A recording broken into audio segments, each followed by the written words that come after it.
A terrifying monster, the likes of which one could scarcely imagine, stared at the young man. Its appearance was monstrous, its size enormous, and it seemed that nothing could defeat it. The player was brave and fearless, possessed immense strength, and had already inflicted a great many wounds on his opponent. Soon nothing remained of the enemy, but the young man was unsatisfied because the battle had turned out to be rather boring. The young man's name was Milligat. He was the strongest player, ranking first in all the leaderboards in a game called Arena. At some point, the young man realized he had grown bored. He decided to focus on real life and quit the game. His friend Kwon Yun-chan was shocked when he found out. Kang Hyun-woo, who played under the name Milligat, said there was no need to be surprised since he couldn't play games forever. However, his friend wouldn't let it go. After all, the best player had decided to leave, and he could make millions just by selling his inventory. But the player replied that he had always played for fun, not for money, and now he was going to enlist in the army and take over his father's business. However, life itself is very unpredictable, and no one knows what lies ahead. 2 years passed, and some stranger demanded that he give him the red ones. The guy smiled and showed him the red ones, but it turned out those weren't the right ones either. The stranger in the store kept demanding the red ones, the ones in between these two. Looking at this tipsy guy, Kang Hyun-woo thought that the stranger reminded him of a dumb orc.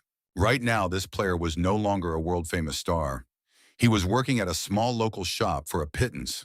The young man was born the heir to a vast fortune. He was supposed to live a carefree life. But when the young man returned from the army, it turned out that his father's company had gone bankrupt.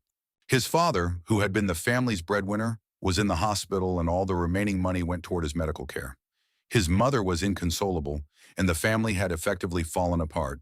Kang Hyun-woo was forced to become the head of the family, and all he had now was noodles for dinner, because paying the hospital bills was no easy task.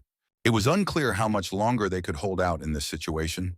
A call from a friend snapped the young man out of his reverie. Yeon-chan believed that friends were needed precisely when times were tough, because they could help in a moment of need. Kang Hyun-woo immediately disappeared from his friends' lives when his family went bankrupt. He didn't want pity or sympathy, so he ignored calls and messages even from close friends. Yeon-chan texted his friend, asking if he wanted to return to the arena.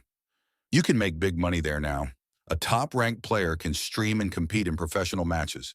The young man had once held the top spot, and with his skills, all of this would be a piece of cake. If he could reach the same level as before, he could earn money for his family. Hyun-woo seriously considered the matter. Perhaps it really was worth looking at the game as a source of income.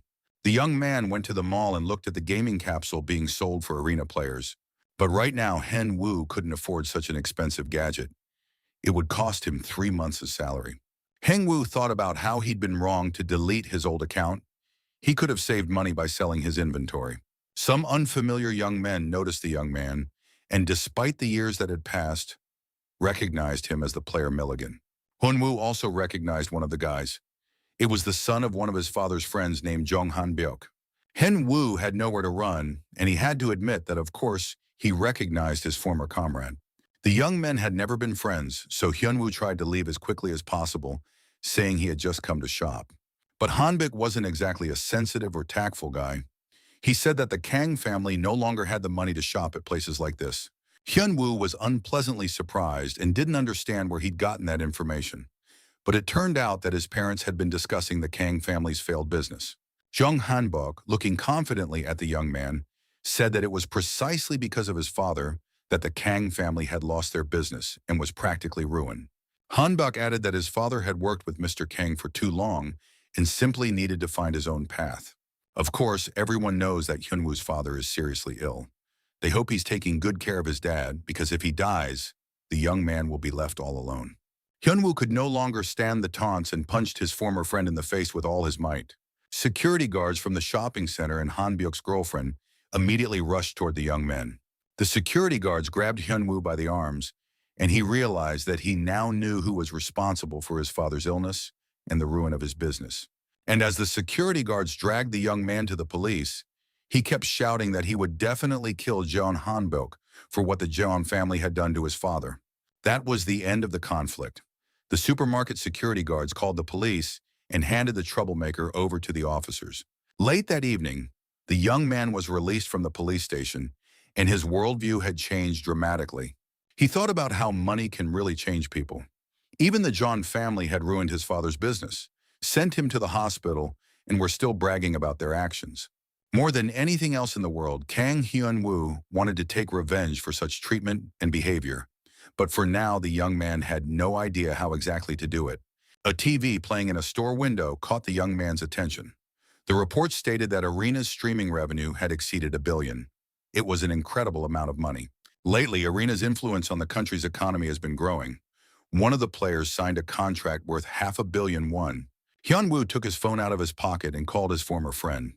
There was practically no need to say anything. Yun-chan was someone he could rely on, and now Hyun-woo asked him for help.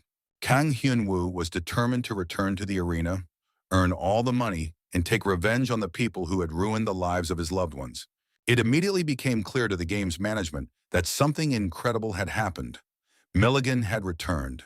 Someone had created a character using his information. The office worker listened very closely to the other manager's conversation. The information about Milligan's return was extremely valuable. The girl immediately demanded that her assistant tell her about the character who was currently undergoing training. The NPC replied that the newcomer's name was Kang Hyun-woo, and he was currently taking the mana test. And according to the results already received, this player had the highest score on the mana test.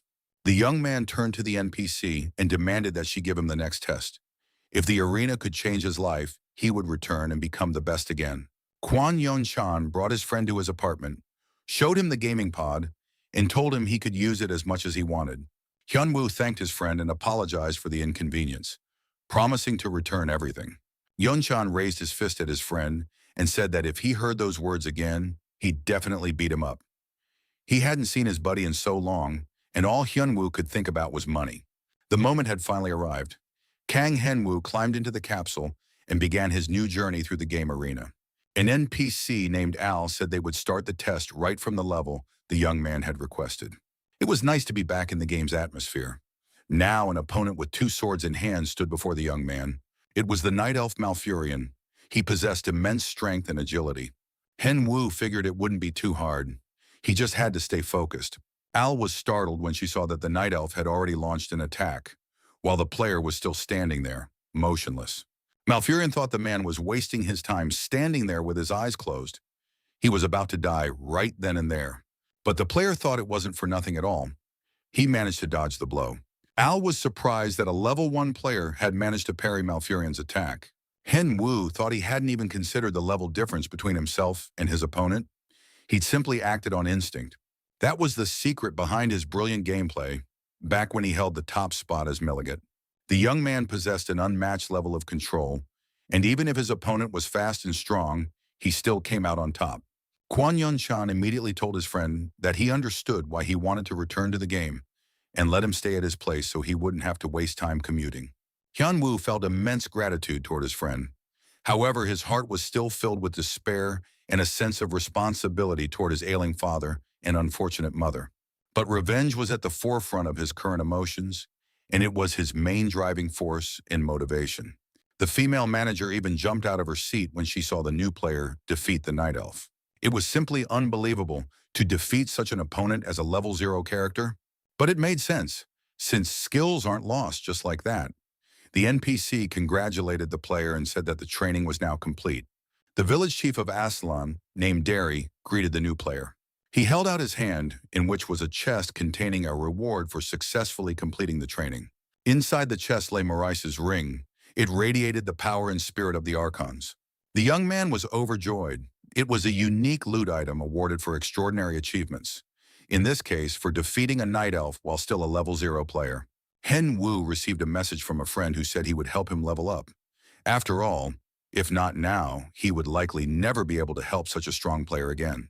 But Hyun-woo said that first he needed to craft 1 item, and after that, he would get in touch with his friend. Hyun-woo also asked to borrow 50 gold coins. From the very beginning of the game, he had some secret plans.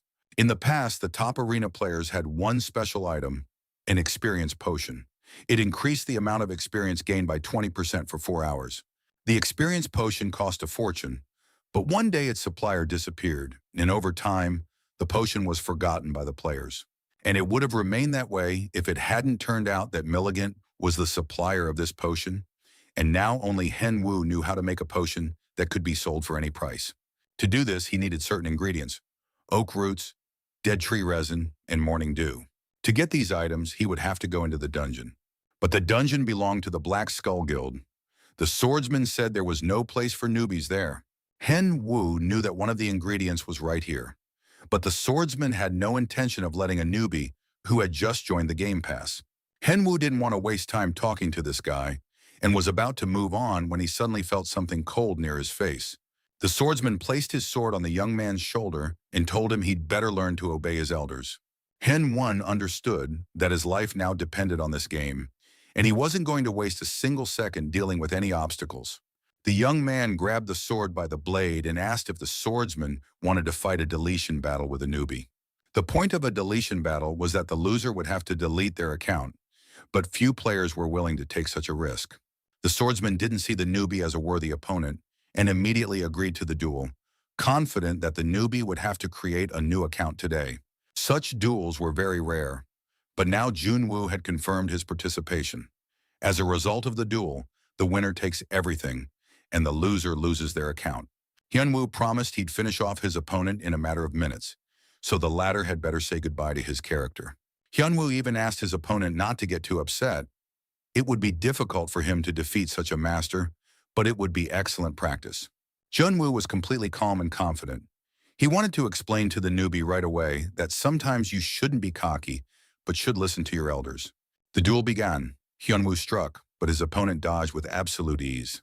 Junwoo was certain the rookie would never be able to keep up with his speed, yet his attack was met with a precise block. That was impossible since the swordsman was highly skilled.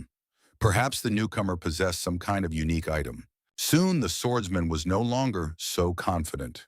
He looked at the newbie, realizing that he actually had a perfect grasp of the game. The swordsman decided that the newbie was just pretending to be a newbie and was actually a player hunter. Hengwoo dodged another attack, considering it very foolish and primitive, and struck back himself because the swordsman was playing too openly. Junwoo was stunned that the newcomer had managed to block his strike. Hyunwoo decided not to drag out the fight any longer. He activated the Morax ring, and his power should now increase for a short time. The swordsman still couldn't accept the fact that the newcomer was putting up a worthy fight, and even as the attacks rained down with renewed force, he still refused to believe he was losing. But soon all the swordsman's efforts proved futile, and he just wanted to know who his opponent really was. Hen Wu addressed the player, saying it was time to end this fight, and raised his sword to strike. Junwoo didn't want to die, and he certainly didn't want to lose his account. His body was already covered in wounds, and his health and mana were critically low. A single swing of the sword was enough to end the fight. Hyunwoo thought that if you don't feel pain, you can't understand the state of your body. The swordsman's head was severed from his shoulders. Junwoo lost the duel. All his items went to his opponent. Henwoo considered himself very lucky. All that was left was to enter the dungeon. Hyunwoo went to Aslan's workshop. There he could craft new items using ingredients. The capsule could create items on the player's behalf, but it didn't help improve skills. Unfortunately, items could only be crafted once a month, but it was still better than nothing. And soon the experience potion was ready. Hen Wu was very pleased that he remembered the ancient recipe for this potion, and now he decided that his first priority would be to make money off of it. That day, an amazing item appeared on the arena market. It was a one-of-a-kind item, and all the users immediately headed to the auction to buy the experience potion for themselves. Thanks to its uniqueness, the bids on the potion were very high, and the seller was able to sell it for 5,000 gold coins. Hen Wa immediately started doing the math. If he paid for his father's hospital treatment and other expenses, he'd even have money left over. So it really is possible to make more money in the game than in a store. The young man thought about becoming a streamer or a professional gamer, but first he needed to level up, and for that he needed good gear. This gear didn't have to be the coolest, but rather the most cost-effective and efficient. Hen Wu bought a leather jacket and leather pants.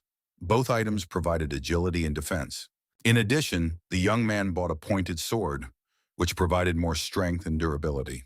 Derry was very surprised to see the transformed newbie standing before him. Practically no one liked the player's appearance. He looked like a traffic cop, but the young man didn't care at all. The guy was sure that stats were more important than looks. He went back to the village chief and asked him to give him a quest. Standing before a pack of wild wolves, Hen Wu felt absolutely great because he hadn't come into the game to participate in fashion shows. Hen Wu happily charged at the wolves. It was no problem for him. The young man noted that it was indeed easier to move in his new clothes. Good, high-quality items are worth the price. The guy quickly dealt with the wolves, thinking that he didn't need fashion at all. But he completed the quest. He killed the forest wolves and collected their fangs. With all that, the player returned and claimed his reward. Now it was clear that every second was worth money. Hen Wu was getting into the swing of things. He was going to clear the goblin dungeon and decided to reach level 10 that very day. After all, the guy used to play just for fun, but now he felt he could make money. A crowd had gathered near the dungeon. A stranger invited him to join their party. Hen Wu could be useful in close combat. However, it turned out that the young man didn't have any immunity items, so the team suggested he look for another group with a lower level. Hen Wu was furious. Who did they think he was? After all, even without buffs, he could easily handle any goblin in this dungeon. A shy, pretty blonde said that this was her first time here, and she wouldn't mind some help from an experienced player, so she was ready to accept Hen Wu into her party. The girl waited for the player's answer, looking at him with a clear and calm gaze. Hen Wu gradually began to calm down. He agreed to help the stranger and said he would take her to the highest level. The girl led Hen Wu to her team, telling the players that she had found the last person. The team members looked at this strange guy in red pants and a green vest with suspicion. He looked too unusual and didn't inspire confidence. The blonde smiled sweetly and said it was time to introduce themselves. She was a level 20 support named Choi Somi. Hyun Woo introduced himself as well, saying he was a level 20 warrior. At that time, the game allowed players to hide their personal information, so no one knew another player's level. The tank's name was Choi Jin Woo, the archer was Park Cheolmi, and the mage was Chia. The tank was skeptical, since the newbie didn't have a single regeneration potion. How was he going to handle the goblins? Somi was indignant that no one trusted her judgment. After all, she was a support player and had brought this guy along, so he would be able to handle it. It was decided not to waste any more time, but to test the unfamiliar warrior's skills in battle. The goblins were already waiting for their opponents in the dungeon. There were quite a few of them, and each one held a broadsword and a shield. Jinwoo warned his comrades that the first enemies had appeared, and everyone needed to get ready. The goblins began firing arrows at the players from their blowguns. Jinwoo blocked their attacks. The archer and the mage prepared to strike back. They attacked the goblins with a magic arrow and a double strike. Hengwoo glanced at his teammates and thought there was no need to worry about them. These guys had a pretty good chance. He just wanted to understand why they had brought a warrior along at all, since they were handling the dungeon just fine on their own. Hen Wu decided not to think too much about it, since he needed to level up, and he was doing a great job of that right now. The team members praised Hen Wu, saying he was doing a great job and everything was going perfectly. The young man replied that he was simply keeping the situation under control. Somi was already tired and sat down to rest. But Jin Woo asked her not to let her guard down, because the hobgoblin could attack at any moment. It turned out that of all the boss's team members, only the tank had defeated him. The rest of the guys hadn't faced such an opponent yet. Hyun Woo understood that it was really difficult to fight a hobgoblin, especially since he hadn't been here in a long time and might have forgotten a lot. Jin Woo instructed the girls to keep an eye on the timing of buffs and mana levels. The archer had to be careful not to hit any of his teammates with his arrows. Hengwoo listened to these instructions and now realized that his comrade might very well shoot an arrow right through him. What a team he'd found himself. The archer placed his hand on the dungeon floor and said they needed to go that way. The players came out into the room where the hobgoblin was sitting. This monster was on a throne, and in front of him were a few more ordinary goblins. Jinwoo announced to the players that he and Henwoo would provide cover and deal with the minor goblins. The girls were to control their spheres, and the attack on the boss began. The goblins stood up and prepared to fight the players. The players' arrival was no surprise to them. The hobgoblin flew into a rage when he realized the players were causing him trouble and entered a state of fury. Henwoo shouted at the rest of his comrades to dodge. The tank managed to raise his shield and block the boss's attack. But the blow was so powerful that Jinwoo was sent flying to the far end of the dungeon, sweeping everything in his path. Hengwoo hoped the support would heal the player, but right now they absolutely had to stop this monster before it attacked the players again. Hengwoo shouted for his allies to help him. They shouldn't just stand there gaping, but had to provide support. Hunwoo didn't understand why his comrades were just standing there watching. He swung his sword left and right, wondering where the teamwork had gone. The hobgoblin was preparing to attack again, and it soon became clear that it was inevitable. Henwu felt an arrow strike his sword, but then it ricocheted and flew off at a tangent toward the boss. The arrow pierced the eye of the hideous brute, who was now screaming at the top of his lungs throughout the dungeon. Henwu was in shock because their archer had just nearly hit him. The guy didn't understand how one could fight side by side with such comrades, but he would figure that out later.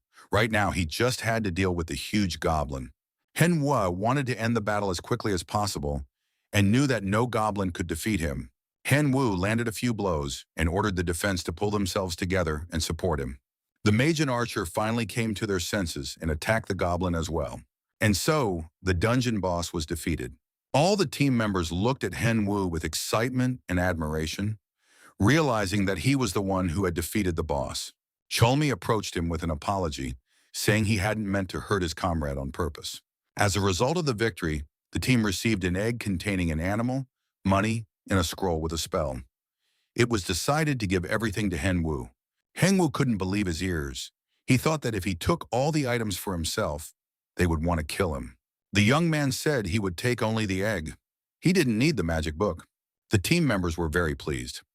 After that, Henwu said goodbye to the guys, who wanted to do more quests with him and asked him to accept their friend requests.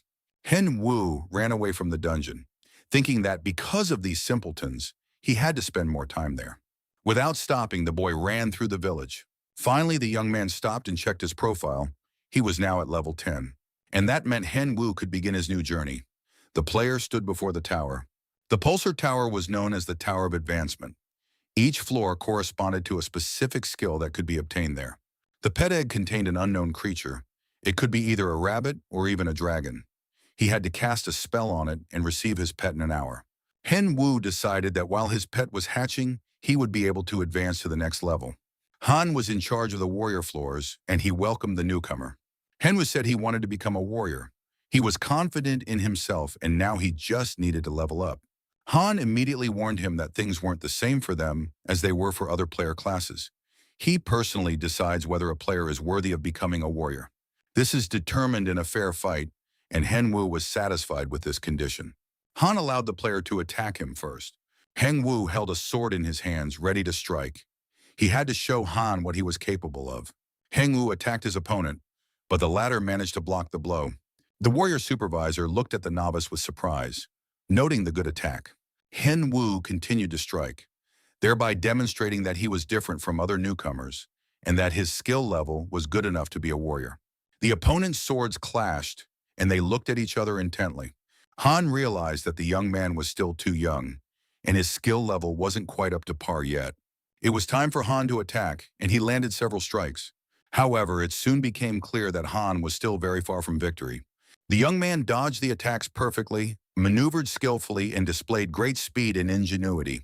Han was amazed that the novice had managed to knock him off balance with a kick. Henwu turned away from the attack and landed a counterpunch.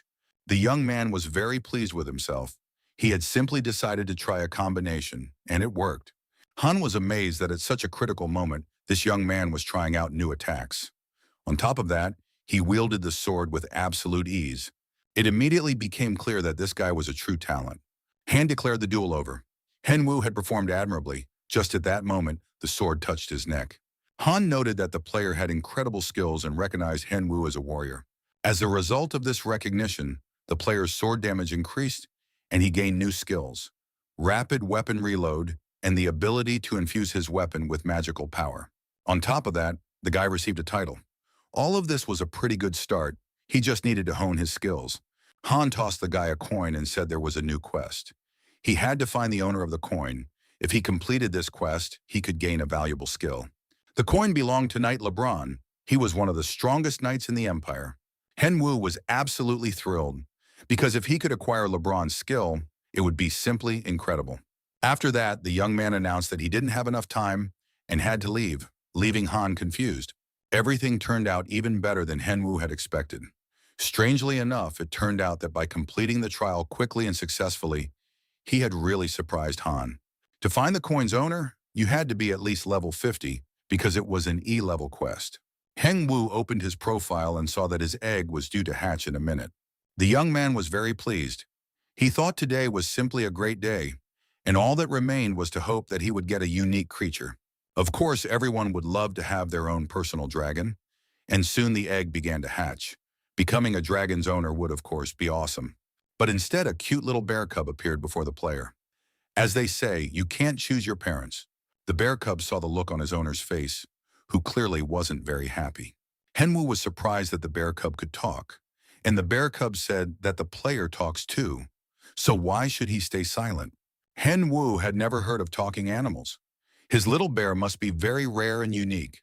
The guy immediately started thinking about how much money he could make off this bear, and the bear cub, sitting on his owner's neck, said he would serve him well. The bear cub didn't understand why the gambler was standing there, and the young man couldn't figure out what was going on, but he was absolutely certain of one thing. Henwu grabbed the bear by the ear and, holding it at arm's length, immediately explained the whole truth of life. The bear cub would have to undergo proper training if he intended to serve his master. The bear cub flew across the clearing and then got up, not understanding what he had done to deserve such punishment, but apparently this player would become his master.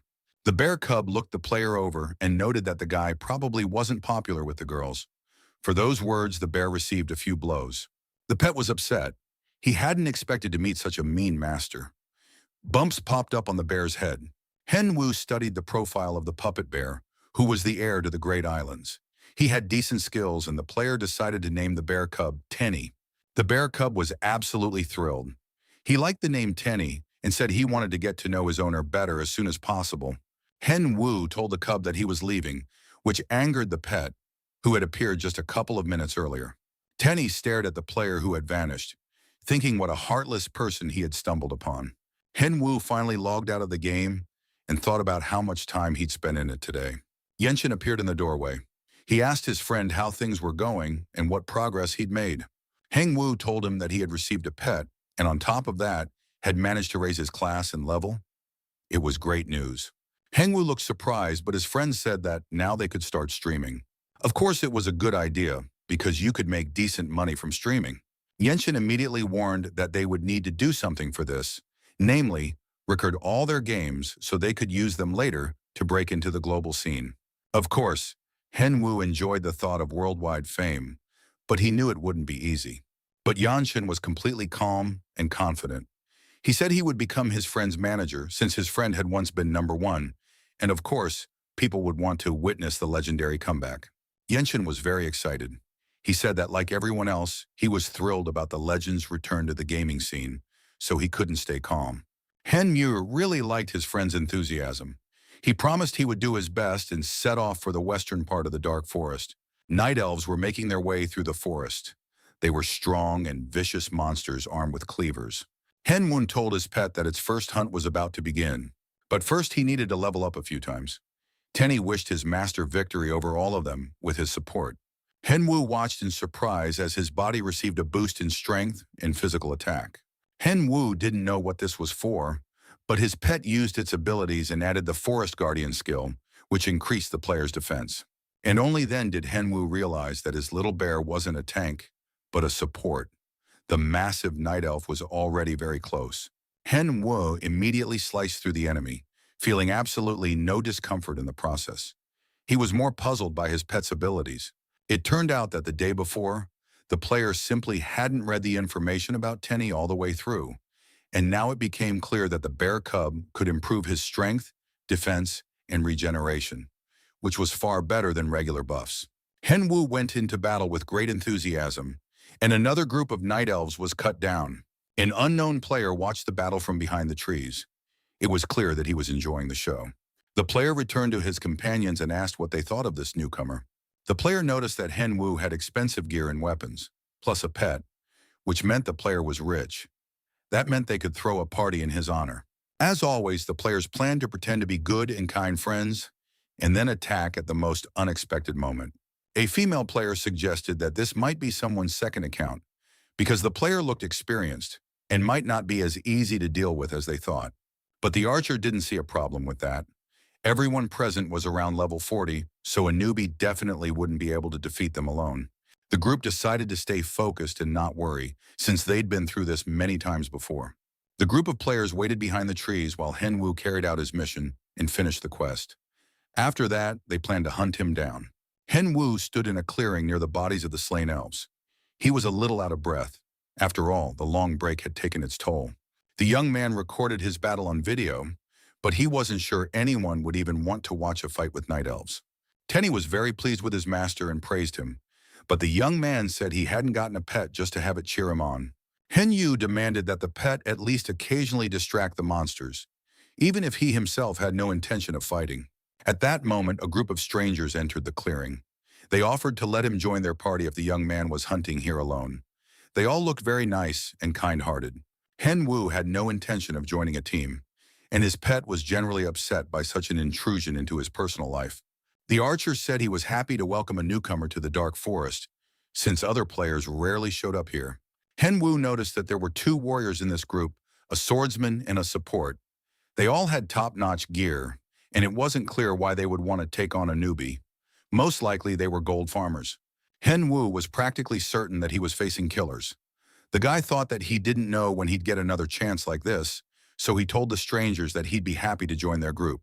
The archer was very pleased to hear that the newcomer was joining them. He began introducing the team. The archer's name was Ren. He was the captain. Cal and Crawford were warriors, and Pullen served as the support. Henwu said his name was Yenchang. He knew he couldn't reveal his real name. The young man delivered powerful blows and struck the enemy once again. Now he was fighting alongside one of the swordsmen against a group of night elves. The young man was very fast. He managed to change positions and strike immediately. The night elf was very angry. He was furious that his comrades had been killed.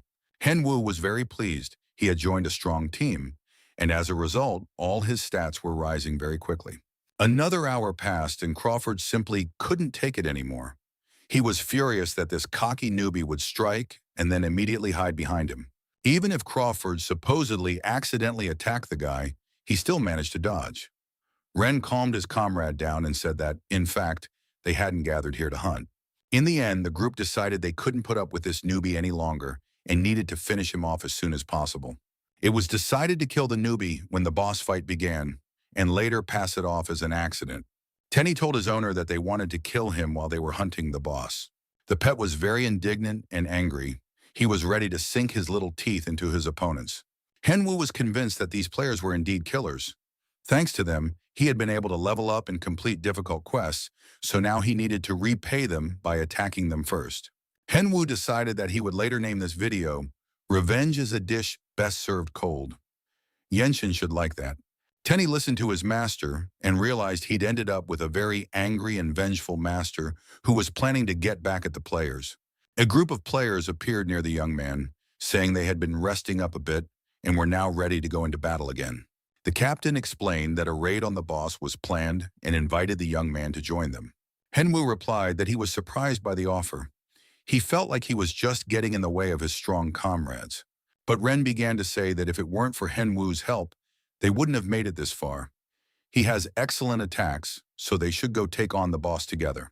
Henwu hesitated a bit more and finally agreed to go on the raid with the team. The young man added that he would definitely show them how pros take down a boss on the first try. Crawford could barely restrain himself from pouncing on the boastful newbie. The players killed another wave of monsters and were now fighting the boss. The enemy was very strong, and Cal and Crawford stepped up to face him. But so far, the fight was going the boss's way. He was stronger and landing precise blows on the players. Tyladin was the leader of the Night Elves. He said that if the players had come to the Dark Forest to fight, they should know that strength is what matters most. The swordsmen realized that even though their gear wasn't the most expensive, their level was still up to par, and they should have been able to handle this opponent. But for now, it was too difficult for them. Everyone noticed that the newbie wasn't joining the fight. The captain assumed the guy wanted to level up off this battle, so he definitely needed to be killed. Pollen was supposed to give the signal using buffs, and then the archer would shoot the newbie with a poisoned arrow. Crawford asked them not to kill the guy so easily. He wanted to toy with this weakling as a parting gift. He wasn't a warrior, but the devil incarnate. Henwu seemed oblivious to what was happening. At that moment, Pollen gave the signal. Both swordsmen received the blessing, which meant the newcomer was about to be attacked. Ren prepared to fire a poisoned arrow at Hen Wu, but suddenly a pet appeared near his foot. It quickly climbed onto the archer and began tickling him. Crawford realized they were about to kill the newbie and was already thinking about exactly how he would take revenge on this insolent fool. But then the unexpected happened. A poisoned arrow struck the player in the back, and it was critical. Ren immediately declared that it was all the fault of that stupid bear, even though the bear insisted he wasn't stupid at all. Hen Yu just scratched the back of his head when he saw that Crawford had died, pierced by a poisoned arrow. Cal didn't know what to do next, but at that moment, the leader of the Night Elves appeared behind him. The archer tried to warn Cal of the danger, but it seemed it was already too late. The elf leader held the player at arm's length and said that the weak shouldn't get distracted. Cal called out to the newbie, hoping he would save him from the elf. The young man really did want to help him. But then something unexpected happened. Hen Wu approached the boss and stabbed Cal with his sword. The player didn't understand why this was happening to him. Cal looked at the newbie and asked why him, of all people. Hen Wu replied that it was nothing personal. He had simply finished off the killer. Ren and Pollen were shocked when they saw this scene. They too wanted to know why the newbie had done this. Hen Wu replied that they must never forget their actions could come back to haunt them. Ren wanted to explain himself, but the bear cub quoted his own words. "When we fight the boss, kill him." Ren was stunned. It turned out that this bear had eavesdropped on them and relayed everything to his master. The archer and the support finally came to their senses. Now they had to do all the dirty work. Hen Wu launched a head-on attack. He easily parried the arrows flying at him with his sword. The leader of the Night Elves watched with interest as the player fought the other players. At that moment, Crawford came too. He was eager to help his comrades and hoped to strike from behind. But the elf chopped off his head, saying that losers weren't allowed to speak. The leader of the elves watched the players as if he had come to the movies. He really liked this funny guy in red pants. Hen Wu took care of everyone. The guy immediately checked the recording, which turned out great. The players were strong and experienced, which meant viewers would want to watch something like this. Hen Wu was very pleased. He hoped everyone would like it. All that was left was to deal with the boss. Hen Wu would have liked to find an opponent worthy of his level, but it turned out the search had already been done. The leader of the Night Elves was waiting for him. The monster said he also preferred fighting a strong opponent. Hen Wu prepared for battle. He had already come up with a title for the new video, Level 20 Player Kills a Night Elf. The opponents rushed into the attack and began closing in on each other. Quan Yunchan was very pleased. He said his friend was lucky to find such killers. It's not easy in the dark forest.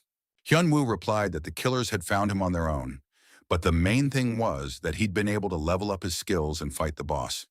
Today had been a very productive day. Hyun Woo took items from the inventory of the slain players. Now he could make a full-fledged video. To produce high-quality content, he needed to find a good video editor, and then he could start streaming. But Yunchan didn't want to tell his friend everything. He was preparing a surprise and said that Yunwoo would find out everything soon. A printed sheet of paper came out of the printer with the title Project to Make Kang Hen Woo a Star. Yenshin had been puzzling over the search for a good editor for some time. He had considered several candidates but couldn't find the right one. Some didn't meet his requirements, others were impossible to contact, and still others wanted too high a price for their work. Yenshin knew that his friend's videos were excellent, so the editor had to be very good. Finally, the guy remembered one name. It was Alice Movie. She was a bit pricey, but this wasn't something to skimp on. Alice was a legend among all the arena's video editors. She was the best, using the latest techniques. It was all about color grading. Alice had her own special nickname among everyone involved with the arena. They called her the editing maestro. Alice was working at her computer. She needed to make a video, but the client was too bad at playing the killer. The girl didn't understand how, even with her skills, she could salvage such a crude video. Alice decided to switch clients, and that's when she came across an ad stating that the player in Shan was looking for an editor for a full-time position. Alice uploaded the video and was shocked. It was Milligat himself, but in a new guise. He had a good story, and the battle looked really cool. Alice couldn't hold back. She wanted to start editing right away. Alice looked at her new client and said she'd always been a fan of Milligat and would now definitely take him to the top of the arena. Hen was suddenly stopped. It felt as if a cold breath of death had swept past him. Tenny couldn't understand what was happening to his master, but the young man replied that an enemy was watching him right now. On the other hand, it wasn't that important. and the guy activated the item he'd gotten from the assassins. It was an apocryphal, rare, random skill. Of course, he could sell it for a good price, but perhaps there was something very useful in it. Henwu began to reason that if he had some land, he could do something with it. He could sell it or even start a farm. Tenny didn't understand what his master wanted. Why sell something if there was no urgent need for money? Henwu still couldn't decide what to do with the book. But in the end, he'd gotten it for free, so the guy decided to open the Apocrypha and see exactly what skills were in it. The book contained the skill one for all and all for one. Thanks to this skill, the enemy's defense was reduced.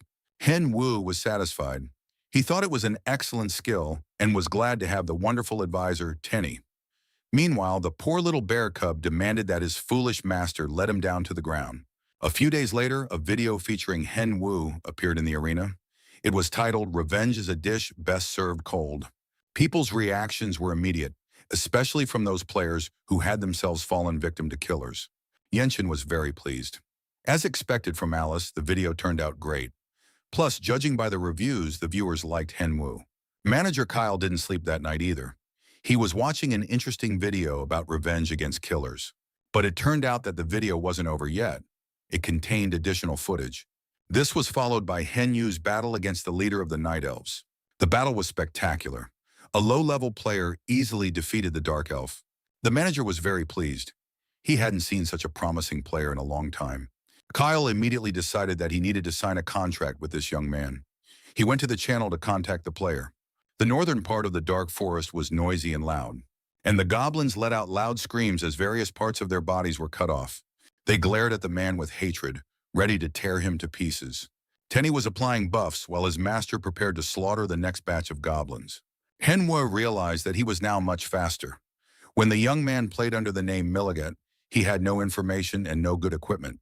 Now things were much easier for the player, and he would be able to rise to the top faster. A few minutes later, the young man stood near the slain orcs.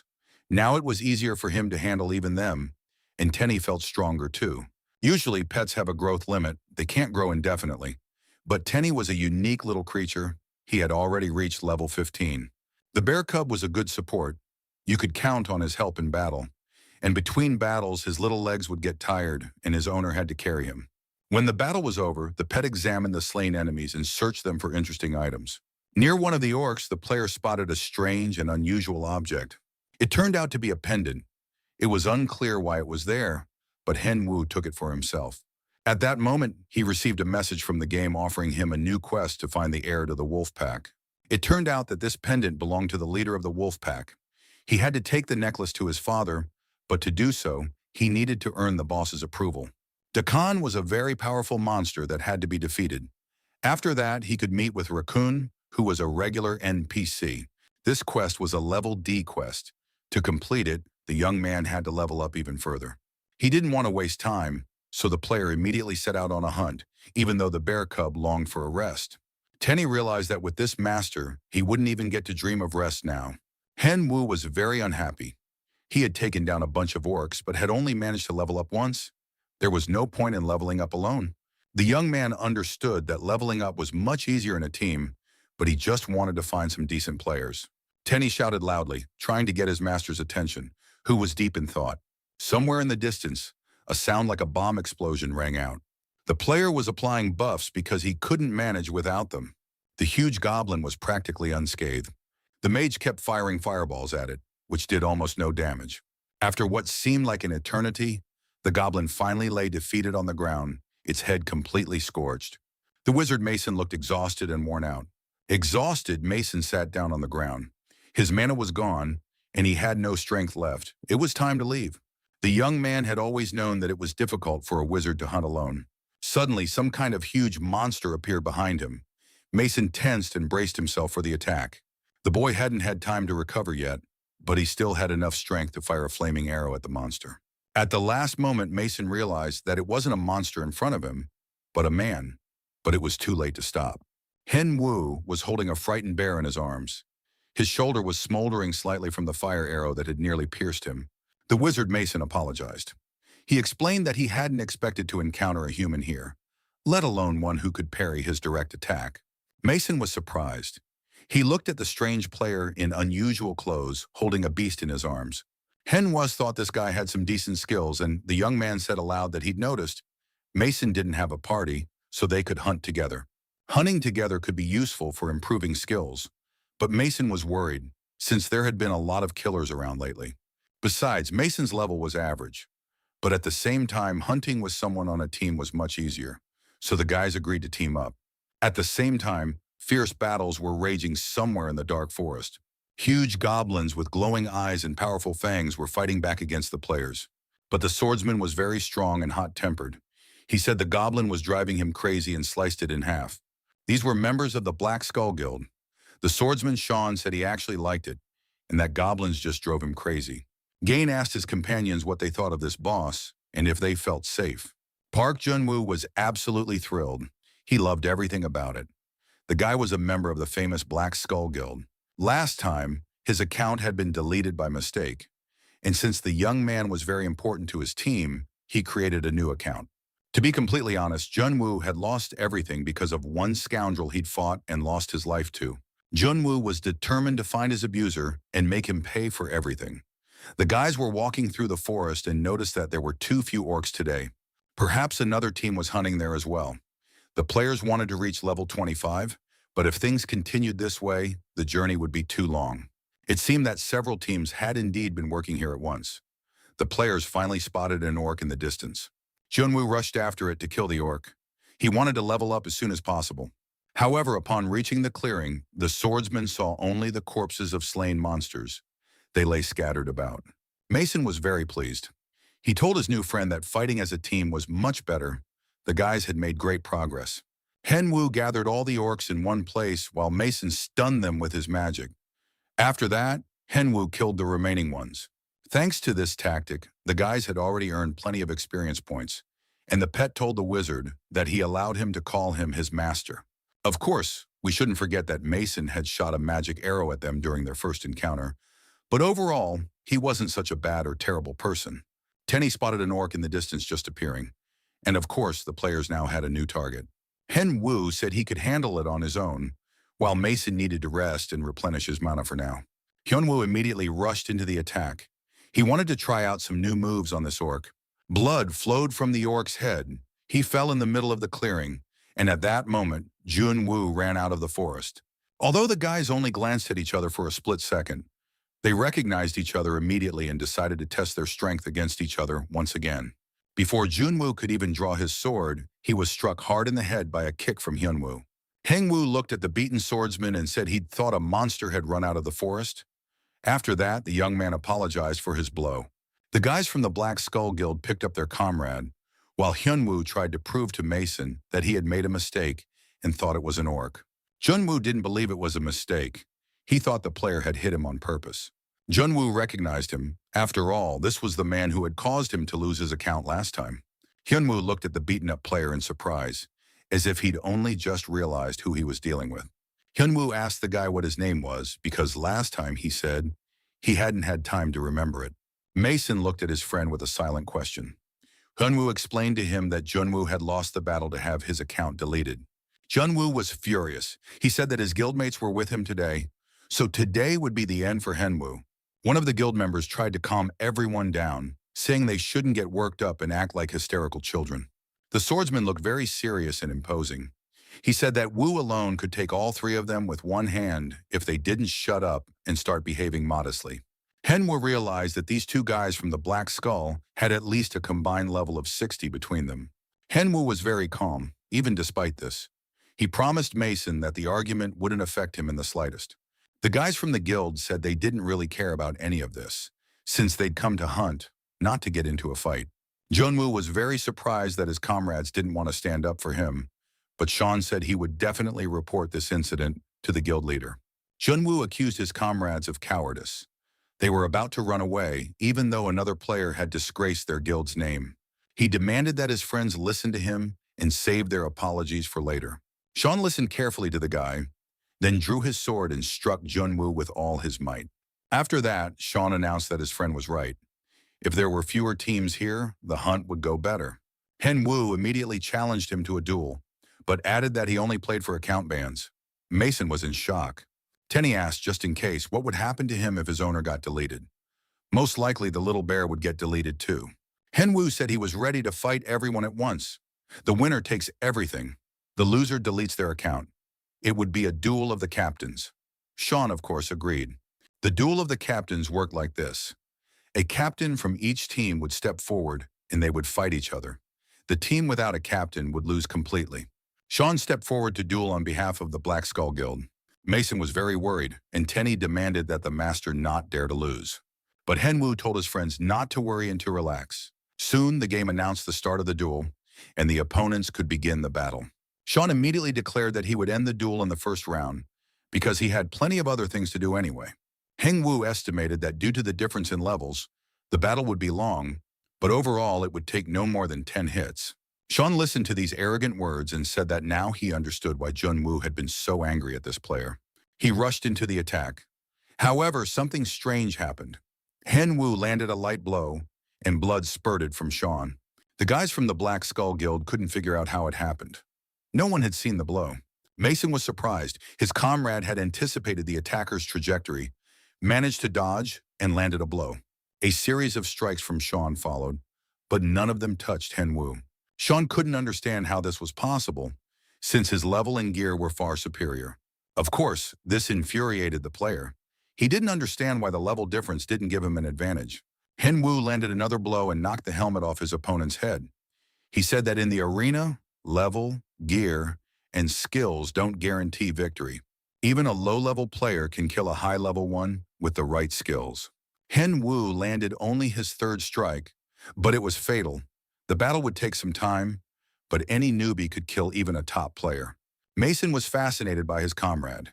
He already knew that Henwu was good, but he hadn't expected him to be this good. The guys from the Black Skull Guild were in shock and couldn't move.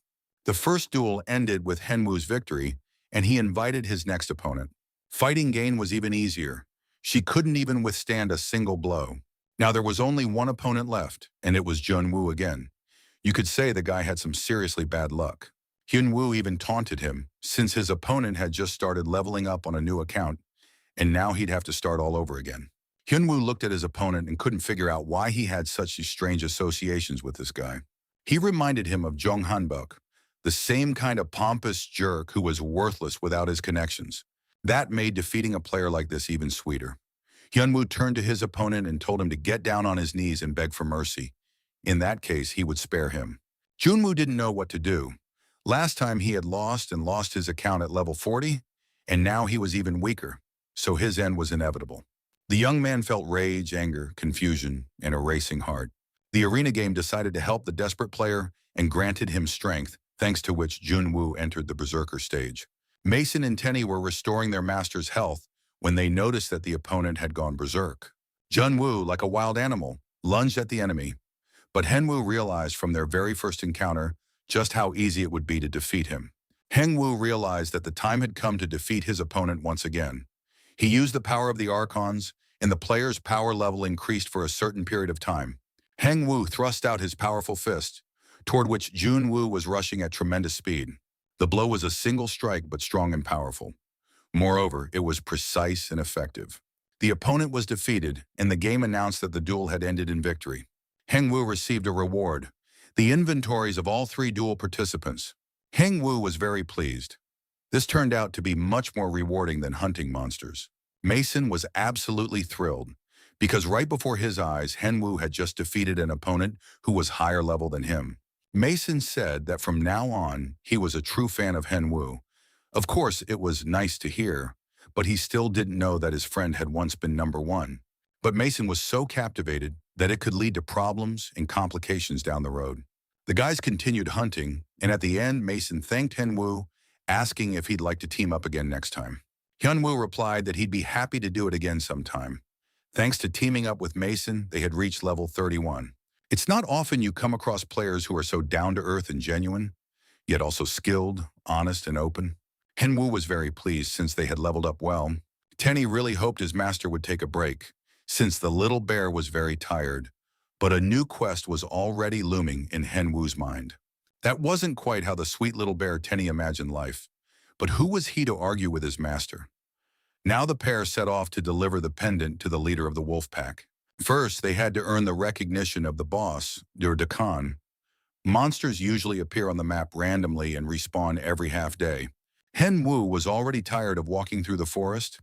His bare legs couldn't keep up, and he still hadn't come across an enemy. Tenny said he needed to contact the World Animal Protection Organization just to get a moment's rest. Hen Wu admitted that he was feeling tired too. In a tree hollow, he noticed a door. Perhaps there was a place to rest there. Hen Wu had never known there was a restroom in the arena, but if his pet claimed there was one, he had to check. The player hadn't even stepped into the room when a prompt appeared. Does the player intend to start a duel with the boss, Dakan? It turned out to be a code in the dungeon. Hen Wu was very pleased and jumped for joy, twirling his lucky pet. Tenny just wanted to rest, but now he'd been shaken up and a difficult battle still lay ahead. Tenny began to recover, and the player realized that the boss must be very powerful, since a separate dungeon had to be created just for him. But in any case, they had to go in. Hen Wu opened the door and his gaze immediately fell on the enemy's navel. Hen Wu was a polite guy. He greeted the dungeon's owner and assessed that the boss's energy was very dangerous. The boss, Dakan, looked at the player and asked what he was doing there. Hen Wu sensed the enemy's power, so he decided not to lie. At his level, he wouldn't be able to defeat Dakan. The guy showed the pendant and said he needed to deliver it to the wolf pack. Dakan recognized the pendant and was surprised that Kakun had somehow lost it in the forest again. Dakan took the pendant, thanked the player, and said he could leave now. But the young man apparently had no intention of handing the pendant over to the boss. He pulled his hand away, much to the dungeon master's surprise. Dakan thought the player was deaf, but the young man explained that according to the quest terms, he had to deliver the pendant in person. Dakan agreed that the player was very attentive. Remembering all the rules was commendable, but to meet the leader, he had to pass a test. To earn recognition, the player had to fight Dakan. This was an additional quest. As a reward, the player would receive Dakan's pendant. The boss placed his massive hand on the player's head and said he was ready to begin the duel. After that, the boss lifted the young man by the head with one hand and hurled him into the far corner of the dungeon. Hen Wu managed to brace himself midair and land on his feet, but it was no easy feat. Besides, he couldn't linger. Dakan was already bringing his mighty sword down right where the boy had been sitting. To his opponent's surprise, Hen Wu managed to dodge and prepared to attack. The attack wasn't very successful, but the boss felt a distinct sense of unease and didn't understand who he was actually dealing with. It took a lot of effort for Hen Wu to dodge the attacks. He was spending a lot of mana on speed since his level was too low. Dakan ended the battle, saying that this wasn't enough to face the wolf leader. Is that really all this player has to offer? He thought. Hen Wu replied that this was far from everything, and that it wasn't over yet. Hen Wu turned to his pet, demanding buffs. Tenny, meanwhile, was sitting with his legs up, drinking tea since he was resting.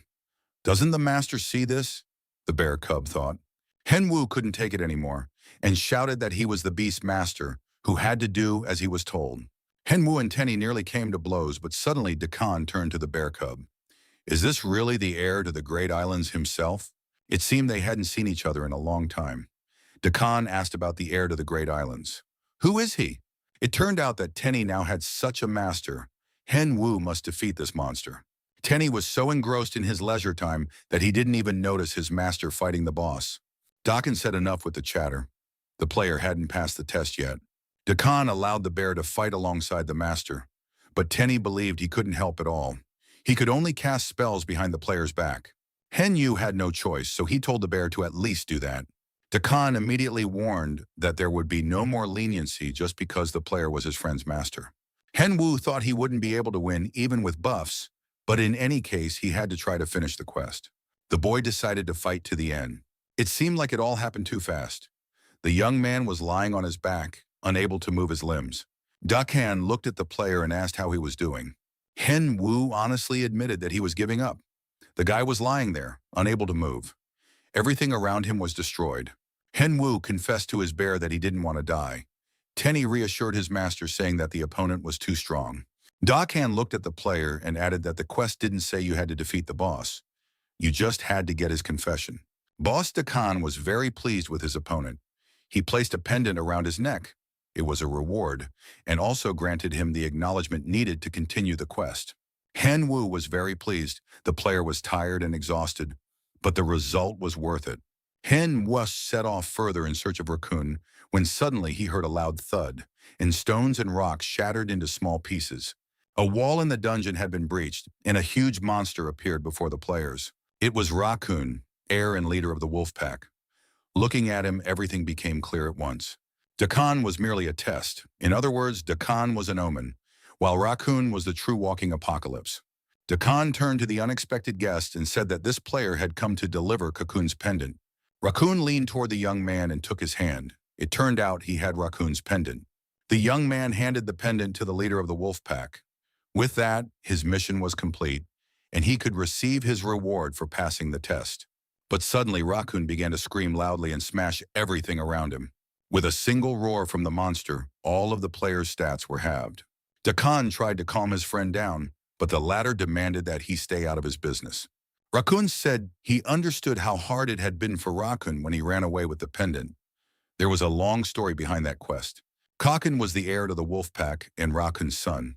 He didn't want to become a warrior and had run away from his father several times. As punishment for his escapes, Cocoon was forced to wear a tracking device, but thanks to someone's magical help, he managed to remove it and escape for good. Apparently, this help came from a player, or rather, not the player himself. His pet named Tenny helped. He said he didn't know it would be so difficult. Even Dakan was surprised by the bear cub's abilities, even though they had known each other for many years.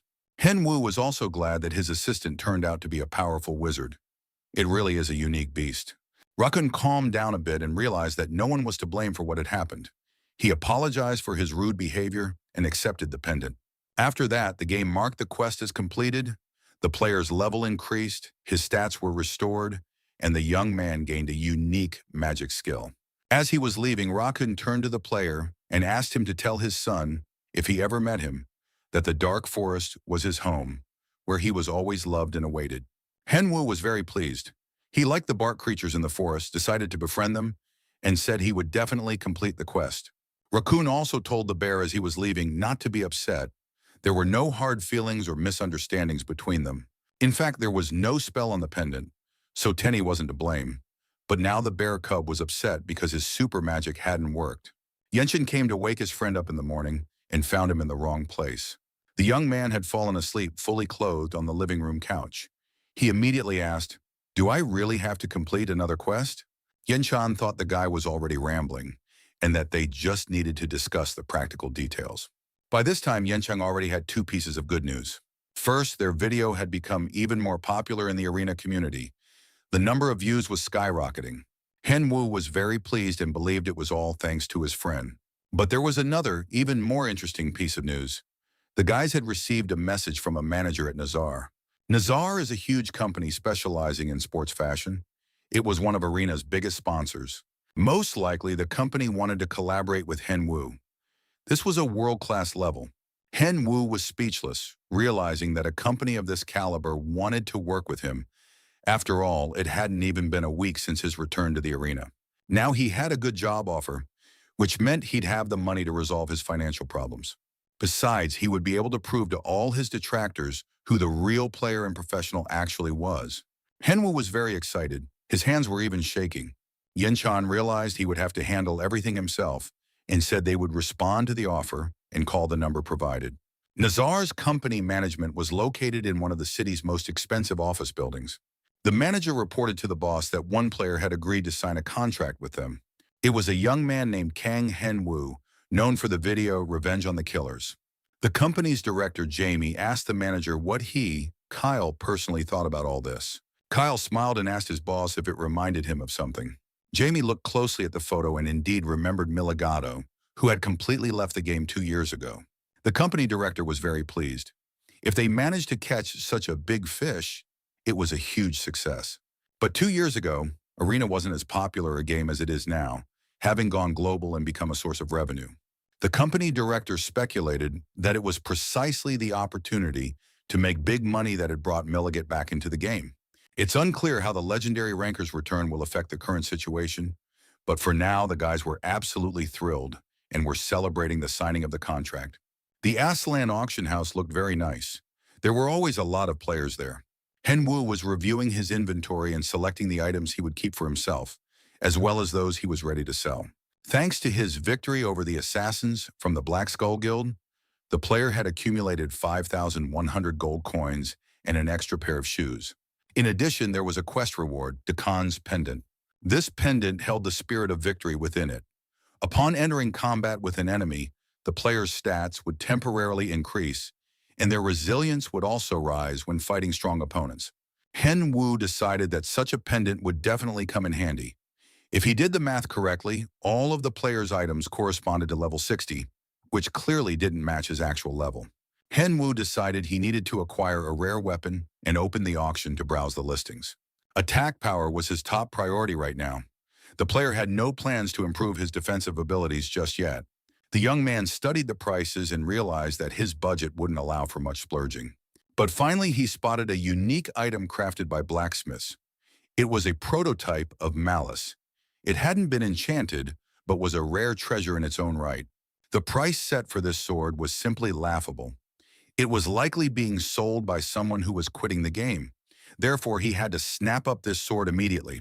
At that very moment, in another part of the auction house, a Black Skull Guildmaster was furious. He was literally shaking with rage. The item he had put up for sale had sold in literally a matter of seconds. Of course, that could have been a good thing. But unfortunately, Sherp had misplaced a few zeros, and now his sword had been sold for a tenth of its actual value. Sherp demanded that his assistant immediately find this freeloader who had bought his sword and bring him here. Henyu confirmed the purchase and was very pleased. He silently thanked the seller for such a wonderful item. It seemed the confrontation between the Black Skull Guild and Hen Wu was only just beginning. Hen Wu knew that in a few days he would be signing a contract with the Nazar Company. Until then, he wanted to become even stronger, and solo quests were the best way to do that. The young man took out the coin. He had received a quest from the NPC Khan and now wanted to meet LeBron, the owner of this coin. Thanks to the quest with the wolf pack, the young man had become much stronger and received an excellent reward. He was curious to find out exactly what skill he would receive from the Empire's strongest knight. Henwu knew that the knight lived in the province, and he needed to find out how much it would cost to teleport to that area. The province of Yuzma was a very quiet and peaceful area not far from the mountains. Henwu looked around in surprise when he reached the residence of the strongest knight. Of course, everyone knew that the estates of the Empire's most powerful people looked different from the ordinary apartments of run-of-the-mill players. Even as a Milligan, the young man had never seen anything like this. He approached the two guards, but they immediately declared that ordinary people had no business here. Hen Wu showed the guards a coin and said he was on Khan's errand and needed to meet with LeBron. The guards let the player through, saying that LeBron was currently in the training hall and could be found there. All the players who had been hanging around the estate gates were surprised to see the gate to LeBron's estate open for this unfamiliar newcomer. The young people tried to squeeze in with the group. Hen Wu's best friends also wanted to go inside the estate. Hen Wu walked quietly until the guards turned him back. He realized that things here were far from simple. Besides, the young man had never seen a video of LeBron, so he decided to be the first to record one and turned on the camera. The young man walked through the huge arched galleries. The guards had told him that LeBron was in the training hall. Soon he saw a man sitting in the lotus position and meditating. His face was crisscrossed with healed scars. The man turned to the player and asked if the young man was carrying out Khan's errand. LeBron added that no one had come to see him in a long time, but if Khan himself had recognized the player, then he must be truly good. Hen Wu thought he had received a mundane task from Khan, but it seemed everything turned out quite differently than he had imagined. Han hadn't warned him that he was about to face the Empire's strongest knight. That was unfair. LeBron believed the young man wanted to test his strength. Hen Wu tried to explain that he had simply come to complete a quest, but a sword fight would reveal more about a person than any words ever could. LeBron didn't want to talk anymore. He picked up a wooden sword and suggested they begin. It turned out that LeBron had promised to teach a skill to anyone who came to him. Hen Wu asked if he could learn 2 skills at once from such a famous warrior. LeBron was kind and generous. He said he would teach him 3, as long as he liked the guy. Hen Wu immediately became interested and declared that he wanted to learn 3 skills. But LeBron didn't like his stance at all. It was the first time he had ever seen a player adopt such a strange stance before the start of a fight. Hen Wu stopped fidgeting, and LeBron decided that the guy was finally ready, and all his strange movements had disappeared. Hen Wu launched an attack, but it was immediately blocked. LeBron didn't even budge. LeBron analyzed the young man. The guy's attacks were full of power. He turned out to be a worthy opponent, though it was unclear how someone of such a low level had managed to train. The fight continued, and LeBron noted that the young man was using his legs to attack. Not every knight would be able to defeat him. But overall, LeBron was handling the match with absolute confidence. This newcomer wasn't all that different from everyone who had come to him before. LeBron knew that not many players had come to him over the years. None of the players had ever scored more than 50 points against him. This one wouldn't either. Han Wu sat on the ground, trying to catch his breath. Most likely, this newcomer would be just like the rest. Heng Wu realized he wouldn't be able to defeat LeBron anyway, so he decided to show everything he was capable of. The young man jumped to his feet, took a running start, and attacked his opponent with his weapon. LeBron put up a block. He hadn't expected the player to use a strike from such a short distance.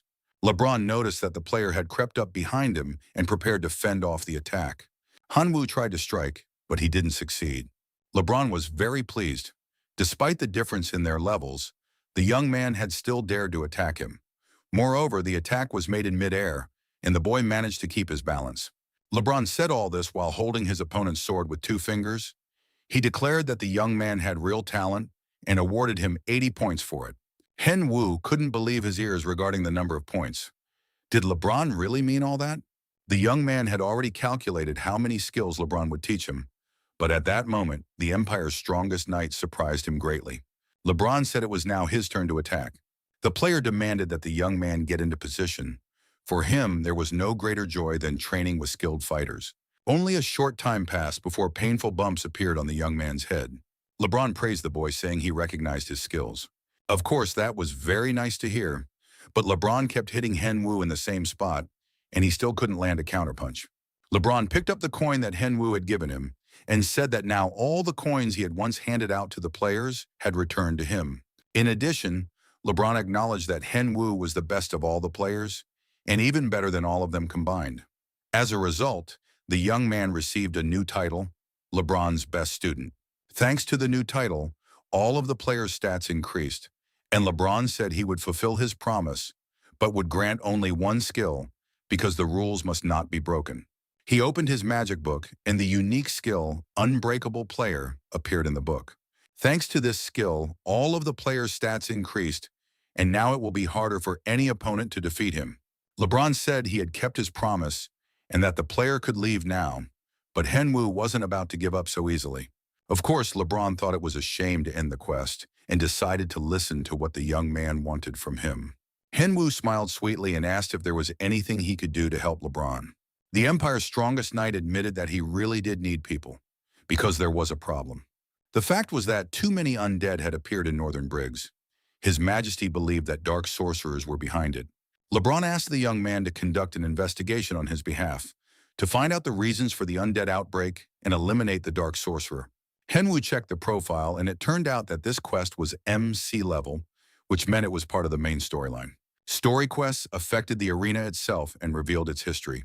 Rumor had it that the dark sorcerers were practicing necromancy and psychic magic, and he needed to find out all of this firsthand. LeBron warned the guy to be careful and not get caught. Hen Wu thanked the knight and promised to return successfully from the mission. Hen Wu was very pleased. He had completed 1 episode and now immediately jumped to the 4th, becoming a leading player in the story-driven game in just 33 levels. He needed to get ready quickly, to make sure everything was done well and thoroughly before heading out. Loud shouts rang out in Aslan's auction house, and all the players were drawn to the commotion. Sherp was yelling at his assistant for not having found a buyer yet.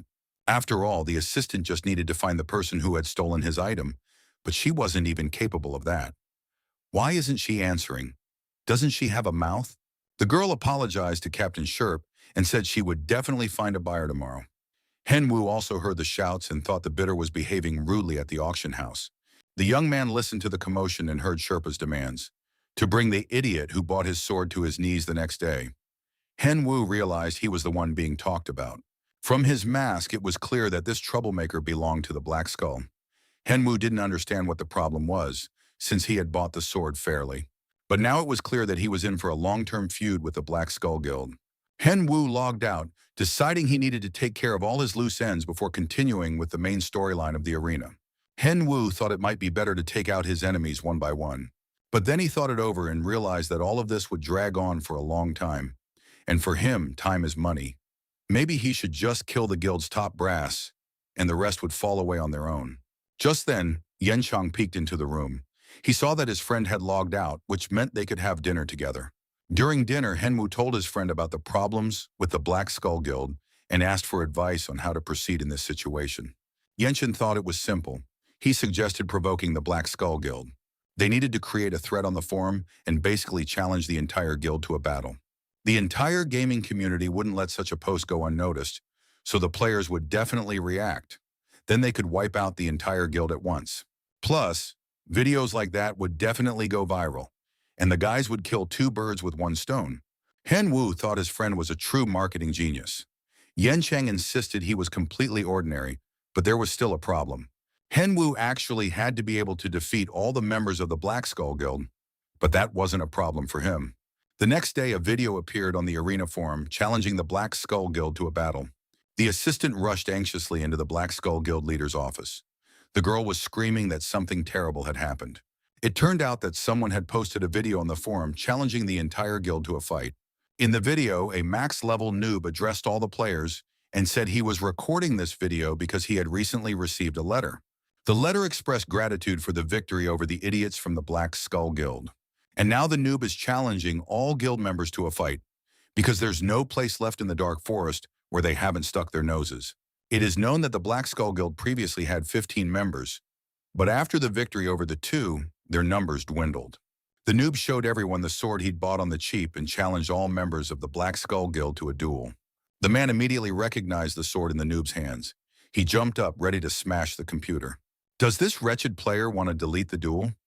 On top of that, he stole the sword. What a scoundrel, he exclaimed. The secretary asked her boss if he had seen the video. The girl thought it wasn't worth responding to him, since the stranger would only profit from them if the whole guild got involved. Sherp was furious. He didn't understand what not responding meant and ordered all guild members to be gathered immediately. The girl knew it wasn't worth falling for the provocation. She hoped her boss would come to his senses. However, Sherp had lost control of himself. He was furious and demanded that all members be gathered to catch this insolent man. After a while, all members of the Black Skull Guild gathered in the meeting hall. The secretary reported that she had managed to find out. Their opponent was a level 30, but despite that, he had already managed to kill 3 of their members, which meant he wasn't exactly a pushover. On top of that, the girl believed they shouldn't participate in the elimination duel. There was no benefit for them in this battle. Sherp couldn't believe her words. The girl was suggesting they simply ignore this challenge. It must be some kind of mockery.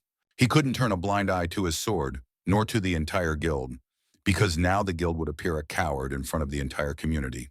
Sherp wanted to gather all the players, accept the challenge, show up as a whole crowd, and simply kill the enemy. But at that moment, another person appeared in the meeting room. He immediately said that the guild's players were talking complete nonsense. It was General Kang Chenggu himself.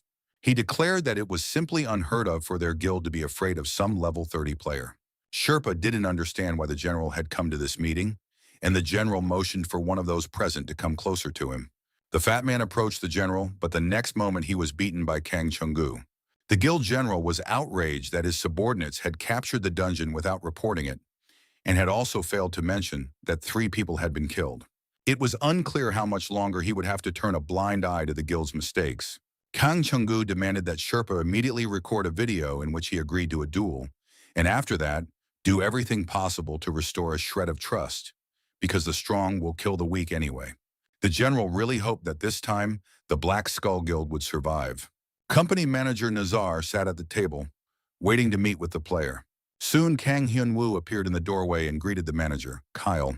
The men exchanged a few compliments and both agreed that they looked completely different in real life than they did on the computer. Hyun-woo explained that he had studied English before, so he had no trouble communicating with representatives of international companies. After that, the men sat down at the table to discuss the details of the future contract. Hyun-woo read the details carefully. He was supposed to review the contract and ask questions if any arose along the way. Heng-woo reviewed all the clauses, and he liked everything so far. This was roughly how he and Yenchang had envisioned the contract, but Kyle asked him to review the latest additional terms. The player would receive all sorts of additional bonuses for attracting new subscribers, and they would also be offered a choice of apocrypha containing rare skills, items, or unique ingredients. Henwoo figured he'd be able to craft a whole bunch of different items using those ingredients. Kyle double-checked to make sure the player was okay with all of this, but the young man couldn't believe his eyes. Kyle smiled contentedly and said that these were excellent terms for Mr. G, but for a Milligat player, this might not be enough. Henwoo thought about how no one had called him that in a long time, and he couldn't figure out how Nazar's company had found out about it. Kyle said that the player's logo must be on all of his items and equipment. In addition, the player must consult with their fashion stylist at least once a week. The manager also wanted to know if the player had a promotion plan. Henwoo replied that he would start streaming next week and hoped the manager would watch his videos. Hanwoo was confident that Nazar would not regret working with him. Kyle replied that he would look forward to the streams and believed in Milligat's talent and potential. After reviewing the contract, Henwoo immediately headed home. He couldn't wait to tell his friend all about it. Yunchan immediately reported that the Black Skull Guild had posted a response video. In this video, the guild challenges Henwoo to a duel at the Yuzma Coliseum in 2 days at 8 p.m. Everything happened exactly as the guys had imagined. So Henwoo was completely calm and said he'd rather play a game right now instead of getting nervous. The huge lizards were level 60-ish reptilians. Henwoo fought these monsters, knowing that there was now a difference of about 30 levels between him and his opponents. Henwoo looked at these reptiloids, who were very strong and bloodthirsty, and couldn't understand why it was so easy for him to fight them.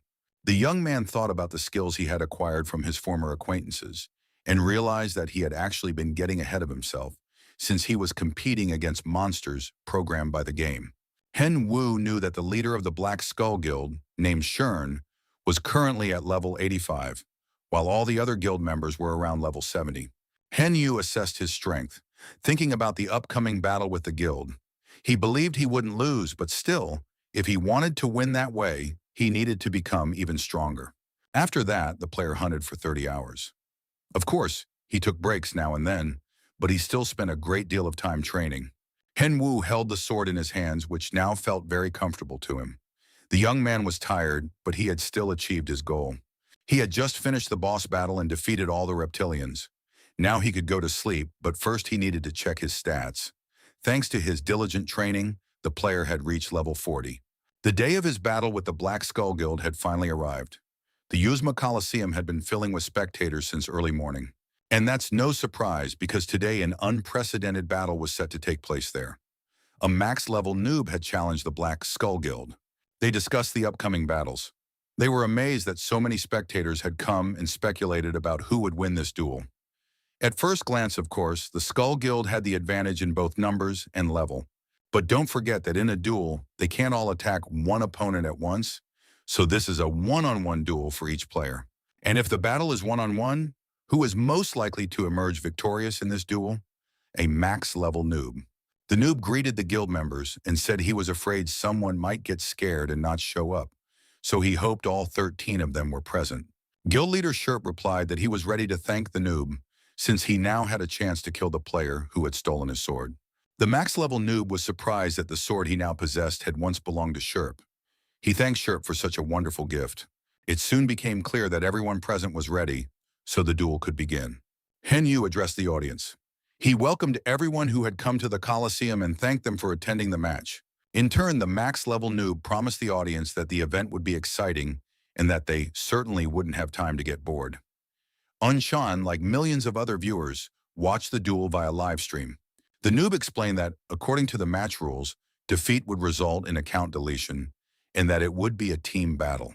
The members of the Black Skull Guild were very surprised when they heard that the noob was going to fight the entire guild at once. However, the young man confirmed once again that it would be 13 against 1, and now the match could begin. It was no wonder that Yencheng nearly choked on his coffee, because the essence of a team battle was that one player faced the entire team.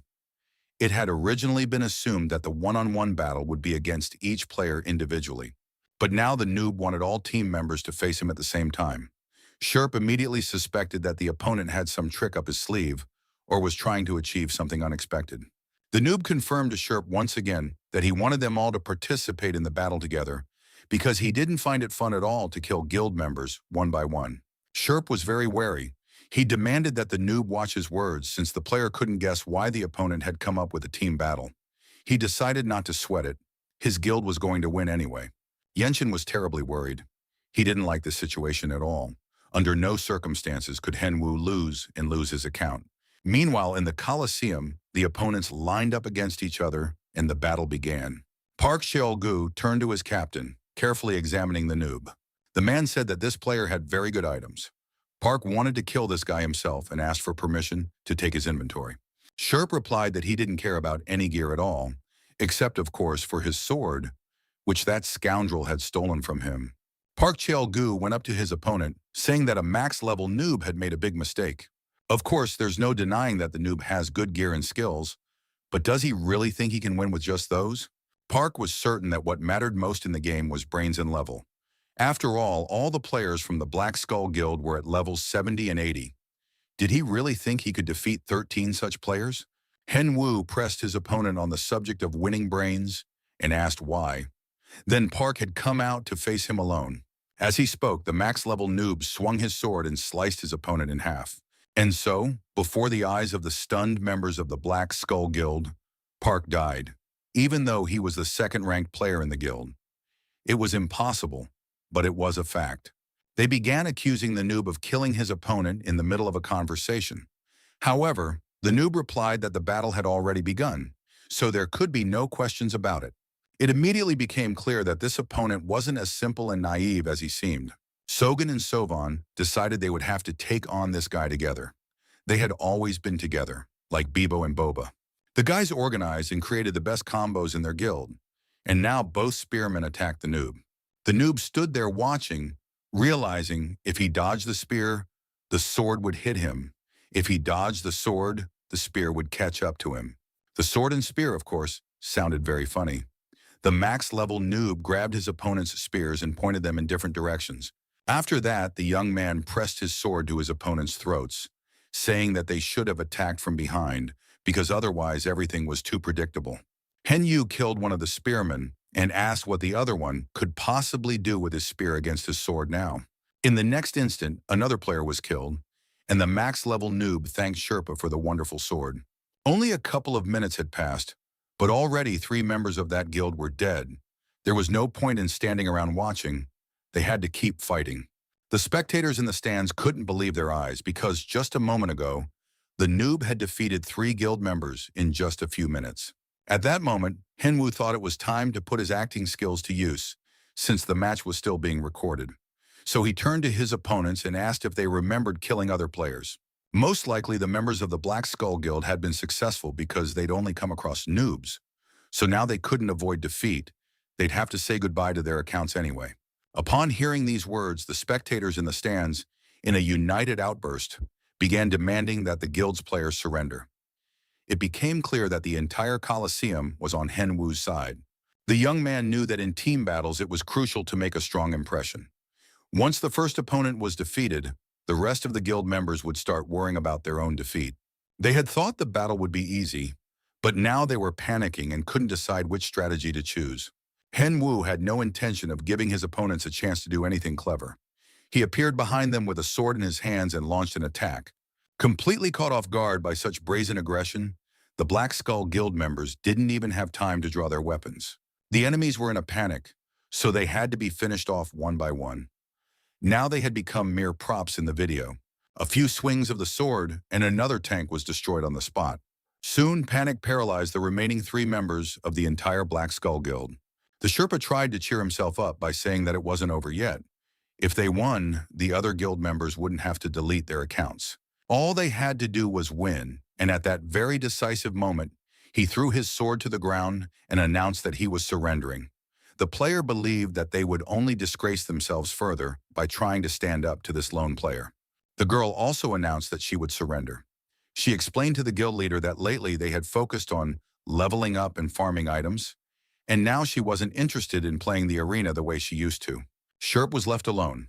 He heard his assistant say that their guild used to be more fun when the players were just playing the game. Sherp was left alone. He couldn't understand how things had turned out this way and tried to figure out where he had gone wrong. Once upon a time, He and his friends had created a guild to hunt monsters and spend active, fun times together. But at some point, they stopped enjoying the game and focused all their efforts solely on leveling up.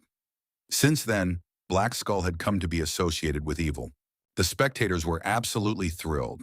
They demanded that the noob reach the maximum level so he could kill Sherpa and wipe out the entire Black Skull Guild. Hen Wu was even a little shocked that his opponents had given up. The duel turned out to be too easy, and spectators watching from the sidelines might have thought the whole thing was staged. Well, Sherpa stepped forward and prepared for the final duel. The player thought that everything that had happened to him was now his own fault.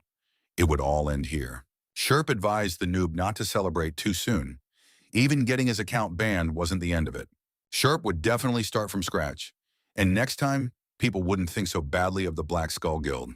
Hen Wu really liked those words.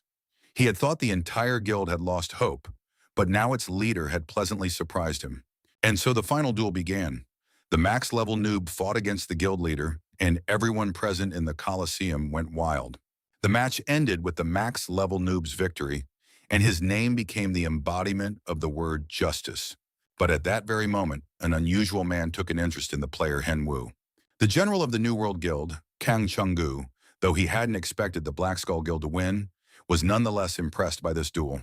And of course, this player, this noob, would have to answer for today's disgrace. The next meeting with representatives from Nazar took place at a cafe. Manager Kyle was absolutely thrilled by the duel, saying that the player was simply incredible. After all, it's unthinkable that one person could defeat 13 opponents. That's on par with a Milligan. The forum was abuzz with discussions about the noob's identity. Now his name was on everyone's lips, and everyone wanted to watch his next matches. Kyle was very pleased with his new client, who had a goal. The young man achieved it to his own advantage, and of course, to the company's. He was very curious to see what else Hen Wu would come up with in the future, since he had high hopes for this player. Yunchan looked at his friend and couldn't understand the look on his face, since Hen Wu had signed a lucrative contract with Nazar and defeated the guild. Why the sour expression? At that moment, an interview with the player Zhong Hanbok, nicknamed the Golden Eagle, was airing on TV. It turned out that Zhong Hanbok had only recently made his debut as a professional player. Hyunwoo had been so distracted by his own affairs that he had almost forgotten about revenge. But now he would keep it in mind again. Hyunwoo realized that he, too, needed to become a professional gamer. And then he'll be able to kill that insolent man right in the arena and take revenge for everything the Jeon family did to his family. Hyunwoo was highly motivated. He said he wouldn't even take any more time off and would start training immediately. Yunchan, of course, understood his friend's feelings, but he wished Hyunwoo would pay more attention to rest and recovery. The next place where Hyunwoo could be found was the South Gate of Briggs. The guild business was over, and now it was time to return to the main storyline. There are 4 known main storyline quests, but very little information is available about them. If the player fights the Black Mage, they'll have to defeat the undead as well. That's why you need to team up with a support character, but unfortunately, Hen Wu didn't have any such acquaintances, so he decided to go alone. The Dark Cave was a popular hunting spot because killing skeletons is easy, and they grant a lot of experience. Few players venture into the graveyard due to the difficulty of fighting the poisonous ghouls. That was exactly where Hen Wu decided to go. He could only count on himself and his pet, but in the end, he had to start somewhere. Besides, going to the cemetery was the right idea because Hen Wu didn't want the other players to find out that he had started the main storyline. Suddenly, a player called out to him. He suggested they not run away, but go on the quest together. The player introduced himself and said his name was Kim Suk-jun. He had Chinese and Korean roots, and he immediately noticed Hen Wu's gear. The player had been following the young man from the very gates of Briggs and didn't understand why the guy was ignoring him. Hen Wu replied that he simply wanted to hunt in the cemetery alone and didn't see the point in wasting time on small talk. Suddenly, the stranger grabbed Hen Wu by the collar of his sweatshirt, saying that he also wanted to catch ghouls. Hen Wu confirmed that there weren't many people in the cemetery, so the hunt would be easy. But in reality, Hen Wu was very tense. He had 200 power points, and this guy had been able to grab and stop him very easily. I wonder how much power Sok-jun had. On top of that, he knew that Hyunwoo was going to fight a dark mage. Sok-jun immediately warned him that he wouldn't reveal where he'd heard this. It was his big, big secret. Hyunwoo guessed that the player might also be on the main story quest. Sok-jun gave the player a friendly hug. saying that he too had business with the mage. He knew where the dark mage was hiding, and now they could go there together. Seokjun admitted that he had figured out long ago that the guy was a max-level noob.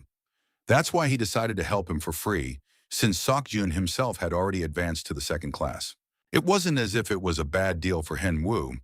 Getting help from anyone was better than nothing, so the guy decided not to turn it down. Hengwoo felt the rest of his new acquaintance's muscles and decided he should seize this opportunity and accept the help. Seokjun smiled, the sweetest smile he was capable of, and the boys set off. Soon they were standing by the grave, and Seokjun said that this was the dark mage's hideout. The hideout looked very strange. It seemed like a simple grave, but Seokjun asked them to be patient. Soon everything would become clear. The player put on the Liru monk's glove. He had received it as a reward for his confession. Henwoo knew it was a unique item, but he had never seen it before. The most famous and powerful class of monks were the Liru monks, who worshipped the Temple of the Sun. Putting on the glove from these monks, Seokjun smashed the tomb to pieces. Henwoo stood to the side, dodging stones, and thought about what he had heard regarding second-class people. There were actually very few of them, since attaining that class required personal recognition from the head monk. Instead of a tombstone, the players found themselves facing steps leading into a dungeon, and it immediately became clear that Seokjun was a very strange person, not just a player. They encountered various undead in the dungeon, but the skeletons and the dead posed no threat. Hengwoo walked quietly behind, thinking about how powerful Seokjun's attacks were. The only strange thing was that Henwoo had never heard of this player before. Why wasn't a man with such skills already famous? The young man's thoughts were interrupted by another undead, whom he immediately killed with his sword, realizing he needed to be less distracted and more careful. Hyunwoo easily dealt with several undead. It seemed as though he wasn't exerting any effort at all. The head of the New World Guild had instructed Seokjun to check out this player who had managed to wipe out the Black Skull Guild. But now it was safe to say that this guy was truly good. The New World Guildmaster was so deep in thought that several corpses had even clung to his powerful body, but Seokjun easily shook them off and tore them to shreds on the spot. The player looked at the max-level noob, wondering what to do with this talented guy. The dark mage didn't look very dark anymore. He was pale and bleeding. Of course, the undead tried to threaten the vile little people who had appeared in his dungeon. But the dark mage didn't have time to do anything, because his end had come. Henwoo was surprised that the dark mage had been defeated so easily. He thanked Seokjun for his help and support in battle. Defeating a single dark mage didn't end the quest. They still had to investigate the case of the undead spread. Henwoo felt that he could now handle the remaining tasks on his own, so he wondered how he could get rid of his companion. As paradoxical as it seemed, neither player knew what to do with the other now. Henwoo realized that his companion might be a top-tier ranker, given his superior skills, so it was better to stay on good terms with him. Seokjun thought the guy was cautious enough and would likely run away if he were asked to join their guild. Besides, he might already be in one anyway. The main thing was to stay on good terms. Hyunwoo suddenly said he'd just remembered. He'd planned to play with a friend, and now he had to leave so he wouldn't be late. Seokjun was very pleased. Of course, he had to go. After all, he didn't like it when people were late for meetings either. So the players went their separate ways, both satisfied with the outcome. Most likely they would meet again more than once. Once alone, Seokjun thought he'd acted like a child afraid to admit something to his parents. The player immediately logged into his account. He decided to make the phone call right away so as not to put off the unpleasant conversation for too long. Seokjun turned to his guild leader and said there was no need to snoop around about this noob. Kang Chung-woo wanted to know what was going on. However, the player replied that there was simply no need to snoop around. They didn't need any revenge. Seokjun didn't want to take revenge on the player, who had now become something of a younger brother to him. Soon he would meet the guy again and ask him to join their guild. The A-World Arena streaming site promoted many convenient services, including live cube playback. AR-Cube is a modern technology that allowed viewers to watch arena videos from different angles and feel as if they were there. To do this, viewers had to pay the amount set by the video uploader. The video of the battle with the Black Skull Guild was released in this format. And of course, the number of views immediately increased tenfold. And if you multiply that number of views by the amount, you can imagine just how much money Henwoo made from this video alone. 5 million won was something the young man had never even dreamed of. But now he was a millionaire. He could easily afford the new gaming capsule that allowed him to shoot such videos. Yunshin peeked into his friend's room and called him to dinner. But instead, Henwu fell to his knees in front of the gaming pod and began to worship his new deity, which had allowed him to solve many problems. Henwu returned to the game and was ready to continue his journey through the main storyline. It was unclear how many dark sorcerers he would need to catch. A question mark stood in place of the second digit. It could have been 2, or it could have been 10 mages. Henwu couldn't figure out this riddle at all, so he decided to just travel through the quest until the answer presented itself. There were a lot of people near the cave. They stood in groups and seemed to be waiting for something. Henwu was about to approach them, but suddenly realized that he had become quite a well-known figure and that someone might recognize him. The guy didn't have time to run away before a female fan called out to him. She immediately addressed Henwu by name. Hyunwoo looked at her. He was very surprised and hadn't yet decided how to react. At that moment, a couple of players approached him. They couldn't believe their eyes that they had met Hyunwoo himself. It was Yuri and Yeonjung who greeted the guy, saying they hadn't seen him in a long time, and asked how he was doing. Hyunwoo was confused. Sure, they hadn't seen each other in a long time, but why was fate playing such tricks on him? The young man didn't understand why he had run into Yuri right here and now. Kwon Yuri and Kwon Yeonjung were the younger brother and sister of his best friend, Yunchan. Hyunwoo's nervousness wasn't because Yuri was his best friend's sister. Once upon a time, this beauty had confessed her love to Hyunwoo, and now she declared that he was part of their family since he was living with their older brother. Last time, Hyunwoo had rejected her. However, she didn't take his rejection seriously and brushed it off as a joke. Yeonjung felt awkward and wanted his sister to leave the player alone, but Yuri just giggled, ignoring her brother's pleas. Finally, she told Hyunwoo to stop being afraid of her, since he was just a friend to her and nothing more. Yeonjung tried to change the subject by asking the player why he had come to this cave. If Hyunwoo wanted to hunt monsters, maybe he needed a team. The brother and sister admitted that they usually played with a warrior friend, but he wasn't around today, so they could team up with Hyunwoo and clear the dungeon together. Hyunwoo thought it over and realized that this pair knew nothing about his past, nor did they have any idea about the max-level noob. They only know Henwu as their brother's nice friend, so he can safely head into the dungeon with them and have some fun there. Soon the whole group headed into the dungeon to grind and level up. Henwu, as the swordsman, led the way, while the archer and support did their jobs in the rear.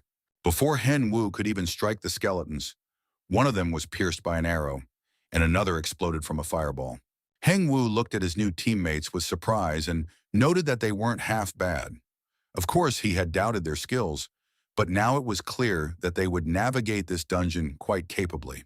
Yeonjung shot with pinpoint accuracy. He possessed excellent precision and high speed. A single arrow could take out all the skeletons at once. Yuri was good at her job. She supported the players with buffs. It wasn't easy, but she managed to strengthen their defenses. Henwu even considered whether he should take this pair with him on the quest. At that moment, one of the skeletons approached the player. But before the skeleton could attack Henwu, a protective barrier appeared between them.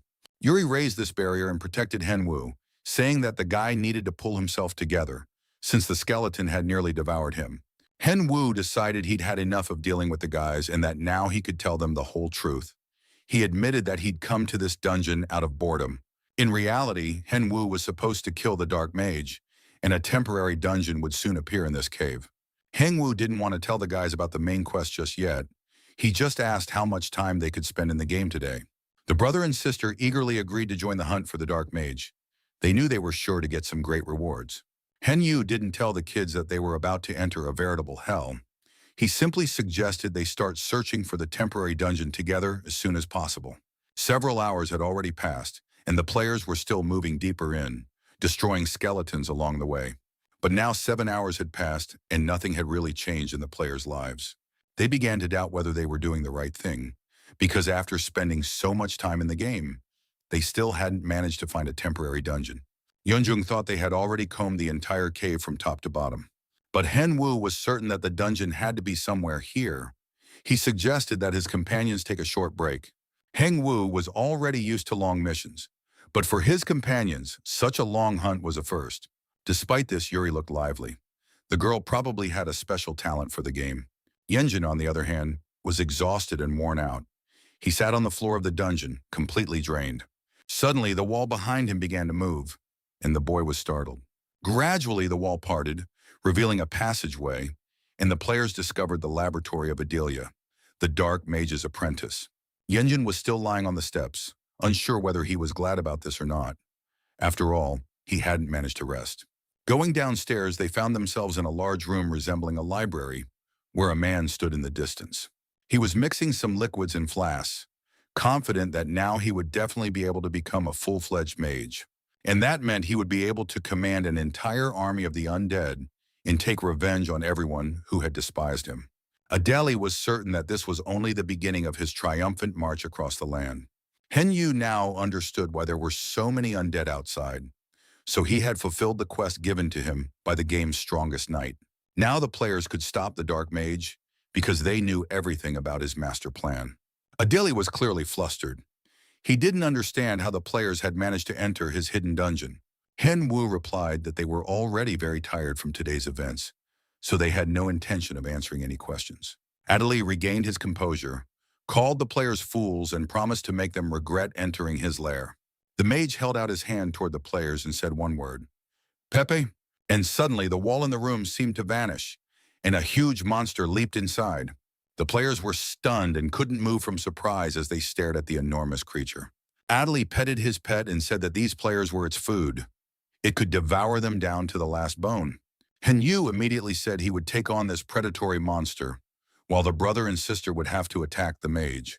The monstrous predator was very hungry and immediately attacked the players with its paw.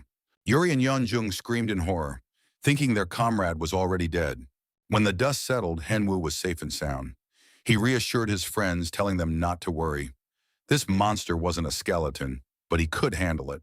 It was hard to imagine exactly how he planned to do that. Looking at the enormous predatory wolf, Yuri noticed the dangerous glow emanating from the monster's eyes. The giant bear roared loudly and activated its fear skill. Fortunately for Hen Wu, thanks to his fighting spirit, the fear had no effect on him. However, the boy realized that he was facing a monster of the highest rank. After all, only such creatures could use the fear skill. It became clear that defeat was a possibility, and besides, he had to protect the others. Adeli was pleased with himself and was enjoying the skills of his pet, Pepe. At that moment, the archer's hand didn't waver, and the arrow pierced the mage's body. Despite what was happening, the brother and sister behaved with dignity. Yuri activated her shield while the archer fired at the mage. Yuri showed quick thinking. She realized that only high-level monsters use fear, and protected her brother. The girl had thought everything through to the smallest detail and demonstrated true intelligence. The monstrous creature was about to continue the battle, but suddenly heard its name. His beloved master had raised him from infancy, fed him the best food, and played with him, serving as a substitute family. Now, however, the master had been killed, and the poor pet couldn't bear the tragedy. Tears streamed from its giant eyes. The players realized that the animal would become enraged by his master's death, but Henwu decided to use a different weapon. The young man summoned Tenny, who appeared before everyone. The bear cub was happy since his master hadn't summoned him in a long time. Tenny rushed over to the unfortunate Pepe and asked what had happened, and why the huge bear was so upset. But soon Tenny realized that the huge bear was no friend of his, so he immediately ran away and was now able to help Henwu in battle. Tenny activated the Forest Defender skill, which increased his defense and health regeneration rate. Henwu rushed to attack the monster, striking with his sword. Yuri was absolutely delighted with the little bear, hugging it close and thinking it was cute. While Henwu risked his life in battle, the brother and sister spent time with the little pet, petting it. Tenny realized it wouldn't be easy to escape from the girl's grasp and began calling out to his master for help. Henwu was busy fighting, and his comrades had no intention of helping him. This meant he would have to handle it on his own. He realized it was time to speed things up and use the power of the Archons. The power of the Archons allowed him to increase his strength for a certain amount of time, and thanks to this, the monster sustained numerous wounds. Pepe gazed with dying eyes at his fallen master, and tears streamed down his face. Soon both the mage and his pet died. The scene was very heart-wrenching. All the housewives would definitely have loved it. Even the players' mood turned somber, even though they had defeated the giant bear, and their health and energy were fully restored. Hen Wu read the notification that the quest was nearly complete. He had killed both dark mages and could now return to LeBron. Yeonjun asked what they would do with the items they had obtained. After completing the quest, they had obtained a staff and a dark mage's book, as well as some kind of orb from the bear. Yunjung had no idea what the orb was and handed it to Henwu so he could examine it and explain. Henwu hadn't expected to find this item in a place like this. The arena had become so unpredictable lately. The guy was very pleased that the orb was now his. The day spent in the dungeon hadn't been in vain. Hyunwoo told his friends that he would keep the sphere for himself, and they could divide the rest of the items among themselves. Even though it was his quest, he was the one who had done all the hard work. Hyunwoo looked pleased and added that they should consider it a gift. They hadn't seen each other in a long time, and he'd been wanting to do something nice for them for a while. Then Henwu suddenly remembered that they had already spent a lot of time in the game, and it was time to leave. He never admitted to his friends that the sphere was more valuable than all the other rewards from this quest. As soon as the guy said goodbye to his companions, he went to visit the Empire's strongest knight. LeBron greeted Henwu and was surprised that he had returned so quickly and completed the quest. LeBron was curious to know how the investigation into the large number of undead had concluded. Henwu handed the knight the Dark Mage's journal, which was supposed to be delivered to His Majesty. The young man received experience, numerous blessings, and 1,000 gold coins for completing the task. LeBron said it was time to get ready. Henwu didn't understand what he was talking about, since he had already completed all the tasks. LeBron explained that a meeting with the Emperor was coming up. Henwu had resolved the matter and now had to report in person. Henwu was stunned. He had never even considered a personal meeting with the Emperor. In the 3 years since the game Arena had been released, no player had ever managed to enter the Imperial Palace. That's why there were always crowds of people near LeBron's house. They suspected that the Empire's strongest knight was connected to the game's main storyline. And they were right. Now, for the first time, a player had the chance to meet the Emperor, and that player was Henwu. LeBron warned him not to worry. His Majesty was a great guy, a bit picky, but generally easy to get along with. Henwu thanked him for the warning, but wanted to know just how picky the Emperor was and why there was no need to worry. The young man understood that the palace was important to the game's storyline, and the Emperor would surely share some valuable items with him. Soon they reached the massive doors. LeBron said he had informed the Emperor of their visit, so there was no need to worry about formalities. The door opened, and Henwu was invited to enter the throne room. At the back of the hall on a dais stood a large throne on which the Emperor sat. Outwardly, he looked like a young man, more like a prince than an emperor, and he greeted LeBron. While LeBron was introducing Henwu, the young man thought to himself how young the Emperor was.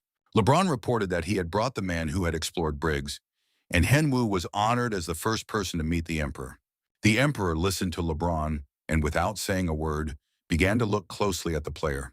He was studying Henwu, who had carried out the assignment in LeBron's place, traveled to Briggs, and figured out why so many undead had appeared there. Suddenly, Henwu felt that he couldn't move a single muscle. He was paralyzed by a powerful surge. It felt similar to his encounter with Raccoon, but even more powerful. Henwu looked at the Emperor, realizing that a true monster lurked behind his pleasant appearance. LeBron turned to the Emperor, saying that now was no time for jokes. Henwu crawled on all fours across the floor, just beginning to feel his limbs again. The Emperor didn't like that LeBron had called his actions a joke. It was a clear sign of disrespect. The next moment, the Emperor was standing next to LeBron, asking if the Empire's strongest knight was ready to be punished for his words. LeBron asked him not to mock him, since the Emperor had summoned him here himself and now wanted to test his readiness. The men stared at each other in silence for a while, without blinking. Henwu realized things were bad when a fire flared up beside him due to the intensity of their mutual energy. He recalled reading about the relationship between the Emperor and LeBron in a book about the country's great emperor. The Emperor was outraged that the knight often stayed at home and did not do his work. LeBron didn't see a problem with this. The Emperor assigns the work to him, and LeBron, as a duke, can delegate it to his subordinates. Henwu knew that the two had once trained under the captain of the Royal Knights, meaning they were friends, but now a dispute had arisen between the Emperor and the Duke. The crux of the dispute was that each demanded the other do the work and did not shift responsibilities onto others. Lovers quarrel, but they're just having fun, thought Henwu. He was tired of listening and wondered if it might be better to leave. When the argument ended, the Emperor praised the player and said he had a new task for Henwu. However, the Emperor couldn't simply give the task to the player. First, he had to prove his worth. Henwu immediately sensed the Emperor's formal tone. He would have to undergo a trial and show what he was capable of.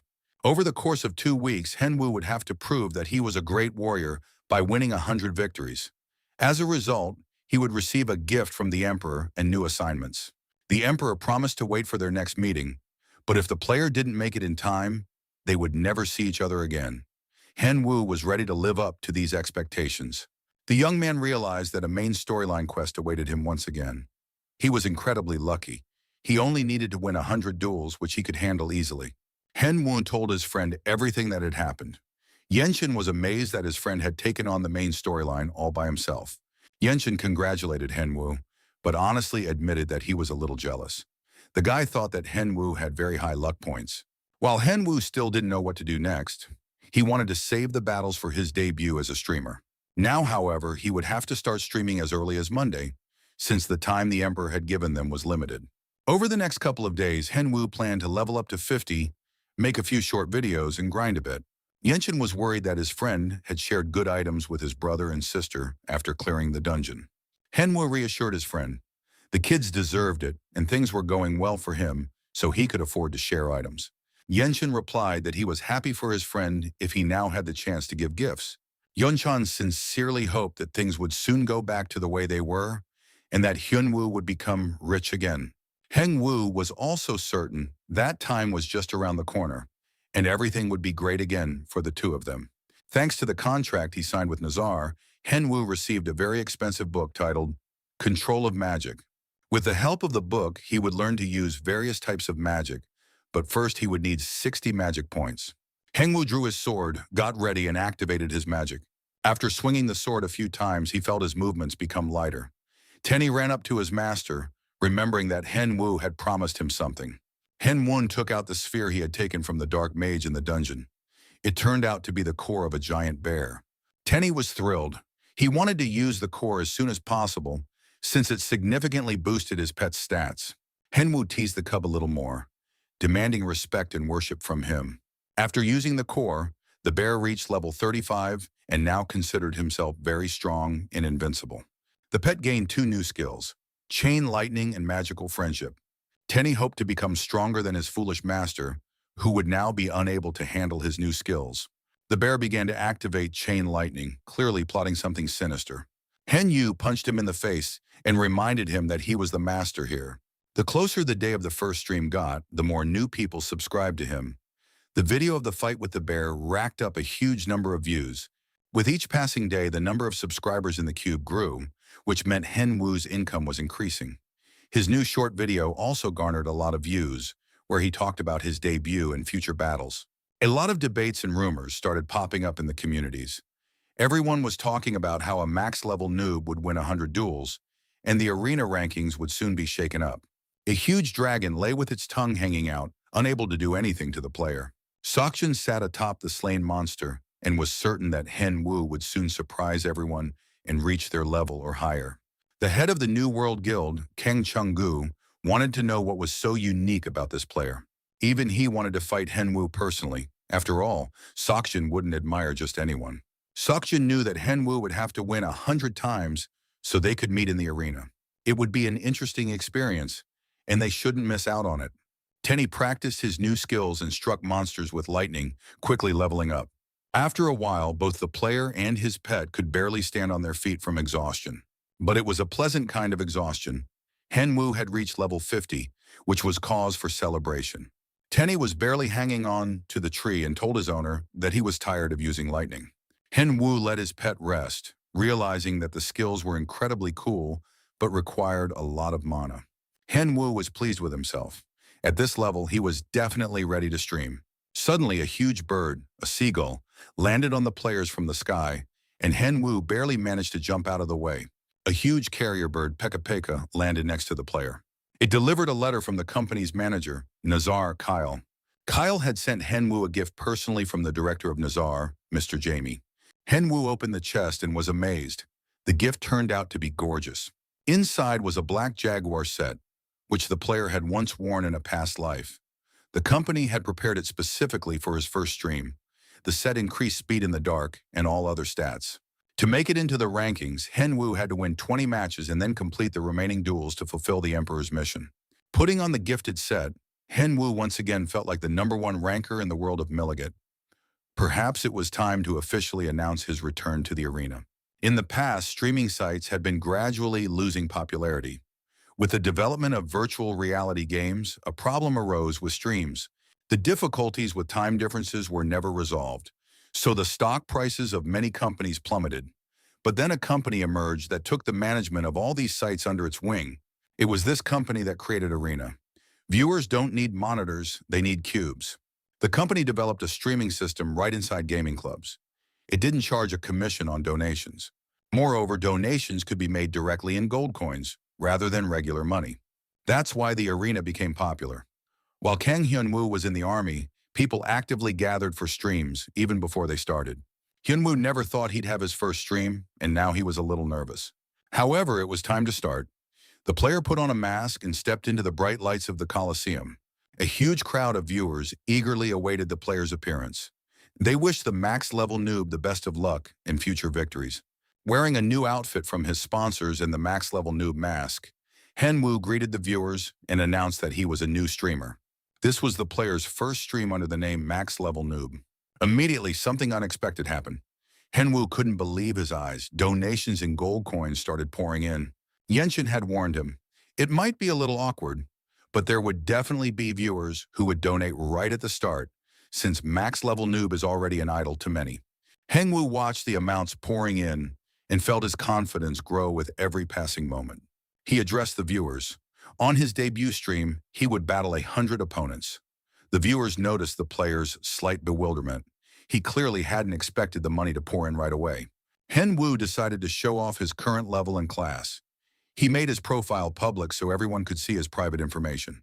Many viewers were surprised. The guy was only at level 50, but they wished him luck. It was time to start the duels. In the Coliseum, there is only one type of battle: one-on-one duels or ranked matches. The winner's rank increases with each victory, while the loser's rank decreases. Opponent matching depends on overall stats. As a player's rank rises, they face stronger opponents. The first 20 matches serve to determine rank, and now Henwoo must face these decisive duels. If he loses a ranked match, he'll have to start over from scratch. Henwoo knew that players usually enter the Coliseum at level 30 or 40, so the first stage would be easy for him. The telecom office was busy with entertainment rather than work at that time. A manager came to the director, clearly intending to discuss work matters. The young woman wanted to tell Mr. Kang about a max-level noob who was holding duels. It was that very player, Milligat, who had previously rejected their offers. The manager reported that Henwoo was hosting his stream. Company representatives watched the matches and decided to try once again to sign the player for their team. Mr. Kang believed that Jung Han-buk wasn't up to their team's standard. Of course, his dad has a lot of money, so they can't afford to lose a player like that just yet. But if a top-tier rookie makes his debut as a professional player, we'll have to try to lure him over to our side. At that moment, Jung Han-buk was standing outside the door and overheard the conversation between the director and the promoters. The guy realized that the top-tier noob was better than he was, and that sponsors might choose him in the near future. Hyun-woo had already won 40 duels. So far, everything was going according to plan. Soon, when half of the duels were over, the number of viewers exceeded 1 million. Hyun-woo went to read the comments and saw that some viewers had decided to leave the stream, finding the matches monotonous and boring. It all resembled a primitive bloodbath. Heng-woo agreed with this opinion. He really hadn't done anything except win the first 50 matches. People were getting bored, so the player decided to make the duels more exciting. Heng-woo addressed the viewers. Sometimes streamers are given challenges, and now he wanted to receive a challenge from his viewers as well. One of the viewers donated 1,000 gold coins and proposed a challenge. Heng-woo waited with interest to see what it would be. The stranger suggested winning the 51st duel without weapons. Heng-woo thought the viewer didn't understand how much harder it is to kill with bare hands than with a weapon. After finishing his interaction with the audience, he began searching for a suitable opponent again. Soon one was found. It was a level 70 player. This round would be a tough one, but Heng-woo hoped the spectators would enjoy it. His opponent was wielding an axe and couldn't understand why a max-level noob had come out unarmed. It looked like madness. Heng-woo dodged the axe swing. His speed and split-second reaction stunned his opponent. He clearly hadn't expected that. Heng-woo assured his opponent that he could dodge any attack and would do so at the right moment. On top of that, the max-level noob struck in the right spot, and his foot connected with his opponent's jaw. Player Jack was in shock, as if frozen in place, unable to recover. Hen Wu decided not to wait, and while his opponent was still in a state of shock, quickly finished him off with his hands and feet. The final critical blow was delivered with a powerful fist, and the match was over. The max-level noob raised his hand in a victory cry, and the entire Coliseum and the stream's viewers were in complete awe. Hen Wu winked at the audience and said it wasn't that difficult. Fans immediately expressed their delight and asked their idol to teach them the same. The next viewer suggested a new challenge for the max-level noob, and the guy agreed once again to take on any task. At that moment, the arena announced that the player had a new goal: to win 10 more duels. If he lost a duel, the task would be considered a failure. Hen Hua informed the viewers about the new quest. If he succeeded, he would be awarded a new title. The viewers cheered on their idol because up until that point, no one had ever received new quests while in the Coliseum. One spectator donated 100 gold coins and promised to send another 10,000 if the player successfully completed the task. The motivation was simply fantastic. Soon, another opponent was found. The warrior held a sword in one hand and a sharp dagger in the other. When the player appeared in the arena, the duel was declared open. Hen Wu could literally smell the millions to come and wanted to defeat the remaining opponents as quickly as possible. The max-level noob scored another victory. The next opponent didn't stand a chance either, and the scent of money grew stronger and more alluring. Repeating the sum in his head, Hen Wu chopped down his opponents like cabbage for a salad, looking like a true killer monster. Another victory was secured, and Hen Wu wiped the sweat from his forehead as he stood over the body of his slain opponent. The decisive moment had arrived. Only one more victory remained before the quest was complete. After that, he would receive all the promised rewards and a massive donation from his fans. All that remained was to determine the final opponent. The viewers unanimously agreed that money was a huge incentive and wished their idol victory. Finally, the opponent was determined. He stood before the max-level noob in all his glory. Hen Wu immediately realized that the opponent's gear was level 110 plus, and such opponents were extremely rare. He became as serious and focused as possible. He had never faced opponents above level 100 before, so the final match could be very difficult.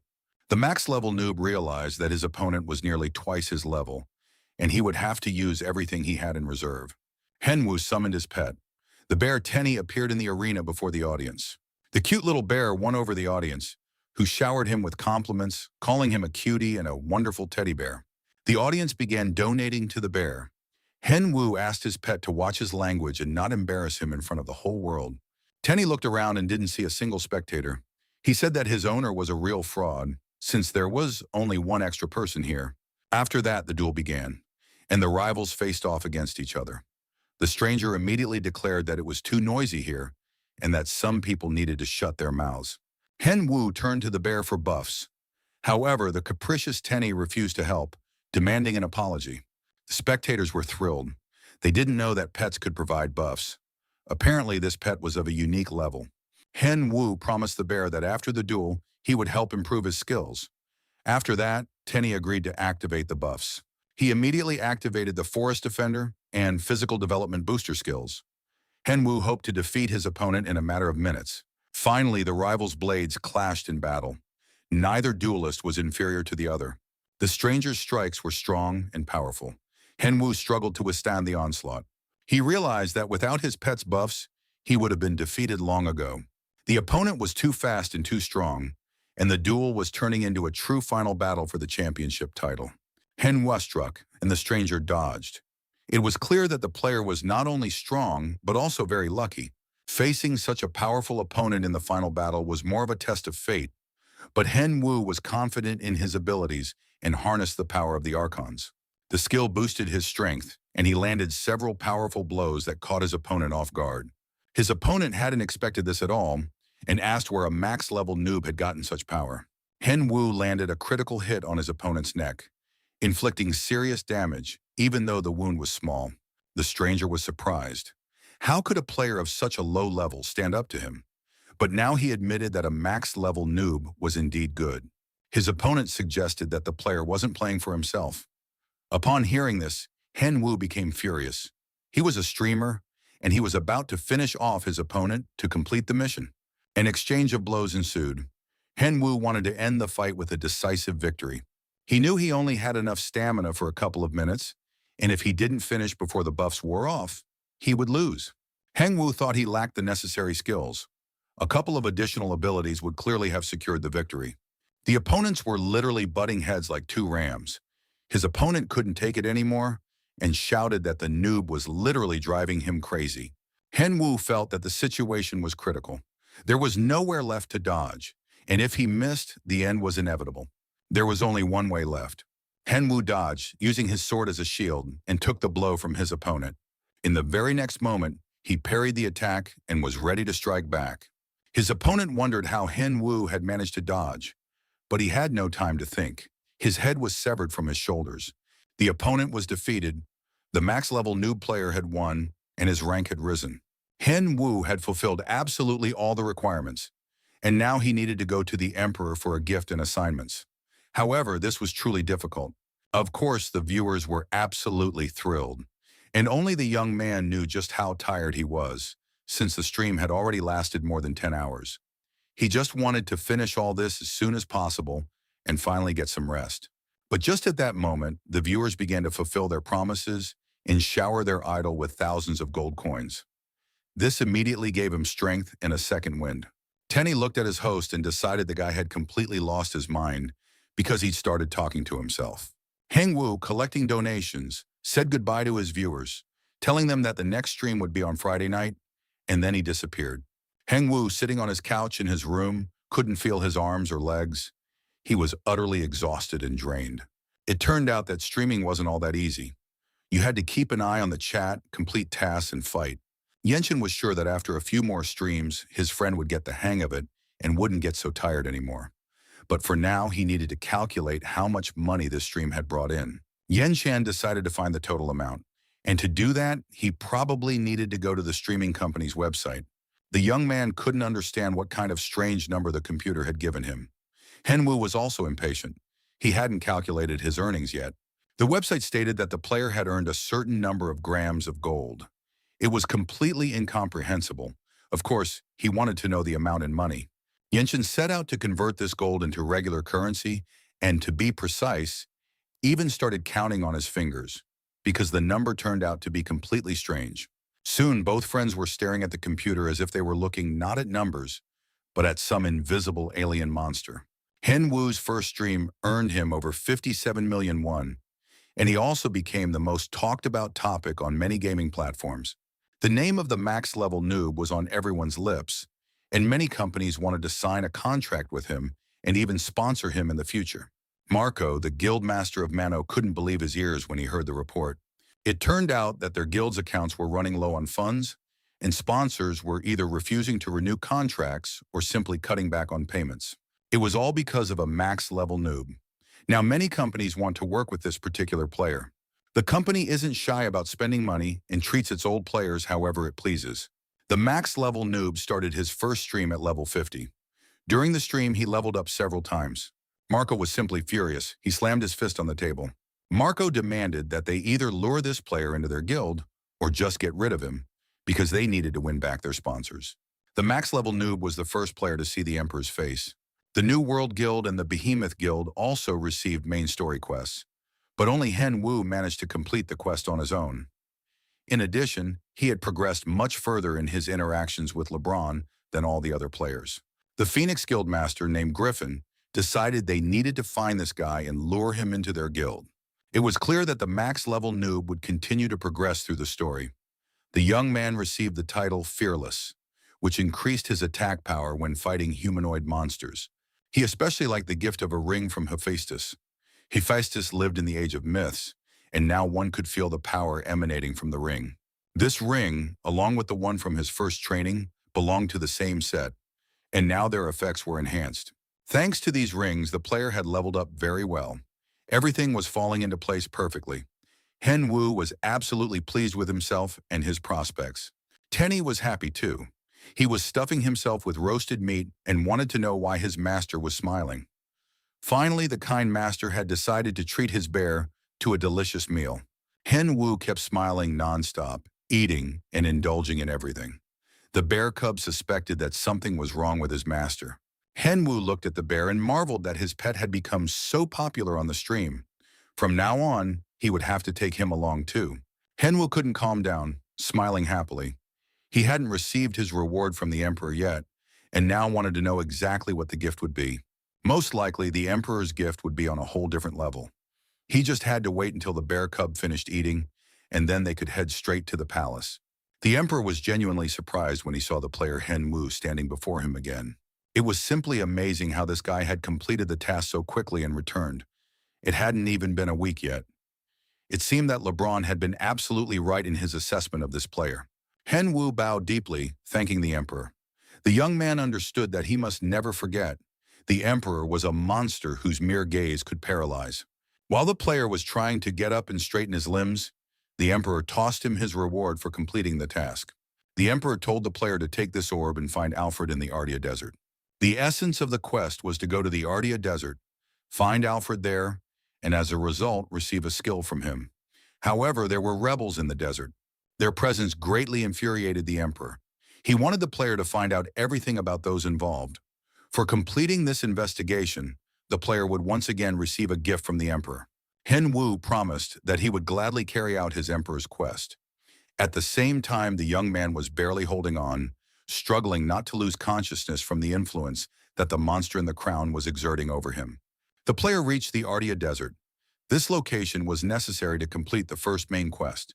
When Han last played as Milligat, this was the first place the player had come to as part of the main storyline. Now he encountered a huge monstrous scorpion in the desert. Tenny was tasked with using his lightning bolts to neutralize this monstrous insect. Taking advantage of the fact that the scorpion was pinned in one spot, Henwu landed several blows and tore the monster to pieces. Soon the desert was completely cleared of scorpions. The player gained experience points, and this couldn't help but please Henwu and his pet. Unfortunately, the player didn't know where Rifa Castle was located, so he had to cross the vast desert on foot. The player walked for a long time across the scorching sands when he finally saw the castle on the horizon ahead. Most likely that was exactly where he needed to go. Henwu surveyed the unfamiliar place. He wasn't sure he had reached the right location. The young man was already tired of wandering in the heat and fighting desert monsters. Still, the player decided not to get discouraged just yet. He had great faith in his luck, which had always been on his side. Henwu soon noticed an unfamiliar warrior in a cloak and wielding a huge sword moving across the sand toward them. It was none other than Alfred, to whom the emperor had sent Henwu on a mission. After all, the young man hadn't been wandering in the heat for nothing. The young man handed Alfred a blue ball, which the warrior accepted with trepidation. He understood what the object was. Holding the blue orb in his hands, Alfred was certain that the player standing before him had indeed come from the emperor. Alfred said it was very good that they had met. Since he had been patrolling the area, Alfred would reward the player for it. He took out a book containing the faceted crescent skill. This skill allowed the blade to be lengthened and made lighter. With its help, the sword could be improved. Henwu was very pleased. Now new possibilities were open to him. Of course, the player had good skills, but with the faceted crescent skill, he would be able to level up twice as fast. Henwu felt he didn't need to be so sincere and joyfully express his emotions, so he pretended to cough. Henwu turned to his companion and asked what exactly Alfred knew about the uprising. He explained that he had come to the city to deliver the orb, but the emperor had also ordered him to gather all possible information about the uprising in the desert. Alfred realized that this young man had the emperor's trust and handed him a map that would help Henwu in his further investigation. It was a map of the desert. Alfred had marked suspicious locations on it, as well as Rifa Castle. Alfred believed that someone from Rifa Castle was aiding the rebels, because they had too many classified documents known only to people from the castle. Alfred hoped that the player would be able to sort out this complicated case. Henwu promised that he would do everything possible and within his power. The map Alfred gave him marked 3 locations: Rifa Castle, the Tribe of Darkness, and Lake Bryan. The Tribe of Darkness was the most suspicious. It was a level 90 hunting ground inhabited by desert scorpions and desert goblins. Henwu knew he was the only one who knew the secret about the Tribe of Darkness. He had discovered this secret back in Milligat's time, and thanks to this secret, he would achieve victory. Ten lay in ambush at the edge of the cliff and looked down intently. He wanted to understand why he and the master were here. looking at a giant cactus larger than the mountains. Instead of answering, Henwu grabbed the cub by the hood and asked him to trust him. The next moment, Henwu and his pet jumped off the cliff to the small bear's wild cries.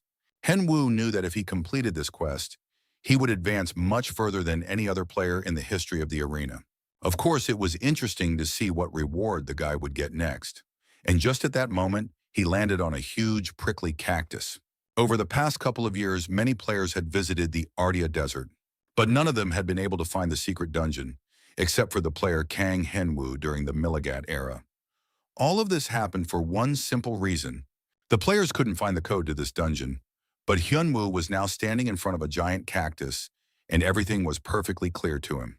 Tenny was already worried about his master, who had apparently overheated in the sun and was now about to become a sacrifice to some cactus.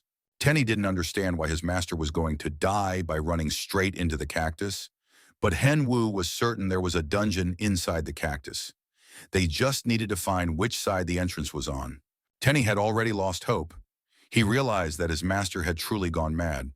Of course, the bear cub had known this for a long time, but he hadn't wanted to believe it until the very last moment. Henwu grabbed the bear by the hood again and flung him onto the cactus amid his pet's wild screams. But it turned out that the player was right after all, and the entrance to the secret dungeon had been found. Now the bear could no longer scream and curse at his master. Henwu also entered the passageway located in the center of the cactus and was surprised as he looked around. He had already forgotten how everything was arranged inside because he hadn't been to this place in a long time. The hidden desert was hidden within the desert. The player and his pet looked in wonder at the landscape that unfolded before their eyes. Tenny just couldn't calm down. The little bear was crying because his master had picked him up and thrown him right into the cactus. And that's no way to treat your best friend. Finally, the bear cub said he was upset with his master and didn't want to talk to him at all. However, the situation was such that Hen Yu had no time for conversation now. It was unclear where the desert lizards had come from, emerging from beneath the sand. Apparently, they were native to this hidden desert. In the arena game community, no one knew anything about desert monitor lizards at all. Henwei remembered only one lizard, but it was an ordinary lizard, not a monitor lizard. This oversized lizard standing before the player was about 20 meters tall and nearly 5 meters long, so it didn't seem all that big. In any case, these lizards aren't all that different from one another. It was time to engage in battle and deal with the vile desert lizard. The monitor lizard launched an attack. The player managed to parry it with his sword. However, the young man immediately realized that his opponent was very strong and sturdy. Given its strength, speed, and appearance, one could assume that this monster's level exceeded 100. Henwu knew that if he didn't use his entire arsenal, he wouldn't be able to win. However, his pet continued to sulk and refused to help its master. Henwu promised to carry the bear cub on his shoulders for 4 hours. In return, he immediately received all the active buffs his pet had to offer. Henwu also enhanced his sword, realizing that he wouldn't be able to handle this monitor lizard with a regular sword. The player jumped onto the head of the vile desert lizard and plunged his sword into its neck. The monster let out a loud roar. Henwu knew he had to keep attacking until the monitor lizard was defeated. But the desert lizard tried to throw the player off and galloped around, while Henwu held onto his sword, which was firmly embedded in the monitor lizard's body. Henwu swayed from side to side, like a bullfighter during a rodeo with a bull. Suddenly, he noticed a spot on the monitor lizard's body. The player drew another sword and now moved along the lizard's body, alternately thrusting the swords and pulling himself closer to its head.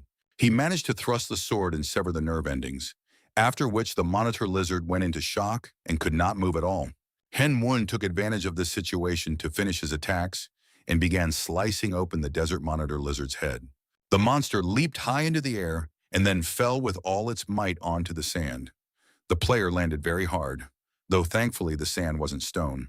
Hen Wu was completely exhausted by the fight. However, he immediately leveled up. His mana and strength were restored. Plus, he gained a lot of experience, so he could take a short break.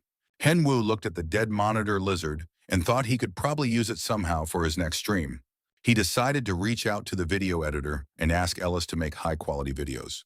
Alice was a true fan of the player, and on the day he was making the video, Hen Wu and the Emperor swore that Alice would make videos for Hen Wu for free for the rest of his life. Soon, the cameraman realized that his vow was not in vain. Despite the difference in levels, the player managed to fight the monster and found its weak spot. Alice was glad he'd chosen a max-level noob for his edits, because this player was the best. Alice decided to watch the video again and create a major story. The day of the new stream had finally arrived. The video, Heng Wu's battle with the overgrown lizard, had been released that morning, so a large audience was expected. Heng Wu was feeling great. Things had been going well for him lately, and he was glad to be back in the arena. There were already tens of thousands of viewers from the very start, so it was time to start the stream. Heng Wu ran out onto the arena with his pet. He greeted everyone, saying he was happy to see his followers and hoped they would have a good time together. The max-level noob told the viewers that he had a solo raid today. He had already managed to locate the lizard boss. The player thanked the viewers for their donations as he made his way through the desert, preparing to find the boss and battle him. He also warned viewers that he would be busy fighting and wouldn't be able to respond to their comments or acknowledge donations, so they wouldn't think he was ignoring them. But now Heng Wu will no longer be able to chat or even view the chat because he has found the target of his raid. The max-level noob had to focus because a huge and terrifying lizard was waiting for him. This winged monster was perched on top of a cliff, and upon seeing the player, it spread its wings and plunged down toward the young man. Heng Wu quickly activated all the skills at his disposal. He reassured the viewers, telling them not to worry because this massive lizard would be lying dead on the ground in a few hours. He had done some preliminary research on his opponent and realized that this flying lizard's weak spot was also on its neck. Of course, this made the battle easier. The weak spots of the lizards were practically in the same place, but he still had to get to that spot. In addition, the player had to dodge the monster's attacks and land a strike on the weak spot. Heng Wu activated the faceted crescent strike and began the duel with it. After that, taking advantage of the fact that the monster wasn't expecting a powerful strike from the player, the young man leaped high into the air. Despite the terrifying and dangerous opponent, Heng Wu was very pleased and even seemed to be enjoying this challenging raid. Usually a boss raid involved an attack by the entire group, depending on the enemy's difficulty. Players fulfilling specific roles took part in the group attack. These were warriors, tanks, supports, and healers. They all had to clearly fulfill their roles to minimize the risk of the raid failing. That was the whole point of boss raids. Because of this strategy, there were practically no players who could defeat a boss in a solo raid. That was the case until this stream. But now a max-level noob was showing all the viewers how he was trying to defeat the boss single-handedly. Heng Wu didn't try to dodge the monster's face. He knew the lizard's claws would be even stronger, so he struck, aiming to damage its face. The player would push off the lizard's claws, jump up and slash with his sword at anything within reach. Soon the lizard's eye and part of its jaw were injured, and this clearly angered the flying monster. At one point, it seemed as though the player was hurtling at tremendous speed into the gaping maw of this terrifying lizard. However, the young man avoided the fall. The viewers were absolutely thrilled just watching the stream. Some felt dizzy. They couldn't understand how the player could fight for so long. From the very start of the battle, Heng Wu was completely focused. Although he was seeing this monster for the first time, he had already sensed it while playing through the story as Milligat. Thanks to these memories, the young man felt a huge surge of strength. But it soon became clear that his mana was gone. He had used it all up on the attack. Victory in this raid depended entirely on the amount of mana, and he needed to restore it quickly. Of course, in this situation, he could do that with the help of his pet. Tenny was throwing a tantrum. He was already tired of fighting this lizard. After all, 3 whole hours had passed. The bear wanted to eat, but the battle was still in full swing. Heng Wu watched the lizard, and judging by its behavior, he realized that the boss was already on the brink and nearing its end. Suddenly, the huge lizard darted high into the air, leaving the player alone. The spectators assumed that the boss had fled to recover. Heng Wu watched the flying lizard and realized that the monster wasn't running away from the fight. On the contrary, the massive flying lizard was gaining speed and altitude to plummet like a stone onto its opponent. The final phase of the battle had begun. The lives of the opponents were at stake, and the huge lizard understood this perfectly well. It plummeted toward the player, and Heng Wu spent nearly all of his remaining mana to jump out of the way at the last moment and avoid being crushed by this monstrous lizard. A hail of rocks rained down on the player and his pet. They had to cover their faces to avoid being injured by the shrapnel. The boss stared at the player, its massive wings already spread wide as it stood on its huge, sinewy legs. Tenny even suggested that his master recall him back to the locker. The lizard darted from side to side, not letting them land a blow. It seemed as though it had gone mad and was acting purely on instinct. Tenny was very scared. He didn't understand why the lizard had suddenly become so fast, while his owner stood motionless. All the game's bosses had their own strategies, as well as specific attack patterns and weak spots. Good players try to figure out these strategies. They don't need to, and don't want to, rush headlong into a fight. It's better to analyze everything first. That's exactly what the max-level noob was doing right now. He was looking at the tracks left by the lizard and was focused, trying to understand the monster's movements. The lizard began to descend toward the player again, and it seemed as though it was about to swallow the player along with his cute pet. But Henwu was keeping track of every move his opponent made, as well as his own strength, speed, and mana level. The guy managed to jump back again. Now even the lizard couldn't figure out where the player had gone. Henwu and the bear leaped high into the air. He knew the lizard had a weak spot. It was located at the back of its neck.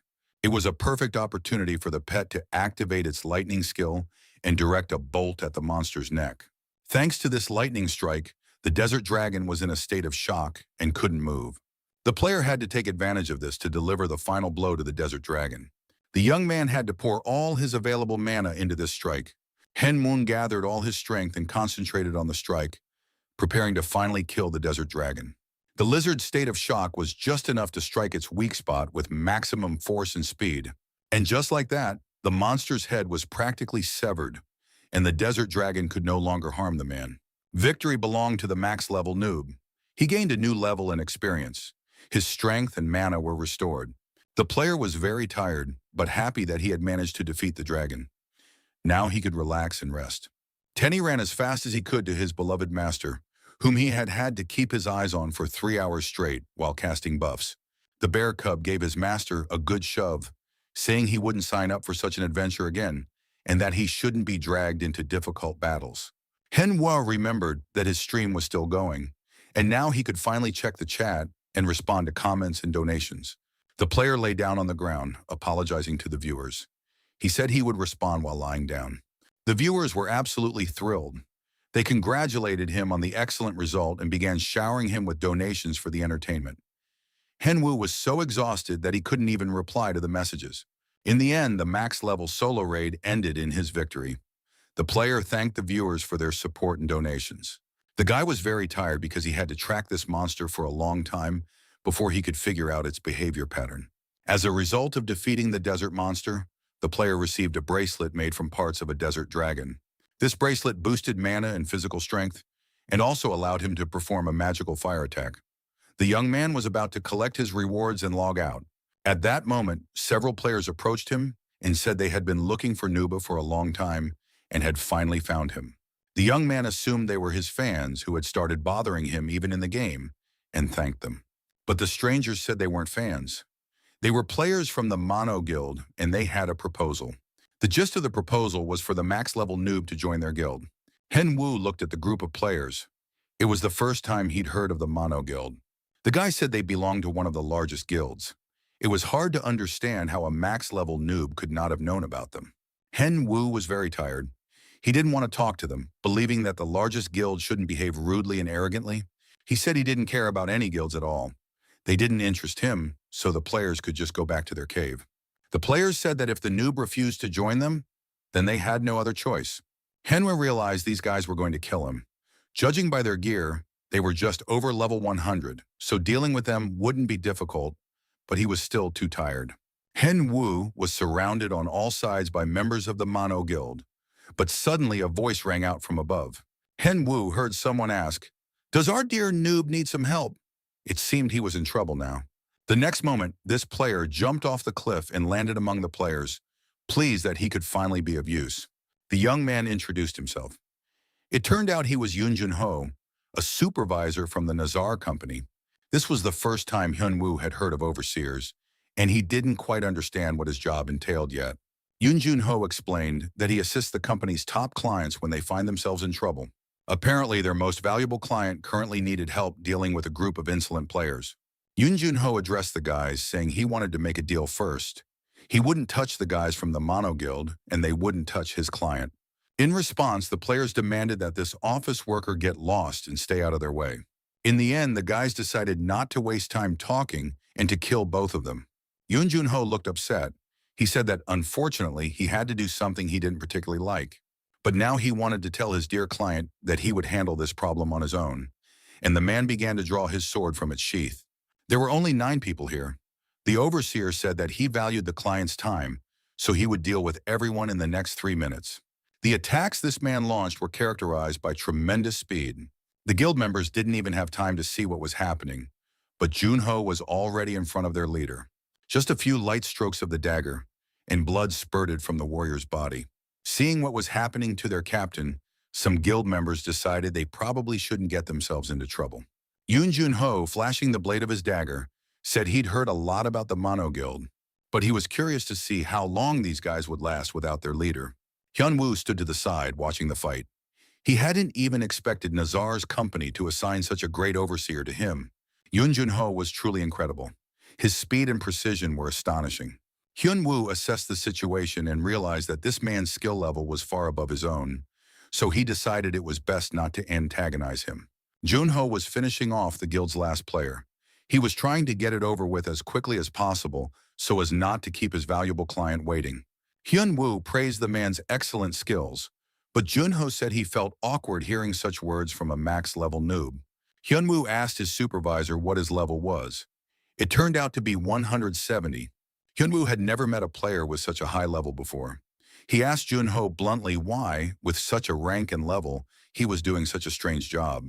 Yoon Jun-ho answered honestly and frankly, saying that his level couldn't support him and his family. If the guy started playing games himself, it wouldn't lead to anything good. The man was certain he wouldn't even be able to earn enough for baby food, and he would definitely be kicked out of the house. Hyun-woo listened attentively to the man's honest answer. He understood that being a gamer was very difficult, and no skill level could guarantee a steady income. Yoon Jun-ho was happily married, but he had to choose to work for Nazar, where he received a guaranteed salary.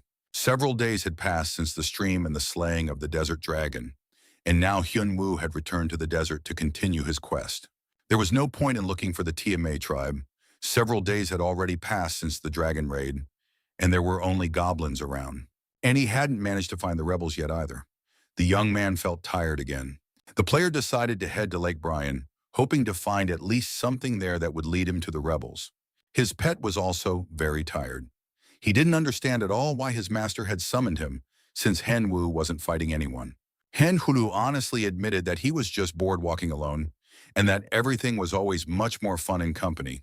Tenny didn't hold back and struck his master, who, as it turned out, was just strolling through the hot sands. The bear didn't understand why he was being summoned for no reason and wasting his energy. But the player said he wasn't part of any guild, so he was bored. Sitting on the sand in the middle of the desert, Hyun-woo spotted a set of footprints, most likely left by a stranger who had passed through here quite recently. Hyun-woo and the bear began to examine the tracks. There were not only human footprints here, but it also looked like some kind of vehicle had driven by. Meanwhile, it was evening in the city, and the houses were lit up with a warm glow. A Chinese arena streamer named Chen Ho learned over the phone that his sponsors would no longer be paying for his streams. The sponsors reported that they had received such an order from management and asked to remove the ads from Tian Ho's streams. The player tried to convince them that he didn't need the money. He just liked the Porsche ads. However, the company's management had chosen a different spokesperson, and now it would be a player named Max Level Noob. After receiving an apology from company representatives, Tian Ho flew into a rage and threw his phone, realizing that he was no longer suitable for them. Tian Ho was very angry at this newbie, whom they preferred over him, even though he was no worse than this noob. Another player witnessed this scene, understood the gist of the conversation, and just wanted to clarify who the sponsors had chosen over Tian Ho. The young man knew that the max-level noob was a famous streamer who had recently won 100 duels in a row. Tian Ho told his friend that because of this player, his contract with Porsche had been terminated. Lucia wanted to support his friend, who was the greatest streamer in all of China, and now this tasteless company, Porsche, had traded him for some noob. Lucia offered to help his friend resolve the issue. He was ready to have his guild stand up for Tian Ho. Lucia was the representative of the largest guild in the arena, called GRU. He said he would handle everything himself, since the Chinese streamer was like a brother to him, and Liu Shi would quickly resolve this problem. Hen Wu followed the tracks in the sand until they abruptly ended, running into a rock. The young man was sure that this rock was just as much of a mirage as the cactus had been last time. He activated his scanner and found that he had indeed located the rebel camp. He had to decide whether he wanted to go there. Of course, the player had no intention of abandoning the quest halfway through, so he immediately confirmed his decision and, along with the bear, entered the rebel camp. The half-ruined slums disappointed the young man. Usually a rebel camp was some kind of captured castle or village. Here there were only ruins. However, the abundance of weapons gave the impression that the rebels were indeed preparing to wage war. Hen Wu didn't understand why his quest wasn't over yet, since he had found the rebel camp. Was there really something else he needed to do? At that moment, a local resident spotted the player. He approached and asked what the stranger was doing near his cart. Hen Wu realized he had come completely unarmed. The man didn't take his eyes off his pet. He turned to the bear and asked if its name was Adele, and if it was possible that he was Master Filian's apprentice. Hen Wu couldn't recall those names. The young man thought the man was referring to that dark mage and his enormous bear, whom he'd had to fight in the dungeon. Hen Wu decided to play along with the man and said that he was indeed Mr. Filian's apprentice, and that this bear was his creation, a chimera named Pepe. Tenny was outraged that they were being used like this. He tried to say something, but the player clamped his mouth shut tightly. The rebel remembered that Master Filian had indeed mentioned a bear named Pepe. Hen Wu decided to keep up the act and said they had come to see the mentor. The rebel replied that the mentor was currently inspecting the chimeras in the camp and would be very happy to meet his student. Hen Wu followed the rebel while the bear continued to bite, pinch, and hit him for the fact that his master didn't appreciate the pet at all, and even gave him some other names. As they went deeper into the camp, it became clear that these weren't just some old buildings, but a serious complex designed for the warriors living and training. On the watchtower stood a figure surveying everything that was happening from above. The man was consulting a magic orb, not yet sure whether the saints of the land were intervening or not. The mentor believed that in this case, it would be better to adjust their plans. To do this, they needed to gather all the black mages from the south. This was the Black Archmage Filian. The Lord of Rifa Castle supported the rebels. In a few days, they would send a signal, and the rebels would begin advancing toward the castle. While everyone was busy preparing, there was no need to worry about this, for the rebels had a multitude of undead and chimeras at their disposal. Archmage Filian wished the rebels good luck. Suddenly, the man felt someone's gaze upon him. He sent out his doppelganger scouts to detect any surveillance. These phantom undead scanned the surroundings in search of strangers. They found absolutely nothing. Although the Archmage clearly felt someone's gaze, perhaps it was just his imagination. Hen Yu raced away at breakneck speed, for he had nearly been caught. The young man had figured it out and now understood that Lord Rifa was a traitor. He needed to return to Rifa Castle immediately and report the situation, because in a few days the undead would launch an attack. However, Hen Wu couldn't escape, because a stranger had been chasing him for some time, and now he had stopped the fleeing player. It felt to Hen Wu as if he had crashed into a wall at tremendous speed. The young man fell to the ground, hitting his back hard. In addition, several more rebels ran out of the building at the noise. They wanted to find out what was going on. Hen Wu felt he had walked into a trap. The bearded man, along with the other rebels, had him in their sights. It seemed as though he had remembered something. At that moment, two guards approached the player and demanded that he show his face. Hen Wu realized he'd been trapped and would now have to fight. But suddenly a huge hand landed on his head, preventing him from getting up. The man apologized to the guards, saying that it was his foolish apprentice who had accidentally dropped his weapon. The bearded man promised to keep an eye on the apprentice and punish him for his bad behavior. The rebels recognized the dwarf from the armory. Besides, he had just apologized and explained everything. The guards told the workers to stop making noise and not distract them from their rest before the difficult battles ahead. Hen Yu lifted his head from the sand. He didn't understand what was happening, but it seemed like an NPC had just defended him. At that moment, a huge bearded strong man turned to the young man and asked where he had gotten that sword. The men went into the armory, and Hen Wu handed his sword to his savior so he could examine and study it. The man was overjoyed. It turned out he had made the sword himself. Who would have thought he'd be reunited with his weapon? It turned out that the rebels had kidnapped this armorer earlier that day. They had brought him to their camp to forge weapons. Henwu realized he was about to get another quest. The player told the armorer that he had come here as a spy from the enemy side. Henwu offered to help the gunsmith escape, and the man said that would be great. His apprentice had a completely different opinion. The young man believed they should just wait, since the rebels had promised to release them soon. But the gunsmith thought his apprentice was a complete fool if he believed the kidnappers. They would never let the gunsmiths go, and would exploit them until their last breath. The armorer said he agreed to the escape, but wanted to take all his apprentices with him. There were other dwarves being held hostage at the rebel camp. They needed to be helped to escape, and as a reward, Henwu would receive a quest from the Red Anvil tribe. At the same time, a meeting was taking place in a shop in the Yuzman Empire. The people meeting were far from insignificant. Representatives of the Phoenix Guild, Rachel and Griffin. Also present were the guys from the New World Guild, Chungu and Sokjun. Judging by their conversation, the New World Guild was offering Phoenix the chance to complete a quest with them. The details of the main storyline were kept secret even within the guilds themselves, and right now the Phoenix players were a step behind. So it wasn't clear why the New World Guild needed this.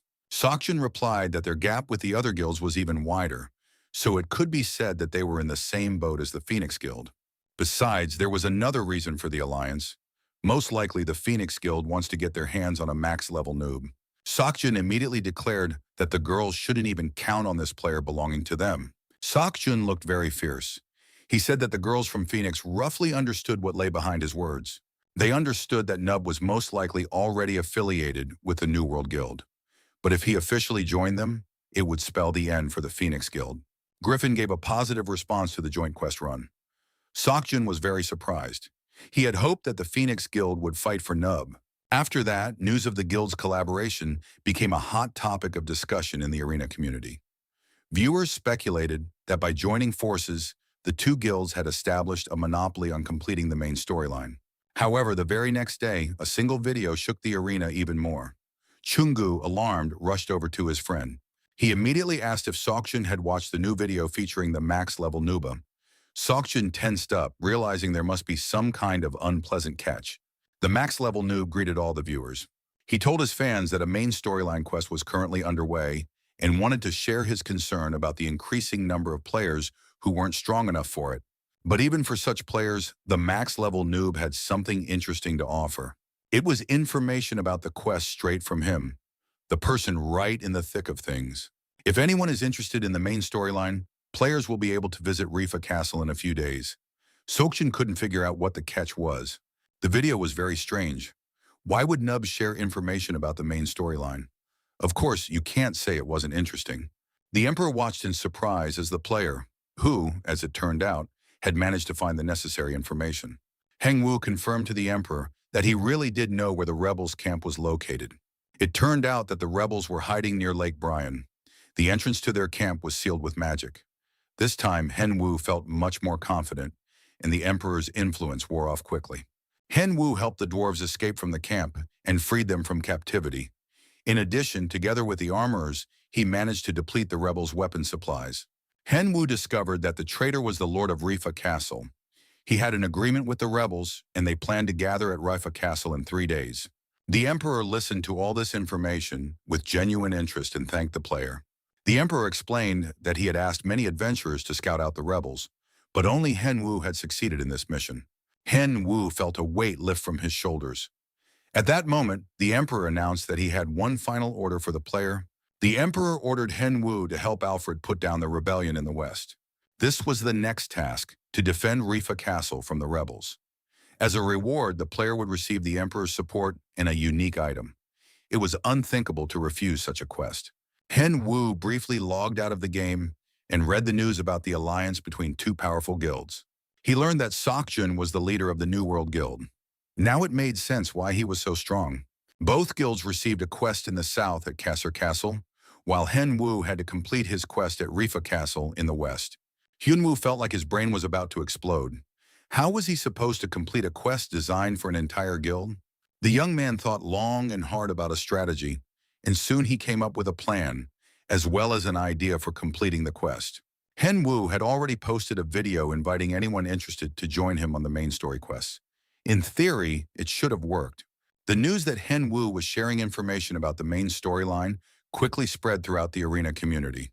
Along with this, the popularity of the max-level noob skyrocketed.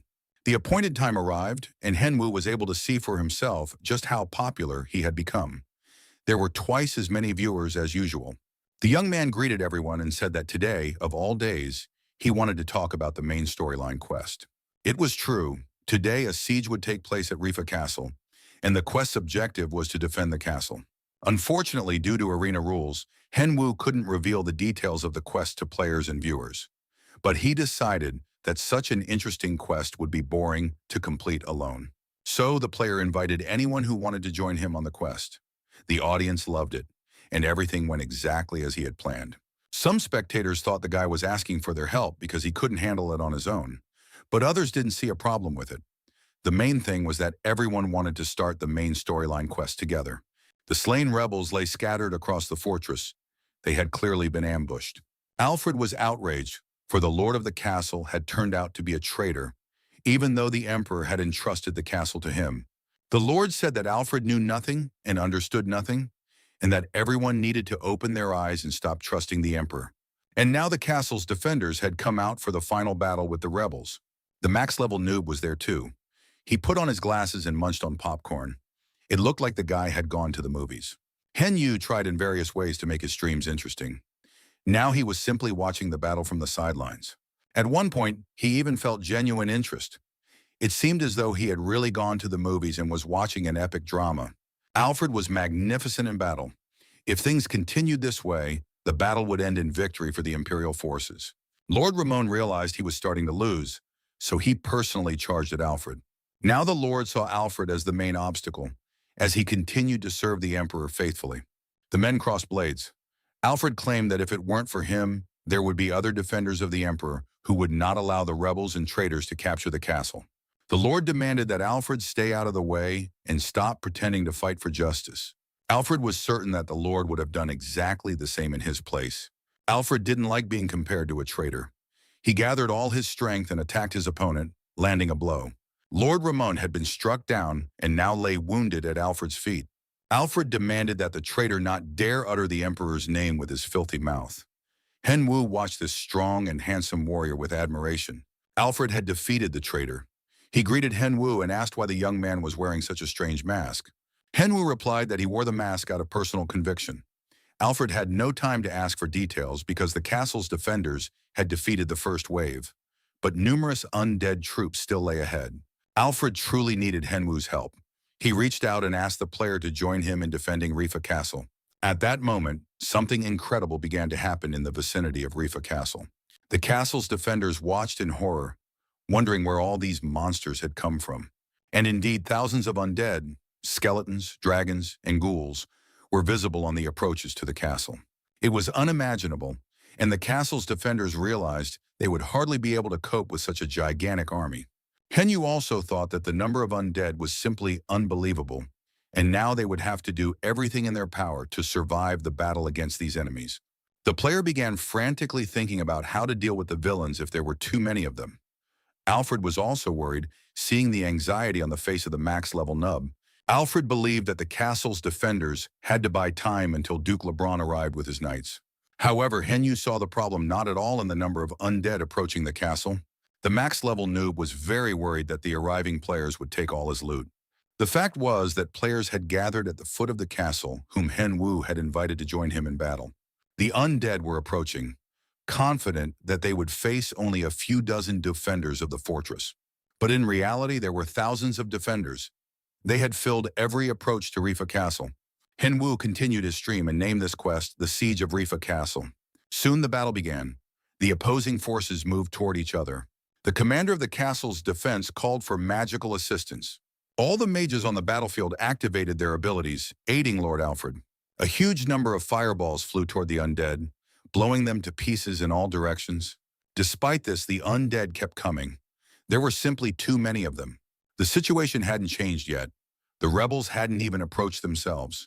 They had sent the undead ahead of them to fight the players. Alfred believed that LeBron would come to the rescue with his knights. Suddenly, everything around them was bathed in bright light. The most famous and powerful players had entered the battlefield. These fighters were absolutely thrilled by what was happening.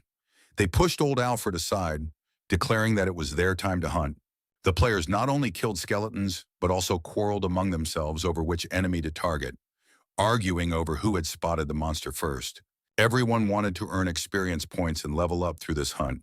Alfred stood aside, watching as these frenzied fighters destroyed the undead with fireballs and swords, seeing no obstacles in their way. At that moment, Alfred thought that he had probably outgrown the age when people just ran around with swords drawn, destroying everything in their path. However, soon a huge mammoth appeared among the undead, with a dark mage riding on its back. He looked at the battlefield in surprise, not understanding where all these players had come from.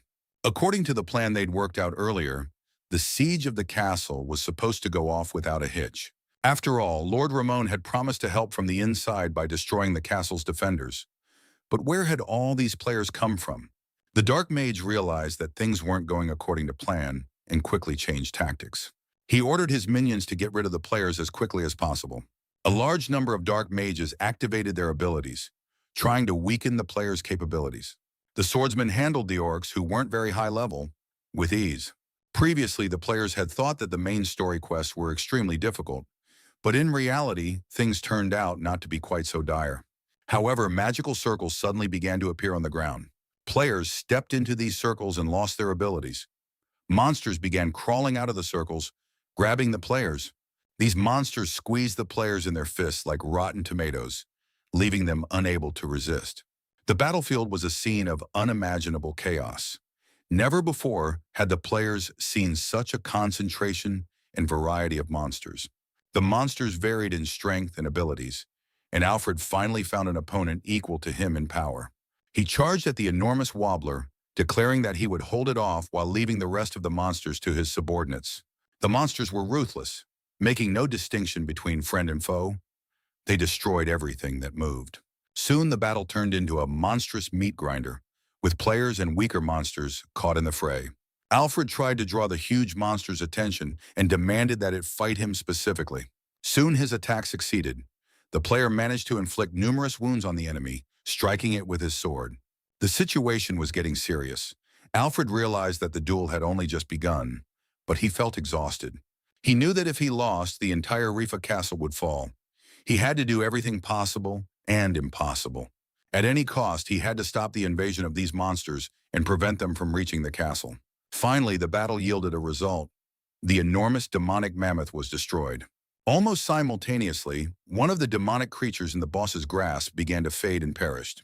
Alfred could barely stand. Only half of his sword remained. But this great warrior had no intention of giving up. He was ready to give his life, but as long as he was there, the monster wouldn't be able to touch his castle.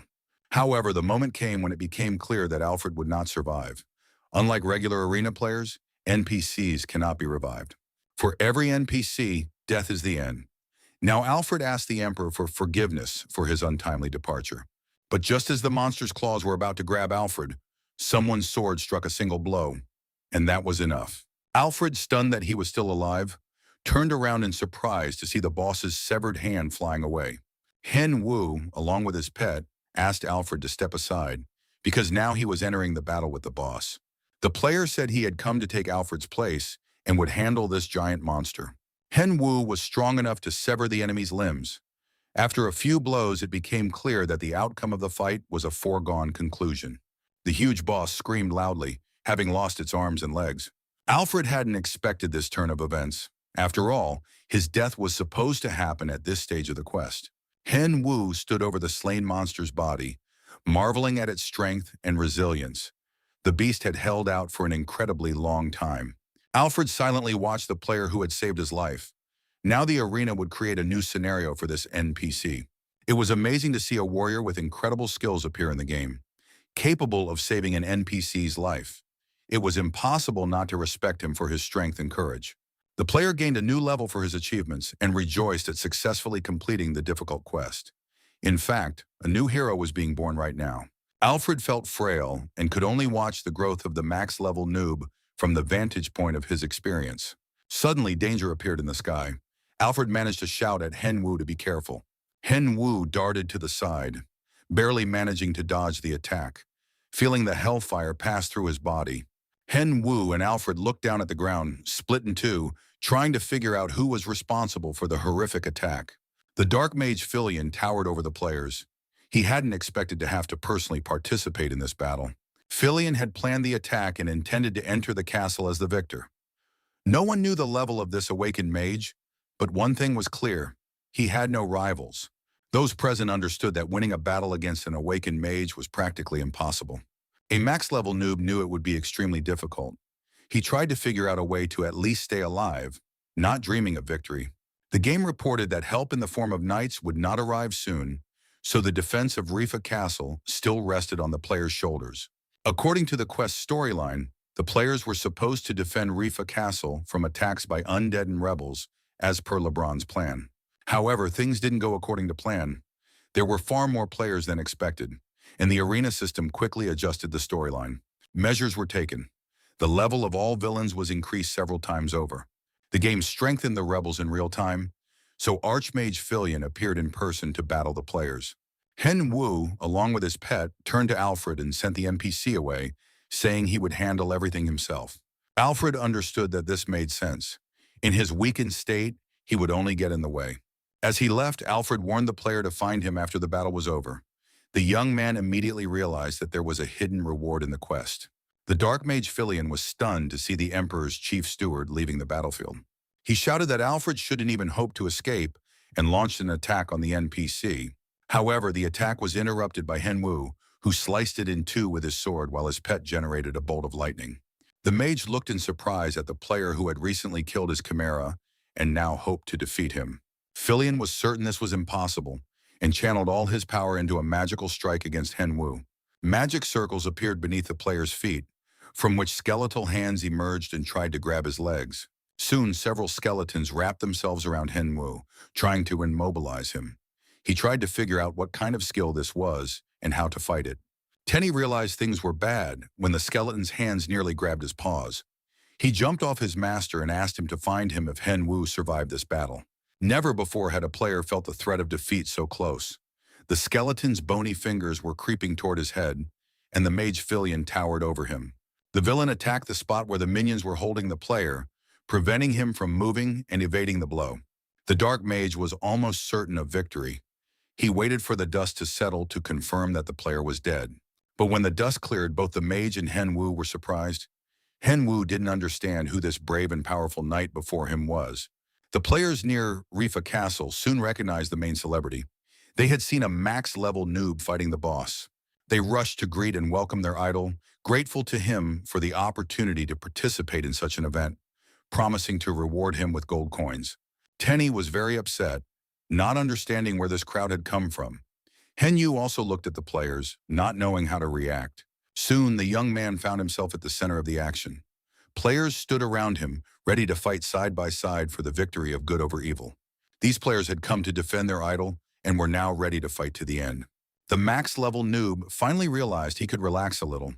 Knowing he had good support, he raised his sword, greeted all the players who had come, and called on them to join the battle together and complete the quest. This was the huge advantage of the main storyline. It allowed you to make changes and alter the course of events depending on the situation.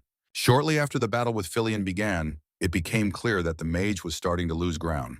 Hen Wu, like a traffic cop, watched Filion's attacks and directed the players, moving them to the right or left depending on the situation. Soon he sensed that the players had an opening and called on the attackers to prepare. At the perfect moment, the attack group, on Nuba's command, opened fire. All the archers and mages' power was directed at the villain. The Dark Mage Filion felt immense frustration. He couldn't understand why the players were acting so cohesively. He watched them and realized it was all thanks to Hen Wu, who was leading the team perfectly. Nub managed resources and monitored the players' mana levels. The young man was pleased. He enjoyed leading the battle, and he was convinced that playing as a team really was easier. Filion realized he had to deal with the masked leader of the players. He didn't want to go that far, but the players left him no choice. The players tried to overwhelm the mage with sheer numbers, so Filion had no choice but to respond in kind. Soon they all found themselves inside a single massive magic circle. The players hadn't even had time to figure out what was happening when suddenly huge bosses began emerging from the ground, surrounding them on all sides and leaving them no chance to escape. Filion had prepared an army of orcs and chimeras to overthrow the emperor, but was forced to use it earlier out of necessity. He ordered the chimeras to destroy all players in sight, and a terrible battle began. Hen Wu didn't know which way to go. Facing so many bosses at once was unexpected. He heard a game notification and checked his profile, surprised by what he read. Everything around him seemed to be in motion, and Hen Wu didn't know which direction to expect danger from. Looking back, the player saw a lone warrior on the horizon, holding a horse by the reins.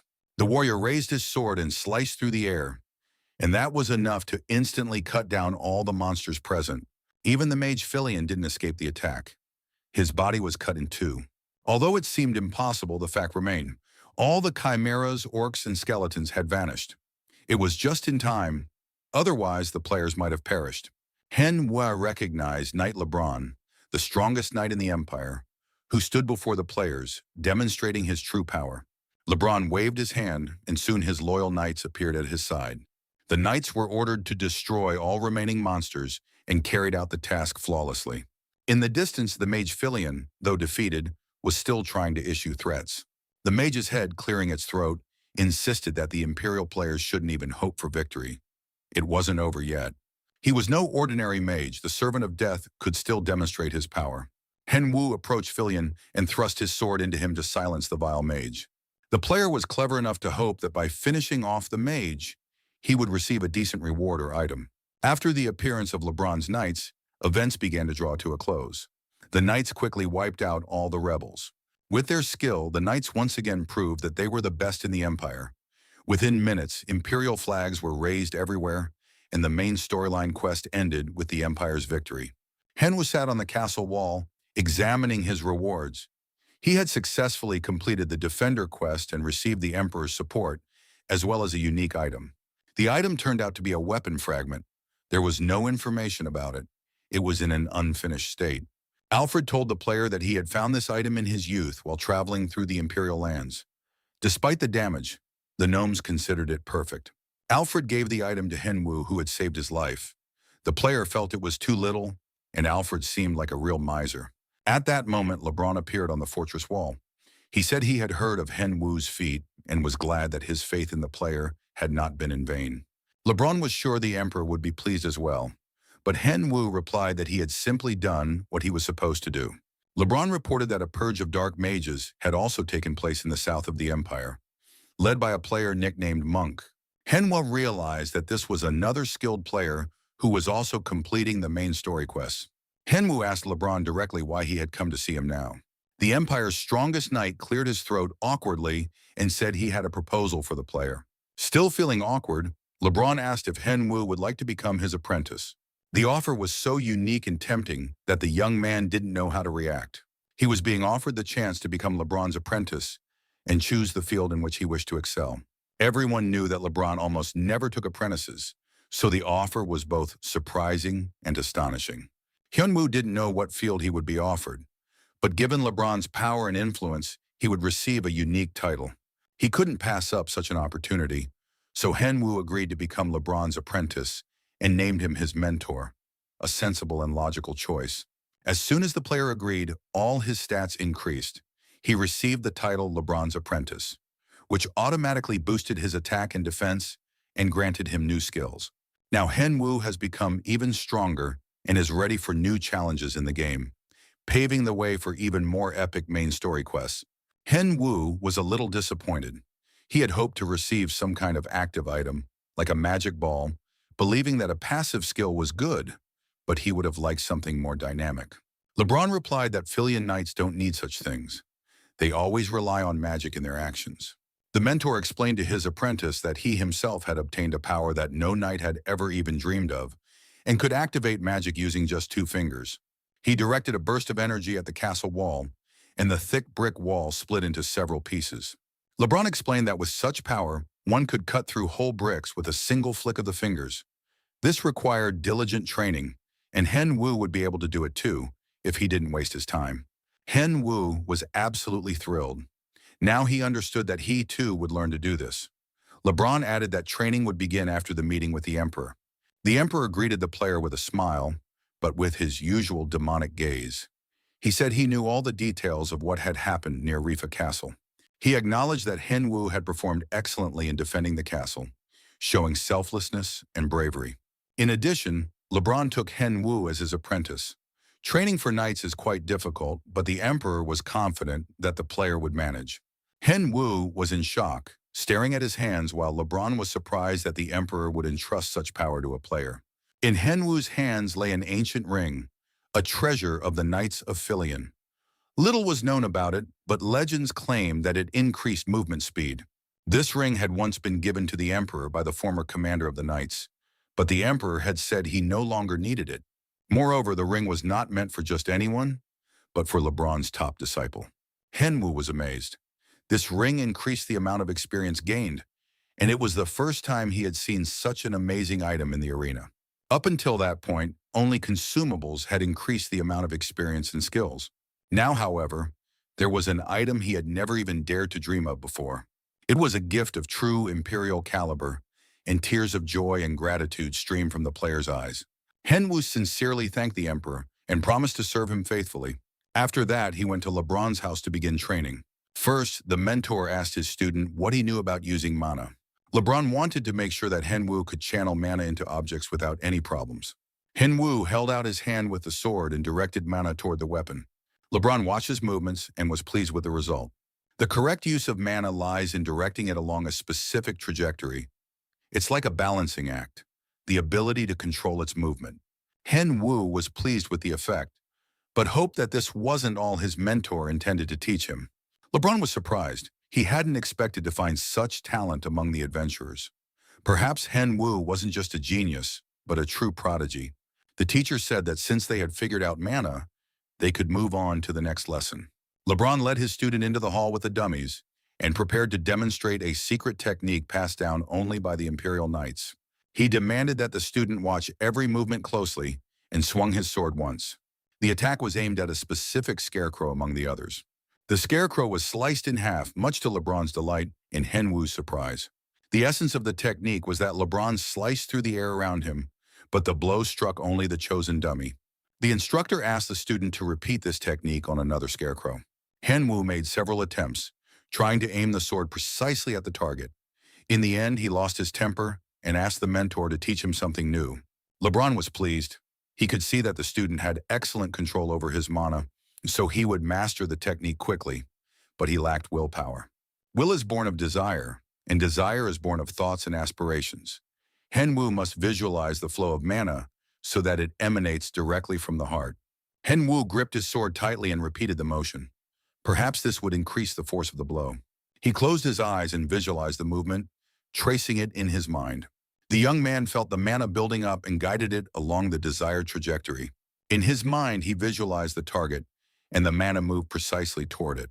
The movement passed through his body and the weapon, heading toward the target. Hen Wu imagined the sword slicing through the scarecrow, and with every passing moment, the image became clearer. Finally, he opened his eyes and saw the result. The strike had hit the target perfectly. He was both pleased and surprised. Hen Wu was pleased with himself, and LeBron was delighted to have such a talented student. The cave with the demons looked dark and eerie, and terrible sounds came from within.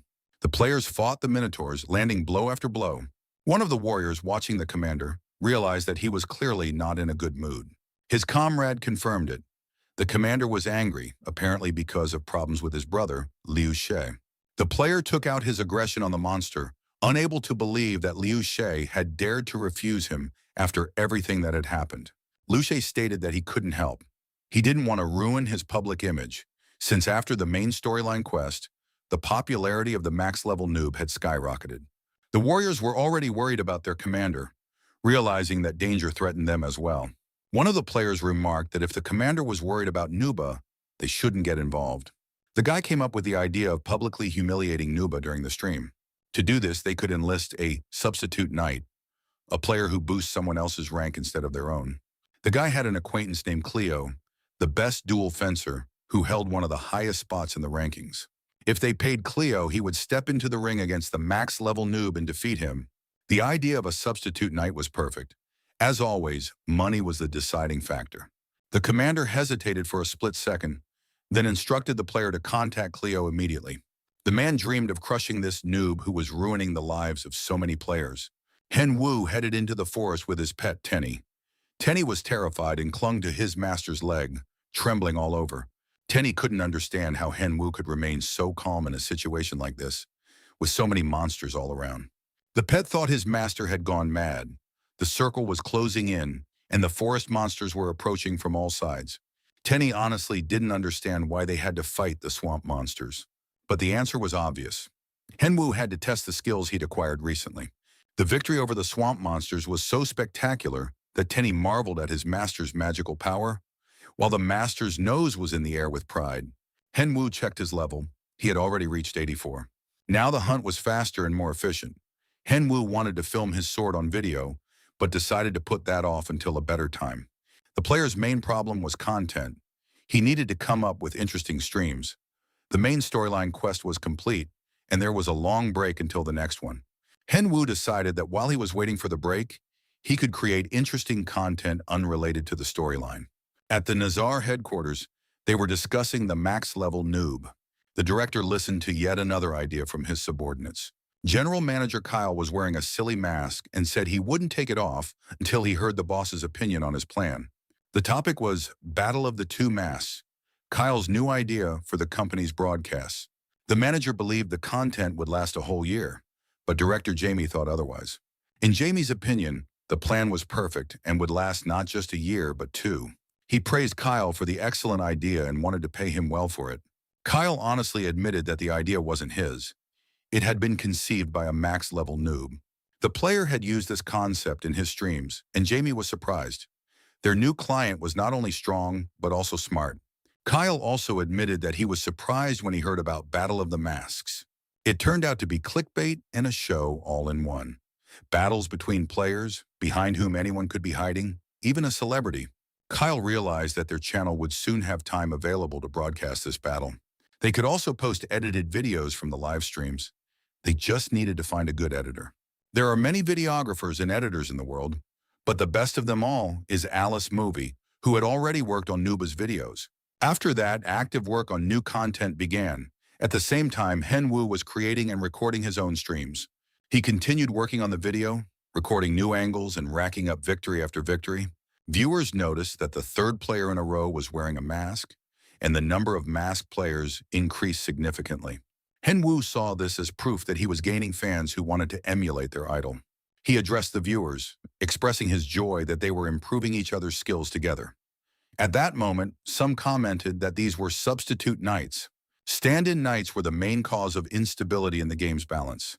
They made a lot of money by gaining access to other people's accounts and boosting their ranks on behalf of clients. Hen Wu had once warned that there were now many such players. They could be found at all levels, from the bottom to the top. Hen Wu was disappointed. The fans wore masks, but in reality they were substitute knights. But he still defeated them all. And now the next opponent appeared before him. Hen Wu looked at him, another mask. Could this be yet another substitute knight? The unfamiliar player looked at Nuba in surprise, trying to figure out who was in front of him, a real opponent or a substitute knight. If he faced a stand-in again and lost, he could lose all his points and earn nothing. The players crossed swords. Hen Wu was surprised and now looked at his opponent with interest.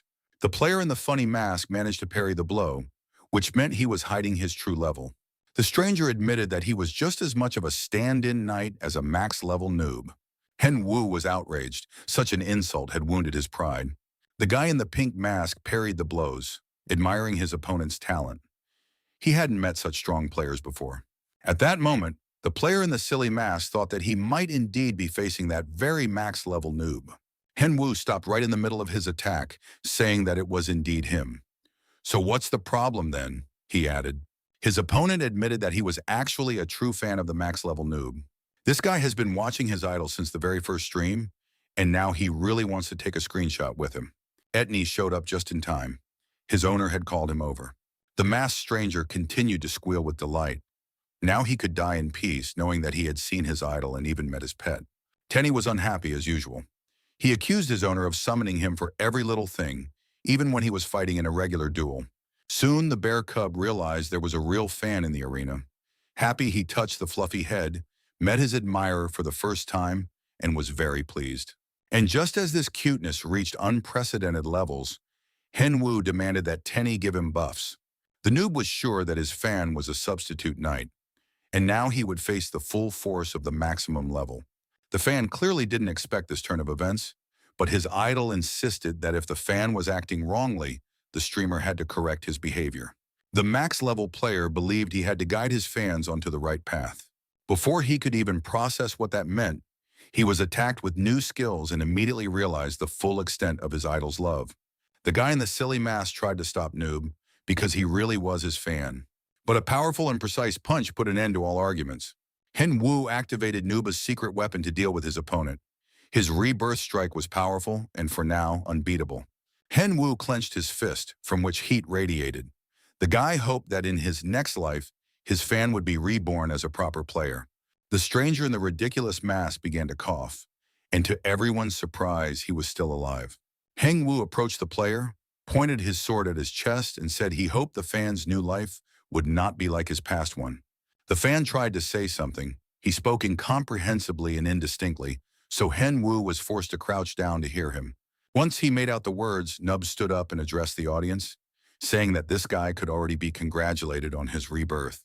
Henwoo had never felt happier, but now he needed to stop leveling up, and soon he would move on to other, more important content. It would be none other than an interview with a former substitute knight. In the forest, in a clearing, two masked figures sat facing each other on two stumps. They began by greeting the viewers. The guy in the silly mask introduced himself. His name was Head, and he was a substitute knight. It turned out this player had a platinum medal and was very famous. Henwoo confirmed that his interlocutor was indeed well known in his circles and renowned for his skills. But Hedo replied that there was nothing unique about him. He was just an ordinary substitute knight like everyone else. The player explained that there are only about 30 such substitute knights with gold medals, which isn't exactly a small number. Hedo explained that he didn't want to sound like a braggart, but once a player receives a gold medal, new opportunities open up. Many players start their own streams or turn pro. Henwoo, being an excellent interviewer, asked his guest how much he usually earns. Hedo said he charges quite a lot since he transfers his items to the client's account, so his services are expensive. For a bronze medal, the substitute knight charges 5 million, and it takes about 3 days. Henwoo immediately wondered how much that would be per month. Hedo also explained that after reaching level 100, you need to upgrade. If you don't do this, he won't be able to help, and the upgrade will take too long. This information piqued the max-level player's interest, and the interview was interrupted for a moment. Hedo believed that as a streamer, his idol could also earn more, but Henwoo categorically stated that he had no intention of becoming a substitute knight to help someone promote their streams. Hedo asked to turn off the microphone because he had a personal question. Henwoo apologized to the viewers and warned them that the microphone would be turned off now, as his guest had a personal question. Hedo didn't beat around the bush. He asked if the max-level noob had ever had any arguments with Chinese players. Henwoo replied that nothing like that had ever happened. He didn't know anything about Chinese players at all. Hedo explained that an ad had appeared on a Chinese portal seeking a substitute knight to attack the max-level noob. And they'd even found a substitute knight named Cleo. They call him Kleiner. He's very famous and charges a fortune. This stand-in knight uses 2 swords at once, so Nuba needs to be careful. Henwoo thanked the guy for the warning. Henwoo tried to figure out how and when he might have gotten in the way of the Chinese players. He tried to remember exactly when he might have crossed their path. The guy went to the director and reported that Kleiner had already started dealing with the max-level nub. The director asked how trustworthy this substitute knight was. The subordinate replied that Cleo was one of the best in his field. Cleo reported that he wouldn't use his own account, but would take a level 140 account with rare gear. The director didn't care at all how or what was being done. The main thing was that the substitute knight got rid of the noob. The director glanced at the GameCube. After all, right now they could watch Nub's stream to enjoy his last moments of glory. The max-level noob looked at his opponent and waited for him to finally respond. The player had to decide whether he was ready to risk getting his account banned. The masked stranger confirmed once again that he intended to play for account deletion, since he hadn't come here just to practice. Nub noted that this player was acting very arrogantly and disrespectfully. In fact, it was strange that he had appeared on the stream and challenged the streamer to a battle with account deletion on the line. Henwu speculated that this might actually be the very same substitute knight named Cleo. Now the max-level noob had to decide whether he wanted to fight the stranger in a duel to the death. In a battle to the death, the winner takes all. Henwu decided to estimate how much he would earn from this duel and began assessing his opponent's equipment and inventory. The player quickly counted 5,000 gold coins, a decent sum, so he confirmed his willingness to proceed. The guys listened to the rules once more. The winner takes everything, and the loser deletes their account. His opponent drew 2 swords and crossed them in front of him, declaring that this was the end of the max-level noob. Henwu began to laugh loudly at the pose his opponent was now striking, as if the man were hiding behind his swords. The masked stranger grew angry. He was enraged by the fact that he had been underestimated. Henwu's behavior was most likely intended to provoke and throw his opponent off balance. He invited him to step forward and begin their dance of death. The opponent said he couldn't refuse an invitation to dance and launched his attack. The duel began. The men crossed blades and Henwu parried the 2 swords, realizing that his opponent was no pushover. The masked stranger wielded 2 spinning swords. His attacks were swift and sharp. The player's power was greater than what a max-level noob had expected. He was indeed facing a formidable opponent. The noob addressed the guy by name, hoping that Cleo would explain why the Chinese wanted to kill him. The substitute knight Cleo didn't beat around the bush. He admitted he wasn't involved in the matter, but was simply doing a job for money. This fact greatly upset Henwu. If the opponent didn't know the answer, then he could be eliminated right now. Henwu held his sword near Cleo's neck, since his client was surely watching the duel right now. But Henwu took pity on his opponent. Well, is this all the client could afford? Now I understand what level the Chinese client is at. Henwu drew his second sword and offered his opponent the chance to surrender, since he too could fight with 2 swords. Cleo was furious. He had almost lost to this arrogant guy, who was now waving 2 swords right in his face. The fight continued. The max-level noob was actually pretty good with 2 swords, and he was enjoying this battle too. It was something new. Cleo stared at his opponent, unable to comprehend how this was possible. The noob's level was almost half that of Kleiner's account.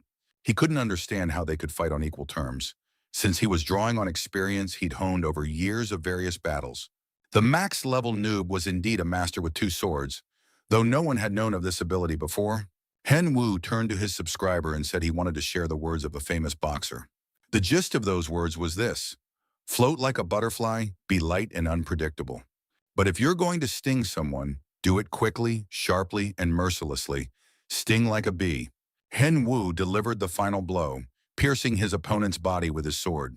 The max-level noob suddenly remembered that he seemed to have forgotten something. But the main thing was that he remembered it, which meant he could make amends. The max-level player raised his head, flew up to the camera, and thanked the client, Cleo, for the 5,000 gold coins he would earn from the defeated opponent's account. The director of the Chinese company, enraged, ripped off his helmet, ready to tear it to pieces. He was so enraged that he literally radiated hatred and fury. The man immediately demanded that the scoundrel be brought to him. The max-level noob continued to happily revel in his earnings and new account, mocking the losers. Managers and executives gathered in Nazar's company conference room. Kyle noted that the names of the participants in the Battle of the Two Masks had not yet been determined, but the manager wanted the episodes to air roughly weekly or at least once a month, according to the schedule. About 8 people would be filmed at a time for the show. All the managers supported this number. The free time was from 4 to 5 p.m. Korean time, so the shoot had to be scheduled for the coming Monday or Friday. It didn't make much difference, since the main participant was Korean. The company director listened very carefully to the manager's reports and then said that it all sounded too perfect and he'd like to add some drama. Director Jamie added that we needed to come up with rules where the loser takes off their mask and reveals their face. Additionally, the 8 players should compete in matches just like in a league, and the winner will become the king and participate in the next shoot. The winner of the next episode must face off against the previous one. The new winner then becomes the king of 2 masks. And to keep things from getting boring, the player who wins 5 times will become the sole king of 2 masks. It was a great idea that the company's managers will have to bring to life. After that, rumors began to circulate about who exactly would be a contestant on the show. The topic was hotly debated among high-ranking players, and they began receiving invitations from the Nazar company. They said it was a show conceived by a max-level noob, so they were looking for players with well-known names. Seokjun didn't know why he needed this. He had never participated in a show and hadn't yet decided if he wanted to. Seokjun wanted to know what Kang Chungu thought about it and whether the New World Guild General planned to go on the show. If Chungu went, they would go together. After all, they were in the same guild for a reason.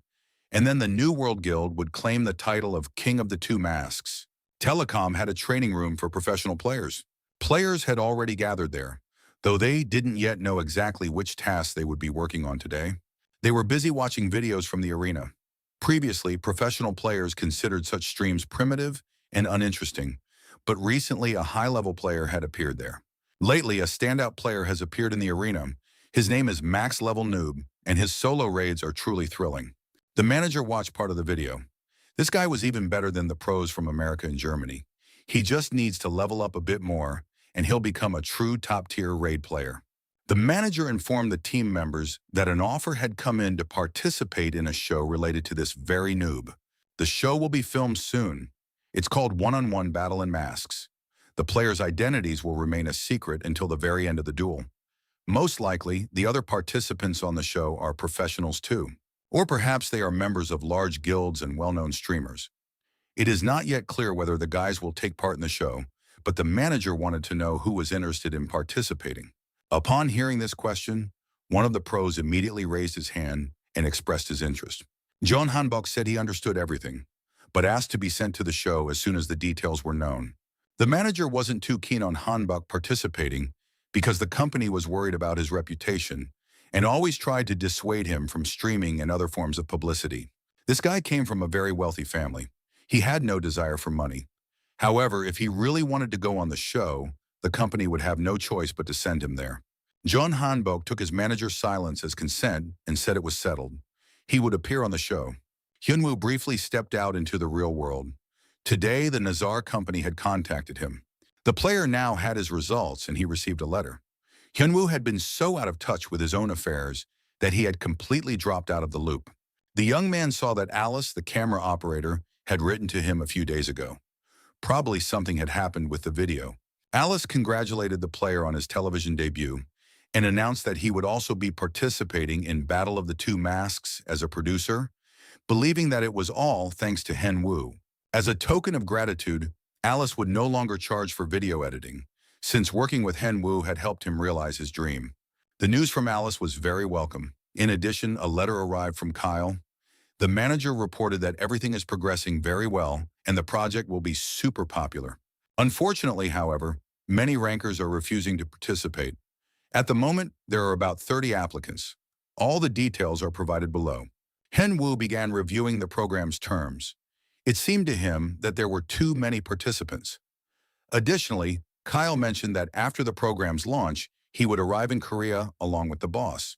Hyunwoo was a little shocked by the scale of it all. He hadn't expected the project to be this massive. Hyunwoo was looking over the list of guests for upcoming episodes when he spotted a familiar ID. It belonged to Jong Han Byuk. That meant the music hadn't been playing for long, and it seemed like luck was finally on his side. The young man was so happy that he would finally face his worst enemy and show who was boss. Yeonchang came running from another room at his shout. Only then did Hyunwoo realize that he had been expressing his emotions very passionately and loudly, so he had to apologize. But Yeonchang didn't seem to mind at all. He said that something unprecedented was happening in the arena community. It turned out that one of the players had encountered Kakun, and as we remember, he was Rakun's son, who had run away from his father because he didn't want to take on the role of ruler. Yeonchang also tried to remember exactly who this Kakun was. A strange incident involving an orc had occurred in the ice canyon the day before. The players were hunting and saw something unusual, an orc in winter clothing wandering all alone. The players found this very interesting. The orc showed absolutely no aggression and looked like a typical tourist, so the players spoke to him. But the orc couldn't really say anything. He just asked them for food. The players thought he was an NPC who might give them a quest later. The players immediately gave the orc all their food, and not even the guild members themselves got any. But the most interesting part came later.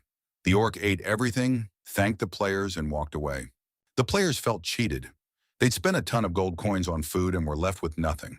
So now they were warning everyone to be very careful. If you encounter an orc in the icy canyon, don't give him food. He'll just trick you and run away.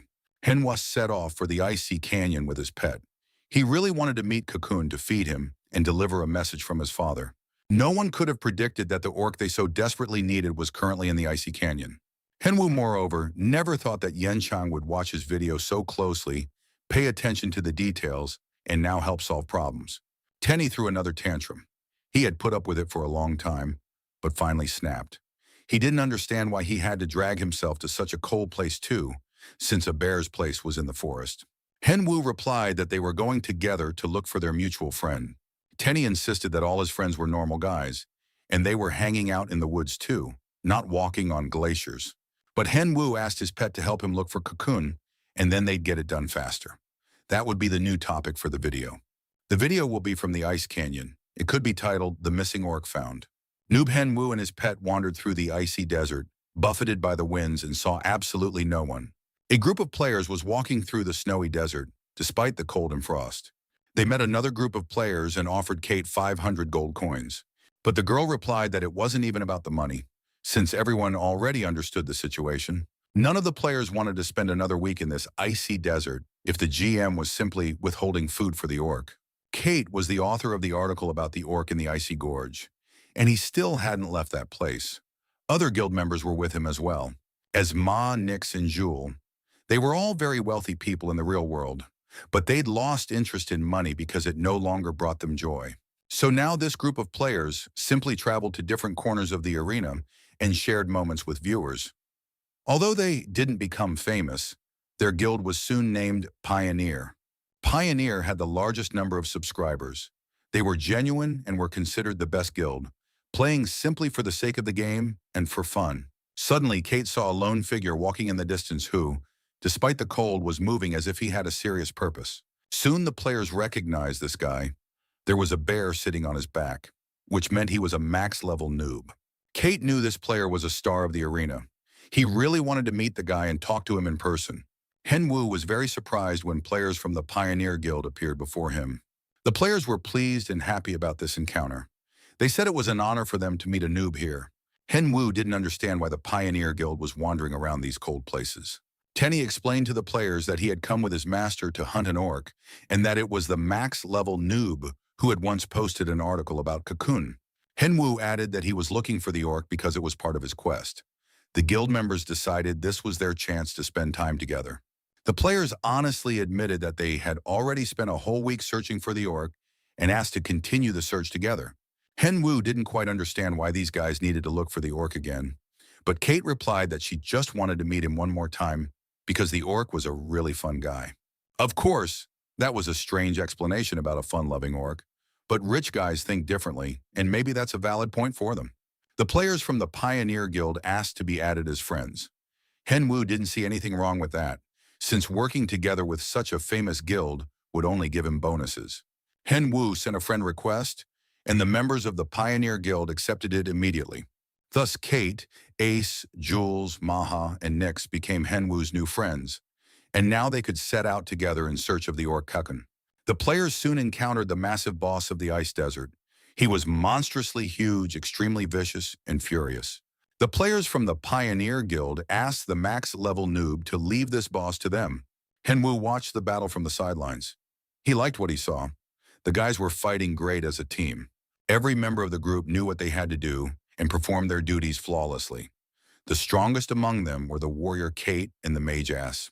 Most likely, professional gamers would have to play at this level as well. And that meant that Yonhan Bok was most likely training constantly with such players, so he couldn't just let things take their course.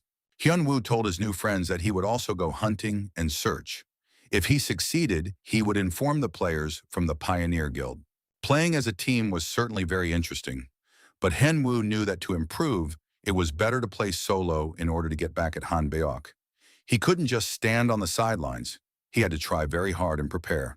Manhwa was trudging through the snow so determinedly that his pet Tenny suspected his master urgently needed to use the restroom. The bear cub explained that with a face like that, only bathroom thoughts come to mind. That wouldn't help find the orc Cocoon at all. Tenny told his master to calm down and do everything as usual. Of course, it was strange to hear such words from a pet. Suddenly, the player saw a massive explosion somewhere in the distance, and tons of snow flew into the sky. Tenny was very frightened and clung even tighter to his master. He hadn't expected to hear an explosion in the snowy silence. Henwu was very pleased. This wasn't magic. Only monsters could make such a loud sound. And that meant their search hadn't been in vain. And now they were about to face a boss monster. The boss was simply enormous and fought the enemy with great ferocity. Loud explosions and blows rang out. The stranger was fighting with a club, and at one point he began to feel weak and crouched down to catch his breath. Henyu usually didn't waste time on monsters of that size. It was better to just walk away from them, because a player loses more than they gain after fighting them. But now the situation was entirely different. This monster could cause harm, so it had to be stopped immediately.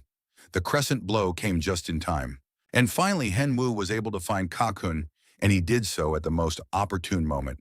The orc was very surprised when he realized that a human was protecting him.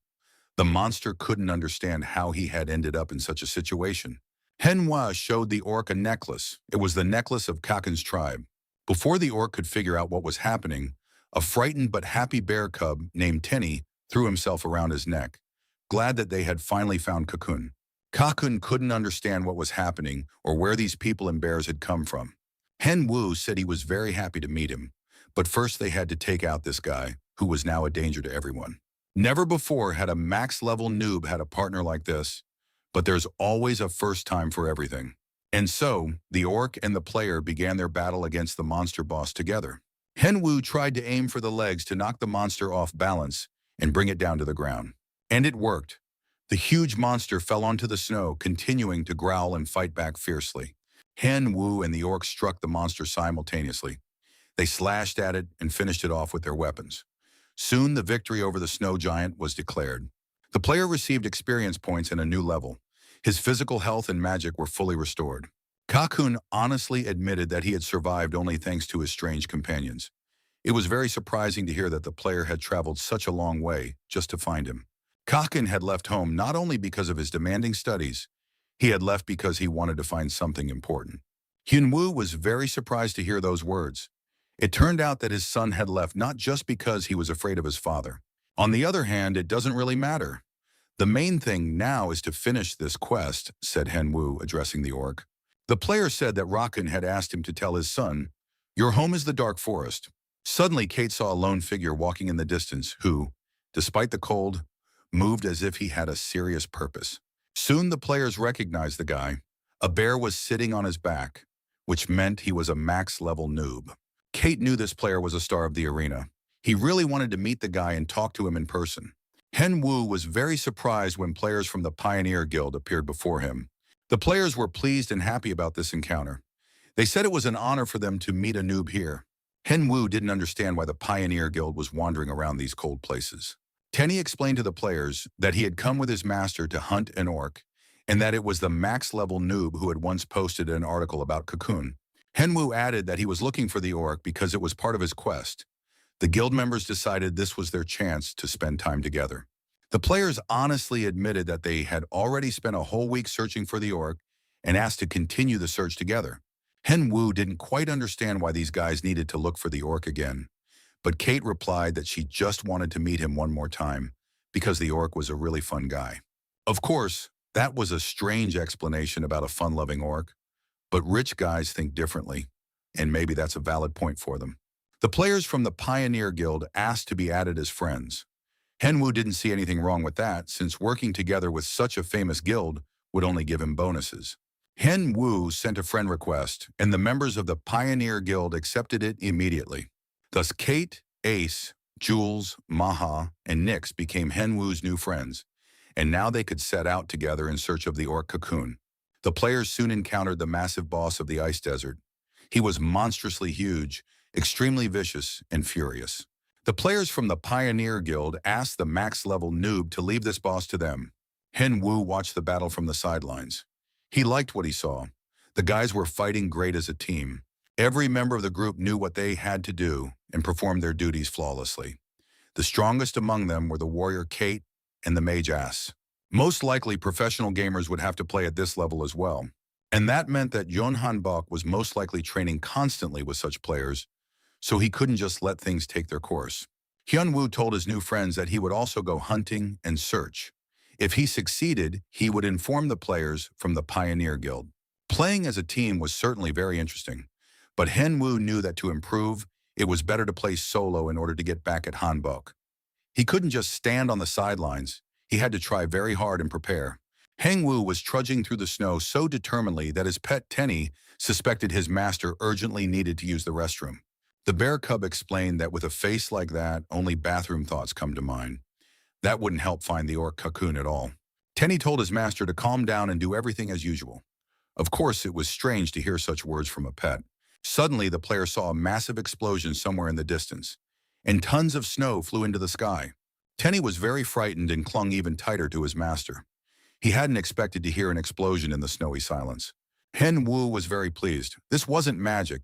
Only monsters could make such a loud sound. And that meant their search hadn't been in vain, and now they were about to face a boss monster. The boss was simply enormous and fought his opponent with great ferocity. Loud explosions and blows rang out. The stranger was fighting with a club, and at one point he already felt weak and crouched down to catch his breath. Hyun-woo usually didn't waste time on monsters of this size. It was better to just walk away from them, because the player lost more than he gained after fighting them.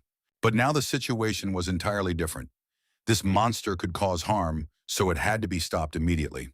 The crescent blow came just in time. And finally, Hyun-woo was able to find Cocoon, and he did so at the most opportune moment. The orc was very surprised when he realized that a human was protecting him. The monster couldn't understand how he had ended up in such a situation. Manhwa showed the orc a necklace. It was the necklace of Kaken's tribe. Before the orc could figure out what was happening, a frightened but happy bear cub named Tenny threw himself around his neck, glad that they had finally found Cocoon. Kaken couldn't understand what was happening or where these people and bears had come from. Hyun-woo said he was very happy to meet him, but first they had to take out this guy who was now a danger to everyone. Never before had a max-level noob had a partner like this, but there's always a first time for everything. And so, the orc and the player together began their battle with the monster boss. Hyun-woo aimed for the monster's legs in an effort to knock it off balance and bring it down to the ground. And it worked. The huge beast fell onto the snow, continuing to growl and fight back fiercely. Hyun-woo and the orc struck the monster simultaneously. They slashed at it and finished it off with their weapons. Soon, the victory over the snow giant was declared. The player gained experience points and leveled up. His physical health and mana were fully restored. Cocoon honestly admitted that he had survived only thanks to his strange companions. It was very surprising to hear that the player had traveled such a long way just to find him. Cocoon had left home not only because of his demanding studies, he had left because he wanted to find something important. Hyun-woo was very surprised to hear those words. It turned out that his son had left not just because he was afraid of his father. On the other hand, it doesn't really matter. The main thing now is to finish this quest, said Hyun-woo, addressing the orc. The player said that Rakun had asked him to tell his son, "Your home is the Dark Forest." Everyone knew that this player wasn't even at level 100, but right now he was displaying an unprecedented level of professionalism before them. It was completely baffling how the player could wield a sword that drains so much mana, but perhaps the guy possessed some secret technique. The Dark Mage Lich felt his mana running out because he was spending so much of it on resurrecting skeletons. The mage realized he had to destroy that unfamiliar masked player, or he would soon be in danger. Cocoon shouted that they needed to be careful because the mage was using curse magic, like the one he had cast on the orc. Hyun-woo watched the attack and doubted that this magic was really that dangerous. Hyun-woo easily broke through the line of skeletons, who couldn't stop him at all. The player raced at full speed toward the Dark Mage, while the Lich directed his entire attack at him. The max-level noob took the attack without moving. There was a powerful flash and an explosion. Tenny could barely hold back his tears. He could see the flesh of his beloved master being eaten away. Soon nothing would remain of his master. Hyun-woo confirmed that the mage's curses were indeed very powerful. The player kept a skeleton by his side wearing his mask. The poor little bear cub nearly had a heart attack from the shock.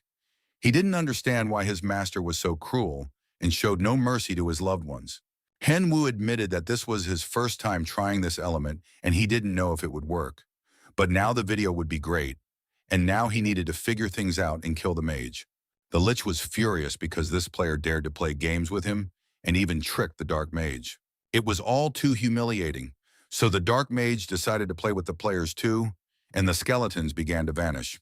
After that, the Dark Mage began summoning his most powerful creature, and multiple magic circles appeared on the ground. The players waited with surprise and fear for the new enemy to appear. They weren't sure they could defeat such a thing. No one had ever said that such a creature could appear in this dungeon. And all because, until that moment, no one had ever summoned the Dullahan.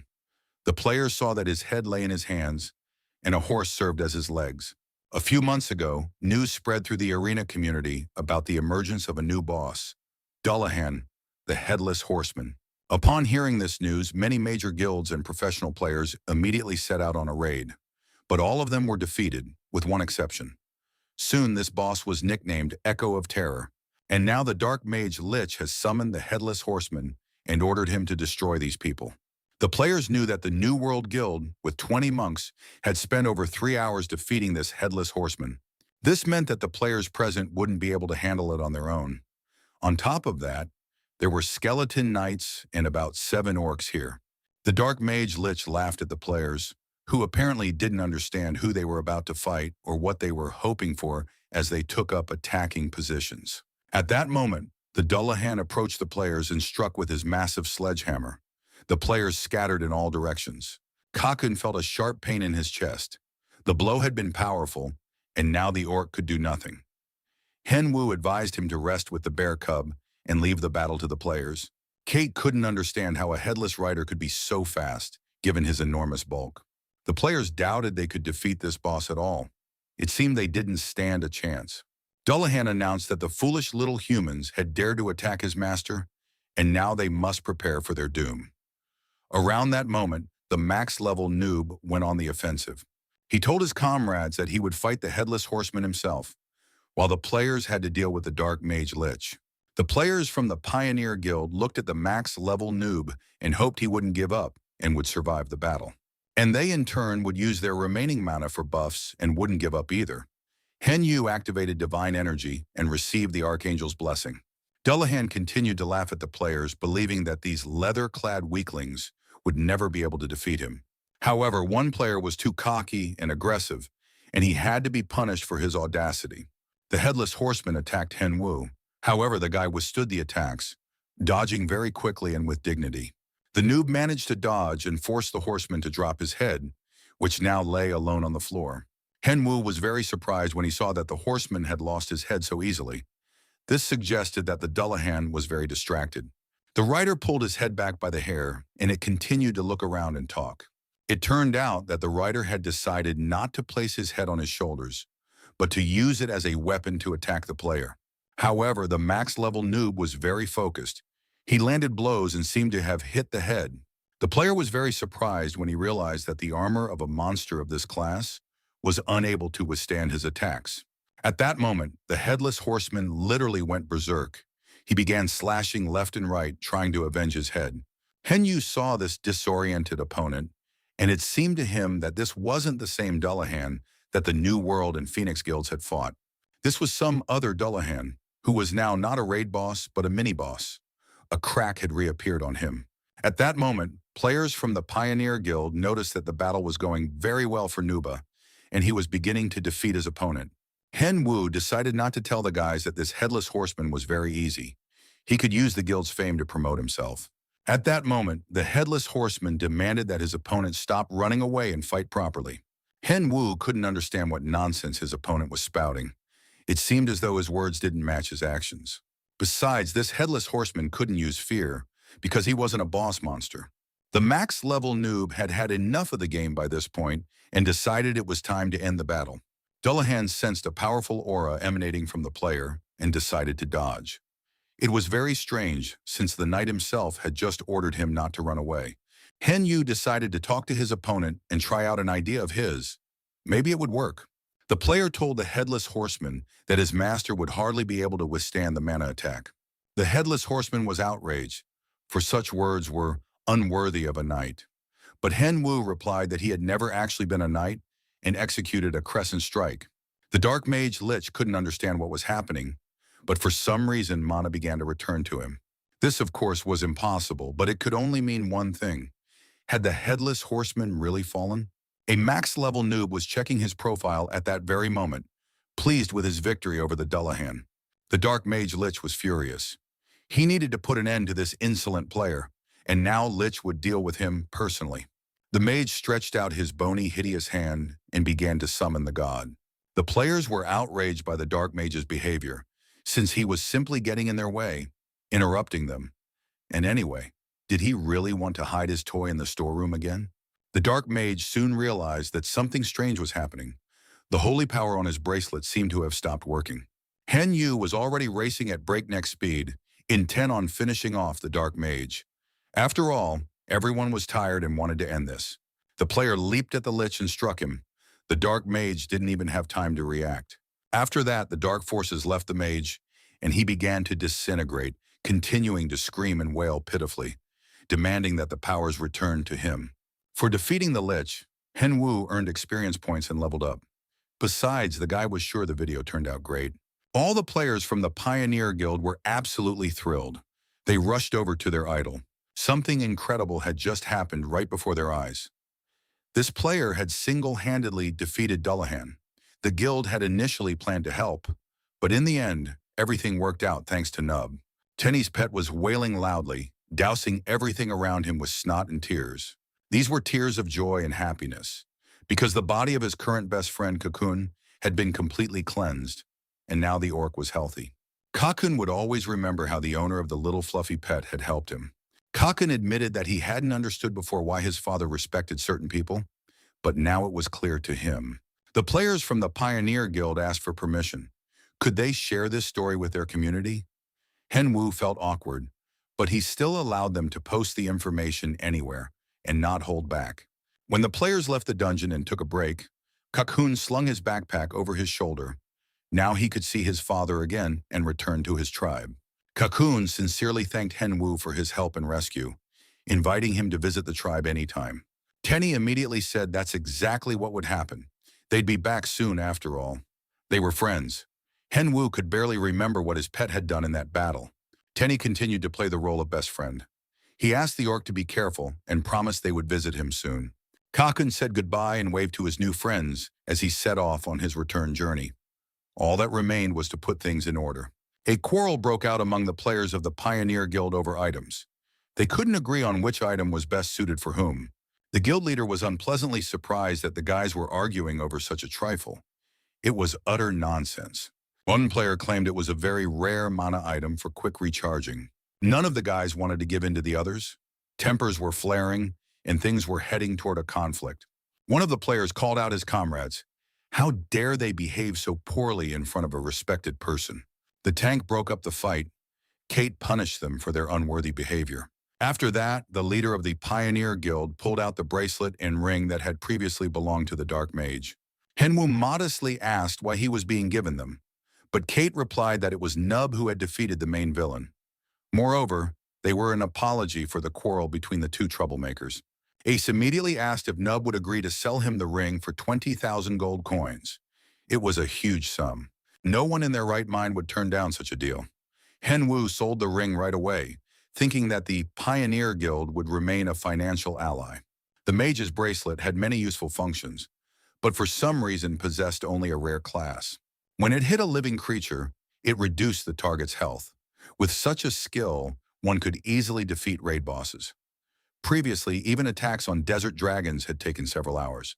Hen Wu was busy with his calculations when one of the players approached him. It was the guild leader, Keith, and he had a personal question. Kate apologized for the sudden conversation, but still wanted to invite Nubu to join their guild. After all, it would be much more fun for everyone to play together. Hen Wu listened to yet another invitation. This was far from the first time he'd been asked to join.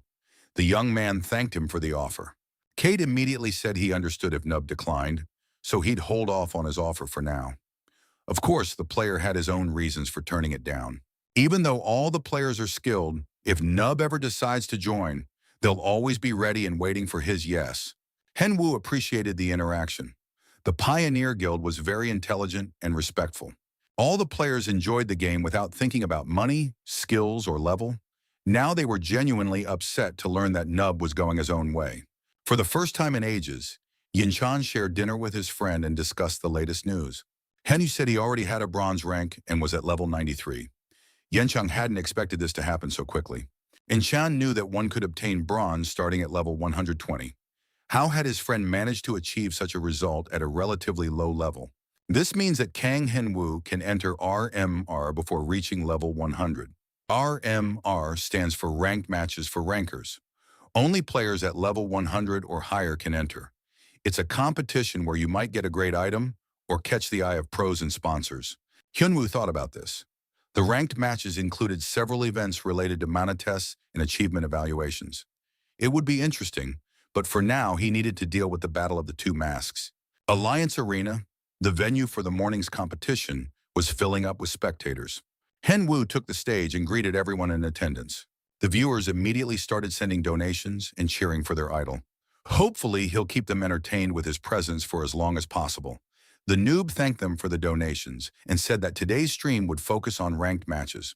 The player promised to reveal all the details of the Battle of the Two Masks at the end of this video, provided, of course, that viewers are interested in watching it through to the end. But today, the max-level noob was going to fight with a dagger and talk about ranked matches. The noob held a blunt, standard-class dagger in his hands, and now Henwoo was about to show off his skills using this weapon. He hoped that viewers would change their minds during the stream, since they believed there was nothing that could be done with such clippings. A player with a sword appeared in front of Nub. The guy recognized his idol, admitted he was a fan of Nub, and asked for an autograph. The player didn't have time to speak because his head was severed from his shoulders, and no one needed an autograph anymore. The max-level noob slashed, spun, destroyed, struck, drove everyone crazy, surprised, and amazed. Soon, 10 consecutive victories had been secured. The audience was in complete awe. They now couldn't fathom what the other players in the arena were supposed to do when there was a max-level nub. Henwoo thought that because the victories had been so easy, he'd gotten so carried away that he'd forgotten to add some humor to his stream. Oh well, maybe he should treat this video as a skills demonstration. After that, the player went to the mana test room. He stood in the center in front of a stranger. This man was the mana test examiner. He said that 10 consecutive victories didn't mean anything yet, because the mana test wasn't like regular fights. The test is divided into two parts. In the first part, you need to draw magical power from the outside, just like in the tutorial, but using skills is prohibited. The player might as well not even try. In short, a weak player like Henwoo shouldn't get his hopes up too high. At that moment, the examiner opened his eyes and was simply stunned. He didn't understand what was happening. Where did such a low-level player get that kind of power? The second part of the mana test is much more difficult. Compared to it, the first part is child's play. The examiner handed the player orbs that react to mana by changing color. The task was to try to change their color. But in principle, this was practically a disaster for the player. Henwoo made his orbs glow in different colors. He set a speed record in the mana test and was now in first place. After that, the player went to the Hall of Achievements, where a girl was supposed to evaluate his achievements. To do this, he had to place his hands on a stone slab. Henwoo really hoped that as a result, he would be given some kind of unique item. Of course, the viewers thought the guy was greedy, but no one is forbidden from dreaming. Henwoo thought that if he received a unique item, his stream would be the best of all the videos recorded from this location. Gradually, the player's achievement evaluation was coming to an end. The glow was getting brighter and brighter, and the result was about to appear. The female examiner was in shock when she saw what item this player had received. She didn't know what to say. There are only 4 common items in the arena, which all players start with. Not far behind is an unusual item, the same one, but with mother-of-pearl buttons. Next come the rare and unique items, respectively, each of which appears less and less frequently. However, rumors suggest that there is yet another tier of items, an unknown tier that has never before appeared in the arena. Kang Hyun-woo, despite having seen a lot, was so surprised that his mouth dropped open. The arena announced that the achievement evaluation result had yielded a legendary level, which appeared right then and there. Hyun-woo even broke out in a sweat from the tension and surprise. Of course, he had expected something unusual, but he hadn't even hoped to get a legendary level. All the stream viewers were commenting non-stop. They immediately sent donations and congratulated their idol. The female examiner said that the game would now announce his title.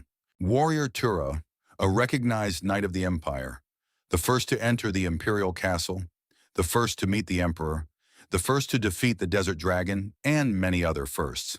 Kang Hyun-woo was bursting with delight and pride. He thanked his viewers, barely holding back a smile. The young man insisted he didn't deserve these comments and wasn't doing anything special. Finally, it was time to check the player rankings, and players around the world turned their attention to the leaderboard. As expected, the legendary player Kang Hyun-woo now held first place with a perfect score. It was a resounding triumph. Nothing but congratulations and admiration could be heard in response to such a result. The video was coming to an end, and now finally, the player could move on to the Battle of the Two Masks. The Battle of the Two Masks is a competition for masked arena players. Everyone probably knows why they wear masks: to hide their identity. Thanks to a nickname or appearance, players always know exactly who they're facing. And knowing that, they can always choose the right tactics and defeat their opponent by striking at their weak points. But in the Battle of the Two Masks, no one will know exactly who their opponent is, and that means victory will depend on the player's skills. Plus, it could be really interesting, since a celebrity might be hiding behind the mask.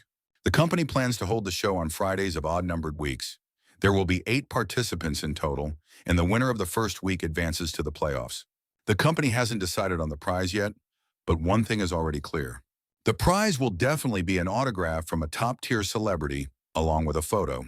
It can't be said that the audience was thrilled with such a prize, but there was still hope that they would give something else of value.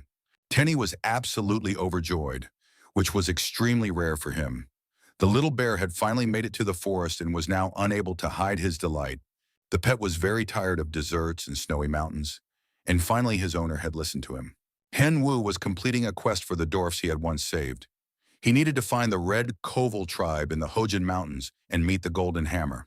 Surely, as a reward, he would be able to choose a weapon crafted with the Golden Hammer. Hen-woo had planned to come to this area after reaching level 120, since it was very difficult here, but he wanted to finish the quest as quickly as possible and level up his stats. Having lived so many years, the player realized that people usually have a lot of preconceptions about strangers. It was exactly the same with the Chinese streamer Tian Ho, who was also currently walking around this area. His assistant, the mage Lin, claimed that it was most likely safe here. Other players had been here recently, but they had all gone hunting deep into the forest. Tianhu said they needed to hunt too, since he needed to level up, and so he was counting on his mage's help. The player placed his hand on the girl's head and told her to just call him Tien, since they were in the game.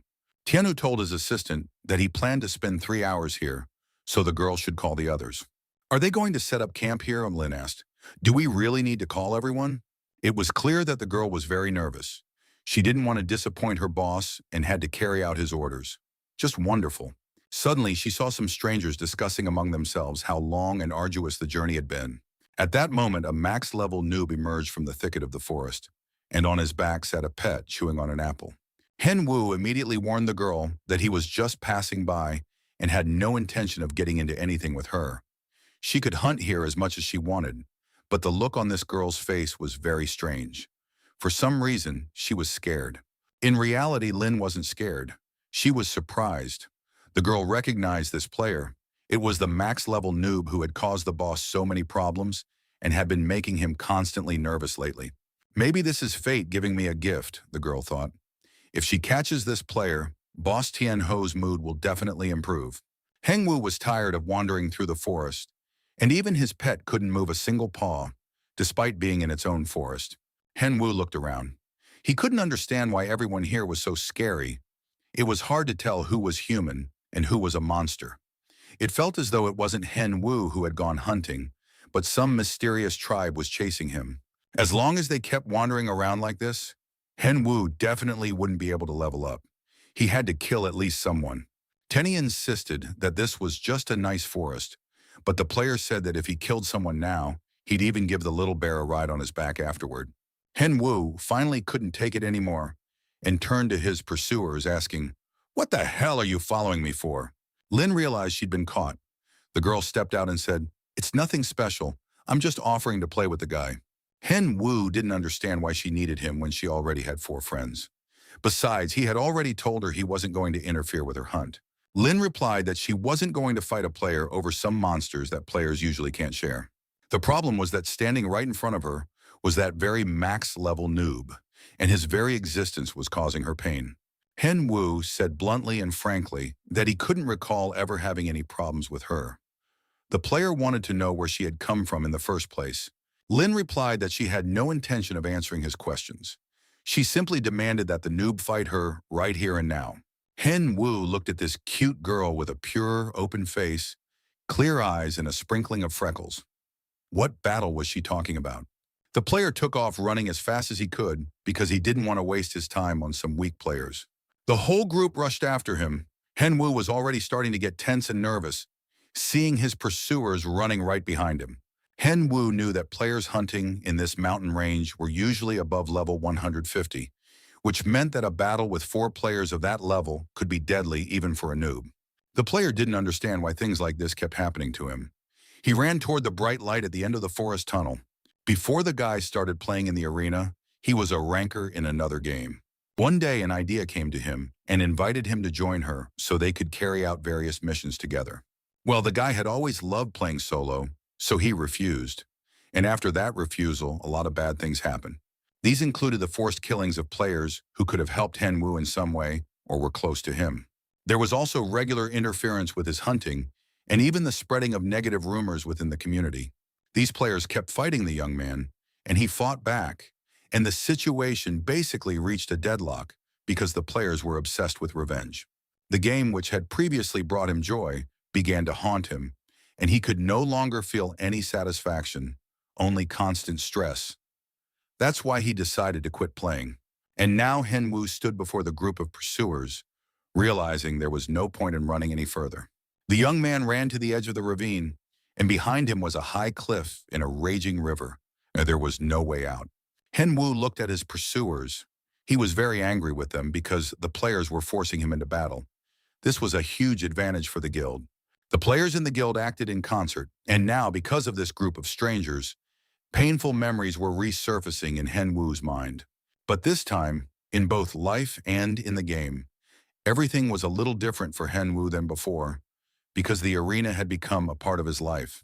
Hen Wu could no longer just turn around and leave the game. Too much and too many people depended on his success in the game. And now the young man was ready to see which of them would survive. One of the players, very strong and powerful, asked Ms. Lin if he could take on the max-level noob himself.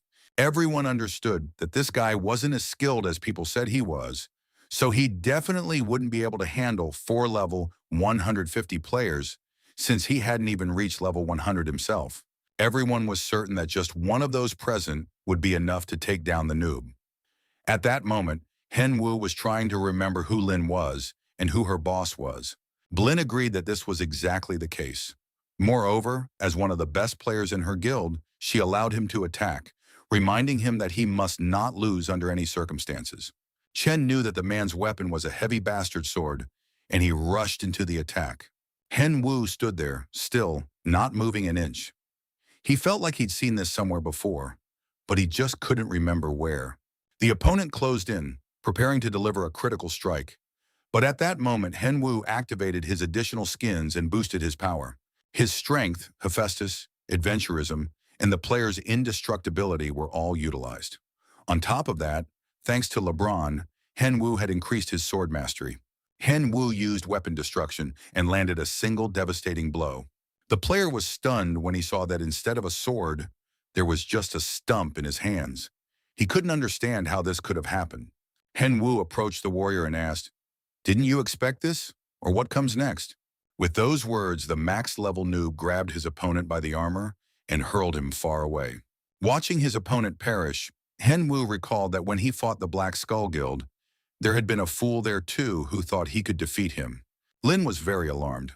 The guild's strongest player had just died right before her eyes.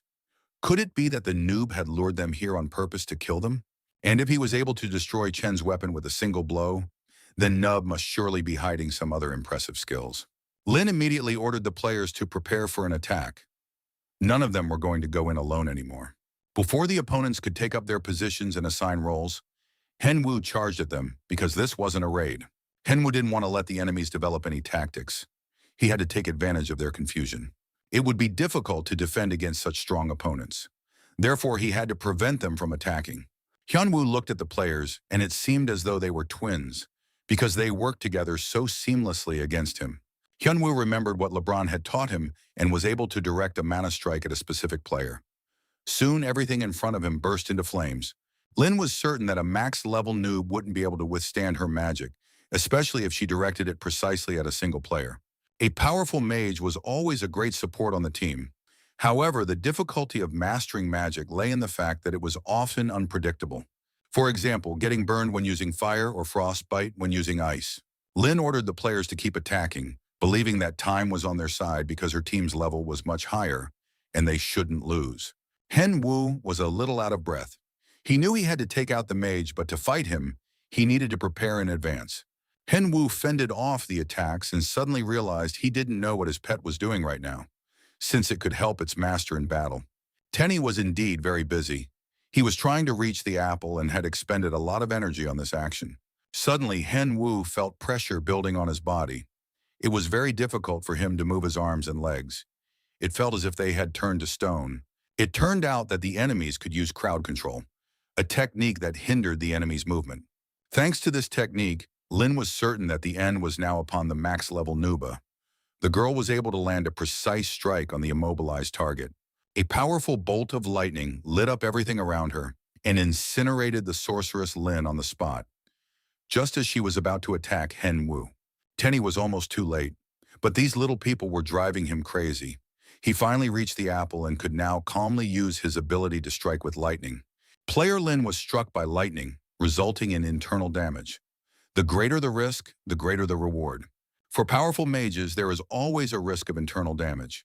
If a mage's spell is interrupted, they receive a severe debuff, or rather, their own body is destroyed. While the players watched their mage in horror, a crescent-shaped strike was delivered. Hen Wu couldn't let the players return to the duel. In the end, the sorceress Lin died and began to vanish right before her comrades' eyes. Soon she was gone. And now the duel had a slightly different dynamic. It was 2 against 2. Hen Wu asked his opponents if they would play fair. In principle, he didn't even need to try to figure out what the players had answered. Sitting in his office, Tianho learned that 4 players from his guild, all level 150, had failed to defeat a single level 100 player. Tianho was furious again and couldn't understand how such a thing was even possible. Lin began to apologize, saying it was her fault. She hadn't known that the noob was that strong and that he even had a very powerful pet. Tianho knew that this guy had only recently started the tournament. If he wanted to get even stronger, it wouldn't take him long. Lin felt guilty toward her boss. She understood that his words now sounded fair and to the point. The girl placed a flash drive on the table in front of her boss, saying that she had recorded the fight on video because she wanted to show her boss how she had killed Nub. But now Tianho could watch the entire match himself and see exactly how it all went down. Sakjin heard the news that the max-level Nub had defeated the sorceress Lin. Sakjin believed that Hen Wu had simply come here to hunt. The young man said he was filming a video here, so it would be best to clear the area and not ruin his shot. Sakjun began to think about the sorceress Lin. He knew she was a very serious opponent. Now he was trying to remember who she worked for. Finally, the memories came flooding back. Sakjun remembered that the sorceress Lin worked as Tianho's secretary. Tianho was the captain of the Aces Guild. They streamed very often. But on top of that, he was the director of an item company. Item farms are places where specific items are produced to monopolize demand for them and sell them later. His job was to manage the farm to monopolize items in the area and artificially manipulate market prices. Because of profiteers like this Tianho, prices on the arena item market were very high. In short, he's a bad person. It was precisely because of this monopolistic behavior that all items became expensive, and not every player could afford to buy them. Hen Wu now had a new target, and he had even more reasons to kill Tianho and kick him out of the game. In short, this could be considered the start of a war. Sakjin watched Noob and thought to himself just how dangerous this guy really was. Sakjin led Hen Wu and his pet to the right spot for a long time. Everyone was very tired, but the player from the New World Guild felt that this was the place. Sakjin could barely stand the critical glances from his companions, but he could clearly see dwarves with huge muscles here. Huge dwarves. Heng Wu checked the quest once more. He needed to find the Red Anvil tribe. He really wanted to finish the quest as quickly as possible, but for now the player was just wasting time. Suddenly, a strange little man appeared right in front of him, seemingly out of nowhere. Hen Wu touched the man's shoulder and asked him to wait so they could talk. Hen Wu told the man that he had come to meet the Golden Hammer. Sakjun was happy that they had finally found the dwarves. The little man wanted to know which golden anvil they were talking about. Heng Wu explained that he had met a dwarf who had been captured by a dark mage and taken prisoner to create weapons for the rebels. The little man introduced himself. His name was Trash. He had already heard about Hen Wu from his brothers. Looking at Sakjun, Trusha decided that he was also a dwarf, but just an overgrown one. Sakjun was outraged that he was being considered a dwarf. Trusha led the entire group to where the tribe lived. They walked through long underground passages. Soon, a very unusual and unexpected sight appeared before the players. The fact was that the actual village was located inside a mountain. It was very strange to see buildings and streets in a cave. Edchin was working in his workshop when someone called his name. He turned around to look at the newcomers. The man saw one of his tribesmen named Trash, who had brought the strangers into his workshop. Edchin finally recognized the player he had dealt with before, the one who had once helped him escape captivity. The dwarf had hoped the player would show up sooner. It had been difficult to do so earlier because the dwarves were in hiding, but at this stage of the quest, the task was complete. The player had met the Red Anvil tribe and had now received his reward. The dwarf laid out a variety of weapons in front of the player and offered Hen Yu the chance to choose any item from those available. There were plenty of cool things there. For example, there was a unique staff called Breath of Nature. It was made from the branches of the World Tree and could quickly restore magical power. Or a sword called Namasam's Oath, which was forged from meteorite steel. Sakjun examined the items with delight. He couldn't understand why Hen Wu couldn't make up his mind. He was thinking too long. But Hen Wu was very busy. He picked up each item, examined it, and analyzed it, as if an old woman at the market were picking out the cheapest vegetables. Finally, a choice was made. The player showed the item, and the dwarf Edchin immediately asked if he was sure of his choice. Edchin added that he hadn't made the item himself. His father had passed it down to him as one of his artifacts. But Hen Wu wasn't really listening to the master, knowing he'd made the best choice possible. In the player's hands were the gloves of a mercenary assassin who lived in the age of myths. At first glance, they seemed thin, but in reality, they were stained with the blood of the rarest creatures. Sakjun couldn't believe his eyes, but the max-level noob had chosen the gloves out of all the items. Even though Hen Wu had chosen what seemed like a cool item, the look on his face was anything but happy. It was as if someone were taking a toy away from him. Hen Wu was neither a monk nor a knight, so he couldn't fully utilize the attack power of these gloves. But the defense boosted his stats just as if he were wearing the Black Jaguar suit. Hen Wu really wanted to start leveling up. He was just a little bit away from becoming a ranker. And then he would be able to live up to the glove's name and get the most out of them. A powerful sword strike landed on the monster, which had opened its huge, toothy maw.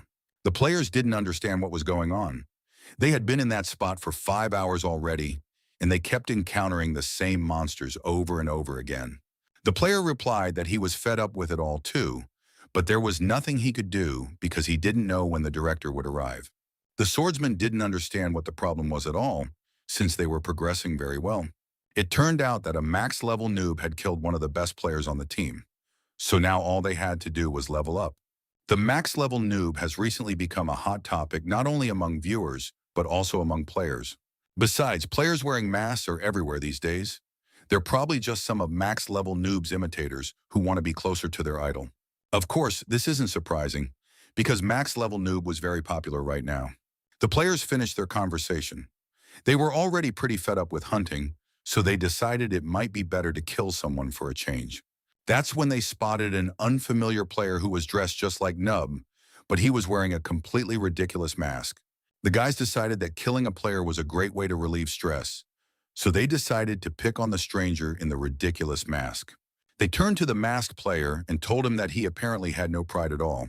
The swordsman didn't understand why the player was copying others, especially since he was in the mountain range. The stranger in the mask didn't understand what was wrong with his outfit. Besides, he wasn't bothering anyone, and there were plenty of monsters for everyone. But the guys thought the stranger was acting like a cheap copycat. The swordsman said that lately he's been running into all kinds of idiots, and there are even more of these masked players than you can imagine. The stranger asked the swordsman what he planned to do about such a huge problem. Did he really want to challenge him to a duel? But the swordsman wasn't even thinking about a duel. The guy was probably so obsessed with his idol that he thought he was just like a max-level noob. And if that's the case, he's more than capable of handling a team match, which is exactly what they're about to have right now. And now the swordsman and his friend would show this fool that wearing a mask wouldn't bring him any closer to his beloved idol. The stranger agreed to a team duel, which brought laughter and smiles to the guys' faces. The player logged into his profile and activated some options. He set a rule whereby the winner of the duel would get everything, and the loser would delete their account. The swordsman immediately agreed to all the rules. He confirmed this, and the battle was about to begin. The guys were planning to get their hands on this fool's gear, and then they could take a couple of days off.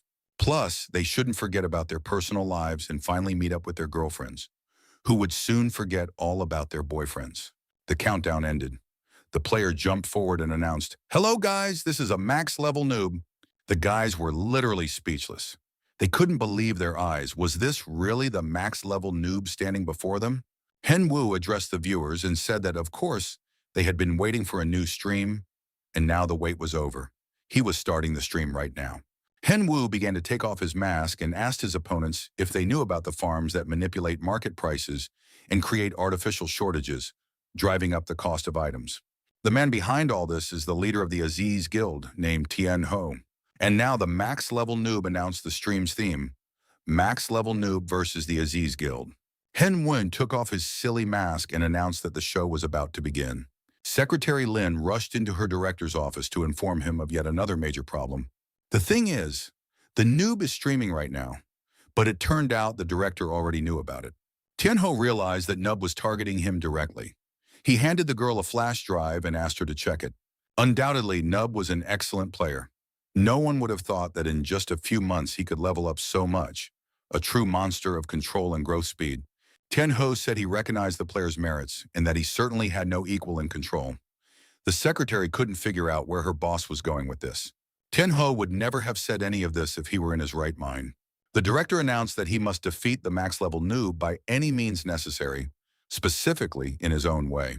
Viewers were watching a stream in which a player from the Aziz Guild was chasing the bear cub Tenny. The viewers knew little about this guild, but recently many items had indeed become more expensive. Could this really be the fault of some scoundrels? Meanwhile, Tenny began gathering lightning bolts to once again impress all the viewers with his attack. The lightning strike was very powerful. It knocked the player out immediately, and viewers discussed how Tian Ho runs a farm and also streams.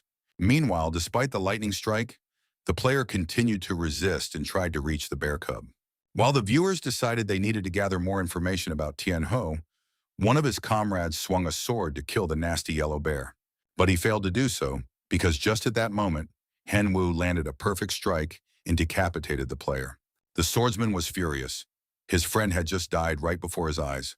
The spectators believed that the noob was absolutely right, and everyone knew that the Aziz Guild controlled market prices. Hen Wu, along with the offended and frightened little bear, looked at the swordsman who was left all alone. It was unclear how he planned to defeat a max-level nub. The team match was over. Nub claimed victory. He received the reward and took all the items from the losing players. Hen Wu said that rising prices weren't the only reason he had targeted Tian Ho. Everyone, of course, remembers the stand-in knight who was hired specifically to kill Nuba. Back then, the client who hired Cleo for the assassination was none other than Tian Ho. On top of that, we mustn't forget the recent attack in the forest carried out by the sorceress Lin. All of this suggests that Tian Ho has a reason to hate Nuba, a max-level player.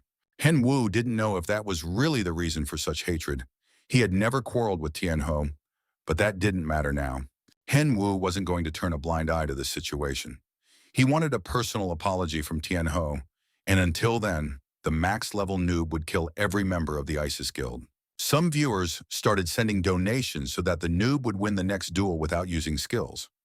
Of course, he didn't want to get distracted by an extra mission, since he already had plenty on his plate. While Hen Wu was weighing the pros and cons, a few more donations landed in his account, and the money as usual won out. Hen Wu announced that he would now hold a duel without skills. A huge number of players immediately sprang into action. They believed that Nub had just signed his own death warrant for account deletion. These scavengers were ready to pounce on the noob from all sides because they were certain he wouldn't be able to defeat them all. A few minutes later, Henwu was sitting on a log, catching his breath, while the bodies of the slain players lay scattered around him. Henwu was very pleased. He was glad he had leveled up during the previous hunt, and now he announced to his viewers that he had achieved victory without any skills. Today was an incredible haul. Henwu received a large amount of gear from members of the Aces Guild. Right after that, the next mission came in, which was to refrain from attacking for 30 seconds. That was completed as well. Next was a mission where we had to fight using weapons from the enemy's inventory. The player even fought with one hand. Soon the audience's imagination ran out. Henwu was out of breath, but he managed to complete all the missions. The viewers were happy. Henwu looked around. He couldn't understand what was happening. All accounts were being deleted according to the duel's terms, and rumors about these battles should have already spread. But for some reason, players from other guilds weren't showing up. Perhaps it was because the missions were getting harder, and it was time to stop completing them. At that moment, one of the spectators bet 30,000 gold coins that the player would play and win against the newbie. It was a huge sum. Seth was still up against the newbie, but with that gear, Henwu would take a lot of damage. Henwu knew that if he refused, he'd have to return the money. But now he could use his skills and the bear. He figured he had absolutely nothing to worry about. He definitely wouldn't lose. The guy stripped off all his gear, and a stranger appeared before him. The max-level noob saw the player who was about to fight him. It was Tianho, who had brought thugs with him, declaring that they had to deal with this player who was slandering him everywhere. And now everyone would finally see that the max-level noob's words were complete nonsense. Henwu thought Tianho had come to apologize to him. He couldn't believe this player was still being stubborn and pretending he was absolutely right. Tianho stated that members of his guild had been killed, so he didn't think he owed anyone an apology. Henwu tried to say that those players had provoked him last time and brought this outcome upon themselves. Tianho replied that his guys simply wanted to fight him in a fair battle, so it was unclear how they had provoked him. Henwu realized he was now facing a rather slippery player. It wasn't clear why he was doing this. Could it be that he was jealous and had hired a substitute knight for that reason? Tianho replied that everything a max-level noob said was just empty talk. The guy had absolutely no proof whatsoever. Henwu fell into thought, and it turned out that was exactly the case. He had nothing to back up his words except his word of honor. Tenny immediately grabbed some popcorn and got ready to watch an interesting movie in the form of a psychological thriller. Tianho said that his opponent was wasting his time by smearing him with mud. However, there was one way to prove he was right: to face him in a duel. Henwu looked at the player with suspicion, trying to figure out what else he had in mind and what trap he had set. Tianho said that in medieval Europe, it was the duel that determined the winner. People believed that God would protect the righteous in any case, so they could find out who was right by fighting a duel. Things weren't too bad until Henwu remembered he was wearing a beginner's set. He took off absolutely all his protective gear. Tianho looked at his opponent, who was a lower level and wearing a beginner's set. On top of that, Tian was a silver-ranked player, so the max-level noob had absolutely no chance of winning. If Henwu refused the duel challenge, he would also have to refuse the mission. But the public loved him precisely for his determination, and then his image would be ruined. But if he agreed to the duel, he might lose his account and end his career as a streamer. Henwu weighed all the pros and cons and replied to Tianho that he would duel him as required by the Code of Honor. Tianho struggled to hold back a smile. He understood that the max-level noob would soon cease to exist in this game. He knew his opponent was very strong and that his playstyle depended on the situation. Usually, he was consistent and always maintained a silver rank. On the other hand, this duel was a wonderful opportunity, as people would be talking about it for a very long time. Of course, that would only be the case if Henwu emerged victorious. The winner takes everything, and the losing character is completely deleted. Tianho even promised to confess to all his misdeeds. The rules were approved. Tianho couldn't believe his eyes. The noob was actually going to fight him in the newbie server because of his mission. Tianho was certain that luck was against him in this situation, but then he could blame his loss on the difference in their gear.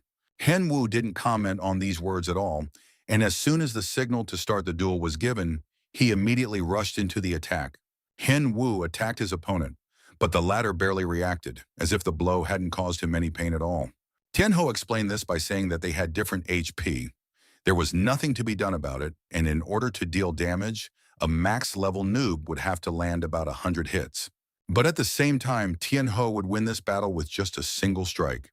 Sokjin was busy on another mission, destroying a nasty, toothy fish, when he was told the latest news. Nub and Tianho had arranged a duel to prove who was right, and they were currently streaming it. Sokjin watched a snippet of the video. He couldn't figure out what kind of invisible, high-level gear the max-level Nub was wearing. Kang Chung-woo confirmed that it was indeed what it looked like.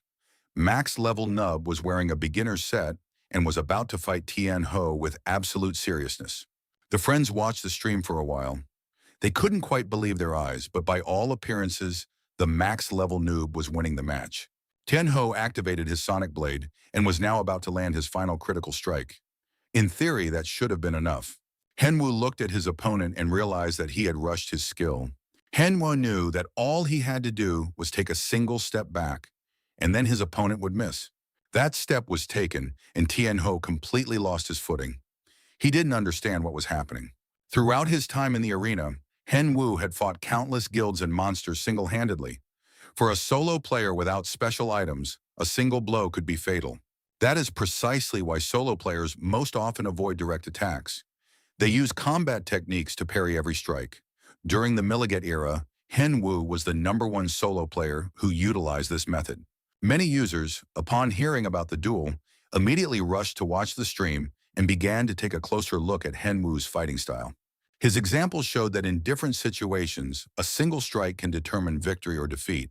At one point, Henwoo dodged his opponent's attack so skillfully that he pressed his sword against Tian Ho's neck.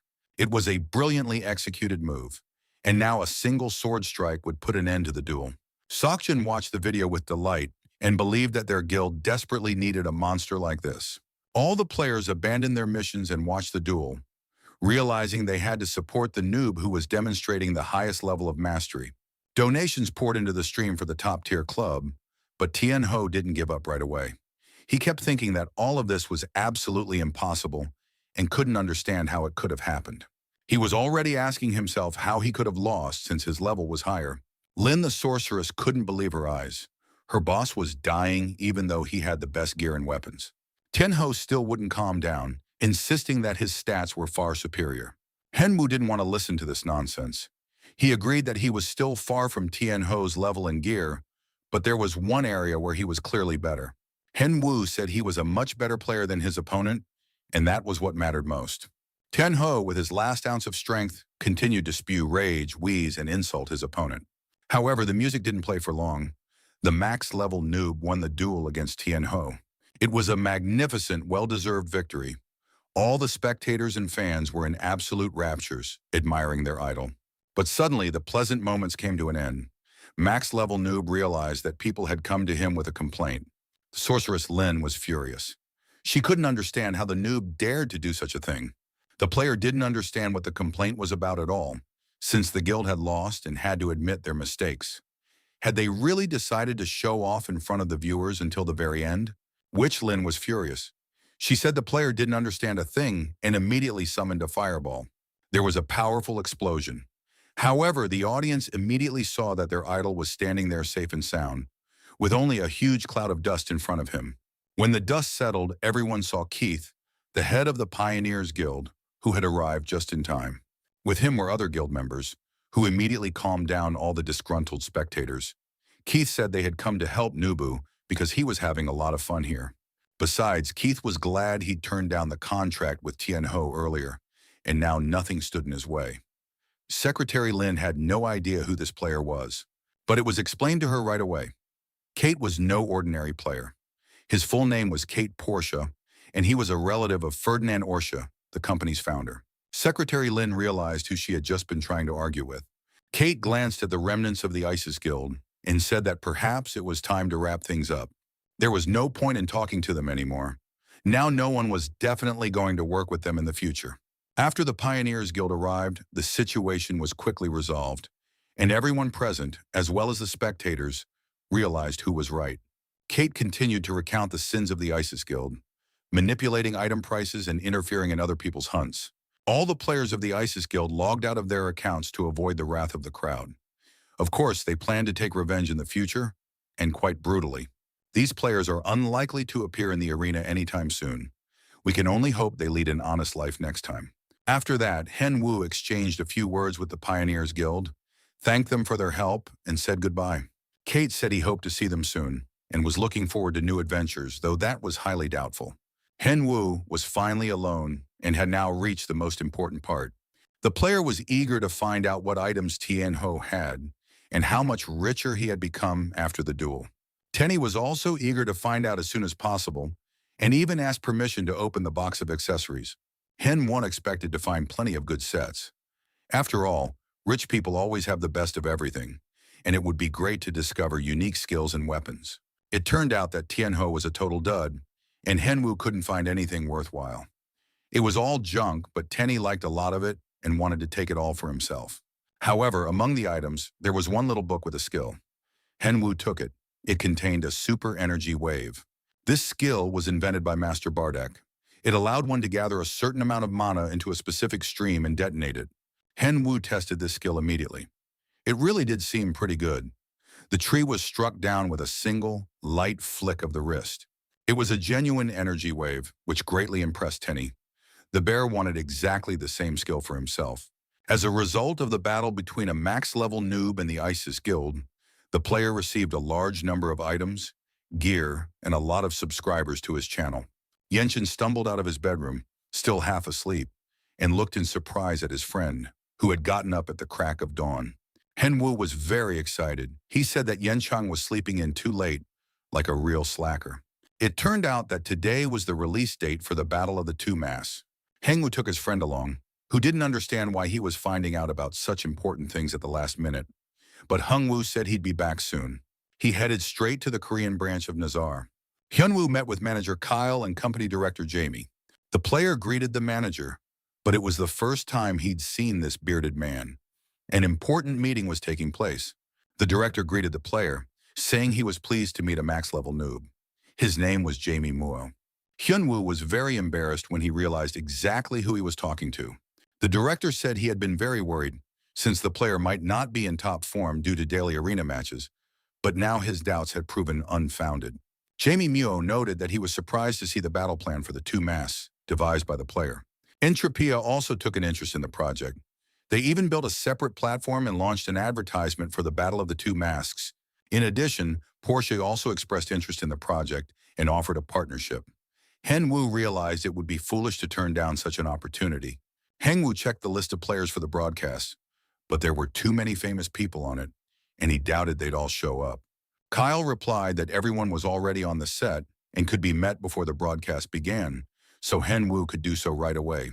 Heng Wu walked through the hallways and was surprised that Entropy had built an entire building, which meant they weren't as simple as they seemed.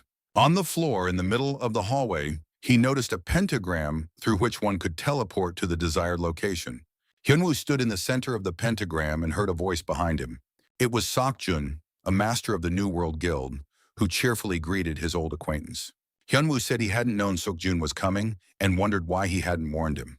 Seokjun replied that they would only appear on the first broadcast, assuming that Hyunwoo was already aware of it. Hyunwoo didn't understand what was going on, because according to the plan, he wasn't supposed to appear on the first broadcast. It was all very strange. Seokjun patted his friend on the shoulder and said that if he lost today, he wouldn't be able to make it onto the next broadcast. And that meant he absolutely had to win today in order to face him in the next match. Besides, Hyunwoo had to show up next time, or else a real war would break out between them. The player didn't understand why the monk was so determined to fight him. It was already becoming an obsession. Griffin, a master of the Phoenix Guild, greeted Hen Wu and thanked him for the opportunity to participate in the show. Hen Wu felt embarrassed and thanked the girl, but Griffin believed that filming had already begun, even though Hen Wu was sure that he had simply come today to meet everyone. The girl said there were rumors about some huge update, followed by a major event. She was certain she would definitely win at this event. Hen Wu felt a bit awkward. He understood that the Battle of the Two Masks was a great opportunity to gather information, but he would have preferred that the players focus on the main purpose of the broadcast. The guildmaster of Mono, named Marco, was very nervous and angry. He literally radiated hatred. Hen Wu couldn't even remember when he had managed to provoke this guy so much. The Haku guildmaster, Daniel, said he didn't want to talk to anyone because he was completely focused on the battle. Hen Wu didn't press the issue. A simple greeting would have been enough. After greeting almost everyone, the player noticed that only two professional gamers remained. It was unclear why they had come here if the professional league was open to such participants. At that moment, a female pro gamer from the American division ran out of the control room. Her name was Mascherano. Hen Wu wanted to know why this player had decided to take part in the competition. She replied that it was her personal desire to do something not for the company. Besides, she had another, completely different reason. Hen Wu listened intently, trying to understand what it was. She was immediately offered a spot on their team so she could make big money in the future. A professional gamer from Manchester said that his company wanted to have Hen Wu on their team. All the recruiters promised the best conditions, huge earnings, and plenty of bonuses. Hen Wu thanked them but said he was turning down the offer for now, as he wanted to focus on streaming. The Manchester representative wasn't discouraged and said that if the player changes his mind, his company would always be happy to welcome a top-tier noob. Han Wu stood in the center of the pentagram again. He hadn't expected to receive invitations from two well-known professional gamers in a single day. For him, as a former Milligat player, this was an interesting but not critical moment. However, the offers now looked truly tempting. Just then, an assistant director ran out of the control room shouting and announced that the broadcast was about to begin. Han Wu realized he needed to pull himself together and focus on the competition. As the player walked toward the stage, many viewers were already eagerly awaiting the start. The streaming platform Hen Wu was using was in high demand. Usually the number of viewers didn't exceed a few tens of thousands, but this time there were hundreds of times more. Many were genuinely interested in the battle of the two masks. And there he was, standing in the center of the hall under a bright spotlight. The audience was in a frenzy. An amazing show was about to begin. Hen Wu greeted everyone, introduced himself, and asked how long his fans had been waiting for him. But finally, the competition was about to begin. The company had selected only the most famous players for the PvP, so the audience was sure to enjoy it. If everyone had already gone to the restroom and stocked up on snacks and drinks, it was time to begin. A max-level noob stood in the center of the hall, while the participants took their places around the perimeter, wearing masks and with their faces covered. Hen Wu announced that the battle of the two masks was officially open. The masked participants who were set to battle each other today appeared before the audience. Viewers of today's stream were in for a treat. They would see ranked players who had not previously appeared on other shows. Hen Wu was ready to introduce the episode's participants, and the viewers needed to pay close attention and immediately pick their favorite. The first contestant was dressed in a bee costume, fluttering like a butterfly and stinging like a bee. The fighter's custom armor was sponsored by Entropia. Not only did the costume's appearance change, but so did the armor. The second player on the show was a real fighter. His fist feared nothing in the world. It was Darkholm himself, though no one knew who was hiding behind the mask. The third contestant, who was sure to catch every woman's eye, was a noble knight with a little rose on his head, gentle yet strong. There was also a restless spirit among the contestants, a returning fighter with a paper bag over his head. His name is Betard, and he deserves a welcome too. Among the participants was also the South American dancer Passos, full of passion, with excellent flexibility and long legs. The last sixth fighter was an example of a technologically advanced civilization and the future of all humanity, a nanomachine named Jackson. The audience had the opportunity to welcome all the participants in the Battle of the Two Masks. While the contestants stood in a row, the audience discussed their costumes, trying to pick a favorite to root for. After that, the host began explaining the rules, which were quite simple. The player who achieved 5 wins became the king of the week, and the broadcast ended. If no one challenges an opponent within a minute, the fighter in the ring receives an automatic victory. A fighter who loses 3 battles removes their mask, reveals their identity, and leaves the game. The current king would fight for his title against the king of the following week. With that, the main rules were announced. They were simple, and it was time to choose a challenger for the first fight. King Chela will kick off the broadcast, and the audience will find out who will face him in the first match. Darkholm immediately volunteered to fight King Chela. No one objected. All the other participants and challengers returned to their seats, waiting for the next round. Meanwhile, the audience could enjoy the spectacle and try to guess who would become the king of the first week. Darkholm entered the ring against King Bees. The fight began. The players immediately began attacking each other as soon as the bell rang. They fought with incredible force. The confrontation was truly thrilling. Neither was about to back down. Darkholm was already starting to tire. realizing he couldn't spend so much time on a single opponent. He had to deal with King Chell immediately and become the king of two masks. Hen Wu noticed Darkholm's skill. He knew that Sakshin used this method. He needed to think through the show's strategy. By winning this match, the player would be able to face Noob. The duel continued, and soon a powerful explosion lit up the entire studio. Even the host felt its impact. Darkholm stood firm, ready to continue the fight. King Chul was surprised. His opponent had withstood such a blow. Only a monk could possess such power. This meant that hiding behind the wolf's mask was a master of the New World Guild, Kim Sok-jun. King Byul said that, having identified his opponent, he was ready to reveal his face. However, that didn't mean he was going to lose. His goal remained victory. Darkholm awaited his opponent's attack, while the spectators debated who the yellow sword belonged to. A powerful attack struck King Chul. The Great Cross had been landed. Darkholm finally recognized the technique and realized who he was fighting. The Great Cross turned out to be not so dangerous, and the monk unleashed his next attack on his opponent, the Storm Strike. A powerful explosion occurred, the smoke cleared, and King Chul remained almost unscathed. He peered through the smoke, realizing that killing his opponent wasn't so easy, which meant Sakshin was hiding somewhere. At that moment, a powerful blow to the face knocked King Chul out, followed by a series of strikes. Heng Wu watched the duel, spellbound by what was happening, and all the spectators felt the same way. King Chul was defeated. The victor towered over him. Darkholm claimed his first victory and became the first contender for the title of King of the Week. The spectators were absolutely thrilled. A battle between top-ranked fighters is an event on a whole other level. A match like this leaves no one indifferent. After his defeat, King B returned to the waiting area, while the other contenders waited their turn. King Chul looked at the monk, realizing that he had become significantly stronger and could end the series with a victory. Is there really no way to beat him? He thought. So, the first victory went to Sok-jun. There were 4 battles left before his match with Nub. The player really wanted to face Nub, but things didn't go according to plan. Darkholm won several matches in a row, but suffered a defeat in the 4th round, much to the disappointment of many spectators. That time, the victory went to the nanomachine Jackson. It was Jackson's first win in the end of Darkholm.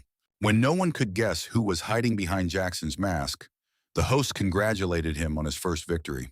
No one expected just how much of a problem Jackson would pose for the King of Two Masks and how he would make everyone fear him.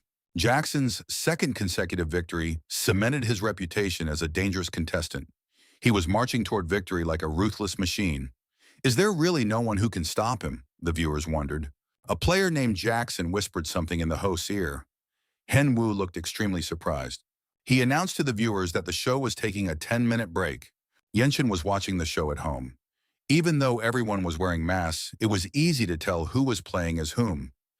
In the future, the contestants need to be warned to be more discreet. Yenshin was very worried about his friend's call. After all, Hen Wu was on air right now. Why was he calling? Heng Wu reported that he was having problems, and the show might be canceled after just the first episode. He asked his friend for help. The break ended, and the program continued.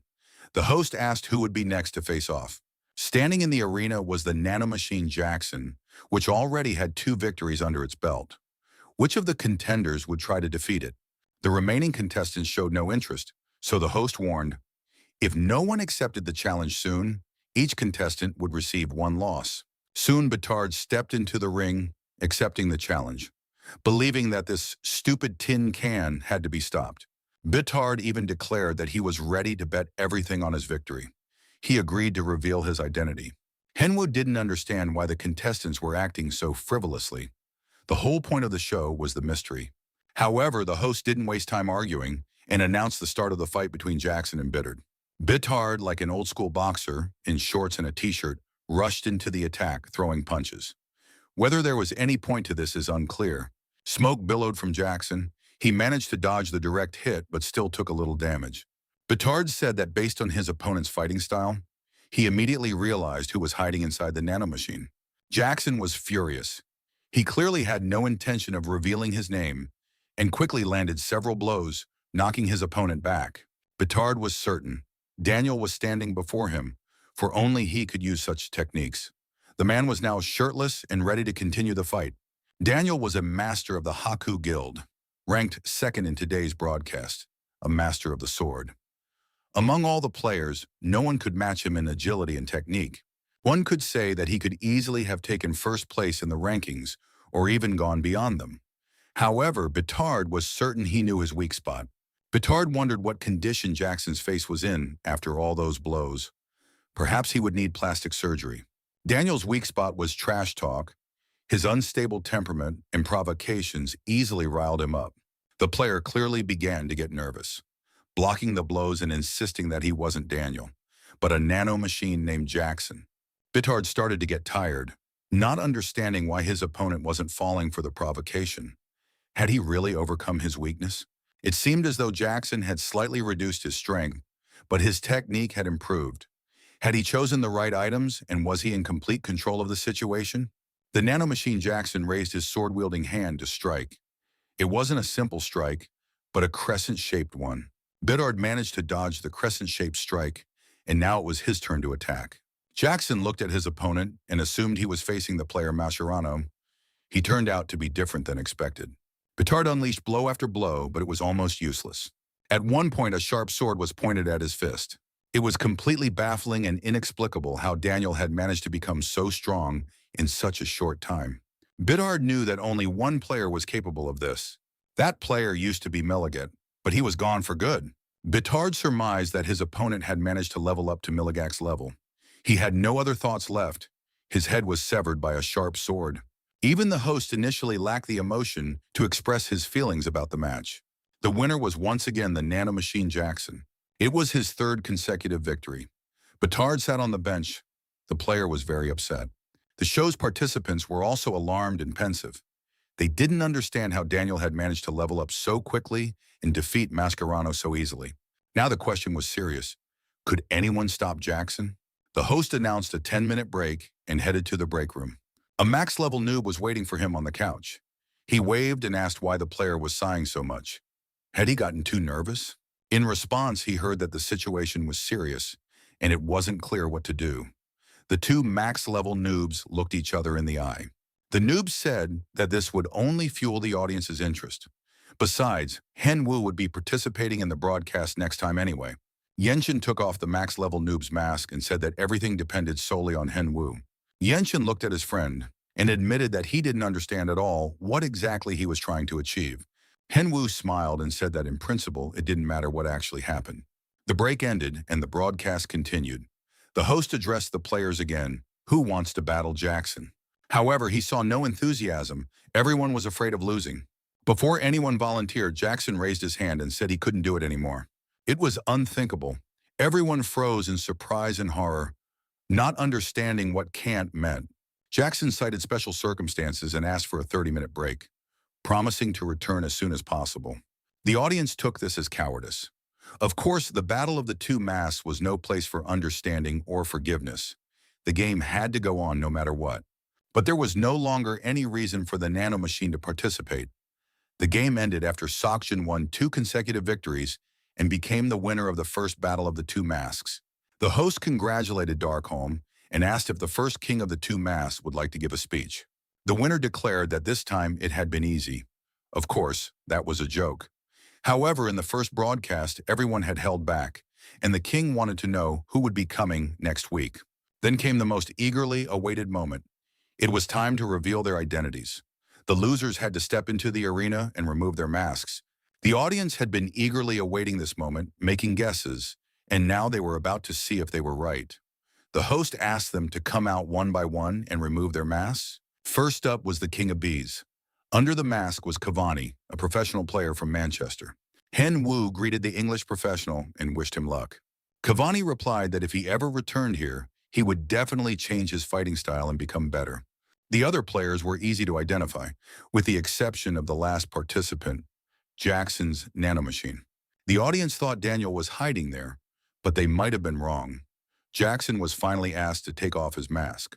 Most viewers guessed correctly. It really was Daniel. He greeted all the viewers and show participants, easily recognizable by his unique fighting skills. The man said that circumstances had prevented him from continuing the game, and he now apologizes to all the viewers who were rooting for him. However, if viewers watch the recording of the broadcast, they'll discover something interesting. And Daniel glanced sideways at the host. It was time to wrap up the broadcast and say goodbye. The host asked the viewers, did they enjoy the show, which of the masked contestants they liked the most, and who they'd like to see next time. Han Wu added that the first attempt is always a bit rough, but next time the show will be improved. Both the fights and the identity-hiding segments will be refined.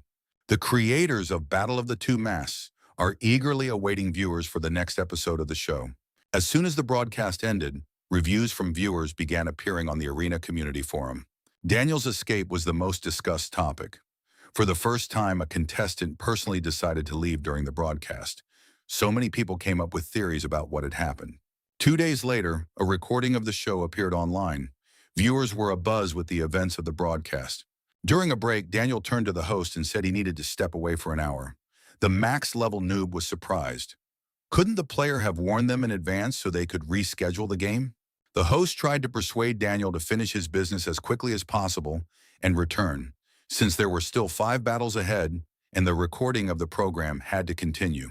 Many viewers actively discussed the video from the show's filming after the broadcast was released. The max-level noob was worried that the show would go as smoothly as possible and that the viewers would enjoy it. The cameras clearly showed how worried the man was as he abruptly left the break room. A short time later, the nanomachine Jackson entered the room. The recording clearly shows Jackson standing in the break room with a sword in his hands, but there were many questions. Jackson had 2 wins and left. It's unclear why. Perhaps this was done on purpose to create a stir. However, the evidence was simple. It is extremely difficult to defeat a professional player like Mascherano, no matter how skilled the other players are. An alternative opinion emerged in the chat rooms. One viewer suggested that it was simply a max-level noob. However, the topic quickly fizzled out. Many wrote that a max-level noob is certainly good, but not that good. Besides, everyone present was at a very high level. They couldn't even be compared to a noob. Hen Wu read the chat and was pleased. The debates were heated and the theories varied. He was glad they'd managed to stir up a scandal. The ratings in America and around the world had exceeded all expectations. Even the most optimistic forecast had now doubled. It was cool and promising. Hengwu noticed that Yanshin was reacting coldly and seemed dissatisfied. Yanshin said he had just learned something terrible. After the release of Battle of the Two Masks, Hengwu's channel had reached 5 million subscribers. Hengwu couldn't even imagine such a number. He never thought he'd reach 1 million subscribers. Why his friend considered this bad news was unclear. Hengwu was pleased. All his creativity and hard work had paid off. Now he could settle all his debts and make a lot of money. But Yengchan wasn't so happy and asked, had his friend really forgotten about the contract with Nazar? Henwu didn't understand what Yunchang was getting at.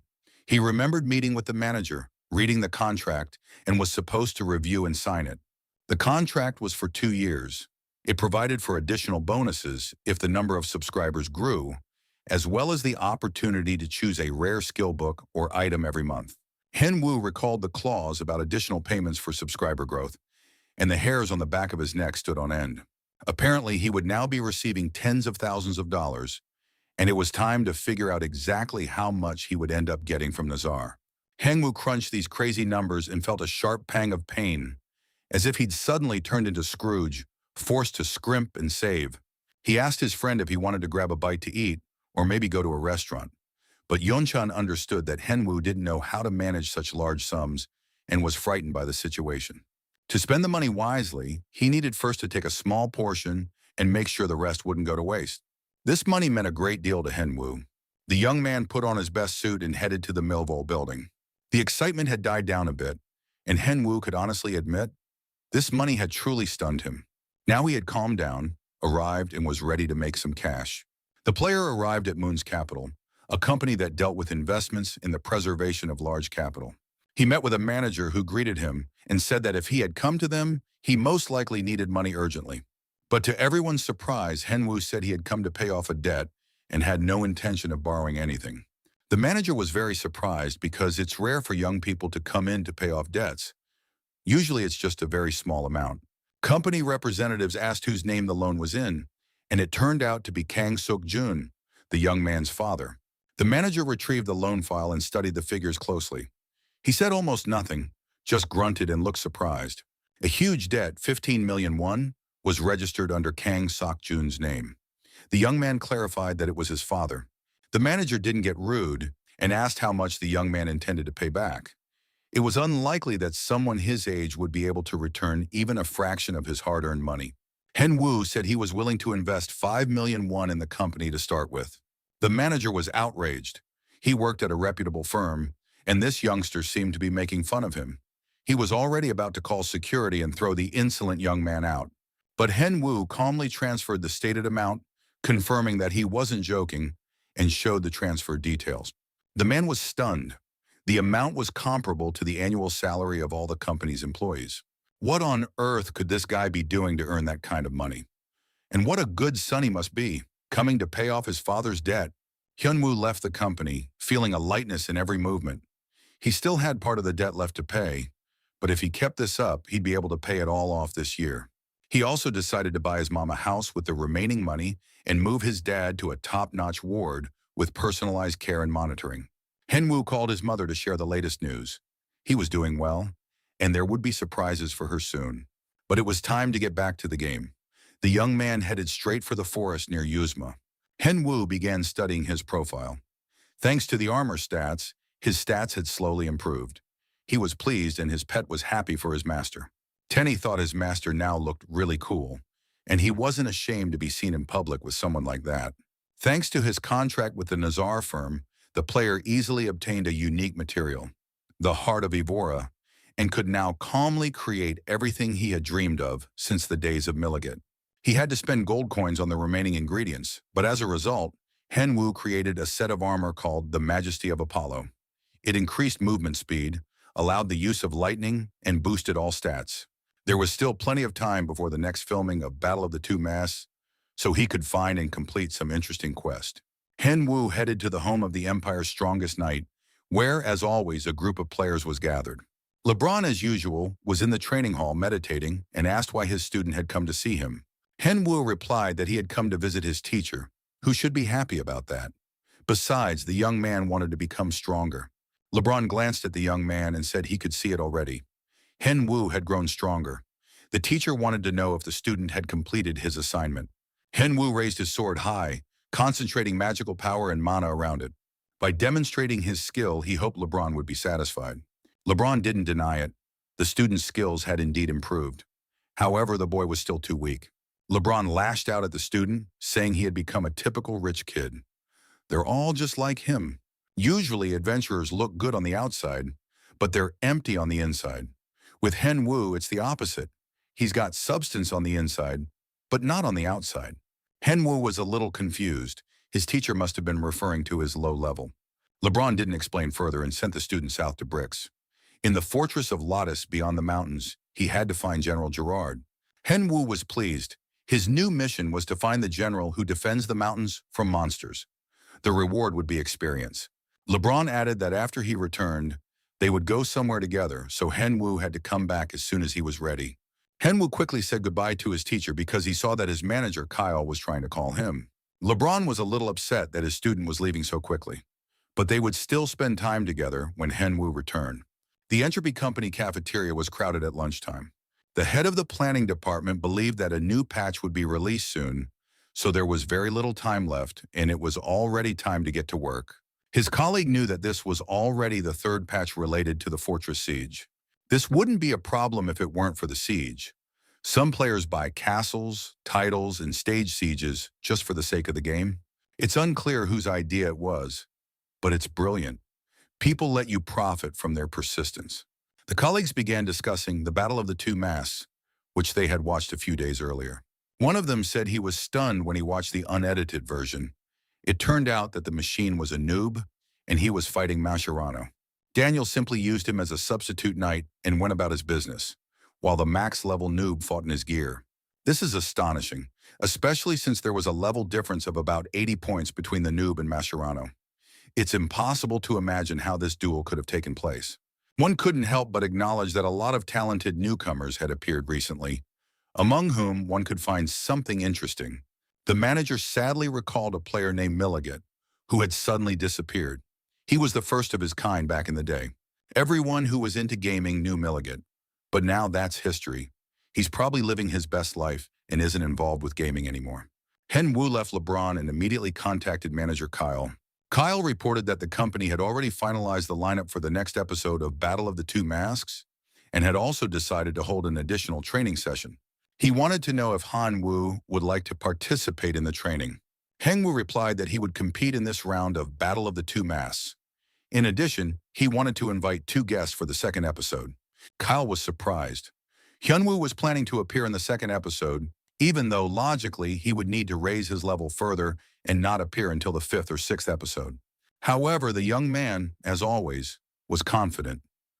Hyunwoo asked the manager to give the second spot to a player from Telecom named Roku. When the manager asked why, he explained that he owed this guy a favor, and Kyle immediately felt sympathy for the player who in some way had crossed paths with Hyunwoo. Kyle promised he would arrange everything as agreed, and the phone call ended. It had been a long time since he had met Jeon Hanbeok after returning from the military. Back then, that insolent man had claimed to know about his father's illness and the family's ruin, and had even boasted that it was the Jeon family that had brought about this collapse. Hyunwoo decided that he would relieve his stress during the filming of the next episode of Battle of the Two Masks. You could call it revenge, but in reality, it's a drop in the bucket. Hyunwoo just wants to test his skills as a professional player. Lattice Fortress was located high in the mountains in a beautiful area. It made a stunning impression on everyone who saw it. Tall, sturdy, and inhabited by people just as strong. Hyunwoo had to tilt his head back to get a good look at the captain of Lattice Fortress, named Harold. The man greeted LeBron's apprentice, after which Hyunwoo received experience points for completing his teacher's task. Harold said that at LeBron's request, he could do whatever he wanted with Hyunwoo. But if the player was LeBron's apprentice, he could just go rest. Hyunwoo really hoped to get a quest, so he said he was ready to help in any way he could for the sake of the fortress's well-being. Harold didn't refuse the help. He pointed to the fortress's tall, thick walls and asked the guest why they were like that. Hyunwoo speculated that the fortress was so powerful because of the monsters living nearby. It turned out he was almost right, but it wasn't even about individual monsters. Every year, for some unknown reason, the monsters of the mountain range attack the fortress very aggressively for a certain period of time. The next wave was approaching, and it would be helpful to reduce the number of monsters and find out why they were attacking the fortress. Thus, Hyunwoo received a new quest, clearing the mountain range. Upon completing this quest, the player will receive experience and the Lattice treasure. He also needed to figure out the reason for the monster wave. If he completes this task, the player will receive a gift from the king, experience, and an imperial contribution. 2 quests in one place. It was perfect. Hyunwoo confirmed acceptance of the quest, then rubbed his eyes and realized he had signed up for something very serious. The player was about to have to kill nearly 1,000 monsters in the mountain range. The number was simply astronomical. The herald looked at the player and said, "You did claim you'd do anything, didn't you?" After that, the man wished him a successful expedition and returned to the fortress. Hyunwoo wasn't going anywhere now, because he had plenty to keep him busy for the foreseeable future. He killed demons and goblins, gained experience, leveled up, and did so many times in a row. Tenny walked alongside his master. He had lost count and wanted to know how many more monsters needed to be destroyed. At the moment, there were only 967 monsters left. Denny was in shock, fury, and rage. The poor little bear cub fell to his knees and began to sob, for his master had gone mad. Poor Tenny realized he would never return to the island. Hyunwoo barely paid any attention to his pet. He looked at his sword and realized he hadn't changed his weapon yet.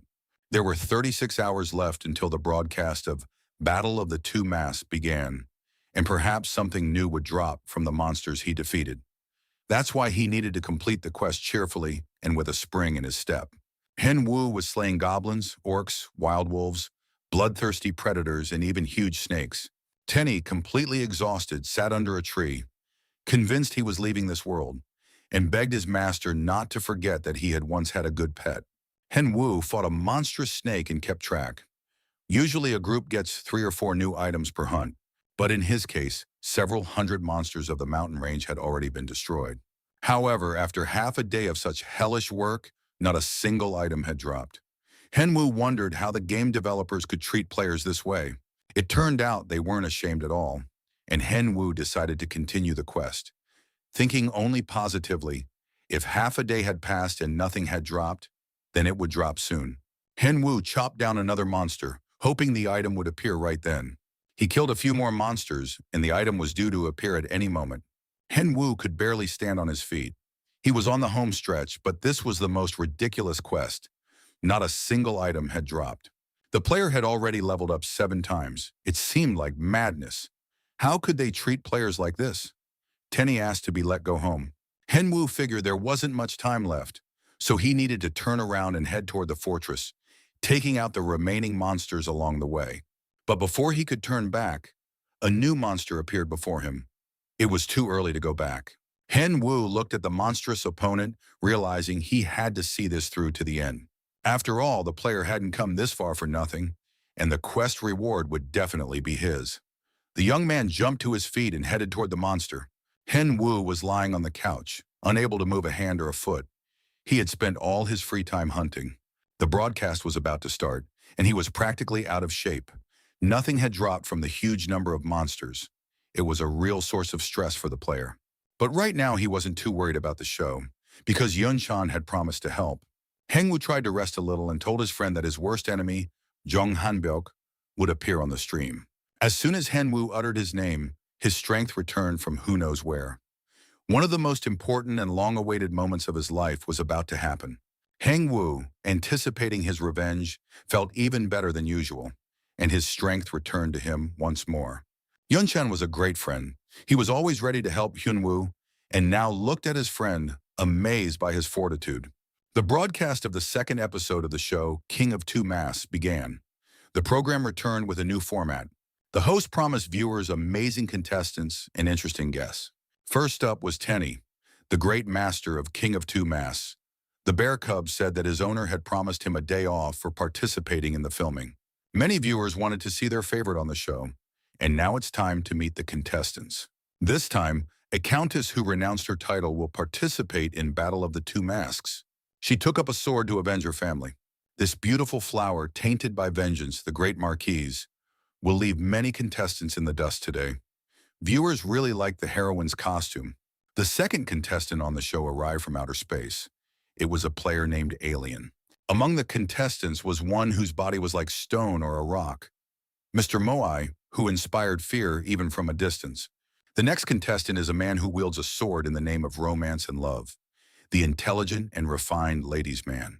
Also among the contenders for the title of king were a superhero named Earth's Defender, the Flying Superboy, and the Hope of all mankind. A killer who slashes with a smile on his face, Smile Facenta, with a long knife in his hands, has decided to take part in the tournament. With that, the introduction of the show's participants was complete, and the audience began to figure out who they would root for.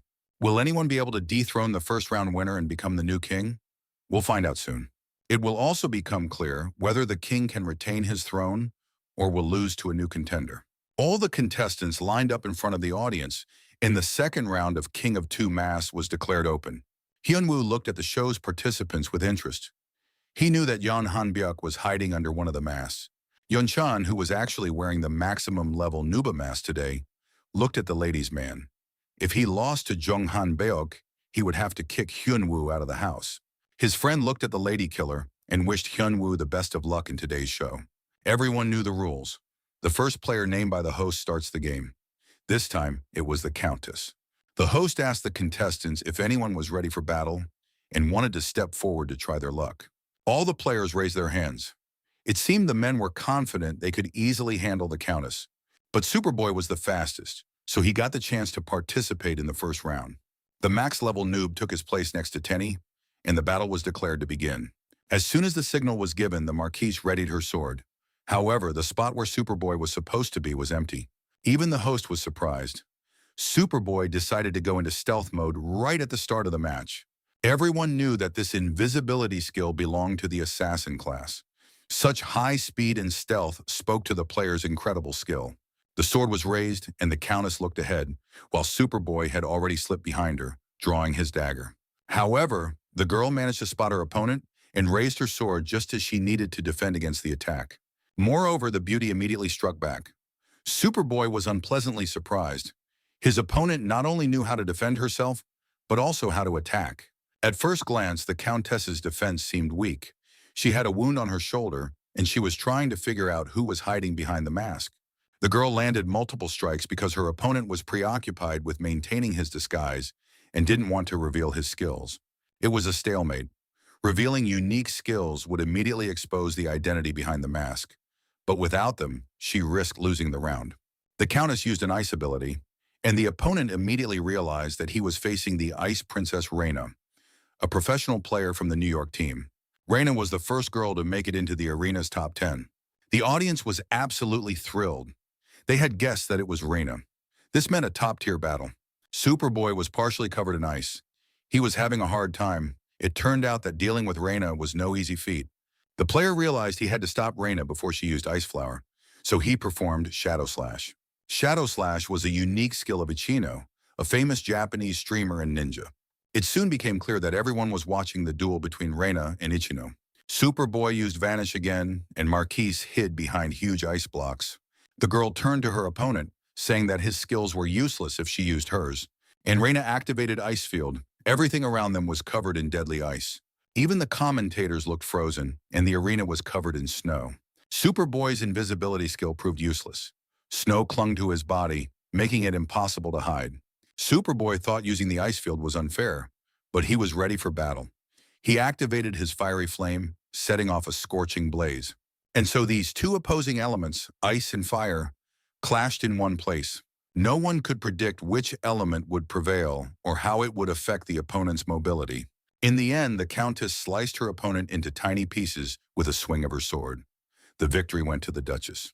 The Superboy lost the duel and was forced to return to the bench in the rest area. One could feel sorry for the challenger. His efforts were in vain. He should have concealed his identity better. Perhaps that would have helped him hold out and win. The host congratulated the Duchess on her first victory and noted that all the contestants possessed unique abilities. Nub turned to the girl and asked if she wanted to say anything after her first victory on the show, King of Two Masks. The Duchess took the floor and announced that she was waiting for the remaining 4 contestants to do the same to them. This was a direct threat to the remaining contestants, and now it is unclear whether anyone will voluntarily accept the Countess's challenge in the next duel. Apparently, the contestants have lost their fighting spirit. Perhaps they were frightened by the Duchess's strength and sword. If none of the players accepts the challenge in the near future, she will choose her own opponent. A ladies' man challenged the Duchess and offered himself as her next opponent. The spectators tried to figure out who was hiding under that dandy hat. The opponents stood facing each other, and the host announced that everyone was hoping for an excellent fight. The players prepared for the duel. The ladies' man drew his sword from its sheath, and the audience was surprised. It turned out that it wasn't a sword at all, but some kind of broken stump. The host suggested they switch weapons. Reina looked at her opponent and thought that this fool had no idea who he was about to fight. The girl decided not to drag out the duel and to finish off the ladies' man in one fell swoop. The lady killer saw that the Duchess was attacking openly. She was very fast, despite the distance between them. There were no visible effects from a skill near the girl, which meant she was unlikely to use the Crescent Strike. The Duchess had time to think that her opponent had wasted time trying to dodge the attack, but at that moment, he swung his arm.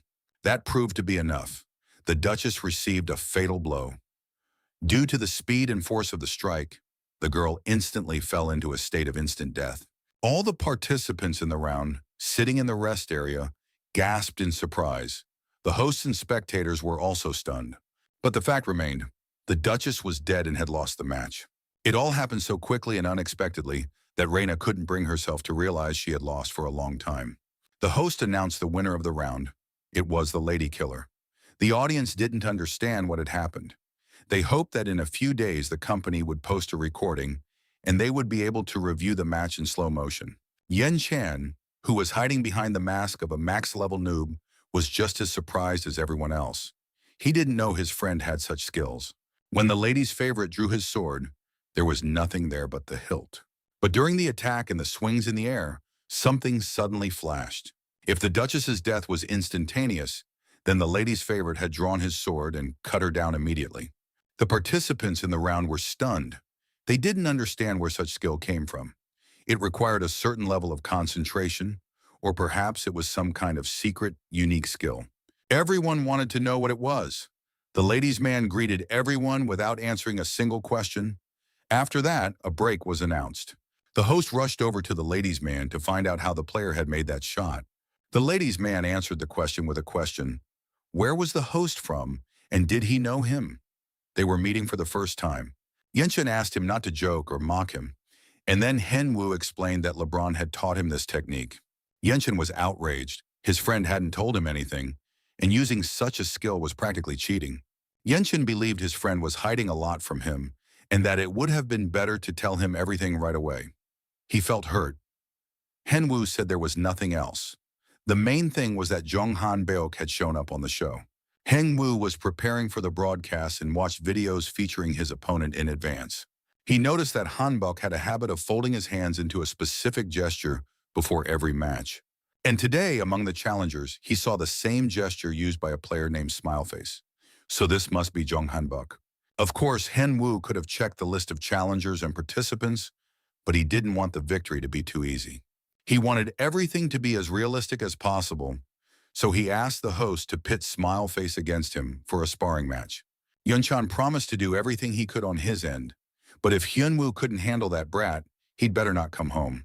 Henwoo knew he had the best friend in the world. He promised he would take care of his enemy, and everything would be fine. The break was over, and the audience and contestants were ready for the third match. The host invited a player willing to face off against the lady killer to come on stage. Henwoo was literally glaring at his worst enemy. I hope he volunteers. And sure enough, at that moment, a challenger named Smileface stood up and declared that he accepted the challenge. The challenge was accepted and approved. So far, everything was going according to the friend's plan. The opponents stood face to face, each hoping to win the match. The tension in the air was palpable. The host announced that the players were ready to attack. Finally, he gave the signal, and the battle between the lady killer and Smileface began. The lady's favorite pulled out his sword stump again to test the professional player's skills. After the battle for Reifahen Castle ended, he received a gift from Alfred, some sort of sword stump. At first, the guy was disappointed, but then he brought the sword to the dwarf gnomes and was able to realize its true value. The sword was of unknown origin. It was a locked, unique item. It increased strength and stamina and reduced mana consumption. The battle began. Despite its direct mana consumption, its mana cost was minimal, and its defense was increased, so this weapon was perfect for Henwu today. The players began trading blows, and now the audience was divided, cheering for their favorites. Smileface managed to parry the lady killer's attack. He handled it very quickly and with dignity. Hanbek immediately realized that his opponent wasn't as strong as he was trying to appear. It turned out that Reina had lost simply by mistake. Henwu knew exactly what Hanbek was thinking about him right now. That, too, might have been part of the plan. The players couldn't reveal their full potential because, according to the rules of King of Two Masks, they had to hide their identities. However, after a defeat, every player felt a sense of frustration. After all, if he had used all his unique moves, he wouldn't have lost. But thanks to incomplete attacks, you can temporarily pull the wool over your opponent's eyes, and then victory will be even sweeter. Smileface attacked the lady's favored one easily. Too easily, even excessively so. Henwu could no longer stand that vile smile.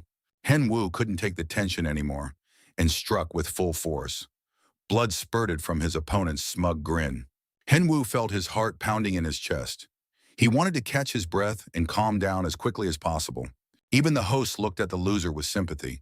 It must have hurt him. Just one blow and the player was defeated. Victory was once again awarded to the ladies' man. Smileface appeared in the rest area near the other contenders.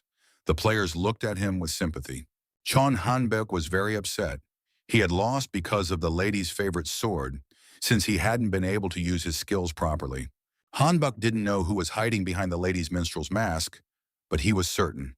If they met again, the encounter would end differently. The player known as the court jester raised his hand and told the host that he needed a break. The max-level noob was surprised. The player had only fought one easy battle and was already asking for a break. But the lady killer said he was very tired and needed at least half an hour to recover. The host announced that if the player took a break now, he would be automatically declared the loser. And to everyone's surprise, the lady killer accepted the loss and went to rest. No one understood why he was acting this way, but the player was still recorded as having lost.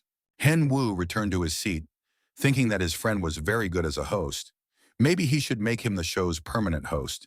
The lady killer sat down in his spot in the rest area and said he was very tired because all the players were strong and he had a hard time. Smileface, without turning around, replied that he had lost only because he didn't want to reveal his identity, not because he was weaker than his opponent. Hen Wu had to exert a lot of effort to react calmly to his opponent's comment. He took a breath, paused, and then asked, "Does Smileface really believe he isn't weaker?" Hyun Woo had known Han Buk for a long time. This young man was always ready to fight to the bitter end, just to avoid admitting his weakness. Hyun Woo suggested that the players challenge each other to a duel to demonstrate their skills. Jung Han Buk turned to the ladies' favorite in surprise but did not respond to the provocation. After that, the show continued, and the next opponent stepped out for a duel. The spectators were thrilled because the battles were real. The two players began the match with no intention of defending themselves. They wanted to knock each other out and determine the outcome of the fight. In the end, Mr. Moai emerged victorious. His muscles were as hard as stone. The winner of the first round, Sokchun, watched the broadcast, waiting for his opponent with boredom and sadness. Today's players were amazing. Although many commentators had come to see the max-level noob, the others were also worth watching. Sokchun suddenly realized that his potential opponent, the one he most wanted to see in a match, was sitting among the players. Hyun Woo is scheduled to appear on the show this week, which means he's hiding in one of the costumes displayed in the arena. Sokjun took another careful look at all the participants and immediately guessed where Hyun Woo was hiding. Based on his demeanor, speed of strikes, cunning, and skills, the choice fell on the ladies' man. Superboy was up next. He had 2 daggers ready and was very focused. However, Smileface quickly knocked him out, not even giving him a chance to warm up properly. Thus, Smileface already had 2 wins under his belt. He was gradually approaching the final. Yenshin couldn't understand what was going on in his friend's head. The ladies' man sat calmly in the rest area, as if he had no intention of entering the fight and planned to hand the victory to Han Bek. Hen Wu was cunning and focused. He believed it was too early for him to step in. He needed to wait until his enemy had suffered 2 defeats. Hen Wu continued to wait. At that moment, the Countess stepped forward to face Smileface. She declared that she was ready to fight him. Han Bek was pleased. Captain Reina, the leader of the New York team, had stepped up to face him. Han Bek knew that if he defeated Reina, he would become famous not only in Korea, but also among American players. Smileface launched an attack, but the girl had already learned from her past mistakes and immediately used her ice. It became clear to everyone right away, the beautiful Countess would win this match. The girl was able to end the battle in a couple of seconds thanks to her skills. Of course, she would carefully choose her next opponent. Reina was eager for revenge, so she immediately aimed her sword at the offender, who hadn't even given her a chance to react last time. The ladies' man was very surprised. Was the Countess really challenging him to a duel? After all, he was usually the one who chose. Reina explained it this way. Last time she lost by accident, but this time, victory wouldn't come so easily to the ladies' man. The lady killer, of course, accepted her challenge, but said he wasn't sure the girl wouldn't lose again. That would only become clear in battle. Although if you've already lost once, the second loss comes much easier. Upon hearing these words, Reina boiled with rage. The girl couldn't wait for the match to begin. The host announced, the battle was about to begin between the Countess, who had 2 wins and 1 loss, and the ladies' favorite, with the same record. The battle began, and Hen Wu knew he had to be careful and not rush. The girl used her mana very quickly and skillfully, so he had to watch her movements closely. Sure enough, Reina began using her ice skill, and more ice gradually formed around her. Hen Wu knew he absolutely had to defeat Reina in order to face Han Bek again. The boy decided to use a diversionary tactic. He held out his fingers and snapped them. Hyun Woo mentally called out to his pet, Tenny, who was sitting next to the host and watching the fight closely. The bear sensed the signal from his master, immediately sent out a bear pulse, and activated the forest's defense, all of which enhanced Hen Woo's abilities. Reina didn't hold back either. She boosted her stats and activated a combat skill that enhanced her attributes. The ladies' man activated Killer's Resolution and now looked like a real monster. And so the opponents clashed, using their magical powers. Hen Woo felt that with the buff from his pet and the memories of the killer, he would definitely be able to defeat Reina. The girl continued to attack without stopping. Hen Woo thought that, fortunately, she didn't know who he was, but he himself knew everything about Reina. It wasn't about the victory itself, but about how to win, arranging everything so that it looked as if the ladies' favored one had simply gotten lucky. Reina struck, thinking her opponent was nothing special. How she could have lost last time was a mystery. She didn't know this guy at all. They had never faced each other in a match, but it seemed he didn't consider her a serious opponent. Reina was becoming more and more convinced that he was a pushover, but she wasn't going to give up and let him win. Hen Wu finally pulled out his broken sword again. However, his opponent was unpleasantly surprised. The sword began to freeze over. Reina noticed that her opponent's sword had vanished. Perhaps he had exhausted all his mana or couldn't use his skills due to frostbite. Everyone understood. Powerful skills require serious training, and now the duel was coming to an end. Smileface was practically certain that Reina would win, and the lady killer, who really annoyed Hanbeck, was supposed to lose and be eliminated. But at that moment, the unexpected happened. Hen Wu told the girl she was dumber than he'd expected and pierced her with his sword. He had dragged out that moment of the duel a bit, and even he himself had thought the sword might not appear. However, everything turned out as it should. The weapon appeared at the most crucial moment. All the spectators watched the duel as if spellbound, sitting with their mouths agape and even forgetting to applaud. The ladies' man had won again. Reina had lost for the second time. The most disgusting thing about this situation was that Reina lost to the same player twice. It seemed as though she hadn't learned her lesson. The players once again failed to see the sword appear, which meant they would have to wait for the show's recording. But today, Hen Wu certainly distracted Reina well and took advantage of the situation. Reina was mentally crushed. She knew she'd been careful during the fight, but she still didn't understand who she'd been fighting. Hen Wu understood that this fight had been no walk in the park. He'd only survived because Reina had been distracted. From here on out, he'd have to be as careful as possible. The ladies' man pointed his cane at his next opponent, the one who had claimed last time that he'd lost by accident. Naturally, the choice fell on Smileface. The guy wasn't thrilled. The ladies' man addressed him. "I'm giving you a second chance so you can fight properly and show your strength." Now Smileface would truly be able to give it his all. Hen Wu eagerly awaited his opponent's response to the challenge and his decision to accept the match. Everyone held their breath waiting for Smileface's response. The audience knew this was going to be a very interesting fight. The host knew he had to keep the tension high. He noted that the winner had made an unexpected choice. Now everyone held their breath in anticipation. Would Mr. Smileface accept the offer? Hanbeck didn't look confident or happy. However, he could no longer back out. So the player said he accepted the ladies' man's challenge and knew that this time, victory would be his. The host reminded him that a second loss would result in the player being eliminated from the game and having to remove his mask. The host asked again, did Smileface agree to these terms? Smileface was certain that the host was deliberately exaggerating to create a scandal and attract more viewers to the show. The host saw that Smileface was exuding confidence in victory. It would be interesting to see how the people's favorite would react to this. Hen Wu said he had no intention of responding. The conversation would continue after the fight. The two players were literally destroying each other mentally. Now it was time to let them clash physically. The duel between the rivals began. Hen Wu activated all his additional skills and literally lit up like a New Year's garland. The opponents clashed in an attack, and everything around them was bathed in bright light. The guys were landing blows on each other. However, they still had enough strength and skill to put up a defense. But soon the spectators realized that Smileface was starting to lose, and the player himself didn't understand why his opponent had become stronger. The ladies' man was acting cocky. He was actively participating in the fight and even managed to talk. Hanbeck realized that he could win if he used his secret skill. However, in that case, it would no longer be possible in the next battle. The womanizer had grown so brazen that he even had time to scratch himself while his opponent was preparing to attack again. In the end, Zheng Hanbeck could no longer hold back and tolerate this disrespect. He decided to activate his secret skill to deal with his opponent. He would think about the rest later. The player had the fairy's blessing. This unique skill increased agility and speed. Now with his newfound strength and speed, Smileface began attacking the ladies' man. However, before he could get close to his opponent, the latter activated a defensive block and stopped his rival in midair.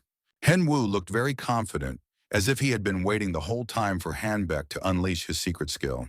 Hanbeck watched the proceedings with great interest. Until now, absolutely no one had ever been able to withstand his secret skill. But now it seemed that he couldn't get anywhere near the ladies' man, as if a little dog were trying to scare a lion. It was time to attack the ladies' man. Smileface's sword was already covered in cracks and crumbling in his hands. It was unbelievable. The ladies' man barely budged, as if his opponent's attack meant nothing to him. You can't become a professional player without talent. Jeonhan Byuk had won a huge number of one-on-one duels, which is why he'd managed to reach such heights. However, his opponent was now many times stronger, and there was absolutely no way to explain it. Hyunwoo looked at his opponent and was absolutely certain that everything Jeon Hanbok was doing was now useless. As soon as the brain sends a signal, every cell in the body is already rushing into battle and ready to fight. Hyunwoo thought of nothing but how to destroy this player. Jeon Hanbok's family had destroyed the life of Hyunwoo's family, and he was even proud of that fact, mocking the Kwon family. This memory made Hyunwoo hate him more and more. He couldn't forget or forgive. Hyunwoo thought only of how he must destroy his opponent, and he intended to do so very soon. Hyunwoo would choose the most opportune moment for revenge, and it was bound to happen any minute now. Hyunwoo hadn't fought so fiercely and emotionally in a long time. It was clear that this battle was very personal to him. The ladies' man had won and was now walking away from the defeated and humiliated Smileface. Everyone present was stunned by the fight. No matter how hard Reina looked, she couldn't figure out who was hiding behind the womanizer's mask. She should have recognized such an experienced player. But now the moment of revelation had come. Smileface had lost 3 times and had to remove his mask to show everyone his face. Every participant in this show accepts the rules of the game. And now Smileface didn't make a scene or curse. He simply began to remove his mask. Hiding behind that mask was a professional gamer from Telecom. He greeted everyone present and introduced himself by name. The host said that Jong Hanbuk was the first to lose and was now given the floor to address his viewers and fans. The young man admitted that, of course, he was very sorry he couldn't win, but he would try to do better in the league. After that, the player turned to the ladies' man and said they would have another chance to face off. The ladies' man replied that matches between them would definitely take place in the future. After that, everyone present applauded the player who was the first to leave the show. They thanked him for his efforts and wished him luck. Seokjun, sitting on the imperial throne, watched the game. His favorite had already won 4 matches, which meant there was very little left. Seokjun couldn't wait for the battle with Hyunwoo to begin. At that moment, the ladies' man raised his hand again and told the host that he would refrain from continuing and wanted to take some time to rest. Seokjun flew into a rage. He didn't believe a word of it, seeing it as an excuse for feeling unwell and tired. Seokjun eventually got so upset that he didn't even realize how his duel with the Countess for the 2-week championship had begun. The beautiful Countess emerged as the winner of the round. She defeated Darkholm, who was literally crushed both mentally and physically. Hyunwoo even felt a little sorry for his friend, realizing why Seokjun, in particular, couldn't put up a fight and have a normal match. But that was the end of the show. The host announced that all the battles for the day were over. And that meant the moment everyone present had been waiting for so long and with such anticipation had finally arrived. Many viewers had placed bets and tried to guess who was hiding behind the masks. The most exciting moment had arrived, the reveal of the losing players' identities. Everyone was most curious about who this ladies' man was, the one who had come within a hair's breadth of the imperial throne. Complete silence fell. All the players and spectators were practically holding their breath, waiting for the reveal to begin. First, the face of the first-round winner was revealed. He was invited to step forward to the center of the arena. Then the player began to remove his mask. He did so very slowly, teasing the audience. Soon everyone saw that hiding under the mask was Kim Seokjun, captain of the New World Guild. He greeted the audience and thanked them for their support. The host asked the player if he had any regrets after spending just 1 week as king. Seokjun replied that in principle, everything was fine. He had wanted to battle a certain player, and he regretted that it hadn't worked out. The host asked a few more questions about losing the title and future plans, then moved on to the next player. The next player was supposed to remove Superboy's mask. It was time for his unmasking. The player introduced himself, saying he was a streamer named Lee Chino. Hidden behind the alien mask was streamer Yuhan. He was also a fairly well-known figure. The player stunned everyone present because Mr. Mai turned out to be a very sweet and pretty girl. She was able to completely transform her appearance and body using props. It was amazing. Soon there was only one unidentified player left, and it was time for him to take off his mask. Everyone present, the players, the round's winner, the hosts and the audience, hoped they would now discover the identity of the ladies' man. The host addressed the player, asked him to take off his mask and reveal who he really was. And finally, the moment arrived. X, the ladies' man, took off his mask, and everyone saw that standing before them was a max-level noob. It was he who had been battling in the arena all this time. But then a new question immediately arose. Who was the host now standing before everyone present? It might have seemed like someone was seeing double, since there were now two max-level noobs in front of the audience. However, the host took off his mask and introduced himself. It was a streamer named Argon, Henwoo's best friend. The guy said that today on the show he was filling in for the winner and had been wearing the mask of the most unusual and beloved player of all, max-level noob. Viewers immediately started commenting that now it made sense why the host had been so boring on the show today. There was a lot of discussion and questions about this in the days that followed. But be that as it may, max-level noob was at level 100, while the rest of his opponents were nearly twice his level. No one could understand how this player managed to defeat all his opponents, especially Reina. She was the world's most famous player and had lost to the Lady Killer twice. Some speculated that perhaps even Reina had deliberately let the winner win, or that the ladies' man had accidentally defeated his opponents. People couldn't understand how he had won. Henwoo looked back at the players who had participated in the matches today. He clearly realized that all the world-class players surpassed him only in skill level.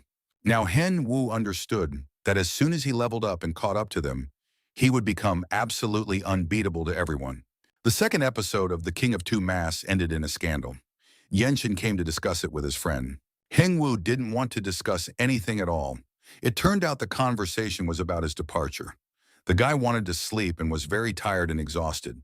Yenshin understood that his friend had barely slept in the last 24 hours because of the hunt and the show's filming. It was unclear how, in that state, he managed to beat Reina and Hanbek. But there was no one left to talk to because Henwoo was sleeping like a baby, his mouth open and drooling, oblivious to the light and noise. The next day, the young man was alert and happy with life. The phone rang first thing in the morning. It was Kyle, the company's manager. The man said the player had been simply magnificent in the show held the day before. The manager was certain that the player had no idea how all of this was affecting the game arena. For example, the gamer Reina earns over 100 million won. Gifts, advertising, and sponsorships are all part of the brand called Reina. Hyunwoo was very surprised to hear such a figure. In the future, he too would become popular, and after his streams ended, he would be offered advertising deals. It's better to decide right away which brands Henwoo likes and which he doesn't, so he can make the right decision later, whether to accept or decline the advertising. Hyunwoo was a little discouraged by this conversation. He thought Kyle was exaggerating a bit, since it was still too early to think about advertising. That would become clear in time, but for now, Henwoo had to do what he did best: log into the game. The young man cleared the mountain range and reduced the number of monsters. For this, he was supposed to receive experience and treasure from the captain. Harold was very surprised when he saw the player who had completed the task so quickly standing before him again. Henwoo thought the captain was being stingy. However, Harold said that not every player was worthy of Lattice's treasure, so he had to play it safe and choose someone worthy. Henwoo eagerly awaited receiving the treasure. The quest had indeed been difficult. He had killed a huge number of monsters, from which, moreover, almost nothing had dropped. Harold handed the treasure to the player, and the young man was very disappointed because it was just a simple scroll. Henwoo was about to start making a scene, but the captain warned him that it wasn't a scroll, but a treasure map. The young man unrolled the scroll, but it was empty, and there was no map to be found. Disappointment crept back into Henwoo's heart. The captain explained that they needed to reach the mountain range, and when the map appeared, it would show the dungeons with the treasures. Henwoo was practically furious. Several monsters lay dead again, but the map still hadn't appeared. All because the captain turned out to be a real dimwit. Henwoo once again spent a long time hunting monsters. He kept checking the scroll, but nothing still appeared on the map. Soon, the young man noticed that hills had appeared on the map. Probably to get the full map, he needed to kill about 5,000 more monsters. They would have just told him to completely clear the mountain range. The only joy was that the player was gradually leveling up. He checked his profile and was satisfied. True, when the young man reached the dungeon, he would need to be more agile. At that moment, his pet tried to get his master's attention. The thing was, a huge monster had jumped out at him from the forest, and the owner needed to fight it, not study his profile. Tenny still couldn't get his attention. He had to fend for himself and use lightning to protect Henwoo. The player joined the fight, thanking the bear cub for his help. While the monster was paralyzed by the lightning, Henwu quickly struck with his sword and defeated the enemy.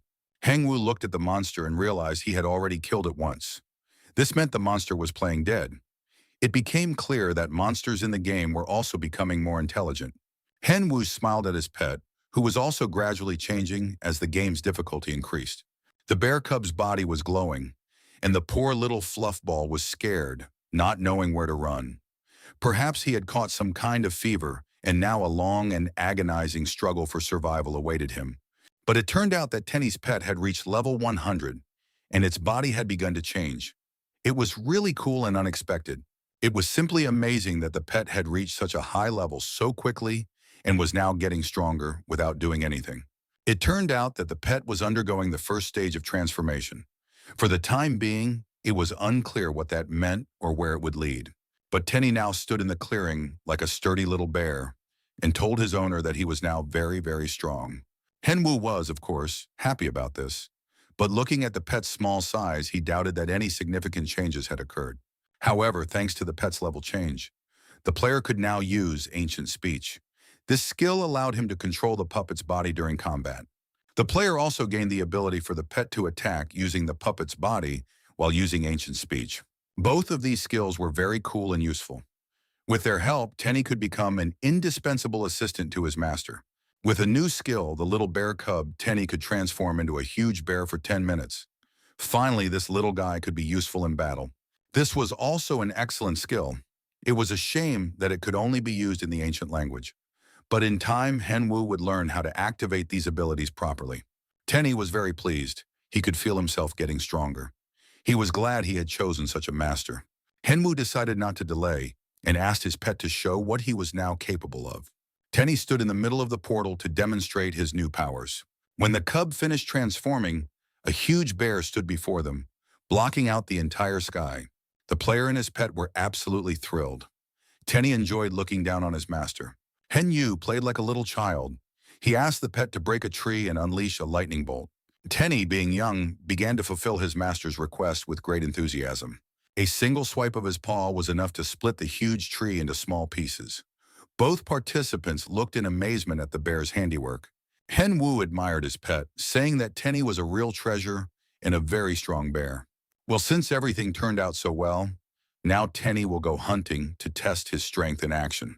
It can't be said that the pet was particularly fond of this idea. However, only 2 hours had passed since his transformation, and significant changes had already taken place. By this point, the map was completely finished, and the player had a plan in hand for how to reach the treasure caves. All of this was made possible thanks to Tenny's upgrade. The map now looked more like a blueprint, so Henwu would quickly find the right dungeon and be able to leave the area. Henwu kept turning the map over in his hands, trying to figure out which way to go to reach the treasure. Tenny wasn't very pleased. He hadn't expected his master to decide to go after the treasure right away. Henwu believed that now was the perfect time. They had completed all the tasks so quickly and could now easily reach the treasure. And so, without putting it off any longer, the player and his pet set off in search of the treasure. A few moments later, they were already in the dungeon. Tenny realized that with his master, everything would be easier, and then they could relax. The treasure cave was located near the lair of an underground spider. Crystals were conveniently placed along the walls, ensuring the dungeon wasn't dark. Henwu didn't know where the game would take them if they died in the cave. And if they stayed here forever, since this was a map, there was probably only one chance to complete the quest. Henwu told his pet to look around and find out where the spider was hiding. However, a terrifying and repulsive sound rang out. The player immediately realized the master of this dungeon was approaching, so it was best to hide. The companions hid behind a huge rock, and when they had caught their breath a little, they peeked out quietly to get a look at their future opponent.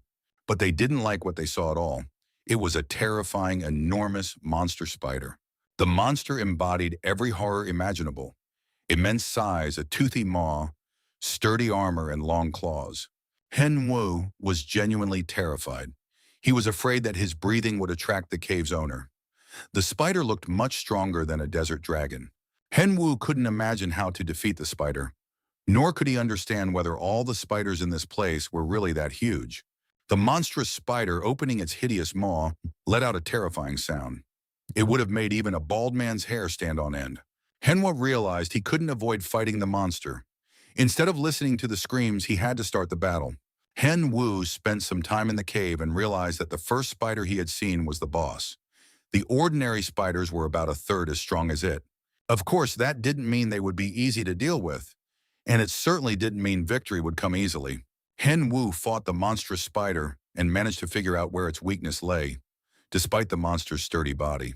He realized that although the spider was huge and strong, it had small, unprotected legs. Hen Wu tormented the monster a bit, and then Tenny's assistant volunteered to join the fight. The pet grew in size and used its ability to control lightning. Now the attacks of this massive predator were highly effective and powerful. Tenny easily defeated the topaz spider. The companions high-fived each other, standing over the dead spider's body. Tenny was very pleased that he had become so strong and didn't hold back his joy. Hen Wu looked at the dead spider's body and wondered what items he would receive for the victory. Hen Wu didn't hear a single sound, but at that moment, a huge spider on a web was descending from the ceiling. The giant monster extended a leg from which a thin, sticky web was descending. Eventually, the web reached the player along with the spider, which pierced the young man right through, holding him on its claw. Tenny stared in horror at the master, who had been pierced and now lay lifeless, pinned by the web of the hellish monster. It was hard to believe that his invincible and invulnerable master could die. Memories of their first meeting flooded the pet's mind. When the player had just gotten the bear cub and given him the wonderful name Tenny. After that, they spent a lot of time together, eating delicious food and using the owner as a pony. Tenny couldn't imagine life without his master, and tears of rage and despair streamed from his eyes. Never before had he fought so fiercely, dreaming of destroying his opponent and unleashing all his rage and anger. The bear struck the spider with his huge clawed paws, not caring where he hit. He just pounded away like a punching bag. Soon the spider wasn't moving anymore, and the pet had shrunk back to its usual size. However, he still hadn't calmed down and was about to continue the destruction. Tenny, despite being back to his normal size, activated lightning in his paw to fry the spider, but suddenly heard someone's voice. Hen Wu asked the pet to stop because he had already earned the experience points. Tenny threw himself with all his little bear paws around his beloved master's neck. Tears of joy and happiness streamed from his eyes. The bear cub was happy that his owner was alive and unharmed. Hen Wu replied that he had managed to turn around, but the pet didn't see that. The bear didn't understand why his owner hadn't come back right away, since he'd been so worried. Hen Wu was very happy that his pet loved him so much, but the young man said he wasn't weak enough to die so easily. The scene was very touching, and at that moment, any female viewer could have reached for a handkerchief to wipe away a tear of emotion. Hyunwoo decided he would treat his pet even better, while Tenny thought that now his owner was definitely hooked on him. While Henwoo and Tenny were in the spider's lair, the second part of the show, King of Two Masks, was airing on TV. Many viewers were eager to discover the identity of the lady killer. When the contestants were announced, the name of the top-level Nuba was not revealed. Many believed this was done to maintain the suspense or because the player was completely unknown to anyone. But when they revealed who was hiding behind the lady killer's mask, the audience's reaction exceeded all expectations. People began saying that the show was simply a platform for the noob to develop. A wave of rumors and discussions swept through the arena community. It was believed that Nub had never lost a battle. He could participate in duels and team battles, fighting dozens of matches in a row. He repeatedly played in elimination matches and completely took over other players' profiles and gear. If Nub had lost even once, he would have lost his character. And so, at that moment, the name Nub began to take on a new meaning. The director of the Asian branch of Adidas demanded that the winner be brought to him immediately. The deputy director couldn't believe he had heard such an order from Mr. Chong. He thought it was impossible because Henwoo worked for Nazar and wouldn't agree to go to the competition. Besides, the main sponsor would most likely not appreciate such a blatant attempt to poach a client. However, none of these arguments stopped him from trying to do something in this direction. In short, a real war had begun among the largest companies for the top-tier noob. Tenny continued to practice using lightning as before. He wanted to hone his skills so he could exert less effort and strike his opponent from a distance. At that moment, the bear cub was fighting spiders, honing his skills. Using lightning, he had created a real barrier that prevented the spider from moving. Henwoon took advantage of the moment when the spider was pinned in one spot, crept up from behind, and landed a critical strike. The ruby spider was killed and the player gained experience and a new level. Henwu's strength and mana were fully restored. By this point, Henwu and his pet had destroyed a large number of spiders. Each spider had its own stones, which determined their skills. Thanks to the spider's lair, the player now knew something new. There were 5 different types of spiders in total: sapphire, ruby, diamond, emerald, and topaz. They corresponded to the elements iron, fire, earth, water, and plant. Each had its own characteristics. Some techniques worked on certain spiders, but were useless against others. But almost all were vulnerable to the lightning attribute of Tenny's pet and the player's attribute. Suddenly, strange sounds echoed through the dungeon, which the young man didn't like. Tenny immediately declared that he really didn't like any of this, and had been suggesting they leave for a while. Henwu listened to the sounds and decided it was time to leave. He had already earned enough from these spiders. The companions peered into the dungeon. They saw nothing, so Tenny suggested they leave. Henwu replied that they would indeed leave once they had captured the boss. Tenny couldn't find the words to express his dissatisfaction, while the host gazed at the giant spider with delight. And indeed, the boss monster appeared in the dungeon. It was just as huge and terrifying as ever, far worse than all the other spiders. It was a 5-element spider. That was exactly how many stones adorned its head. Henwu had never encountered such a monster before. Many players die at the hands of bosses, despite being well prepared. When a new boss appears, even large guilds are reluctant to fight until they have gathered enough information.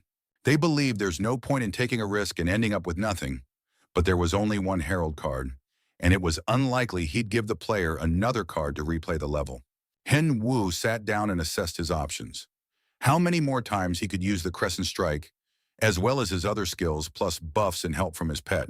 All that remained was to activate the Cursed Bracelet, and the player would be ready for battle. This bracelet, imbued with the magic of a powerful sorcerer, created a spear filled with black magic. It drained the target's health upon impact and could only be used against living creatures. The monster boss wandered through the dungeon, feeling the bodies of the slain spiders. He didn't understand who had done this to his offspring. Henwu decided not to waste time on unnecessary conversation and activated the cursed bracelet. The spider boss spoke. He said that the player had destroyed a huge number of his children and that such a tiny little human had done it. You killed so many beautiful creatures, and for what? Just to get deep into the cave for treasure? The monster reasoned. The spider boss was very upset and added that he would never spare the player for anything in the world.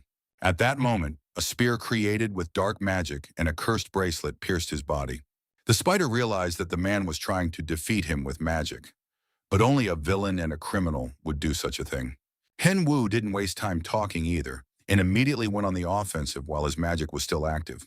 The spider boss believed that all humans were the same, and this man must die as well. Henwu grabbed the bear cub onto his shoulders and ran as fast as he could out of the dungeon. The spider boss was hot on his heels, smashing through the dungeon and scattering chunks of rock everywhere. Henwu couldn't understand where all that malice was coming from.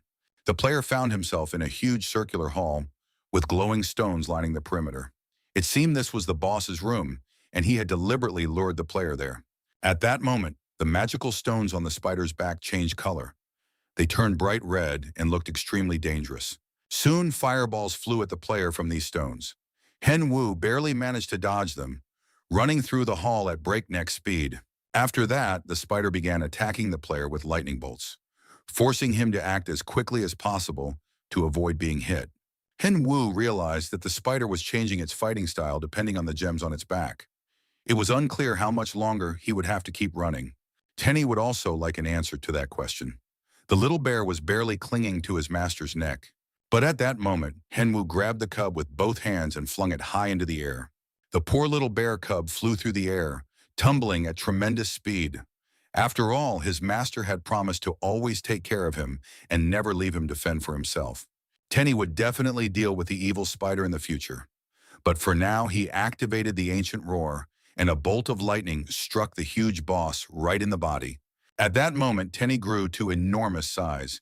He no longer planned to run away from the spider. The thing was, the spider was a real chatterbox, and the bear hated chatterboxes. Now the bear wanted to show the true power of his body and deal with this little bastard. The gemstones on the boss's back turned green. Tenny was smashing them but suddenly felt sick. It turned out that the bear had been paralyzed by poisonous fumes. While the unfortunate bear was paralyzed, the nasty spider inflicted irreparable damage on him. Tenny flew across the entire hall and fell, smashing through part of the rock with his back. A huge number of stones rained down all around. Tenny came to. He was back to his normal size, but birds were fluttering and spaceships were flying around in the bear's head. After such a blow, he had clearly suffered a concussion. The boss took advantage of the lull, and the precious stones on his back glowed a fiery yellow. He addressed the man, saying that no matter how hard he tried to defeat him, it would end the same way as it had for the others. Henwu began to build a protective barrier around himself. Soon he found himself as if in a cocoon, more like a turban or a nest. The spider couldn't break through this defense and didn't understand why the man wouldn't leave him alone. The spider boss changed the gem back to a diamond. Its armor and damage increased, but Henwu was determined to defeat it. The player put all his strength into a strike that managed to break through the defense, and a massive explosion rang out. The spider boss was still alive. His body was damaged and his mana had decreased. He stared at the man, trying to understand just one thing. Does this man really not understand who is in control of the situation? But Henwu had no intention of giving up. The spider boss was severely wounded, with green spider blood oozing from various parts of his body. Henwu noticed that the spider had previously used only one crystal, but now it had activated two, meaning it was transitioning to the second stage when its health drops to half. If that was the case, the key was to strike precisely in the right spot, and then it would all be over. Henwu activated the Desert Dragon bracelet, made from the remains of that creature. It granted a fire damage attack. A powerful explosion rang out as the forces collided, and it was unclear whose side would emerge victorious. The spider's magic was stronger, and it had already begun to extinguish the fire directed at it. The spider wanted to avenge its children, but at that moment the player activated the cursed bracelet to deliver a single, precise strike. The magical spear flew toward the spider, slicing through everything in its path. The strike hit its target, striking the boss squarely in the center of the head, right next to the stones on his head. The spider boss felt an all-consuming energy that began to drain his strength. Henwu was glad that his cursed bracelet had recharged and was now active for a little while longer, draining the spider's health. The boss couldn't believe what was happening. How dare this man act so brazenly and hope to kill him? But even if that ever happened, the spider boss would cast an eternal curse on the player. But to fear an eternal curse, one must expect to live forever. And that's a rather utopian view, so the player had no intention of fearing it. Finally, the spider's health began to plummet, and it could no longer stand, collapsing right in the middle of the hall. The player defeated the 5-crystal spider and gained experience, as well as the title Cave Spider Tamer. As Henwu's strength and health recovered, he realized that going on boss raids with the cursed bracelet had become much easier. It had been an interesting experience, but now the player wanted to know exactly what item he would get. Henwu approached the body of the defeated spider and looked at the loot in surprise. It was a 5-crystal spider mask called the Curse of the Goblet. It emitted a dark aura, and upon a successful attack on a target, one of 5 curses would be cast: burn, freeze, petrify, bind, or bleed. Henwu was absolutely thrilled. The unique item had exceeded all expectations. He realized that it had all been worth it. The young man rejoiced. The mask provided numerous buffs, and the 5 curses appeared extremely rarely. Now he could think about replacing it with the Nuba mask. Henwu now had a higher skill rank, which made this hunt exceptionally successful. In addition, he received numerous bonuses, as well as money and gold. Tenny, as usual, was unhappy when Henwu asked him to collect the items scattered throughout the dungeon. Henwu told his pet that he had fought almost the entire battle alone, so the bear had to work and collect the loot. Tenny thought his master had become too selfish, getting a new toy and seemingly forgetting about his loyal little bear. But then Tenny's eyes fell on 2 round balls, spheres. He immediately decided to investigate them. Inside the balls, tiny spiders were visible, and they gave off a very pleasant scent. The pet was supposed to give the spheres to his owner, but he was too busy with his new mask right now. Tenny realized that his owner wouldn't give him any more tasty spheres, so he decided to swallow both of them. Henry instantly read the notification. The pet had consumed 2 spider essences, sapphire and ruby. The bear glowed with a bright light, and it was clear that significant changes were about to occur. Hen Wu didn't understand why the pet had been so greedy, but decided to watch the consequences. Tenny was afraid to move.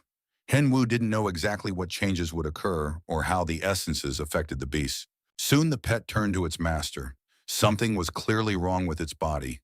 Hen Wu realized that the bear cub wasn't quite right in the full sense of the word. Its tail had turned blue and its cheeks were flushed with a bright blush. Hen Wu breathed a sigh of relief. This wasn't the worst-case scenario. The blue tail and red cheeks even looked stylish. It soon became clear that the pet's stats had increased across the board, and new skills had appeared. Now it could wield fire and ice magic. Hen Wu and Tenny didn't know how to react yet. The bear had become stronger, but how to use that remained unclear. Tenny quickly figured it out. Now he was showing his owner how he could start fires and create ice. Compared to his pet, the player felt like a total loser. Hen Wu realized that his pet was becoming more and more independent, and that was probably for the best. After logging out of the game, Hen Wu felt exhausted and worn out, looking almost as disgusting as he felt. He was very tired, had no strength left, but was going to send Elise a video of the battle with the 5-crystal spider. Unexpectedly, Hen Wu received a message from Kyle. The manager had listed potential sponsors. The contract was massive, 500 pages, and he needed to read it and respond immediately. Hen Wu wanted to drop this uninteresting business, but he knew. He always saw things through to the end. He had reached page 200, almost ready to finish. To take a break and clear his head, Hen Wu decided to watch a stream on the platform. Many famous streamers were live and he could watch them. Hen Wu saw a stream from the telecom company for which Jung Hanbok was playing. He decided to watch with interest to see how his main rival answered the viewers' questions. The premise of the stream was simple. The players answered any questions from the audience. A viewer wrote that Hanbok had performed poorly on the show. 2 Masks was eliminated quickly, and it was unclear why he should be kept on the team. Representatives from Telecom replied that they could not comment on what was happening on 2 Masks.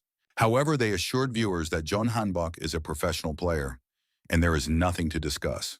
Viewers began to speculate that the show 2 Masks was rigged. The winner had a low skill level, and a professional couldn't possibly lose. Hanbok replied that it was just a show. He knew from the start that his opponent was a max-level noob, and the results were predetermined. He explained the matches were staged, and in real life he would have defeated the noob in a matter of seconds. Hen Wu was too furious to listen to these excuses. However, after calming down a bit, the guy thought that Jung Hanbok was speaking too confidently, and in real life, they would definitely test whether he could keep his word. Hen Wu continued watching the stream, but Telecom had effectively signed its own death warrant by accusing the show of being staged. After reviewing every page of the contract, Hen Wu decided to accept sponsorship from Armani, Rolex, and Mermet. Meanwhile, an unpleasant conversation took place at the Telecom dorm. The team captain said he had helped Hanbok this time, but it wouldn't happen again. The entire image and reputation of the Telecom team suffers because of Hanbok's behavior. Hanbok thanked the captain for standing up for him, after which the guys said goodbye. In reality, Hanbok wasn't grateful. He believed he was carrying the entire team, which was nothing on its own.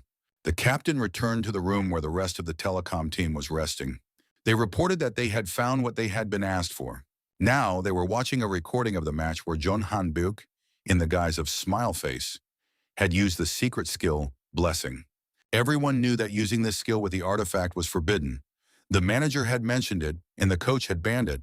Besides, using such a unique skill is very expensive, and now the team was under scrutiny from all sides. Hanbok actually contributes almost nothing. He has his own room and gets a lot of special treatment, so there was no need to send him to the show King of 2 Masks. The players understood that once the season started, there would be even more talk, and they needed to preserve the team's honor. There were very few moments when Hen Wu could lie down peacefully on the soft grass, basking in the warm rays of the sun with his pet. Tenny enjoyed the peace and quiet and assumed they had the day off. Hen Wu replied that he just needed some time to think.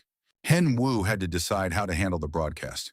Keep in Shan as the show's host or figure it out later, and it was still unclear when to stream the battle with the spider. They had almost run out of topics for the show. Hen Wu was worried.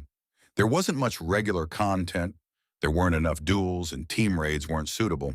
As a result, it was unlikely they'd attract many viewers, and he wanted to beat everyone in terms of view count. The young man was trying to figure out how to surprise the audience, and his pet asked to be heard since his owner was free. Tenny emotionally explained that he wanted his master to teach him, and then perhaps he could organize quests for his own pets. He wanted to learn how to increase his strength just as powerfully as his owner.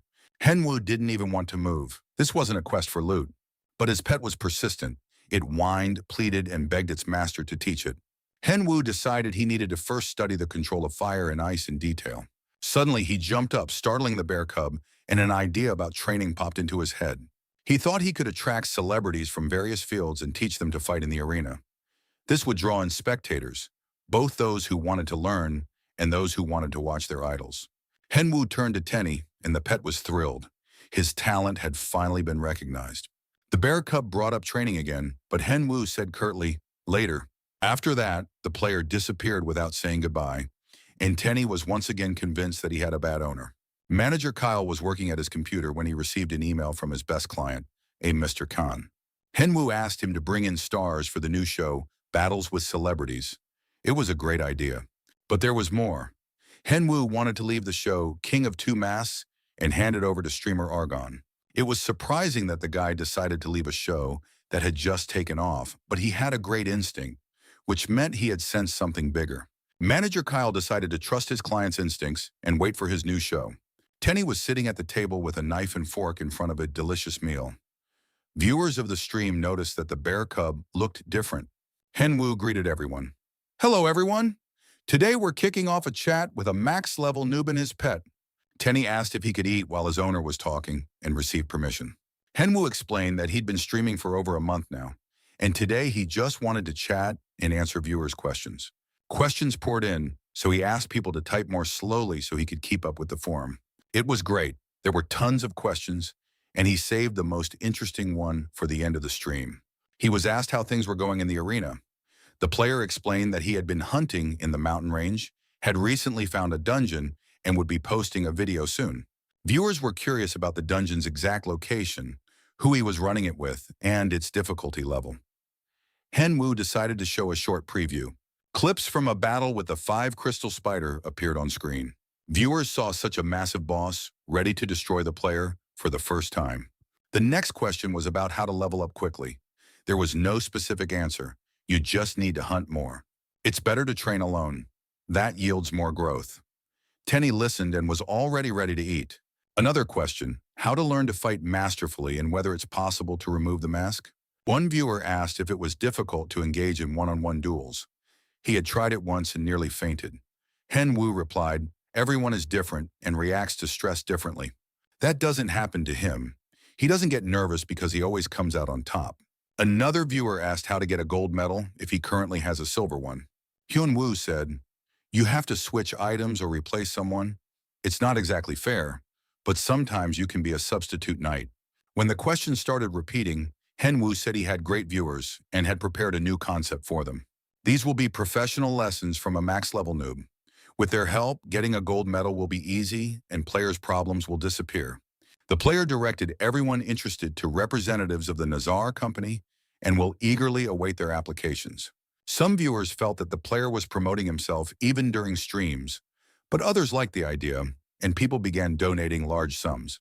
Henwu thanked everyone who made a donation, mentioned their names, and expressed sincere gratitude, realizing that this created the right impression. Viewers were once again convinced that a max-level noob was stronger than all top streamers and professional gamers, and his performances amazed the audience.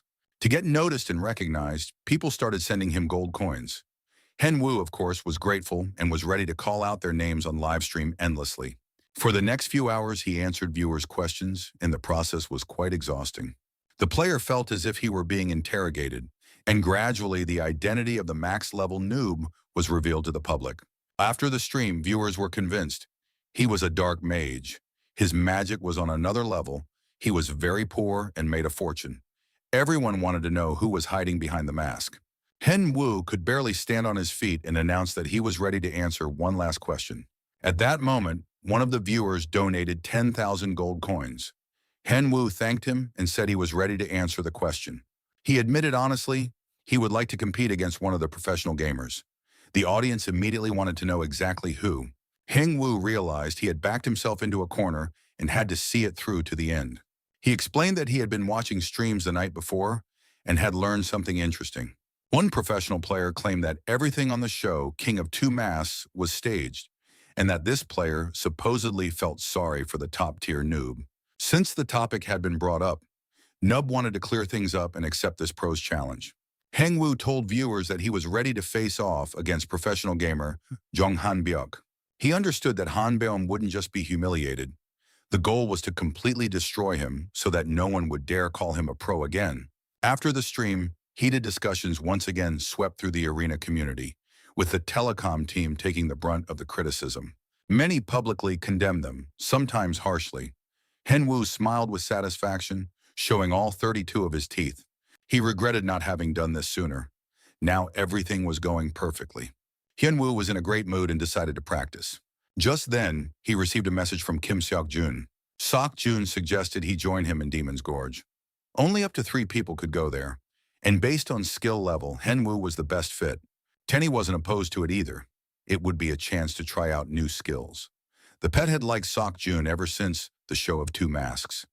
At first, Hyunwoo said he didn't want to, since there would be a third participant. But Seok-jun convinced his friend. They shouldn't lose their spirit of adventure. It was a risky move, but Hyunwoo agreed. Seok-jun told Chung that Hyunwoo would be arriving soon, and they'd be able to shoot a cool video. The guy was very happy and eagerly awaited the raid with Hyunwoo. He asked the general of the New World Guild if he had any objections to Hyunwoo joining. Chung-woo replied that there were no problems, and that he wanted to get to know Noob better. Now they could get started. Seok-jun eagerly awaited his comrade's arrival. Soon, he and the general would see if Nub was worthy of a top-tier spot in the New World Guild. Hengwoo looked around. He didn't like that a dungeon had appeared here. Where it came from was a mystery.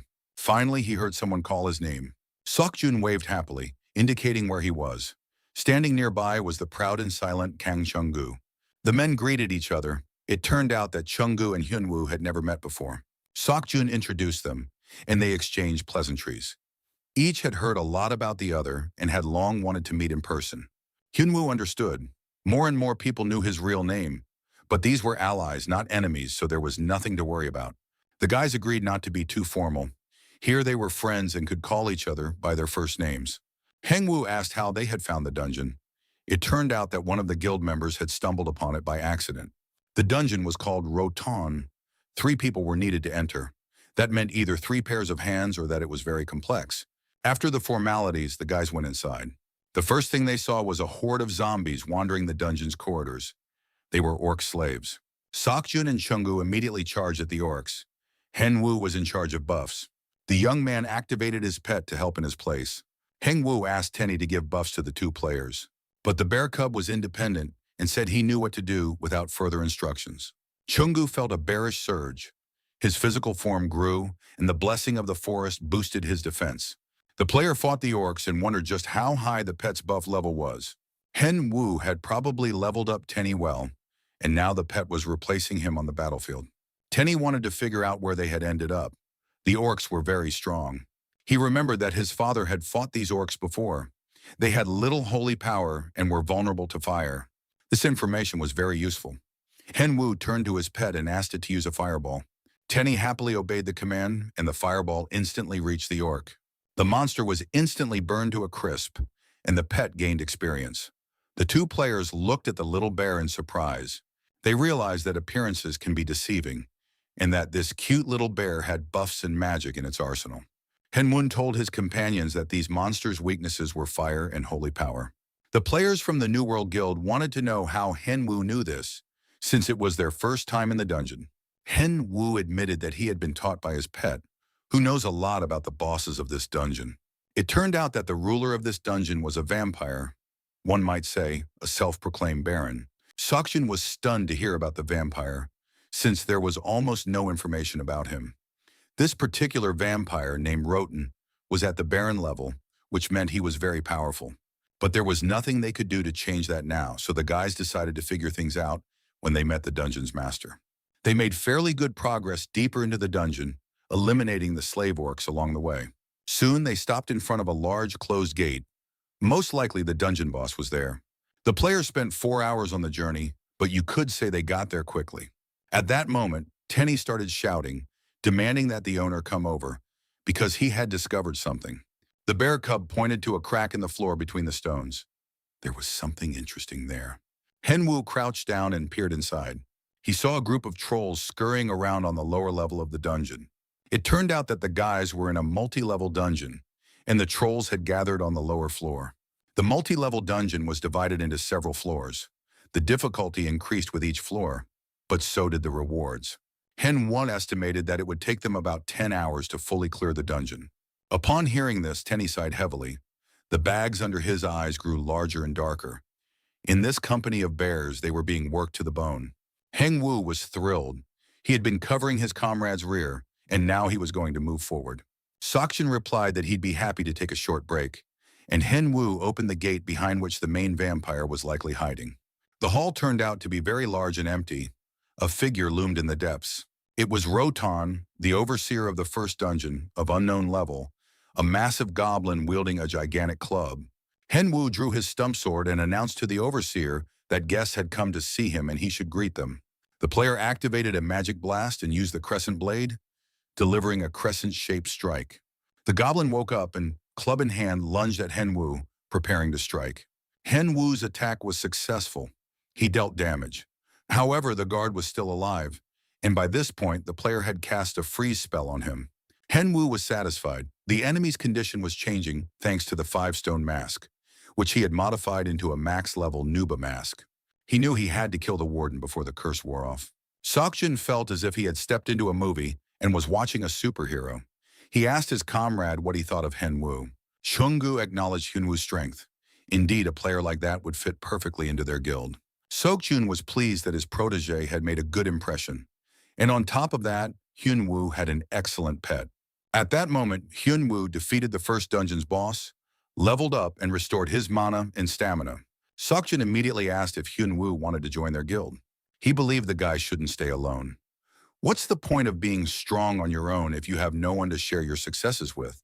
Sokjun sincerely extended his hand, promising to create the best content and, together with Hyun Wu, become the top players in the arena. Chunggu also expressed a desire to work with Hyun Wu, while Hyun Wu kept smiling, mulling over the conversation. Hyun Wu said he needed time to think about the unexpected offer. Sokjun was upset, thinking that Hyun Wu didn't like the offer, and that perhaps he didn't want to be with him.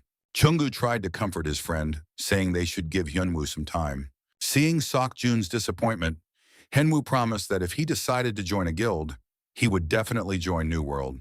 He didn't have any such plans yet, but when he did, he would turn to Sokjun. These words cheered Sokjun up. Before joining a guild, you have to think everything through carefully. Only fools agree right away. Since Hyun Wu had promised, Sokjun decided not to get upset anymore and suggested they go check out the other floors. Hyun Wu was surprised by Sokjun's behavior and asked if he had written everything down. It turned out he had. Hyun Wu confirmed again. If he wanted to join a guild, he would definitely join New World. It was just a simple test from the guild. He would have to choose a guild in the arena anyway, and the time would come when Hen Wu would make his decision. Sokjun was wiping out goblins on the lower level using the power of his mighty fists. Chunggu kept up with his comrade and fought actively alongside him. Together, the two representatives of the New World Guild dealt powerful blows to the goblins. Soon another dungeon warden, Roten, was defeated. The players stood near him, realizing they had opened a passage to the next level. Hen Wu suggested going straight to the 3rd floor, and the guys decided to bypass the trolls so as not to waste time on them. The players descended to the next floor of the dungeon and froze, looking around. The room turned out to be huge and completely empty. Most likely, this was the final battle zone. Hen Wu hoped that behind the last door, the dungeon boss, a vampire, was waiting for them. But thousands of eyes were staring down at the players from the ceiling. The eyes began to move, and it turned out to be swarms of flying vampires, ready to feast on the players' blood. The players fended off the bats with their fists, not letting them touch them. Once the bats were dealt with, an army of zombies stood before the players. They didn't move, simply waiting for a signal. These were minions. Not quite vampires, but not human either. Their numbers were staggering, so the players had to be extremely careful. One of the minions spoke.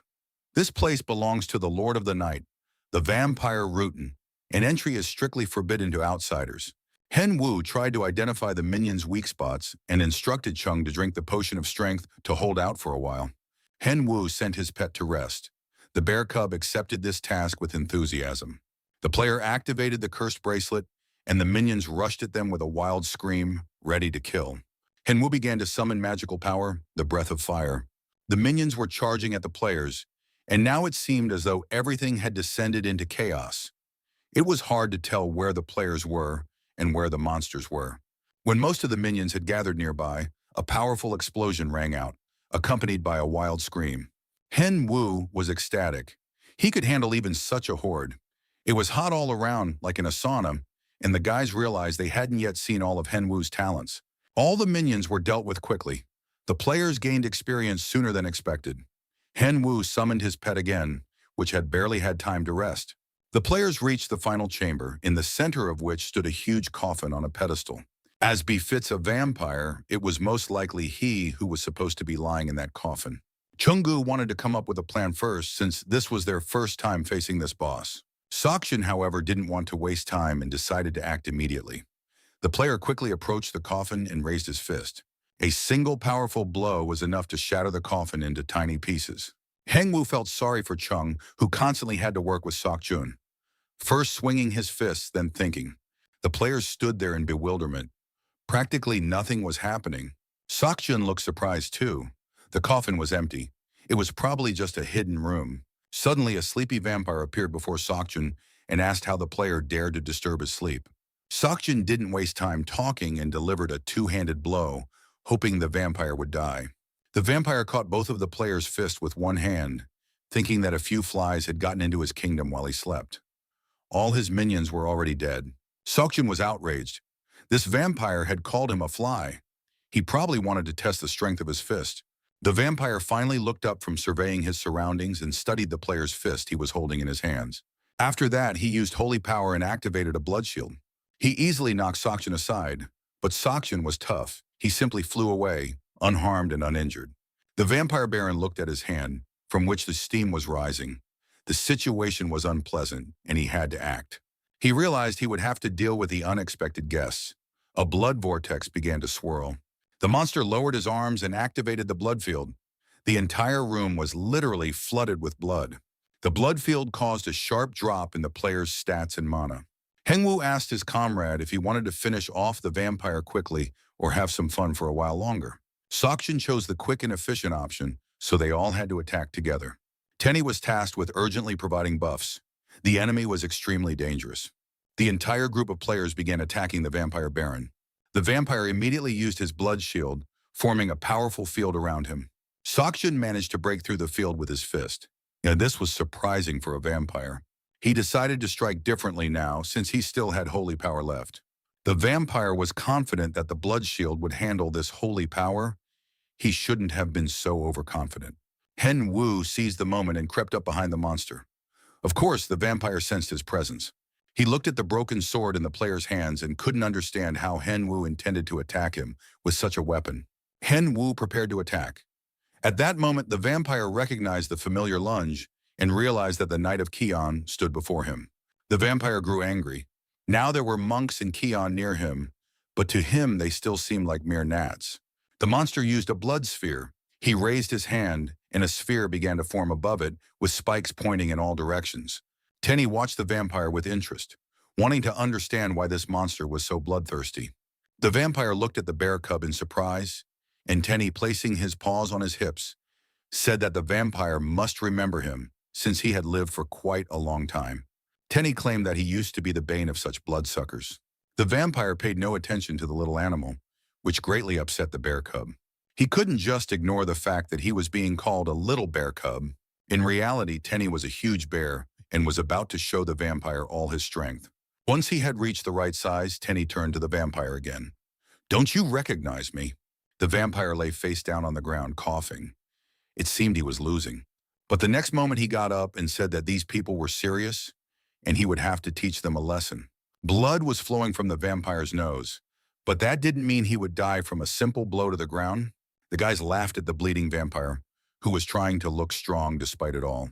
The vampire ran his finger under his nose and declared, "That's not blood at all. It's just a bloody booger. But soon everything here will be covered in your blood, and you'll remember this moment for the rest of your life." The opponents looked at each other intently, choosing the best strategy. Seokjun suggested acting in the style of the New World Guild, fast and powerful, which sounded funny since their style was to strike harder and immediately. The vampire wiped the blood away, pretending he didn't care, but he already realized these people were dangerous.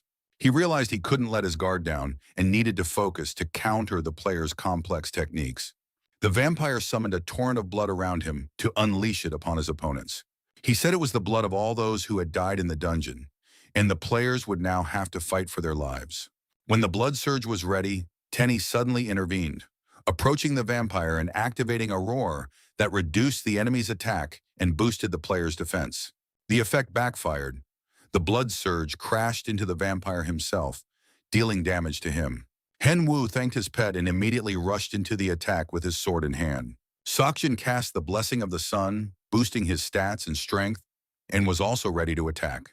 Now the player struck even harder, deriving immense pleasure from every blow. Chunggu gathered his strength to activate a lightning bolt and focus the strike on the vampire's lead leg. Despite this, for a while he couldn't get close to the vampire, who was taking blows to the liver, magical explosions, and sword cuts.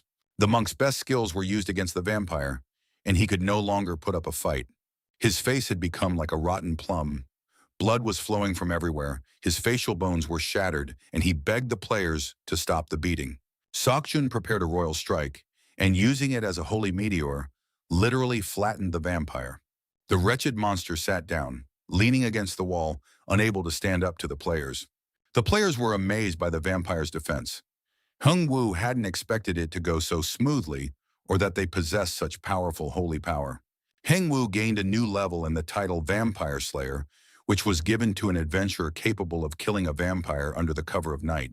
Seokjun tried to pretend he wasn't interested, but in reality he had risen to level 198. Relaxing, he noted that advancing to previous levels had taken a long time, but here he had risen an entire level in a single day. Seokjun was happy. The gap between him and the leader of the rankings wasn't that big anymore. Hengwoo realized that his comrade loved competition and kept track of the rankings. At that moment, Tenny announced that some gear had dropped. They were Rotan's gloves, worn by a vampire, which restored health.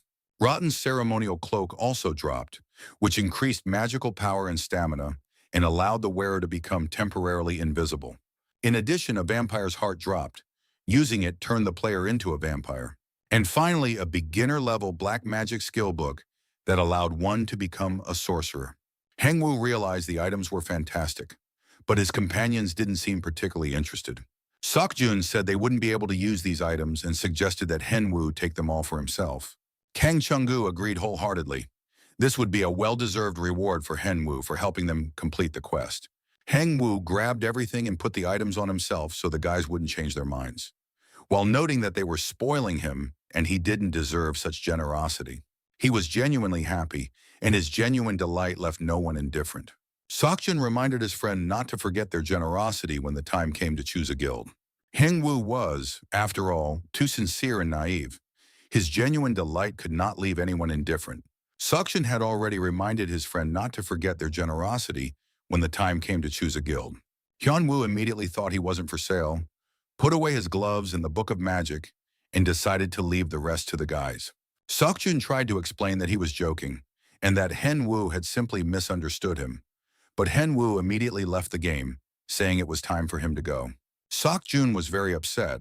He had let his friend and comrade down, but Chungwoo thought everything was fine because Hyunwoo had taken the best items anyway.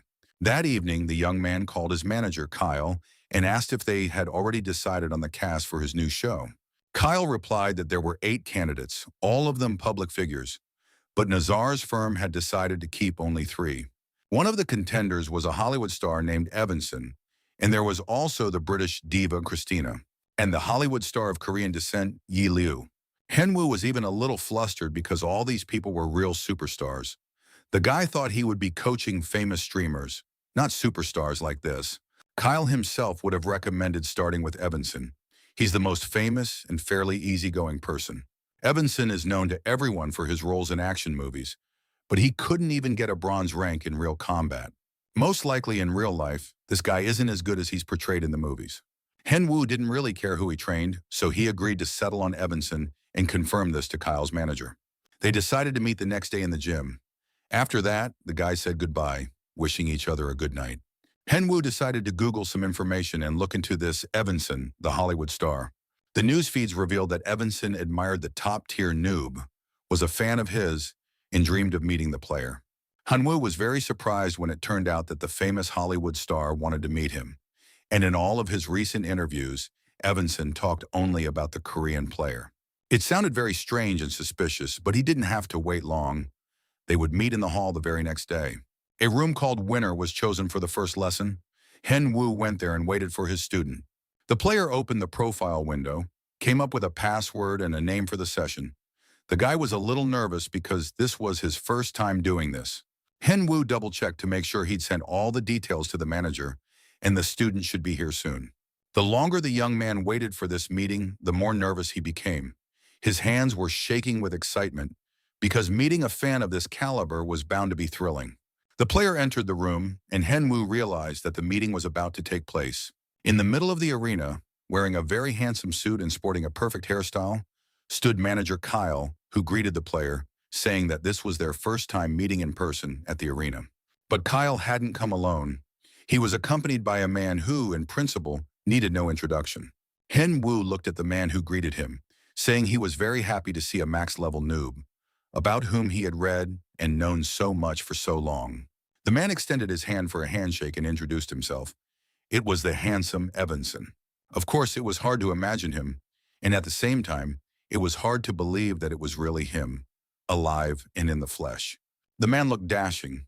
He wasn't an arrogant Hollywood star, but looked sincere and open. Some people, once they become famous, turn into snobs and monsters, but Evanson looked like a real guy next door. Just very rich, very famous, and very handsome. And now his hand was reaching out to Henwoo to say hello. Finally, the formalities were coming to an end. Henwoo realized he needed to relax, even if a world-class star was standing right in front of him. Evanson made an unexpected gesture. He covered Henwoo's hand with his other hand and began shaking it. Evanson said that he would be delighted to become a student of the highest level Nuba. It was a great honor and joy for him. After that, Evanson asked his new teacher if he could take a photo with him, and he'd also like to take a photo with his pet. And all this was being asked not by just anyone, but by the biggest star in Hollywood. Moreover, he was completely serious about it. And now Kyle, the manager, began taking pictures of his client. Han Woo was increasingly surprised as he studied the Hollywood star up close. He thought he would definitely talk about this on his stream. Han Woo warned his student that they would be training for 3 hours a day for the next 2 days. Evanson said he was eager to learn, but his body hadn't had a proper workout in a long time. Before starting the lessons, Henwoo wanted to ask his student something. Why, as an action movie star who uses so many techniques in films, did he not even rank in the top 100,000 players? Evanson himself couldn't quite figure out why this was the case, and PvP combat didn't come easily to him. This was very strange because he often used close combat in movies. It seemed like his natural element. Han Woo wanted to figure this out first and foremost so he could understand what training tactics to use with this particular student. Evanson explained that he used the Pak-2 style. It was characterized by striking with limbs, with 100% of the attack's power delivered unarmed. When a strike was delivered with something other than fists, the damage tripled. Hen Woo was very surprised. This was the first time he'd heard of the Pak style. It must be something rare and unique. Besides, the idea of tripling attack power sounded simply amazing. Henwoo asked Evanson to demonstrate it in action.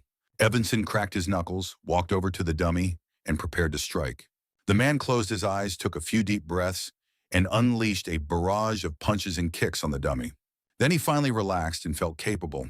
A barrage of punches and kicks rained down on the dummy. It's hard to imagine what a person in the dummy's place would have felt. Kyle watched the attack with admiration. He realized that the superstar possessed immense strength. Han Woo studied the movement and realized why, despite having such a great style, Evanson couldn't raise his level. Hen Woo quickly pointed out exactly where the problem lay and what it was.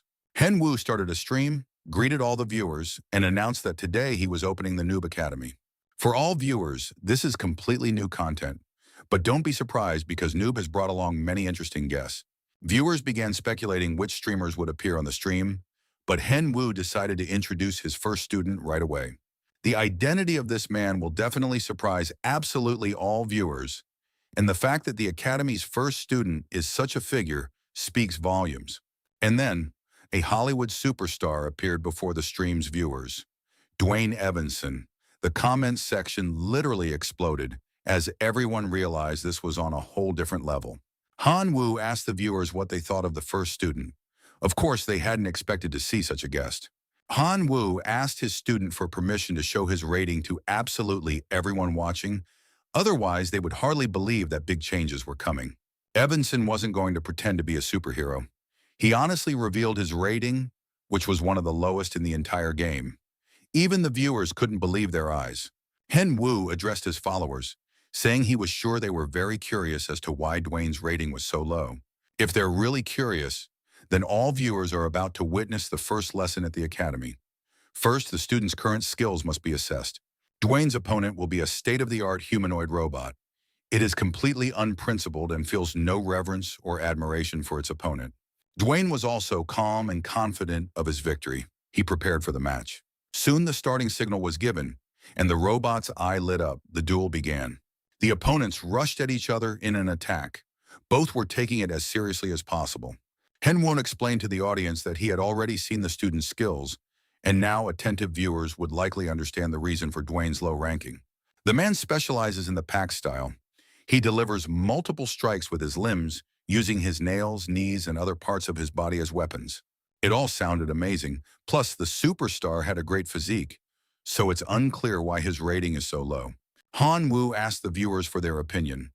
If the fighters had identical stats, who would win the match?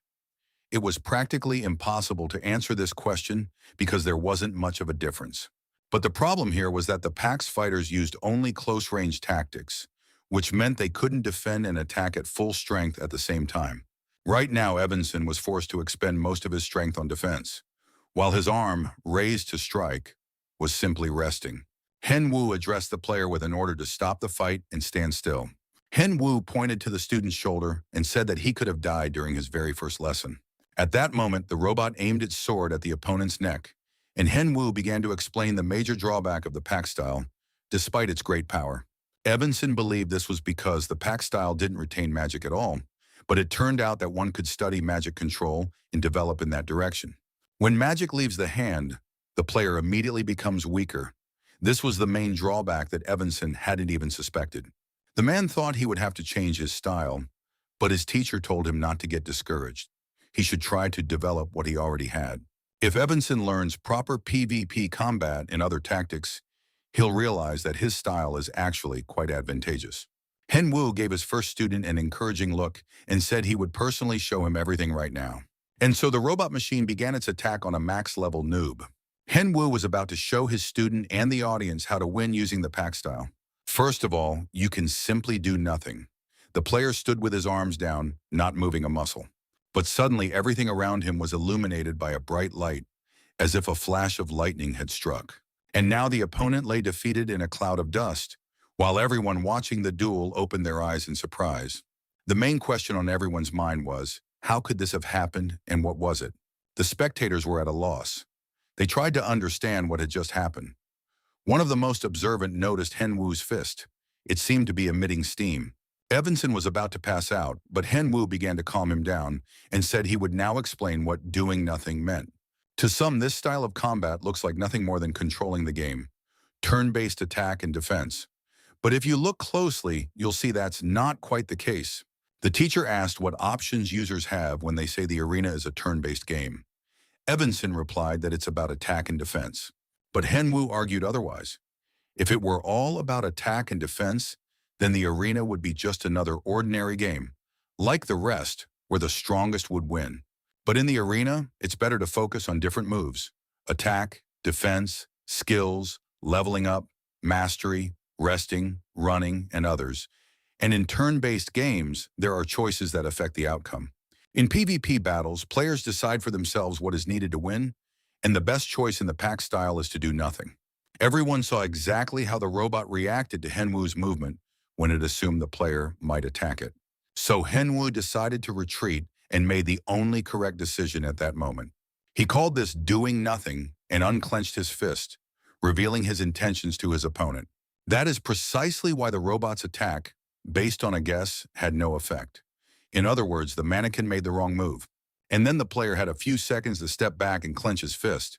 This was the most crucial and best moment to launch an attack, one that would lead to positive changes. Therefore, the best conclusion to draw is, in PvP, it's important to buy time. Evanson watched with great interest. The next important thing to remember is the setup of the items each specific player possesses. Henwu checked his student's gear. It was too aggressive. Balance is crucial in PvP. If you have the means to attack but nothing to defend yourself with, that's not balance. Evanson honestly admitted that he had simply planned to focus on power and win immediately, so he wouldn't need to defend himself. Henwu asked his student, "What about a mage who would be weak without his magic and without defense?" Evanson felt that he hadn't really thought through many things at all. But then his teacher moved on to the third problem. Henwu continued the lecture, offered advice on PvP battles, and pointed out the student's mistakes. Until then, no one had ever told Dwayne exactly how to do something. Criticism, help, feedback, none of that had been available to him. And now Dwayne was getting all of that in spades from his teacher. He was very interested in getting to the bottom of the problem. Evanson looked at his teacher with admiration, thinking he was really cool. The superstar hoped that the max-level noob would be able to help the other viewers as well. Henwu realized he had already said too much. He suggested ending the session there and wished his student all the best. Henwu told Evanson to reach out to him if any more questions came up. With that, the men said goodbye and shook hands. Henwu immediately started reading the forum and comments.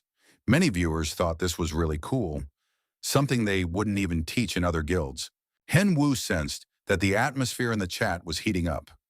Viewers were now freely voicing their opinions about various guilds that did nothing for their players. Henwu asked them not to insult others and to behave as politely as possible. After that, the teacher told the student that next time they would practice in real life and see how well he had absorbed today's lessons. Henwu felt very tired and hungry after the stream ended. After all, teaching is exhausting for anyone. Hyunwoo was trying to find something to eat in the fridge when Yunshan walked into the kitchen. He wanted to know what Hyunwoo had gotten up to again. Hyunwoo had no idea what he was talking about.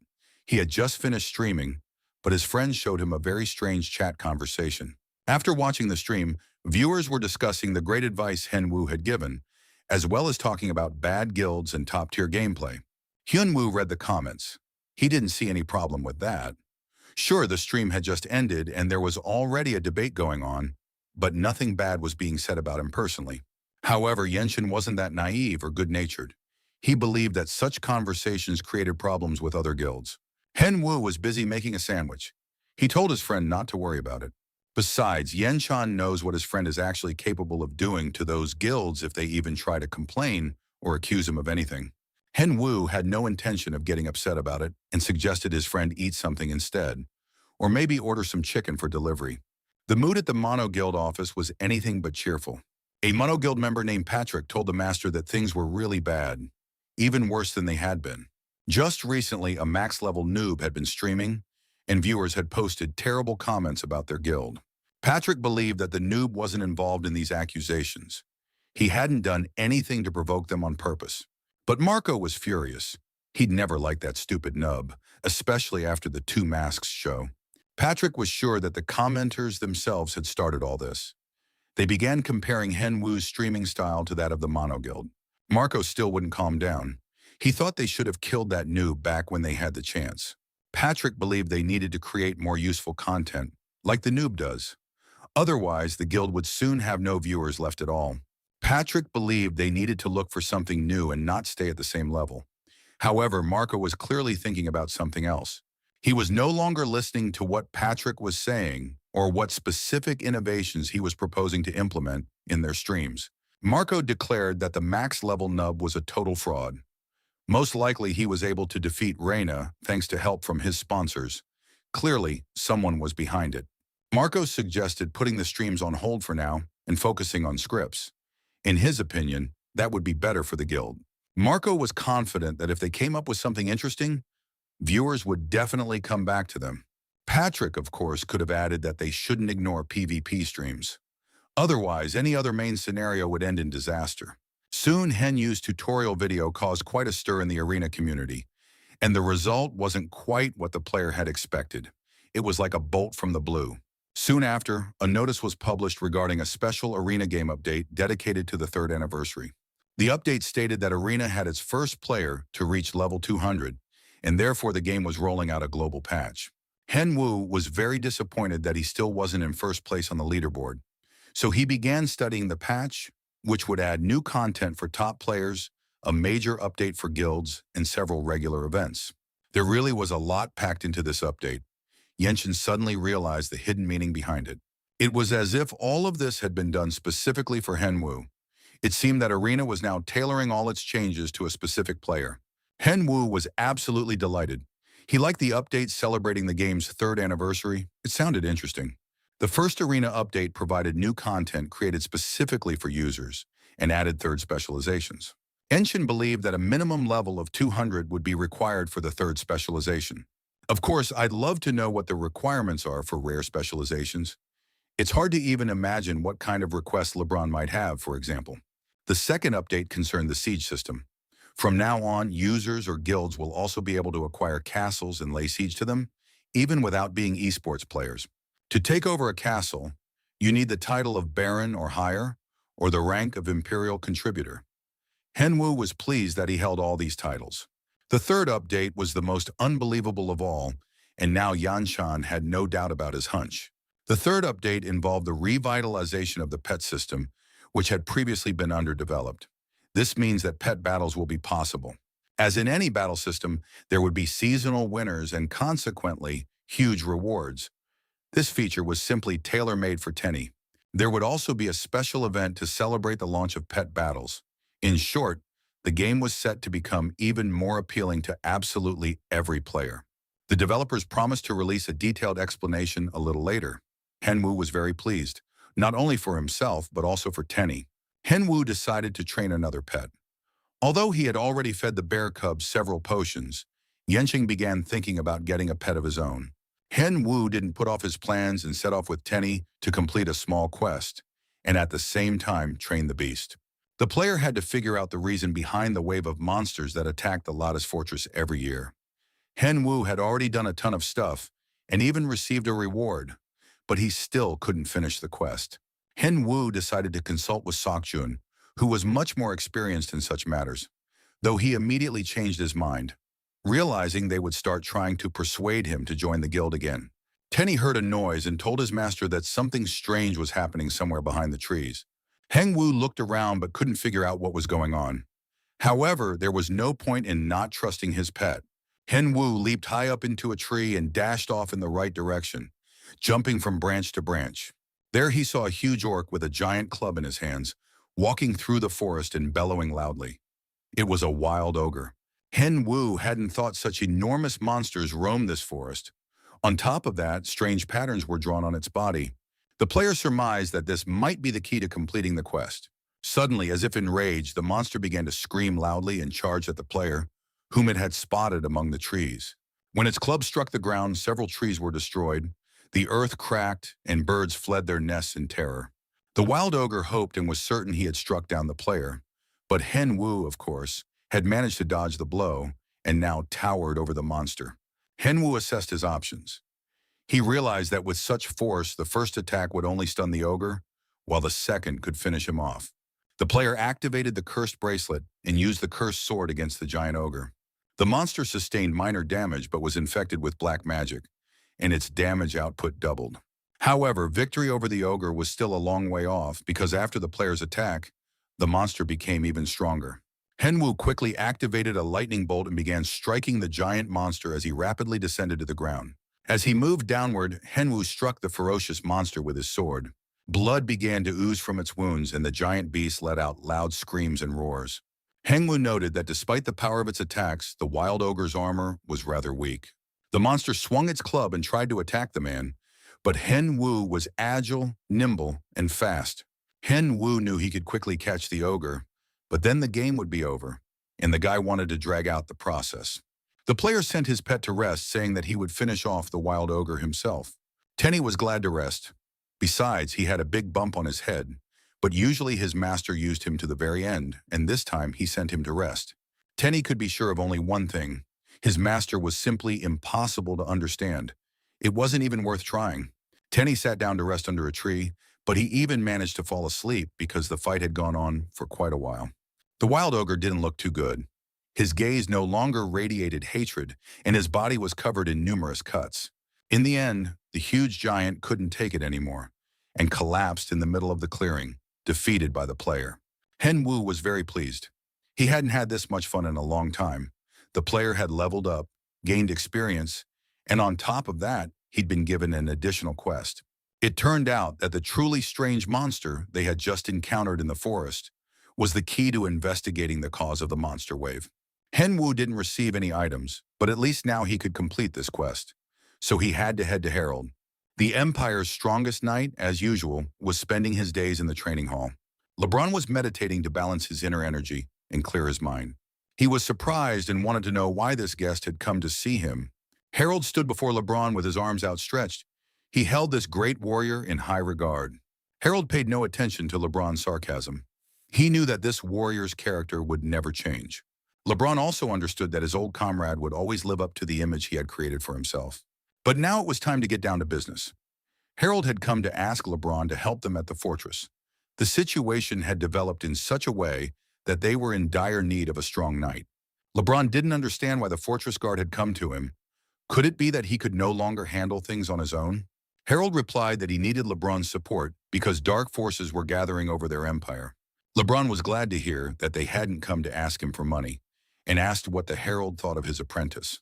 Harold replied that he understood perfectly well why LeBron had taken the adventurer as a student, but he was still certain that the young man wasn't up to the task. At that moment, a voice behind him said that Harold's request was already crossing all boundaries, and yet he was still dissatisfied. Henwood rebuked Harold, saying that he shouldn't have come to the capital without warning, let alone complain and be dissatisfied. Hen Wu explained to the men that he had come to meet with the emperor, but he also had a few other small matters to attend to. Hen Wu said he hadn't figured out the cause of the monster wave, but he had encountered an ogre with tattoos who had grown stronger through the use of black magic. Perhaps the wave of monsters was also somehow connected to black magic. The information about the tattoos seemed very interesting. LeBron pulled out his knife and with a few strokes drew some symbols in the sand. He asked if that was what the tattoo on the wild ogre's body looked like. Henmu was very surprised. He didn't understand how LeBron knew about the design. The knight did not answer. He asked if it was possible that the uprising at Rifa Castle had been merely a cover-up. It seems the Dark Mage has begun to make his move. He wants the entire empire. Or to be more precise, they plan to attack the imperial family. LeBron began putting on his armor, saying that he needed to see His Majesty immediately, because the fate of the empire was being decided right now. Henwa stayed behind to wait for the knights in the training hall. However, they demanded that he come with them. Of course, it was a tremendous honor, but the young man immediately suspected that these two old knights had suddenly become overly friendly for some reason. The emperor listened to the report and was very displeased to learn that the black mage had reappeared. He asked the knights why they had come and whether they needed support to destroy the black mage. Harold began to speak for everyone. He said that the black mage's main target was the emperor, and the knights needed help to prevent disaster. The emperor turned to Knight LeBron for clarification. Is it really that bad? LeBron replied that the situation was dire because the emperor was the son of all empires, and now the knight wanted to destroy the terrible people who were opposing the emperor. The emperor listened to all this and then began to shout, not understanding why his knights were such weaklings. Maybe they should take the throne, and he himself will defend the fortress. If he's served by such incompetent knights, why should they sit in the middle of the forest when they could be holed up in the capital, since they're incapable of defending the fortress anyway? The emperor reasoned. Harold was literally crushed.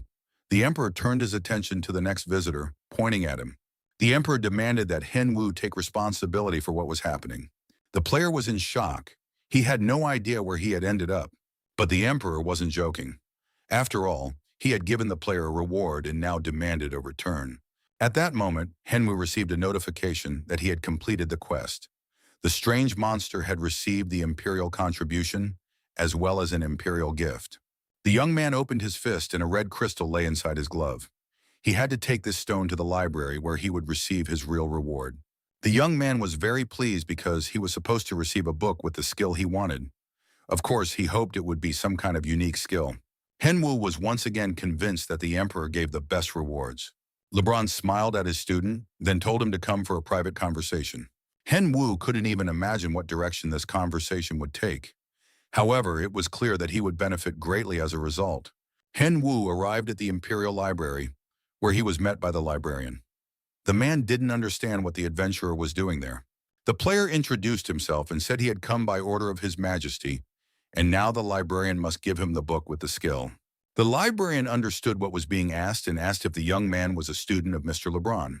It turned out that the librarian had one very good skill related to LeBron. They went into the restricted library, which held many books on the Empire's secret skills and those of the entire Eastern continent. Hen Wu was absolutely thrilled. He asked the librarian for permission to take a closer look at the books. The librarian had absolutely no objection, allowing him to do so as much as he wanted. Hen Wu read the titles of the books: Crescent Sword, Middle Slash, Dragon Sphere, Seven Stars, Magic Flash. Even from the titles, it was clear these were awesome skills. The young man tried to pick the one that interested him the most, but he couldn't find anything that really grabbed him. Among the large, beautiful tomes was one book that was completely unsuitable for the arena. Hen Wu pulled it off the shelf. It was the book 10 Dark Skies. Surely this was dark magic related to the dark martial arts. Hen Wu remembered reading about such books once, and now he had found one of them. It was a genuine primary source. The player informed the librarian that he had made his choice. He believed that with the help of this book, he would be able to delve deeper into dark magic. As soon as the book was added to his profile, it began to glow in the young man's hands. A notification stated that the player was now using the book 10 Dark Skies. This was known on the Eastern continent as a martial art. This skill allowed him to move faster using magic, provided numerous stat boosts, and was very unique. The librarian asked them to be quieter, since they were in the library. But Hen Wu could barely contain his excitement. He had received a magic boost, a new dark attribute skill, and had also further improved his skills. At that very moment, a notification about a new quest popped up. Under a book containing skills, the player had to find traces of the descendants of the 10 Dark Heavens. The young man didn't believe he'd be able to handle this task quickly, given his level. Besides, there was no additional information. The player decided he would return to this task later, when there was more information about the continent. In any case, this was very good. Once again, the player was convinced that quests from the Cedar Emperor were well rewarded, and the librarian once again demanded that he behave properly in the library. Hen Wu finally finished his library duties and went to his teacher for a chat. The player couldn't hide his happy smile. He was in a great mood. Hen Wu said he had just visited the library, and not to think that he spent all day sitting at the computer. LeBron got straight to the point and asked if his student belonged to any guild. The Empire's strongest knight explained that he wouldn't be able to complete the quest alone, so he needed some other good players to help him. Henwu told his teacher that he had met and befriended the New Light Guild. They seemed like decent guys. LeBron was genuinely surprised that his student had any friends at all. This really upset Henwu, because in reality he has many friends, not only in the game but also in the real world. They were other players, representatives of trading companies, celebrities, and various people willing to collaborate with him.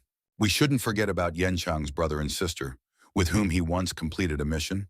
Hen Wu counted at least 8 people he could rely on, yet for some reason, LeBron thinks of him as some kind of sociopath. When the outburst was over, LeBron asked him to gather all his friends. They would need to head to the Haji Mountains together. This would be the new quest. Hen Wu studied the information about the new quest. He must team up with other players and discover the true cause of the monster wave. This was a quest from the game's main storyline, and a very difficult one at that. If even LeBron himself couldn't handle it, fights might break out among the players over participation in such a quest. Hen Wu realized he needed to leave immediately and prepare for the mission. He said goodbye to his teacher and was almost ready to go. But Hen Wu glanced at LeBron one last time and decided to tell him something important. Next time, the player would come not as a Knight of Kion, but with a higher rank. The Empire's strongest knight didn't laugh at his student. He wished him luck, and the two parted ways. Kang Chung-woo was in the middle of another training session and was currently fighting a monster. This time, he was up against goblins and orcs. The player was taking them down with his bare hands without using any weapons. When Chung-gu finished off yet another monster, he noticed that his companion was sitting there with a satisfied look on his face. Seokjin told him that Hyunwoo had messaged him about an interesting job related to the main storyline. Hyunwoo had already completed 5 quests from that storyline. Kate told his companions that a max-level noob had contacted him to team up on a main storyline quest. All the players Hyunwoo invited to join his party agreed to participate in the quest with great joy and enthusiasm. Hyunwoo was very pleased. He understood that all of this would contribute to his growing fame and also increase his income. Hyunwoo had already managed to settle all matters with the New World Guild and the Pioneers Guild, but one problem remained. Hyunwoo looked at his friend and didn't know how to tell him the truth or where to even begin. Kwon Yeon-chan had always been there for his friend Hyunwoo, supporting him whenever the guy had problems and didn't know how to cope. But now Hyunwoo was certain that the main plot was completely beyond Yeon-chan's grasp. However, he had to say something to him so as not to upset him. The guys were sitting at breakfast when Hyunwoo finally mustered the courage to say he needed to tell him something. But before Hyunwoo could open his mouth, Yeon-chan himself said that his guild would have a hard time handling the main scenario. Hyunwoo didn't understand how his friend had figured it all out. He was genuinely afraid that Yeon-chan's guild wouldn't be able to keep up with the other guilds and would fall behind in the process. Yeon-chan immediately said that he wasn't going to grovel and beg his friend on his knees to take him in. Besides, Yeon-chan was currently very busy filming the show King of Two Masks. He had absolutely no need to carry the main storyline of the game. Hyunwoo couldn't find the words to express his gratitude, but he knew for sure that it wouldn't be long before he would repay his friend for all his kindness. All the participants in the main quest were staying at a tent camp in the forest. First and foremost, they needed to establish communication among themselves, develop a strategy and tactics, and simply get to know one another. At first, the Pioneers Guild and the New World Guild eyed each other warily. They clearly hadn't expected to meet here. Hyunwoo became the unifying link for all these great players. He was friends with and got along well with strong players and honest people. The captain of the Imperial Rangers, named Karen, greeted the players. He knew that LeBron's apprentice was supposed to come to him. Hyunwoo greeted the ranger and said that adventurers had come with him to help deal with the wave of monsters. There were some real experts among them. Karen eyed the adventurers suspiciously. Sure, they looked strong enough, but could they really help with the mission? Finally, all the players gained access to the quest. They learned about the monsters on the mountain range. The bodies of these beasts were covered in tattoos. The first priority was to destroy the tattooed monsters. They had been created by a force threatening the Empire. The reward for destroying the tattooed monsters was experience and an Imperial contribution. Hyunwoo warned that the players would be hunting until the quest was over.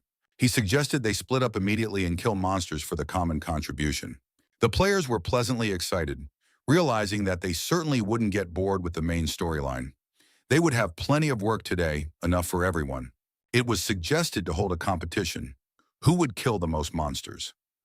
Hyunwoo enthusiastically embraced this idea. He had always loved killing for the sake of victory and rankings. Thus, the players decided among themselves to award the title of Best Tattooed Monster Hunter. A short time later, the adventurers had already set off into the mountain forests and were indeed beginning to encounter strange monsters with tattoos on their bodies. Hyunwoo fought alongside everyone else. He didn't face any particular problems or difficulties. His sword sliced off the monsters' heads with ease. Very little time had passed, and he already had 23 monsters to his credit. His spirits were rising, and life seemed wonderful. On top of that, it turned out that the player had leveled up, which was another reason to be happy. Hyunwoo opened his profile window to read the information. He checked what level he was currently at, how many active and passive skills he had, and what his mastery level was. Today's training had yielded very good results. On top of that, Tenny had come running over with a small bag of gold. It turned out that killing the golem had dropped some gold. Hyunwoo suggested to his pet that they call it a day with the hunting, but Tenny reminded him of the bet, which his master had most likely forgotten. Hyunwoo tried to explain to his pet that he didn't really care either way. The main thing was that the other players did their best, so they could finish the quest quickly, and Hyunwoo would take the best reward for himself. Tenny accused his master of lying and manipulation, but the max-level noob still had to post a video and conduct training at the academy. So Hyunwoo suggested that his pet go hunting alone to level up. Hyunwoo logged out of the game and got to work on some technical stuff. He'd already uploaded the video of his boss victory and now wanted to read the comments. Almost all the commenters were in awe. The battle seemed excellent to them. However, a commenter under the nickname African Chick wrote that the max-level noob barely managed to win this fight. African Chick wrote that if he had those stats, attributes, and skills, he would have done it much faster than the noob, who doesn't know how to play at all. Hyun-woo felt the hairs on the back of his neck stand on end. He was outraged because he knew how hard it was for him to acquire all his skills and gear. Hyun-woo was certain that African Chick had no right to speak that way. Most likely this chick was one of Jung Han-bak's fans, and the young man began searching for information.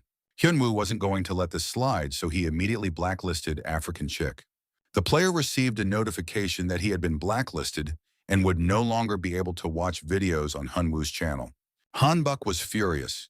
He even smashed his keyboard with his fists, and his teammates rushed into the room trying to find out what had happened. Han-bak started smiling at the guys and said that the keyboard had just glitched and he had to fix it a little. However, the young man was seething with rage. The African fledgling couldn't even express his opinion anymore. With each passing day, Han-bak understood more and more clearly and became convinced that he had to kill a max-level nooba. Dark magical energy spread among the dummies on the training ground. Hyun-woo honed his skills, trying to make the best possible use of his new magic skills. More than an hour had passed, and soon the player felt nauseous because he had been straining mentally for too long. Hyun-woo had been using the 10 Dark Skies skill the whole time and felt as if he were drunk. His whole body felt as if it were seasick. Hyun-woo realized he needed to learn how to use the skill properly.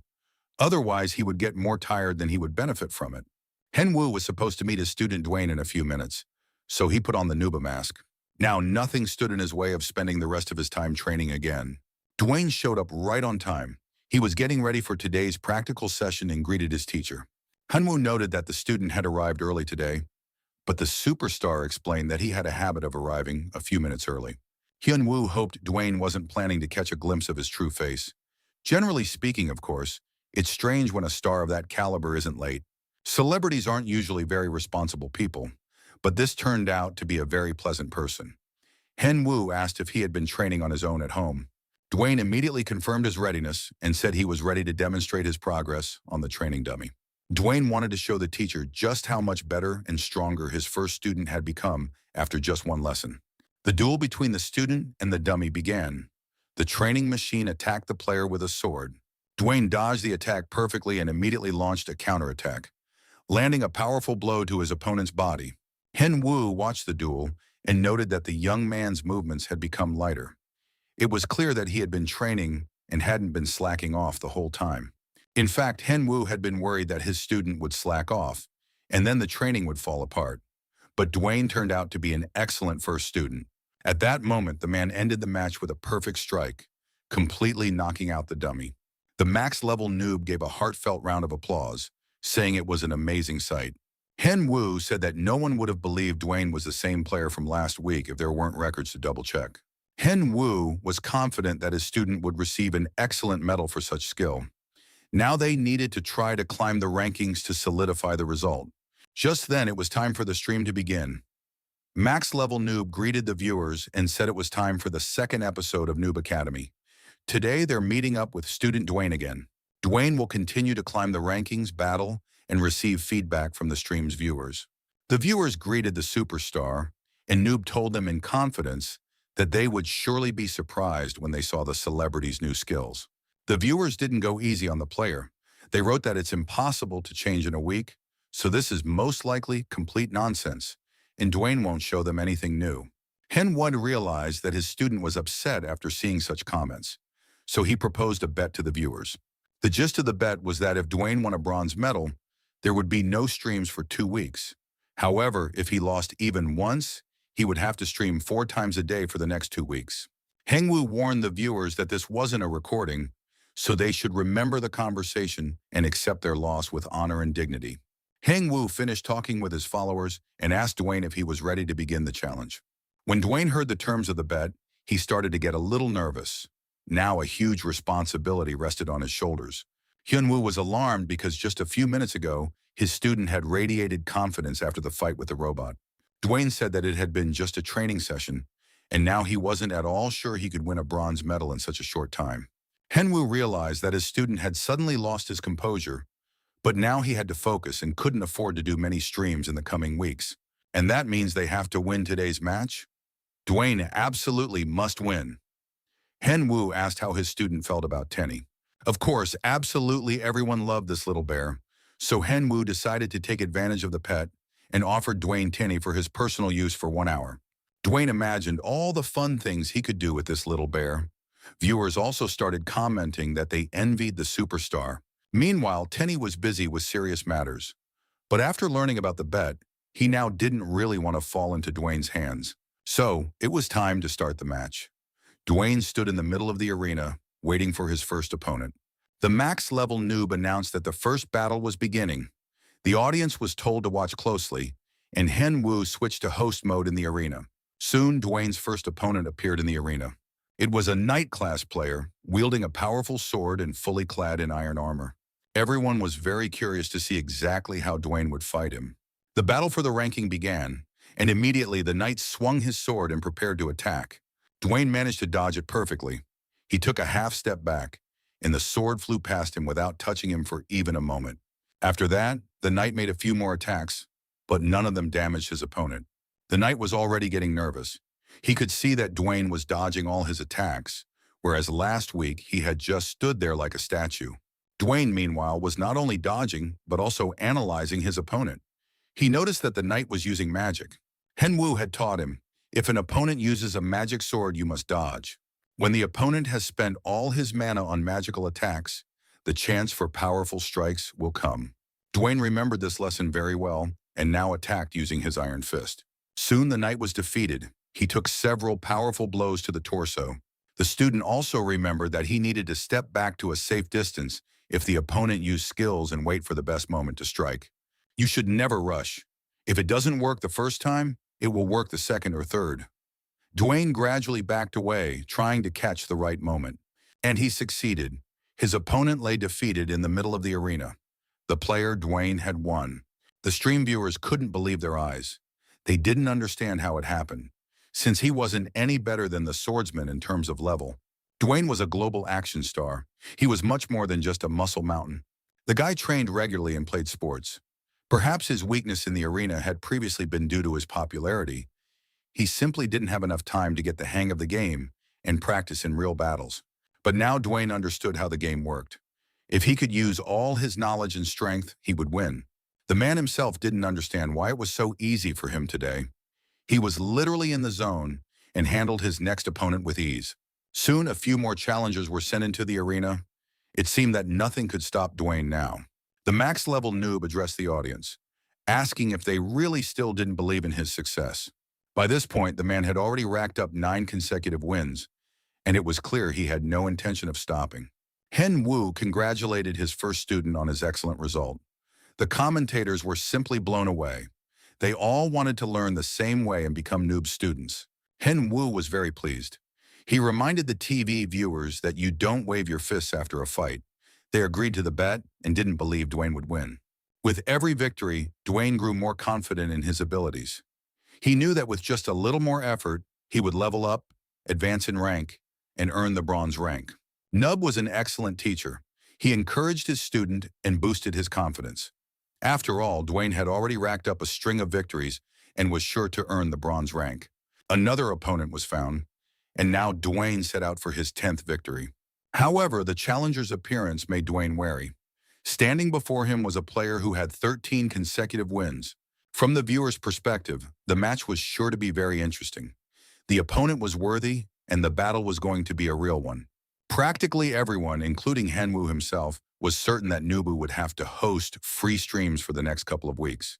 All the viewers looked at the player who had appeared and immediately thought that the match would be interesting and that Dwayne would most likely lose. Hen Wu thought about how important it was to plan a strategy in the main scenario. And now a substitute knight had appeared in the arena. Hen Wu understood that this was no coincidence. All substitute knights were at least silver tier. Hen Wu thought his student was now at a loss. Dwayne figured his opponent had slightly more experience than he did. Of course, there's no denying it.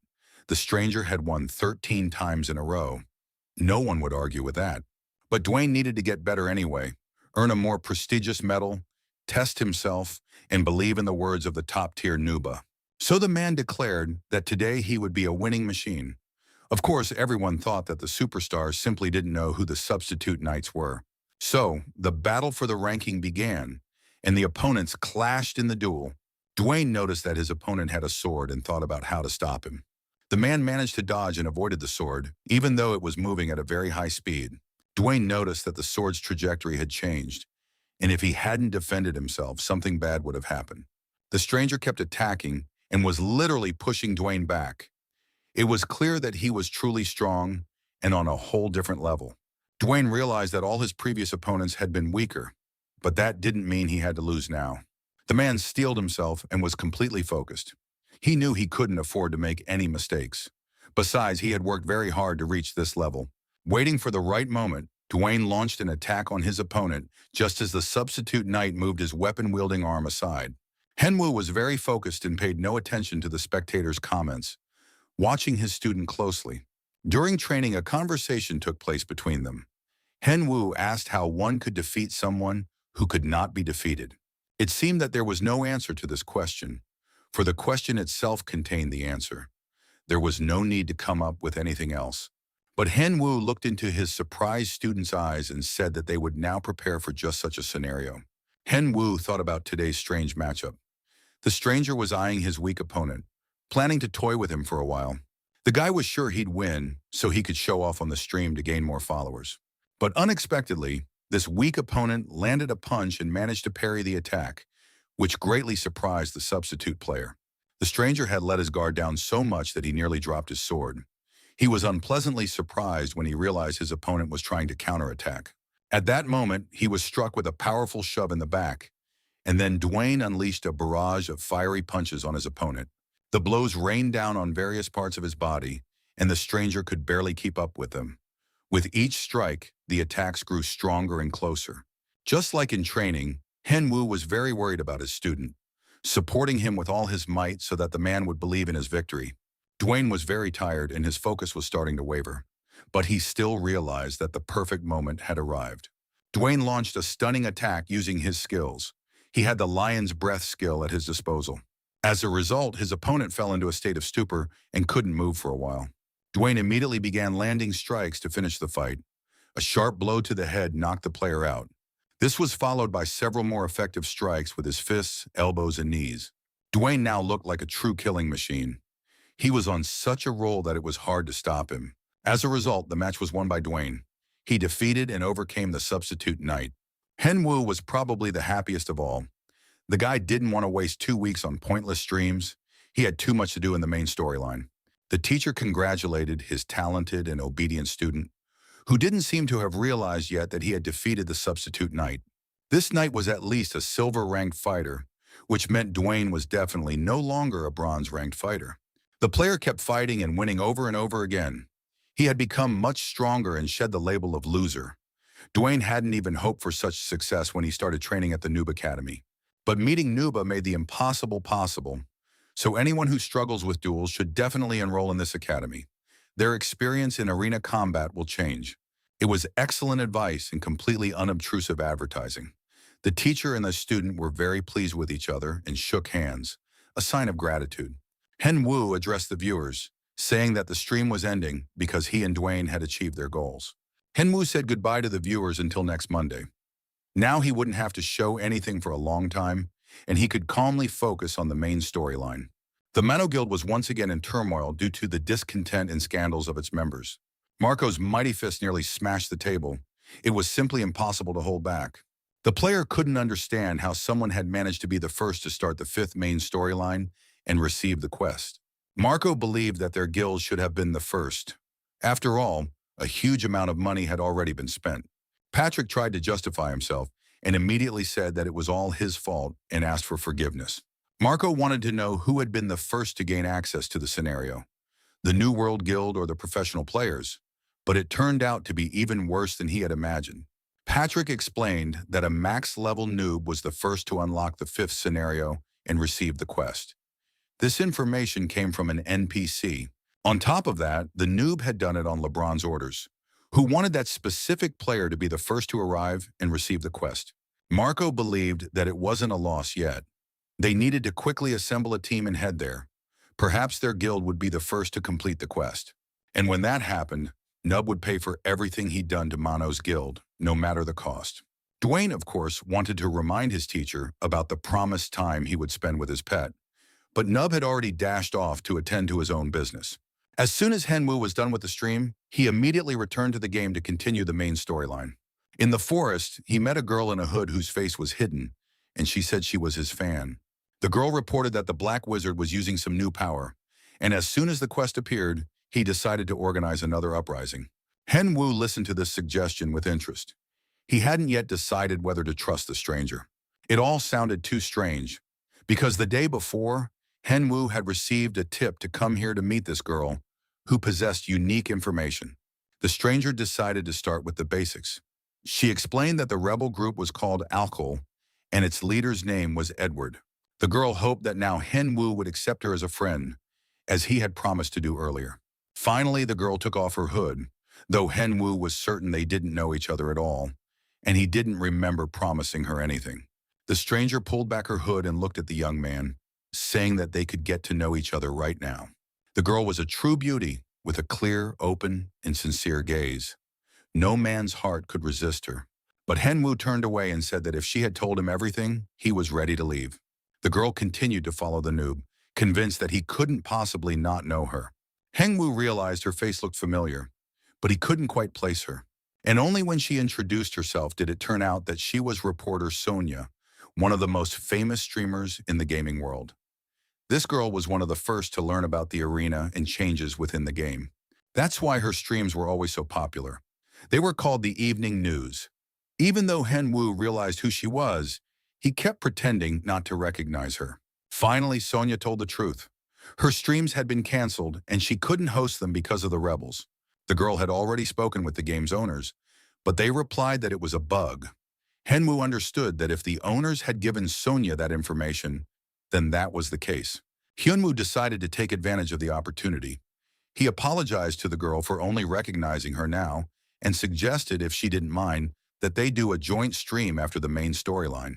Henwu realized that having such an insider as a friend would be very beneficial for his future promotion. Sonia also wanted to do a joint stream with a noob.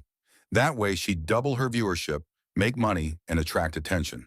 The players returned to the Rangers camp to discuss their next steps and plans in detail. It turned out that the players had destroyed 47 tattooed monsters. That was a huge number, and now the head ranger understood why LeBron had taken the adventurer as his apprentice. The ranger thanked the players for their help with the monsters, but said they didn't need anything else. Henwu wanted to complete the entire quest himself to earn good items and experience. He told the ranger captain that he had some private information. When the ranger captain heard about the rebel group and their leader Edward, he was furious and demanded to know where this information came from. The ranger was clearly nervous, but then said that LeBron's apprentice deserved to know the truth and that he would explain everything now. Everyone knows that the Black Mages are responsible for the rebellion, but in reality they are merely servants. The source of the problem is Edward, the current emperor's only younger brother. Henwu realized that the instigator of the rebellion was none other than the emperor's own brother. Now the player didn't know what to do about it. The captain of the Rangers suggested waiting for now, while they tried to figure it out on their own. In any case, it was Henwu who stopped the first wave of rebels. Everything was settled when the emperor gave him a special assignment, but if the young man didn't meet the standards, he would have to fight on equal terms with everyone else. Henwu wanted to know when the uprising would begin, because to participate in it, he needed to significantly raise his level. The uprising was expected in about a month, if nothing changed. This meant he had to gain 1 level every day to qualify for this quest. The ranger captain saw the player's confused expression and offered him a piece of advice. Henwu was very pleased. Perhaps this advice would help him gain experience and level up faster. The ranger captain gave the player a task. That was where Archmage Seafed was located. The player had to tell the Archmage everything he knew and get his help. In other words, all he had to do was act as a messenger. The task was too easy. Henwu could handle it in a single day. Henwu realized that time was running out, and he needed to head to his meeting with Seafed right away. He began to tear the scroll to teleport to the right place. But then the ranger captain said he had something that should help the player, but it would be too difficult. Henwu began screaming in horror. He didn't understand why the captain had only warned him about this now, and wished the player good luck in returning alive. Hen Wu faded into the dislocation. The player had no idea what exactly awaited him next, or if he would ever be able to continue the mission. The young man found himself in a completely empty, large and bright classroom. An unfamiliar voice welcomed the player to the Ruos Empire's Academy for Beginners. He was now in the rack building, which consisted of 10 floors. He had to complete the requirements for each floor to move on to the next. On the first floor, basic knowledge of the Ruos Empire was tested. To start, he had to read the book on the table and pass an exam. The player was given 30 minutes for this task. The timer activated automatically, and the clock started ticking. Henwu didn't understand why he had to study even in a game. The history of Ruos was simply enormous, spanning several hundred pages. Henwu sat down at a desk and began poring over the textbook. He never thought he'd have to study so quickly here, too. Ruos is the only empire on the continent. It was founded by the first emperor, Akan. At that time, the land was overrun by beasts and monsters. Akan fought for the freedom of the people. But Archmage Ruth suggested that the reason Akan was able to unite the entire continent was that he was a giant, not a human. As proof, he claimed that the entire imperial family was strong and tall. The territory of the Ruos Empire covered roughly half the continent. The rest was territory of monsters and beasts, including elves, orcs, dwarves, and others. Among them were also races that had hostile relations with the empire. These were the elves and the lycanthropes. The story was quite interesting, as if I were reading some kind of fantasy novel. As soon as the time came, the test began immediately, and the guy had to answer the questions and score a certain number of points. Henwu received the answer sheet, and a huge stone pedestal appeared behind him. The player didn't understand why he couldn't use a regular pen and paper for the exam. Who even came up with the idea of taking an exam on a stone? The questions were carved into the stone, and Henwu immediately began answering them using his magic finger. He ran it across the stone, unsure if he might damage the object in the process. But no one could explain how to do it correctly. So the young man decided to answer as best he could. Although it turned out there was a pen attached to the stone. But who would doubt a player's mental abilities if all the answers turned out to be correct? Henwu gained experience and was able to move on to the second floor. It was only the first floor, but even that huge amount of experience gave him hope and made him happy. Henwu was very pleased. He thought this was a great place to gain experience. Of course, it was unclear what awaited him next, but he would most likely be satisfied. Henwu walked through the portal to go to the next floor. He found himself back in the classroom, and now he was curious to know exactly what subject he would be studying there. Looking around, the player realized he wasn't alone. A man was dozing at one of the desks with a textbook on his head. It wasn't clear yet who he was. The man took the book off his face. Henwu recognized LeBron, and once again, student and teacher met each other. LeBron didn't understand what exactly his student had forgotten in this classroom, since he was supposed to be on the mountain ridge right now, carrying out his mission. Henwu explained that Mr. Garon had sent him here to find Archmage Safed. Henwu was supposed to meet with him and share all the information about the rebels. LeBron laughed, saying that the ranger apparently just didn't want to read the book himself and had sent a player here instead. On the first and second floors, you had to solve tests based on the books. If you failed, the book changed and you had to start all over again. LeBron suggested that the apprentice either go with him straight to Archmage Safed or explore the entire dungeon on his own. LeBron mentioned that the reward for completing the quest was quite generous. You could gain skills, an imperial artifact, and, most likely, some potions. Henwu was very pleased. He always wanted to get all the rewards, and Archmage Safed wasn't going anywhere anyway. As a teacher, LeBron should have known that for Henwu, the meaning of life was clearing dungeons. After that, LeBron said goodbye to his student and wished him luck. Henwu was confident. The boy wasn't going to look for easy ways out. He had to earn and get absolutely everything out of this game. The young man studied the book again, answered all the questions correctly, received his reward, and could now proceed to the third floor. There was practically no difference between the first and second floors. All the questions were about culture and art. These tasks were fairly easy, even for the beginner level. It was just unclear why the answers had to be given in this particular way. Although perhaps writing on stones was also part of the exam. In the next stage, the player found themselves in a laboratory where everything looked quite nice. All the items gathered in the lab were designed to assess the player's magic level. The player had to channel their magic into 3 orbs on the table according to the instructions. The player was given an hour to complete the task. This was a competition task, and he had done it all before. Henwu considered this a piece of cake. Last time, he set a new record by coloring the spheres different colors. And now the young man would also excel at this task, making all the spheres multicolored. Archmage Safed had been watching the player for some time. He was very surprised. It was hard to believe that such a strong player could be LeBron's student. It was unclear where he had found such a monster. LeBron was completely calm. He sat in the Archmage's chair, sipping his tea, and took his time answering his questions. Safed knew for certain that LeBron's apprentice was an adventurer, but he couldn't understand how it was possible to reach such a level. LeBron confirmed that Henwu was indeed an adventurer, but should one expect him to turn out to be a weakling? It wasn't about weakness at all. But where could an adventurer get so much strength? The Archmage didn't understand what was happening. Besides, don't forget that on the first and second floors, answers must be written with a pen on the stones. And this player turned out to be so strong that he did it with his fingers. LeBron replied that back in the day, he hadn't noticed the pen right away either and had written with his finger. The Archmage just needed to leave the pen in a normal place. By this point, the player had already cleared the third floor and had done so very quickly. LeBron thought about Mason. He wanted to know how he was doing because they hadn't seen each other in a long time. Henwu was absolutely thrilled.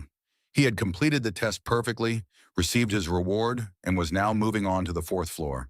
For completing the task on the third floor, the guy received a huge number of all kinds of skill and ability upgrades. All his magic-related skills had improved by one level. Henwu was very glad to be here. Even if they hadn't let him in, he would have tried to get here. LeBron, watching how his student was doing, figured he'd be able to finish everything today. On the fourth floor, several opponents appeared before the player, whom he had to fight. Just like on the subsequent floors, each one tested a specific physical ability: speed, strength, agility, and endurance. Soon the test was over. Henwu leveled up 4 levels at once.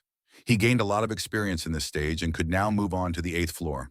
Henwu was very eager to know what reward awaited him here. The young man looked around and realized he had entered an arena. On this floor, a battle against a potential threat to the Empire would take place. Now Henwu would no longer claim that the exam had been easy. The essence of the task was to deal with the monsters that appeared and defeat them. A huge ogre with a tattooed body towered over the player. It looked very much like Daghana. It wasn't a real monster, but a summoned chimera monster created from the student's memories. It could be stronger or weaker than a real monster. Henwu didn't understand why, out of all the monsters, he had been assigned Daghan and hoped that the chimera would be weaker than a real ogre. Henwu knew it would be very difficult for him, so he immediately summoned his assistant.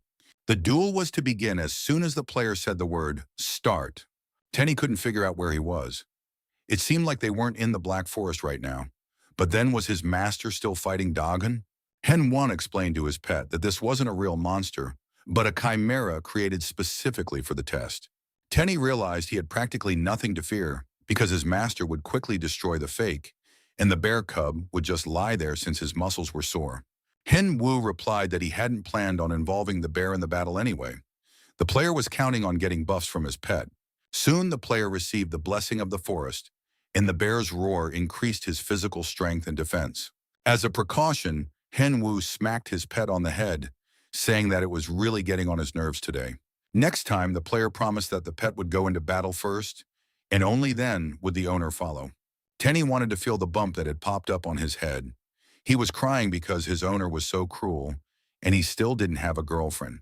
And finally, Henwu stepped into the center of the arena and was ready to announce the start of the match. This was a very difficult challenge because the player had lost a match once before, and back then, it was Daghan who had won. Indeed, a rematch was long overdue. Henwu felt great and said he was going to practice on this chimera. Daghan showed absolutely no reaction. He was like a toy that had been turned off right up until the player uttered the word, "Start." At that very moment, the mad ogre opened its enormous maw, let out a war cry, and prepared to kill. He immediately leaped high into the air, then dove down toward the player and hacked him to pieces with his sword. At the same time as the attack, Henwu earned the title Master of Combat, and all his stats were boosted. Henwu knew it would be difficult. He immediately drew on his adventurous spirit and killer instinct to parry the first attack with dignity. After that, the player immediately attacked his opponent. However, the ogre managed to dodge, escaping unharmed. Henwu sensed that his opponent was very strong. It was clear from the very first attacks. Most likely this monster was at a very high level, at least 180. However, new options and abilities had appeared in the player's arsenal, and he had become much stronger. Now everything in their duel would be different, and very soon the opponent would feel it firsthand. Dakan was very attentive, but at the same time he couldn't just relax, because the player's strikes were coming at him from all sides. Hen was impressed with his incredible speed and skill. He managed to slip through at just the right moment and launch an attack when the ogre least expected it. The longer the fight went on, the calmer and more composed Henwu became. Now he could catch his breath a little and even smile. The enraged ogre, gathering his strength, launched another attack on the player. Dakan closed in on his opponent and began striking at tremendous speed. The Chimera's gaze was demonic. Henwu couldn't understand what was happening or why his opponent had suddenly become faster and more powerful. The player was now in considerable distress, and it became clear that trouble was inevitable. Another sword strike was parried. Henwu barely managed to duck his head to avoid losing it in a single move. Despite his deteriorating physical condition, all of the Chimera's stats were improving and increasing. The young man realized he had only a few minutes left to use the giant's power. He had to destroy Dakan in time. The opponents clashed swords again in close combat. Henwu was giving it his all, and it was clear that the fight was taking a tremendous toll on him. Henwu summoned all the magical power he possessed and used every hidden and overt skill for his final attack. Tenny was so worried and nervous that his bump even disappeared from the tension. Just at that moment, all the stats related to the giant's power wore off. Both opponents lay completely exhausted in the middle of the ruined arena. It had been a crazy battle. Dakan had already begun to fade away. It looked like the match would be ruled a win for him after all, and he died. Henwu understood that he had won this match, but only because the copy's power was imperfect and turned out to be weaker than the real Dakan. With that, the exam was successfully completed. The player received his reward and could proceed to the 9th floor. He was delighted by the huge amount of experience points and the boost to all his abilities. And now the player was standing before the next portal. He really liked the reward, and there weren't that many floors left ahead of him. The player and his pet found themselves back in the arena. The game greeted him. On the 9th floor, he would have to test just how strong the boy's heart was. Just as happens in anyone's life, the player had probably been betrayed as well. Now he could fight the traitor and earn a heart of steel. Tenny knew he was very important to his master, which meant that now his master would be fighting his beloved pet. Henwu was very focused and pensive. He hadn't expected to have to go through moral trials. If the player lost, he would have to retake all the exams. But at the same time, he had to fight a loved one and receive a reward for his victory. If his father or mother, who look after him, appear in the arena, Henwu will definitely not be able to kill them. The game began selecting a suitable opponent for Henwu, and the young man even closed his eyes, afraid to imagine who would appear before him. Soon the selection was complete, and a challenger was chosen. He could open his eyes. The game wished Henwu success in passing this trial and emerging victorious. During the test, the young man and his pet stared at the chosen one with horror on their faces. Standing before the player in full armor was his best friend, Quan Yunchan. The young man was, as always, calm. He showed no particular emotion and waited to see what would happen next in this arena. Hyunwoo was very upset. He didn't understand how his best friend had ended up here. Tenny was upset too. He loved Yunchan and didn't want to kill him. Looking at the choice the game had made, Hyunwoo realized that the arena knew him very well. Yenshin really was his dear friend, who had pulled him out of trouble over the years and supported him always and everywhere. He was the man who believed in Henwu, gave him his blood, and even the gaming setup and the bed where the player slept belonged to Yenchang. Yenshin was not just a friend, but even closer than that. Sometimes people have family, but they feel like strangers. Henwu understood that he owed absolutely everything he had to Yenshin. He owed him absolutely everything, from money to time, attention, and love. But now the situation was completely different, and a powerful fist landed squarely on his best friend's face. And all this was happening because there was a battle between them right now. And besides, Yenshun was glad that it wasn't someone else hitting him, but his best friend. Tenny watched what was happening, and his mind began to race. How could anyone treat their best friend like that? On the other hand, he looked at Yenchang's battered face and was glad he wasn't in his best friend's shoes.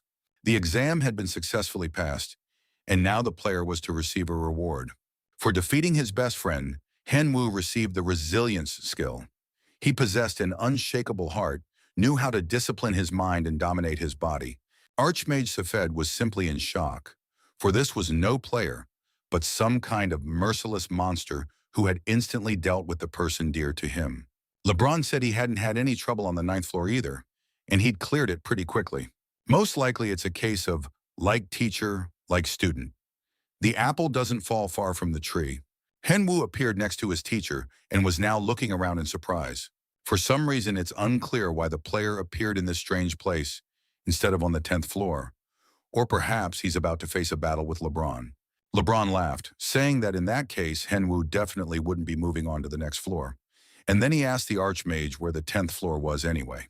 As funny as it sounds, it turned out that it was broken. The Archmage admitted that he had been conducting research there, set something on fire, and now it would take several months to restore the floor. Henwu was immediately disappointed because he wanted to receive the reward for the 10th floor. So he asked if he could return there once the repairs were finished. Archmage Safed suggested that the player take a few reply letters with him on the road. Henwu was very pleased to receive 5 reply letters. That was much better than just one, and he would be able to share them with Yencheng. The Archmage waited for the player to calm down, then cleared his throat and asked why he had come to meet with the Archmage. Henyu said he had a message from Ranger. New Alkyl forces had appeared. The Archmage couldn't believe his ears. Could this really be about the real Alkyl? How on earth did the player even know that word? Henwu said that an adventurer he knew had told him about it. The Archmage was very worried that these spies would reveal their location to everyone, and then they could be attacked. He believed the war had gone on for far too many years and it was time to end it.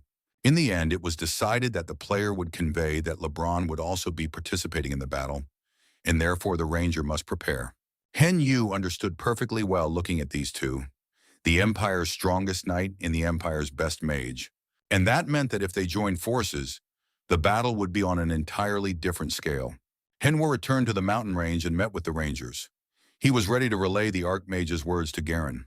Garen looked at the player suspiciously. He had returned too quickly. Perhaps he hadn't gone anywhere at all. Henwu replied that he had been given to understand that the Ranger himself didn't want to read the book and had therefore sent him there. Garen realized the player had been on a training mission and was ready to hear the news that LeBron and Safed would take part in the battle. Now it was time to prepare thoroughly for all of this. Henwu completed all the quest tasks and received gifts from Garen, including experience, a level, and other bonuses. Henwu didn't understand where exactly his gift was, but the Ranger replied that he had already given it to the player. Henwu was completely confused, but finally Garen replied that his gift was his rating. Henwu checked his experience, and it turned out that Ranger had slightly lowered the level requirement for participating in the final battle. It's hard to call this a good gift, but it's still better than nothing. After that, Garen advised the player to return when he met the necessary requirements. Henwu now had no choice at all, and his life turned into round-the-clock training. He wanted to finish all the quests before the streams began. The situation was such that the player slept only a couple of hours a day, spending the rest of the time training and hunting. As the 5th day of hellish training drew to a close, the pet said goodbye to his master and headed home to the islands. I hope his master won't be mad at him. The harder the journey, the sweeter the victory. And so, after a week of diligent training, Henwu reached level 170. When he appeared before Ranger Garen again, the Ranger didn't even recognize him. The man said that the player now looked much stronger, so he was passing. All that remained was to figure out exactly where. Garen announced that Henwu was now a knight of a special unit, first among adventurers. It was a wonderful title. Garen didn't understand why this player was so happy and beaming, as if he'd received God's blessing. Henwu didn't want to rest. He was full of enthusiasm and wanted to know exactly where Alkyl was hiding right now. It turned out that Alkyl was most likely on the Kunta Plateau. The Kunta Plateau was the most difficult hunting ground in the Arena mountain range. This area was inhabited by monsters called Kuntas. They resembled gorillas, standing about 4 meters tall, fast and strong, intelligent, and capable of anticipating an opponent's attacks. Henwu knew there were bigger problems than just the Kuntas. The fact was that this plateau was now disputed territory. Players like Marco Mascherano and even Joan Han Biok were fighting over it. Henwu was finally able to log out of the game, and with a sense of relief, lay down in bed to fall asleep quickly and recover. A new patch was due out the next day, and the player wanted to check the information in the live stream. He started a live stream on his phone and soon fell asleep, listening to the pleasant female voices. The host greeted the viewers. They were supposed to host this stream, which many arena fans had been waiting for. Sonya announced that they were there to talk about the new features in the arena. Joining her was an analytical genius named Sun, who would be assisting her during the stream. Sun immediately began talking about tomorrow's matches. Roughly speaking, they could be divided into 3 categories: class selection, castle sieges, and a pet contest. Class selection was intended for users who had reached level 200, but to do so, they would have to meet strict requirements. For users with mediocre skills, class selection would be very difficult. Sonya looked very worried. She was concerned for all the fans of the arena game. Getting the Corpse Summoner class would bring more problems than benefits. We need to think through the balance and find a solution. The next update concerned castle sieges. It seemed as though the developers had put a lot of effort into creating content that would have been impossible without esports. The developers' intentions will most likely come to fruition, and many elements will be available for purchase. Large guilds will surely jump on this right away and start selling castles for large sums. The latest update focused on pet competitions. Players will need to select their best pet for the competition. And of course, all players already know who the game's favorite is. It's the bear cub Tenny. Everyone loves Tenny, so interest in this particular update is especially high. Many believe that this pet should receive a special award from the developers. After all, it is thanks to his charm that interest in pets has grown. The stream hosts hope that viewers would also pay attention to the other pets and that perhaps they would actually hold competitions between the animals. A great many viewers wanted the bear cub Tenny to win tomorrow's competition. And then, completely out of the blue, the pet competition began. Players flocked to the arena with all sorts of pets.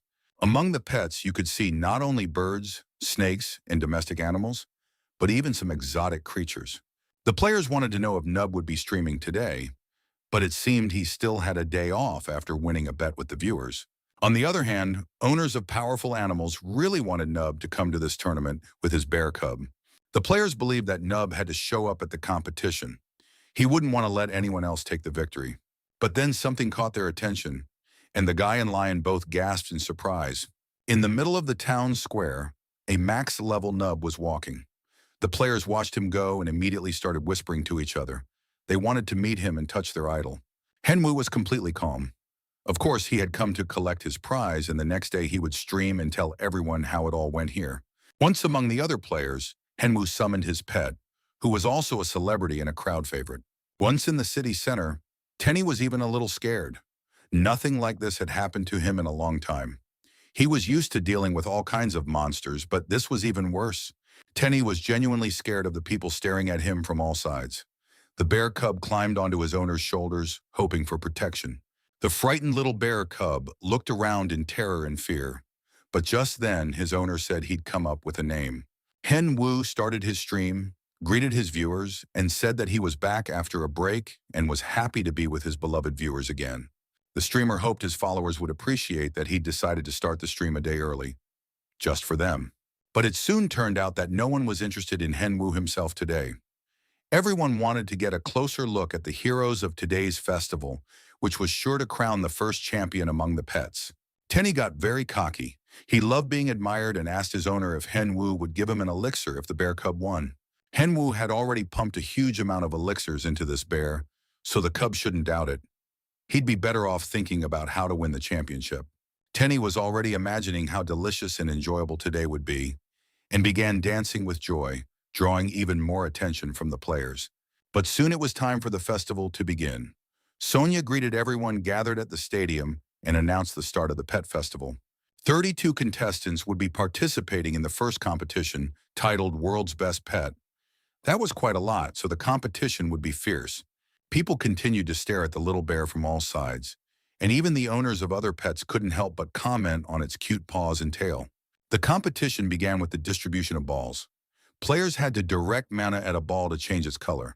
They would then face off against those with the same color. Hen Wu revealed the color of the ball he had drawn. It turned out to be purple. Soon he would find out who his pet would be competing against. Festival participants checked their colors and reacted to them in different ways. Some sighed with relief, while others had tears of disappointment streaming down their faces. Finally, another purple ball appeared among the participants. It was in the hands of a pretty girl. So it was time to start the first battle, and the rivals took to the competition field. In the red corner was a max-level Nuba pet named Tenny. The bear cub raised its paws menacingly and growled. Sonia announced the start of the battle.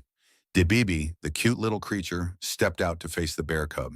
Tenny had no intention of dragging this out and immediately activated a lightning bolt, ready to send it at his opponent. Now there was a cat in front of the bear. He had to defeat it so that Tenny could receive the elixir from his owner. But before the strike could land, the cat's owner couldn't take it anymore. She ran over, grabbed her pet, held him close, and began showering him with kisses. The girl sobbed and begged, pleading not to kill her Debibi. In the end, the girl announced that they were giving up, and the pet refused to fight. Tenny looked at the owner, hoping the player wasn't upset with him. Many commentators agreed that the match was very one-sided. No one would want to see their pet simply destroyed like that, even though everyone understood that it was a fair victory. The tournament quickly came to an end. Tenny became the world's best pet, received a trophy and gifts, and his owner was presented with a floral wreath. Hen Wu was a little upset. He hadn't expected them to win that way. But Tenny was happy, because now he would get an elixir from his owner. After that, everyone moved on to the main event, and the guests were invited into the arena. The pet competitions began, and the audience waited with great excitement. The host explained the rules. The goal was to showcase their pet's best qualities. There were no restrictions, so everyone could feel completely at ease. The competition judges evaluated the pet's performances based on specific criteria. The goal was to win their hearts, and the top 5 pets would be selected. The host invited the first contestant and their pet onto the stage. It was a contestant named Frin and her pet Khan. They ran cheerfully onto the stage. The contestant and her pet showed off various skills, how they jump, run together, and have fun. Everyone really liked it. Khan was considered cute. However, suddenly one of the judges began to stare intently at the pet. It seemed as though some kind of hypnotic energy was emanating from this person. No one could understand what was happening. It was as if he were transmitting some kind of impulses to the poor animal. Eventually, Khan's performance ended, and the judge said that this was an absolutely ordinary pet. This judge was named Pokerface, and his defining trait was that he found nothing in life to be cute. Everything seemed boring, banal, uninteresting, and mediocre to him.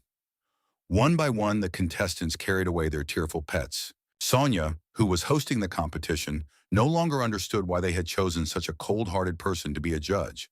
However, the competition continued. And then the next contestant was invited onto the stage, a max-level noob and his bear cub, Tenny. The judges were absolutely thrilled. They never thought they'd meet Tenny in real life and found him adorable. Pokerface didn't flinch. Hen Wu and his pet looked very elegant in their suits, and now Tenny wanted to know exactly what they would be doing. Tenny hadn't expected such a setup from his owner, but Hen Wu replied that he hadn't come up with anything yet. The bear was literally furious because he needed to win this tournament to get the elixir, but Hen Wu thought that wasn't his problem. The audience and hosts watched the pair's argument with fascination. They regularly argued on other broadcasts, and now it seemed cute and natural. Tenny finally had a falling out with his owner, saying he'd manage without him and do anything for the elixir. So the bear cub went out on stage alone and stood in the bright spotlight. The bear cub gave his most pleading look, stretched out his clean paws, and asked if they could give him a little elixir. The hearts of the entire nation were breaking into pieces. The eyes of the audience overflowed with the emotions of brave, courageous, and unbreakable people. Hen Wu jumped up to the cub and punched him in the chest, saying that a bear shouldn't beg, but should perform. Tenny was practically sobbing. He said he didn't know what else to do, while Judge Pokerface sat there looking bored as ever. The bear cub leaped up, somersaulting through the air, ready to do anything to secure a victory. He expected to land in his owner's arms, but the heartless Hen Wu stepped aside, and the bear fell flat on the stage with all his might. Tenny got to his feet, barely holding back his tears, and stood unsteadily on the stage in front of a packed house. Judge Pokerface felt that at the sight of this bear, his heart was overflowing with some new and incomprehensible feeling. Most likely, this feeling was connected to the cuteness of this particular bear cub, and now absolutely everyone's hearts belonged to Tenny. The pet competition was coming to an end, and the organizers announced the winner, congratulating max-level Nuba on his pet's victory. Now everyone hoped they would see Tenny more often. Everyone was curious to watch the bear cub eat, drink, sleep, and do all sorts of funny things.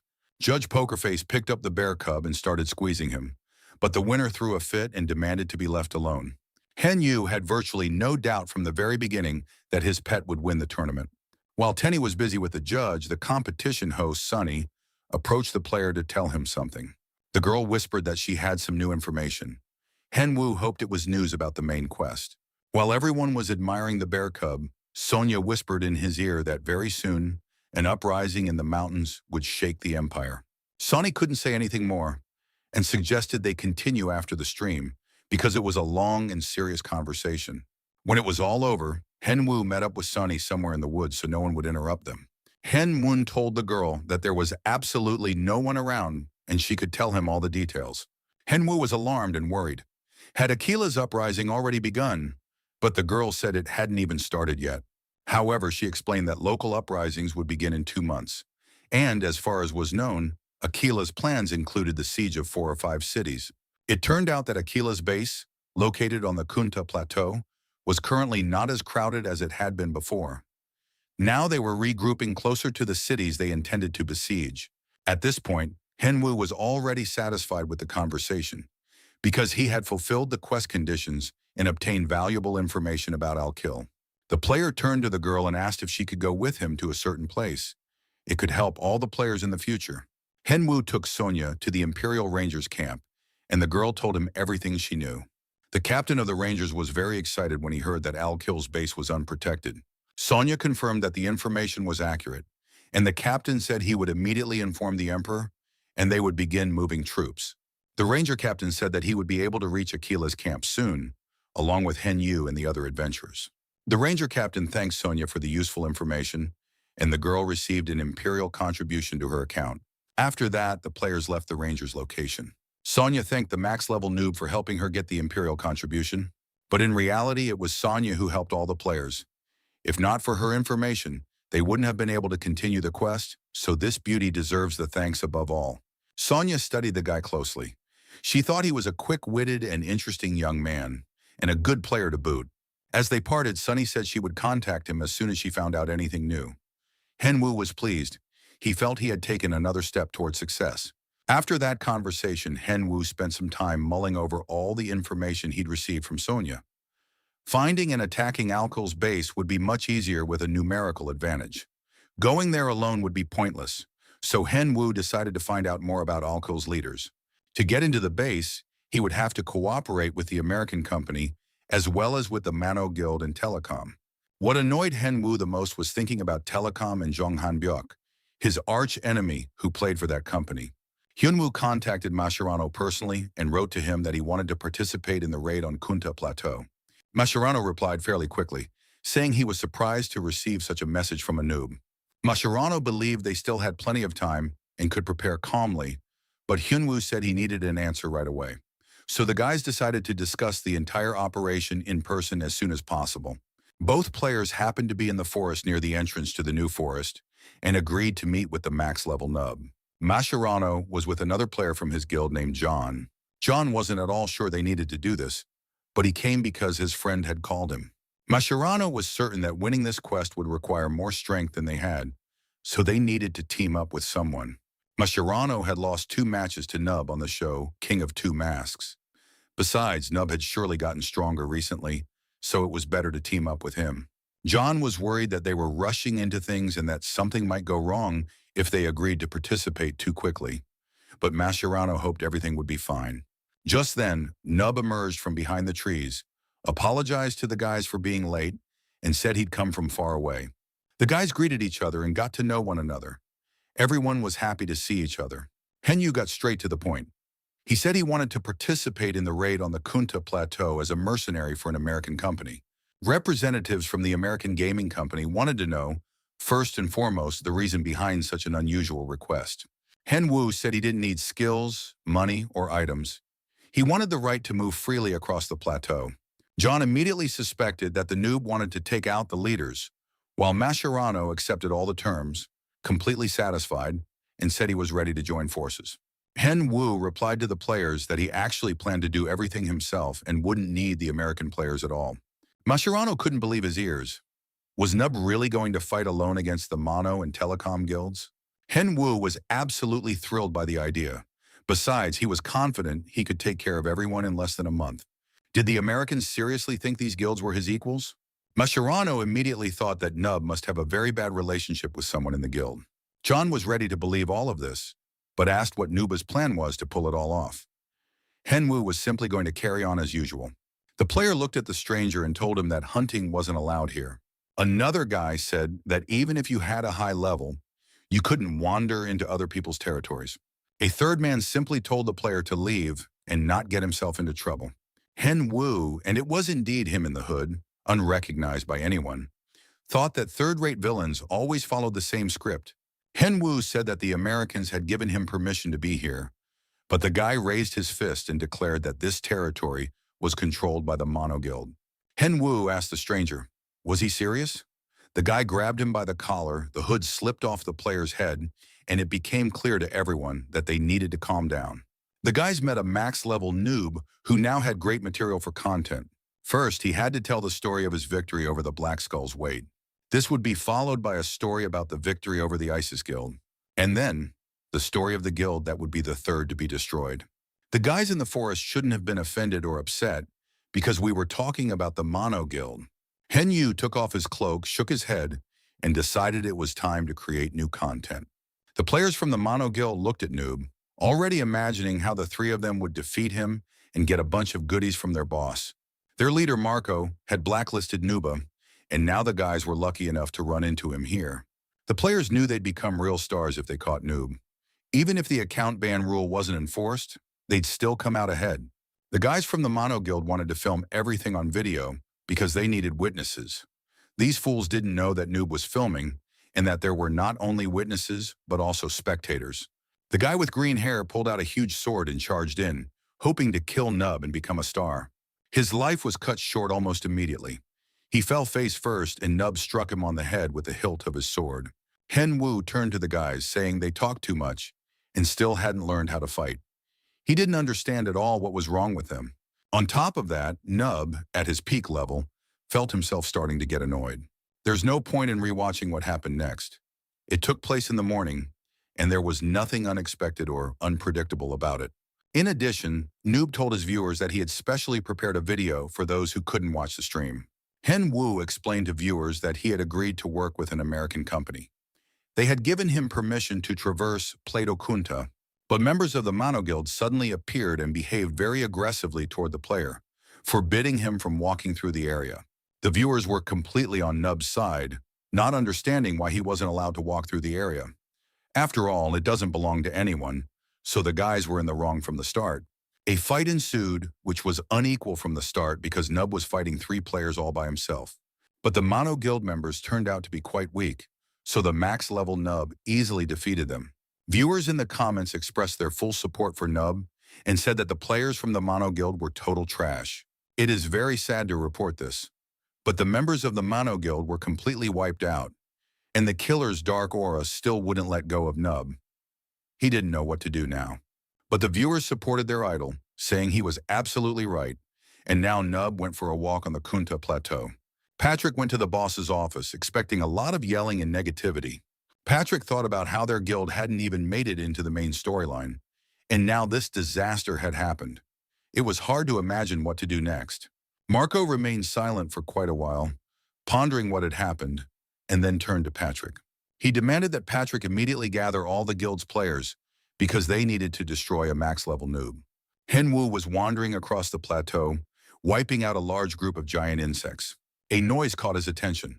He turned around and greeted the new arrivals. Standing before him in full force were representatives of the Mono Guild along with their leader, Marco. Marco took off his helmet and said that since the broadcast of the King of Two Masks, the guild had suffered many humiliations, for which they would now take their revenge on the max-level Nuba, because the guild always pays its debts. Hen Wu asked, were they really all going to attack him? After all, they had planned to take part in the main scenario. Marco was confident that his guild wouldn't fall apart if a couple of members left its ranks. Hen Wu was satisfied with this answer and said he would listen to Marco after this battle was over. Henwu activated all the stats necessary for battle, increased his strength and power, and was ready to attack. Patrick thought about how he hadn't been able to talk the guild leader out of this madness. Was Marco seriously going to kill a max-level noob? Patrick turned to the support team and demanded that they back up the tanks. They bolstered them with buffs. The mages had to work immediately to slow down the enemy. Henwu was absolutely thrilled, as he had been eagerly awaiting and preparing for the arrival of these enemies. Tenny's pet stood on a branch high up in the trees, waiting for the right moment to join the battle. Soon the bear cub leaped from the tree, and as he flew through the air, his size increased slightly to make it easier to destroy enemies. The bear roared, causing the magic spell to be dispelled and the defense to drop immediately. The mage from the Mono Guild fell because a wild bear was behind them. Its size surprised and stunned many. Tenny had drawn their attention, and now the tanks were focused on him. Henwu could calmly go about his business. The player activated lightning and charged into the attack, paying no attention to anyone. He was very fast and instantly reached the mages, who were still trying to do something. In the previous sentence, the key word is tried, but they didn't succeed because they didn't have time and were killed. Patrick turned around with horror in his eyes. The battle had only just begun, and the mages were already dead. The max-level noob kept moving, showing absolutely no emotion about what was happening. The player's pet, Tenny, had managed to weaken the mages and was now targeting the tanks. Patrick realized he shouldn't have touched them. At that moment, the guild leader, Marco, appeared out of nowhere, saying it had been a decent attempt. He struck from behind the enemy but barely managed to jump back. Henwu didn't just dodge the attack. He even managed to land a counterattack, and the enemy's shield was now badly dented. Marco got to his feet, filled with hatred and rage. He said that if his opponent survived, he would find him, kill him again, and do it over and over. Marco swore to do everything in his power to ensure that Nub would never be able to play this game again, and for him, the arena was over. Henwu looked, one might say, very frightened as he listened to his opponent's terrifying speech. But if everything is as Marco says, then why did he bring an entire guild with him? You don't even need to answer that question. Everyone already knows the answer. Marco is afraid of losing to Nub in a duel. Everyone present stopped fighting and froze, trying to guess what would happen next. The stream viewers watched the broadcast with interest. At that moment, Marco shouted to all his holy knights and priests to get ready. Patrick tried to stop the frenzied guild leader, who didn't realize they could cause problems in the main scenario.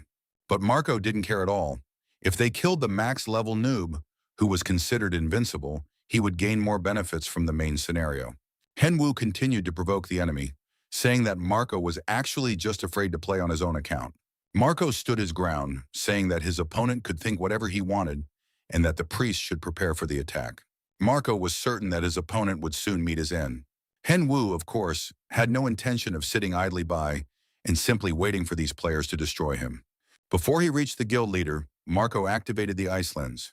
Patrick hoped to postpone the confrontation with Noob for as long as possible, but if that was the leader's decision, he had to support it. Suddenly, the bear cub Tenny couldn't figure out what was happening because his paws had practically stopped responding. Patrick knew that their leader was a paladin, which meant that most of the players in the guild were holy knights and priests.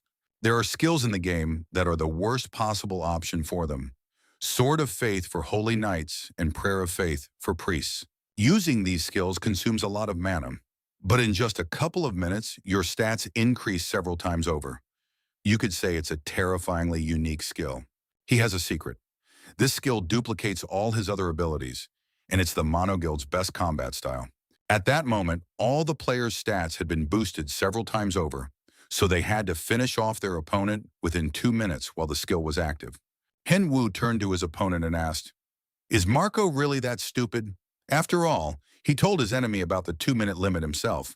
Marco didn't react to the provocation at all and told his players that they should start with the raging bear. In that very moment, the spot where the player had just been was empty. Henwu realized that his pet was in grave danger and ordered Tenny to shrink immediately. Marco attacked with the Holy Cross, and there wouldn't have been a trace left of the bear if it hadn't shrunk by then and happened to be in a different spot. Henwu was very pleased that his pet had managed to escape. He watched in awe as Marco delivered a powerful blow, scattering many huge trees in the process. Tenny started crying out of fear, his paws trembling, but his owner told him they needed to head back. Marco finally responded to his opponent's comments, saying that he had mentioned the time limit because he was confident he could finish off Nub within the allotted time. And then the max level Nub would pay for the fact that Marco had to go this far for this victory. Marco unleashed his attack on his opponent, hoping to catch him off guard. Henwu withstood the attack, but could barely parry it. It was very powerful and complex. Marco was even more inspired. He was already stronger than his opponent in every stat, and now with this skill, he was practically unbeatable. The stream viewers were really worried for their idol. They knew the guy had to hold out for a couple of minutes and hoped he had a plan. Henwu used the art of LeBron, multiple attacks, and even the invincible Marco was forced to hide behind his shield.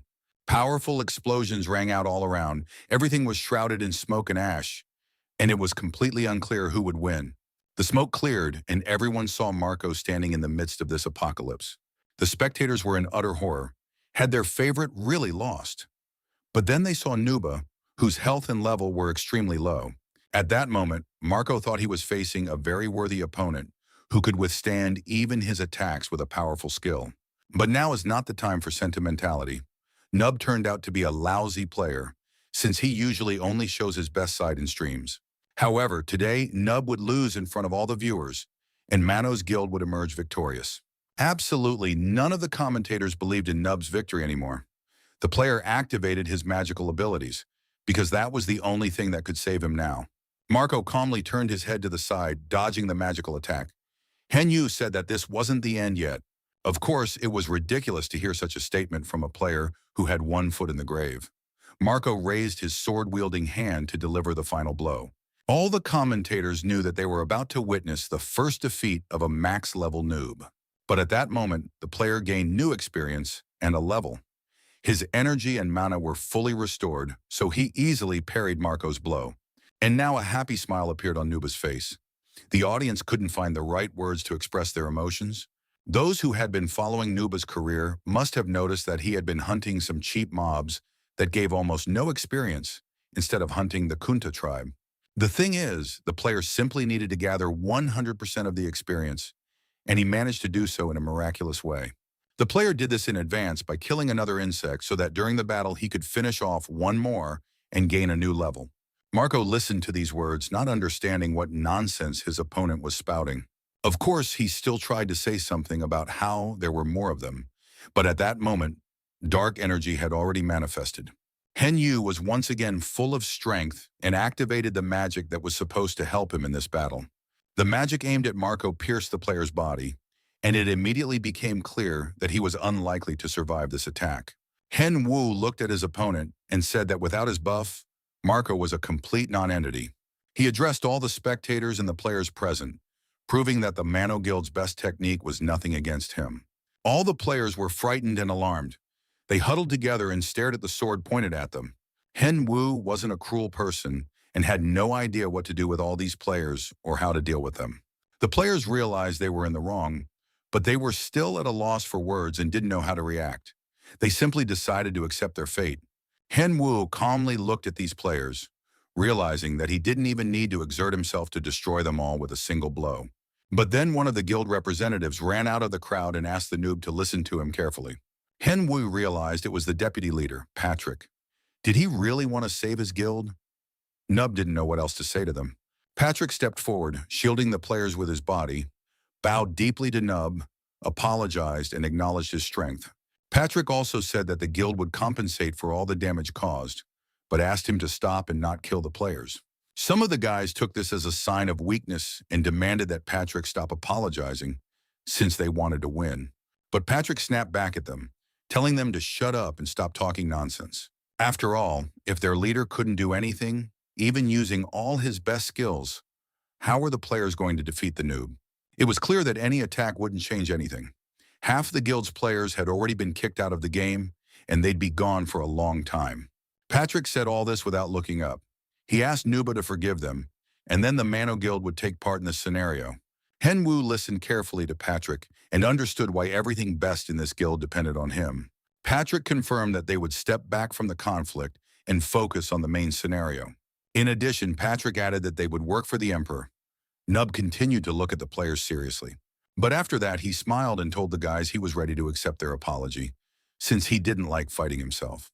However, the players from the Mono Guild would have to keep their promise.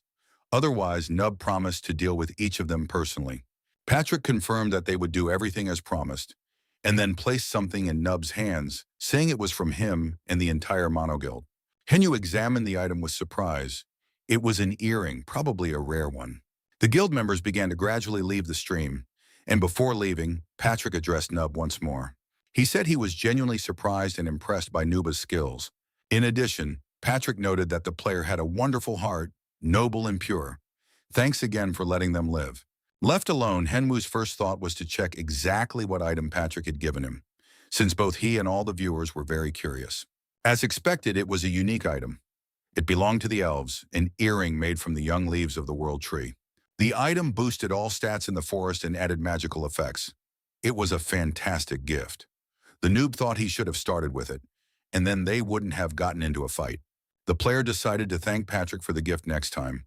But at that moment, one of the viewers wrote that the complete destruction of the guild had been promised today. Hyunwoo even got upset. He had indeed promised his viewers that outcome, but surely they could forgive the guild for such a gorgeous earring. All the viewers agreed that the gift was great, and besides, the lesson had been delivered very seriously. The coach of the telecom team, Jong Byung-jin, was torn as he read the news and watched the stream. He didn't know whether to be happy or sad, since the Mano Guild had practically ceased to exist. Now, the American group had the upper hand. Everyone knew they were strong, and it was unlikely that Telecom would be able to defeat Mascherano. The article mentioned the American players joining forces, and now the entire plateau effectively belonged to their guild. Suddenly, the door burst open, and one of the players told the coach that Reina and Mascherano had just attacked them on the Kunta Plateau.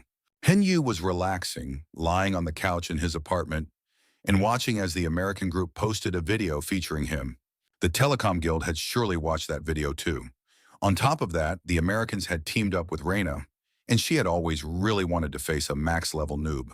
Reina was furious when she found out that Noob wouldn't be coming. She grabbed Mascherano by the collar and started shaking him. Reina reminded him that one of her conditions was cooperation with Nub, and it seemed she had been deceived. Mascherano asked the girl to calm down and wait a little. Everything would go as agreed, but Nub was just busy today. Mascherano didn't understand why Reina was in such a hurry. It's worth remembering that Nub isn't planning on becoming a professional player just yet, so they have time. The girl couldn't understand how someone with Nub's skills could not become a pro. Mascherano explained that he had learned this during the filming of the show King of Two Masks, and that Nub had been asked to turn pro back then, but he had refused. Reina immediately began to worry. Apparently, she wouldn't be able to face off against this brilliant player again, but she really wanted to rematch. Reina demanded that a meeting with Nuba be arranged and gave them a maximum of 2 weeks to do so. Mascherano replied that in principle, it couldn't be said that this was impossible. There was one way to definitely make the girl's dream come true. Tenny, though small in stature, looked like a raging bear. He demanded the elixir from his master.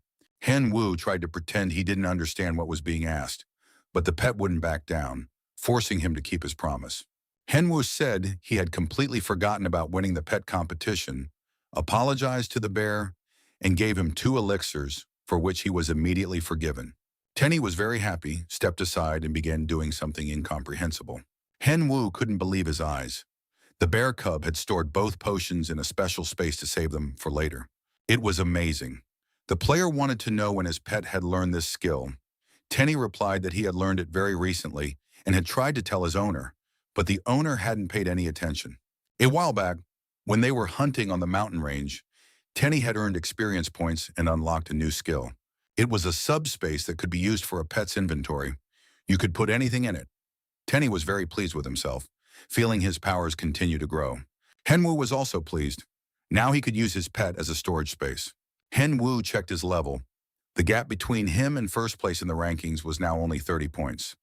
Meanwhile, Tenny was rummaging through his storage to check on his potions. Henwu thought that once he reached first place, he would surely earn more money and be able to help his parents. These thoughts immediately led him to memories of his worst enemy, Jung Hanbek. Hyunwoo knew that when the time came, he would become a professional athlete and would definitely get his revenge. A powerful blow from a soft bear paw snapped the young man out of his reverie. Tenny wasn't going to wait for something to happen to them. His master needed to stop daydreaming and look at what was happening ahead. Hyunwoo snapped back to reality and saw an unfamiliar figure approaching them from the forest. To his great surprise, it turned out to be Reina. The girl greeted the max-level Nuba. Hyunwoo wanted to know why she had come here. However, the beauty insisted that it was a completely chance encounter.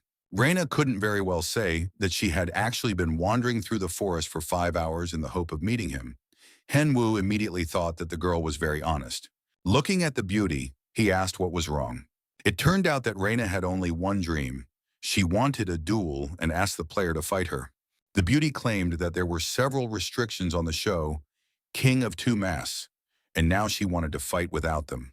Hyunwoo understood that this duel was completely disadvantageous, neither for him nor for Reina. There was no point in it. But at the same time, Reina was the captain of the New York team, and a battle against such a famous ranker would be very valuable experience. Hyunwoo agreed to one match, but they would fight for experience. The winner would receive 30% of the loser's experience. In addition, Noob would post a recording of the match on his channel. Reina was happy and agreed to these terms. The opponents stood facing each other. Hyunwoo had to set up the video. Reina promised to do her best during the match. Hyunwoo didn't understand why she needed to try, since for Reina it was just a waste of energy, and the video would be posted on Nub's channel. Reina didn't refuse anything, but she immediately warned that she had no intention of losing. Hyunwoo asked if the beauty was a third-class fighter, and it turned out she was.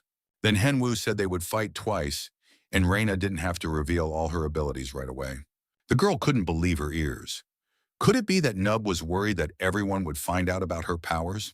But Reina had no intention of holding back, since the player's experience was at stake. Fighting at full strength gave her a better chance. Hyunwoo didn't react to this at all. He didn't care one bit since he was going to win anyway. Of course, her opponent's cocky words stung, and she wasn't about to lose again. Soon, both players activated the necessary skills, confirmed their participation in the duel, and were ready to begin the match. Reina reviewed all the videos that Noob had ever posted. Now the girl was sure that he was much stronger than many others. Noob was good at provoking people through conversation. In short, he was quite the trickster. The rivals prepared for the start. Reina understood that she needed to stay calm and not react to provocations, but simply do her thing.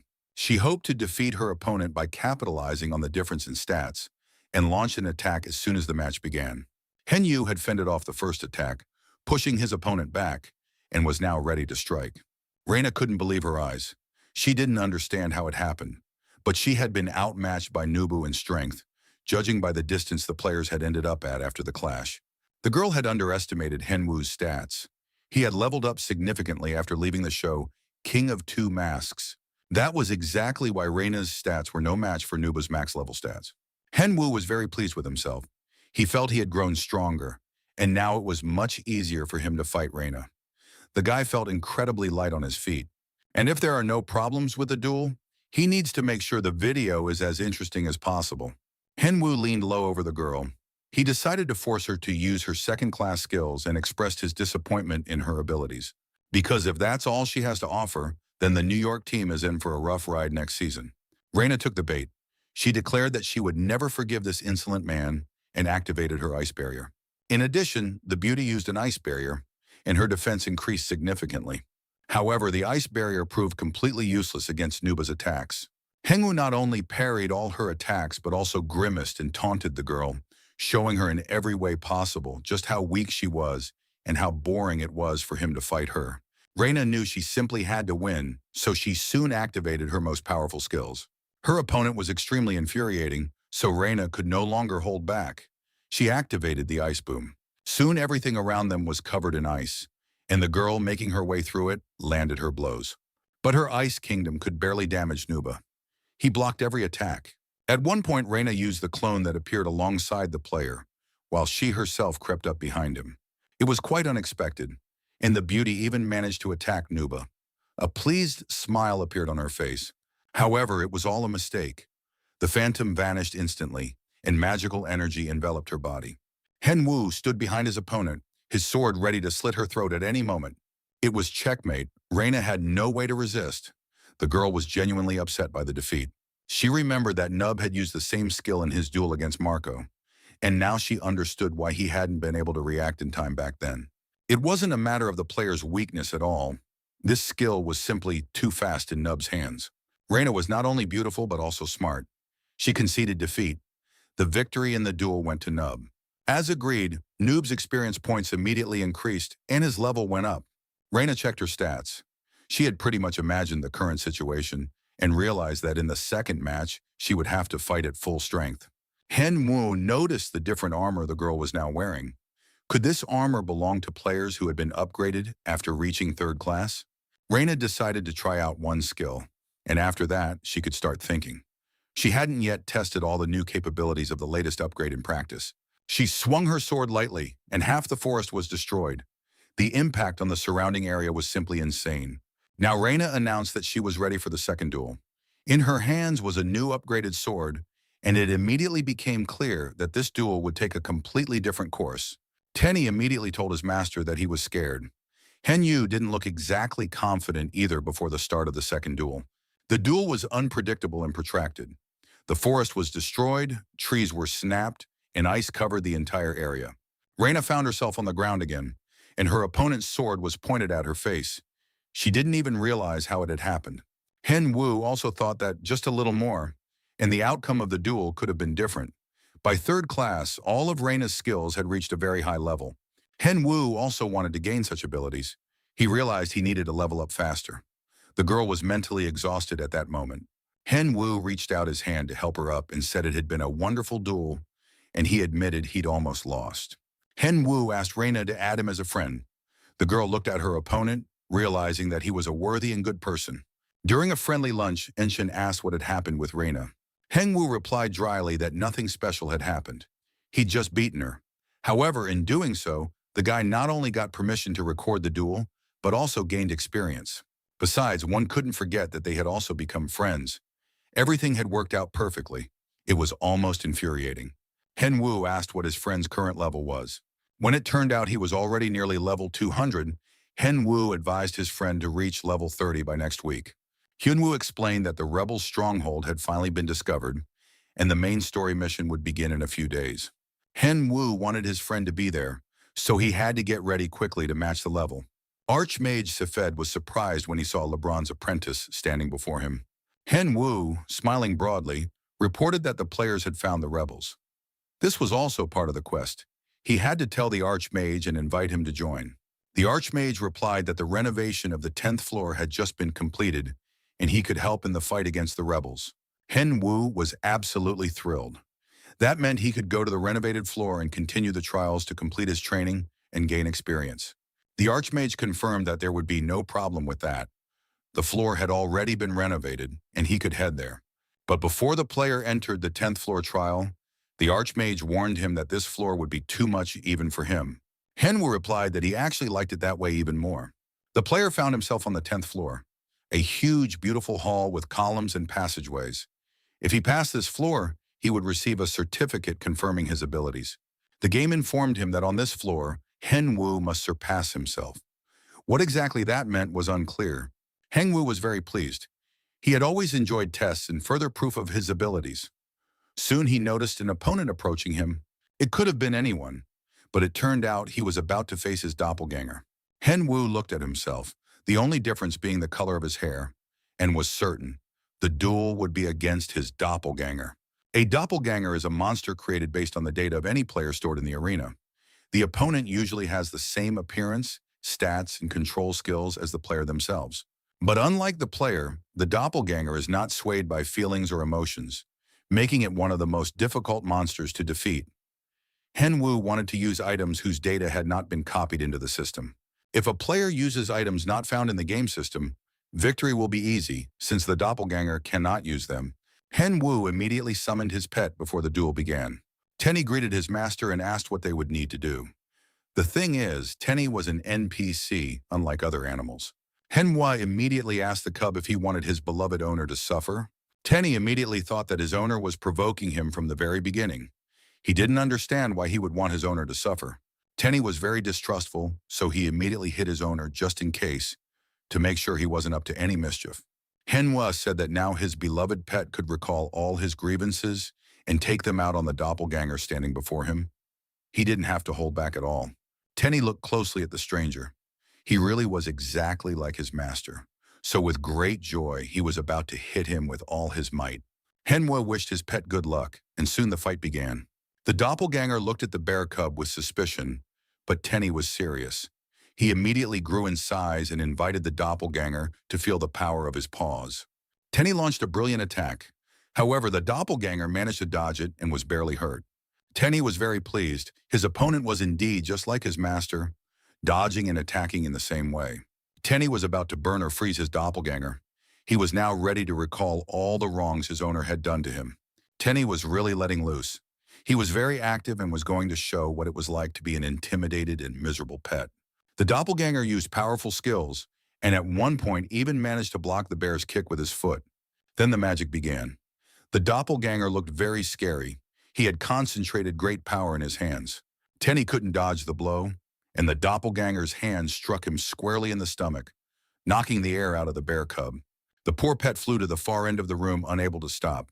Tenny was ready to burst into tears because his owner had promised that he would beat up the doppelganger. But so far it seemed like the doppelganger was the one hurting the pet. Anyway, Tenny decided this wasn't his fight. He wasn't going to fight anymore and preferred to watch everything unfold from a distance. Hen Wu agreed to take on the fight, but asked the pet to prepare a buff for him. Thanks to the bear, the player now had the giant skill. Hen Wu activated it, and immediately his strength and other stats increased significantly. But it turned out that the doppelganger wasn't standing still either, and now it was once again a duel between two equals.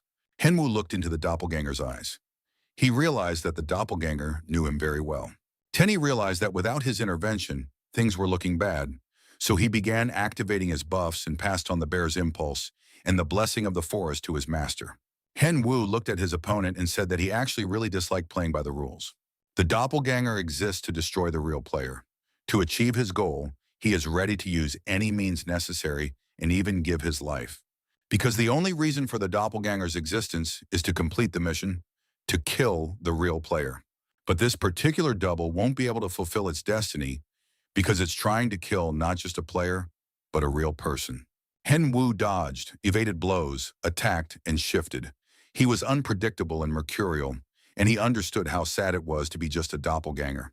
He understood that his opponent was simply trying to stall for time so that the player would use up all his skills, but Hen Wu still had advantages over the doppelganger.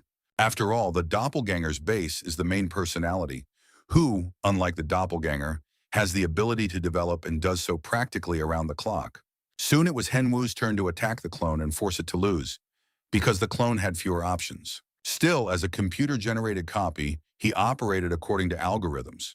Technically, he simply carried out attacks and defended himself. But soon the giant strength skill wore off, and his strength began to wane. The clone immediately sensed that he had grown weaker. Hen Wu immediately took advantage of the confusion that had arisen in his opponent. Unexpectedly, the doppelganger raised his hand and began gathering magical energy, concentrating it high above himself. After that, he created a magical explosion that was sure to cause significant damage. At least that was what he was counting on.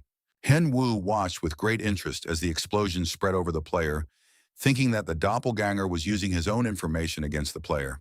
Dodging the blast, Hen Wu thought that perhaps in some other life, they might even have become friends. But at that moment, a sword suddenly appeared in front of the player's face, aimed straight at his head. Hen Wu immediately thought that after all, they couldn't be friends, because friends don't try to kill each other. In fact, Hen Wu hadn't been distracted or missed the attack. He had deliberately made a feint to trick his doppelganger. Of course, the doppelganger's every thought was focused on victory. This was surprising, because all the information the doppelganger possessed belonged to Hen Wu.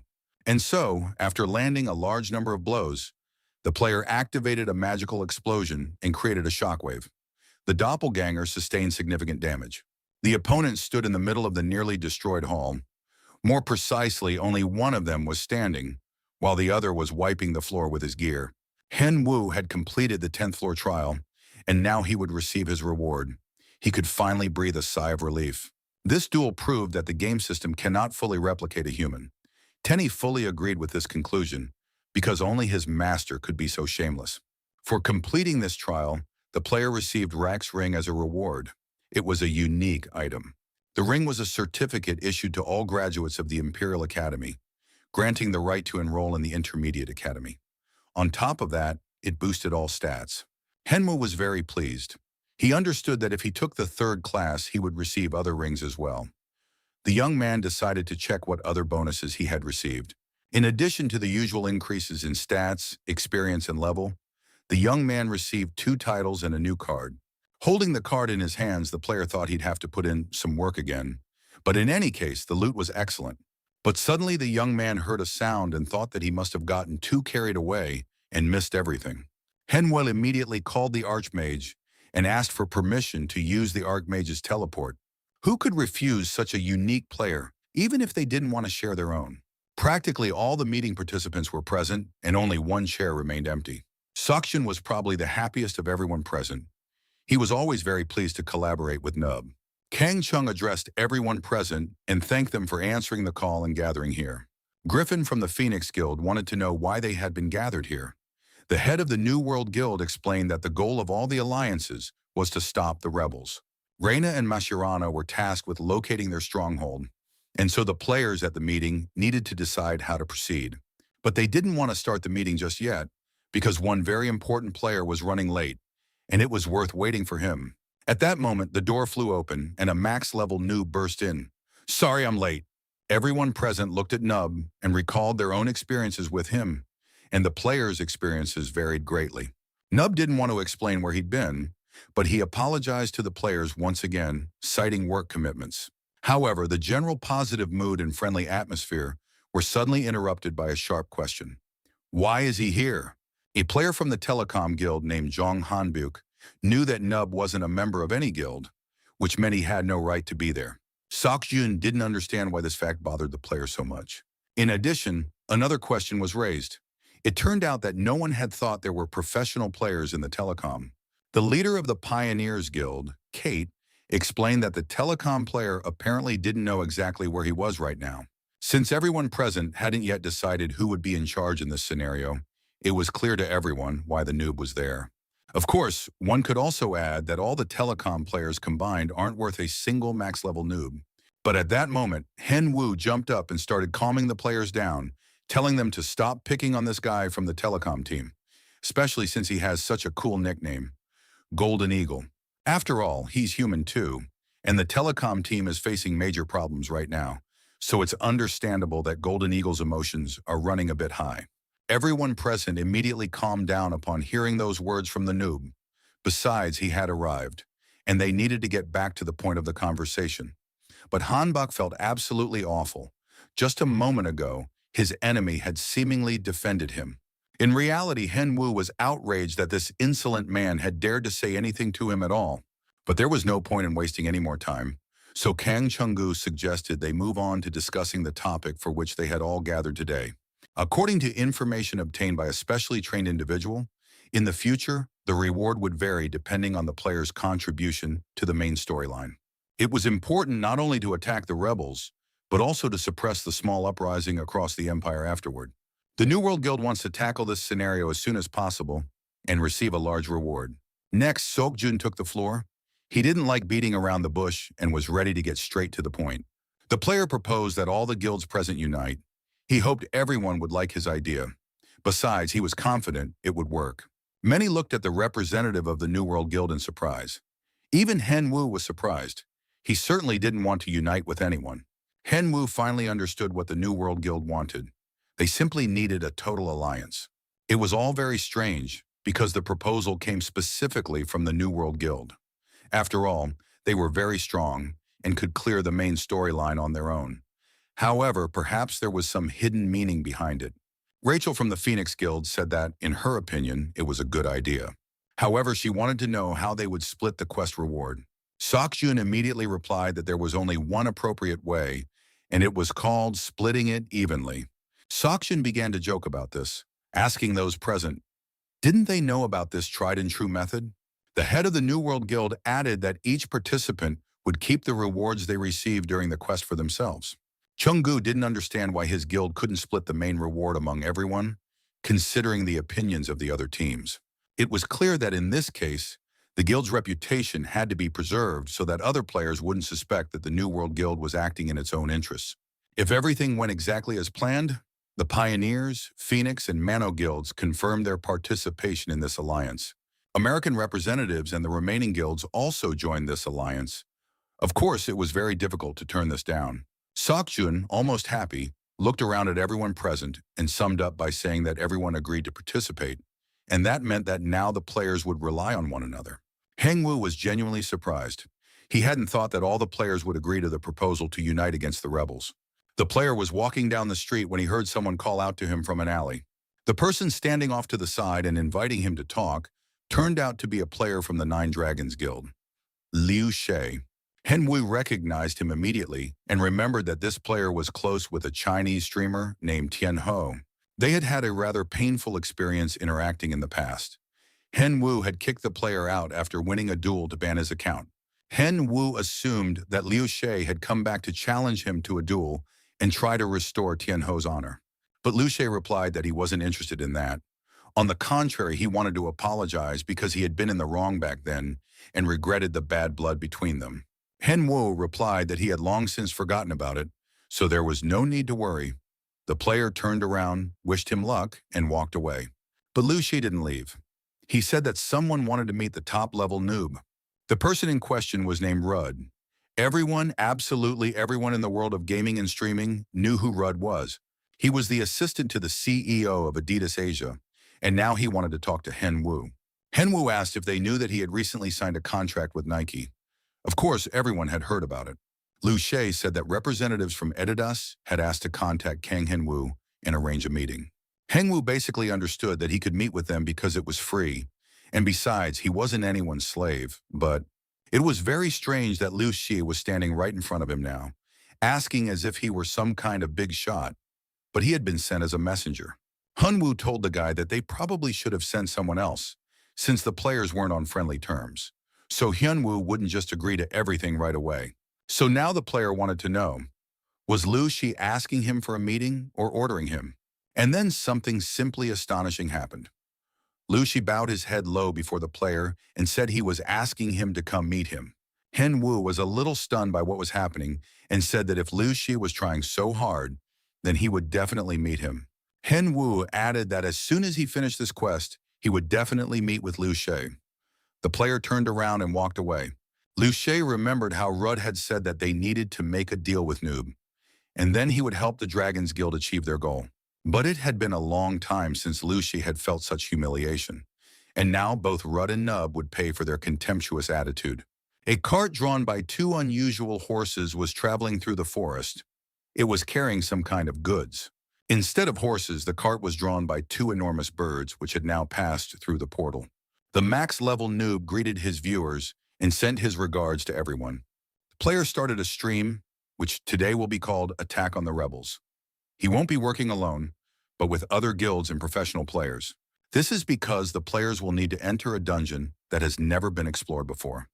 Therefore, viewers should pay close attention and share the stream with others, because today they will see the greatest mages of the Empire. The stream host said that this is a unique opportunity, and such an interesting topic won't come up again anytime soon, so all viewers should stay tuned. Suddenly, Sonia popped into the stream the player was hosting. She said she would send the player a plan of action and a map of the dungeon. Hengwoo replied that he understood everything, and as soon as he had the chance, he would try to step away from the group to chat with her privately. Hengwoo told his viewers not to leave, because there would be a lot of interesting things to come, and he already needed to hurry to the dungeon. Hengwoo didn't want anyone to know about his communication with Sunny. Not only he, but the girl could also face problems if the information leaked. Just then, he received a message from Keith, the head of the Pioneers Guild, who said they would be there soon and could launch the attack together. Hengwoo immediately showed his viewers the chat and said that the head of the Pioneers Guild had contacted him and offered to go in together. However, Hengwoo replied to Keith that he wanted to hunt alone, so he refused to join the Pioneers in the dungeon. The players were immediately disappointed.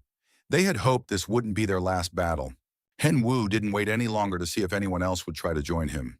He entered the dungeon and looked around in surprise. Inside ordinary dungeons, there was always a different kind of space, as if you were actually entering a cave or an underground passage. But here everything was different. It turned out he had simply entered another world with mountains and structures.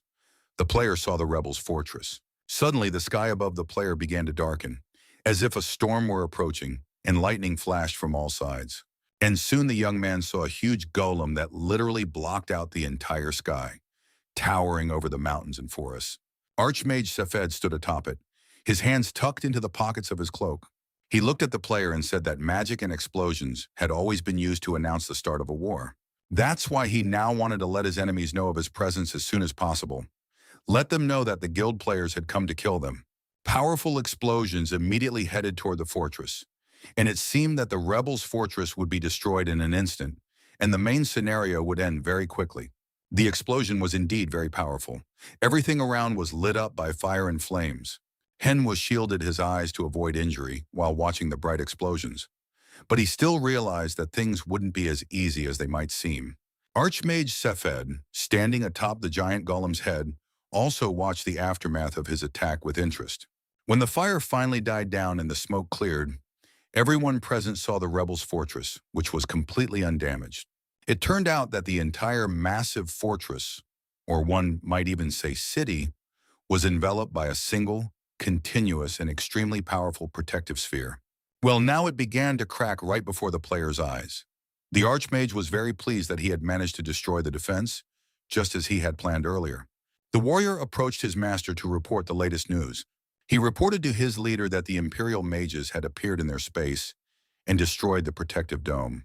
And that meant that very soon, soldiers and adventurers would attack the rebels' castle. The rebel leader understood that only Archmage Sefed possessed the kind of magic capable of destroying the dome. And that meant Alexander had decided to end it all. The rebel leader ordered the undead to be released. These undead would not only have to defend the rebels' castle, but also turn all the slain soldiers and adventurers into undead. The rebel leader said that he himself would take on the task of finding Alexander and hoped that Alexander would soon realize who was truly worthy of being emperor. Soon the massive gates of the rebel castle rose, and the hordes of undead that had flooded the courtyard were ready to march out of the castle. Players from all guilds had positioned themselves around the castle and were now preparing for battle. Thanks to Lord Sefed's magic, there was no protective dome, and the battle would begin immediately. All the players eagerly awaited the start of the battle. I hope this battle will be epic and very exciting. Players from all guilds prepared to attack the rebel forces from different sides.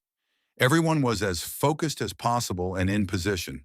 Everyone, not everyone. Hen Wu, for example, had already slipped away by this time and was now standing deep in the forest in proud solitude. The stream viewers didn't understand why their favorite was acting this way, since he'd miss out on the prizes if he didn't fight. Hen Wu was glad to be alone, which meant he could calmly head to the meeting spot. The viewers also didn't understand where exactly the noob had gone. Suddenly, someone's hand landed on the player's shoulder, and this, of course, could have ended very tragically. And it almost did end tragically, though not for Nub, but for the person who had crept up on him. Han Wu greeted the girl and immediately sheathed his sword. The player called her by name, Jenny. The viewers didn't know who Jenny was. Hen Wu didn't want the viewers to know that Sunny was his informant, so he decided to call her by the code name Jenny. Hen Wu introduced the girl to the viewers, saying that she was an NPC and that she was the one who had helped locate the rebels' stronghold. Because of the hood covering her face, viewers couldn't make out her features and were left guessing who Jenny was. The girl led the player to a cave that served as a secret entrance to the fortress.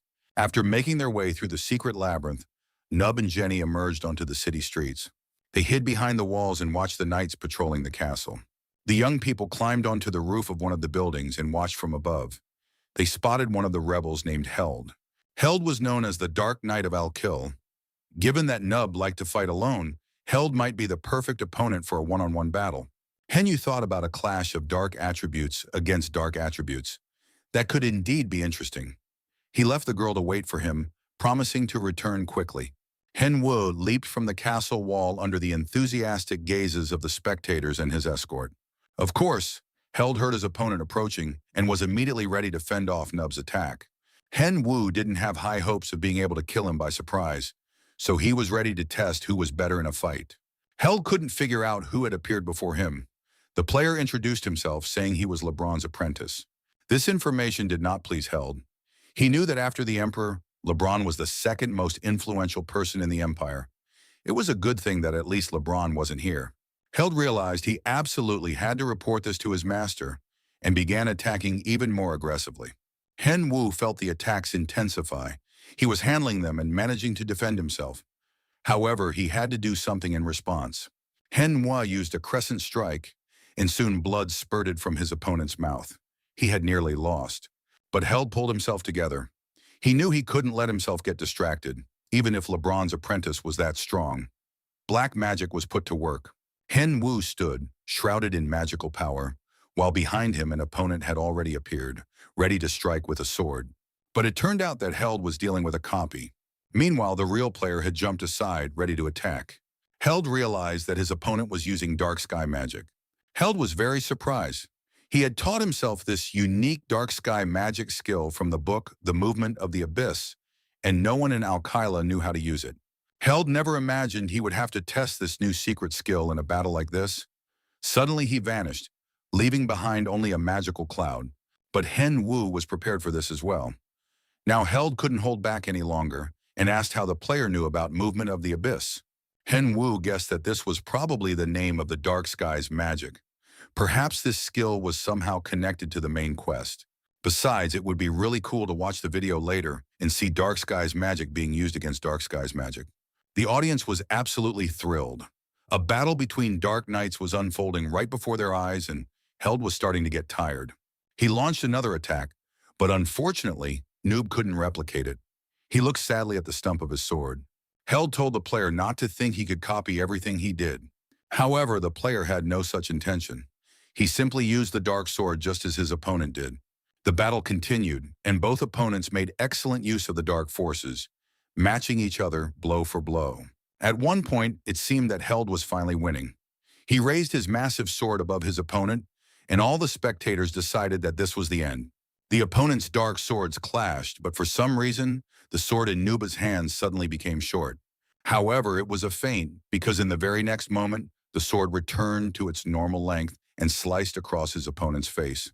Held thought that this guy was just as skilled a swordsman as LeBron, but he couldn't afford to lose, so he began using his most powerful skills. Hen Yu was a worthy opponent and countered the attack as well, though it was clear the player was struggling. Surprise froze in Held's gaze the moment the player's sword pierced his throat. The rebel was defeated and collapsed before his opponent. Hen Wu gained experience in a new level and immediately restored his stats. Hen Wu thought that he would have liked to end the duel more elegantly. Perhaps he should have toyed with Held a little longer to learn something about the Dark Skies quest.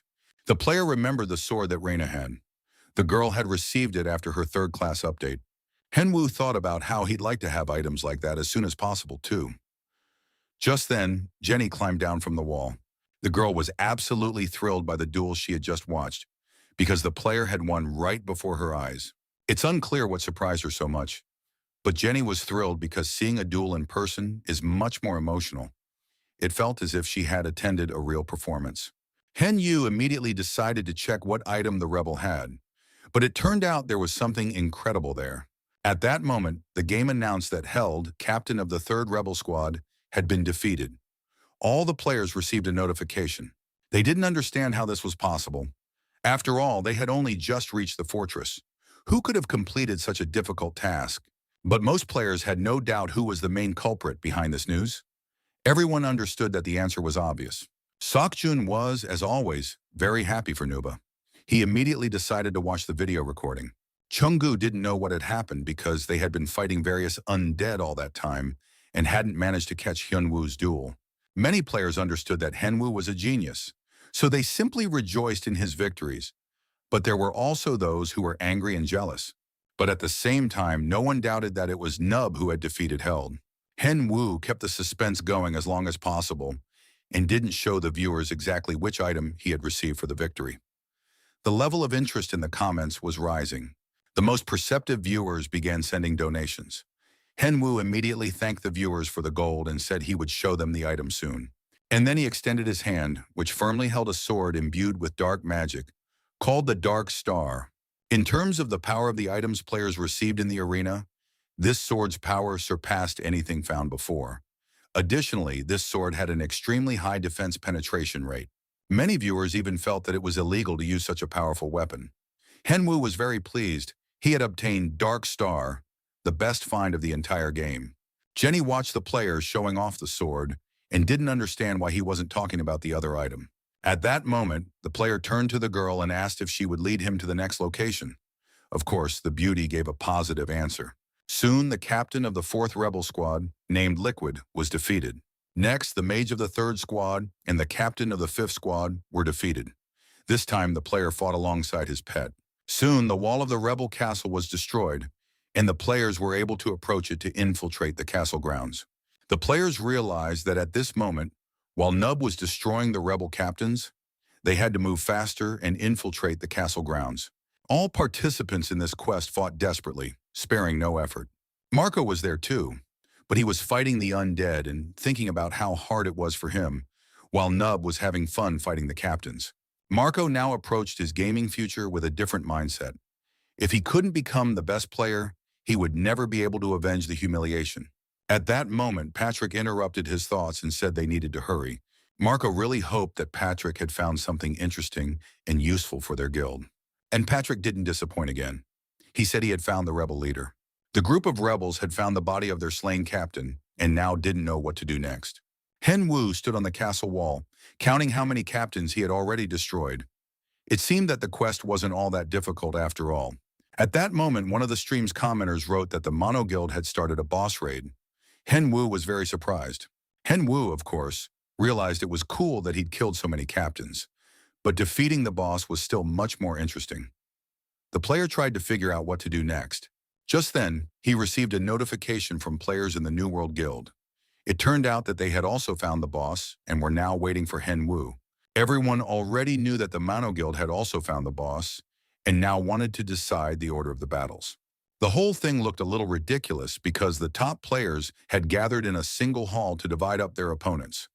This wasn't a quest anymore, but some kind of backroom deal. The head of the New World Guild addressed everyone present and said that they would now determine the order of the raids. Everyone watched this with great skepticism, not understanding how the distribution would be carried out, by rock, paper, scissors, or by drawing lots. Of course, in such a serious matter, one cannot rely on luck. Reina suggested determining the order of battles through one-on-one duels.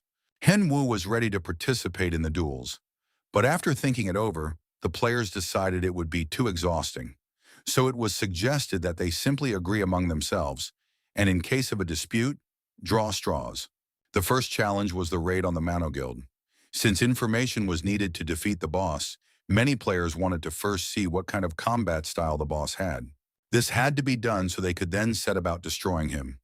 It was unclear whether the Mono Guild would be able to handle it, so everyone had to be prepared. Henwu realized that it was unlikely anyone would volunteer to go second, so it was better to ask himself. The player raised his hand high and said that if no one else wanted to, he would go.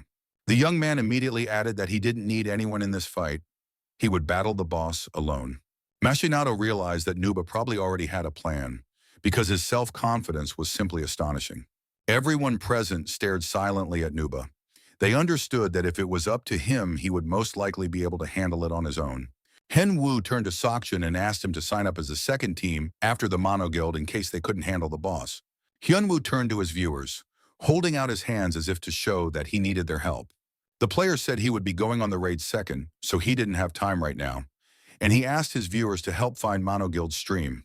The commentators were sure that their favorite already had a plan. However, the young man insisted that there was no plan. He was just about to start coming up with one. Soon, a recording of Mano's guild's battle with the boss was found. The guild, for the most part, held its own quite well. Patrick commanded the battle, ordering the mages to cast Mana Blast at the right moment. Henwu watched the battle with surprise. The Mono Guild hadn't seemed that strong to him before, but now there were some really good mages among them. Marco looked simply epic. He was demanding additional boss, and his body was literally radiating energy. Apparently, this was some kind of special attack from the Mono Guild. Still, it was probably too early to play his last cards. Although no one could predict the outcome in advance, the opponent was a complete unknown. Marco was confident his strike would land. However, when he found himself face-to-face with the boss, Marco realized just how wrong he was upon seeing the smile on his opponent's face. Staring back at him was a huge and very powerful man who understood that this player had expected to be able to kill him. But in reality, this man was none other than a thug sent by Alexander.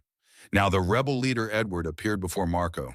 To his horror, Marco felt that his sword wouldn't move any further, as if it were magnetized or glued in place. Before the players could figure out what to do in this situation, Edward struck down every member of the guild. After that blow, Marco fell unconscious. Edward lifted him up like a kitten, holding him with one outstretched arm. Then Edward flung the player toward his comrades and said that Marco wouldn't have succeeded anyway. The Mono Guild immediately switched to defense mode at Patrick's command. They needed to buy time until the guild leader recovered. However, Edward already had something in mind. He held a stone nail in his hands. None of the guild players even realized what had happened. Edward simply swung his arm. All the guild members present were injured and scattered in different directions. Manhwa watched this battle with genuine concern. No one had ever seen such a dangerous and powerful opponent before. Edward looked into the camera and said that his sword would one day take Alexander's head. After that, he vanished. Manhwa finished watching the stream. His commentators were certain. You can't go up against Edward alone, or else it'll be Noob's first loss. Manhwa addressed the stream's viewers and said he needed 5 minutes to prepare. In the meantime, viewers could enjoy the commercials. After going off air, Manhwa grabbed his hair in despair. The guy realized it was all over for him. He had no idea how he was supposed to beat Edward. Even with a ton of buffs and a bunch of mages, Marco lost very quickly to Edward, who had immense physical strength and plenty of mana. It was strange to realize that Edward was the Emperor's younger brother. Apparently, life hadn't been kind to him since he looked the way he did, unlike his brother. Manhwa understood that he was facing the most difficult opponent of all those he had ever fought. Therefore, he had to use every possible and impossible means. The player believed that his only chance was the book. The book was called The Follower of Dark Sky Magic. By studying its basics, he would be able to find the creator of sky magic and receive experience and a gift from him. Manhwa quickly finished his studies, gained experience in mana, restored his strength, and soon a gift appeared before him. It was a ring called Master of the Dark Skies. It had been used by followers of the magic of the dark skies from generation to generation. The ring's effect increased as the user's magic proficiency level rose. This item had an epic rating. Manhwa was practically overjoyed. This was his first epic item. The player hadn't expected this quest to be so awesome. The young man immediately slipped the ring onto his finger to see what changes it would bring. Thanks to the ring, his magic skill proficiency increased, and he also acquired a new skill, Wind of the Dark Skies. The player realized that now, with the help of dark magic, he would be able to create a storm of blades. Manhwa tested this skill and was satisfied. The player continued to practice the skill, and gradually, Wind of the Dark Skies in his hands began to transform into a tornado. Of course, the player still lacked skill, so unfortunately his pet suffered, taking a blow to the forehead. Manhwa also looked disheveled. He hadn't expected things to get this serious. But looking around, Manhwa surveyed the devastated hall. He hadn't expected to master such a deadly ability. By evening, the entire rebel castle grounds looked like a real battlefield. Some areas were ablaze, and part of the territory had already been cleared by the players. Manhwa, with his pet perched on his back, entered the throne room and addressed Edward, the leader of Al-Kil. Edward looked with interest at the player who had dared to come to him voluntarily and even speak his name aloud. Manhwa introduced himself and said that he was the Empire's finest knight, as well as Duke LeBron's apprentice. The player added that he had come to kill Edward. Of course, Tenny thought his master was talking complete nonsense, but Manhwa decided to use such candor to extract some information from Edward. Edward was very surprised to hear that LeBron had a disciple. The man realized he was facing an adventurer of no noble lineage, but apparently a very skilled professional. Edward stood up to his full height and said that unfortunately, LeBron's apprentice was very foolish if he expected to defeat him alone. Tenny was, after all, an animal, so his instinct for self-preservation kicked in first. He sensed a powerful energy emanating from Edward. Manhwa immediately sent his pet to hide, but not to forget to support his master with buffs and magic. Manhwa realized he wouldn't be able to extract any information from Edward. Therefore, he had to start the fight. First and foremost, to buy time and understand his opponent's style. First and foremost, Manhwa wanted to create some distance between them. Edward immediately noted that the player's movements really reminded him of LeBron. So now Edward wanted to know what kind of expression LeBron would have on his face when he received the head of his only disciple. Hanwoo managed to dodge the sharp counterattack, but the player still thought he might have already died if he hadn't had the ring. Henwoo hadn't fully grasped Edward's fighting style yet. So far, he had been parrying attacks and recovering perfectly. Henwoo knew he had to try to strike as soon as Edward got distracted, and that required tremendous speed. He instantly closed in on his opponent and struck. Edward seemed very surprised. After that, the young man unleashed a burst of magic, and flashes and explosions rippled across Edward's entire body. A crescent-shaped strike followed, but, as had already become clear, none of these attacks could do Edward any real harm. However, the player said that wasn't all, smiled sweetly, and activated a recently acquired skill. This situation truly surprised Edward. The explosion of the dark skies did, after all, cause him at least some discomfort. Henwoo looked proudly at his opponent and said that this was his new skill. It wasn't perfected yet, of course, but it looked pretty good. Now the player was curious to know exactly what Edward thought of his attack. Henwoo stepped back slightly from his opponent and addressed his audience, saying that he had acquired this skill after defeating Held. No one doubted that it was a very powerful and effective skill, one that also had a strong backlash. The noob hoped he would be able to keep using it. Suddenly, Henwoo realized that his stream had been turned off the whole time. He had forgotten to come back after the commercial break. After restarting the stream, Nub bowed to his viewers and apologized for forgetting to turn it back on. It all happened because of the boss fight. Henwoo decided to briefly explain what had happened. He had mustered his courage and was now fighting Edward alone. Edward had dealt him heavy damage, but the player had returned the favor. Edward was simply stunned to see how relaxed this upstart was acting. He needed to show him who was in charge here. Henwoo noticed that the boss had already recovered. He was just as powerful and strong as ever. Henwoo hoped that the plan he had managed to devise would work after all. The player summoned his pet and ordered it to unleash a lightning bolt. With the help of his pet's lightning, the first attempt was made to block the boss's recovery. Tenny unleashed his powerful lightning attack and brought it down on Edward. The attack failed. Edward watched with interest as the lightning flashed around him. However, while he was examining his hands, the player managed to jump up and ended up behind Edward. This was the second attempt. Henwoo struck a weak spot, and Edward even felt the attack land. In a fit of rage, the boss leapt up, scattering everything around him. He called the player a fearless idiot. Henwoo wasn't about to give up and launched another attack. This time, Henwoo used a crescent strike and aimed it at destroying the suspicious object. But it soon became clear that the player hadn't left a single scratch. Even though he thought he'd found his opponent's weak spot, Edward stood in full combat readiness and said that the player had shown rather reckless attacks, so it was time to finish him off. The rebel leader drew his sword, which was simply enormous, and announced that he was about to kill the player. All the spectators turned their attention to the giant sword. It was clear that no one could withstand a blow from such a weapon. Henro realized that his opponent's strength was on a completely different level. If the player couldn't kill Edward, the main story quest would end there for him. The main difficulty was that the player didn't know how to defeat Edward, since he was originally created to defeat everyone else. Henwoo suddenly froze. His own phrase, "created to win," echoed in his head. This triggered a realization, and the player understood how to deal with the opponent. First, Henwoo summoned his pet and placed it in front of him. The bear cub was in shock. Edward also looked extremely surprised. He didn't understand who he was supposed to fight. Could it really be this yellow, furry little creature? Tenny was supposed to distract Edward and buy some time, while the boss held his sword over the bear cub, unable to bring himself to pierce the fluffy creature with his weapon. Henwoo checked some information. He didn't understand why he hadn't figured it out right away and had completely forgotten such an important detail. Now the player realized there was only one way to kill Edward. Henwoo made a phone call. He didn't think he'd forget about this person when he was so close. Kang Henwoo called his best friend Yunchan and asked for help.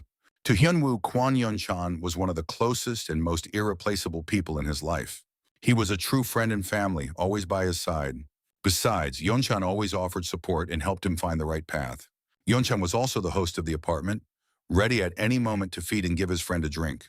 And Yunchan was a hero who could always save the day, as well as a significant person in Hyunwoo's life. And now Henwoo made the one call that could save his life and help defeat Edward. He didn't call LeBron or any of the guild leaders or professional players. That call connected him with a friend and brother, ready to rush into any danger to save him. By this time, Edward was already in the thick of battle with the pet. The stage where he gazed fondly at the bear cub was long past. Tenny was doing a pretty good job of distracting Edward. He had grown to enormous size and was proving to be a formidable opponent for the rebel leader. Tenny, of course, didn't particularly enjoy this role. He demanded that his master return as soon as possible and take his place. In the end, it was unclear which of them was the real player. Hen Yu had recovered and rejoined the battle against Edward. They needed to push the bear into the background so he could provide buffs.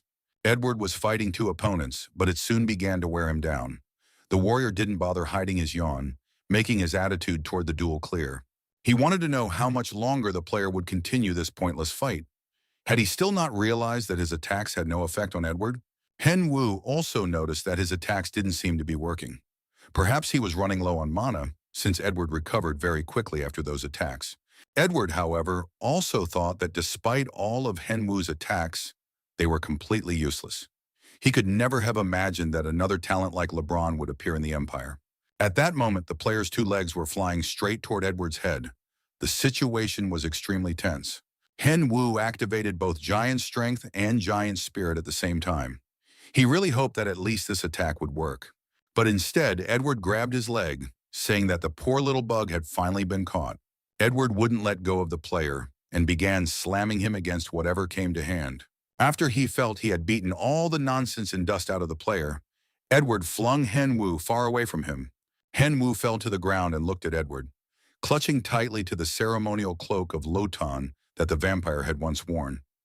This cloak boosted stamina and provided a massive boost to magic. In addition, the player had activated the ghost skill. Now he took no damage and was immune to any attacks. Edward was deeply upset.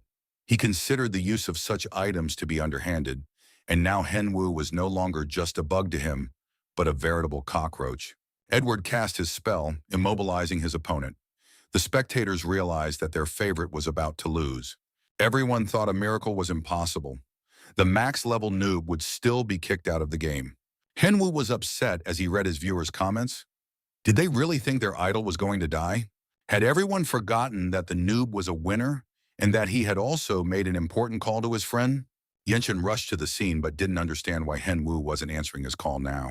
Yenshin assumed his friend was fighting the boss. One could only imagine how dangerous it was there if Hen Wu had asked him for help. For some reason, he started talking to himself, pointed to the throne room, and told the gentleman to go there. The battle was taking place there. Just at that moment, Edward raised his sword above the player, certain that his opponent was about to die. But suddenly the door to the throne room burst open. Something flew through the air with a sharp whiz, and Edward's hand, which was holding the sword, was severed. It all happened at the perfect moment. Hen Wu had called his friend to ask for help. Meanwhile, Tenny was distracting Edward. Hen Wu told his friend that he was fighting the boss and desperately needed Yenshang. The only person capable of defeating Edward had to show up, and that person was practically right on time. LeBron showed up to help his student. He looked at Hen Wu and waited for his student to say thank you to his beloved teacher. Edward was forced to admit that he hadn't expected LeBron to show up in person. LeBron held Edward's hand, which was dangling by its tendons, and now Hen Wu hoped to quietly step aside and not get in the way. LeBron greeted Edward and said that perhaps now he could leave the student alone. Edward was satisfied. He was about to kill LeBron, and there was no one left to protect Alexander. He explained that he had become so strong thanks to dark magic, not ordinary magic. That was precisely why none of Hen Wu's attacks had been able to inflict significant damage on him. Now LeBron and the Emperor had absolutely nothing to oppose Edward with. After that, LeBron's sword pierced right through Edward. LeBron declared that in his opinion, his student had not lost. What Edward had in mind was a slightly different kind of battle. Hen Wu thought that Edward had to be defeated once and for all, and only LeBron could do it. LeBron admitted that he regretted indulging the Emperor's whim and not leaving Edward alive. If he had, they wouldn't be in this situation now. Hen Wu was alarmed and believed that the teacher shouldn't waste time on conversation. He had already studied Edward and knew that this villain recovered very quickly. Edward was certain that no attack from the players could kill him. LeBron had to teach his student how to deal with the black magic that sustained Edward's immortality. This could only be done by completely destroying Edward and leaving no trace. LeBron's sword pierced Edward once more, shattering the dark magic. A massive cluster of dark energy was concentrated behind the throne that belonged to Edward. A powerful explosion rang out. It was so strong that even the players outside felt the impact of the shockwave. Reyna watched as her allies perished, caught in the blast. A bright light spread from the building where the noob was fighting the boss. The girl immediately thought the worst. Together with the other players, she tried to figure out what had actually happened. Everything around them lay in ruins.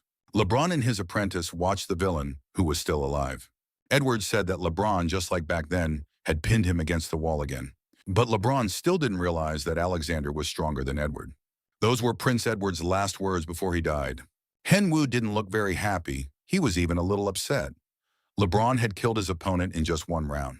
But at that moment, the Empire's strongest knight announced that Henwu must go with him to the castle to report to the Emperor on the events that had taken place. Although viewers would certainly have liked to see a stream from the Imperial Palace, Henwu quickly ended the video broadcast and said goodbye to his subscribers. A short time later, LeBron and his apprentice were kneeling before the Emperor. The Emperor asked the warriors if they had destroyed that idiot, his younger brother. He confirmed that his brother had been capable of meanness since childhood. He was inferior in politics and fencing, and envy took root in his heart. Alexander was supposed to become emperor as the eldest son and the more worthy candidate, but Edward could not accept this and decided to depose the emperor. Alexander had heard that his brother was hiding in the southern lands and suspected that Edward was plotting something, but until the very end he did not expect him to have the courage for such a daring act. When someone claims your throne, a boring life suddenly becomes more interesting. The emperor merely smiled his imperial smile, while the player felt his health bar draining away. He said he was tired of watching over his brother, so he left everything to the players. They had to work hard, but now they would receive their reward. The emperor turned to Henwu and announced that he was granting him the title of Viscount of the Empire. Henwu realized that this required a huge amount of imperial contribution. It turned out to be 300,000, and he only had 40. The emperor didn't see any great joy or excitement on the player's face and decided that he hadn't appreciated the gift. Henwu hurried to confirm that he liked everything. In addition to the title, he received an extra stat called Dignity, which reduced damage from enemies. Henwu hadn't expected such a bonus and sincerely thanked the emperor. Alexander, seemingly smiling, immediately ordered that he be left alone. Henwu and LeBron wondered, either Alexander was saddened by his brother's death, or he simply wanted to appear noble. Alexander did his best to show that he was exhausted and could barely stand. Henwu and his teacher bid farewell to the emperor and left the throne room. LeBron had always known that the emperor's actions were impossible to predict. Now he walked down the corridor, thoughtfully pondering the future of the empire. Henwu was pleased. He had just become a viscount, and it was truly cool. LeBron said that new trials would now fall upon the student, so he advised the newly minted viscount to get some rest. Henwu turned to his teacher and said that now he had to return something to him, holding out a ring to LeBron. LeBron realized that if the disciple returned the ancient ring, it meant he was ready to prove how worthy he had become. Henwu happily told his teacher that thanks to this scenario, he had reached level 200, which meant he could begin the third stage. LeBron had always noted that his student was nothing like other adventurers. Besides, he was well aware of Henwu's skills, so the young man didn't need an additional test. This meant that Keon's squad recognized King Henwu as one of their knights, a tremendous honor for any player. Overjoyed, he became a true knight of Keon. All his stats increased, and he received new skills for free, while the rest of the players are forced to earn them through blood, sweat, and tears. Hyunwoo couldn't contain himself, and overcome with emotion, grabbed LeBron's hand to express his gratitude. The young man held his teacher's hand and promised to keep working hard. LeBron listened calmly and said he had one request for his student. Henwu was ready for anything. LeBron explained that he had been searching for Duke Blake, the former leader of the Knights of Keon, for a long time. Hanwoo realized he had been given a new quest. He needed to meet Blake, acquire a secret skill, and gain experience. Today was truly Hanwoo's moment of glory. LeBron realized it was time to leave before his apprentice started pestering him with kisses. As he left, LeBron added that he didn't know where Drake was now. He hadn't heard from him in over 10 years. Henwu would have to figure it out on his own. Henwu, of course, would have liked to get all the details about the search direction in advance, but decided that today was a great day and he could safely log out of the game. Kansen from the arena's administration department asked his boss, was it really okay to just leave Nuba like that? The boss couldn't understand what the problem was or what his subordinate was unhappy about. Kansen found it strange that in every event, pet battle scenario, and new rank award, Henwoo always came in first. It was too much for the other players. Even in the main scenario, he finished the task too quickly. But the boss said that LeBron had defeated the boss today, and Henwoo hadn't done anything supernatural. Kansen didn't think another genius would emerge after the player Milliget, but the boss didn't reveal that this was actually Milliget. Almost no one knows about it. If word got out that Milliget had returned and was now playing under the name Max Level Noob, there would be a huge scandal in the arena. Henwoo burst into the room where Yeonchan was changing after the game. He told his friend not to make any plans because they were going out to dinner tonight. The player was forced to log back into the game to attend a very important meeting. Sonny came again to report that she has new information that might be useful for upcoming scenarios. They say that a certain dark mage became enraged over the destruction of the Citadel. Most likely, he and his minions will try to attack the Empire to avenge the dead. The dark mage has chosen the large city of Bricks as his first target. There's a cave full of undead nearby, so it's a great place to launch an attack. There are other targets for the attack, but there are too many of them, so Sonya promised to send a list and a message. Henwoo listened carefully to the girl, then asked the question that had been bothering him for a long time. How did Sonya know this information? Unexpectedly, Sonya took on her usual appearance, and it turned out that she was a sorceress and a student of this dark mage. If she had known in advance that he would act this way against the Empire, she wouldn't have become his student. On the other hand, now Sonya at least had the opportunity to pass on important information. Henwoo was very surprised, but this explained a lot. Sonya said she didn't have any other information yet, but now she was ready to move on to the main topic. Henwoo couldn't figure out what she was talking about and tried to remember. Soon, Sonya was furious, because he had completely forgotten that he had promised to discuss their collaboration with her after the main scenario. After his duel with Edward, Henwoo went to see the Emperor and had indeed forgotten about it. He confirmed that they could arrange the stream right now, but Sonya was already offended. The player had forgotten about her and used her only as a source of information. Henwoo realized he was wrong, apologized several times and asked if he could appear on Sonya's stream. Sonya clarified. Had she understood correctly that Noob wanted to be a guest on her show? Nub leaned toward the girl and said that she was a huge help to him, and he would try to repay her in at least this way.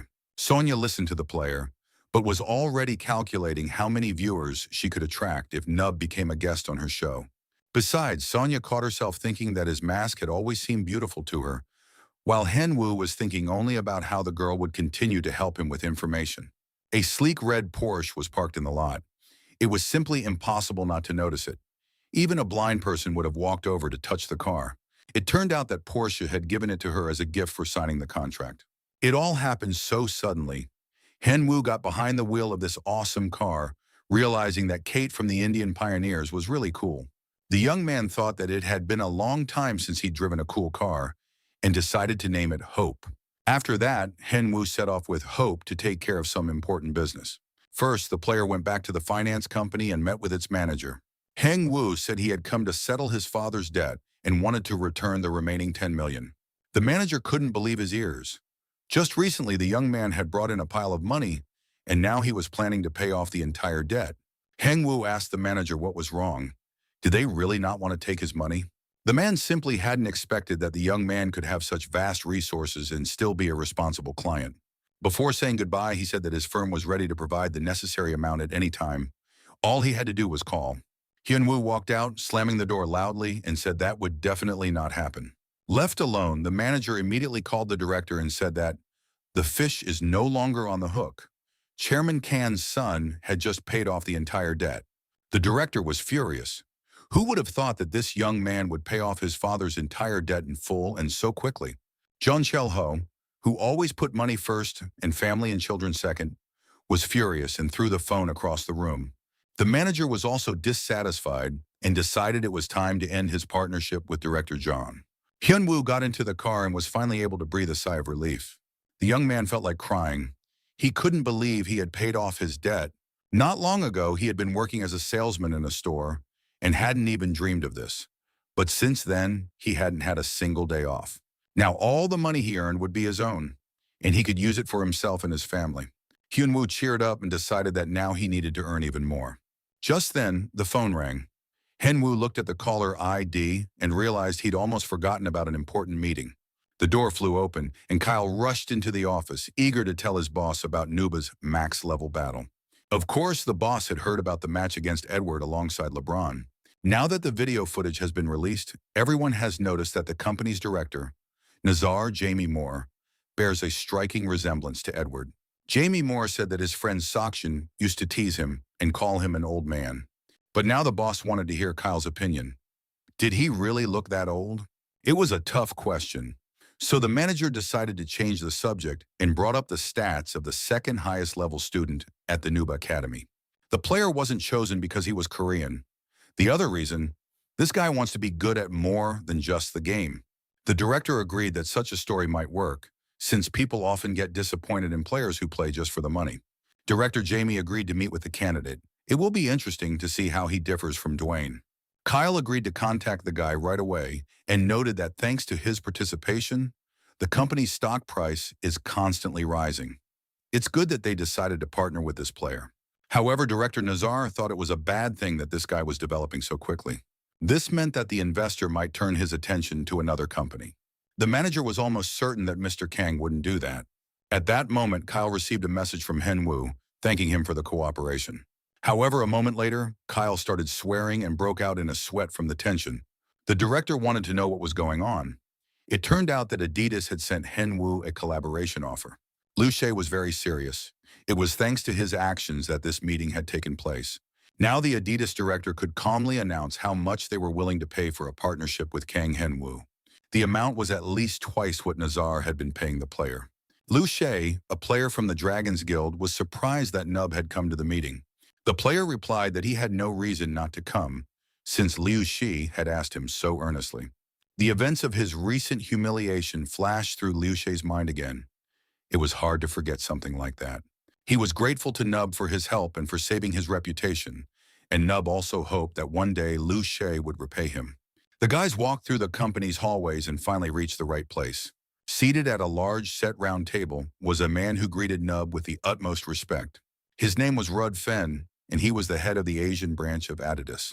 Hyunwoo looked around the table, which didn't look anything like a formal conference table, and thought the meeting's atmosphere was quite relaxed. Mr. Rudd was pleased to see the star of Arena at his company and was ready to offer the young man attractive terms. Hyunwoo immediately said that he knew the world of management had its own rules, so he would like to know right away what the conversation would be about. The branch director promised not to keep the player waiting. The meeting would be quick. He asked directly right away, would Kang Hyunwoo agree to sign a contract with the company? Mr. Rudd noted that he would offer terms far better than Nazar's company, since rumors had already spread in the gaming world that Nub loved money.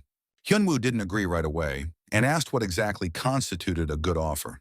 Mr. Rudd was confident that the contract was already in the bag. He promised to pay the player twice as much as in the previous contract. Manager Kyle consulted with the director on what to do in this situation. Director Jamie knew Adidas well. They knew how to handle money and were capable of ignoring ethical standards in an effort to poach a player. Kyle didn't want to believe it would turn out that way. He thought Kang Hyunwoo was a very decent young man. Kyle wanted to contact the player right away, but the director told him not to be pushy. Jamie was certain. The partnership was in the best interests of both parties. If Hyunwoo is truly interested in Nazar, he won't sign a contract with Adidas, the director said calmly. However, when he soon received a message, his emotions got the better of him. Jamie wanted to know all the details. He ran over to his subordinate and, without a second thought for etiquette, began reading the message. It asked for the company representative's opinion on the profile of the second student they were going to train alongside Nub. The message didn't mention the Adidas meeting at all, and the men stared wide-eyed, trying to figure out what was going on. Hyunwoo soon finished the message. He wouldn't betray them, so he had turned down Adidas's offer. Rudd was upset, left alone after the departure of such a promising client. Just a few minutes ago, Kang Hyunwoo had been sitting across from him and said that the terms weren't bad, but he would probably decline. Explaining his choice, the player said that his current partners were his fans and his support system, so there was no point in betraying them. After that, he stood up, getting ready to leave, since he had other things to do. The Adidas director called after him, asking him to name his terms. They were ready to agree to anything as long as the player worked with them and earned much more. Hanwoo replied that money was important, but he knew how to prioritize correctly. He wanted to earn money, but he didn't want others to profit off him. Director Rudd was devastated. He didn't understand why things had turned out this way, and after such a failure, he certainly wouldn't be kept on. He blamed Liu She for letting such a client slip away. Liu She replied that he had done his part. He had brought in Nuba, and now Rudd had to fulfill his promise. If that didn't happen, Liu She would join Nazar's company himself, because it was better to be Nuba's ally than his enemy. Hanwoo felt a surge of anxiety as he entered the room. He was afraid of seeing what he was bound to see. At that moment, someone in the room was watching a recording of Nuba's max-level match on a tablet. An unfamiliar girl was sitting in the room, watching the game recording with great interest. Hanwoo walked over to the bed, said hello, and asked her name. The girl gave her name and said that her dad had gone to the store and would be back soon. Jisoo said she loved watching Arena. It made her happier to see how cool the players were fighting. But unfortunately, she had been told that because of her illness, she wouldn't be able to play Arena. Just then, the ward door swung open, and a man walked in, immediately asking who the stranger was standing next to his daughter. The men went outside to talk, and the stranger immediately bowed deeply, apologizing. The man, unable to hide his despair, begged for forgiveness and explained that he had no money and his daughter was very ill, so he couldn't repay the debt. Hanwoo introduced himself and said he had come on behalf of Nazar, since the man had applied to the Nuba Academy. He congratulated the man, explaining that Cho-Yun had been chosen as the second apprentice to be trained by Nub as the highest level. The man was so alarmed that he didn't immediately understand what the stranger was trying to explain to him. Hyunwoo repeated that he had come from the Nazar company to help make Cho-Yun's dream come true. Finally, the man realized what had happened. He fell to his knees and began to sob, promising to definitely attend the training to improve his daughter's health. These were tears of joy. The man had been chosen as a student, and his reaction was natural for such a situation. The man's wife had died immediately after their daughter was born, and now little Jisoo had been diagnosed with a dangerous illness. The man had taken out numerous loans to pay for his daughter's treatment. Hyunwoo understood his feelings well, having recently experienced poverty and despair himself. The man burst into tears and said that his daughter had dreamed of seeing her father on Nuba's stream, and now Mr. Cho had promised not to disappoint her. Hyunwoo wanted to support the man, saying that the girl's illness could be cured in America. Nazar's firm is willing to pay for Jisoo's treatment in exchange for training her father. The surgery will be performed in the U.S., and the man realized that there was hope for his daughter. After these words, a flood of tears poured from the man's eyes and nearly flooded everything around him.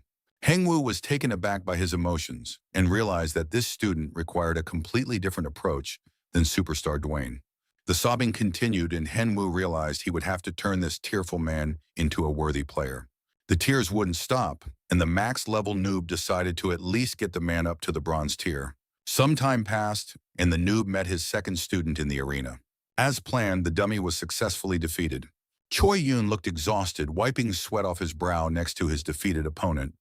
But life had a very different picture in store. Nub started a stream and greeted the viewers. It had been a while since there had been any new broadcasts. The viewers had been waiting and finally got to see a new episode from Nub's Academy. Today, he brought a new student, and no one could guess who it was. Opinions were divided. Some thought it was a celebrity or an athlete, or perhaps a beautiful girl. Curiosity was immense, but no one guessed correctly. Nub invited a player named Cho-Yun, known as the Weeping Knight, into the arena. The man, though shy, greeted everyone and introduced himself. The audience was stunned to see an ordinary person. Hyunwoo explained that his new student would be competing for the bronze medal. This man was an entirely ordinary player, but the Weeping Knight had a special reason to improve. Cho-Yun explained that he was doing this for his daughter. It was a simple yet touching desire, an ordinary father striving for the sake of his child. First, Nub checked the Weeping Knight's stats. They were modest, almost non-existent. He asked the apprentice how many rare items he had and what his sword skill was. It turned out he had only 2 rare items, and his sword skill was at the F+ level. He didn't have any special skills, but the Weeping Knight possessed an excellent counterattack skill. Hengwoo studied the stats and told the apprentice that with such a level, dreaming of bronze was impossible. If he wasn't naive, he could make the noob's idea of reaching the maximum level a reality. Before taking action, Nub turned to the audience asking for their opinion. Could he give his weapon to the student? The audience supported Nub's decision, and the weeping knight was so proud he was ready to shed a tear. Hengwu announced that he would give the apprentice a dwarf sword, considering it suitable for his level. Now Cho-yun had hope, especially given his counterattack skill. Training could begin. Nub explained that the training would be built around the counterattack skill. The man promised to try his best. Even though his mastery of the skill was weak, it had to be used sparingly under a multitude of conditions. Nub said there was no need to worry. He would teach the student how to use the counterattack correctly, after which they immediately headed to the training hall. The next time Henwu was in the arena, it was for a different reason. A ranked match was about to begin. He was about to face a player who was clearly unlucky. Today was definitely not his day. But the game issued a notification. The noob is temporarily weakened and his strength is reduced during the fight. A debuff had been applied, all stats adjusted to match the opponent, and the duel could begin. The young man was nervous. He couldn't put up a decent fight against the noob, even though he was among the top 5% of players who had achieved a silver medal. Choi-yun was also present at the duel and was ready to record everything that happened. The counterattack skill has a special trigger mechanism. It is important to carefully observe all conditions during the opponent's attack. Timing was key. Hyunwoo managed to explain things to his student, comment to the audience, and parry the opponent's attack. It's better to wait for the opponent to attack than to attack yourself. That way, it's easier to use a counterattack when a gap appears in the attack. It is more important to act through psychology rather than brute force. And only then can you immediately counterattack, as the player will be able to use their skill. Nub explained that he had just demonstrated a standard fighting style using counterattacks. It all looked pretty straightforward, and now the noob was ready to demonstrate it again with the right timing. The viewers began to feel sorry for the poor player who was being used to teach the new student. Nub, of course, won the match, and the unfortunate player didn't even have time to say he was unfollowing a villain like Nub. Nub explained to his student once again that you just need to strike the opponent during their attack. That is the basis of a counterattack. Choi-yun covered his eyes trying to memorize everything, but in reality he realized he didn't understand a thing. It was time to move from theory to practice. Now the weeping knight had to try using his skill himself. The first attempt was unsuccessful. The player missed the strike. Then a barrage of blows rained down from the dummy, and it became clear to the spectators that this player was not yet capable of anything. Hen-won understood that if the student couldn't land medium-strength strikes, the counterattack wouldn't work. From the very beginning, he had known how to help the man, but now he was somewhat at a loss. However, he had no doubt that the weeping knight was trying his best for his daughter's sake. He had a goal, even if he didn't yet understand the game. People like that are willing to do anything to achieve their goals. And Henwoo carefully noted Choi-yun's current state. That concluded the lesson. The noob was about to give his student a few more assignments. Tears welled up in the man's eyes, but he had no intention of backing down. The first task was to reach level 100 and move on to the second goal. The second was to learn how to use the counterattack as a full-fledged weapon. This is the only way to participate in ranked battles. If Nub had thought this was impossible, he wouldn't have chosen this man as his apprentice. Now all viewers will follow the Weeping Knight's journey toward a bronze medal. After finishing his business at the academy, Henwoo finally returned to the game and immediately headed to the City of Bricks. He had a great time relaxing in the arena, where there were no difficult fights. Sometimes you need to find time to rest. Tenny had also had a wonderful time and would like his master to give him a day off every now and then. Just then, Henwoo received a letter from Sonia and immediately began reading it, hoping that she had found information about the quest. Tenny realized things were looking bad. The weekend was over and they hadn't even had a chance to properly rest. Sonia already had precise information about the necromancer's invasion. In 2 days, the rebels would appear simultaneously in all 10 castles, starting with Bricks and ending with Jieti.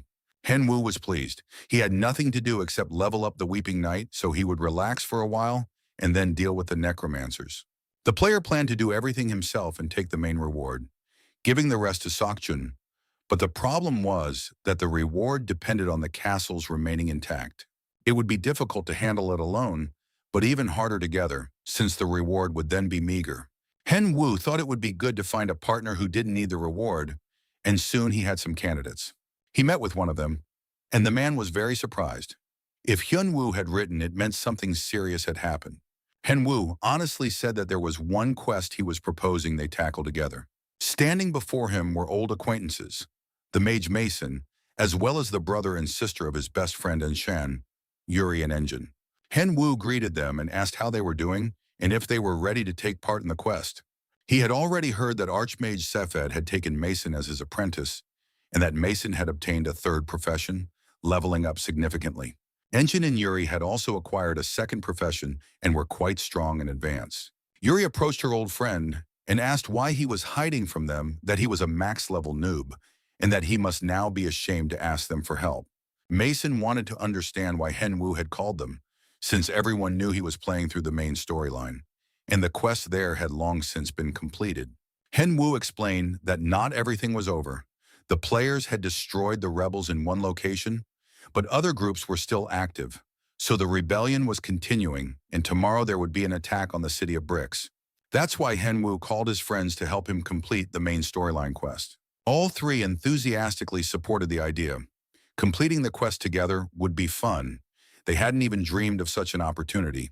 Hen Wu was pleased. Now he had solid support, and the rest of the adventurers would join in later. However, it was their team that had to get the best reward. They couldn't let even a single coin slip away. This made a huge impression on the players, and they were ready to start the battle right away. Hen Wu announced that the emergency meeting was over, but Tenny didn't mind being held in their arms a little longer. It was a typical quiet day in the city of Bricks. Residents were trading at the market, doing their shopping. Everything was business as usual. Suddenly, a loud bell rang. The city was under attack, and everyone capable of fighting must rush to the defensive walls immediately. The players in the city were thrilled. They were in for a quest involving an emergency. Everyone who could made their way to the city wall, beyond which lay a dense forest. Monsters of various kinds, including tattooed ogres, were moving out of the forest toward the city of Bricks. Among the monsters were all sorts of skeletons and other undead. The players gathered at the walls were pleased. They were lucky to be part of the main scenario, and they were glad they had bypassed the city on their way to the dungeon. They were pleased that the participants included solo players and small but strong guilds. The players were also pleased that the max-level noob was streaming somewhere, so they could calmly finish the main scenario without him. At this stage, the main scenario effectively ended the lives of ordinary players. The tattooed ogres simply punched them. The players flew helplessly into the air like rag dolls, but Nub had already appeared to show his strength. He thanked the extras, saying they'd done a good job, but now it was his turn to take center stage. Hen Wu activated his Crescent Strike and immediately launched several attacks at the monsters. The defense worked. Victory over the massive ghoul and lizard was achieved. The solo players were in shock when they realized that among them was a noob who could destroy all enemies with a single blow. The guys admitted they were no match for him, and even Hen Wu paused for a moment. Am I really that strong? After obtaining his third class, he fought with such enjoyment for the first time. He wanted to test his limits as soon as possible and see what he was capable of in a full-power battle. Hen Wu easily and quickly destroyed the monsters, still hoping that the bosses hadn't appeared yet, which is why the battle seemed so easy. Ordinary players joined the battle, fighting minor undead and ghouls. However, the city's archers noticed that no matter how many arrows they fired, the number of enemies didn't decrease. Suddenly, they looked up and saw a huge fireball flying toward the city. There was no way to avoid the explosion. The Mage Mason did his part, gathering magical energy to redirect the fireball. He successfully altered the fireball's trajectory, and the explosion rang out in the forest, destroying many enemies. The captain of the Brick City Guard was unaware of the presence of such an experienced mage among the adventurers. The man was staring at the explosion and didn't notice a skeleton with a long sword leaping at him. Captain Brown didn't have time to raise his defense and was on the verge of death, but several arrows pierced the skeleton. The archer who saved the captain turned out to be Engine. He understood that at Hen Wu's request, he needed to keep as many NPCs alive as possible to receive the best reward. Yuri actively used the blessing of the priestess of the Temple of the Moon, restoring the player's health. Strangers asked her for buffs, but she knew that in this battle, the adventurers were competing against each other and didn't need her help. Mason was already using a healing potion when a knight approached him, having recognized Lord Sife's apprentice. The knight reported that there was a mage among the enemies who was causing him great concern. The adventurer believed that this mage needed to be dealt with before it was too late. But while Mason and the knight were talking, someone was watching them closely from the woods. Suddenly, a powerful explosion rang out right where Mason was standing. It seemed impossible to survive. However, Mason survived and was able to protect the unknown warrior by instantly raising a protective barrier. The villain who had attacked the mage alongside the fire-breathing dragon was extremely displeased. The attack had failed. But according to the Supreme Black Mage Gordon, everything was going according to plan. While Gordon was in his research lab, his main hideout, he hoped to at least get revenge on his student. Yuri continued to cast healing spells while Mason lay unconscious among his friends. Henwu scanned the forest intently, waiting for the next wave of enemies, and soon spotted a flash in the mountains. It was the main monster they would have to face in the coming battle.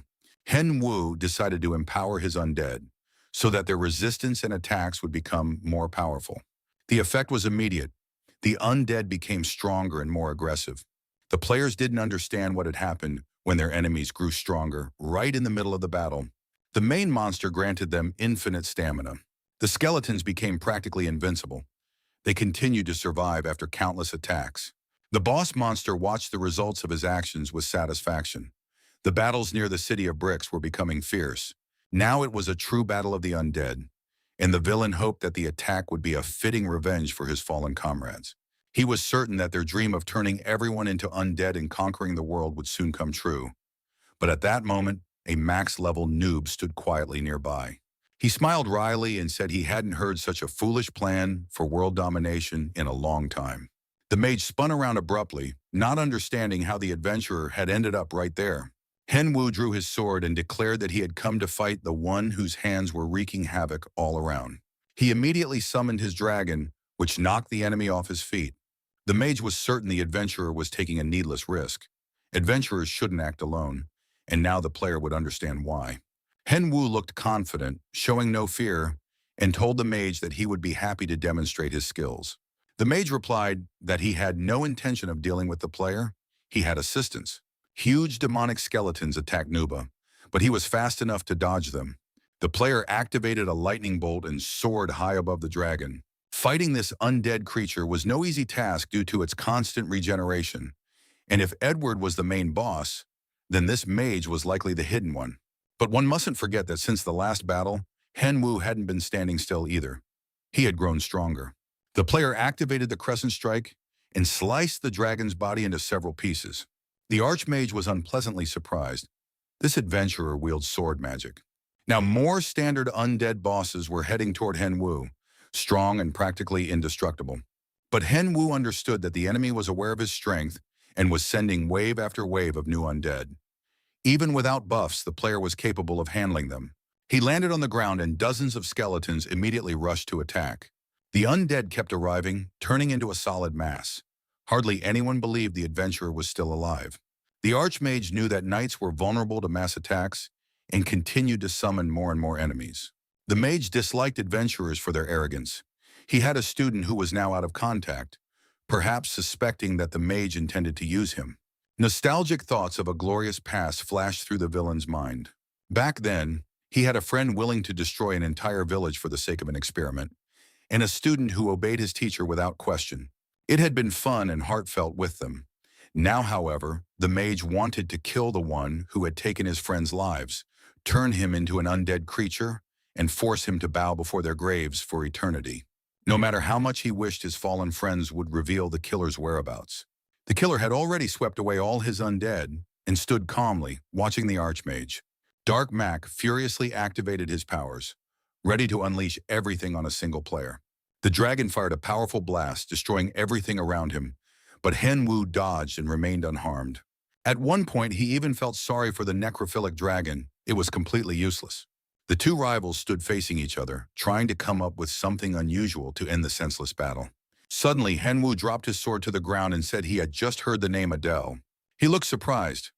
Could the dark mage really be talking about the Adele who had raised the bear Pepe? The young man burst into tears when the mage confirmed that Adele had been his student, a terrible twist of fate. Now he was fighting Lord Adele's teacher. Henwu explained that he had once carried out a task for Adele. The mage was astonished that the adventurer knew Adele. Now it was clear where his sword magic came from. The player sobbed and apologized for being weak back then and failing to save Adele. The dark mage realized that Henwu had been with Adele until his death and would be able to tell what had actually happened. And Wu began a heart-wrenching tale. Master Adele had almost completed his investigation, but they were attacked by a group of adventurers. Adele and his summoned bear, Peppy, tried to fight back, but there were too many enemies. They lost. Hen Wu, in tears, said he would never forget that horror. The smiling face of the adventurer and Mr. Adele writhing in pain. The Archmage was furious. Had this really happened? He wanted to know who had killed his beloved apprentice. The mage demanded to know the adventurer's name and asked for help in finding him. He must be found and killed immediately. Hen Wu, still in tears, looked at the mage and said that the devil was right here. The mage began looking around, trying to figure out how that fit the situation. Hen Wu, in tears again, repeated, "Only an idiot wouldn't see the adventurer here." The mage began to get nervous, too agitated and upset. It seemed to him that he simply didn't understand the player's words. Hen Wu raised his tear-stained eyes to the Archmage and said one word. He took the bait. Dark magic crashed down on the Archmage, and Hen Wu thanked his opponent for coming so close. Then an explosion of dark skies was triggered, shaking the earth and the mountains. He couldn't expect the Archmage to die instantly, but he was enraged by the adventurer's audacity, laughing at him. Hen Wu understood that his opponent wouldn't be easy to kill, but he had already pushed him into the second phase of the battle. He explained that not everything he had said was a lie. He really had been there when Adele died. Unfortunately, Adele had not died by his hand. The archer was to blame. But it made no difference. The Archmage intended to kill them all, considering them pathetic cockroaches. And so the Archmage began a summons, calling upon his best assistant. It was a huge and powerful knight named Pippi. Why do mages come up with such strange names? The Archmage ordered Pippi to cut off all the adventurers' limbs. Pippi rushed to carry out the order, while Hen Wu remained calm and composed. The Archmage stated that Pippi's power was on par with that of the leader, Edward, and that she possessed the full range of the Archmage's own dark magic. It seemed like an unbeatable combination, so there was no point in trying. Winning seemed impossible.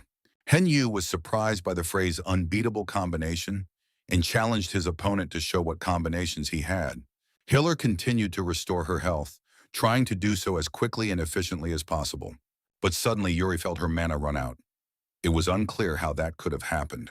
Yuri had spent all her mana removing curses, but Mason still needed help to recover. Soft footsteps sounded behind her. Tenny announced that he understood.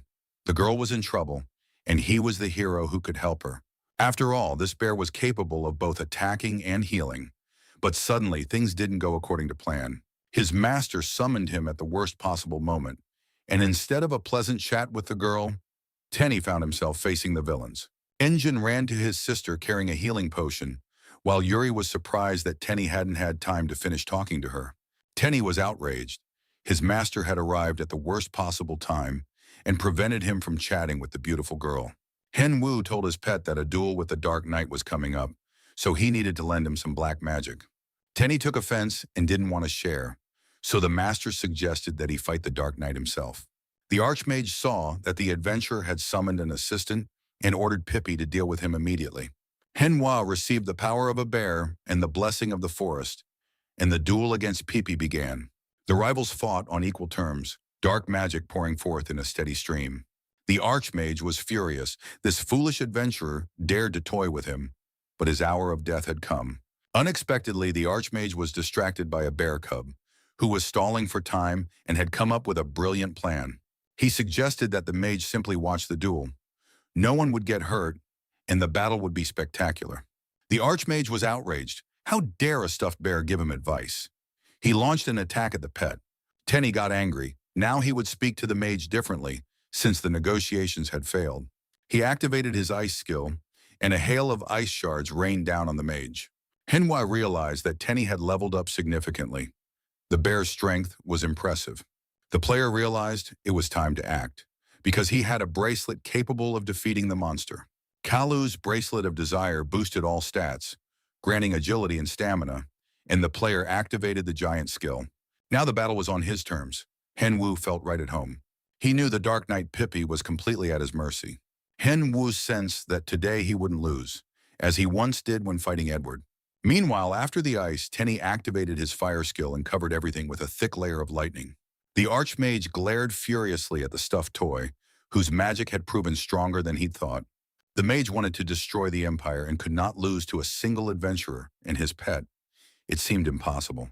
And yet circumstances had unfolded in such a way that the mage was forced to use his most powerful spell. He thrust his staff into the ground and began to recite the spell. But Tenny hadn't shown all his abilities yet. He grew in size and unleashed a thunderous roar. The archmage literally lost his mind from the powerful roar, and the spell was canceled. This triggered a chain of problems. Matt Gordon himself fell into a stupor, suffered internal injuries, and was temporarily unable to use magic. Of course, this was the perfect moment to strike before Gordon came to his senses. But Tenny had no intention of leaving the mage alone. He raised his massive paw and landed a critical blow. Henwu didn't wait. He destroyed the Knight Pippi, and both villains were finished. The player gained experience, levels, and points. The main scenario spread throughout the empire.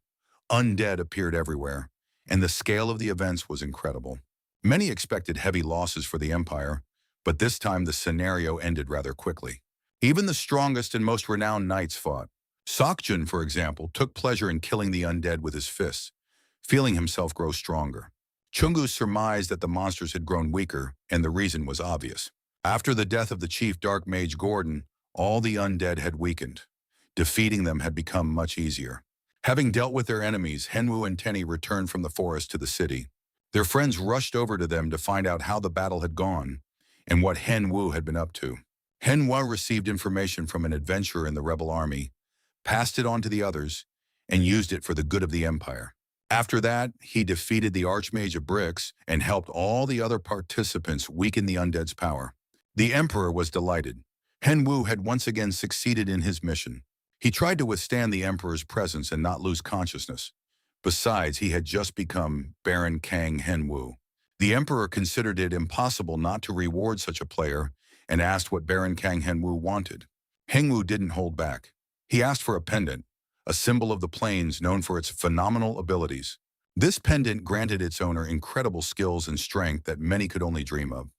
The emperor believed that this necklace would be perfect for the player. Moreover, this gift was one of a kind. Now the emperor would eagerly await the baron's next move. Mason, Yuri, and Yeonjung were very pleased that the difficult mission had ended successfully. Thanks to Henwu, they had gained many items and a wealth of experience. Henwu thanked them for their help, congratulated them, and said goodbye until their next meeting. Tenny barely managed to break free from Yuri's tenacious grip, but he remained his master's pet nonetheless. Left alone, Henwu decided to check his inventory and started with the item that had dropped from the Dark Mage Gordon. It was Gordon's staff, meticulously crafted by the Supreme Dark Mage. It was made of a black magic stone, so it amplified dark magic. Henwu thought he could sell this item for $1 million. The player himself couldn't use such a staff, but it would definitely be suitable for a dark mage. There was also a bracelet made from the essence of a dark spirit. It boosted all stats and provided additional damage. Henwu was very pleased to have obtained this powerful item. Such a bracelet would come in handy for him as well. There was also the purification of the Desert Dragon bracelet. Created by gathering the essence of all desert dragons, it enhanced fire damage attacks.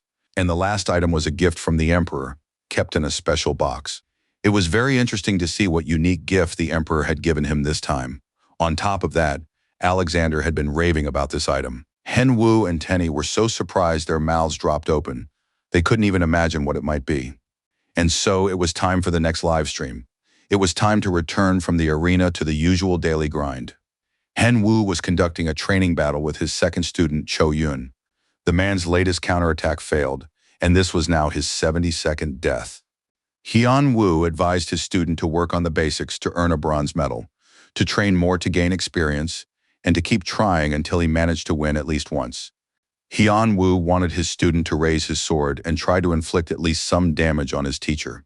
The Weeping Knight raised his sword, assumed a fighting stance, and turned to face his teacher. The man thought something had happened to the newbie. He didn't know anything, but he had a feeling something was up. Henwu immediately began to smile. It turned out the novice was fine, but he still wanted to know exactly what his student meant. Henwu had received the Guardian of the Dark Sky Spirit as a gift. This necklace was given only to the best practitioners of demonic arts, and its effect increased as the mage reached the Dark Skies level. Henwu could have told his disciple that he had received an item related to the Dark Skies of epic level. If he continued to assist the emperor, he would receive all items related to it, so he needed to do his best for the emperor's sake. Hyun Woo asked his disciple how many more levels he had left to go before obtaining a second profession. The man replied that he had 3 levels left before reaching level 100. Cho Yun sensed that his teacher's mind was somewhere far away. Hyun Woo announced that in a week, next Monday, they would hold their final live stream. This was sooner than previously planned. Cho Yun realized that given his skill level, he had wasted his time. Hyun Woo replied that this wasn't the case at all. His firm had managed to arrange for his daughter's surgery to take place earlier than planned. So right after the stream, Cho Yun would be able to leave for America with his daughter. This news broke the dam, and the weeping knight burst into tears once again, all thanks to the noob. But the noob didn't want to hear words of gratitude. Instead, he wanted the student to show his best side. By this time, Nazar's staff had already told the man that the anonymous sponsor paying for his daughter's treatment and coaching sessions was none other than the max-level noob himself. Chu Yun understood that there was no more time for tears. He had to continue his exercises and repay his teacher with his results. The man promised that he would do everything in his power to win a bronze medal as a token of gratitude for everything the noob had done for him. Yeon Chan thought this was a great idea. Now Cho Yun would try even harder, and the girl would receive treatment sooner and recover. Of course, it was doubtful that such a weak player could win bronze. But still, one shouldn't forget who exactly his teacher was. Hyun Woo felt absolutely great. He kept training, and though it sounded boastful, everything was going according to his plan. Yuan Chan was surprised to see his friend's impressive physique. Hyun Woo said he trains a lot, since physical fitness is important for the game. Yenshin told his friend, who was constantly busy with training and playing, that he had recently run into some of their mutual classmates. They suggested organizing a class reunion, but Hen Woo said he wasn't interested at all. However, it turned out that Jong Han Biak would also be attending the reunion. Upon hearing this, Hen Woo froze in his tracks. Yeon Chan went on to speculate about how Jeong would brag to everyone about his money. Of course, it would be great if someone could teach him a lesson. But if Hyun Woo didn't go to the reunion, there was nothing they could do about it. So Yeon Chan was going to text the guys to let them know he wasn't coming. Hyun Woo stopped his friend, saying that, of course, he understood everything perfectly well. But that meant the guys would have to stop by the mall to get ready for the reunion. And finally, all the preparations were complete, and the day of the reunion arrived. The friends arrived at the restaurant where the gathering was scheduled and immediately found their former classmates. The guys sat at the table and waited for everyone attending the event to arrive. Everyone was genuinely happy to see each other. They wanted to find out how everyone was doing, what news and plans they had, and what each person was up to. Many classmates were surprised when they saw Hen Woo. He had always avoided such events and had never attended a class reunion before. Immediately, complaints began to surface that Hen Woo was ignoring his old school friends and wasn't talking to anyone at all. Hyun Woo tried to brush it off as a joke. He said he'd been busy and that he was wearing a down jacket because it was cold. He'd take it off later. After that, Hen Woo asked a classmate how he was doing. The classmate thought Hen Woo had been in the military and was now attending university. The girl said that Four Eyes was at level 180 in the arena and was a really awesome player. Four Eyes admitted that because of the arena, all his grades had dropped, and now he had to retake almost all his exams. Hyun Woo asked if his classmate might consider switching majors so he could balance his studies with gaming. Just then, Jeong Han Biok approached the group and said that a weakling like Hyun Woo was still a long way from becoming a pro. His classmates were surprised that Han Biok had shown up for the meeting, since he was supposed to be preparing for the professional league championships. He replied that he'd managed to clear his schedule for this gathering and immediately declined the drinks, saying he wasn't a fan of alcohol. Besides, he couldn't drink because he'd driven there, and Han Biok unobtrusively showed all his classmates the keys to his new Audi. Han Baek watched Hen Woo and noticed that his classmate hadn't reacted at all to his car. This was starting to really annoy him. The evening went on. The classmates enjoyed a delicious meal, drank various beverages, and had a great time. The guy with glasses mentioned that, by the way, they even had a famous streamer among them, which was why the whole group had gathered. Hen Woo was afraid he might be exposed, but it turned out they were talking about Yoon Shan, who had very recently hosted the King of Two Masks. That meant the guy had become a real star. Yenchun tried to play it down, saying that wasn't the case at all, and that he was just an ordinary streamer. That's when his classmates realized that Yuan-chan must know the top-tier noob personally, and they started asking for autographs. At that moment, Hanbek couldn't stand the fact that the attention was focused on someone else. He said he'd seen this noob and that he'd do anything for money. His classmates noticed that all of Hanbyok's clothes were designer brands. That's because professional gamers make good money. On top of that, the guy's father ran a very successful business, and Hanbyok himself was well regarded on the team. Hanbyok finally decided to go after his rival. He asked what Henwoo had been up to lately, since just a short while ago he'd been working at a grocery store, and now he'd apparently found the time to come to the meeting. His classmates were surprised, since everyone knew that Henwoo came from a wealthy family. That's why he didn't need to work part-time at a grocery store. But Han Byuk was very happy to tell everyone that the Kang family and his father's entire business had gone completely bankrupt, and now Hyunwoo was poor. The Kang family is deeply in debt, and Jong Han Byuk is even worried that his friend Henwoo might turn to alcohol because of his current situation. Han Byuk knew that his classmates were only nice to Hyunwoo because he came from a wealthy family, and now they've realized that. And it's not clear why Hyunwoo even came here when he has nothing and can't even afford a beer. The guy with glasses immediately approached his friend and asked why he hadn't told them everything. After all, his friends could have at least helped by going to talk to him and have a drink. His female classmates were upset too. Now they understood why Hyunwoo hadn't come to their get-togethers before, and they felt really sorry that he'd ended up in such a difficult situation. But Kang Henwoo looked at the group with complete composure, continuing to amaze and surprise Han Byuk. When the business failed, Hyunwoo was very afraid of how others would react, so he cut off all contact and stopped attending gatherings. Yuan-chan tried to pull his friend out of it. He texted him, called him, and visited him. He was the only one who didn't give up. Yeon-chan was the person who sparked important changes in the lives of the entire Kang family. The guy with glasses assumed that Hyunwoo must be very busy and needed to go to work. However, Hyunwoo replied that everything was fine and he could spend time with them. Hyunwoo told his friends that he had fewer problems now and had already paid off his debt. Han Byuk froze upon hearing these words. Hyunwoo thanked his friends for their words of support. On top of that, he suddenly felt hot. He unzipped his down jacket and stood before his classmates in his new stylish look. The young man looked simply perfect.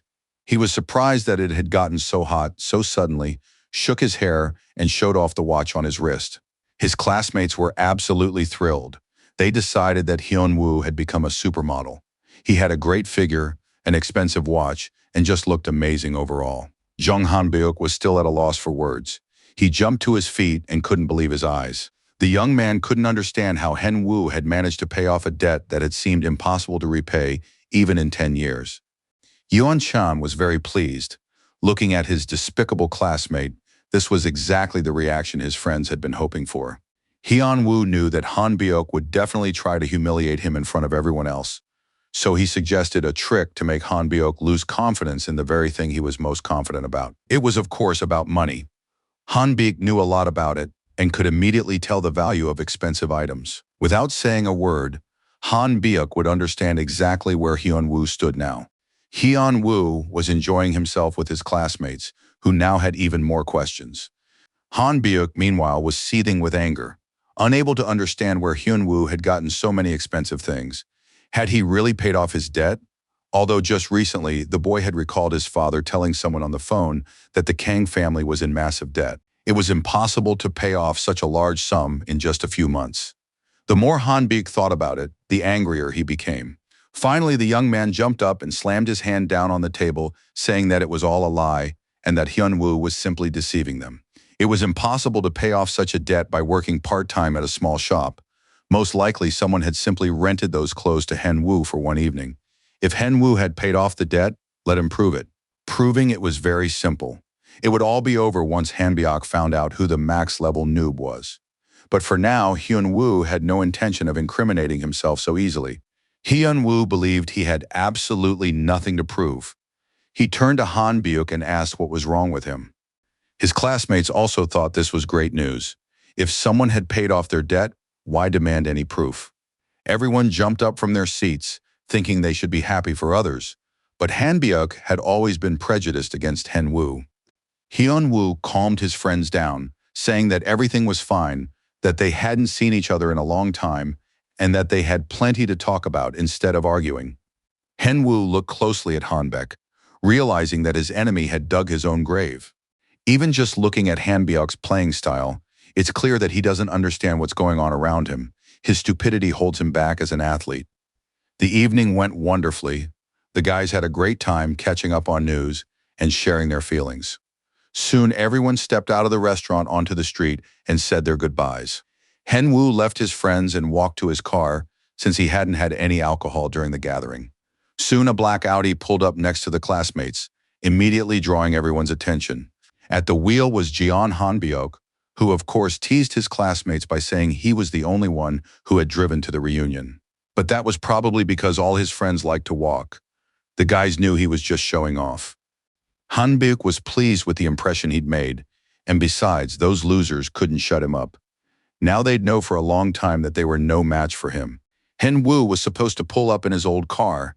He'd managed to borrow some expensive clothes, but he couldn't pull that off with a car. Just then, Henwoo actually pulled up and called out to his friend Yunshan to head home. Hanbyuk was dying to get a good look at his clunker. What they saw made everyone's eyes pop out of their heads. All the guys felt the same way. Henwoo was behind the wheel of a gorgeous red Porsche Panamera. Everyone immediately compared the two cars, and the difference was obvious. The price difference was probably huge too. Hanbek turned out to be a loser, and he'd even been bragging. His classmates could no longer hold back their sarcastic smiles. Everyone was fed up with this arrogant braggart. After that day, Jeon Hanbyuk stopped showing up at class reunions. Tenny looked suspiciously at his owner, who, surprisingly, was in a good mood. Hyun-woo was indeed very pleased. He just couldn't forget the look on Hanbyuk's face. Hyun-woo stood with his pet in front of the massive doors at the foot of a gigantic tree. The little bear couldn't wait to go inside. Henwoo confirmed that he wanted to enter the residence of Daghan, the warrior of the plains. For some reason, Tenny was also happy to do so. Dagon was very tense and focused. Nothing could escape his watchful gaze. The monsters were engaged in a truly frenzied battle. Neither side was giving an inch, and it was terrifying to watch from the sidelines. Cocoon was forced to use all his strength to activate and empower his sword. Dagon believed that Cocoon was relying solely on the power of his exhalation, and that was a mistake. "You absolutely must also focus on control." Cocoon replied that he understood everything. After that, the rivals lunged at each other again, but then they heard a commanding voice that halted the battle. A huge ogre announced that guests had arrived and asked how much longer they would have to wait. The egress greeted the guests, the kind and gentle air of the great islands, and a human approached them. Dakan said that his son had returned quite some time ago, and it seemed to him that the human was a little late, or at the very least had been delayed. Henwoo replied that he had been very busy, but had now come to return the necklace. It had indeed been useful to the player. The ogre replied that he would be happy to take his pendant back. The ogres realized that the young man had grown stronger and challenged him to a fight, but Henwoo refused. The monster accepted the refusal but still tried once more to challenge Cocoon to a fight. But that wouldn't work either because Cocoon was currently busy with the bear cub, even though he trains very hard every day. Henwoo, of course, could have simply said he'd come to claim his quest reward and left quietly. The young man explained that he just didn't feel like exerting himself right now, but they would definitely fight the next time they met. Rakun was, of course, disappointed to hear this, but the player had still completed the task. The ogre had brought his son, and for that, he deserved a generous reward. He'd have to give him a gift: the orc tribe chieftain's underwear. The chieftain had worn them. They were still warm. It was the item orc warriors needed most. It was a very important item for the orc tribe, and Raccoon hoped the player would like them. Henyu was ready to explode, but he asked anyway if by dueling Raccoon he could get a better item. The answer was yes, so the player immediately drew his sword and pointed it at Raccoon, challenging the orc to a duel. Cocoon didn't keep him waiting or make him beg.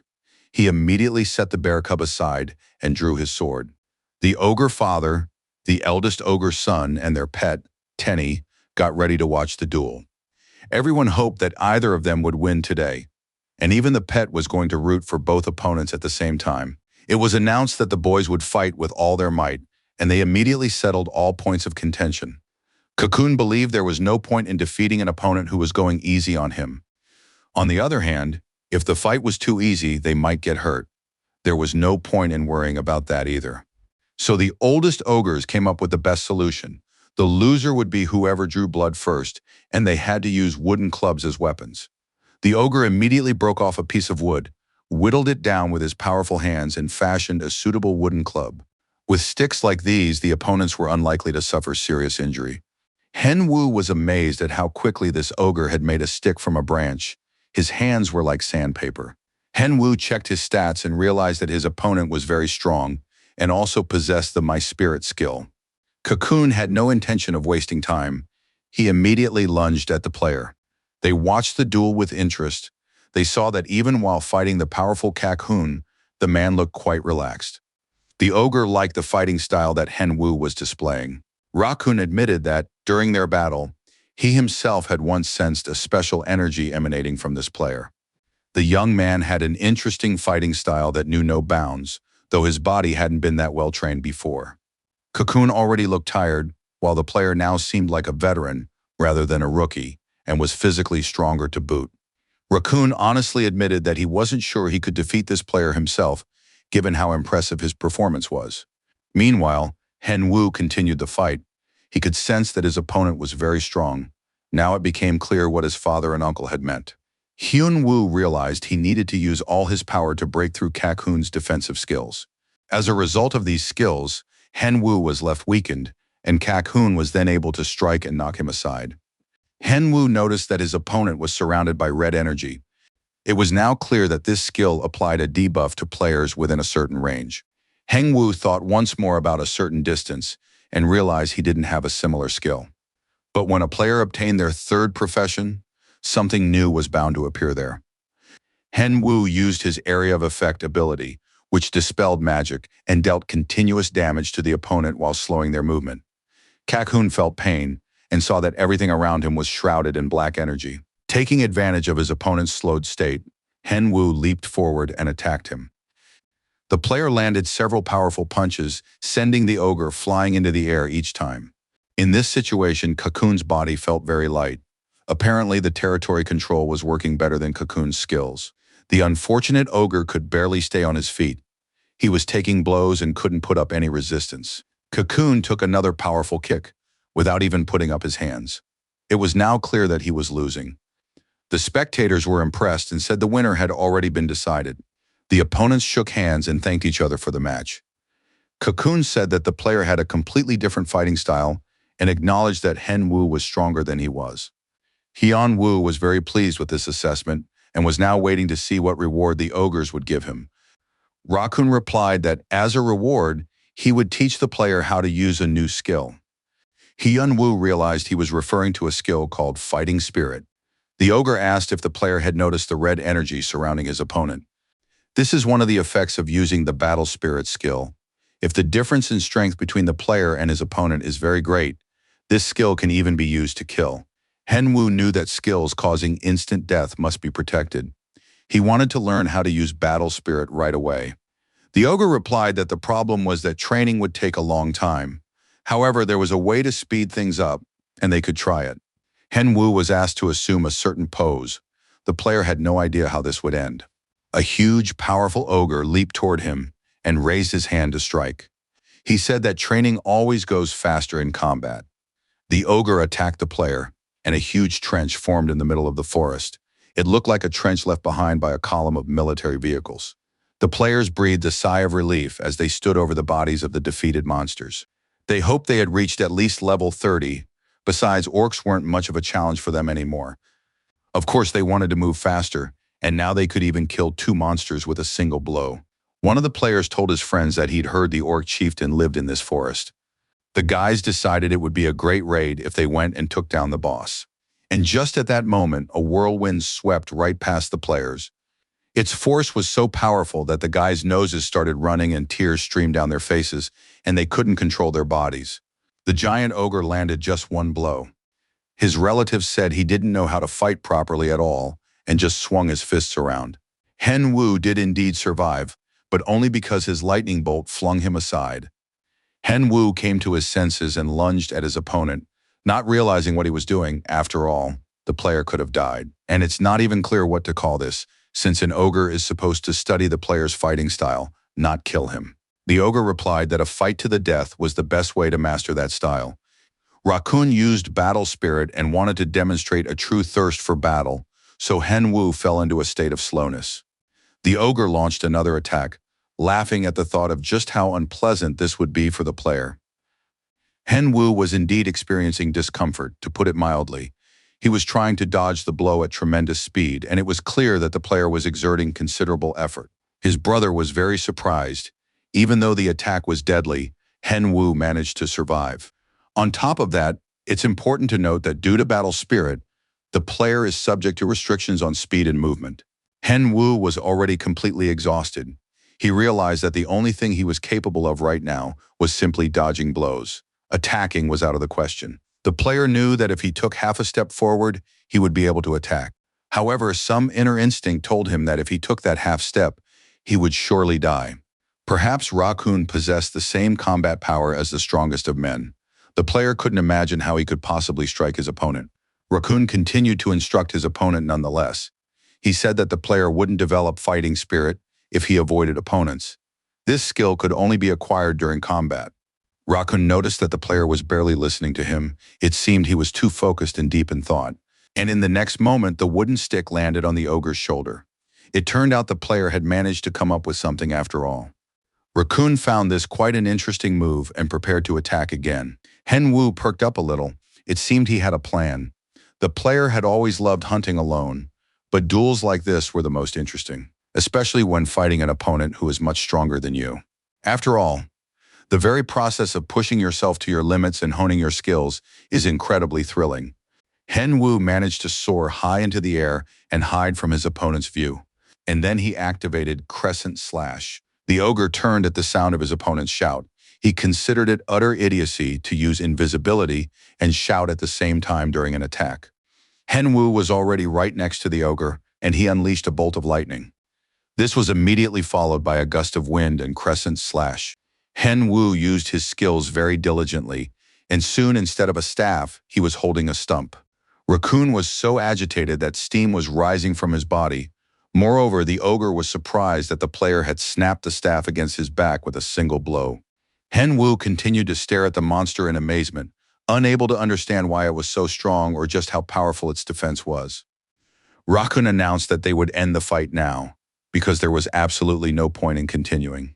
Raccoon turned to the player and called him a true monster, one who had never intended to study battle spirit from the start, but simply wanted to defeat Raccoon. That was probably why Henwu was able to learn the battle spirit verse so quickly and effortlessly, and the young man felt red energy emanating from his body. Battle spirit was used to break an opponent's will to win. It lowered the opponent's stats and slowed their movements when attacking. Henwu was satisfied. Using the skill improved his combat stats and reduced his opponents, always a good idea. The ogres were impressed by the player's abilities. They had never met anyone who could acquire battle spirit so quickly. Tenny was happy for his master, saying that while Henwu's character wasn't exactly perfect, his skills were simply amazing. The ogre also expressed his admiration, saying that he had long sensed that Henwu was similar to the orcs, so he could now confidently call himself one. The ogre asked if the player had ever been to the Great Bun Bun Islands. The ogre was surprised to learn that the player had never been there, since Tenny is the heir to those islands. And it's really cool there. Tenny chimed in, saying that he hadn't wanted to take his master there before, but now he didn't mind. Henwu assured his pet that they would definitely go to those islands once they were done with their business. First and foremost, Henwu had to take care of training his second student at the Nub Academy. Only then could they relax a bit on the islands. But the time had finally come to get started. Everyone was eagerly waiting, and once again, Nub was streaming from the arena. Nub met with his student and asked if he had acquired his profession and all the necessary skills. But there were still 3 days left before the bronze medal competition began, and this was their last lesson. Nub tried to cheer up his student, who looked utterly miserable and upset. Henwu welcomed Cho Yun to the Hell Camp for building fighting spirit. And so the final days of training passed. The player had achieved everything he wanted. Hyun Woo congratulated the man on completing his training. His perseverance was commendable, and he had had to work very hard over those days. Hyun-woo even noted that his student's appearance had changed. He seemed to have matured. He'd gotten a tan, become leaner and more reserved, all thanks to a good teacher. Choi-yoon could, of course, tell everyone what a nightmare it had been every day. 2 hours of theory and 3 hours of sparring with the instructor. 3 hours of combat practice with a top-notch dummy, 2 hours of video review and discussion, and another 2 hours of training with Tenny as a representative of the mages. But out loud, Cho-yoon said that while for some, 12 hours of daily work might feel like hard labor, for him it was an unforgettable and very important time. He added that he was fully prepared thanks to his instructor and had even packed his suitcase already. After today's live stream ends, a car will be waiting for them near the hospital to take Cho-yoon and his daughter straight to the airport. The man could barely hold back his tears. Nub suggested that he return after the surgery and continue his studies. In the end, the weeping knight broke down in tears and thanked Nub for everything he had already received from him. Choi-yoon was able to hold his own against the best dummies 9 times out of 10, so his skills were definitely up to par. But then Hyun-woo spoke up anxiously, saying that rumors had been circulating lately that there were more of them. By them, Hyun-woo meant replacement knights. This topic was being discussed in many communities. Choi-yoon said he'd heard about these knights too, but was confident he wouldn't have any trouble with them. The weeping knight added that they had already settled everything among themselves. Choi-yoon was absolutely certain that he would definitely win a bronze medal today. His teacher really liked that attitude. So, the stream began. Well, Max Level greeted the viewers and announced that the theme of today's broadcast was Father Issues a Challenge. It was the final moment of the second season of the Noob Academy when Cho-yoon was set to become a ranked player. Everyone wanted to see just how much the player had improved. Hyun-woo told the viewers that his student had worked very hard, so they should wish him luck and give him all the support they could. Hyun-woo suggested to his viewers that they have another bet, since it had been a while since they last did one. He said he was betting that his student would reach bronze without a single loss. If he won, Nub would take a week off from streaming. The viewers weren't very eager to participate in such a bet. They already realized that Nub was trying to get out of streaming again, and so it was time to call the second student from Cho-yoon's academy into the arena. Choi-yoon was still a little shy. He greeted the viewers, introduced himself, and said he was ready to take the exam. The viewers reacted very positively to him, wishing him good luck. Heng-woo asked the player what his current ranking was. Choi-yoon knew he had absolutely nothing to brag about. His rank was somewhere below 100 million, which was even worse than that of the top student, Dwayne. Hyun-woo reminded everyone that the stream would end very soon, regardless of whether the player won a bronze medal or not. The noob addressed the viewers once more, urging them to watch the player who was about to prove to everyone that he deserved the bronze medal. Just before the exam, the man looked at a photo of his family, for whom he was ready to endure all the trials ahead. Soon the ranked match began. Cho-yoon faced his first opponent. The player was very focused and recalled his instructor's words. The first thing to do is assess the opponent's combat power and only then devise a battle plan. Judging by his gear, the opponent was a swordsman who hadn't been able to obtain a second profession. His gear was good, so he was close to level 100. Choi-yoon knew he could handle this weakling, since he'd gained experience from sparring with Noob. The weeping knight closed his eyes tightly and immediately counterattacked his opponent. There was a loud thud as his opponent fell, and it soon became clear that Cho-yoon had won. Now the knight could breathe a sigh of relief. He had started off quite well and immediately received confirmation that he had learned a thing or two. A clean victory in the first round greatly surprised the spectators, as they remembered how clumsy he used to be. Even fighting a dummy had been difficult for Cho-yoon. Many noticed that his skills had improved, and in the end, the final result exceeded all expectations. Cho-yoon looked and acted like a tough and worthy opponent in the matches. A doctor came to Jisoo's hospital room to speak with her, but she paid no attention to him. The doctor told her she was being discharged from the hospital today, but she was watching videos the whole time. He could understand her, since he himself loved watching Nuba's matches. The girl replied that she wasn't watching Nuba at all today. She had another favorite player in the arena, and that player was fighting much better today than anyone could have imagined. At that moment, a player named Cho-yoon scored another victory.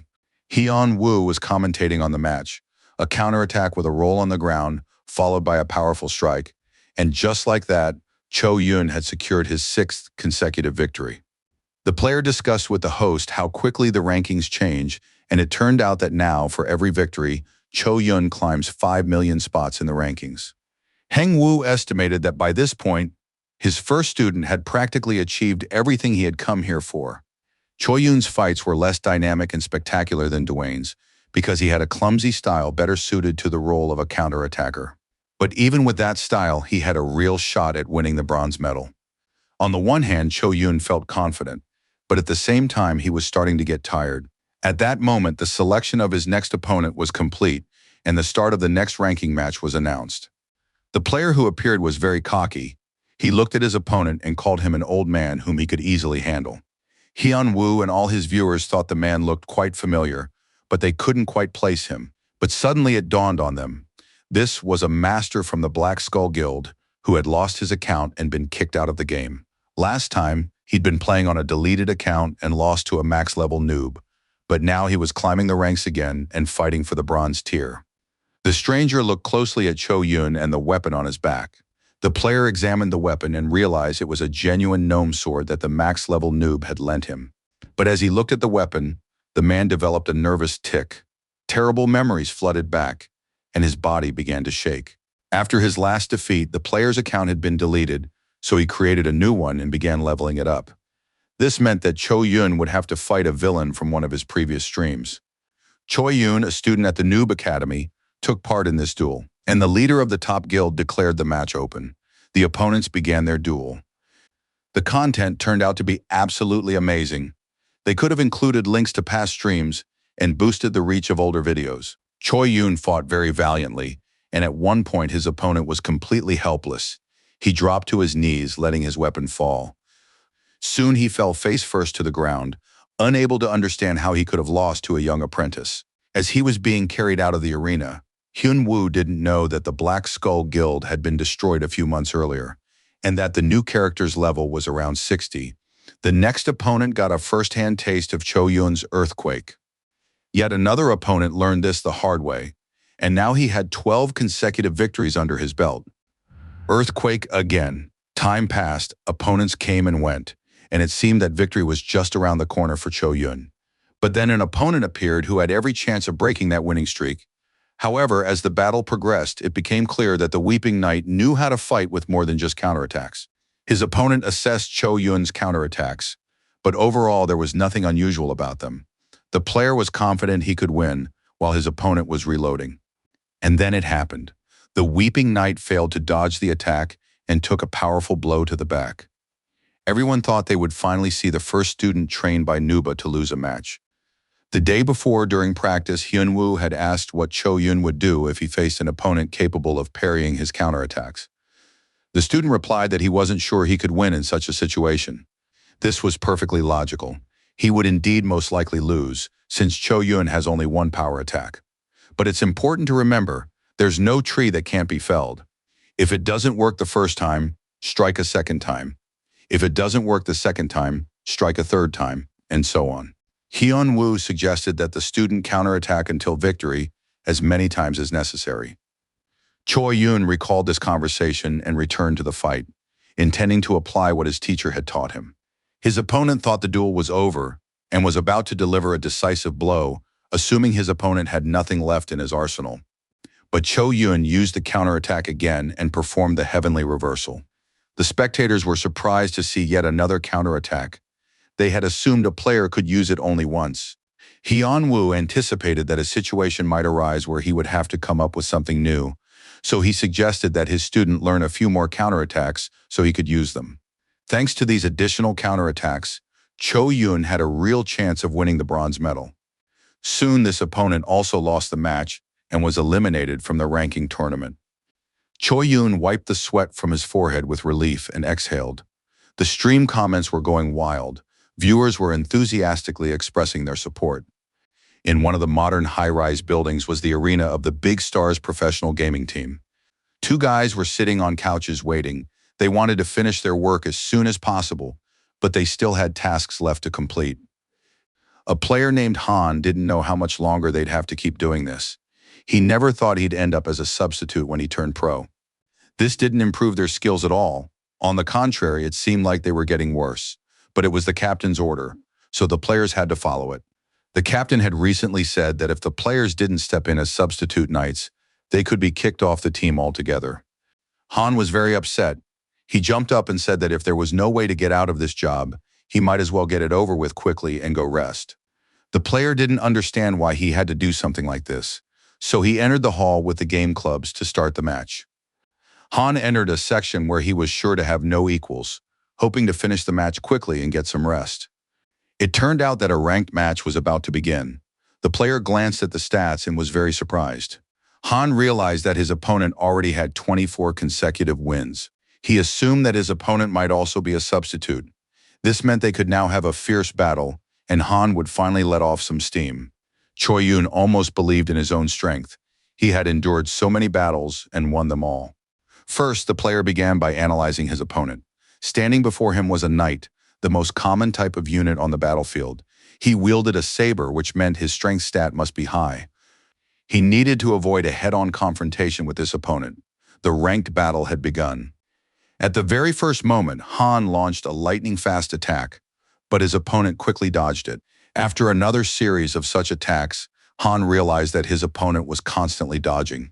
A new series of strikes followed, and Cho Yun managed to defend himself with his sword. The opponent's next move showed that he wasn't just a contender for a rank, he was a true substitute knight. Moreover, it was clear that they were facing an experienced substitute knight. Hen Wu realized that they had been close to winning the bronze, but now they had run into a serious opponent. All the spectators rooted for the weeping knight. They realized that a substitute knight was fighting in the arena, and all sympathy was on Cho Yun's side. Choi Yun also realized he was dealing with a substitute knight, recalling his teacher's words. To carry out the operation plan, Jisoo's father absolutely had to board a plane today, and to do that, he needed to win the bronze medal without losing a single match. If one of the contenders was a substitute knight, the man would have almost no chance of defeating him. Hyun Woo immediately tried to comfort the crying knight, but the man thanked the coach for his words of encouragement. But today, he would definitely win the bronze medal, not for the sake of the broadcast, but for a personal reason important to Cho Yun. The player believed that even if his chances were almost non-existent, he could still win, and that would be a real breakthrough for him. Hyun Woo realized that his student didn't want to give up, so he suggested using a tactic called weakness. Choi Yun was initially weaker than the substitute knight, so he didn't need to launch counterattacks or show his vulnerability. He simply had to dodge the attacks. Then his opponent would let his guard down, seeing that he was dealing with a very weak player. Of course, thoughts immediately arose about how this weakling had managed to win all his previous matches. But the substitute knight decided that someone else must have played the previous matches, and now the account's actual owner had shown up, an old and, in his opinion, worthless player. The substitute knight grabbed the player by the hair, wanting to see the face of one of those freaks who used the services of substitute knights. It was precisely because of people like this that the professional player Han couldn't focus on his game and had to follow their orders, after which he slammed Cho Yun to the ground with all his might. The noob wasn't worried about his anger. He knew it would take less than a second to destroy the substitute knight. The spectators were also very worried about Cho Yun. The substitute knight pinned his opponent face down to the ground and continued to hold him there. The man offered no resistance. He had to wait for the moment his mentor had told him about. He needed to appear weak so that his opponent would let his guard down. Choi Yun was determined to wait as long as it took until a small opportunity arose that he would have to seize. The substitute knight turned to the man, who must have been very angry. Of course, no one wanted to lose points. But the knight had no intention of wasting any more time here. He'd done his job and was ready to go rest. The player raised his sword high. Choi Yun quietly crept toward his weapon and recalled the face of the one for whom he had always wanted to be strong, his daughter. The man recalled standing in the cemetery by the grave of his young and beloved wife. The first thing he felt after her loss was hatred for everything that was happening. Then that hatred gave way to helplessness, resentment, and unending anguish. Tears flowed without ceasing. And then another tragedy struck. The doctors diagnosed his daughter with a very dangerous illness. The doctors informed him that no one in their country could completely cure the disease. The medical staff would do everything they could to keep the girl healthy for as long as possible. Choi Yun felt a strong desire to protect her. He started playing at the arena to earn money and solve their problems. The man spent a lot of time in the gaming hall, But with virtually no results, he kept losing and had already begun to lose hope. The substitute player, sword in hand, began to lower it to end the duel. And that was the moment the Weeping Knight had been waiting for so long, because the only thing he knew how to do was counterattack. Today, the man showed everyone a miracle by passing a test he wasn't supposed to pass. And if this miracle happened, then another one might happen, one that a loving father would surely ask the universe for. Choi Yoon claimed victory and defeated his opponent by plunging a knife into his throat. Viewers in the comments went wild with excitement, while the Weeping Knight himself was overcome with tears and snot. He threw down his sword and fell to his knees, unable to believe what was happening. Hyun-woo was just as thrilled as his student, hugging the man and saying, "You're so cool today." The max-level noob declared that his student had perfectly applied all his lessons to secure victory today. The fact that the man broke down in tears at the end became his trademark and distinctive style. Tears of joy at the end of a battle. Afterward, Nub congratulated his student on winning the bronze medal. This victory earned Cho Yun a bronze medal and a rise in the rankings. Everything he'd ever dreamed of had come true. Tears once again streamed from the happy player's eyes. Choi Yoon understood that all of this had been made possible thanks to Nub. He had helped the player win the bronze, and his daughter received treatment and surgery. The audience didn't understand what was going on and demanded that Nub explain the situation with the surgery. Hyun-woo rushed over to the player and said there was no time, but they needed to change the subject. Otherwise, the viewers would start making him uncomfortable. At first, the man couldn't understand what was expected of him, or why Nub was acting so strangely without explaining everything on the stream. Still, he said that Nub, at the highest level, was the most extraordinary person he had ever met. After that, he cried a little and thanked the Academy for his training and high level of skill. The live stream was coming to an end. Hyun-woo told the viewers once again that the moment had been very dangerous and that the bronze medal had seemed out of reach, but Cho Yun had pulled it off. Now, the player could say that his two students were so different, yet both had won bronze. This proved that the top-tier Nuba Academy provided its students with excellent knowledge, and no one doubted Nuba's skill as a teacher.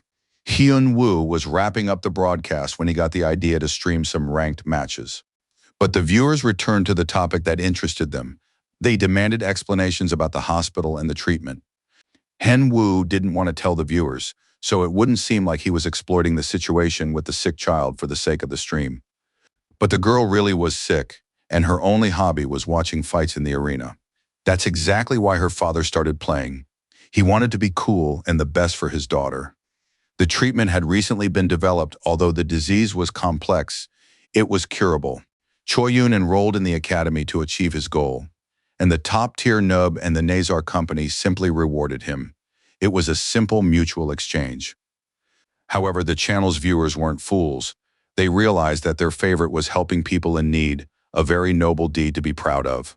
Yoon Hyung-gu, the director of Big Stars, looked at Han with bewilderment. He couldn't understand how this professional could have lost in what he considered such a primitive fight.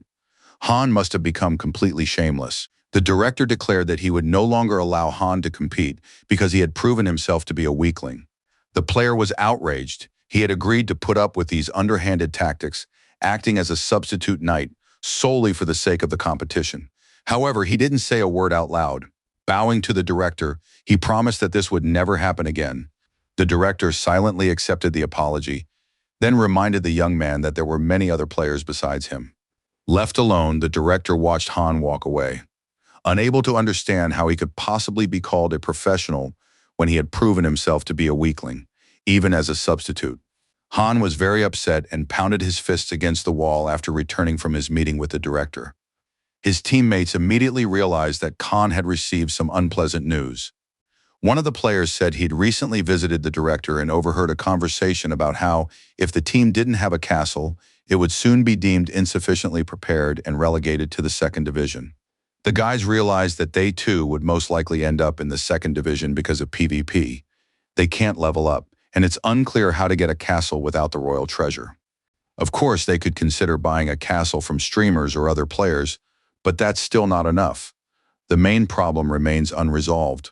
The director forces players to be knights, so they have no way of getting a castle, which means he'll definitely send everyone to the second league and make them work as substitutes in the future. All the guys listened thoughtfully to Khan. His words made sense, and the problem was indeed staring them in the face. Han told his teammates that they wouldn't achieve anything this way and would remain pawns in the hands of Big Star's management. So he decided to get back at the director and leave the company altogether. Opinions were divided. Some thought this was too radical and that they needed to think it over longer rather than act on impulse. Others agreed that they needed to break this vicious cycle. It's better not to be an athlete at all than to work as a substitute. One of the players said that if he couldn't develop here, he'd become a streamer. And the sooner they realize this, the sooner they'd be able to change their lives. In a few months, they won't be able to stream the way they do now. And then they'll become nobodies who can be used however they're told. The players were curious about how Khan planned to get back at the director, but it turned out he'd already thought it all through. Today, after working as a substitute knight and losing to Nuba's apprentice, Khan decided to tell Nuba himself the whole truth about how players are forced to become substitute knights. He also planned to reveal that they don't even get paid according to their contracts, are subjected to violence, and are effectively bound hand and foot. Han believed that in this situation, only one person could help the players, and that person was a top-tier nub. The phone rang insistently, signaling that he needed to answer it. It was Kyle, the manager of the company Nazar. He apologized for calling so early. He was in America and hadn't accounted for the time difference with Korea. Heng-woo grew anxious, hoping that no serious problems had arisen. Kyle reassured him, saying that it was nothing terrible, they just needed to discuss something. Nazar had received a message from a max-level noob asking for help. The message was written by a professional player from a Korean company. He described corruption within the organization and asked for help. Kyle believed that the players had turned to Nubu specifically because he was hugely popular in Korea. In addition, his help with Cho Yun boosted his popularity and enhanced Hyun-woo's reputation, even though the young man himself didn't realize just how incredible his actions were. However, he understood that the professional players truly needed help. They were having a very hard time. If they turned to Nub specifically, it meant they had lost all hope of solving their problems on their own. But how could a young man help them, since he was just someone who played the game? Hen-woo asked the manager to gather all the information and send it to her for review so she could provide a response later. Hen-woo carefully read through all the documents and was amazed that he had received them from professional players. He couldn't understand how Big Stars had managed to meet the standards and become a professional organization. And this immediately raised questions about the owners of the game Arena, who allow such teams to advance.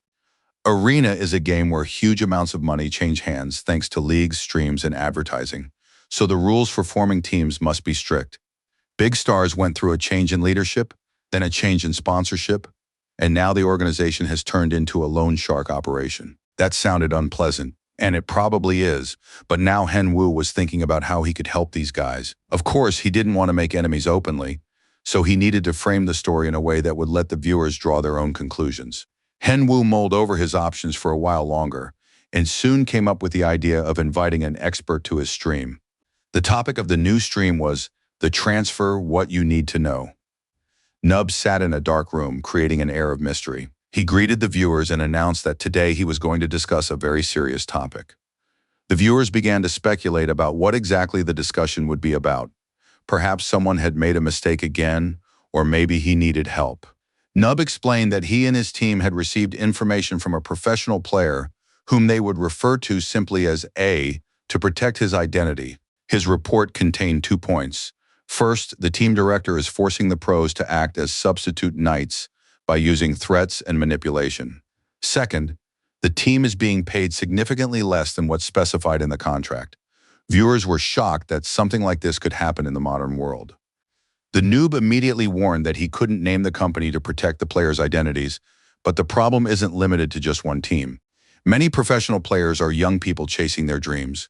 When a dream is at stake and someone threatens to destroy it, they have no choice but to comply and make concessions. Viewers immediately began speculating about which companies were involved. They ruled out several of the largest ones with good sponsors and decent pay, and almost immediately guessed which company was being referred to. Nub, of course, neither confirmed nor denied this. He said that he had planned to interview a professional in this field today. A player named Hedo was invited to the studio, a former substitute player who had already appeared on Nub's stream, though in a different role at the time. Hen-woo greeted the man and said that, by all accounts, Hedo had managed to leave his career as a substitute knight behind. Hedo confirmed this and added that he now had a dream which he hoped to discuss more openly soon. Hen Wu asked the expert, "Is it true that in some companies, management forces players to act as substitute knights?" Hedo confirmed that, unfortunately, according to his information, this situation does indeed exist and is not uncommon. He personally knew that one team had recently changed sponsors and was now receiving many such requests, especially from players hoping to earn a bronze medal. That is precisely why the number of substitute knights has increased recently. As they say, demand creates supply. Hen Wu commented that he hopes there will be as few such companies as possible in the arena. By this point, viewers had already figured out which company was being referred to. After the stream ended, discussions on the arena forums centered entirely on the situation surrounding big stars. Suggestions were made to ban the company, report it to the game's management and the police, and expel it from the league. The company's director was upset as he read the news, however. The firm's owner called him and asked what was going on and why he couldn't control these brainless players. The director apologized frantically and promised to quickly find and expose the person responsible, presumably one of the players, for public scrutiny. The company owner demanded that they fine this player, otherwise he wouldn't get off scot-free. At that moment, one of the players rushed into the director's office, declaring that they were in big trouble. The man didn't even notice that the director was on the phone. It seemed as though something had happened that couldn't wait. It turned out that absolutely every member of the professional team had left the dormitory. The room was empty, with no signs of life. The director was at a loss. He hadn't expected this at all, and the company owner was still demanding an explanation over the phone. All the players were leaving the company building, realizing that this step was painful but necessary to change their lives. Hen Wu spoke with manager Kyle. Kyle said that it would be very difficult to ban the Big Stars team, just as it would be to rebuild it. Most likely the company would be sold. Furthermore, a potential buyer had already been found, and the public believed that the players should be allowed to return as soon as possible. After all, they weren't to blame for the management's actions. There was good news from the news. Cho Ji-soo's surgery had been a success. The doctors said everything was under control, and the girl was recovering quickly. Hyun-woo was certain that her father, Cho-yun, was overjoyed by this development. Kyle added that he was constantly being hounded by reporters who wanted to know the truth about the max-level noob. Perhaps he himself would tell Cho-yun's story. Hyun-woo continued to refuse. He looked more frightened than he had before facing the most terrifying monster, and said he couldn't talk about it. The conversation was over. The player exhaled with relief. He was glad the operation had gone successfully. Tenny, out of boredom, had already started going crazy. He was sitting in a forest clearing, playing with multicolored spheres. Hen Wu asked how much longer the bear cub would be staring at the cores he'd received at the festival. Tenny declared that he would soon eat them himself, and his owner wouldn't be able to take them away. He activated his storage and hid the cores there. Hen Wu promised not to lay claim to the cores, but still wanted to know when Tenny planned to use them. It turned out that the pet was about to undergo an awakening. At the moment, Tenny was almost at level 200. After his first awakening, he earned rewards that would be available after the second. Hen Wu immediately came up with a plan. Since the bear wanted to use the spheres after its awakening, they needed to trigger the awakening as soon as possible. For the second awakening, they needed to go hunting. Tenny didn't look very pleased with this idea. Hen Wu was thrilled. It had been a long time since they'd hunted together. But Tenny claimed he had urgent business and tried to make a run for it. The player rarely deviated from his plans and immediately activated the summon, bringing the bear cub back for the hunt. They decided to hunt calmly without rushing and set off for the Walter Mountains, their new hunting ground. Hen Wu was almost certain that other players knew nothing about this place. Kate from the Pioneers Guild had mentioned that he once hunted in the Walter Mountains, but the monsters there were very strong, so the hunt had been unsuccessful. Even the Pioneers Guild had little information about the area. Kate advised against coming here, but Hen Wu had his own reason. As a follower of the Heavenly Demon's dark arts, the player had been given a quest to find traces of a master of the dark arts who had once visited these mountains.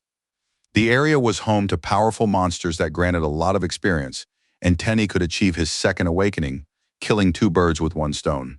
A saber-toothed lion with a glowing gaze and long fangs lived here. In addition, the lions had wings that allowed them to move around the area. Hen Wu was pleased. As soon as he entered the area, monsters immediately began attacking him. He needed to test their strength. The player used a crescent strike but was unable to defeat the lion with black wings. A couple more of these flying predators immediately appeared behind him. These monsters had powerful wings, paws, and long claws, which they used to tear their prey to pieces. Henwu decided to test his new magical skills against these opponents. The player cast a magic blast, directing it at the flying lions.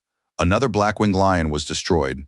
Henwu found himself in a situation where his head was trapped in the jaws of a monstrous lion. But in reality, there was only a phantom in the lion's jaws, and the player, meanwhile, activated a lightning spell to attack the monster. Henwu leaped onto the monstrous lion's back and pierced its head with his sword. After a while, he had dealt with the entire pack of black-winged lions, leveled up, and fully restored his health. Henwu didn't feel any particular difficulty and didn't understand what Kate meant. Perhaps it was because Henwu had received his third upgrade and had become stronger.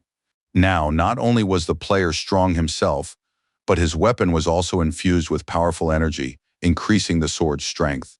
He glanced at his pet, who was lazing around, and heard that the bear cub had nothing to do. Its master was handling everything on his own. Henwu reminded Tenny that he needed to gain experience, and for 2 days they hunted in the mountains. The player hadn't had a hunt this easy or enjoyable in a long time. The thrill of it reminded him of the joy he felt after his first battle. Upon returning to the arena, all his worries vanished. Victories over monsters came easily. As a result of such an intense hunt, with no time for sleep or food, Tenny was able to level up several times. This meant that the bear cub's awakening was due to occur soon. Henwu checked his pet's status and confirmed that Tenny was just 1 level away from his second awakening. Tenny was extremely tired and exhausted from these past few days. He didn't understand why he had to suffer so much. After all, he could have just drunk an elixir. Suddenly, a multicolored field resembling the northern lights appeared near the cub's paws. The little bear looked around with curiosity. At first, it seemed like something pleasant, but in reality, it was a hidden entrance to a dungeon that the bear cub had stumbled upon by accident. The last dungeon Henwu had visited with his friends was one with vampires. It had been a long time since the player had been to such places. Tenny didn't want to hear a word about a new dungeon, so the host offered him a bribe in the form of a skill or a unique item. But Tenny had only one desire: to head to the islands, and he insisted on entering the dungeon as soon as possible so they could get it over with and be free. And so, the undaunted pair entered the dungeon called the Ancient Arparium. The place looked just like the mountains they were in. Strangely enough, the bear cub was delighted. The weather was better here, and they could have a picnic. Henwu set his pet down on the ground and listened. A strange sound was coming from the forest. Although Tenny wanted a picnic, the sound caught his attention. Henwu cautiously crept toward the source of the sound. He wanted to assess the situation from a distance and had no intention of running out into the open. The boys peered out from behind the trees in surprise. They could hardly believe their eyes. Unfolding before them was a duel between a giant and an ogre. Both opponents were so enormous that even the tallest trees didn't reach their waists. The giant held a massive club in his hands, and his muscular body resembled a killing machine. The ogre looked even more terrifying, and he was holding nothing more than an ordinary log. But that log was of no help. The giant leaped forward and with a single swing of his sword, severed the ogre's head. Henwu and Tenny were horrified, shocked by such strength and power. Just moments ago, right before their eyes, the giant had destroyed the ogre with a single blow. Most likely this giant was the dungeon's boss. At that moment, he was stroking his club. The giant's destructive power was incredible. Tenny watched his master closely. The bear cub noticed that the player's face looked worried. Henwu was afraid of the giant. Tenny decided to seize the opportunity and turn to his master. He pointed his paw at the giant and said that he would be able to awaken if they captured the giant with the club. Henwu was surprised. Was his pet really suggesting they attack the boss, given the difference in size? Tenny replied that after this hunt, he would feel strong enough to awaken, but if his master didn't agree, he would head to the islands. Tenny thought that after 2 days of hunting, Henwu was too exhausted to defeat the giant. The bear cub assumed that the player would simply accept this fact and agree to leave the dungeon to head for the islands. Henwu looked at his pet and said that the bear cub was right. There was no point in hunting for a long time. They needed to kill the giant right away. Tenny was upset. He realized he didn't know his master at all. He wasn't brave, he was crazy. Hen Wu was no longer paying attention to his pet. He was figuring out how to destroy the giant. The player considered whether he could use the simulation and which skills he would need first and foremost. Tenny was getting impatient. He realized his master was going to fight, but didn't understand why he was sitting there looking so smart and acting like a strategist. Hen Wu explained that he wasn't pretending to be a strategist, but was running a simulation, visualizing the fight in detail. He'd deal enough damage, but the main problem was the giant's strength. He assumed that a single blow from the giant would be enough to kill him. Usually you can defeat a boss by studying its fighting style. The first few strikes are needed precisely for that. To strike a boss you know nothing about, you need to observe him for a long time. Hen Wu planned to use lightning 7 times per battle and hoped to determine the giant's fighting style. Finally, the player finished his planning and told Tenny that they were heading out to face the giant. Tenny was upset. He hadn't expected the provocation to turn out this way, but his master wanted to finish the raid as quickly as possible. Meanwhile, the giant was strolling through the forest, swinging his club and carefully surveying everything from his towering height. Suddenly, Hen Wu felt a magical explosion right behind him. Compared to the giant, he looked like a mosquito. The giant spun around abruptly. It was clear he had sensed the approaching danger. The massive warrior swung his gigantic club, trying to knock his tiny opponent aside. Hen Wu was very fast. In an instant, he flew right up to the giant's face, taking him completely by surprise. He unleashed a magical blast at close range, directing it straight at the giant's face. The blast immediately dealt damage to the giant. It became clear that he wasn't quite so invincible after all. A great sign. But the giant grew angry and immediately charged, swinging his club in all directions. It took Hen Wu only a few moments to realize this giant was stronger than any monster he had faced before. However, if his analysis was correct, victory was possible. Hen Wu combined a magic blast and a crescent strike into a single powerful magic crescent. The giant parried the club attacks but couldn't completely avoid the strike. Hen Wu saw that despite the strike's wide radius, the giant had taken significant damage. The crescent's power diminished with distance, but the effect was noticeable. It became clear this was just an ordinary giant, not a boss. He had lost his weapon and looked exhausted. Hen Wu was furious. Had he really wasted his time on this simulation because of a pet that had misjudged the giant's strength? The bear decided to join the fight as well and cast a spell using both ice and fire at the same time. Completely disorienting the giant, Hen Wu leaped forward and delivered a powerful vertical strike, striking the opponent's entire body from top to bottom. That's how the player defeated the ancient giant, who now lay face down on the ground. Hen Wu sat atop a tree and realized it had just been an ordinary monster. He'd worried for nothing. Suddenly, something terrifying caught the player's attention. He turned toward the new sound. Tenny couldn't understand what was happening to him. Light was emanating from his entire body. Hen Wu climbed down from the tree to support the glowing bear cub. It soon became clear this was Tenny's second awakening. With the awakening, all of the bear's stats and skills increased, and he also gained new abilities, fire magic and wind breath. Hen Wu felt a twinge of envy toward his pet for receiving so many bonuses. But after studying the breath of wind, he was satisfied. This speed buff came in very handy. Tenny tugged at his master's pant leg, snapping him out of his reverie. The bear reported that a big problem had arisen, and he didn't know what to do. Hen Wu guessed that these might be some kind of side effects. Tenny was upset, tears streaming from his eyes. He looked at his master, hoping for help. It turned out that the bear cub now had different paws, one red, the other blue. Tenny was alarmed. He didn't know how to behave in polite society with paws like that. Hen Wu disappointed his pet. He laughed at first, but then patted him on the head. He said it was very cute and no one would laugh. The bear cub had become one of a kind. Tenny calmed down a little, and Hen Wu thought he should use his pet in battle more often. Suddenly, an unknown voice said, "You're an excellent warrior. I was impressed by your fight." Hen Wu and Tenny began looking around. Soon they saw the speaker, only his lower body. The giant was enormous. Hen Wu realized he was facing a giant and drew his sword. But the giant asked him to lower his weapon and calm down. He hadn't come to fight. He had seen that the player had recently defeated their fallen giant, and so now he had a request. This was the first time Hen Wu had interacted with a speaking being who had a request, and just then a massive hand descended before him. The giant bowed in respect and asked for help. His race had rebelled against God, and he had been abandoned. The giant introduced himself. His name was Chroma, and he was the shaman of Arparium, the sacred land of the giants. The inhabitants of this land were arrogant and vain, which is why they rebelled against God. God's wrath fell upon all the giants, and except for Chroma, they all lost their courage and wisdom. Now Chroma asked for help in guiding his people to salvation through the extinction of their race. It was a quest, and Hen Yu was planning to clear out the dungeon anyway, so he agreed for the reward. Chroma admitted that he wasn't as strong as he seemed, but promised to help.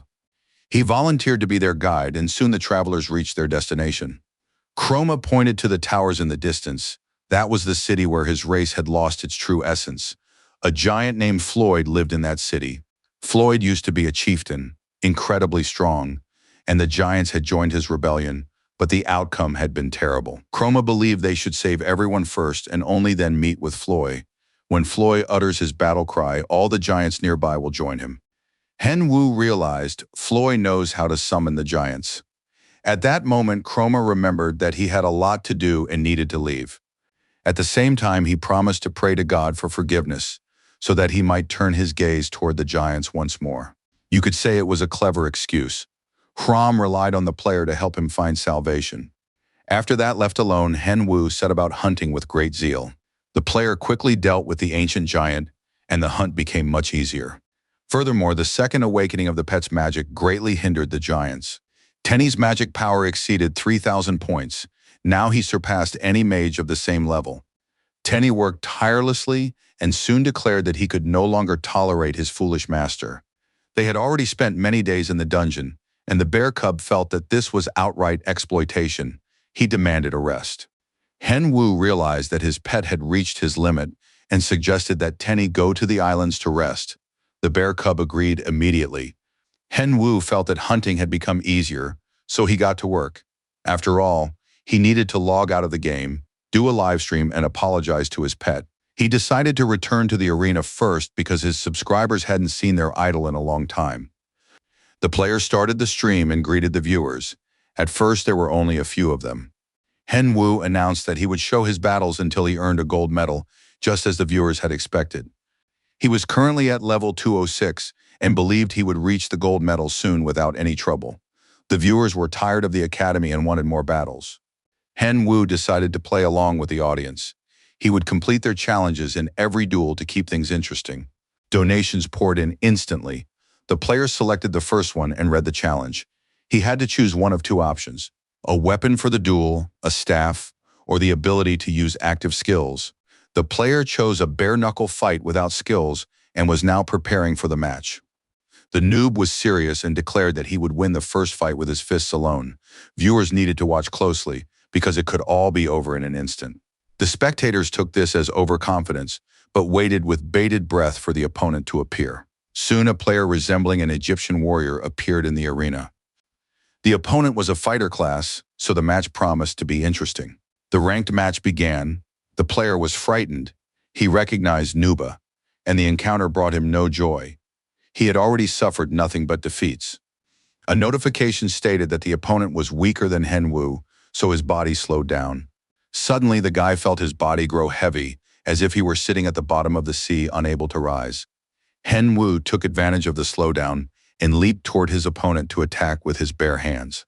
He used the iron fist technique and struck the opponent, who didn't have time to dodge. Hen Wu grabbed his opponent's fist, but at that moment someone let out a scream. He began to gather magical energy around his fist, preparing to land his next blow.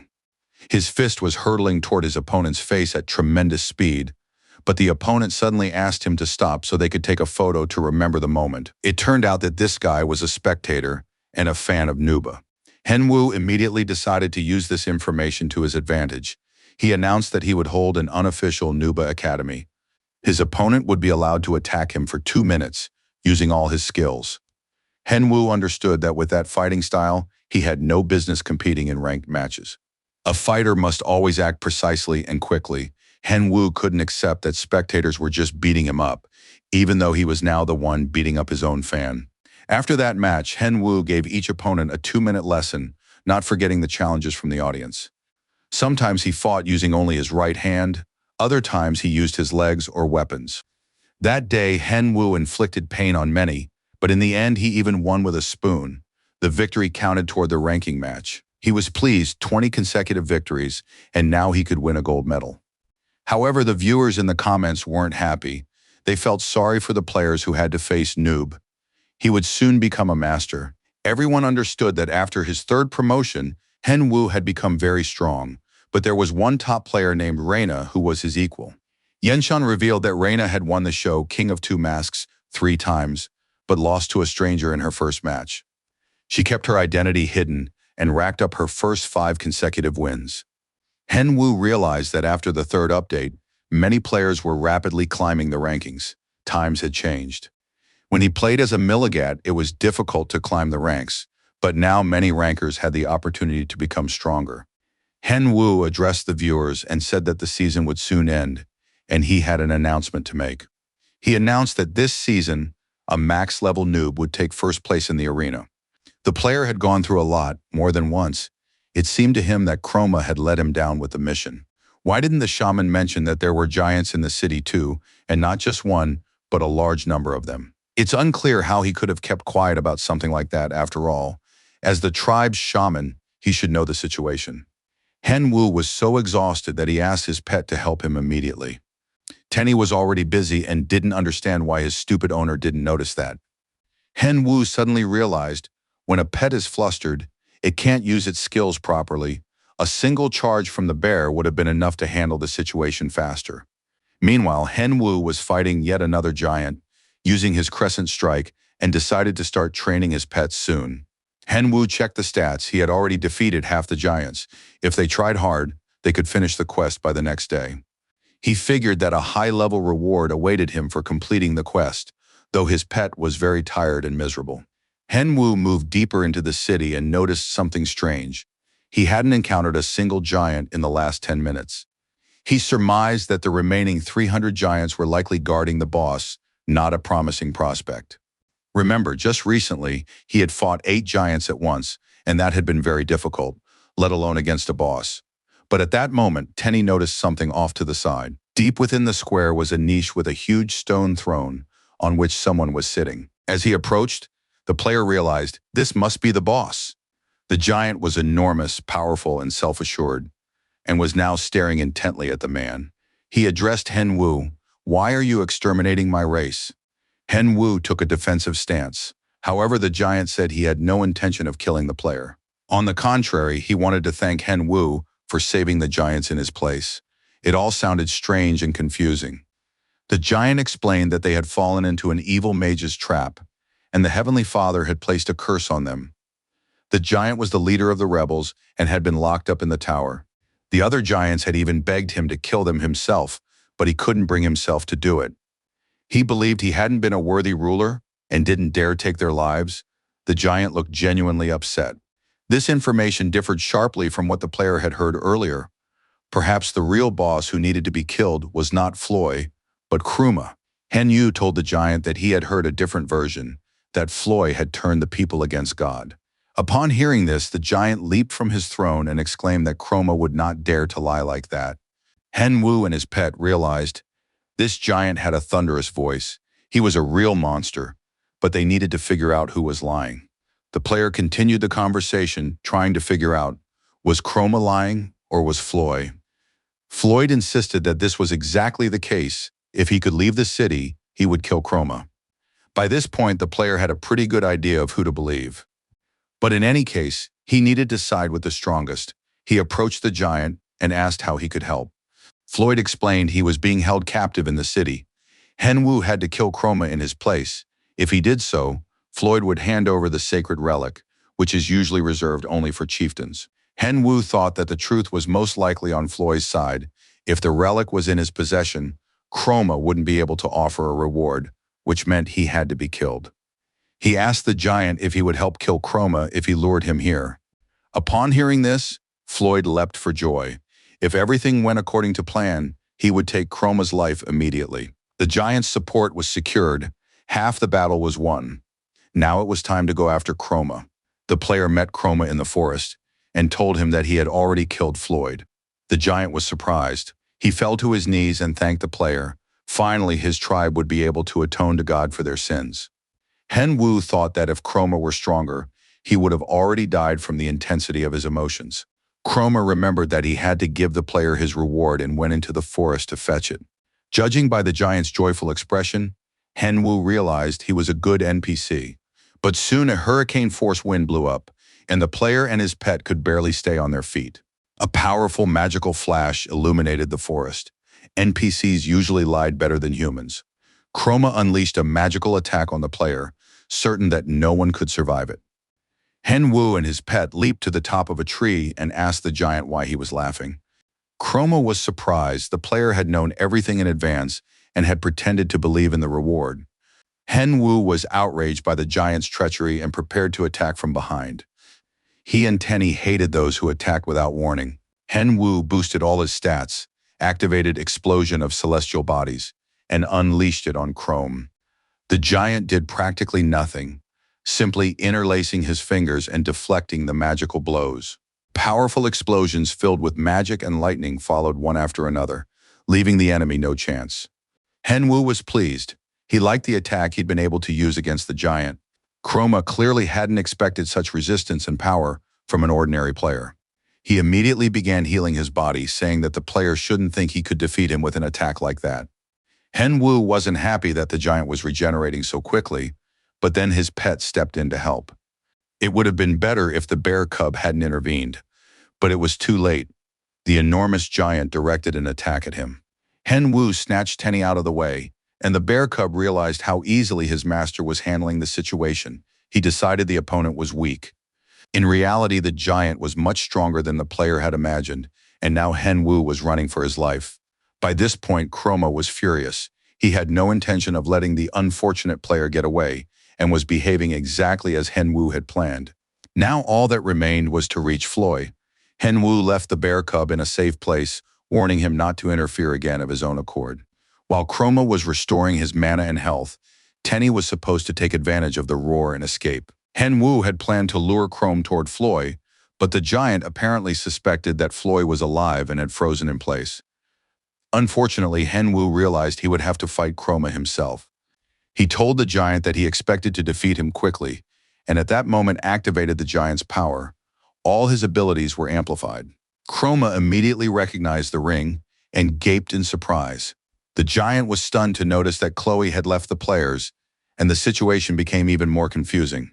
The player recalled that the ring was gigantic and radiated the power of two giants, which was why Chroma had sensed it.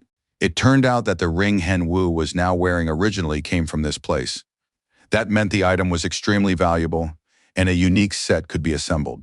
Hen Wu prepared to attack, and fiery energy began to gather around Chroma. To avoid the fire, he activated a bolt of lightning.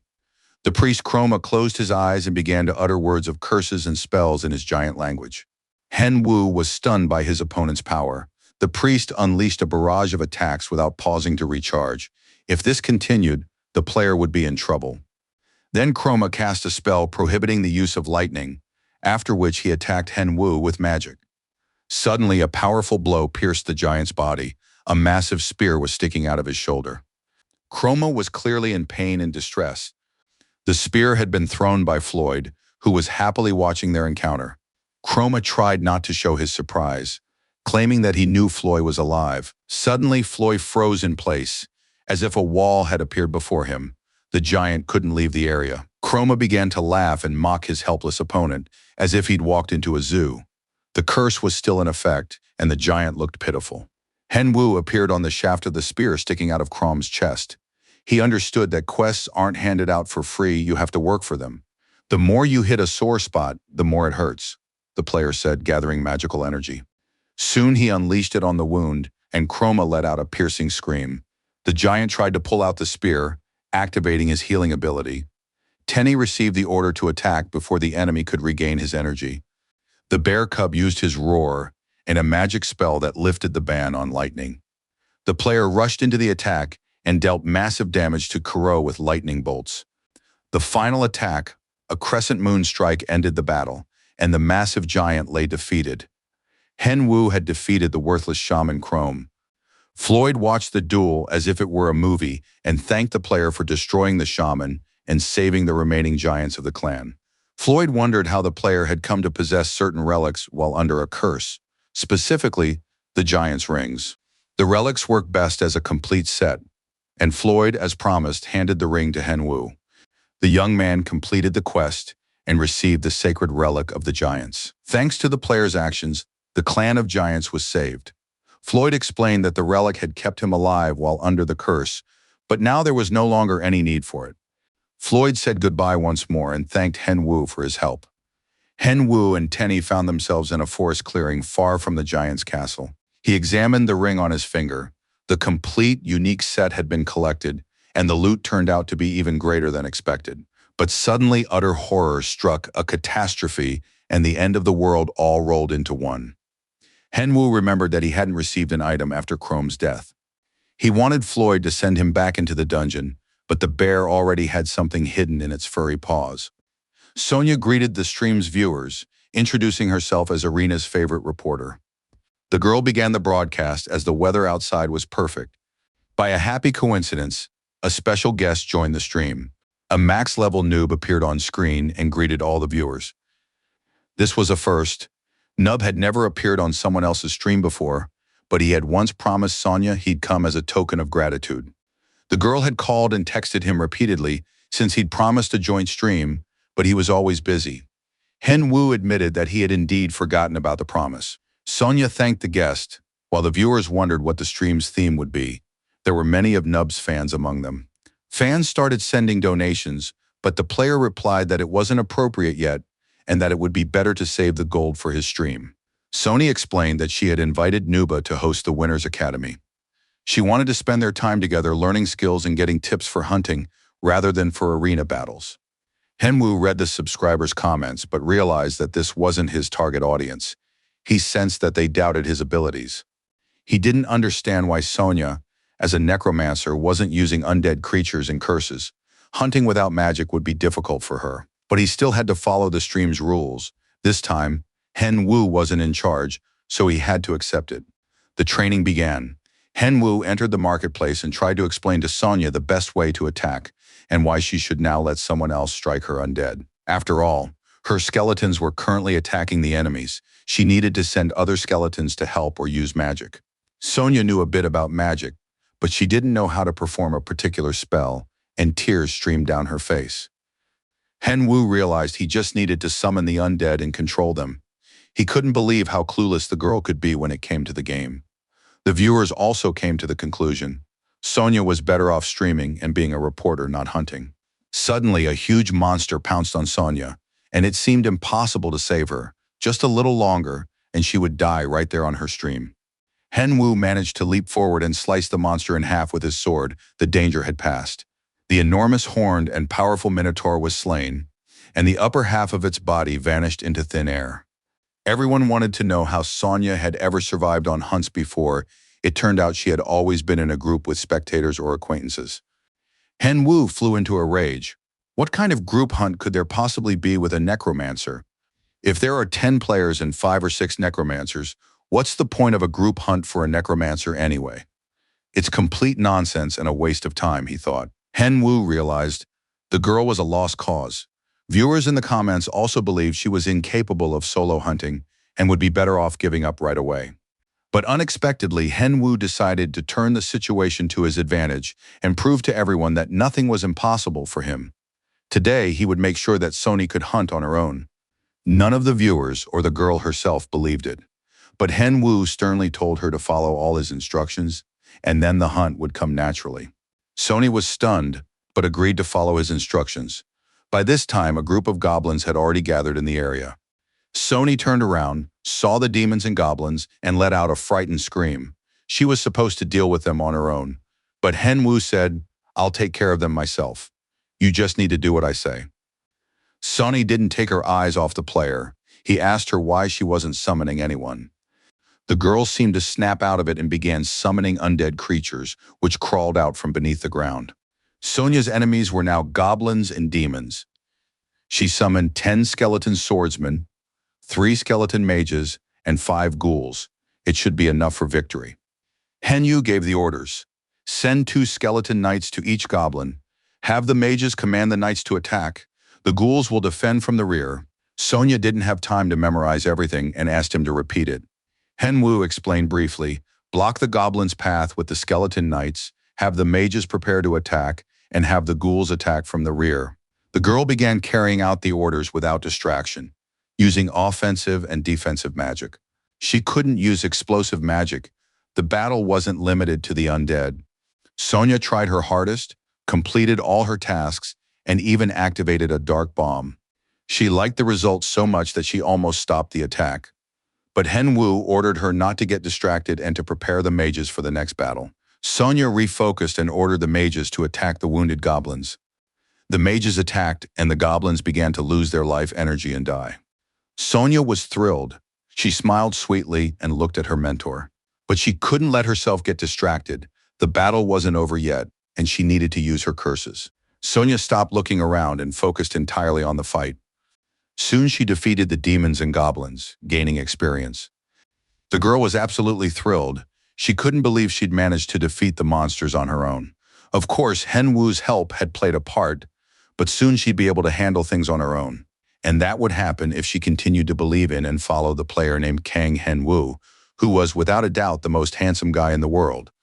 Hyun-woo knew that without his help, the beauty would have died in a minute. The stream's viewers were thrilled to see that the noob was good, not only at playing, but also at teaching. He addressed the viewers. My goal was to help Sonia with the hunt, so we can hunt a little more. Henwu was absolutely thrilled. He had faith in his student. In the end, she managed on her own. It was interesting to find out how she was feeling. Sonia was in a bit of a state of shock. She hadn't expected to have to train for 8 hours under a barrage of criticism and strict commands. Henwu thought her silence was a sign of agreement, but in reality, Sonia was completely wiped out and could barely speak. He said goodbye to the viewers, wished them good luck, and said that next time their favorite Sonia would host a new and interesting stream with them. Sonia looked at Henwu and didn't understand why he had been so strict. It seemed like he'd been picking on her all day. But Henwu said, everything went great today, it was fun, and we'll definitely do another stream. He held out his hand to help her up. She thought he'd been strict for the sake of the stream, but in reality, he turned out to be kind. Finally, Henwu reached the Ring of the Giants. Because he'd been so busy, he hadn't even had time to check the last item in the set. The ring contained the essence of the giant's power from a mythical era. It granted additional strength and boosted all stats. Henwu was absolutely thrilled. He not only received stat boosts but also gained new skills. The player had never seen anything like this before. Now his strength had increased significantly, even though it didn't affect his other skills. In any case, they had also become more powerful. Henwu was as happy as a little child, and Tenny was absolutely thrilled. Henwu noticed that his pet was very pleased because the bear cub was holding a pendant in its paws. The pet said it had brought it from the islands. The player said he wouldn't take it, he didn't need it, and the bear cub could wear it himself. But in reality, Tenny had found this pendant while his owner was talking to the giant Floy. It had appeared after the destruction of the giant shaman. He was an evil shaman, the cause and source of Chroma's corruption. Tenny was sure that if his owner found out, he'd take this little trinket away from him. Henwu was engrossed in his new items, so the bear cub could quietly enjoy his pendant. While Henwu was unwrapping his gifts and examining the items he'd obtained from the giant's dungeon, a bloody war was raging elsewhere. Liu Shay entered the office of Zhou Fan, the head of the Dragon Guild, and announced that it was time for the man to step down. Fan didn't understand what he was talking about. Why on earth would he have to leave? Perhaps Liu Shay had gotten something mixed up after a wild night. Liu Shay said he was absolutely serious and not joking, and laid out some papers in front of the head. These were the guild's financial reports. Judging by the information, the guild leader had embezzled a great deal. Now it was clear why one of the world's top guilds had such a small income. No one had expected the leader to be so greedy.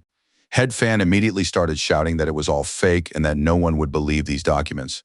However, Liu Shay was prepared for this turn of events and named several players. These players had already turned their backs on the guild leader because he hadn't shared the stolen loot with them in time, and now they clearly wouldn't turn a blind eye to how much Fan had managed to steal. Thus, the day had come when Zhou Fan's downfall was simply inevitable. Liu Shay had set this trap several months ago.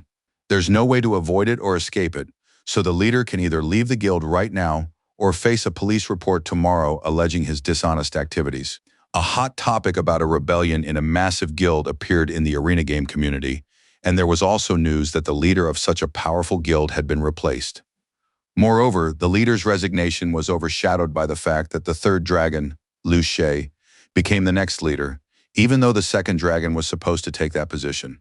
Furthermore, the guild terminated its contract with its main sponsor, Adidas, and this was the biggest scandal since Arena became a popular game. Henwu was surprised that Liu Shay had terminated his contract with such a high-profile sponsor. However, he remembered that their relationship hadn't been very good. Henwu even considered sending Liu Shay a congratulatory message on his appointment as guild leader. Of course, their first meeting hadn't gone well, but that was because of the Chinese streamer, Tian Ho. Henwu believed there was nothing wrong with wanting to be friends, so he figured he could write him a congratulatory message. Max-level Noob hadn't streamed in a while, but he'd finally started again. He said that today viewers could expect a battle in the arena, but it would be very special. Viewers started speculating, trying to guess who the opponent would be, but it turned out that max-level Noob wouldn't be in the arena. Henyu kept his viewers in suspense for a while longer, trying to build anticipation and draw more attention, and then finally revealed who would be fighting. And it turned out that today, none other than Tenny's pet would be in the arena, and it would be a battle between the pet and the main character, the bear cub. Tenny thought his owner was forcing him to do this, but many viewers commented that training pets is very popular right now. Many wanted to know how strong this bear cub was, and thought he was most likely just as invincible as his owner. Henwu asked his pet not to fight at full strength, because he might run into friends during the match. Therefore, it was preferable for Tenny to use only his fists today, rather than magic. And soon enough, the start of the ranking match for pets was announced. Tenny's ranking was still unknown, so a trial match was held. A fox cub named Run stepped into the ring to face the bear cub. His owner turned out to be a fan of Nuba.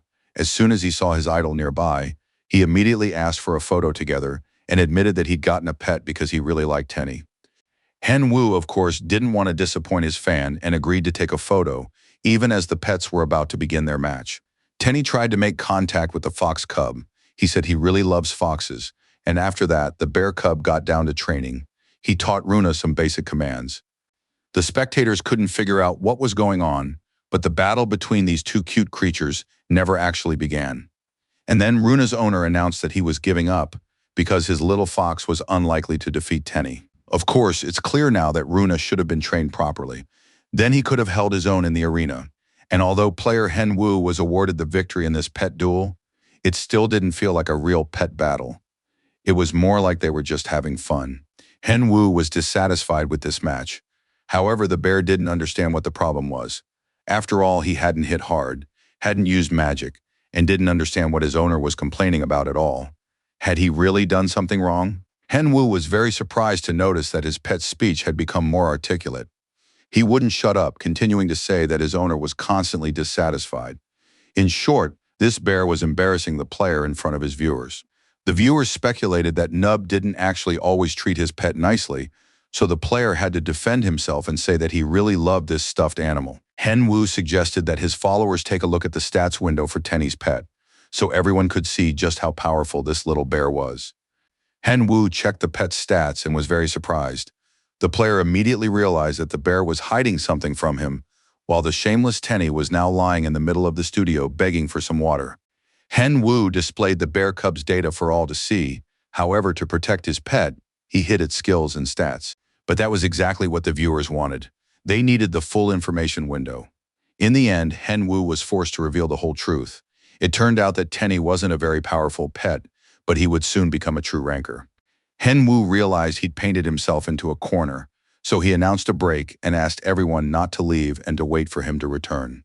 When filming stopped, the player began to investigate which corruption attribute was being referred to.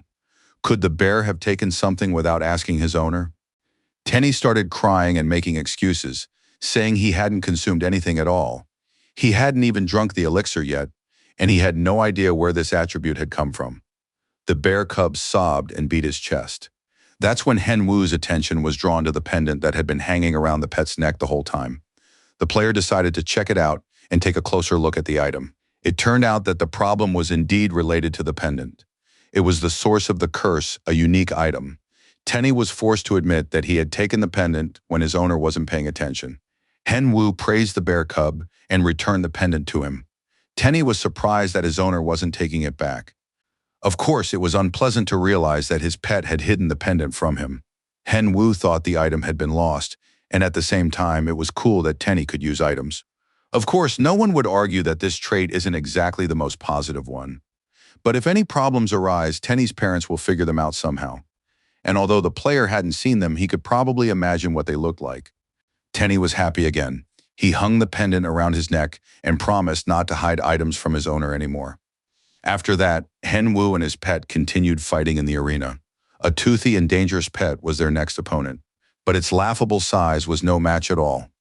This dangerous dinosaur ended right around his knee. The fights always ended with the pets simply being terrified of Tenny. They would run away from the arena, start crying, or just scream hysterically. It was a real mockery of the animal kingdom. That's exactly how Tenny racked up his 20 consecutive victories and became the king of the arena. Hen Wu ended the broadcast and was finally able to log out of the game. He was worried that everyone would consider the fight with Tenny unfair. But overall, the viewers' reaction turned out to be pretty good. Kyle, a manager at Nazar's company, called to discuss the latest news. He told the player that Nazar's CEO wanted to meet with Kang Hen Wu in person. It turned out that they weren't talking about Jamie, but about the company's owner, Bill Knight.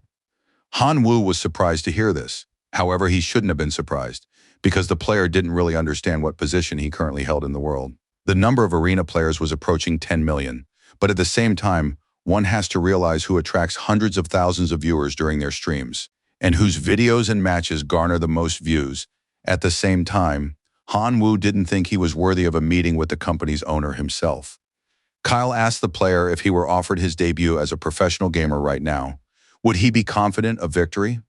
Would Kang Hen Wu be able to win at international competitions? The player immediately replied that he could, regardless of who was on his team, and even if his opponents turned out to be superstars. Kyle replied that this is exactly why Hyun Woo is so popular and well-known, and also so confident because he's one of a kind. And since they were having such a candid conversation, the young man confessed to Kyle that he wants to make his debut as a professional player and hopes to do so once he reaches the top spot in the rankings. Kyle asked if that decision might be a bit premature. However, the manager understood that the player wanted to qualify next season so he could compete at Arena Vic. Arena Vic is an international competition in which only a few teams participate, including the winners of their respective leagues. Hen Wu confirmed that he wanted to make it happen this year, otherwise he'd have to wait nearly another year. Kyle asked which specific team Hen Wu would like to join. Hen Wu named teams made up of players who are passionate about what they do. It would be good if the team had a clean track record, and if all the members were nice people. Kyle listened to these requests and suggested that it would be easier and faster to create such a team himself than to find one that was already formed. That was exactly what Hen Wu believed. He wanted to build his dream team. He had to start playing in the arena to pay off his debts. But now the player had a new goal. Hyun Woo now knew what he wanted, and he had been dreaming about it for a very long time. It was all about Jeong Han-byok. He absolutely had to put that man in his place and get his revenge. Hyun Woo wanted the professional league to be the next stage of his training, and he would gradually start taking everything Han-byok had. The Arena Game Development Company met with several managers during their lunch break. Lately, everyone had been so busy that their rest time had been cut down to just a couple of hours a day. Arena's department head understood that once the planning team finished working through the night, it would be their turn. The developers were very concerned that a max-level player named Noob was progressing through the quest very quickly, and that the demonic guild was also advancing rapidly. On top of that, they had to create all sorts of events and design new NPCs to celebrate Arena reaching 1 billion subscribers, because that milestone was bound to happen soon anyway. Thanks to the show The King of Two Masks, the number of users has increased significantly, so it's likely that the 1 billion milestone will be reached in 3 to 4 months. The managers thought their ordeal would end soon, but it looks like this crunch time will continue for a long time yet.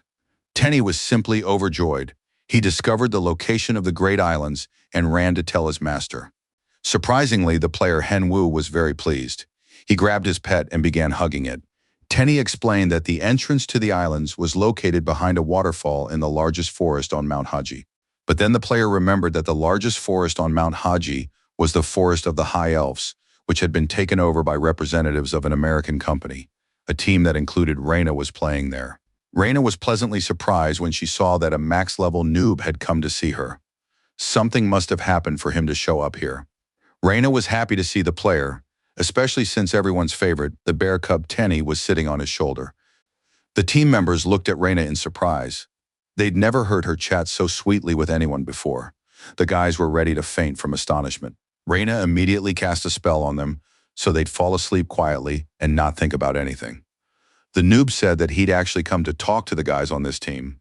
Everyone woke up from their sleep at once. The guys were convinced that a max-level noob wanted to join their team, and they were even ready to give him their pay. Hen Wu said that wasn't the case at all. He'd simply come to ask their permission to enter the High Elves forest. The Americans were very surprised, since absolutely anyone can hunt in the forest, but at the same time they were grateful that the player didn't want to do it without asking and had warned them. But there really are certain rules among gamers, so that's exactly how it should be. For her part, Reina also wanted to ask something. Hen Wu immediately tensed up. He thought she was talking about yet another training session. It turned out that they expected him to start a romantic relationship with Reina, with the prospect of a happy marriage. The guys from the American company believed this was the only way out. Since Reina watches Nuba's videos every day, and they could become the strongest couple on the planet, Reina worked her magic on her friends again, and said she was asking Hen Wu to arrange another training session for her since the league was about to start. Hen Wu understood that he had to not only take, but also give, so he agreed to the training session. The players met near the high elven forest. Hen Wu and Reina stood facing each other, weapons in hand. Reina asked the player not to use any active skills. Hen Wu agreed to these terms. They would fight using only basic attacks. As soon as the duel began, attacks rained down immediately. They were very fast, and it became clear that the duel wouldn't end with just a couple of blows. Hen Wu felt that the gap between him and Reina had widened even further. The girl didn't understand why her opponent wasn't attacking. Was she really that pathetic? Hen Wu replied that this duel was meant to help Reina, so he had no desire to defeat her. If he simply won, Reina wouldn't improve after all. The point of training was to help her fill in the gaps in her skills. Reina roughly understood what exactly Hen Wu thought of her, and her very next attack nearly ended tragically for her opponent. Hen Wu agreed to let her attack, but on the condition that she not use devastating techniques. His defenses would be enough to hold out. This option didn't suit Reina either, so she decided to strike even harder. Her repeated attacks were very fast. Reina proved to be very stubborn and determined. At one point, Hen Wu decided to launch a counterattack. He managed to spin around while defending and immediately strike back at his opponent. Hen Wu held back his kick at the last moment and said that if he'd struck with full force, Reina wouldn't have been able to withstand it. He advised her not to swing too wide and to plan her next attack while dodging the previous one. Reina couldn't help but ask, had there always been such a difference in their strength? Hen Wu replied that the difference in their strength was small, but when it came to stats, it was quite significant. Reina knew that Noob was lower than her in level, but at the same time, all his ranks, skills, and items were much better. The members of the American team watched this duel as if it were a thrilling movie. They were no longer sure that Nub was just an ordinary person. They were ready to marvel at his every move. And now they were watching Reina, who was the best player on their team, and couldn't understand how anyone could defeat her so easily. Reina didn't understand it either. She watched the video of her loss over and over again to figure out why she had lost, given that she had had such an overwhelming advantage. All the team's coaches analyzed the video as well, and the reason turned out to be very simple. The noob dodged the attacks he needed to dodge, blocked what he could block, and attacked at the right moments. This player had put all his theoretical knowledge of the game into practice. Reina knew she was losing, but she wanted her opponent to acknowledge her as a worthy rival. Suddenly, Hen Wu drew a parallel. His current match against Reina looked exactly like his first encounter with LeBron. Hen Wu got lost in thought, lost his focus, and let the girl almost land an attack. The player was surprised that Reina was thinking along the same lines as he was. Hen Wu was ready to pay his respects to this professional, noting that the ace from the American team stood out from the rest of the players. The guys on the team were thrilled, as if they themselves had received a compliment from Nuba. Reina was considered an ice princess who wasn't very good at hiding her true feelings. It took a while longer before they managed to finish their training session with Reina. She insisted they keep going until they'd exhausted all their energy. Henwu decided to avoid running into Reina for the time being, and finally made it to the waterfall where the entrance to the Great Islands was located. The player and his pet walked under the waterfall and entered the Great Islands. It was incredibly beautiful there. Henwu walked through a magnificent autumn forest, beautiful and peaceful. Tenny was very pleased, because he hadn't told his beloved owner for nothing that this place was great. The player agreed it really was something to boast about. Tenny suggested they go meet his parents, since their village was very close by. But the little bear asked him to take off his mask and gloves, because his dad didn't really like that sort of thing. Henwu thought about this, since his mask and gloves were part of his weapon. They were objects of hatred and the desire to kill. Apparently, some NPCs feel uncomfortable around them. Henwu took off everything unnecessary, and then asked his pet what his parents were like. Tenny replied that his dad was very businesslike and his mom was very beautiful. And soon enough, they reached a village that looked like an ordinary human village. Everything looked very ordinary and peaceful, except for the trees that seemed to be growing right on top of the houses. On top of that, everything was a rather strange size. Suddenly, a man sitting on the roof of one of the houses called out to them. He greeted his nephew who had just brought a friend, a human, to the village. Tenny greeted his uncle and said that this was his owner. His uncle replied that he was repairing the roof. It wasn't finished yet, so he was busy. Henwu was very surprised by the appearance of his pet's uncle. He'd always thought bears looked a little different. The player turned around once more to get a better look at the uncle, and clearly couldn't find any bear-like features in this man. A few minutes later, everyone gathered around the table, and now Tenny's parents were sitting across from the player. The guy was stunned. Tenny's mom was truly a beauty. Her name was Manon, and she really liked the name the player had given her son.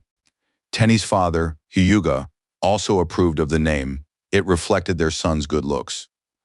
Henwu was a little embarrassed. He mustered his courage and asked why Tenny was different from the other family members.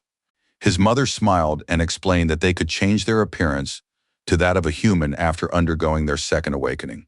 Henwu knew that his pet had already undergone the second awakening, which meant that Tenny could also take on a human form.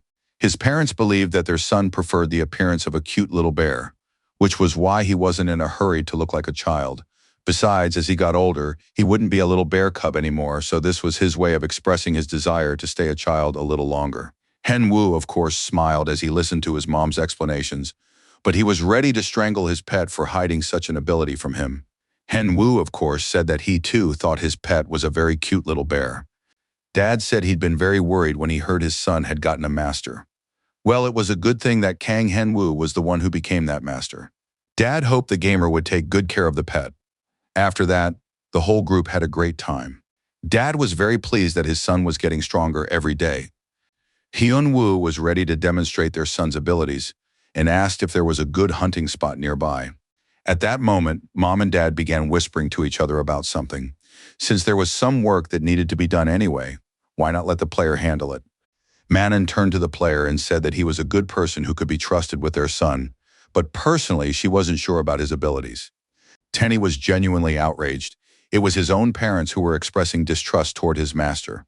However, Mom explained that no one would believe him just on his word alone. Henwu was flattered that the bear cub was defending him and immediately agreed to show Tenny's parents what he was capable of. Hugo said it was a simple and straightforward task because there are never any major problems on the Great Islands. They needed to head north, where they would see a large mountain. In a cave along the path to the summit, there was a sense of restless energy. Tenny's parents asked him to check it out, and so the player and his pet stood in front of the cave's entrance. Both of them were in great spirits. Henwu had received a new quest, and Tenny was convinced that his parents liked his owner. Henwu checked the quest and found that it was a C-rank quest. He needed to explore the cave on the Great Islands. Henwu set off on the quest, calculating how much experience he would gain upon completing it. It was pitch black inside the cave, so the pet activated the fire in its paw to light up everything around them. After that, the bear cub simply flicked the flame, and all the torches in the cave began to glow. Henwu felt that, unlike the island, this place looked suspicious and far too gloomy. On top of that, there were tracks all over the ground, most likely left by some monster, at least as big as an ogre. Soon footsteps could be heard and the cave's owner appeared before the player. Hen Wu immediately drew his sword and waited for the monster to approach him. The giant walked rather slowly out of the darkness, gradually revealing himself. He looked like one of the arena players. Finally, the unknown cave dweller appeared. He was very terrifying, and on top of that, let out a piercing scream. Hen Wu activated the debuff and immediately realized that he was facing the Ramelon monster, which emitted a powerful pulse along with its scream. Hen Wu had no intention of lingering in this cave. He wanted to kill the monster as quickly as possible and clear out the cave. Ramelon smashed everything with his enormous fists. The player realized that although his opponent wasn't very large, he was powerful and strong. The player used a crescent moon lunge and landed a powerful attack. He realized that the opponent had no armor, meaning its defense was weak. Soon the player finished his analysis and now had a rough idea of the level of the monster he was fighting. Waiting for the right moment, Hen Wu activated dark magic, leaped toward the opponent, and landed several blows on its powerful, massive body. The monster was defeated. The player gained experience, but the quest was still not completed. This could only mean that there were still low-level monsters in this cave. Hen Wu asked his pet what he knew about this cave. Perhaps his parents had told him about it at some point. Tenny replied that he knew nothing and that this was actually his first time in this cave. Suddenly, the player heard the sound of footsteps. He tensed up and braced himself. Judging by the footsteps, someone not very large was walking through the cave. It wasn't a large monster, but for some reason, its footsteps seemed familiar. It soon became clear that a very powerful creature was approaching the player from inside the cave. Hen Wu decided to strike first this time to take advantage of the element of surprise and kill the enemy immediately. However, his sword was stopped by two fingers of one hand, belonging to a very unusual and attractive creature. The stranger said that bears don't usually behave that way. Hen Wu, of course, noticed how the stranger had handled his sword. The stranger said they could resolve everything through conversation and asked him to move that dangerous object away from his face. Hen Wu realized that the stranger was very strong, but at the same time, he didn't want to fight. The young man introduced himself and said that he was a friend of the bears and was clearing out the cave for them. The stranger replied that he enjoyed seeing their surprised faces from time to time, but then he remembered that he hadn't introduced himself. It turned out to be Leon Mio. The name wasn't his real one, but everyone called him that. Hen Wu also introduced himself and said he was a gambler and an adventurer, and that the bear cub was his pet. Upon hearing that he was dealing with an adventurer, Leon Mio was absolutely thrilled. If adventurers could now easily defeat Ramelon, it meant that the end of Leon Mio's suffering was near. The man wanted to know what skills adventurers generally possessed, whether he could defeat an ogre, and whether it was possible to roam freely through the Bantu Mountains and explore the West. There were so many questions, as if this creature had been cut off from life for a certain period of time. Hen Wu replied that strong adventurers hunt in the Haji Mountains. After hearing all this information, Leon Mio looked disappointed. He explained that only thanks to the adventurers would he be able to escape this tedious place. Hen Wu realized that he was facing an NPC tied to the general level of the adventurers. The player asked why the man was there. It turned out that he was protecting the cave itself. Many monsters, like Ramelon, appear from the demon world. If they aren't killed, problems will arise. To everyone's horror, it turned out that this cave was connected to the demon world. Leon Mio could have entrusted this task to an adventurer if their level were high enough. Then he, too, could finally retire. After that, the NPC turned and walked away, saying that a lot of time had passed and he had a lot of work to do. The NPC also added that he would remember the player's name, Kang Hen Wu, and that he could come back if he needed help. Hyun Woo bowed and thanked the NPC. Today had been another great day. He'd completed a quest and met an important NPC. The young man didn't know why he was so lucky, or what else he would find on these great islands. The city cafe was crowded. People were chatting, enjoying themselves over a cup of tea or coffee. Mascherano greeted his companion, saying they hadn't seen each other in a long time, and now he wanted to know if his companion would like to join them. The young man replied that he had already turned them down several times in a row. He hadn't come to joke around, but to find out something about the arena. Mascherano was surprised. After all, his companion hadn't been to the arena in a long time. and just recently had claimed that he could easily take first place if he wanted to. The guy sipped his coffee for quite a while, as if trying to come up with an answer to the questions he'd been asked. This was a player named Ryan. He was currently ranked second and had previously been in first place, but now he could no longer be sure of anything, and his uncertainty was directly linked to Mascherano's arrival. Mascherano understood everything. Ryan simply wanted to ask about the highest level noob. Mascherano himself had now slipped to 6th place in the rankings. Ryan himself was in 2nd place, and only one person had surpassed him in the standings. That player was named Taika, the true king of the arena, about whom little is known aside from a few of his skills. Ryan was confident he could defeat Taika. However, Mascherano wasn't sure his friend could handle a max-level noob. Right now, Nub wasn't even in the top 1,000, but if he continued to follow his plan, he would definitely be able to take first place in the remaining 3 weeks. And that meant that Rain would soon face this player in a duel. That's why he wanted to find out at least something about Nub from Mascherano. Mascherano had faced off against Nub on the show King of Two Masks, and he had his own personal opinion about this player. Mascherano honestly stated that he didn't think there was a player who could beat Nub in a duel. He was certain of this because everyone saw how easily Nub took him down on the King show, and yet at that time, Mascherano's skill level was much higher. And of course, this is hard to explain, so Nub can be considered a disruptor of the ecosystem. Mascherano was certain, if Noob decided to take first place in the arena, no one would stop him. Ryan thought that if his friend was saying that, it meant Mascherano's fighting spirit had completely plummeted, but Mascherano understood that his friends simply didn't realize who they were talking about. In a battle against Nub, everyone feels their limits, and Mascherano is now practically certain that Rain will lose to Nub, just like all the other players. Ryan thanked his companion for the information and said he would prove just how wrong everyone was. After that, the guy left the cafe. It was quite interesting to watch a player who, like everyone else, hoped to defeat Nuba. A player named Rain had racked up 5 consecutive wins on the show King of Masks and decided to focus on the arena. Hen Wu read this news. He was practically certain that Rain would be the one to rack up 5 consecutive wins. If a player decides to focus on the arena, they'll try to take first place in the rankings. Heng Wu thought it was about time for him to start moving forward and focus on climbing the rankings. Currently, Hen Wu was ranked around 1,200th. If he put in the effort and climbed higher, he'd be able to face off against Rain and Taika, who also wanted to reach the top spot. Hen Wu decided that today he absolutely had to break into the top 10 Grandmasters. That was the original plan.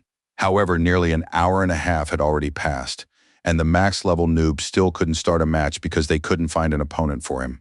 It was starting to look like a system glitch. In 4 hours, Hen Wu had fought only 3 matches. If this continued, he wouldn't be able to move up in the rankings. Hen Wu realized that other players were deliberately avoiding duels so as not to face the noob. As a result, he wouldn't be able to take first place and make his debut as a professional player. Heng Wu figured out a way to get out of this situation, so he announced to his viewers that he was ending the live stream for the day because there was nothing left to show anyway. A multitude of slain goblins lay scattered on the sand. Arena streamer Ninstill was standing nearby, next to the bodies. His viewers said the hunt had been pretty boring. Maybe the player would arrange a duel or try to climb the rankings. Ninstill tried to explain to his viewers that he was simply tired and had the right to rest a bit. He couldn't very well admit that he really didn't want to face that monster in the arena, the one that would destroy everything. The last thing he needed was to lose to Noob right now. Just then, the player saw that Nub had ended his stream from the arena. That was great news. Now he could confidently head to the arena. Nain still addressed his viewers since they wanted to see him in a duel. He would start the fight right away. Soon the opponent selection began, and the players saw that they found him very quickly. A moment later, Ninstill was already in the arena, ready to delight his viewers. This time, he planned to use a dual-wielded sword. But a horror unfolded before his eyes. His entire past, the whole life of a content and happy max-level noob. Ninstill couldn't find the words to express his horror at the situation. Henu understood perfectly well what the guy was thinking right now, but the noob simply had no other choice. If the players didn't want to join his stream, Nuba would have to fight them on their streams. Of course, it would make sense to turn off his stream so that others would start entering the rankings, and then Hen Wu could play and battle them too. What could the unfortunate player, who was about to face the winner, possibly say in response. He had to pull himself together to put up at least some resistance. Nin still thought that his entire image would be ruined if he lost, but that he might be able to win if he played as usual. But as they say, no miracle happened. This time too, victory in the duel went to the max-level noob. Henwu addressed all streamers at his level, warning them that he would be searching for opponents alongside them. And this could happen at any moment, in a couple of hours, or maybe the next day, so there was no point in hiding. Thus, the top-tier noob stream continued, and the viewers' reaction was very intense. A heated discussion erupted in the community regarding the behavior of professional players. It was now clear that some of them were starting to back off just to avoid contact with Nub. By continuing to deliver exciting content in the arena, Nub managed to climb to 500th place. Finally, he could say he had made it to the real arena. With only about 500 players left, the top spot was within reach. The player decided to start his next stream and stay online until he claimed first place. Kyle knew that the winner's stream would be today. The men were talking about how incredible this player was. At such a young age, he had easily managed to change public opinion. If he could take first place in the rankings, he would definitely go down in arena history. Everyone wanted today's stream to last a little longer. Even the director seemed to have become a fan of the player and was worried about how long the broadcast was taking. But he should have been worried about something else. Just then, an employee brought in a huge stack of papers that needed to be sorted out immediately. That's how the stream began. The noob greeted the viewers and announced that the broadcast was starting. However, the comments section was almost silent. Almost no one was posting. Could it be that the viewers weren't happy to see him? Viewers said that his recent streams had become too short. Everyone wanted their idol to reach first place as soon as possible, so the player immediately began selecting an opponent. This time, the matchmaking process happened almost instantly. Henwu didn't even have time to chat with his followers. To his horror, Henwu saw that his opponent was his best friend, Yenchan. The guys stared at each other, unable to understand how this could have happened. After all, they were always together, and even lived in the same apartment.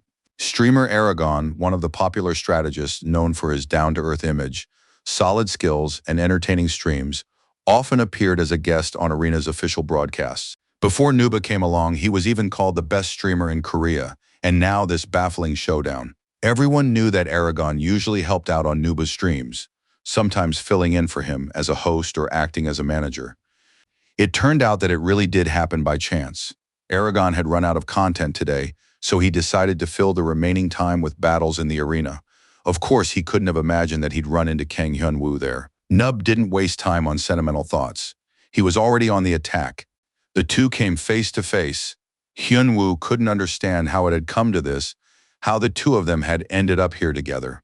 Hyun-woo was pleased as always. Now he'd be able to make a cool video, and if he lost, he'd definitely be labeled the ultimate loser. Meanwhile, Yenchan had no intention of simply giving up either. He activated all his skills and looked very formidable, with boosted stats and enhanced defense. Henwu knew that his friend had Star Apostle class skills. Yenchang had told him that he could grow stronger by drawing power from the stars. Yenchan was ready to fight with all his might and defend himself to the fullest. Henwu activated the magic explosion skill and directed it at his opponent. He used his buff, but his friend was still able to knock him back hard. Aragorn had managed to level up significantly. But soon, Henwu found a huge gap in his opponent's defense. He attacked, but Yenchang noticed the attack. That was a good sign. The friends were in sync with each other. It would be a shame to end a video like this so quickly, given the potential of both players. The concept of this video wasn't just about winning or losing, but about a great battle between two friends. In the end, Henwu would emerge victorious, but they were still a long way from that. He could see his friend still trying to attack. Finally, Henwu warned his friend the real fight was about to begin, one that would bring their dramatic duel to a close. But before that happened, Aragon decided to give up, which came as a surprise to everyone. Yenchan thanked his friend, saying he understood everything perfectly. Henwu had deliberately held back so that Yenchan would not be remembered in history as a loser. Yenchan knew he couldn't win, so he surrendered. After that, he wished his friend continued victories and left the arena. Soon, the next opponent for a duel with Nub appeared in the arena. The player believed this was his chance. After all, if he could defeat an opponent like that, He didn't even have time to think any further, because a sword pierced him. This was Hen Wu's 11th consecutive victory, and he was already ranked 43rd. Hen Wu realized that he would soon be able to face the Grandmasters, players with single-digit rankings, that is, those in the top 10. If he got really lucky, he'd take first place in just a few more matches. In the forum news, the player learned that all the top 10 players had logged into the game and were currently streaming. He really wanted to face at least one of them to finish the job. Soon, an opponent was found. Hen Wu hoped it would be one of the great players, and finally the gods heard the player's pleas. Standing before him was the very top of the leaderboard. Hen Wu couldn't contain his excitement. He was so lucky today. The guys greeted each other and exchanged pleasantries. They had finally met. Hen Wu had truly climbed high to manage to face the #1 player. But at that moment, Taika smiled and said that he was no longer in first place, because Rain had just overtaken him. Hen Wu was very upset, but there was nothing he could do. The ranked match was about to begin, and now everyone was wondering who would win the duel. Taika admitted that he was happy to face Nub in the match. He had come to the Colosseum just for this duel. Hen Wu was happy, of course, but he had to work overtime, and he still hadn't faced a first-tier opponent. Taika was very fast. If he were fighting an ordinary player right now, the match would already be over. He too was analyzing his opponent, and just as he expected, the noob could easily dodge attacks of this level. Taika prepared to attack, but Hen Wu dodged just in time and was ready to strike back. Caught off guard, Taika dropped his weapon, and it looked as though he was about to suffer a serious injury. But Hen Wu easily parried the attack with his elbow. He was known as the King of the Colosseum. It had been a long time since he'd faced an opponent like this. Back in the days when he played as Milligat in the early days of the arena, there was no one in the Colosseum who could rival him. Now, however, the player's skill level had risen significantly. This made for very interesting matches. Hen Wu launched another attack, unsure if he could handle this opponent. Taika held his own. He parried many attacks with great effort and blocked others with his bones, but it soon became clear that he was struggling. Hen Wu realized that his opponent was much stronger than he had initially assumed. He began to wonder what would happen if he couldn't defeat Taika. As long as the duel isn't lost, there's still a chance to win. At that moment, Taika activated his blood skill. Flames erupted all around him. Magical power unleashed a blood storm upon his opponent. Taika saw that his opponent was moving exactly as he had expected. The churning blood boiled, sapping his health. He knew this attack should lead to his victory, but everything remained unclear for the time being. Taika decided not to spread himself too thin and to strike a single point, activating Blood Spear, but the attack was blocked by Nuba's sword. Hen Wu noticed that his opponent was using an evasion skill to set up a powerful combo attack. The young man was glad he'd played it safe and hadn't used the shift, otherwise he would have been in trouble. As the battle progressed, Hen Wu realized that his opponent wasn't ranked first for nothing. He was handling the fight perfectly, but now Nub used Shadow Ambush, and as if pushing off from the heavens, attacked his opponent. Taika was knocked down in the center of the arena. Kang Hen Wu won the duel. Hyun Woo continued the live stream. He was happy. He was now in second place, and he had only one player left to defeat. He said he was eagerly looking forward to facing a player named Rain. Rain carefully studied the information about his opponent. He was a monster who had appeared several months ago and was still shaking up the arena. He had crushed several guilds when his ranking was still very low. He was always at the center of the action, and thanks to his rapid rise, he quickly caught up to the top players. You could even say he had already surpassed everyone in the arena. That was the max level noob. Now the best player was considered to be not Rain, not Taika, but Nub himself. Rain, not wanting to lose over and over again, analyzed his gameplay. As expected, his combat style and stats were impressive and astonishing. This player always fights unhurriedly, even though he can almost always win easily and quickly. He demonstrates unmatched skill and completely controls the course of the battle. The more Rain analyzed, the more he despaired, thinking he would never be able to defeat Nub. But after carefully analyzing everything, he discovered one thing. Nub has a habit of not going all out from the very beginning. He looks down on his opponents and doesn't use his buffs. This carelessness works in your favor when you're strong. Rain was going to take advantage of this moment to defeat even the strongest opponent. Hen Wu was absolutely thrilled. He boasted to the audience that he had managed to defeat Taeku and reach second place. By this point, some of the spectators had already grown disappointed in him. Many found his demeanor unpleasant. Some even wanted their idol to lose. But Henwu remained cheerful and energetic. Although the atmosphere was oppressive, he had to press his advantage. He told his viewers that as soon as he reached the top rank, he would make a surprise announcement. There was something related to Tenny that he really wanted to show them. Henwu added that he had prepared a lot of additional content and viewers should just wait patiently for it. Suddenly, he received a notification about a quest forming in the Colosseum. It was the first quest in quite some time. Henwu really wanted to complete it, since he could earn titles and items.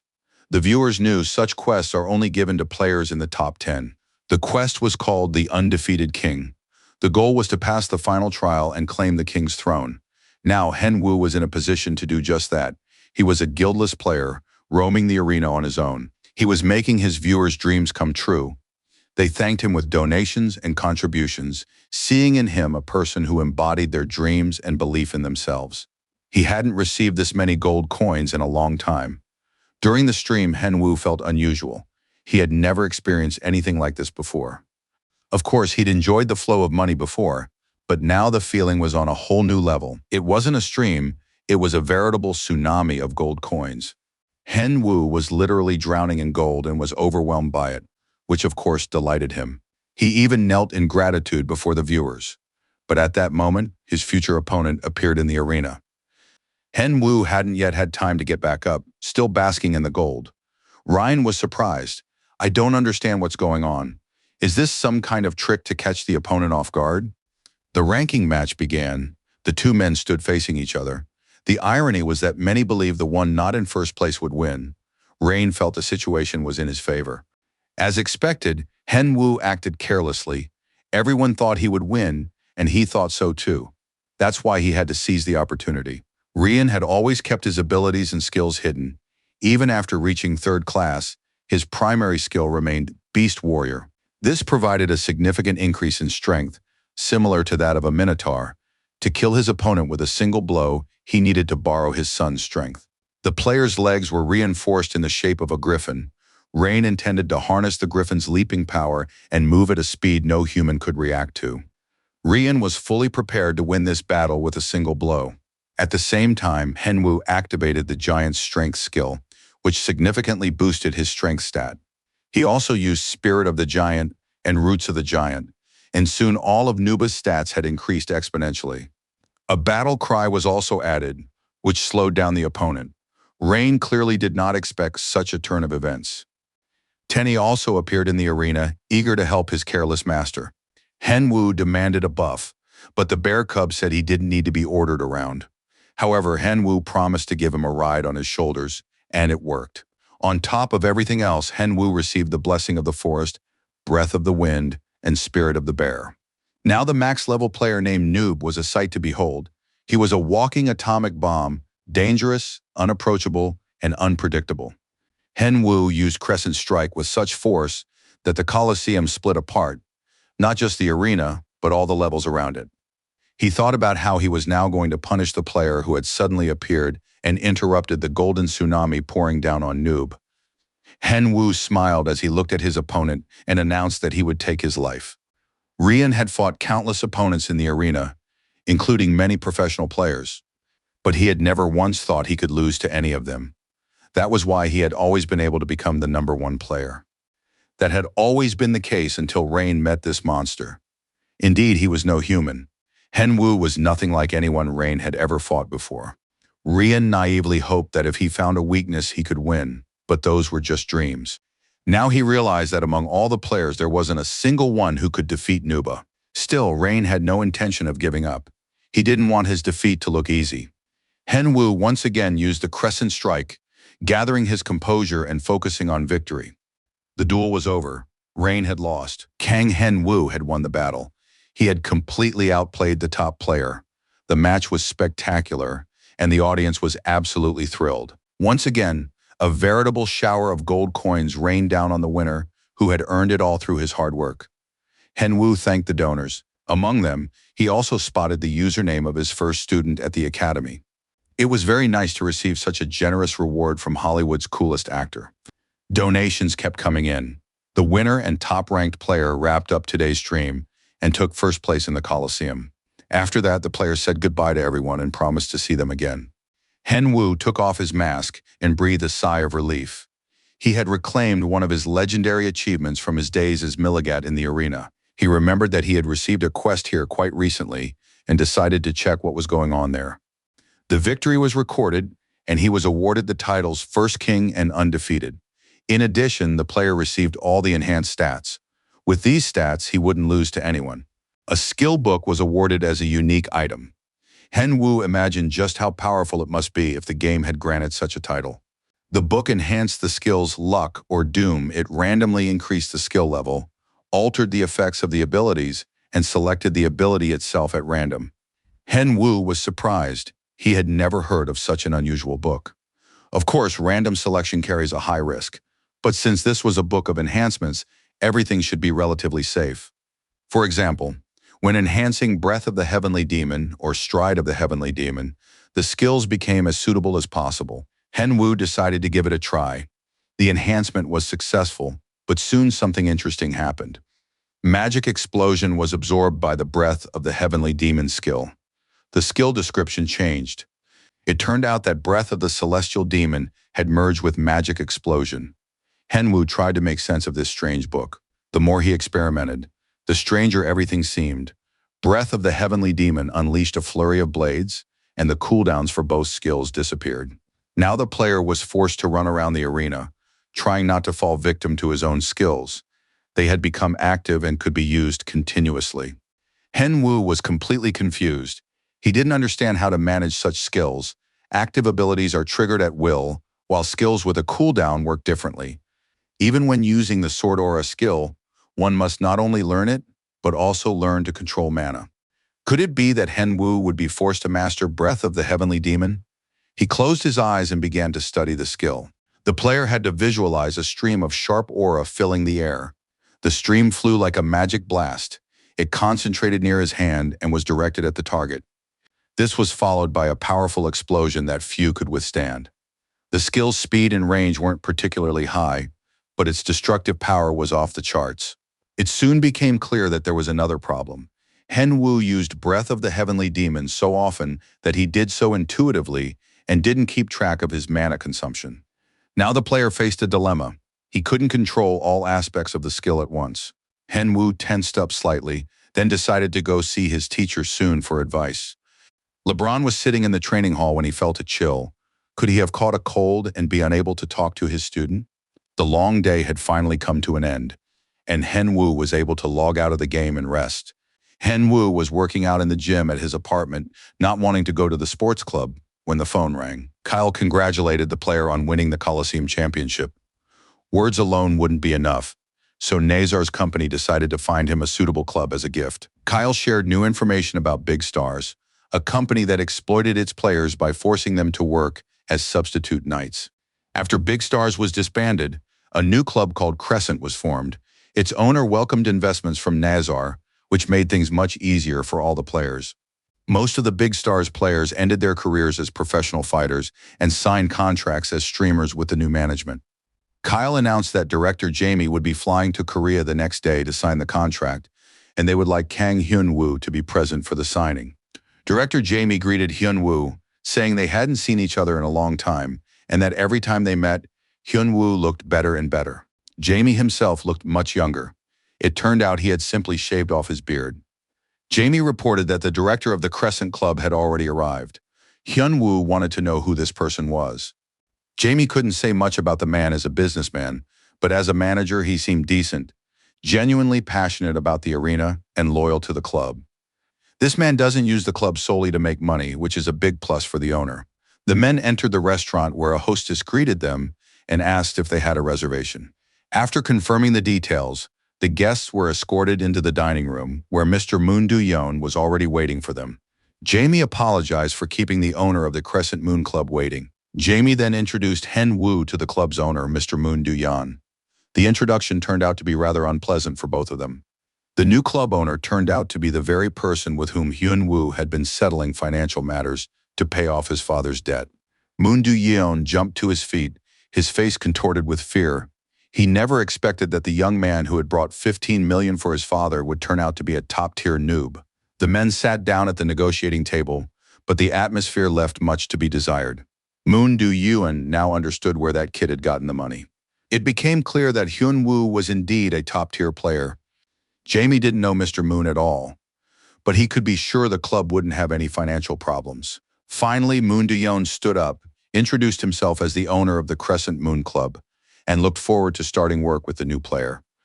Hyun-woo understood that if he set aside his personal feelings and didn't worry about the club's finances, this could be a significant advantage. His father's debt had been fully repaid in accordance with the law, and Moon hadn't done anything illegal. Hyun-woo extended his hand and introduced himself, deciding to leave the past behind. A fruitful collaboration lay ahead of them. The men moved on to discussing the key characteristics of the future team. Hyun-woo immediately laid out his requirements. Players must speak English well, and nationality doesn't matter. He planned to personally contact several ranked players and already had a few candidates in mind. Jamie wanted to know what the minimum skill level a player should have. Hyun-woo explained that it didn't necessarily have to be a high-ranked player. A gold rating or higher would suffice. Skills could always be improved. The team will always have a top-tier noob who will help the other players improve. As expected, a noob can win on their own, but the most important thing is teamwork. Hyun-woo can handle PvP and raids on his own, but the main challenge is sieges.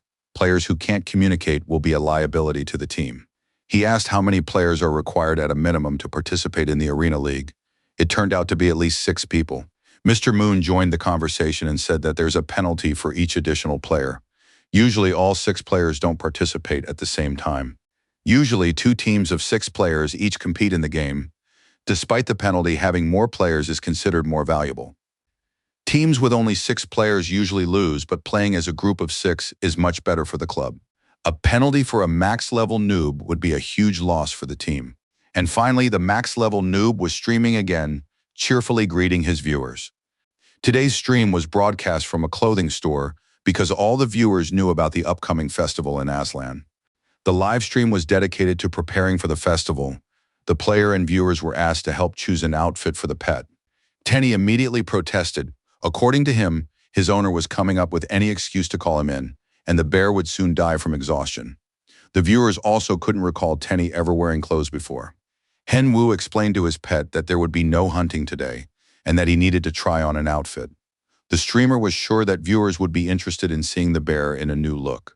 Everyone eagerly awaited to see how funny or elegant Tenny would look. Soon he called out that he had already changed and was ready to come out. A boy with multicolored eyes, one red and one blue, stepped out of the dressing room. He looked cute and endearing, fully dressed. The viewers didn't immediately realize who it was. Hyun-woo explained that the pet had mastered the skill of transforming into a human, and today's stream was a walk through the festival with the pet in human form. Fans and viewers already loved Tenny, but now seeing him in human form, their hearts melted and they donated generously. After all, their favorite pet had now become human, and viewers were giving him coins for pocket money. Hyun-woo and his pet bowed deeply and thanked everyone for the donations. Hyun-woo admitted that Tenny's existence was a kind of cheat, and he used him when he was short on content. The festival was taking place in the city of Aslan. The streets were crowded with people. Everyone was chatting and having a good time. For many viewers, this was their first visit to the festival, and they found it extremely interesting. Tenny wasn't particularly interested in what was going on and asked his owner if he could rest at home. The player immediately suggested going hunting, and the pet decided to stay at the festival. First, the guys headed to the shooting range, and it turned out to be a lot of fun. After that, Hyun-woo carried the bear on his shoulders. The bear was enjoying the festival more and more, and Hyun-woo promised to bring him here every time if Tenny worked hard. The bear happily agreed, and the spectators continued to enjoy watching the pet's adventures. Soon, the bear cub caught a familiar scent. One of the stalls was selling fish-shaped bread stuffed with red bean paste. Tenny happily tried the treat. He was enjoying being here more and more, since he could eat something truly delicious. The bear enjoyed the festival, becoming more and more adorable and cheerful. Viewers wanted to tip him for the treats. Everything was simply wonderful. After that, Hyun-woo announced the end of the first part of the festival tour and thanked the viewers for their donations and attention. The tally showed that today's revenue was twice as high as usual. The stream ended. Tenny asked his owner not to call him out on a hunt. He was tired after the festival and wanted to show his parents the stylish outfit Hen Wu had bought for him. Hen Wu was left alone. He rested for a bit and then went back on stream, announcing that he would host a hunting broadcast. Of course, it felt a bit empty without Tenny, and some of the viewers went about their business. The player showed up at the training ground to see his teacher, LeBron. The coach looked displeased. The student had shown up out of the blue and asked to be taught a new technique. Han Wu, with tears in his voice, explained that he used to be able to use this technique, but now it had disappeared somewhere, and he didn't want to put up with it. LeBron was puzzled. He had just begun teaching his student the combat techniques of the Knights of Kion. In just 1 hour, Hen Wu had mastered all the basic movements. Now he looked like a true monster. When he used the combat technique LeBron had taught him, that sensation he'd felt when using the heavenly demonic techniques returned. The Kion Order's combat techniques emphasize speed. At the moment of movement, one must explode mana from the soles of the feet. Although this is a foot technique, one shouldn't focus solely on the feet. The flow of magic through the body must not be interrupted. One must quickly and smoothly visualize a technique the player has mastered previously, and then add the heavenly demon post effect. Hen Wu listened carefully to everything and was immediately able to reproduce the technique without a single mistake. He was absolutely overjoyed and appeared before LeBron, shouting, "I did it!" Hen Wu was pleased, while LeBron was in shock. His best student had achieved an impressive success. The master sent Hen Wu to the Volter mountain range, saying he had nothing more to teach him. LeBron instructed him to find out what was happening with Duke Blake, the former commander of the Order of Kion. Together with his pet, Hen Wu pondered what to do next. His teacher had instructed him to meet with the Duke, but he didn't know where to find him. So today, he'd have to look for some dungeon for content. Hen Wu asked why his pet hadn't transformed into a human today. Tenny replied that he felt more comfortable this way, and the player agreed. They could save that kind of content for later. Hen Wu noticed that the pet's fur was particularly shiny. Tenny was pleased with his owner's attention. He drank the essence he'd earned at the pet festival and now felt stronger. The pet reported that its sense of smell was now sharper, though at first the player thought it was a minor change. The bear cub demanded that they follow him. It seemed he could find what Hen Wu was looking for. After a while, they stood before the entrance to a cave. The scent of a special monster wafted from within. It was the lair of Johannes, the ruler of the mountain range. Hen Wu was thrilled. Thanks to the bear's sense of smell, his pet had become even more useful. The dungeon's name, Johannes's Abode, indicates that a boss named Johannes dwells here. The player stepped inside, but the cave looked more like an imperial palace. Everything was smooth and majestic. Hen Wu decided that the dungeon reflected Johannes's character and surveyed the halls. But no monsters were in sight yet. Suddenly, a huge stone monster appeared before him.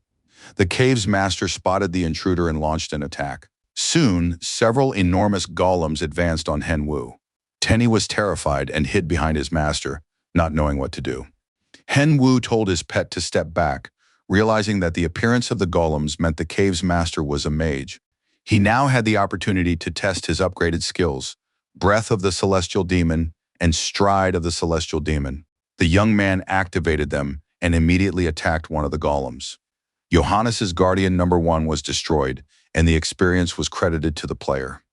The same fate befell the remaining golems. Hen Wu fought with composure, precision, and without hesitation. Tenny watched the battles from his hiding place and noticed that his master had changed significantly over the past few days. Hen Wu wasn't too pleased. He'd gained experience but not a single item, so he'd wasted his time. Now he moved on to explore the area. Books and junk lay along the walls of the corridor, narrowing the passage. It seemed the boss was a humanoid. Finally, the corridors led into a large, bright hall, cluttered with stacks of books. A silhouette could be seen in the distance. The stranger looked strong and sturdy. Most likely, it was Johannes himself, asleep with a book resting on his face. Hen Wu knocked over a stack of books, making a noise and waking the stranger. The man jumped up and asked, "Were there really no guards on duty outside?" Hen Wu replied that he had already destroyed the golems, but not on purpose. The man was furious. Why destroy his guardians, created with such great effort? He was outraged that someone had dared to come to the abode and wreak havoc, ignoring basic courtesy. Hen Wu decided to play along, feign tears, and said that he was just an adventurer, not a child at all. Continuing to feign fear, Henwu asked, "Is that really Johannes himself standing before me?" The young man thought for a moment longer and realized, standing before him was a dragon. Of course it was amusing. A player had wandered into a dragon's lair and didn't even understand why he was there. The man confirmed that this was indeed his body and that he was a golden dragon. Henwu realized he was in a terrible situation. He'd voluntarily walked right into the dragon's lair. He'd thought everything would go smoothly, but in reality, it turned out to be a minefield. He had encountered a dragon before in the Lifa Desert, but back then, it had been nothing more than a giant lizard. Now, however, Henwu realized he had never dealt with a real, sentient dragon before. Johannes suddenly realized that this simple adventurer had somehow become so strong that he was able to defeat his golems. Henwu bowed before the dragon and said that, among adventurers, his skills were only slightly above average. If he had known this was Lord Johannes's lair, he wouldn't have even come in, and he apologized for destroying the guards. Johannes accepted the apology. "Don't worry about it, I'm a dragon, not some mindless ogre. Dragons don't kill people on a whim." He wanted to find out why Henwu had mistaken him for a child. And suddenly, Johannes realized it was all because of Lyon. The player reeked of that idiot.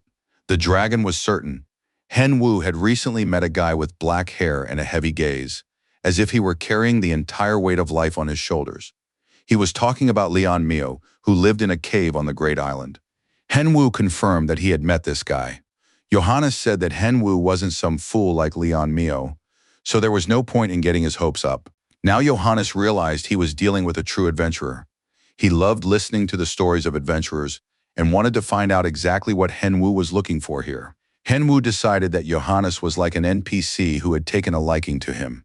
If he played his cards right, he could pry the information he needed out of him. By the information he needed, Henwu meant quests, the Heavenly Demons techniques, and Duke Blake. But the most important thing was the Heavenly Demons techniques. Henwu said he was looking for clues left by the owner of this book that led to the lands of Volter. Johannes placed his hand on the book and immediately realized which book was being referred to. Memories of certain events surfaced in his mind. About 500 years ago, a traveler from the eastern continent passed through this mountain range. It seems the adventurer is now searching for the traces that man left behind. But there was a problem. Many years had passed, and when everything went awry, the golden dragon lost its temper and wiped an entire mountain peak off the face of the earth. That was exactly where that man had lived, and Henwu thought it best not to anger Johannes. Henwu was upset. Now he wouldn't be able to complete the quest, but Johannes suggested heading straight to the eastern continent. Of course, the player would have been happy to receive this information, but he didn't know how to cross the Volter mountain range. Johannes understood that this was beyond his current capabilities. Even if he managed to cross all the mountains, he would run into a protective barrier set up by the Dragon Clan. Therefore, the dragon was willing to weaken the barrier and transport Henwu to the eastern continent himself. Henwu considered this an incredible stroke of luck. He had simply wanted to find dungeons for content, and now he would find himself on the eastern continent. Johannes warned the player to brace himself. He was about to be sent to the eastern continent. "If fate brings us together again, we'll see each other someday," said the dragon. Henwu didn't have time to process what was happening or shout anything. A moment later, the hall emptied, and Henwu found himself in a new place. Something strange fell from the sky straight to the ground. Henwu felt completely overwhelmed. All the mages in the arena were the same. They didn't even let him get a word in, they just teleported him. He didn't understand how a pet could think about food at a moment like this. But Tenny was lying on a tree branch, enjoying an apple. "Let's eat first, then take action," he said. Henwu thought this made sense and set out to scout the area. A few leaps, and he found himself atop the trees. Standing high above, the player looked around. Dense forests and rocky mountains stretched out before him. This was the eastern continent. Henwu decided that Johannes was a real scoundrel for shoving him here. The player wandered for several hours, surveying the surroundings to no avail. Unlike the western continent, the eastern continent was a world of eastern fantasy. The monsters looked strange and exotic, though they were easier to deal with. Tenny was so tired he couldn't feel his paws. After several hours of walking through the forest, they finally spotted a town in the distance where people were supposed to live. Henwu picked up his pet and agreed to carry him to the village. Tenny required gentle handling. As they approached the town, they were met by guards. The player said he'd gotten lost on the mountain and had simply been walking wherever his eyes took him, so he had no idea where he was. The guards noted something strange. If the player had climbed the mountain, he must have started from right here, but having lost his way, he had arrived from a different location. The city was called Haju, one of the three words Henwu knew about the eastern continent. The diary states that the school is located in the Mujinsan Fortress, and the Baltar Range is known as the Tian Shan Mountains. It also mentioned Mount Namsan and vampire-like undead. There was little information, so he had to consult a travel guide. Henwu asked the guard whether Haju was under the jurisdiction of Mujan Fortress. The guard realized he was dealing with a complete ignoramus. Henwu was pleased that his knowledge of geography had come in handy. He thanked the guards and said goodbye. The player walked through the city in search of traces of the heavenly demon art. Everything around him looked exotic, and soon a real Marim appeared before Henwu. The player bought himself some clothing appropriate for the eastern continent, so as to attract less attention. His pet demanded food, so they went into a restaurant. Henwu ordered one dish from every section of the menu and asked the waitress to answer a question. He wanted to know if she had heard of the heavenly demon sect. The girl replied that she had never heard of such a thing. Perhaps he meant the heavenly devil sect, which piqued Henwu's interest. In Morim novels, places called the devil's sect never bode well. The heavenly devil sect was small. Each member was renowned for their truly formidable martial arts skills. The waitress confirmed that the young man had understood correctly. This was strange since almost no one outside the local residents of Mujan Fortress knew about the sects. The girl had also heard that members of the sect had apparently settled in the city of Qingyan, but she didn't have any specific information. Henwu thanked the waitress, and she went to fetch their food. The player was almost satisfied. He had finally pinpointed the first stop on his route. Of course, he was curious to know what reward awaited him on the eastern continent. Henwu started his stream, greeted his viewers, and announced that he was in a very interesting place that no one even suspected existed. He wanted to explain why there hadn't been a stream for so long. The fact was that he was currently exploring a new world and was outside the empire. Viewers initially thought he was in some new dungeon, but Henwu revealed that it's actually the eastern continent. Right now, he's in uncharted territory on the other side of the Banter Range. Henwu announced that today's content would be a tour of the eastern continent, and he also plans to complete a quest while he's at it. The journey leads to a city called Chungyong. He also noted that he had already made arrangements with an eastern caravan, so the journey should be smooth. The viewers were absolutely thrilled. They never could have dreamed of visiting this part of the game. Soon the stream resumed. The caravan was moving through a narrow gorge between the mountains. Hyun Woo thanked a man named Cheng Hyun for allowing him to join the caravan and travel with them. The man said he could simply be called Brother Chang. He was the head of the caravan's security. Heng Woo introduced himself as Chin Chin. The name sounded strange, but Brother Chang didn't object, although it was suspicious that the young man was wearing a mask. Perhaps there really was some secret hidden behind it. By all accounts, he was skilled in martial arts, which would come in handy on the journey. Mr. Chang drew the player's attention to the mountain and decided to tell him about it, since Chin Chin wasn't very familiar with the area. It turned out that the famous lair of the mountain bandits was located there, but the caravan, it seemed, was too meager for the bandits to attack them. Brother Chang warned Chin Chin, if the bandits attack, he must help defend the caravan, and soon enough, a group of bandits from the main road did indeed appear in front of the caravan. They announced, anyone who wants to pass through this mountain must pay tribute to the glorious Lord's song. Brother Chang tried to explain that the toll had already been paid, but Hen Wu was seeing real bandits for the first time, just like in the books about Robin Hood. The bandit wouldn't hear of any payment. He demanded 500 gold coins right then and there, and only then would he allow them to pass. Heng Wu wasn't very fond of math, but he loved counting money, so he quickly realized that this amounted to 500,000 won. The gambler wanted to see what Brother Chang would do, swallow his pride and hand over the money, or draw his sword against the bandits. Brother Chang drew his sword. Last time I gave in, but now there's no turning back. The bandits also drew their swords. In that case, we'll take everything by force. A fight broke out between the caravan guards and the bandits. The bandit leader immediately noticed that the caravan's security chief was fighting with exceptional skill. Brother Chang was also unpleasantly surprised since ordinary mountain bandits possessed immense strength. The opponents continued to fight, and it became clear that this wasn't just about robbery. It seemed this story had a history of its own. Henwu remembered that he hadn't started the live stream yet, so he did so. He still hadn't intervened. When a serious brawl breaks out, you have to wait calmly for the right moment. The player waited for Brother Chang to give him a quest. After all, these two were NPCs, so it couldn't be ruled out that a quest might also come from the bandit. Henwu commented on the duel for the viewers. The key is to attack wisely and retreat at the right time. At that moment, Brother Chang turned to the player and said he didn't understand why Chin still wasn't helping. Henwu pretended not to hear until Brother Chang promised a generous reward for his help, and instantly a quest appeared. Henwu said he was ready to help even without conditions, giving the bandit a meaningful look. After that, the player activated the breath of the heavenly demon. A powerful explosion engulfed nearly half the gorge. The bandit was instantly destroyed. Henwu was stunned by his own power and looked at his finger as if it were a dangerous weapon. Now he turned his attention to Brother Chan. Since he was so generously willing to reward him, it was worth checking what the others were capable of. In an instant, all the bandits were defeated. The gang leader was still alive and said that the young man probably didn't realize who he was dealing with, daring to do such a thing. Henwu replied that of course he understood. Standing before him was indeed the gang leader, and he would gain experience for defeating him. The player received confirmation. The fighter from the secret Yang Suguan camp had been defeated. It turned out that this guy wasn't part of the gang at all. Brother Chang bowed his head. He simply couldn't believe that Chin was that strong and thanked him for saving him. Henwu replied that there was no need for formalities. They could communicate through text without bowing.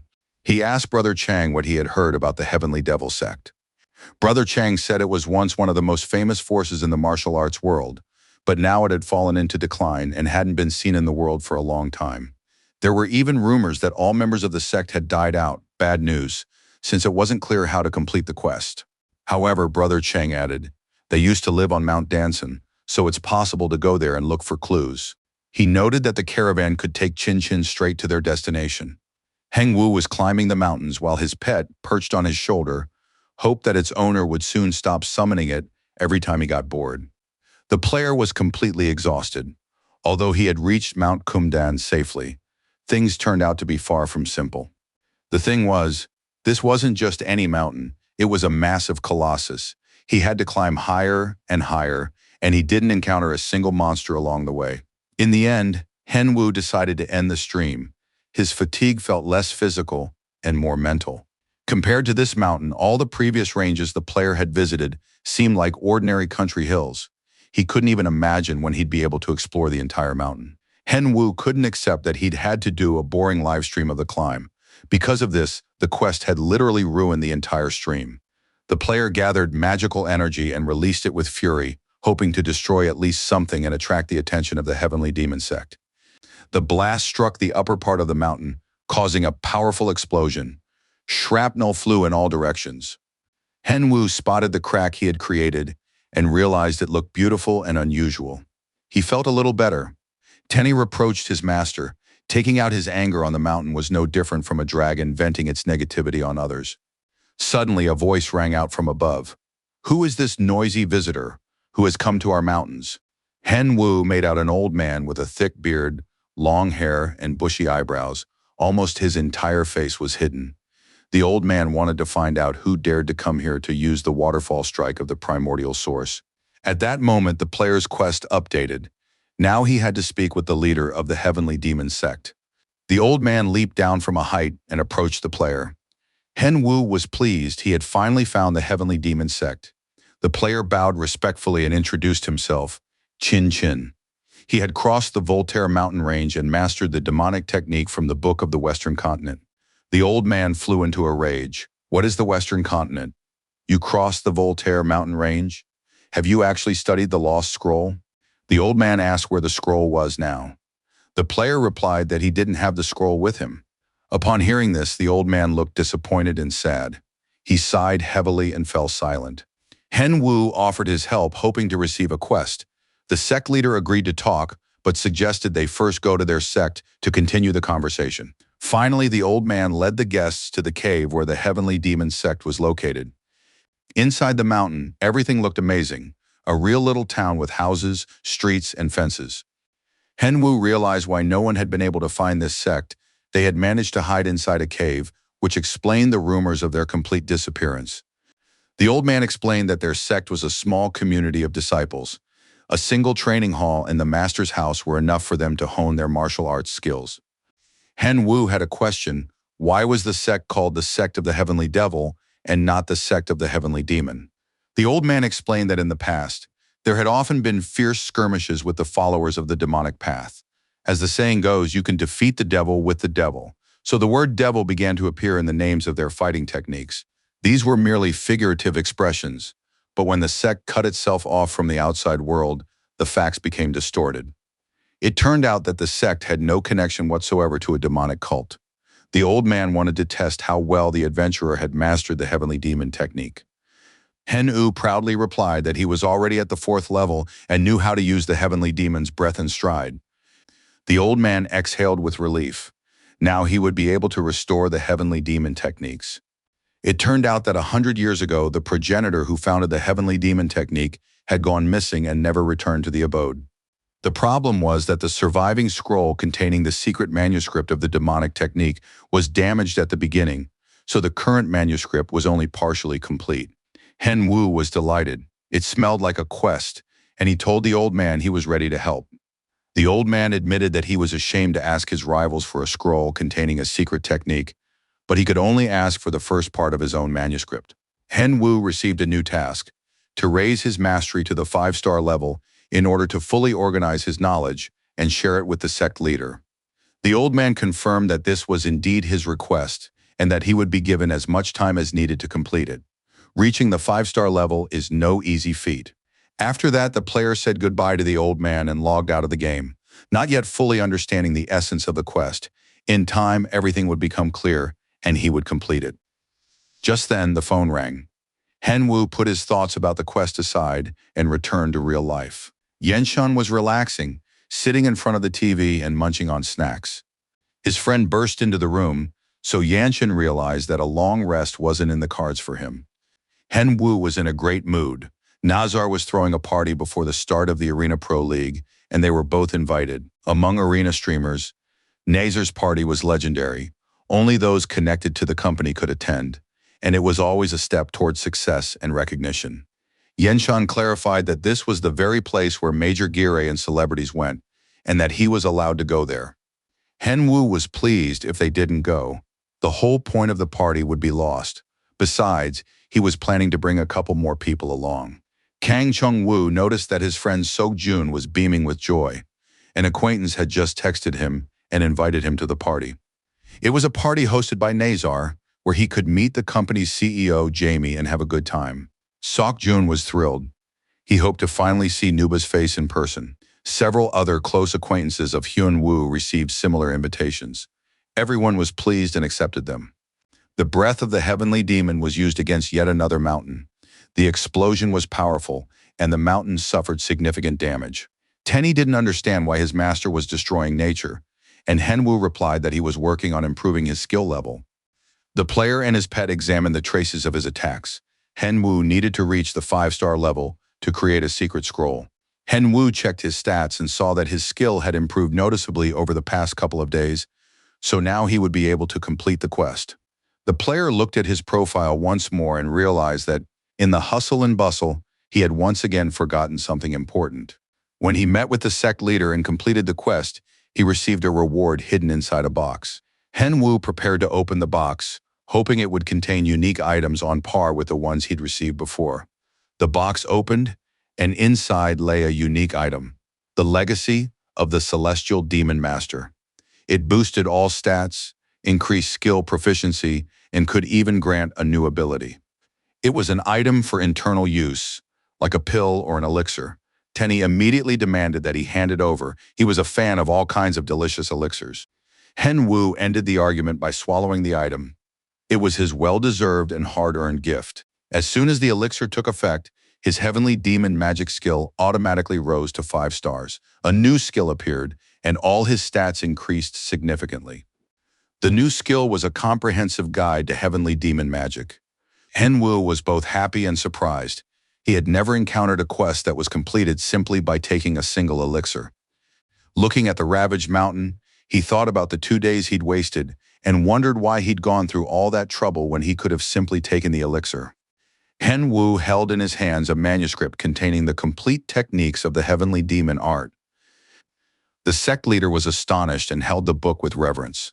With tears in his eyes, the old man recounted how he and his teachers had suffered together to revive the art of the heavenly demon. Now, thanks to the player, he wouldn't have to pass on those hardships to his disciples. The sect leader asked the player what he desired, suggesting he might be able to grant it to the adventurer.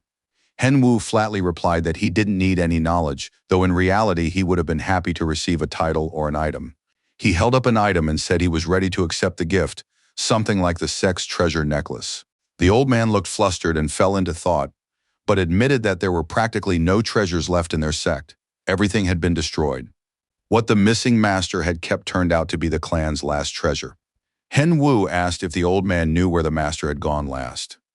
The sect leader replied that the master's last known whereabouts were at Soho Fortress, where he had been undergoing solitary training, and that nothing had been heard of him since. The player received a quest to find the treasure that disappeared along with the previous sect leader. Henwu decided to ask the old man if he knew anything about heavenly darkness. The old man explained that as the player's mastery of the technique increases, the heavenly darkness ability becomes available, but it is difficult to understand even from the description.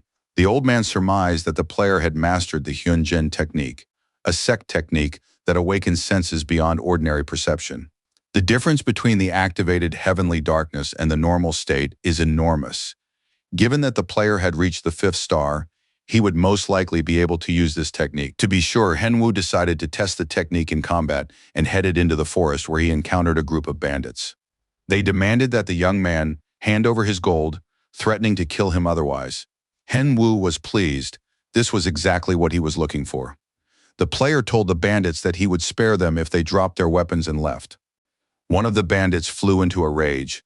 Now he was going to tear the young man to pieces.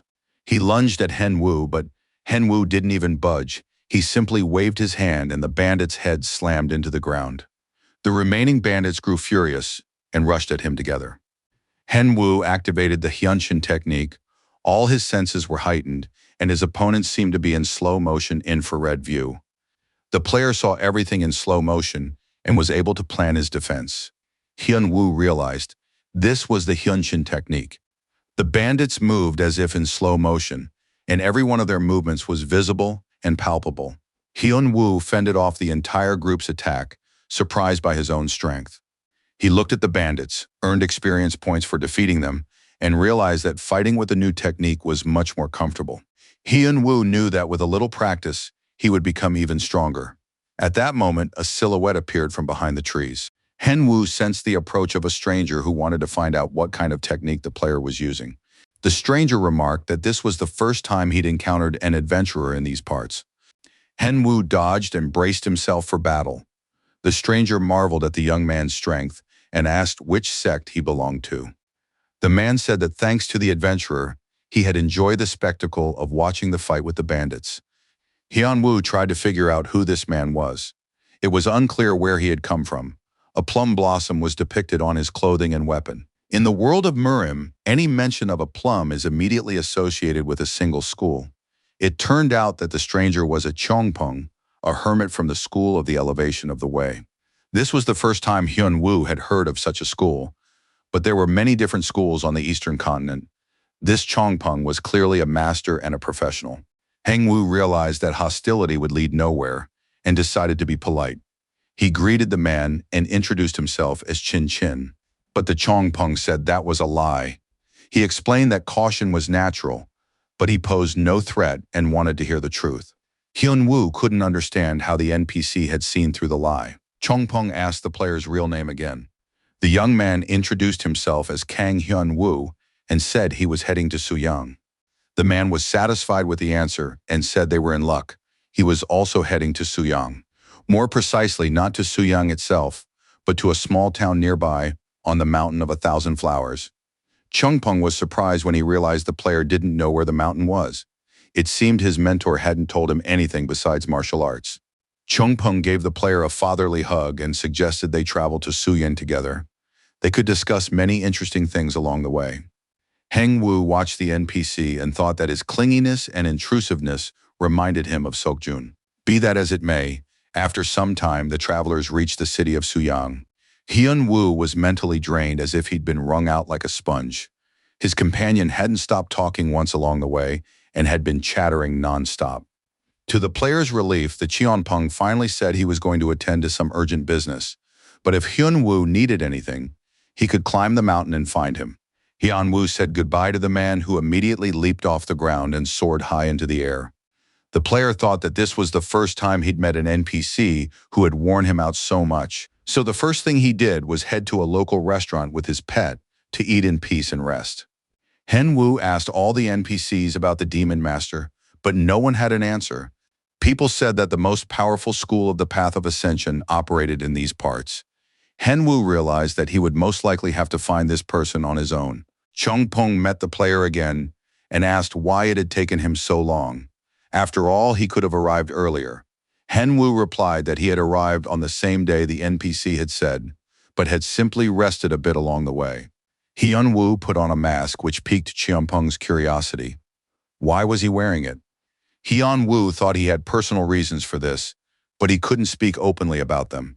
He needed the NPC to offer help on his own. Chunpeng, meanwhile, was stalling, explaining that the mountain offered a picturesque view and the player could take a look around.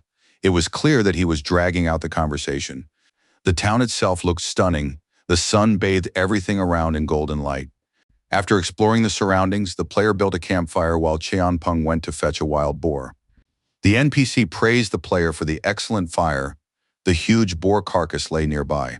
Chongpeng began roasting the meat and said that while it was cooking, he was ready to listen to whatever was troubling his new friend, Hen Wu. Heng Wu didn't understand how the NPC knew this, but the NPC explained that such things could simply be sensed. Heng Wu realized the moment was right and honestly admitted that he was looking for a man nicknamed Heavenly Devil. All that was known about him was that he had last been seen in the city of Suyang. The player himself had been unable to find any information. Cheonpeng thought for a moment and said that almost no one remembers or mentions the name Heavenly Devil. He had once been active, but soon mysteriously vanished without a trace. In terms of power, he was one of the most outstanding masters of his time. The NPC wanted to know why the player was looking for this person. Hen Wu replied that he wanted to find an item the man had left behind. Chongpeng couldn't recall any mention of an artifact belonging to the Heavenly Devil. Hyun Wu wanted to accept a quest from this nerd and asked if something was bothering him. Chongpeng replied that everything was fine. He was just worried that the fire was too strong and the meat might burn. Cheonpeng promised to find out everything he could about the Heavenly Devil, but he'd have to dig through old records, so it would take some time. Hyun Wu thanked the NPC, but sensed that he was hiding something. On the other hand, what did it matter? He just needed to get the information.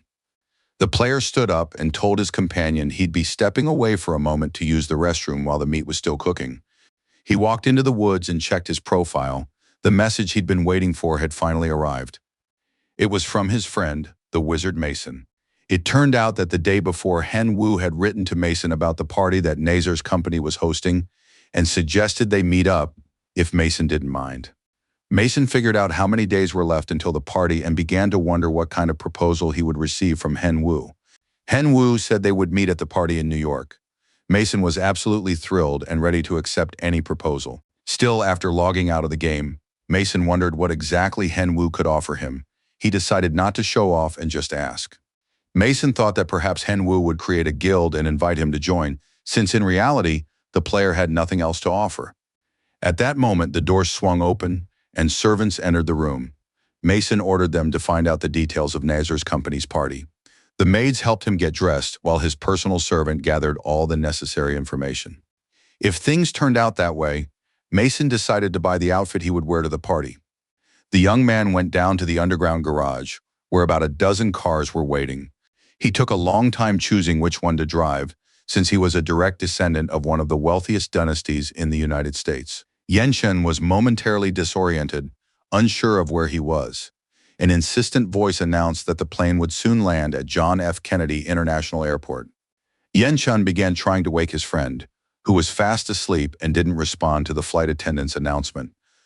Yen-chun was forced to shout to wake up Kang Hyun-woo, who looked very sleepy. Although only a few minutes had passed, the guys had already arrived in New York. For Yen-chun, it was his first flight. He was exhausted and hadn't gotten enough sleep, while Hyun-woo looked much more alert. The guys left the airport, knowing that representatives from Nazar's company were supposed to meet them. Soon they saw Kyle standing there with a sign. He had come to the airport personally to meet them. Hyun-woo was surprised that Kyle was handling this himself, but the man explained if a max-level noob in Aragon had arrived in the city, he personally had to greet such guests. First, they decided to stop by the hotel to drop off Yen Chang. The guy clearly needed some fresh air. Hyun-woo immediately headed to the office, where he was greeted by a happy and rejuvenated Director Jamie. He greeted the guest and led him into his office. Hyun-woo still couldn't get used to the rejuvenated Jamie. Kyle warned the player that he and the director had high hopes for tomorrow's party, since the caliber of guests would be noticeably higher than last year's. The representatives from Nazar weren't surprised, after all. They were accompanied by the top-tier noob himself, recognized as Arena's best streamer. Jamie asked Hyun-woo about his plans for tomorrow's party. Hyun-woo still intended to wear a mask. He felt it was too early to show his face to everyone.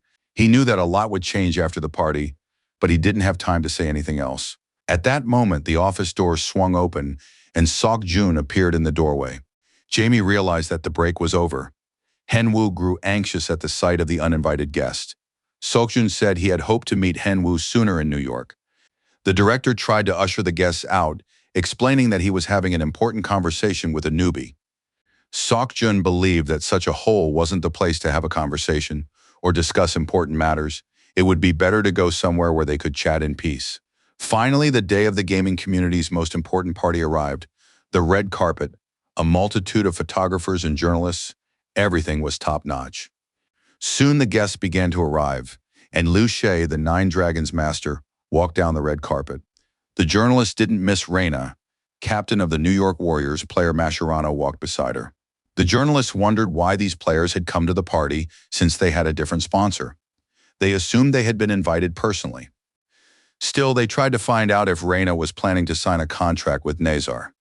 She replied that she had simply come to see an acquaintance and didn't specify exactly who. The journalists immediately assumed she was referring to a max-level noob, but Reina decided to discuss it later. Mascherano told his girlfriend that in front of a max-level noob, a girl always appears innocent and charming, but to the rest of the world, she's cold and unapproachable. The next car brought players from the New Light Guild. Chung-gu and Sok-jun waved to the reporters. The guys recalled that the day before, a business meeting had turned into chaos. Everyone had drunk way too much. Sok-jun noted that a few years ago, he could go without sleep for 2 days straight and drink an entire case of alcohol. Gradually, all the guests began to arrive, and soon a man appeared, drawing the attention of all the journalists. A max-level noob stepped onto the red carpet. Reporters noted that he was wearing a mask. It became clear that his friend, the streamer Aragon, was standing next to him. Yen-chan watched his friend anxiously, trying to figure out how much he'd drunk the night before. Hyun-woo promised he wouldn't drink with that crowd anymore. Reporters asked the players if they knew Reina and Mascherano, who had already arrived at the party. The noob confirmed that he had personally invited them. As the guests arrived, the reporters were shocked to realize just how impressive the friends and acquaintances of this max-level noob were.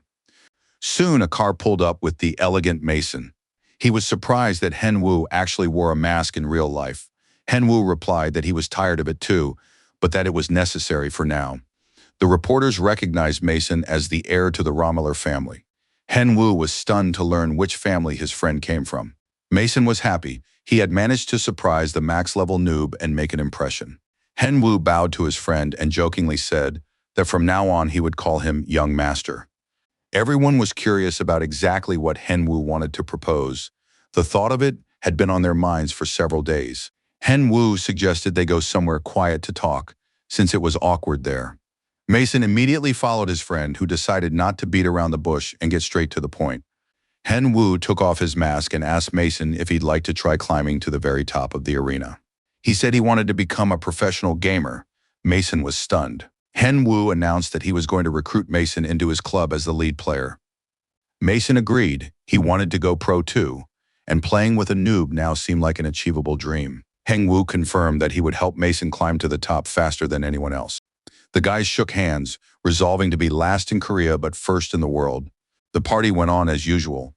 At one point, Hyun Woo invited the guys from the New Light Guild into a private room and asked them how they liked it there. Sok-jun replied that he often goes to places like this and that there's nothing special about it. Chung-gu added that they only came because Hyun Woo had invited them. Now Hyun Woo was ready to explain why he'd called them here. He turned to them and asked about the proposal they had made last time. Hyun Woo pointed to himself and said that he was the player ranked first in the arena's live leaderboard, first in live stream views, and first in the women's popularity poll, and asked to be accepted into the New Light Guild. Sok-jun said he had never even heard of women's suffrage. But that didn't matter. Sok-jun gladly agreed to accept Hen Woo into the guild. Hyun Woo added that he had one condition. He wanted to acquire his own property and hoped to do so within 3 months at the latest. Sok-jun replied that this wasn't a problem.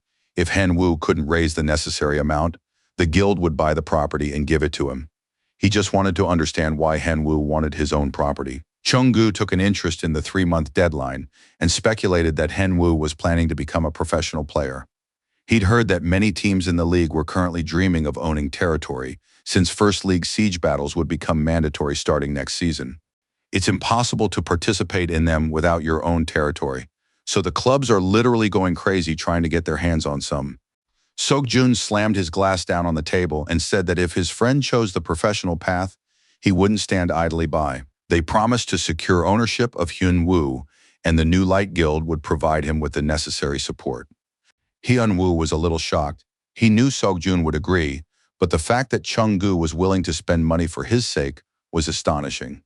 Chung-gu said that if Hen Woo joined the guild, investing financially wouldn't be a problem, since providing support was no big deal. Chung-gu poured wine into the glasses and added that they simply wanted to grow closer as friends. Sok-jun agreed, saying that they simply wanted to see each other more often, and if they were in the same guild, they'd be able to hang out regularly. They decided to drink to the bottom of their glasses to celebrate. Sok-jun added that the rule for guild newcomers is to down the first glass in one gulp. Soon the guys were already getting pretty drunk, getting ready to let loose. Reina was finally able to escape the annoying conversation and walk through the hallways, hoping to find a quiet place where she could be alone. Eventually, she came upon a locked room and knocked on the door, hoping for some privacy. At first glance, the room seemed empty. In the center stood a table covered with bottles. Reina sat down on the couch, hoping to rest, but soon noticed that someone was lying on the table. She wanted to quietly leave the room, but suddenly she saw a max-level Nuba mask at her feet. Picking up the mask, she immediately realized who it belonged to. It turned out that the young man who was now sleeping soundly on the couch was a max-level noob. Reina realized that he'd gotten drunk and fallen asleep from exhaustion. But it was for the best. She was able to make out his face, and the guy turned out to be even cuter than she'd imagined. The girl leaned down and kissed him. Yenshan kept shaking and trying to wake up his friend, whom he'd finally found asleep on the couch. Yenshan scolded his friend for being an adult who hadn't learned how to drink. Hen Woo believed it was almost impossible to learn how to drink with these prudes. Hen Woo felt terrible. He turned his head and saw a bottle of mineral water and a hangover remedy. Yenchang immediately claimed he hadn't brought them. It remained a mystery who had left the life-saving liquid. Chongpong met the player near the city gates and said the player had been gone for a long time. It seemed he wasn't particularly interested in the matter. Chongpong thought the player came every day just to ask for something. The NPC looked hurt and disappointed. Hyun Woo apologized, explaining that he had personal circumstances. In reality, he had been partying for 3 days straight and had completely thrown off his schedule. The NPC explained that even within the sect itself there was little information about the Heavenly Devil, probably because Cheonpeng himself didn't think it was important. The NPC handed the player a scroll, for which Hen Woo thanked the man. The scroll contained an investigation into the case of the Heavenly Devil. He was a warrior but had shown no activity, which is why his name did not make it onto the list of the 10 Great Masters. However, this man's true strength, his combat prowess, was on par with that of the 10 Great Masters. Although he was not widely known, he possessed outstanding combat skills. but at some point, not even a trace of the master remained. One might assume that he had vanished without a trace. Such a thing is possible only in the event of death. Hen Wu asked his companion if anything unusual had happened before the heavenly devil's disappearance. The NPC replied that, aside from frequent encounters with bandits, nothing out of the ordinary had occurred.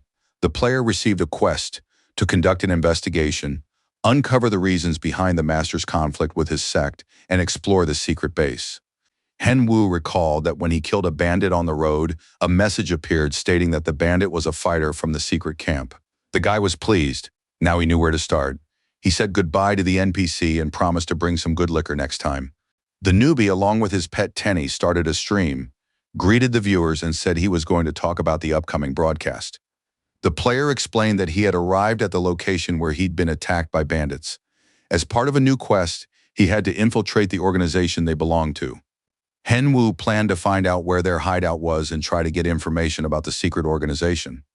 Soon he spotted a group of bandits and began quietly following them, trying to remain unnoticed. Together with his pet, he made his way to the gangster's lair, which turned out to be the base of the Black Mountain Union. The entrance to the dungeon was right there. Hen Wu was pleased. It was a special dungeon with its own separate location. Hen Wu entered Sanhoshi, which belonged to the Black Mountain Union, a small fortified settlement with walls and watchtowers. Hen Wu quietly observed the settlement's inhabitants. They could be either ordinary NPCs or humanoid monsters, like the fighters from the secret camp he'd encountered in the gorge. He didn't intend to spend much time spying, so he stepped out of hiding and demanded that the fighters from the secret camp come forward. Hen Wu said that if they handed over a fighter without resistance, there would be no bloodshed. Tenny backed up that promise. One warrior stepped forward, assuming the player didn't realize where he had ended up. Hen Wu calmly said that this place was a den of scum and bandits. Upon hearing these words, the soldier lunged at Hen Wu, deciding that he was underestimating their strength. Hen Wu calmly raised his axe with 2 fingers and said that it was better to strike once than to speak 100 times. The player landed just 1 punch, and the warrior flew across the camp, landing far away. The others were terrified and didn't know what to do. Hen Wu received a notification that he had killed a fighter from the secret camp, though he didn't know exactly who it was. The other warriors realized it was best to answer the stranger's questions. They bowed and honestly reported that the fortification belonged to Black Mountain, but they did not know who the player was looking for. Hen Wu asked who the fighter was who had died a few days earlier in the gorge. It turned out he was the deputy leader and a candidate to become the clan's next head. The men listened to the player with surprise and skepticism, trying to verify the accuracy of the information about Suguan's death. Hen Wu confirmed that the information had come from Cheonpeng, and the fighters looked upset. It seemed genuine. Finally, the doors swung open, and the head of the Yugam clan stepped out into the courtyard, rudely asking if Hen Wu understood where he was and why he was spouting such nonsense. The deputy head, Wang Sam, was also annoyed and angry. Hen Wu turned to the old man, asking about the fighter from the secret camp. Wang Sam said that he was the deputy chief and didn't understand what was going on. Hen Wu grabbed the man and began demanding details about the fighter. The confusion was total. No one understood what was going on. The young man accused everyone around him of being secret fighters. Wang Sam asked the clan chief to tell the adventurer the whole truth. It turned out that these fighters were merely the mountain's caretakers and had nothing to do with the rebels. They couldn't understand where Hen Wu had heard such nonsense. Right now, they were simply on the mountain. Some spectators speculated that the clan leader was the criminal. Perhaps that was the case since he had hinted at it. However, the adventurer struck unexpectedly, and Yugam didn't have time to react. The noob received a notification that he had eliminated the underground fighter Yugam. Hen Wu said he knew it was him all along. Hen Wu asked the viewers if they too had heard how flustered the clan leader had been when he asked the question. Wang Sam said he hadn't heard anything, and the clan leader continued to deny everything. Now the man was ready to admit he'd been wrong. Indeed, the clan leader had been acting suspiciously, although he was already dead. The deputy confirmed that Yugam had always had too many secrets. It turned out that the clan head had been hiding more gold coins than he had distributed among his clan brothers. Wang Sam was ready to show the player the former clan head's residence. Hen Wu surveyed the room. It was unusually clean. Wang Sam noted that it was almost impossible for clan members to keep a room this tidy. Hen Wu found the leader's personal diary, which contained entries about the amounts of gold coins transferred under the name Pyeongchon. The player completed the quest, he conducted an investigation, found the base, and figured out where the money was going. Suddenly, the player received a notification about the Dark Devil's movements. The stream viewers didn't understand what was happening. Nub said his vision had gone dark, but that everything would soon become clear. It wasn't clear what was supposed to become clear, but the player felt as if he were flying off into the void. Hen Wu literally felt like he was floating in the sky. It was unusual, and no one understood what was happening. He explained to the viewers that he had recently found a book, completed its quest, and then a black screen appeared. It seemed as though the system was preparing to show something. A man shrouded in dark energy was walking down the road. His pursuers were shouting after him that he would die today. Hen Wu watched the scene from the top of a tree, studying the man and thinking that he had finally found the one he was looking for. The man stopped abruptly, turned to face his pursuers, and declared that they were from the hidden 9-star clan and had come to take revenge on him. The leader confirmed that the man was well informed. Behind him sat a group of similar ninja warriors. The man said that because of the Dark Devil, his plan had been almost completely ruined, and today was the day of revenge. The fighter declared that he would destroy everything connected to the Dark Devil, and his allies rushed into the attack. Hen Wu did not intervene, watching the battle closely. Soon he saw the Dark Devil wielding the heavenly demonic art. It was astonishing. The man did almost nothing, yet all his enemies lay destroyed. The leader said he would avenge his clan, even if he were left alone. The Dark Devil believed that if that were the case, his opponent would not have brought so many fighters. The fighter in black declared that he was not afraid, because the recent days of pursuit had nearly exhausted the dark demon's stamina and energy.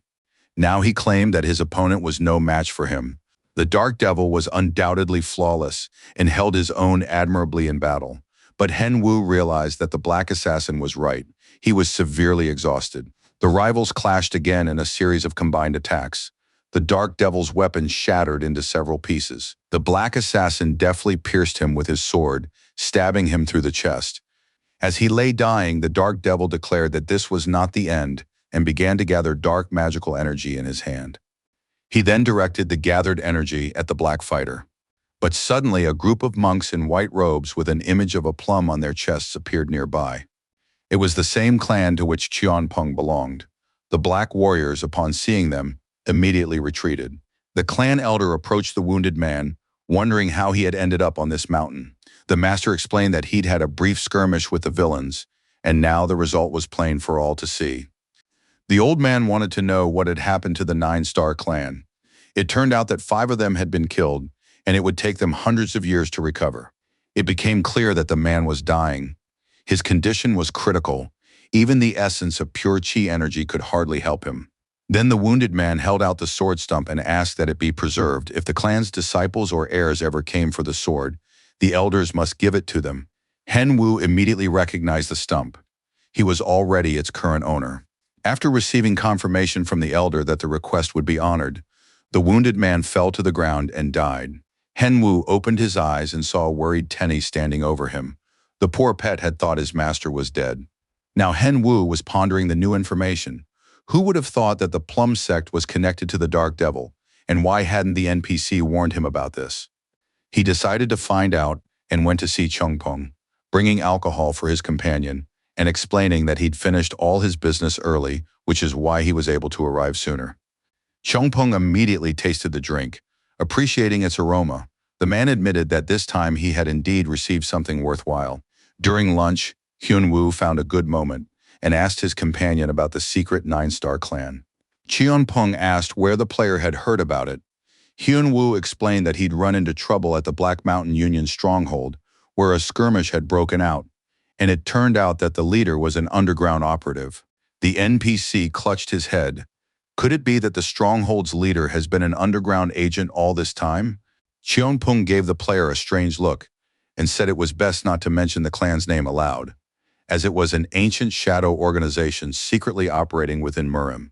Hyun Woo was forced to confirm that he was indeed the heir to the dark forces, possessing the corresponding attributes and magic. Cheonpeng jumped up, tossing aside the bottle, and said he should have figured this out sooner. Now they needed to go meet with the sect leader. If the player was a descendant of magic, they had something for him. Hyun-woo was cautious. He didn't understand their plan, but he sensed that if he obtained the Dark Devil's weapon, the quest would be complete. However, when they reached the square, everything turned out just as the player had expected. He was about to face off against Kyunpung. Hyun-woo and the NPC stood before the sect leader, bowing in respect. The sect master, Chon, watched the player, a true disciple of dark magic, with interest. He couldn't trust a stranger. The player might have been a spy from a criminal organization. Kyunpung insisted that this was impossible, since the player had already killed 2 underground fighters himself. Hyun-woo felt the pressure of Chon's aura, but summoning his fighting spirit, he was able to resist its influence. The sect leader turned to Kyunpung and ordered him to prepare for a duel with the player. Kyunpung didn't understand why they had to fight, but the leader wanted to make sure that the player was indeed a master of black magic. After all, no one had actually seen the player kill the underground fighters. If Hyun-woo was truly a practitioner of dark magic, he would have to demonstrate his martial arts skills. The player readily agreed, even though he realized the task was more difficult than expected. And so the duel began, and Hyun-woo was curious to see just how strong Kyunpung was. Everything was going well. He decided to give it his all, knowing that his opponent could withstand the blow since he had already demonstrated his power and strength. Hyun-woo activated his magical energy, directing it at his opponent. Kyunpung used the secret art of footwork to deflect the dark energy. Then the NPC performed 100 divine movements, as Hyun-woo's attacks were fast and sharp, like a blade. The player was still trying to gauge the opponent's strength. It was no wonder he was called the Sword Master of the Mountain. Hyun-woo decided to use a technique he had seen the Dark Devil employ. He infused his sword with demonic chi. The energy seemed to burst forth. The player unleashed heavenly explosion, and powerful blows swept across the entire battlefield. Kyunpung was stunned by what he saw. It was both beautiful and powerful. In response, the NPC employed the White Blossom technique in various variations. A powerful explosion rang out across the field. The elders noted that if the secret organization possessed such a technique, the world of martial arts would have long since fallen at their feet. Everyone watched the results. The stone floor shattered into pieces. Finally, the sect leader stopped the duel, saying that this was enough. He confirmed that the player had proven his mastery of the dark magic school's martial arts. Kyunpung embraced the player, awed by his strength. Realizing that the young man had not yet shown his full potential, much lay ahead of him. The sect leader explained that the School of Dark Magic had been fighting the hidden 9-star clan. Sect representatives handed over a box containing an item that was to be delivered to Hyun-woo as a representative of their school. Upon opening the box, the player saw a broken sword of the Celestial Kingdom.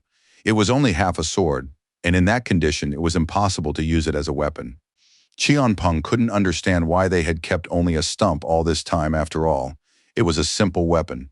But the sect leader explained that they had been entrusted with this very broken item and that a thief had once stolen the sword's hilt. Now the leader felt ashamed that he had been unable to keep the weapon intact and pass it on to future generations. Hyun-woo held the box in his hands and reflected. The object was already broken, and they hadn't managed to preserve both parts. After that, the sect leader took his leave, leaving the players to hope that they would be able to pull themselves together. Hyun-woo waited until he was alone and, looking at the stump of the sword, was finally able to express his joy. What a lucky guy he really was. The player had seen the Dark Devil's past and the sword's true form with his own eyes. Hyun-woo had some doubts, but a blue hilt was a rarity on the Eastern continent. This meant that the hilt before him was indeed the very one he had known for so long. It was all touching and delightful, but then the information about the broken weapon updated. Its status had changed, and it was now clear that restoring the blade would increase its power. The quest to acquire an epic weapon was complete, and Hyun-woo couldn't hold back. He shouted with joy. The sect leader hadn't even expected the guest to react so emotionally. A clear, bright waterfall rustled soothingly all around. Hidden behind the waterfall was a cave where a dwarf named Edchin lived, now the head of the Red Anvil clan. The blacksmith asked why his old acquaintance Hyun-woo had come. The young man explained that he had missed the dwarf and had come to see Mr. Edchin. The blacksmith immediately declared that he wouldn't give him any weapons, but Hyun-woo clarified that he hadn't come to ask for anything, but rather to have something repaired. After all, Edchin is the best craftsman, and Henwu hadn't come empty-handed. He'd brought a gift from the Eastern continent. The drink turned out to be a rare Eastern alcoholic beverage, a favorite of the blacksmiths. After that, Edchin agreed to repair the weapon, and Henwu placed the two parts of the sword before him. The dwarf examined the blade with interest. He had never seen such a marvel, full of magic that had even permeated the metal. He confidently said he could repair it. The nickname Golden Hammer was no accident. Edchin asked what shape the weapon should take. Should he keep it as it was, or make something special? Henwu wanted the sword to look just as it had before, but asked that a pattern identical to the one on the bottle be engraved on the hilt. The dwarf immediately set to work, enjoying his favorite pastime. After some time, the sword of the Celestial Kingdom was reassembled from the fragments and brimming with energy. It possessed even greater power than the original. Henwu swung the sword a few times and felt that the power of his attacks had surpassed that of the Dark Star sword. Furthermore, its other characteristics had also improved. Moreover, the weapon grew stronger as he mastered the celestial demonic arts, truly an epic weapon of a different caliber. Henwu thanked the master, joking that he could turn any weapon into an epic one. But the blacksmith warned, "Don't try to butter me up, you'd better leave a bottle before you go." Edchin added that if Henwu ever found himself in the Eastern lands again, he should bring back a rare metal found only there, and the blacksmith would forge a new weapon for him. Henwu received a quest to obtain a rare metal from the Eastern continent.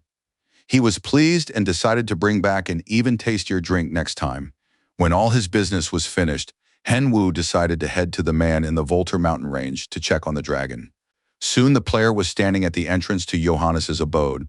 The dragon was spending his time alone, reading books. He was surprised to see that the adventurer had returned alive and could now recount the events on the Eastern continent. Henwu noticed that Johannes was being rude. Last time, he had sent him off to the east without explanation. The young man explained that he had wanted to manage without borrowing the dragon's power. The golden dragon realized that the adventurer wanted to remove the barrier. Johannes could have done this easily, but he set one condition. It was necessary to prove that removing the barrier, separating the Volter and Shanzhen mountain ranges would not cause any problems. To do this, you must conquer the Volter range, join forces with adventurers, and reach the mountain summit, but without the Empire's help. In addition, they had to secure a promise from Emperor Alexander. As long as the Eastern continent did not start a war, Alexander would not be the first to go to war. Once both conditions are met, Johannes will lift the barrier. For the dragons who maintain the balance of the world, this is a crucial condition. Johannes handed the player a form containing the peace treaty. It sets forth fair and mutually agreed upon terms. At present, the Western continent's military might significantly exceed that of the Eastern continent. Johannes noted that the average level in the East is higher, but in the West there is an adventurer whom even death cannot take. The Emperor and his empire are also important. As long as he is alive, the Western continent will not lose the war. Henwu must hurry, fulfill the conditions, and only then return. He received a quest, the sixth main scenario for unifying the continent, and its conditions were so impressive that the player was stunned. Kang Chungu was handling paperwork in his office when the phone rang. Chungu was glad to hear Henwu's voice. Could it be that the player already missed his guild leader? Henwu replied that wasn't the case. It would be a different story if the leader were a girl. Henwu wanted to know when the guild leader would announce his joining the New World Guild. Heng said he dug up some huge and very important information. This information was sure to make everyone's mouths water. The player had managed to find the main scenario again. He had a real talent for it. Now he wanted to invite his guild to the sixth main scenario. Henwu warned the guild leader that he would soon announce on his stream that he was joining the Nine of the New World and reveal details about the main scenario. Henwu asked that they not tell Sogjun about this, because that guy always comes up with something unbelievable and might interfere with any stream. The business at hand was largely wrapped up, but now there was one more major task left. He set off for the Yusmaun Empire, to the Emperor's palace. The Emperor immediately remarked that the player only came to see him when he needed something. Alexander believed that Henwu, just like his teacher LeBron, treated the Emperor as if he were nothing more than their personal servant. The Emperor was clearly in a bad mood. Henwu couldn't imagine how he was going to have to reason with this madman. Henwu could barely keep himself from fainting. Despite all the power the player possessed, he still couldn't communicate calmly with Alexander. This man truly was a monster, and even monsters acknowledged his might and power in broad daylight. Hen Wu turned to the emperor, saying that he could never have acted that way and that he held Alexander in the highest regard. He had simply stepped away for a short while, but now he had brought the emperor a souvenir. The souvenir was something new, and Alexander immediately wanted to take a closer look at it. Hen Wu felt as if he were about to faint. He asked the emperor if he liked that kind of alcohol.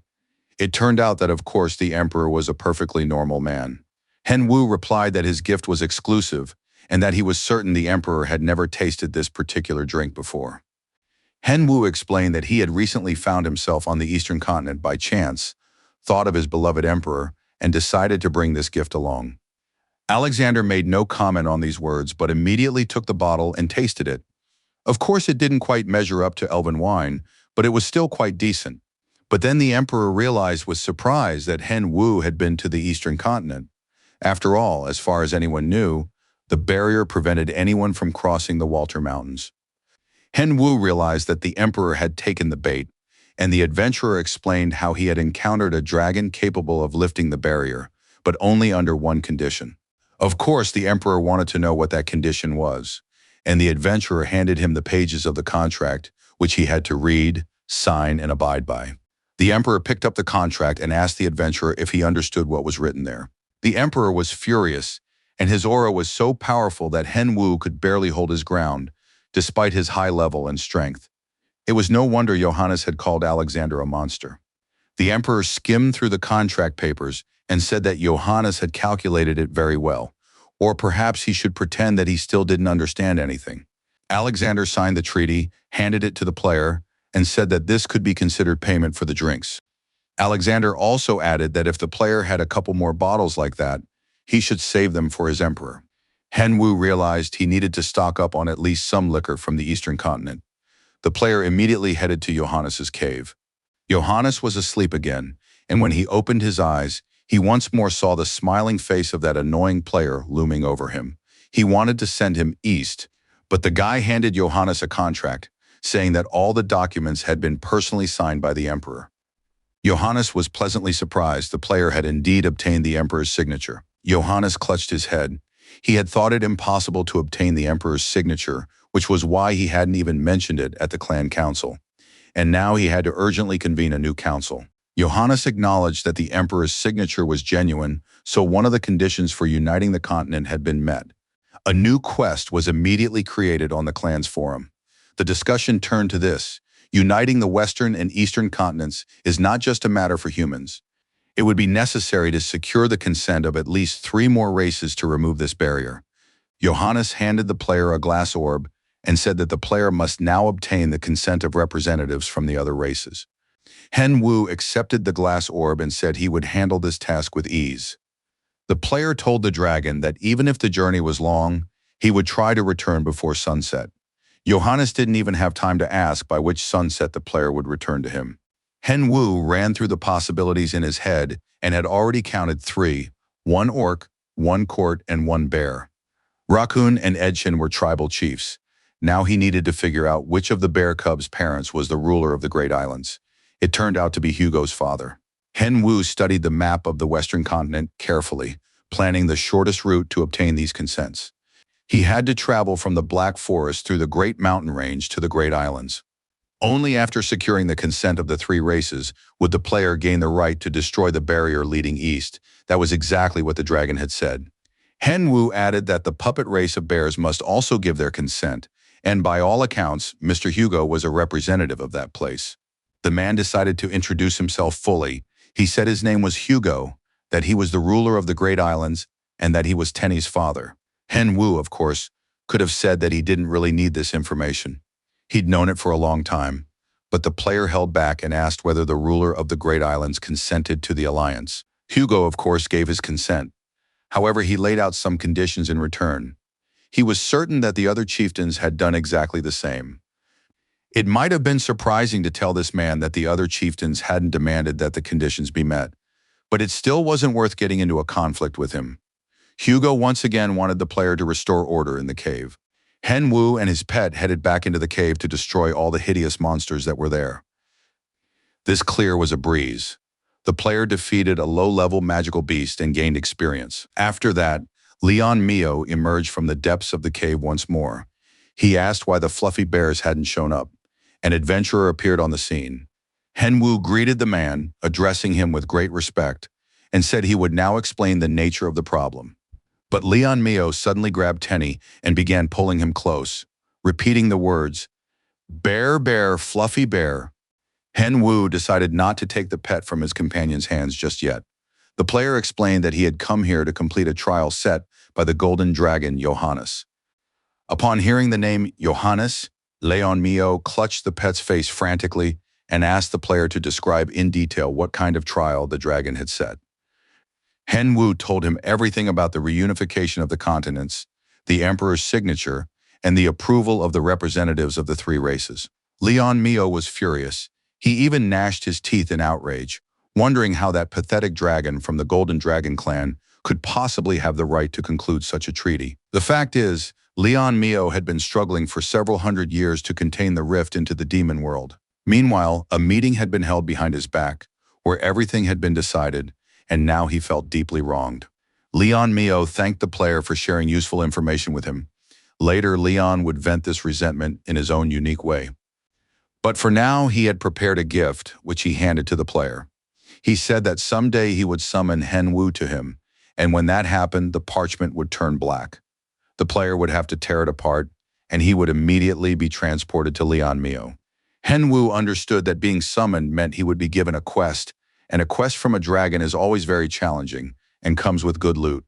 Hen Wu accepted the scroll as a gift and thanked the great hero for such a present. Tenny was already completely exhausted from the constant squeezing and petting. Hugo, as the leader of the puppet bears, agreed to remove the barrier separating the western and eastern continents. This agreement was recorded on a glass orb. Johannes was amazed at how quickly this man had secured the consent of the three representatives and returned.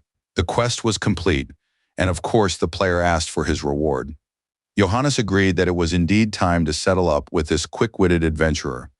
Hen Wu pondered what he wanted most. He needed one more ring, and he also needed to upgrade his armor. Passive skills are always useful, and active ones aren't bad either. Currently, the player was wearing the Great Valley Wind leather set, and all its pieces were also of the unique rank, but its usefulness had already begun to decline. Hen Wu requested a 5-piece equipment set. However, Johannes told him to ask for something else. He didn't have that many items that met the player's requirements. Hen Wu decided that in that case he could craft the gear himself and asked to be given rare metals, as well as monster hides and essence, and of course, a recipe. Johannes replied that unfortunately he didn't have those things. He was a dragon after all, so he had nothing but treasure. Still, despite his laziness, Johannes agreed to bring any monster if the player had a specific one in mind. Hen Wu asked for a minute to think it over. He needed to choose the material that would be most useful to him. He could ask them to catch a black-maned lion or a harpy. Hen Wu had always wanted a set of gear with better stats. Plus, the monster's level had to be high. Hen Wu remembered reading recently on a forum about a boss monster that had wiped out an entire guild. The player reread the forum post and was ready to voice his request. He asked Johannes to catch a drake for him. Johannes immediately agreed to catch the drake and asked the player if he would come along. Of course, Hen Wu didn't want to miss such an opportunity. He asked the dragon for permission to land just the first blow on Drake, even if it was just one. Johannes replied that the player was asking for too much. They stepped onto the magic circle, and a few moments later, they were transported to the Volter Mountains. The boys stood atop a cliff and watched as a huge dragon snored deep in the gorge. This was Drake, the oldest drake in these parts. Hen Wu was stunned by the monster's size. It was much larger than the desert dragons. Johannes watched with pleasure and satisfaction as the player froze, and now suggested that the young man strike the dragon at least once, saying that its body was just as sturdy as it was massive. Hen Wu confirmed his desire, saying that of course it was just one strike. If he couldn't land it, what kind of man would he be after that? Johannes watched as his companions set out to attack Drake. Now at last he could see what this adventurer was truly capable of. Tenny immediately cast all the necessary buffs. The player activated every possible ability and was preparing to pour everything into this strike. He also utilized his full magical potential. In short, the preparation was serious and thorough. Johannes immediately noted that things weren't as bad as he'd thought. Hen Wu warned Johannes that he could hold out for a maximum of 5 minutes, after which Johannes would have to finish off Drake. Hen Wu activated the Moonlight Sickle and unleashed his attack against the enormous dragon. He struck the monster in the face and quickly moved out of the way. Hen Wu was very pleased. He realized he couldn't give up on the blink skill, because it was a very effective method.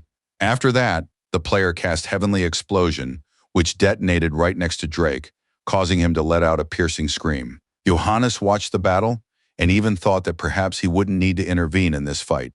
Hen Wu had already managed to inflict a significant wound on the dragon's body, and now its armor was severely damaged. Drake finally managed to get back on his feet and immediately began regenerating his health.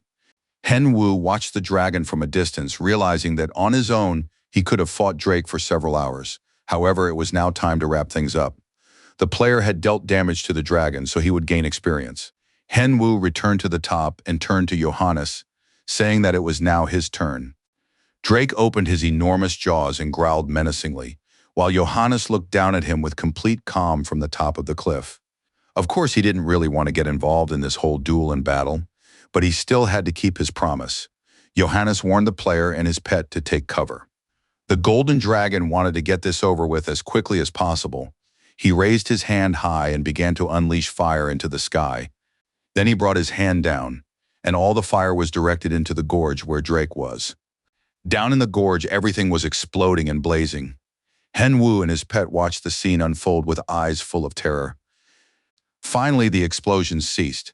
The fire burned out completely, and it was possible to see what was happening in the gorge. The dragon known as the Fierce Drake had been destroyed. All that remained of it was a charred skeleton. Hen Wu received the drake's hide, which had taken on an ashen hue under the influence of the energy. When used in blacksmithing, it enhanced the effects. In addition, the player received the drake's heart, which contained a powerful concentration of magical energy. Hen Wu was absolutely thrilled. Now Johannes asked if the player was satisfied with this reward. If so, Johannes gave the player one final quest. Deep within the Volta range lies Mount Cruz, home to monsters that have absorbed an excessive amount of magical energy. At the summit of this mountain stands a large stone wall. You must break it down in return. In this case, Johannes will acknowledge the overall growth of the adventurers as a remaining challenge and allow them to visit the eastern continent. Hen Wu saw that another quest had been created.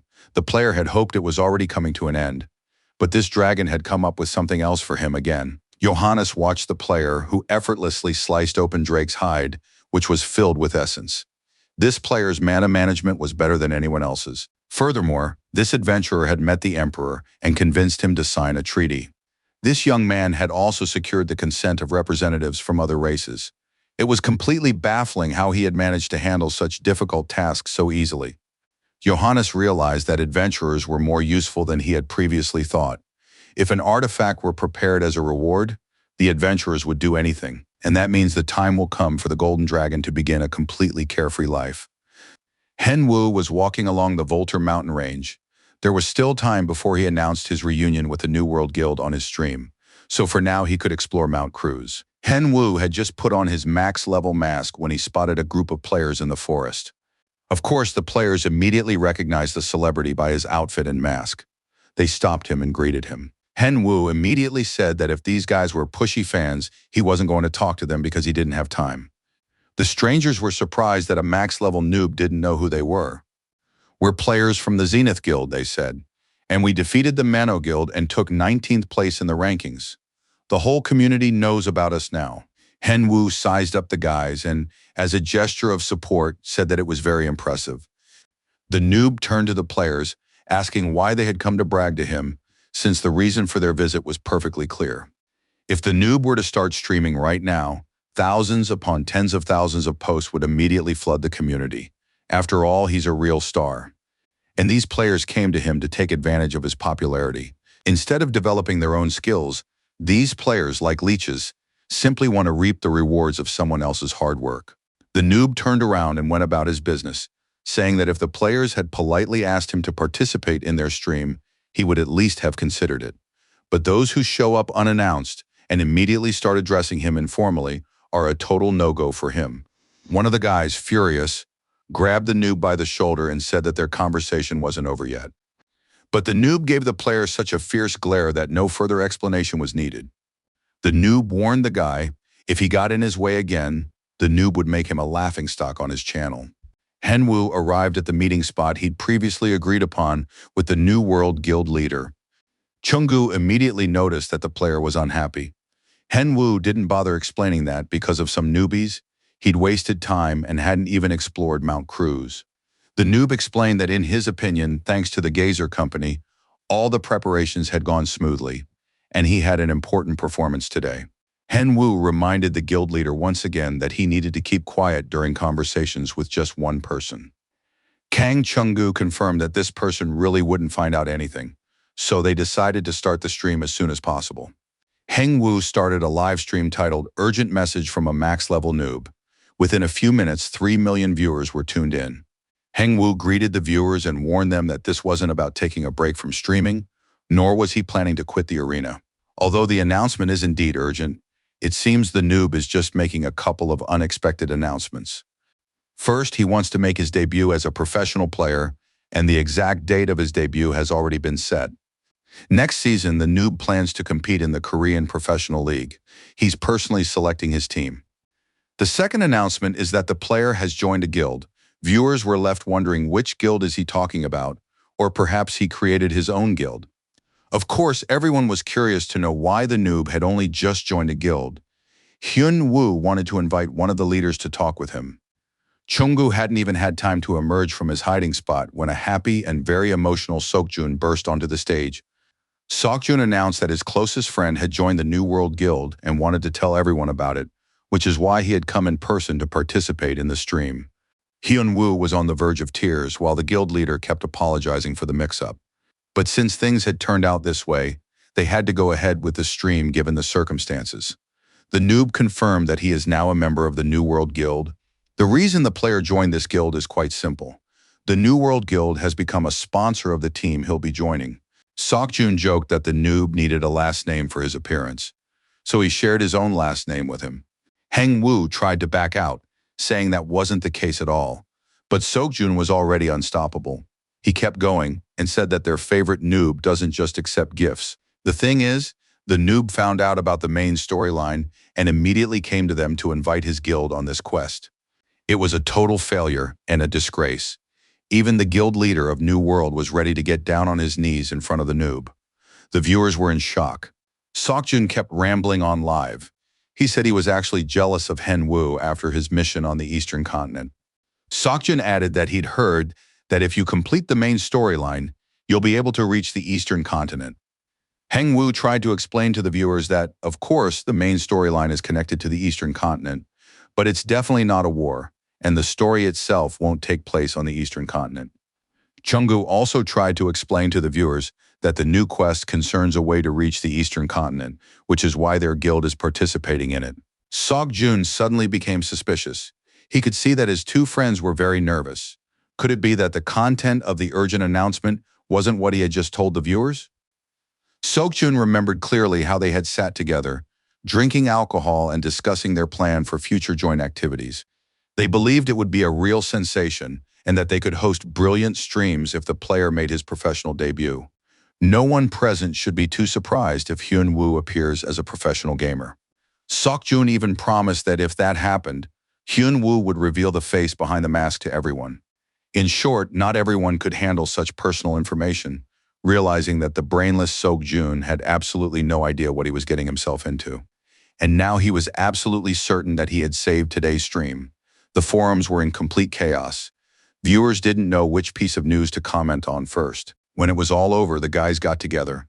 Chunggu was ready to personally destroy his best friend for revealing all that important information. Seokjun, of course, apologized, saying he'd just gotten carried away for some reason. Hyun Woo had anticipated this, so he'd tried to keep everything under wraps. Hyun Woo barely managed to wrap up his stream, promising viewers that he would, of course, reveal all the details, but that they'd have to wait a little while. And with that, today's stream came to an end. Hyun Woo was nearly in tears from frustration. Of course, this was information that would have had to be revealed anyway. So you could say he simply told his viewers everything ahead of time. What's much more important is that we need to discuss the main scenario. Everyone had already regained their composure and was ready to get to work. Hyun-woo said that first they needed to put together a map of the area and gather information about the Voltaire mountain range. Hen-woo was always busy with his live streams and didn't have time, so Sok-jun wanted to know what Hen-woo had in mind. We could just hire miners or stock up on resources, he suggested. Hyun-woo replied that he wanted to expand the scope of the game, since this was the sixth main scenario that the guys would uncover on their own. Chung-gu and Sok-jun nearly choked on their drinks, which were now stuck in their throats. What do you mean on their own, they asked. Hen-woo's closest friends and colleagues had gathered in the conference room. Mascherano didn't understand why they were meeting so often, since only 2 weeks had passed since the last meeting. Liu Shay realized that Hen-woo must have been up to something again, which was why he'd called them all together. Finally, the door opened. Hen-woo walked in and said he would get right to the point. He was now going to tell his friends and colleagues about the game's sixth main scenario. Everyone knew they were dealing with someone who wouldn't just give away information for nothing. Hen-woo confirmed that this was indeed the case. It turned out to be quite simple. Once the players had explored every corner of the Voltaire mountain range, they could move on to the next stage. All they had to do was submit a map of the explored area, and once everyone had done so, Hen-woo would share the scenario and the ultimate goal with the players. Hen-woo was behaving exactly like the Golden Dragon, who had doled out information bit by bit, raising the players' hopes each time. Everyone present agreed that the tasks were perfectly clear, straightforward, and easy. They were ready to survey the area. Hen-woo promised to prepare detailed information and send it to his friends. After that, everyone disappeared in an instant. Hen-woo turned to his fellow members of the New World Guild, saying he hoped they would handle everything else. Sok-jun confirmed that all they needed to do was set up camp, and that's exactly what they were doing. Chung-gu doubted that simply obtaining a map would be enough, but Hen-woo was confident, saying that even in that case, they would be far ahead of everyone else. After that, the guys said their goodbyes and agreed to get in touch again as soon as everything was ready. Yeon-chan was sitting in the kitchen, humming his favorite song. For the first time in a long while, he had a whole chicken all to himself. However, before he could finish eating it, Hen-woo appeared in the kitchen. He looked completely exhausted and miserable. Yenshin felt sorry for his friend, who wouldn't last much longer if he didn't take care of his health at all. Hen-woo said that everything was fine, of course, but he wished things would go according to plan. They needed to get started right away to prepare the next episode. Yenchan thought his friend was overcomplicating things. He asked what exactly was planned next in terms of content. Heng-woo was planning to film the sequel to Nub Academy again, and Yanchan quickly decided, saying that everything was simpler than he'd expected. After all, there was a perfect candidate right nearby. Hen-woo didn't even want to hear that he'd have to train his friend in the arena. But it turned out that Yanchan had a different idea about the matter.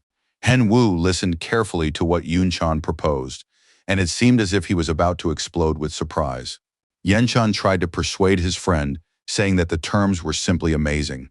He wasn't joking, that's exactly how it was. Hen-woo is a very skilled fighter, and the priest class is rarely seen in the arena. You won't find terms this favorable again. Hen-woo began to seriously consider the offer. The priest was one of those classes that was very hard to come by in the arena. On top of that, people said the candidate used to swing a huge sword, as big as his own body, and go berserk like a madman. Just then, there was a knock at the door. This had to be it. Yenchan opened the door and nearly dropped his jaw. He saw his little sister, who looked absolutely stunning. Yuri had grown up and looked simply stunning. She looked at her brother and asked what he wanted to tell her. The girl made herself comfortable in the room and asked why Hen-woo had called her there today. Hen-woo asked if the beauty would like to participate in his live stream. It's very rare to see a priest fighting in the arena. But if Yuri felt any discomfort, she could decline the offer. Yuri was actually thrilled. She said she would definitely come and really wanted to participate. But the girl had one question of her own that she wanted to ask Hen-woo. Yuri smiled and asked what Hen-woo thought she looked like today. The player hoped she saw him only as a friend and wasn't planning to confess her love to him again, as she had when they were children. It was Nub who started his live stream. He greeted the viewers, introduced himself, and welcomed everyone from his academy. The stream was titled "The Last Academy of My Life." Everyone was completely shocked, from the players and academy members to even their manager, Kyle. Hen Wu said that unfortunately this was due to circumstances beyond his control. He's very sorry, but he promises to return someday with a second season, and now he's ready to introduce the viewers to the star of the stream. He is a priest who will become the last student of the Academy's first season. He will compete for the bronze medal at the Nuba Academy. It was believed that the priest was incapable of anything, limited only to ranged combat. But Hen Wu told viewers that this isn't their problem. Now he's going to introduce everyone to the priest who will be the first to win the bronze. Hen Wu turned around and invited the priest who was about to join him on air. The girl walked up to the camera, bowed, greeted everyone, and introduced herself. Her name was Yuri, and she was the sister of the streamer Aragon. All the viewers were absolutely delighted by such a beauty. But Hen Wu insisted that Yuri not only had outstanding looks, but also outstanding skills. Hen Wu claimed that this girl was the best priestess he'd ever known. Yuri was embarrassed and asked him not to praise her too much. In today's broadcast, Nub planned to assess Yuri's skills and devise a strategy based on her combat style. First, he needed to briefly review her stats. She was at a fairly high level. At this level, top guilds might even start reaching out to invite her to join them. Hen Wu realized that Yuri's skills and appearance had won everyone over. Her combat skills, however, were absolutely non-existent. She couldn't even compare to the stats of the Weeping Knight. The priest class is very difficult. It has almost no skills. But let's not forget that she'll now have the best teacher. And with stats like Yuri's, even a noob will prove that there are no obstacles at the bronze level. Hen Wu wanted her to keep refusing so he could keep persuading her. That way, by the time the final episode aired, they'd have some awesome content ready. If you look closely, the situation was still better than it had been with the Weeping Knight. That's why they needed to keep moving forward and help her earn her bronze. Hen Wu summoned a dummy to test the girl's skills. He selected the highest difficulty level and told Yuri to get ready. Yuri drew a huge two-handed sword, which made her look even more impressive. Everyone thought that with her appearance, she should be wielding a more refined and lightweight weapon. However, the sword's attack power depended on the amount of mana. The girl had impressive stats, but they produced only weak effects. Yuri smiled sweetly at all the spectators, saying that even if she didn't live up to their expectations, she asked them to give her one chance. She hadn't fought in a long time, so she asked for their understanding, forgiveness, and love. The spectators agreed that a priestess didn't need to fight at all, and no one expected anything from her. Everyone enjoyed watching the beautiful girl. The duel began, and the opponents stood facing each other. Her opponent was the first to charge. However, the girl didn't lose her composure and struck him on the head with her sword with all her might. After that, she activated the magic in her sword and was ready to attack herself. All the spectators, along with the instructor, were pleasantly surprised when they realized that Yuri had practically shattered the dummy into pieces. It turned out that she was an excellent swordswoman and hardly needed any instruction. Yuri executed precise attacks while simultaneously casting defensive barriers around herself. Everything went perfectly. Hen Wu was absolutely thrilled. He understood which skills could be developed and that Yuri would become a serious and worthy opponent. The girl had absolutely no offensive skills, but she didn't see that as a problem. She overwhelmed her opponent with her shield. Yuri was happy. She turned to her teacher to tell him about her victory. The audience was thrilled, and the beauty remained in their thoughts and dreams for a long time. Hen Wu addressed the audience, saying that now they knew everything about their idol. His secret weapon turned out to be the most impressive of all his students, Yuri. Hen Wu said that watching Yuri, he'd come up with an idea for a fighting style that would suit her perfectly. This fighting style is unusual for a priest, and the timing of skill usage is very precise, like the edge of a knife. The key is to use these two abilities correctly. To do this, we need to get straight to the point. The skill timing and the fighting style itself have already been honed to perfection. All that's left is to add a passive skill. This special passive skill must compensate for the lack of attack power.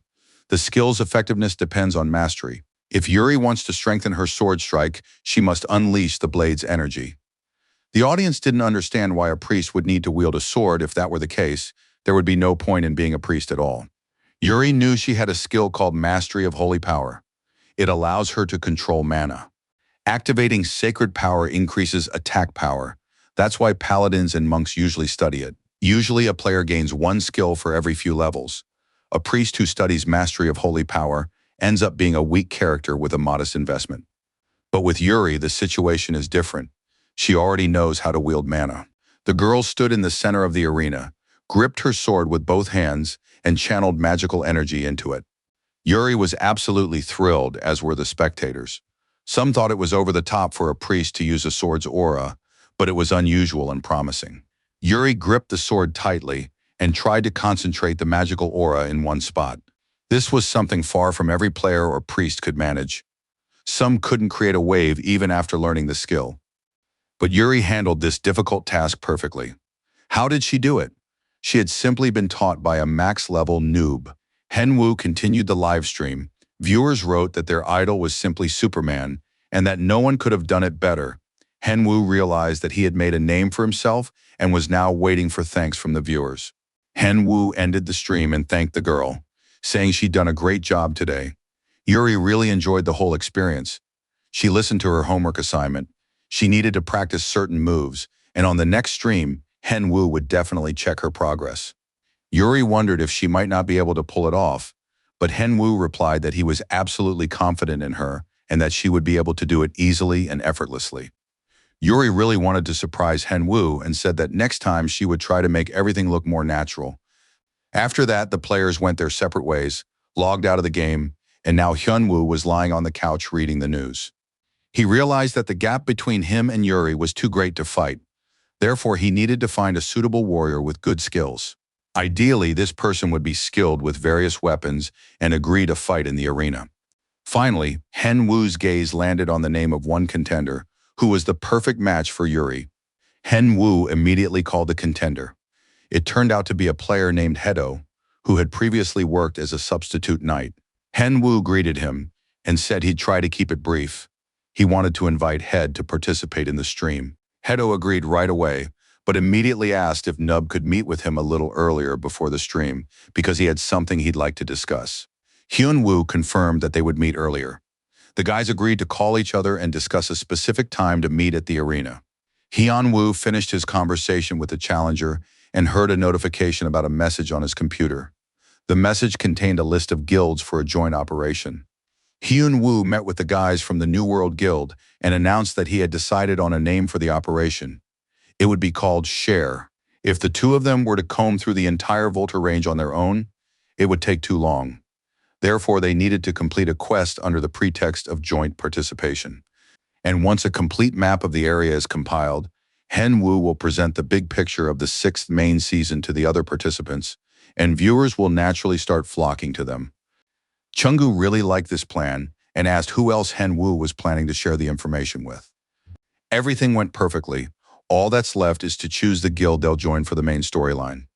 It's important to maintain good relationships, so they need to take friends and loved ones into account. But those players in guilds that have specifically caused trouble and inflicted harm must be excluded. Henwu glanced at his watch. Time was ticking away relentlessly. Before it got too late, he needed to order the equipment and get back. Henwu immediately jumped into the GameCube, logged into the game, and felt absolutely amazing. The set of armor, crafted by the dwarf Edshin from Drake the Dragon's materials, cost only 2 bottles of alcohol. Of course, Eastern alcohol is something else. So far, everything was going too smoothly according to plan. And if things continued this way, the reward for the 6th scenario would already be in the bag. Chungu called via the internal communication system. Henwu had just been about to call him and was now listening to the news from him. Chungu reported that several guilds, Zennies, Mono, and 5 Stars, had stabbed them in the back, and Warrior had suffered a defeat. It seemed these villains had conspired and were plotting something.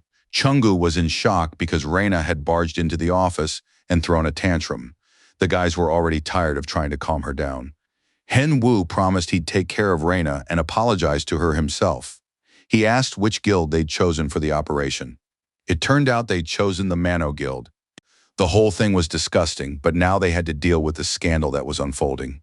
Henwu realized that the situation could soon spiral out of control. Then they'd have to start from scratch. Reina met with her clubmates. She wanted to know what damage had been done to them. It turned out that 2 people had dropped a unique item, while the others had stolen about 5 more rare items. The players were very upset, and Lily tried to calm them down, saying she would take care of everything. Soon, a max-level noob appeared among the players. Everyone stared in surprise at the famous player. He bowed his head to everyone present and apologized, saying it was his fault because he had brought the Mono Guild into this, and they turned out to be traitors.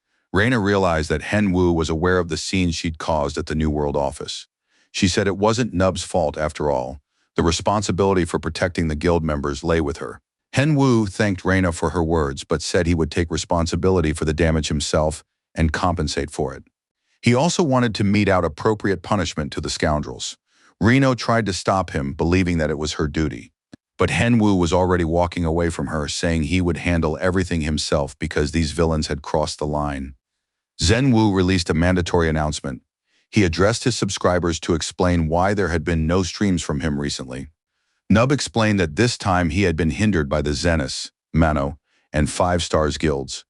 This could be seen as a declaration of war, and now Nub was going to accept the challenge. For this reason, there won't be a stream for the time being. Therefore, Nub asked his viewers for their understanding. Representatives of the conspiring guilds said they had seen the post that Nub had uploaded to his channel. Perhaps there was a misunderstanding, and they are now ready to clear things up with Nub. The players didn't recall ever getting in Nub's way, so they didn't understand why he had posted such information on his channel. Hen Wu couldn't believe what he was hearing, since these conspirators had orchestrated the murder of other players and stolen items from the New York Guild. The player said he didn't understand how this was related to Nub. He had absolutely nothing to do with the Americans. That was a stretch. Besides, the conspirators believed that this territory didn't belong to them in the first place, since they had driven the Americans out of there. Hen Wu could no longer hold back. He simply struck out into the open and leveled the entire area, creating a massive crack in the ground. These thieves conspired to attack the guild, stole the dropped items, and now they even claimed they didn't do anything wrong. After swinging his sword a few times, Hen Wu let off some steam, and in the meantime, the traitors, every last one of them, were wiped out. Hen Wu turned around and thought that in this way he had at least partially reclaimed the Americans' territory. He sensed that this wasn't the end of it. Most likely, there was some secret mastermind behind the conspiracy. Hen Wu surmised that the guys from the New World Guild might know something about this and would tell him. Chungu replied that he had just been about to call Hen Wu and told him that Patrick from the Mano Guild had come to see them. Hen Wu immediately dropped everything and went to meet with Patrick. After listening to Patrick, it became clear that the Mano Guild was a group of spies operating behind enemy lines. Hen Wu didn't know how to believe this. Perhaps it was a ploy to get closer to the New World Guild and to Nub himself. Suddenly, Kang Chungu interrupted the conversation. He wanted Hen Wu to look at some information. It was the video Patrick had brought. It showed the attack. The video showed a recording of players from the conspirators group discussing a plan to attack the New York team. It included the names of specific participants. Chung believed that even this information might be enough to make the deal worthwhile. Hen Wu, of course, could agree that the information was indeed valuable. He looked at Patrick, who looked very miserable and pitiful. Patrick understood that all of this might seem implausible, but he insisted that his guild, Mano, wanted to put an end to the feud with the max-level noob. Patrick bowed deeply, began to sob, and begged to be given at least one chance. Hen Yu knew full well that people don't change and that it's impossible to reform them. Patrick sobbed and wept and finally announced that a large-scale ambush would soon be carried out in the Volter mountain range with the aim of capturing the max-level noob. Hen Wu would receive a detailed explanation from his guild leader, and if the information turned out to be accurate, Patrick earnestly asked Nuba to reconsider this last chance. Hen Wu agreed to do so, but warned that if it turned out to be a lie, Patrick would have to pay with his life. The max-level noob headed to the mountain range and found himself surrounded by a large number of players. It wasn't long before players emerged from the forest on all sides and surrounded Nub in a tight circle. It seemed Patrick had been telling the truth.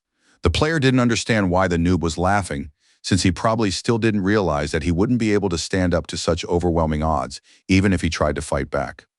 Hen Wu had no intention of arguing with these players. He had already drawn his sword and ordered all the warriors to prepare. And after the black demonic energy was activated, Hen Wu ordered those present to attack him. All members of the Zenith Guild and the 5 Stars team gathered in the forest. The leader of the rebellion addressed them. He said that they had all suffered many times under the tyranny of the max-level Nuba, but all that was in the past until today. Today, justice would finally be served, and they would bring Nuba down a peg. Everyone was absolutely thrilled. They were going to put Nuba in his place. A few seconds into the battle, those same players found themselves put in their place by Nuba. Henyu turned to the raid organizer, whom he hadn't killed yet, saving him for dessert. He asked if the player really thought this would work, and gave him a chance to show what he was capable of. Now there were 3 instigators of the coup and organizers of the attack left in the clearing. The rest had all been killed. Although the players had set up the ambush themselves, they were outraged that Nub had dared to kill members of their team. Some strange woman was running around with a sword, screaming that she was going to kill someone, but she was the only one feeling any pain. Nothing and no one could stop these players who dreamed of creating a just world according to their own ideas. Of course, it was sad to lose comrades, but if you don't learn from your mistakes and think it's funny to kill players from other guilds, why should anyone spare your life? Hen Yu had also dealt with a player named Previ and had now moved on to the next ambush organizer. He had figured out whose ambush on other players had succeeded and apparently decided he could do whatever he wanted. Hen Wu easily dealt blows to these useless players who were nothing to speak of. In the end, the remaining pair lay there in tears and snot, realizing there was nothing they could do. Hen Wu approached the guys and said that major guilds avoid them not out of fear. It's ridiculous to even think that, and it's not worth dreaming about, because these players are absolutely nothing, and the major guilds have no benefit in keeping such useless players around. But Nub said he wouldn't let it go like that, and was going to explain to the guys right now what was in store for them. Anytime they even think about harming any of his friends or loved ones, he'll kill them, but not as calmly as he's doing it now. Yenshan, looking at his happily smiling friend, who was sprawled exhausted on the couch, concluded that everything had gone very well. However, Hen Wu wouldn't be showing up in the Voltaire Mountains for a while. He'd left too many traces there. Yenshan noticed the list lying next to his friend. It turned out to be a list of items taken from those scoundrels. Hen Wu suggested that his friend pick something from the list. Among the items were rare and even unique ones. He said he'd already picked out all the most valuable items and even added a few of his own, and had sent it all to Rain. The young man hoped she'd really like it. At the New York team's dorm, everyone was going about their business. Reina, as usual, was watching a video featuring a max-level noob. This time, he was showing a raid on the Iron Monkeys of the Ridge. Reina couldn't understand how he managed to collect items and complete quests right in the middle of all the chaos surrounding the main storyline. She couldn't just sit idly by either. She knew she'd have to take personal revenge for everything that had happened to her team. Just then, Mascherano called her and asked if she'd received the gift and seen Nuba's video. As expected, Hen Wu had completely turned his back on the Mano Guild, with whom he had previously been allied, because of their actions. Mascherano was thrilled with Nuba, who could handle in an instant what had taken them half an hour. It was a completely different level of skill. He suggested they watch it together and analyze the situation, but Reina said she wasn't in the mood. The phrase, "a completely different level of skill," infuriated her. Did that mean you couldn't win without that level of skill? So it turned out that Nub had personally intervened because she was a weakling. The girl was barely holding back her tears when she received a letter from Hen Wu with a report on the events surrounding the conspiracy and betrayal. Hen Wu reported that the revenge had been successfully carried out and that he had sent the items via the arena's mail service. Reina rewatched the recording of the battle with the conspirators. She really enjoyed it all. She once again thought fondly of Nuba, who recognized her and her friends as worthy and strong players. The beauty decided not to dwell on it anymore. One day, she would definitely catch up to Nuba at the maximum level. Hen Wu received a notification from the game that he had defeated a Ridge bully named the Purple Ogre. The player earned experience points. Hen Wu was playing with his little bear near the huge rugs they had destroyed earlier. He felt elated, was in a great mood, and loved everything around him. Even the monkey in the cage captured for the guide was strong, and the ogres also showed their power, but something else happened as well. The dwarf's work and Drake's hide had done their job, and now the player's stats had changed again thanks to these items. Hen Wu couldn't find the words to express his joy. His gear was simply awesome. On top of that, the player had the heart of a tyrant and the swagger of a tyrant, thanks to his new gear. Every effect was insane, but what he liked most was the increase in the effectiveness of skills related to magical power. Since the Keon Knight class and Celestial Demon arts utilize magical power, All of this now amplified his skills several times over. Ten ran up to his master, who was so engrossed in his gear that he hadn't noticed an item that had dropped from the purple monster. Hen Wu examined it and discovered a unique item, Memory of Rage. This earring, crafted from a purple beetle, reduces all stats of an enemy affected by the rage effect. Tenny was very proud of himself. Now he waited for his master's thanks and looked up to him. Hen Wu patted and hugged his pet several times, then said they needed to finish up here quickly and move on to the sixth main quest. Tenny realized that his master was no different from some evil dragon uncle. It was time for class at the Nuba Academy in the Colosseum Arena. Hen Wu met with Head and asked him to spar with an academy student. Hedo said that was pretty much what he'd thought, but he just didn't understand why he'd brought all his weapons. Now, looking at his opponent, the player realized that the girl lacked experience and decided to use something gentler and more measured. After all, it's hard to find someone who can handle different types of weapons equally well. Hen Wu thanked the guy for taking care of even that. He knew that Hedo could read other people's intentions. Hedo wanted to discuss something with Nub beforehand. Before the broadcast began, he asked for about 5 minutes of airtime. Hen Wu could spare those 5 minutes, but he wanted to know exactly what Hedo was planning to do. The guy replied that he wanted to apologize for acting as a stand-in knight all this time. He felt awkward doing honest work without having sorted out his past. But now he was prepared and would try not to cause any trouble during Nub's stream. Hen Wu reassured the players, saying there was no need to worry, everything would be fine, and he would do a great job because Nub believed in him. Hedo will definitely turn things around because he's decided to do so, and no one should doubt that. But if he doesn't, Nub will give him a good thrashing again. Hedo thanked Nub for his understanding and support, and it was decided to start the live stream. So max-level Nub greeted the viewers, announcing that today was Miss Yuri's debut. First, they'd start with a match between Yuri and a special guest. This would be the final test before the ranked match. The viewers were thrilled to see the beauty and showered her with compliments. Hen Wu introduced the guest to the viewers, a player named Head. He agreed to help Nub during this stream. After the introductions, it was time to begin. To keep things balanced, Hedo would fight without armor. The opponents faced each other, Nub gave the command, and the duel began. Almost immediately, Yuri was forced to retreat, and she began to regenerate her health. But on the very next attack, she channeled her magic into her sword, delivering a powerful blow to her opponent. Hen Wu watched the duel and read the comments, realizing that the atmosphere in the arena was incredible. It was clear to absolutely everyone that the duel would come to an end very soon. A powerful explosion lit up the Colosseum. In the end, the duel ended predictably. Nub shielded his student, blocking Head's spear with his hand. Yuri was frightened, and her opponent said that the situation had been dangerous, which is why he had given it his all. Hen Wu explained that such a shield could easily be shattered by a sword's aura, so she needed to be careful. And as for Yuri, it was best for her to dodge as much as possible and recover. Nub asked his student how she was feeling, since she had done an excellent job despite facing a former substitute knight, and a very famous one at that. Hedo honestly admitted that he couldn't even imagine a mage being able to fight at such a high level. He's confident that once Yuri gains more experience, she'll be able to go beyond a bronze medal. Hen Wu thanked everyone for their help during today's stream and told the viewers that Hedo wanted to say something important. No one had any idea what he was going to talk about. Hedo was nervous, his hands were shaking a little, but he gathered his courage and began to speak. He explained that he used to work as a substitute knight, but after meeting a max-level noob, he felt like he'd been reborn and had completely turned his back on his old ways. After the stream, the player was bombarded with criticism, but Hedo decided to live the right way and found his dream. He dreams of becoming a streamer who has a kind and positive influence, even if some people say it's brainwashing. Hedo believed that nothing could be undone since he had committed an unforgivable act. Nevertheless, he said he would continue to try his best to prove himself to his viewers, and that this message marks the beginning of his redemption.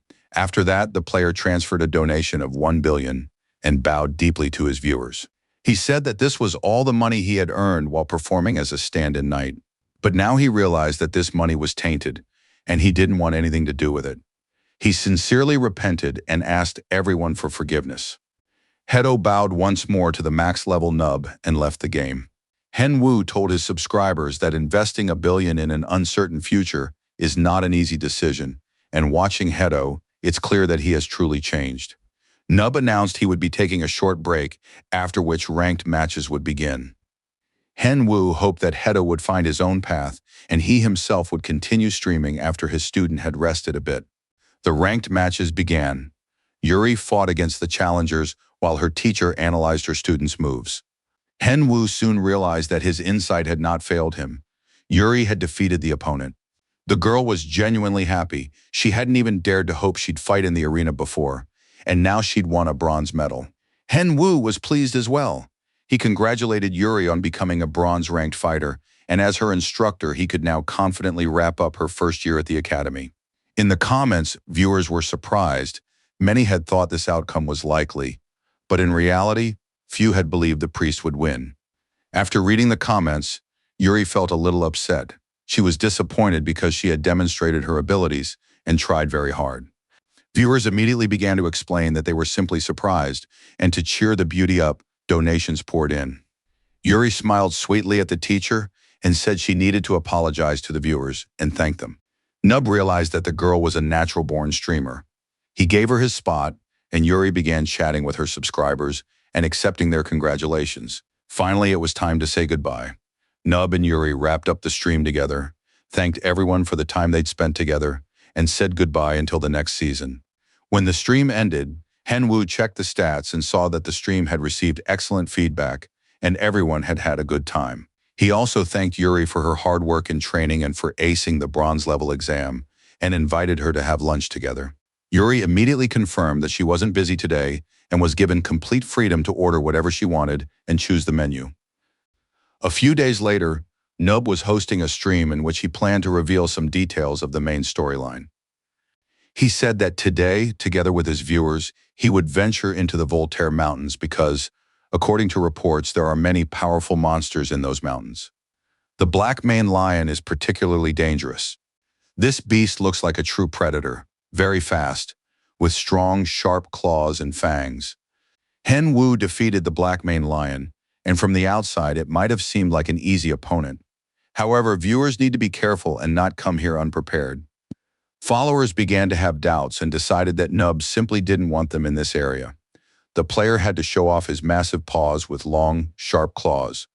According to well-known statistics, defeating a black maned lion requires at least 6 people after the 3rd class upgrade. If the commentators don't trust their idol, he'll be forced to cut the stream short. Henwoo had barely calmed down, trying to reassure the viewers with his words. Suddenly, he saw a massive explosion in the mountains in the distance. He didn't know what it was yet. The entire area was littered with the bodies of slain players. Some players demanded that the man ignore the deserters and prepare for further battle. Some had already moved on to the next area, so they had to hurry, otherwise they could fall victim and die. A huge shadow loomed over the player. It was a gigantic purple ogre with a mouth capable of swallowing a person whole. Henwoo examined the monster with interest. It looked powerful, but it wasn't even boss level. Probably just a named monster. At that moment, the gigantic beast was flinging players in all directions. The survivors tried to destroy the ogre by activating remote control to bind its arms and legs. Then one of the players used Annihilating Flame. The strike hit the very center of the purple ogre's body. Henwoo was very pleased. He saw Mascherano use his deadly move. It was a powerful strike, and he was curious to see how much damage it dealt. After this attack, the ogre entered its 2nd phase. It became enraged and was now using fury. Mascherano turned out to be quite a strong player. His fire wave was able to ignore the effect applied by the purple ogre. The monster tried to smash the player with its enormous hand, but he jumped back and dodged the attack. The battle was in full swing when several more purple ogres emerged from the forest. Nub told the viewers that these monsters never travel alone.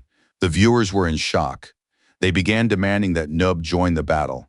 After all, just a short while ago, they themselves had claimed that this was just a regular hunting ground. And now they were doubting the strength of the Red Bull team. Donations immediately poured in for Nub, which proved decisive for his next move. The player realized he had no choice. Henwoo activated his magic and burst into the fray. With a single fluid motion, he shattered the club held by the purple ogre. The monstrous giant stared in surprise at the remains of his club, not understanding what had happened to it.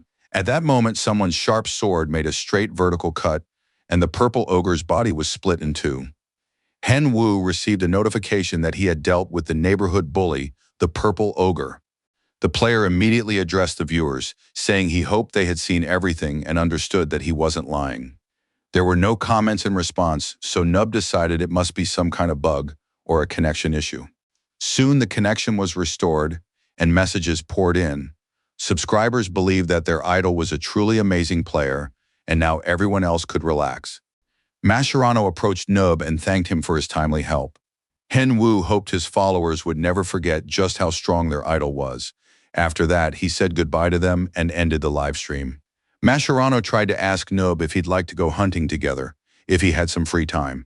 But Nub immediately left the stream and logged out of the game without even hearing Mascherano's request through. Yuri arrived after their dinner together and was feeling down, not knowing when they would next be able to spend such a wonderful time together. Moon Do-yeon bowed respectfully and thanked the guest for visiting, despite his busy schedule. In response, Hyun-woo bowed and said that he was the one who should apologize for neglecting the club's affairs. It still felt strange to him to interact with this man. He had once thought he would never see him again. And now Moon Do-yeon was the owner of the Crescent Moon Club. The meeting was private, and the club owner said he had invited the player to ask him something. He got straight to the point. Was Hyun-woo ready to name the players he wanted to bring to the club? Hyun-woo believed the owner had a right to know, but at the moment, only one person had been confirmed. Moon Do-yeon thought he was referring to the charismatic guildmaster of the New World Guild, Kim Seok-jun. Or perhaps it was the head of the Chunggu Guild or the arena's genius, Taeka. The club owner believed that the chosen player would be a flawless member, a star whom he himself would admire. Hyun-woo replied that the first player would be a mage named Mason. The name surprised the owner. Heng-woo understood that it was risky to trust an untested talent, but he was certain Mason had genuine talent, and he guaranteed it. Moon Do-yeon understood that he had to trust Nuba's instincts, but he was anxious and wanted to know the names of the other candidates. Hyun-woo said that the optimal number of players was 3, and they would be Dwayne, Sunny, and Yuri. The club owner was shocked. How could they possibly put together a team from these players? It was a real hodgepodge. Hyun-woo sensed that the situation was heating up and asked the owner if he really didn't trust his choice. Do-yeon replied that first of all he was the team owner and wanted convincing proof that the selection was the right one. Hen-woo began describing the candidates. Dwayne is good in one-on-one fights, possesses a variety of crowd control abilities, and is excellent against assassins. Sony still needs more training, but she can make up for the shortage of 6 players and hold off the enemy with magic and debuffs. And of course, Yuri, with such a small group, a priest who can hold his own is absolutely essential. All candidates were selected based on a carefully thought-out plan. As for the last member, we need to take a paladin. The team already has 1 priest, so it's good to have a tank with healing abilities. Do-yeon listened to the explanation and said that, in any case, he would give Nubu the freedom to choose and trust his decision. Unexpectedly, Moon Do-yeon said he envied the player who takes first place in the arena and has exclusive access to the main storyline, because that player lives a life fulfilling everything they want to achieve. Hyun-woo was furious and decided that the time was right to ask the team owner some uncomfortable questions. Last time, Do-yeon had casually mentioned that the player Kang Hyun-woo was worth every one of the 30 billion spent on him, and now Hyun-woo wanted to know what that meant. It was late at night, and there was no one in the hospital room except for the patient hooked up to machines. Hyun-woo greeted his father and said he had come today after overhearing a conversation about debt. In addition, the son had learned the truth about the criminal who had reduced his father to such a pitiful state. Hyun-woo recalled his conversation with the owner of the Crescent Club once again. It turned out that this man had stolen 30 billion won worth of bonds and framed Hen-woo's father for the crime. And this wasn't some stranger but his father's close friend, the corporation's vice president.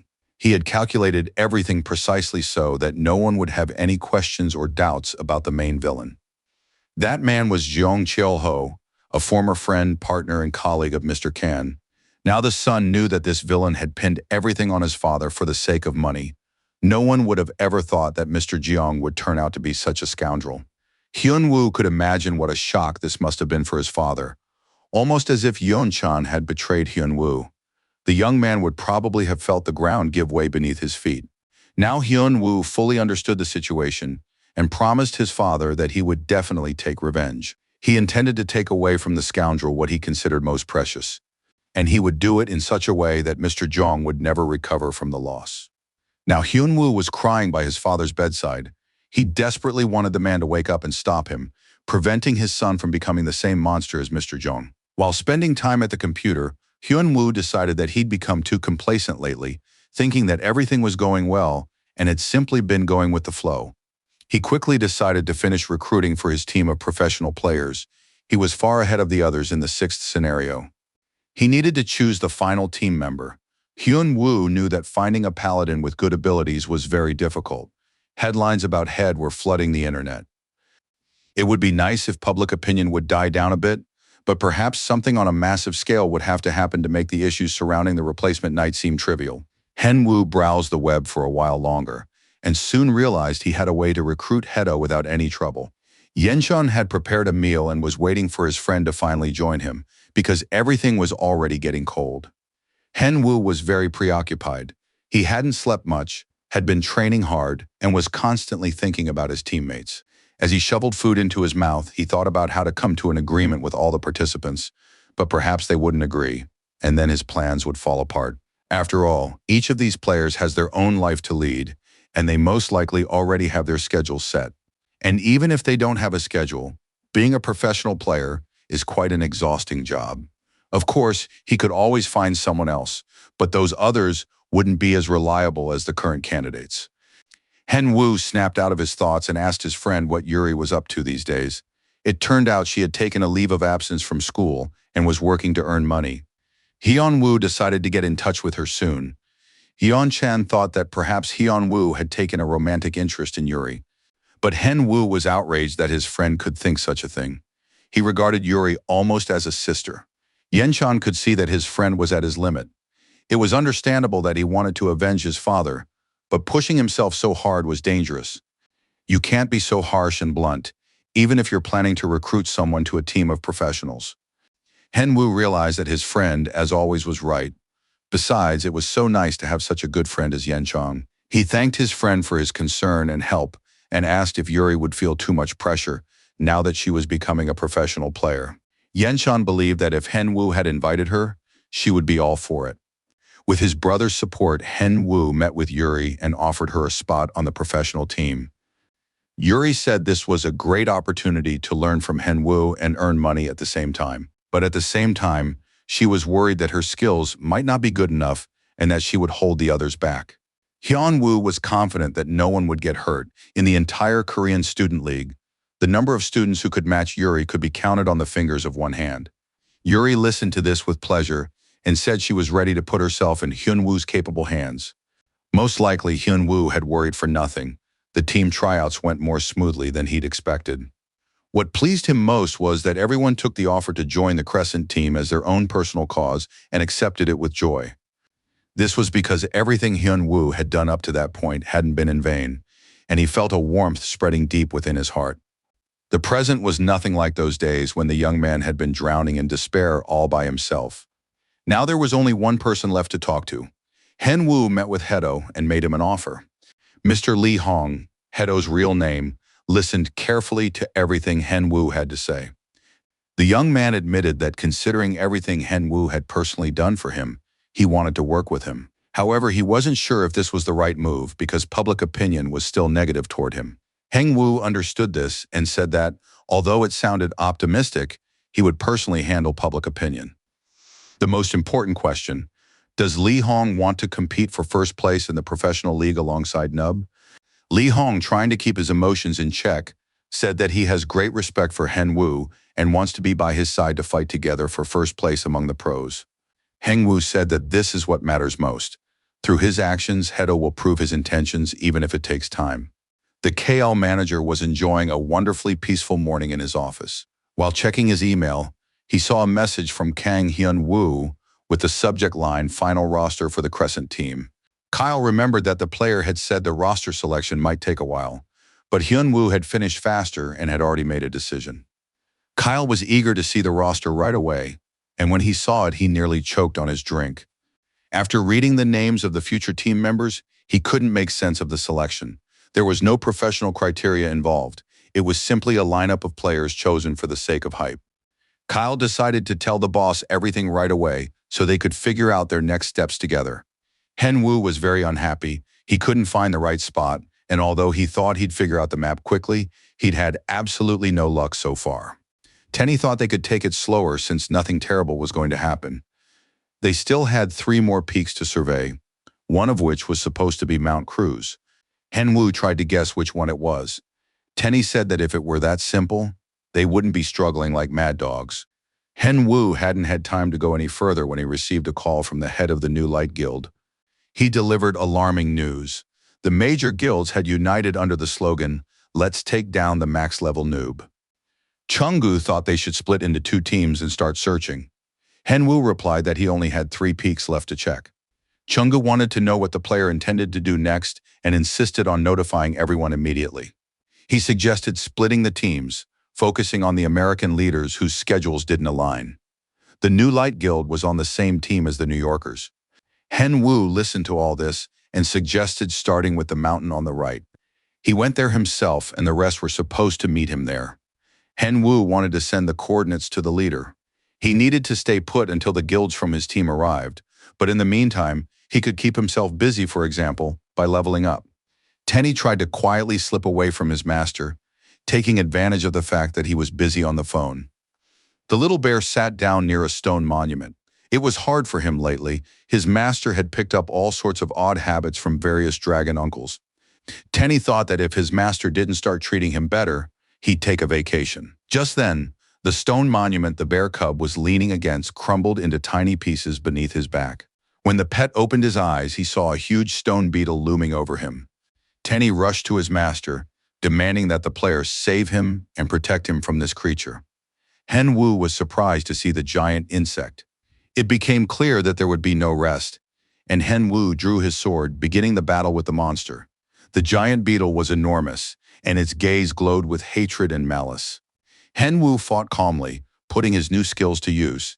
He wasn't particularly interested in the fight, but he was pleased that he had become such a strong player. Soon the giant beetle was defeated.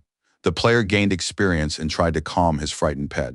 Suddenly, a hole appeared in the ground nearby, the entrance to the Legion's anthill. Henwoo realized that while they were waiting for players from other guilds, they could clear out this dungeon. Tenny was categorically against it, but no one asked him.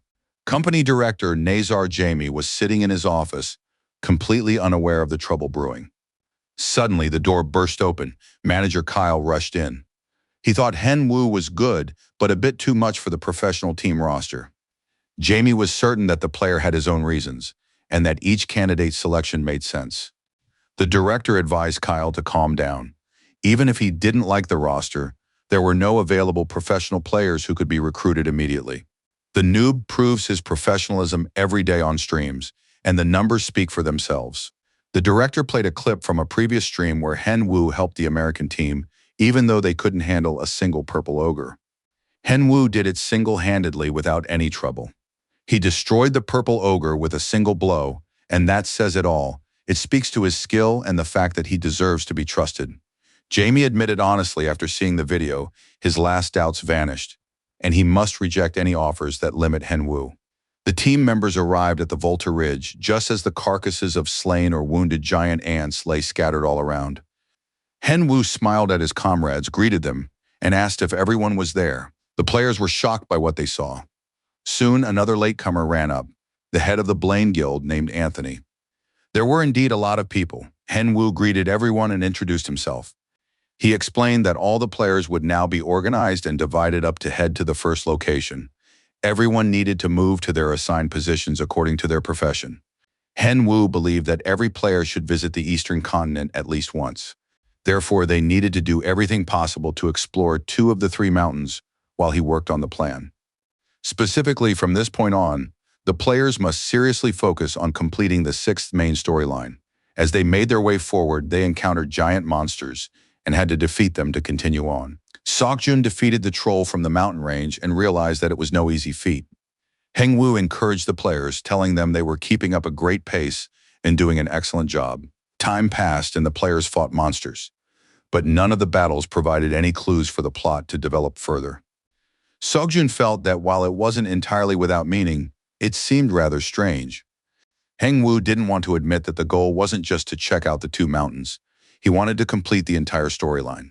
But so far, things were moving at a snail's pace, and if left as is, something serious might happen. His friends understood that Hengwoo was going crazy with boredom and tried to cheer him up. The next mountain would definitely be Mount Cruz. Hengwoo agreed that they were all in the same situation. Every player had their own things to do, and there was nothing to be done about it. They just had to move forward slowly. He spotted Reina nearby. He felt ashamed to be freaking out in front of her, so he decided he could take a break today. After quickly saying goodbye to the players, Hengwoo logged out of the game. After leaving the game, Hengwoo literally couldn't sit still. He paced around the room in circles, unable to eat or drink. Yenchan finally couldn't take it anymore and snapped at his friend to calm down. Everything would work out soon. Hengwoo didn't tell his friend what had happened, but kept pacing around the apartment, freaking out. Finally, the phone rang. The caller reported that this time, the main character of the main storyline was also a noob, and absolutely all the guilds had agreed to this. Hengwoo was overjoyed and began running around the apartment even faster, knocking over food and drinks because the alliance was finished. Everything had turned out exactly as he wanted. Hengwoo was preparing for the conclusion of the sixth main storyline and the conquest of Mount Cruz. The streamer greeted his viewers and said that today they would see something interesting. The finale of the main storyline, the destruction of the stele at the summit of Mount Cruz. The viewers began to lose interest because it seemed like everything happening in the game was being done solely for one noob. Hengwoo decided to ignore the comments and headed for Mount Cruz. It looked strange, lots of hills and plains. It was immediately clear that something was off. Finally, the player encountered a massive horde of monsters defending Mount Cruz, which he had to deal with first. Hengwoo realized he had entered a structure where the monster's aggression level was constantly increasing. I guess this was to be expected. Up until then, the main storyline had seemed bland, but the developers threw in a real tough pill to swallow at the end. Hengwoo loved these kinds of traps in critical situations. He summoned his pet and pointed to the summit they needed to reach. First, they had to fight their way through a wave of tough monsters, but Tenny didn't see that as a problem. Just like his master, he was ready to charge headlong into battle. The player and his pet used all their skills, effortlessly destroying monsters and clearing the path to the mountain's peak.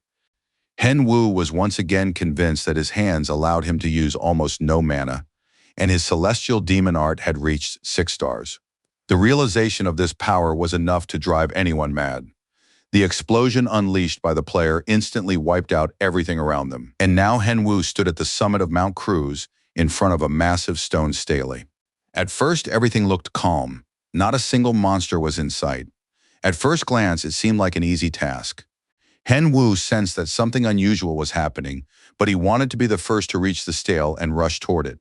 The viewers were expecting a trap, a stab in the back, or the appearance of powerful monsters. The player and his pet ran up to the stele, and suddenly the shadow of something terrifying appeared before him. He had assumed the danger was still ahead. But now, standing near the stele, was a giant dragon that had fallen straight from the summit. Its size and stats were monstrous. Hengwoo remembered Johannes, who had said that things couldn't possibly go smoothly, and that he should expect a serious trick from the developers. Hengwoo let go of his pet, fell to his knees, and began to sob. He had been hoping for a break, but the developers had thrown him a challenge. They'd given him the main storyline. So why did he have to fight yet another dragon now? Hengwoo calmed down a little. The battle began. The player cast spells, reducing the giant dragon's defensive abilities. The dragon immediately recovered and surrounded itself with defensive skills. As expected, the dragon's regeneration was insane, so the first step was to wear it down. Hengwoo wasn't about to waste his energy. He'd saved the effect from the tyrant set. The player summoned the tyrant and used it for a short time.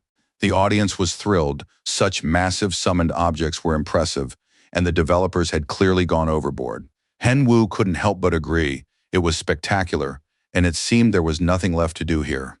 The player asked his pet to support the dragon with buffs. The battle between the two dragons raged on. Everything around them was crumbling, and they had to stay far away to avoid getting hit. Hengwoo hid behind a rock with his pet. He felt useless, and it seemed they were just supposed to watch. Several hours had passed since the fight began. Neither side had a clear advantage, but Drake was already quite exhausted. Henwu watched closely and decided that Drake was ready for the harvest. The spectators thought this was madness. The dragon was still dangerous. But Henwu loved all kinds of rewards and couldn't pass up the chance to earn them. He asked his pet to cast buffs on him: Bear's Fighting Spirit and Forest Blessing. He also activated his hidden abilities, including Source of the Giant, and headed into the thick of the battle. Upon approaching the dragon, the player activated the effect of the earring he'd obtained after killing a purple ogre. These earrings granted Embodiment of Twilight. The enemy's stats were reduced. The area was declared a battle spirit zone. The dragon slowed down, and the pet used ice to prevent the dragon from escaping. Henwu activated Crescent Strike with demonic abilities and landed a critical hit. The player landed on the dragon's body and plunged his sword into it. Around this time, the dragon's summoning effect ended, and it began to fade away. Now the dragon was completely destroyed. It could neither resist nor defend itself. The player leveled up, and his health and mana were fully restored. The spectators were absolutely thrilled. Henwu was pleased with himself and his pet. They had done an excellent job and defeated the dragon. He was especially pleased that the battle was broadcast live, and the viewers saw just how difficult a task the noob had managed to overcome. Now the player, along with his pet, stood before a stone stele and was about to smash it when something unexpected happened again. Henwu approached the monument and realized it was simply enormous. The stele was gigantic. It would take a lot of effort to break it. Suddenly, Johannes appeared behind the player. He asked if Henwu was finally going to break the stele. Henwu jumped in surprise. He hadn't expected the golden dragon to show up in person.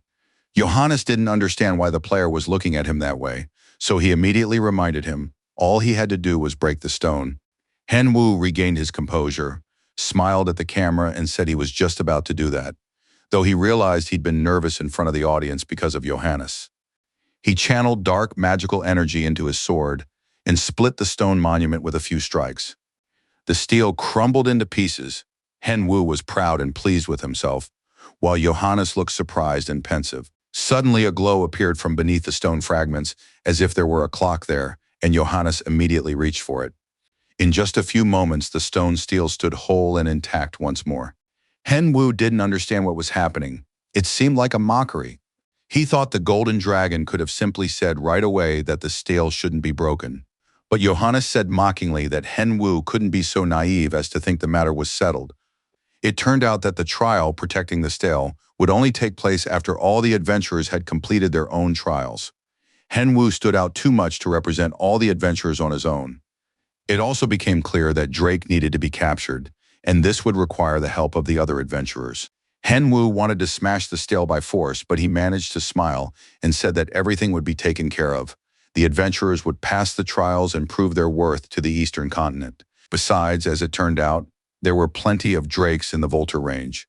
With that, Henwu ended his conversation with Johannes. The stream ended, and Henwu decided to take a little break from the stress. He checked his donations and gifts.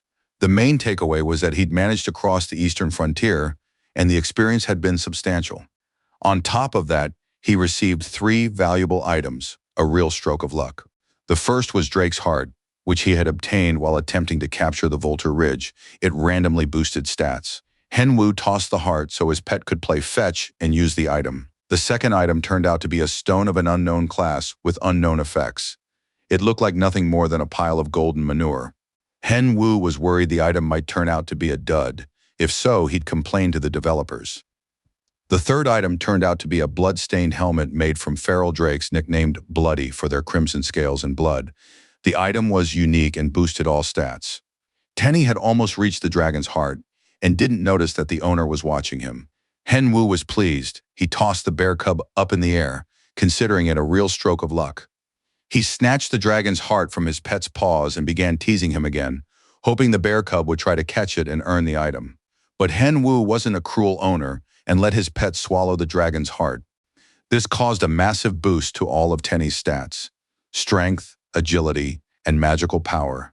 Everything became significantly higher. In addition, the pet gained a new skill. Now Tenny could create a heart, his mana regeneration rate and magical power increased.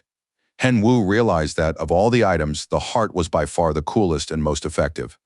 Tenny became much stronger, and his paws were no longer multicolored as they had been before. The imperial palace was empty, lonely, and scary.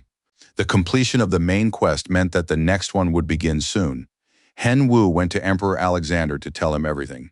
The emperor understood that the player wanted Alexander to attend to his personal request. Hen Wu confirmed his wish, and Alexander thought that the brazen adventurer was acting just like his younger brother Edward. The emperor gave a new task. He tossed a scroll that needed to be delivered to the ruler of the Eastern continent, and the player was to bring back the reply. If the player succeeds, he will receive the title of Count, learn a great deal, and bring back valuable resources. The essence of the new imperial quest is to deliver a letter, receive a reply, and obtain special goods. Hen Wu decided to bring back alcoholic beverages from the Eastern continent. In the morning, Hen Wu prepared breakfast, set the table, and invited Yen Chang. His friend immediately sensed that there was a catch somewhere. Perhaps Hen Wu wanted to apologize for trashing the room and spilling the food in a fit of excitement. Hen Wu felt ashamed, apologized to his friend, and promised to be more careful next time. Just then the phone rang, and Hen Wu told his friend he'd step away for a moment. It was Kyle, the manager, who confirmed that Hen Wu's fears were well-founded. It turned out that manipulating results was not an isolated incident among brokers.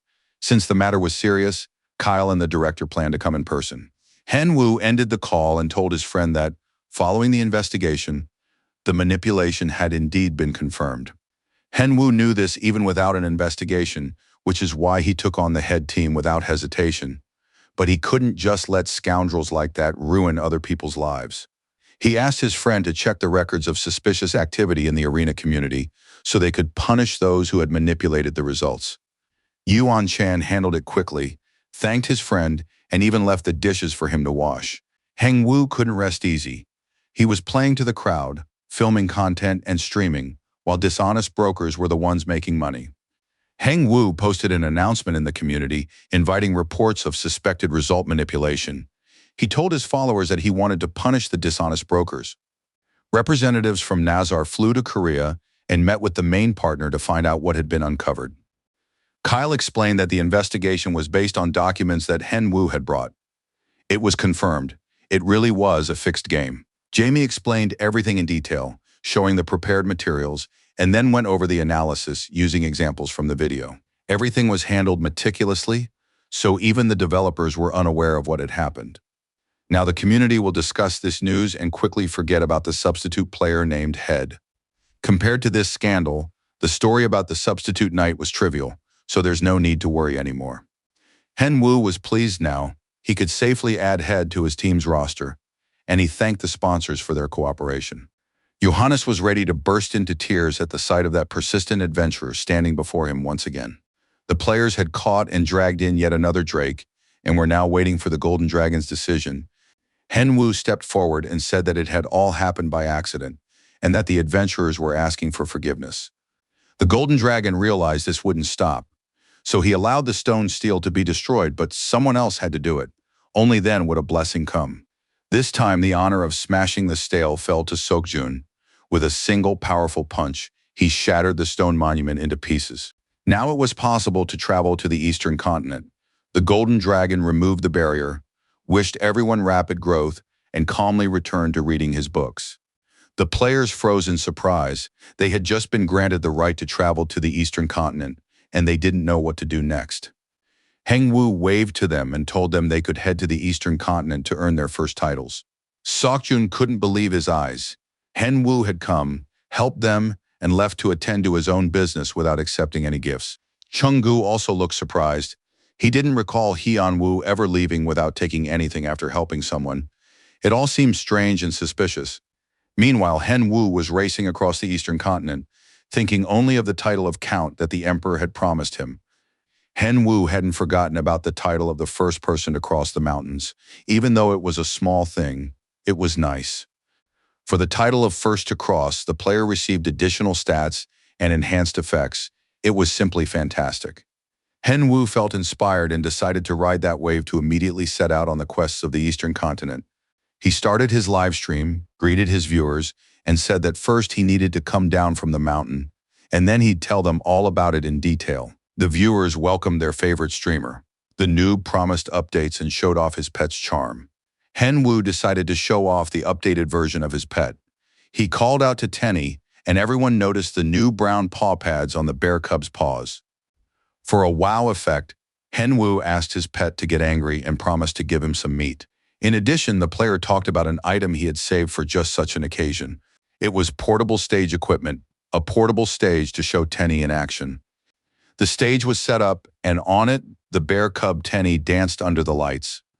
The pet danced and sang along to the music. The audience loved it, and they also loved the little heart on the bear cub's chest. The noob promised to post this dance for free on his channel. After receiving enough likes, donations, and enthusiastic comments, Henwu stopped teasing the pet and headed to East City.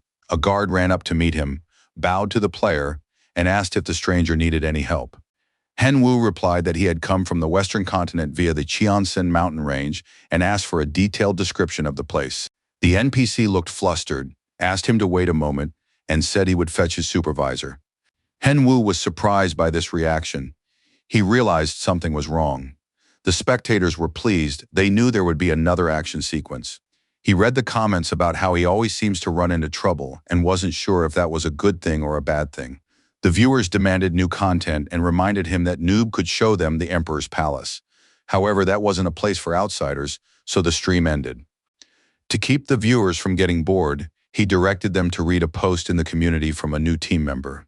Hyun-woo was soon escorted into the city, where he was introduced to the local rulers. Yu Yun-yun was the third prince of the Yuseong Empire. He looked with interest at the stranger who claimed to have crossed the Cheonsan mountain range. Hyun-woo noted his companion's bearing. Respect and grandeur, it was clear he was of royal blood. He began to explain that the Yuseong Empire was the only one on the western continent and was ruled by Emperor Alexander. Henwu introduced himself, stating that he was a baron but also an adventurer. This astonished the prince. The prince knew that the ancient chronicles mentioned an immortal monster. Perhaps this stranger was that very creature. Yu Yun-yun asked how many adventurers like Henwu there were. The adventurer replied that he was outstanding among all adventurers. The ministers didn't believe it, and the prince asked how an adventurer could prove his skill. There was nothing strange about this. Everything begins with suspicion. So Hyun-woo decided to show those present something. The player began to concentrate his dark, demonic power and spread it throughout the room.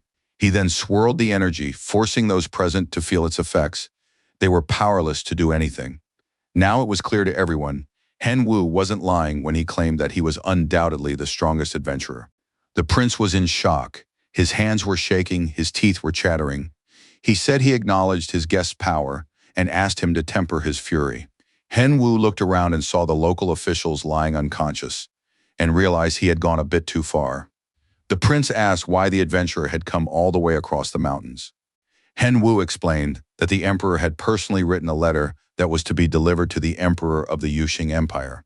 The prince said that his majesty would take great interest in a man of the baron's rank, but first they would need to contact him and arrange a meeting.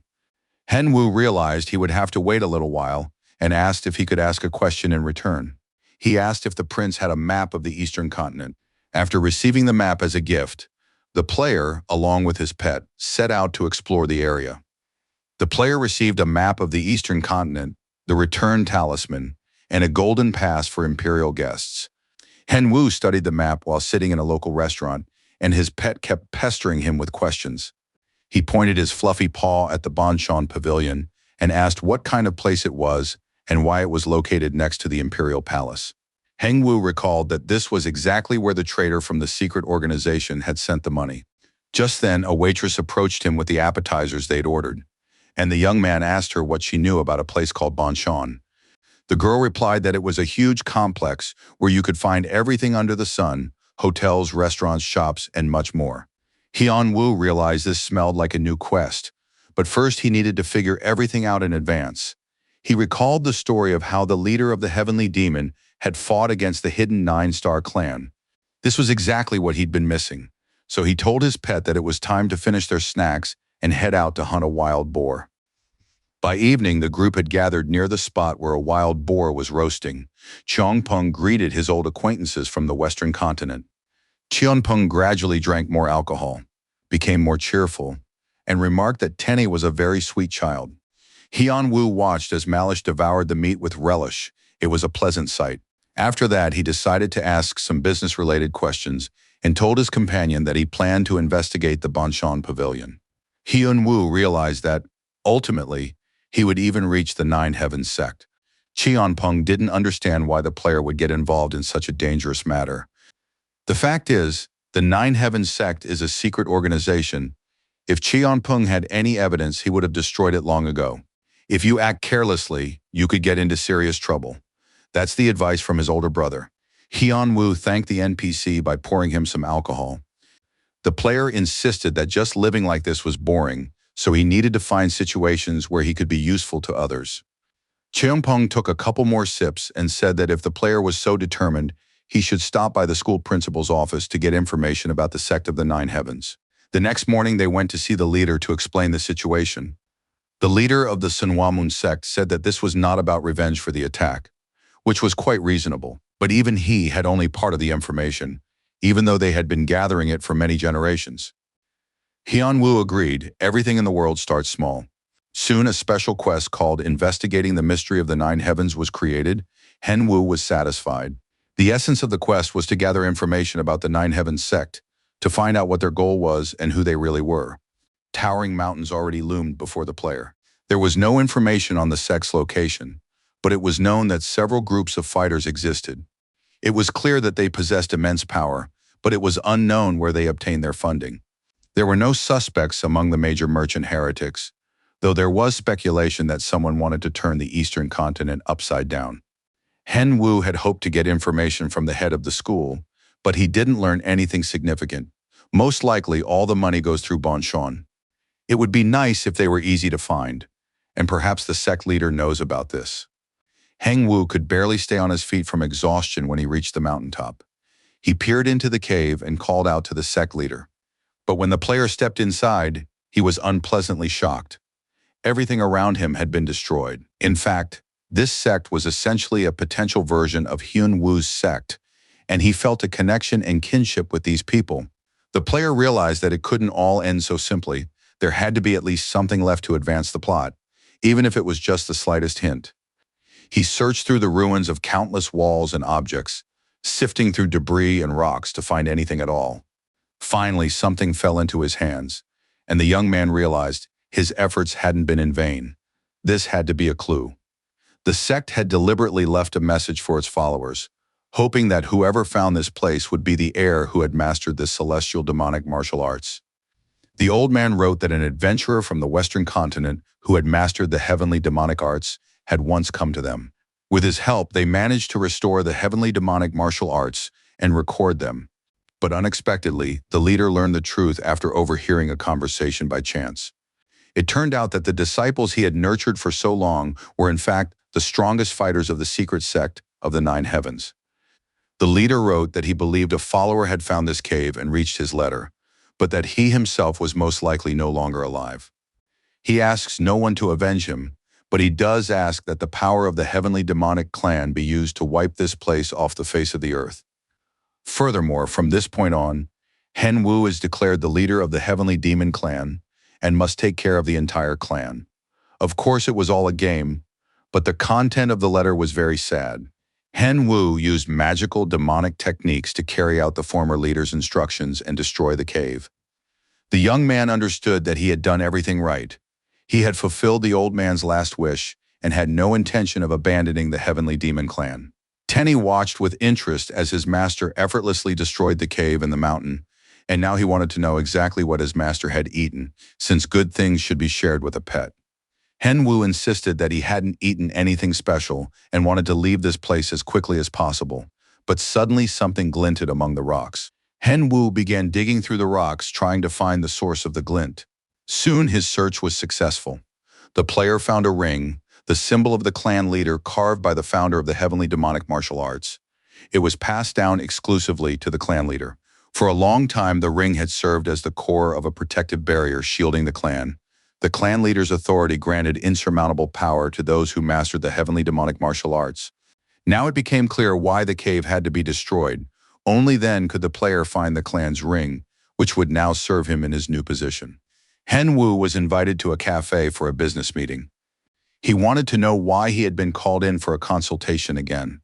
During a phone call, he was asked to move Head's presentation to an earlier time. The KL investigation team contacted a prosecutor from Korea regarding this matter.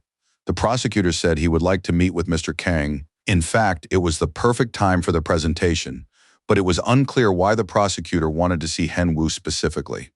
The most surprising thing was that prosecutor Kim Jun-sik was a woman. Hyun-woo felt flustered.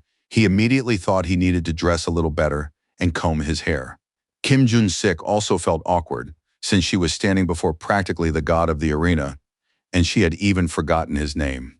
Finally, once the initial awkwardness had passed, the prosecutor explained that she had requested a private meeting to personally thank the player for his assistance with the investigation, thanks to the evidence provided by Hyun-woo. She bowed her head low in respect and thanked the player for his help. Hyun-woo felt embarrassed and said he had done it simply because he had received the documents and didn't want to tolerate injustice in the arena. Kim Jun-sik was amazed. Not only was he famous and handsome, but he was also humble. Hyun-woo decided to take advantage of their new acquaintance and said he had a personal request of his own. He wanted to know if it was okay to tell outsiders how surveillance or infiltration operations are conducted, what methods the prosecutor's office uses. Ms. Kim said she would tell him everything she could because there was nothing confidential about this information. Nub started a new live stream titled A Walk Through the Shopping Mall on the Eastern Continent. He greeted his viewers and said they were with him in Bonchon. The player explained that he had come here for a quest, a major one connecting the Eastern and Western continents. He was surprised by the size of the place. Hyun-woo also told viewers that he had learned a clue was hidden there. Excluding the floor with the hotel, the shopping mall has 7 floors. He decided to start on the top floor and gradually work his way down, which turned out to be no easy task. Even just looking down was breathtaking. The people below looked like tiny dots.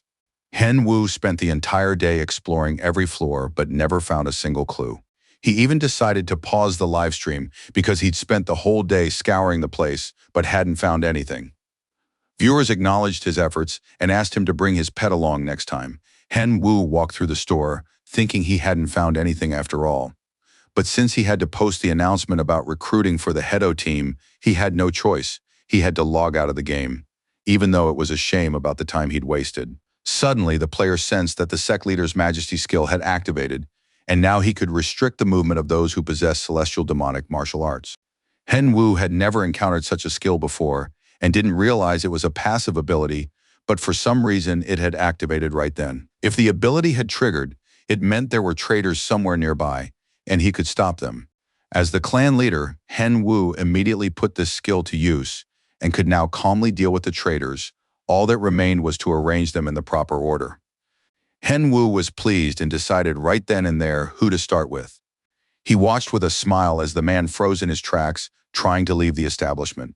Hyun-woo instantly teleported across the mall. He slowed down near the stranger, where a scuffle was taking place at that very moment. Eventually, Hyun-woo tracked down a trail that led him to a dumpling restaurant.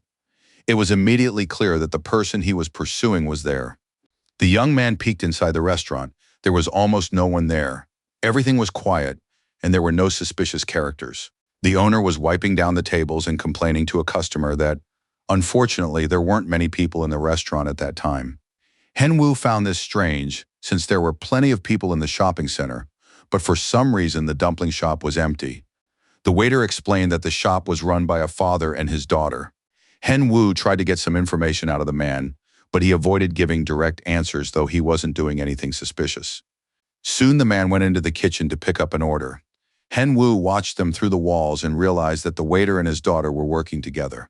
As the girl carried out the ordered dish and made her way toward the customer, Hyun-woo set traps for her. The waitress stood up and was caught in demonic chains, which immediately wrapped around her legs. Her entire body was now also wrapped in strong chains, preventing her from moving. Hyun-woo looked at the girl and enjoyed some dumplings, remarking that they were very tasty and large here. But the girl tried to speak. She asked him to wait and whispered quietly that a man was watching her. Hyun-woo knocked the girl unconscious using a technique against her, and when her father ran out to his daughter, he said he wanted to learn about the Nine Heavens sect. The dumpling shop owner was very angry. He didn't want to talk to the visitor and demanded that the young man leave. The next moment, the owner left his daughter and lunged at Henwu at breakneck speed, ready to stab him with a knife, but Henwu grabbed his arm to stop him. He immediately landed several blows on the dumpling vendor, making it clear who was in charge here. Henwu shoved the man into the far corner of the restaurant, saying that now finally they could talk. He turned to the girl and asked how she had gotten mixed up with these scoundrels. The girl explained that she hadn't betrayed anyone. It was all the scoundrel Jinhei's fault. Finally, the young people sat down at the table and talked. Hyun-woo got the answers to his questions. It turned out that Jinhee's disciple had orchestrated the whole thing. The situation made it look as if the girl was shifting the blame in an attempt to justify herself. However, the waitress claimed that Jinhei was the son of one of the leaders of the Nine Heavens sect and had his sights set on becoming the next head. The girl said she had intended to tell the master about this, but Jinhei had become suspicious. Suddenly, the waitress froze mid-sentence. Hyun-woo thought the game was reloading, though he didn't understand why it was happening right now. Hyun-woo was still waiting for the girl to continue her story. It seemed he would have to wait a little longer. Besides, the young man wanted to find out everything she knew about Bonchon. The prosecutor's office building was enormous, inspiring fear and awe. One window stayed lit practically around the clock. For some time now, the prosecutor had barely been going home, swamped with a heavy workload.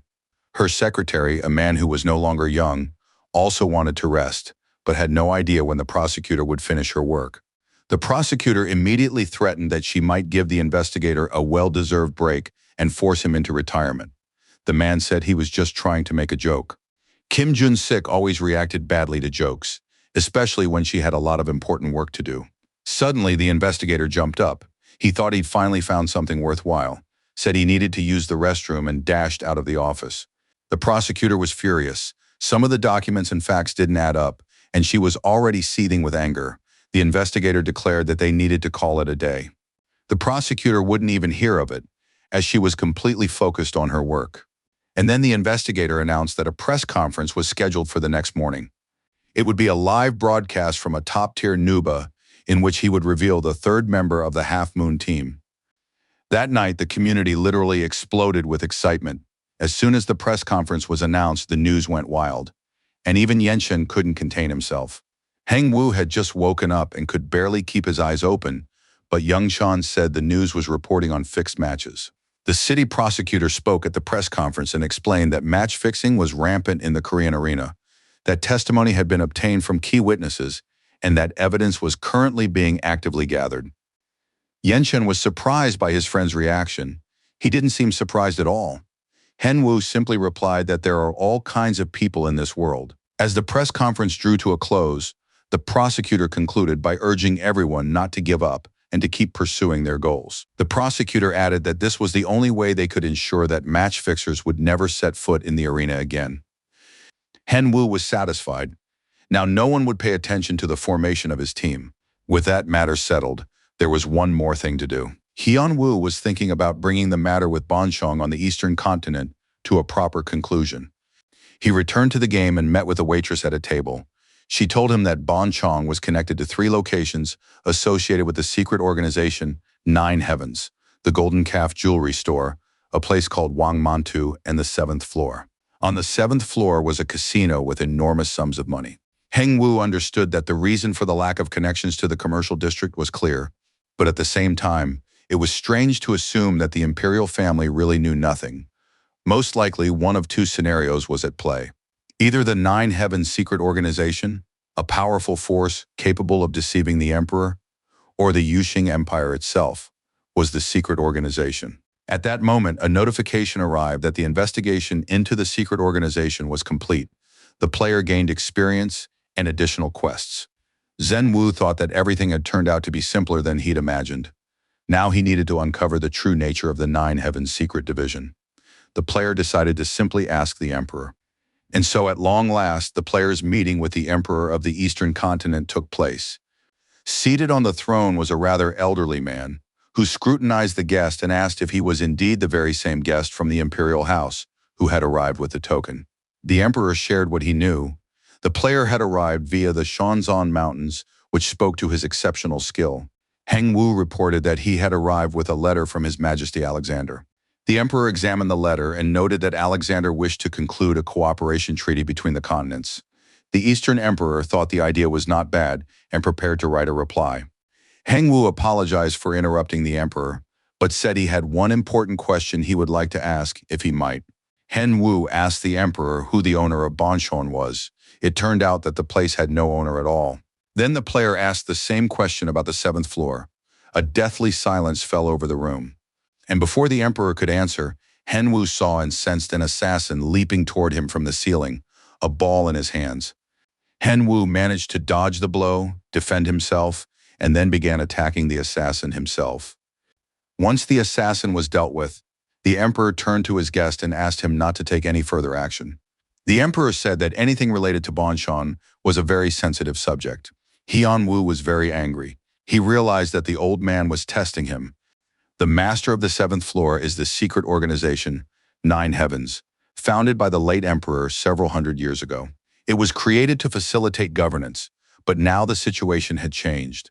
Indirectly, the emperor acknowledged that lately he no longer had full control over the entire organization. Moreover, it was now clear that the imperial court had no connection whatsoever to Bonshon. Heng Wu thought for a moment and said that he had a small personal grudge against the secret organization of the Nine Heavens, and if the emperor gave the player even the slightest bit of information, he would be able to help and resolve this problem. At the imperial palace, Alexander was indulging in utter debauchery. He had set up a sushi conveyor belt for himself and was enjoying his meal without getting up from the throne. In addition, he washed down every dish with delicious alcohol from the eastern continent, marveling at its taste and aroma. Heng Wu was happy that he had finally managed to please the emperor, who was expressing his emotions and declaring that he liked everything. At that moment, the player received a notification from the game stating that he had completed the quest, The True Nature of the Secret Organization of the Nine Heavens. In addition, a new quest appeared immediately. He had to destroy this secret organization. As a reward, the player would receive experience and a gift from the old emperor. The young man was happier than ever. Alexander finished his lunch and began reading the letter the Eastern Emperor had written to him. Heng Wu had completed Alexander's quest, and now he was more than just a player. The new title from the Emperor had already been added to his profile. Heng Wu became the first player to receive the title of Count. This title boosted his grandeur stats, reduced damage from lower-ranked enemies, and, in addition, the player received over 50,000 treasure points in the Imperial Palace. Heng Wu literally threw himself into a bow, realizing that if things continued this way, he might receive land from the emperor for free. Alexander actually liked this stubborn and unyielding player. He felt he understood the young man and immediately threw in a little something extra for him. Heng Wu was surprised when he received the emperor's gift. After all, this quest hadn't mentioned a gift at all. Heng Wu began to read the gift and was nearly overwhelmed by what he discovered. It was a deed transferring ownership of the land. The young man couldn't believe how easily this had been done. He hadn't even dared to dream of such a thing. Heng Wu thanked the emperor again, telling him how much he loved the gift. Incidentally, Alexander remembered that just recently, LeBron, the empire's strongest knight, had been looking for his apprentice. Heng Wu immediately went to Master LeBron and found him in a terrible state. Tears were streaming from the man's eyes and his whole body was trembling. Heng Wu hadn't expected such a turn of events and was even startled. LeBron said his stomach hurt, but then LeBron admitted that it was all a joke. He just wanted to test his apprentice's reaction. Actually, LeBron had a special assignment. He handed the young man a piece of paper with the task and told him to take a look at it himself. Heng Wu read it carefully, said, "Okay, fine," and walked away. A moment later, the student was already out of sight, and LeBron couldn't figure out whether he enjoyed this kind of interaction or if he'd prefer the student to admire him and ask for advice. On the other hand, LeBron could now go about his business and look forward to Heng Wu's return. He was very curious to see how the boy would handle it. Heng Wu teleported to the designated location, intending to quickly complete his master's assignment. However, it soon became clear that this simple task was anything but simple, and he had no idea how to approach it. Heng Wu would have been willing to face any monster 100 times over, but not deal with this matter. His eyes turned steely, and he couldn't find a solution. He clutched his head, trying to figure out how to run such an office. Previously, the county had been under the emperor's authority, but now it belonged to Lord Kang Heng Wu. From the walls to the inner castle, not a single building had survived. It was nearly impossible to tell what it had originally looked like. As soon as any basic monster came down from the nearby mountains, Lord Kan's domain would come to an end. Upon entering the Lord's chamber, Hen Wu heard a brief explanation from Johnny, the temporary administrator. Because of the remaining rebels, the uprising was constantly dragging on, and the situation here was unstable. Hen Wu immediately thought that the estate could be managed through Kyle, the manager. He needed to consider how much money to put into the treasury and first and foremost, choose a trade guild to entrust with the construction. While Lord Khan was pondering all this, the interim manager Johnny tried to escape, but was ultimately caught by the Lord. Johnny admitted that he had to return to the island where his family home was located. He hoped that the Lord would govern the territory well. Johnny pretended not to hear the Lord's questions and continued to insist that he had to leave. In the end, the new Lord literally held him in a tight embrace, realizing that he couldn't manage the estate on his own. Han Wu told the steward that he would ask His Majesty and Johnny would be able to work for him for just 1 year. Besides, he would raise his salary. Johnny held his ground and refused. The Lord promised that Johnny would have dinner at home and would also be allowed to marry, but Johnny still wouldn't agree. Hen Wu realized that this Johnny was no ordinary man, and he couldn't let someone who knew even a little about these estates slip away. In the end, the gambler said he would turn this place into a real village and would even bring in food from the Eastern continent. The phrase food from the Eastern continent sounded very intriguing. Johnny asked if it really existed.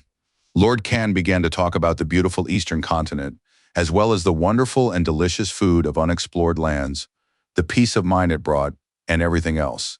It was very pleasant, but Johnny still didn't know what to do. Hen Wu realized he had to convince this stubborn little chubby guy. You could say that Lord Kan worked a miracle. Soon, plates full of delicious food were set before Johnny. Everyone knows it's better to try something yourself once than to listen to others' stories. The juicy meat, infused with spices, melted in his mouth. In the end, Johnny confirmed that he would work and do his very best. The Lord appointed his wife as the manager of F-Nice, realizing that he had identified this man's weak spot. Nuba's new stream was called Nuba County. Viewers couldn't make sense of everything they wanted to know about it. Had he really started his own brotherhood? It's unclear how he manages to pull it all off on his own. Hen Wu greeted the viewers and promised that today he would show them his domain. Nub reported that construction would begin here literally the very next day. He is already discussing the details with the workers. Hen Wu approached the workers and asked how things were going and if everything was okay. Johnny was absolutely thrilled. He now had subordinates who did everything he told them to. It was amazing. Standing next to Johnny was an unfamiliar man. He introduced himself. His name was Jerry, and he was a representative of the Golden Beetle Trade Guild. The man said that his guild would take full responsibility for the construction. Hen Wu was genuinely grateful that he wouldn't have to deal with all the intricacies of construction himself. Hen Wu asked the builder how much it would all cost. Most likely, it would be difficult for him to renovate the entire area. At that moment, a familiar voice rang out, greeting everyone and saying he had come to see how things were going. Of course, everyone recognized that voice. It belonged to LeBron, the Empire's strongest knight, who had ridden up on his horse. Hen Wu was genuinely glad to see the master. He wanted to show LeBron the estate and consult with him on a few matters. LeBron said there was no need to worry about the budget. He had already personally worked everything out with Emperor Alexander. LeBron believed that if his student was trying so hard, he simply couldn't stand idly by and had to help. Then the player noticed a large group of knights standing behind LeBron. Hen Wu didn't understand why they were there. LeBron replied that he'd done this just in case. He wanted to leave his apprentice in this castle so that he would take responsibility and do his very best. Hen Wu realized that all of this would cost him dearly, the land, the budget, and the knight's assistance. As he was leaving, Hen Wu only had time to wave to his master, thank him, and wish LeBron a safe journey. The player also told the audience that LeBron, the Duke of the Empire, was a very kind man. The audience supported him, noting that it was nice to see such care from the master. Hen Wu returned to the workers, apologizing for being distracted while talking to his mentor. By this time, the representative of the Merchants Guild reported that he had already finished reviewing the documents and surveying the surrounding area and was currently examining the proposed plan. The plan was truly amazing. If everything were carried out exactly as outlined, it would become the best city after the capital. The men shook hands in a show of support, for now they shared a common goal and mission. Hen Wu turned back to his stream viewers and asked if they were curious to see what Nice would look like in the future. The viewers began making guesses, but the cunning nub said that once construction was complete, he would post an announcement. After that, the player said goodbye and ended the stream. Hen Wu realized that until the estate was finished, there wasn't much to do there, and that meant that while construction was underway, he could calmly focus on the affairs of the secret sect of the Nine Heavens. The secret sect of the Nine Heavens was founded in the Yushin Empire to control regional forces, but eventually lost control and split. Bonchon is in charge of finances, while Samsonga is in charge of military power. Samsonga, in turn, was divided into three branches, something like military units. The Samsonga clan is based in the city of Renakalu, known as the Flower of the Continent.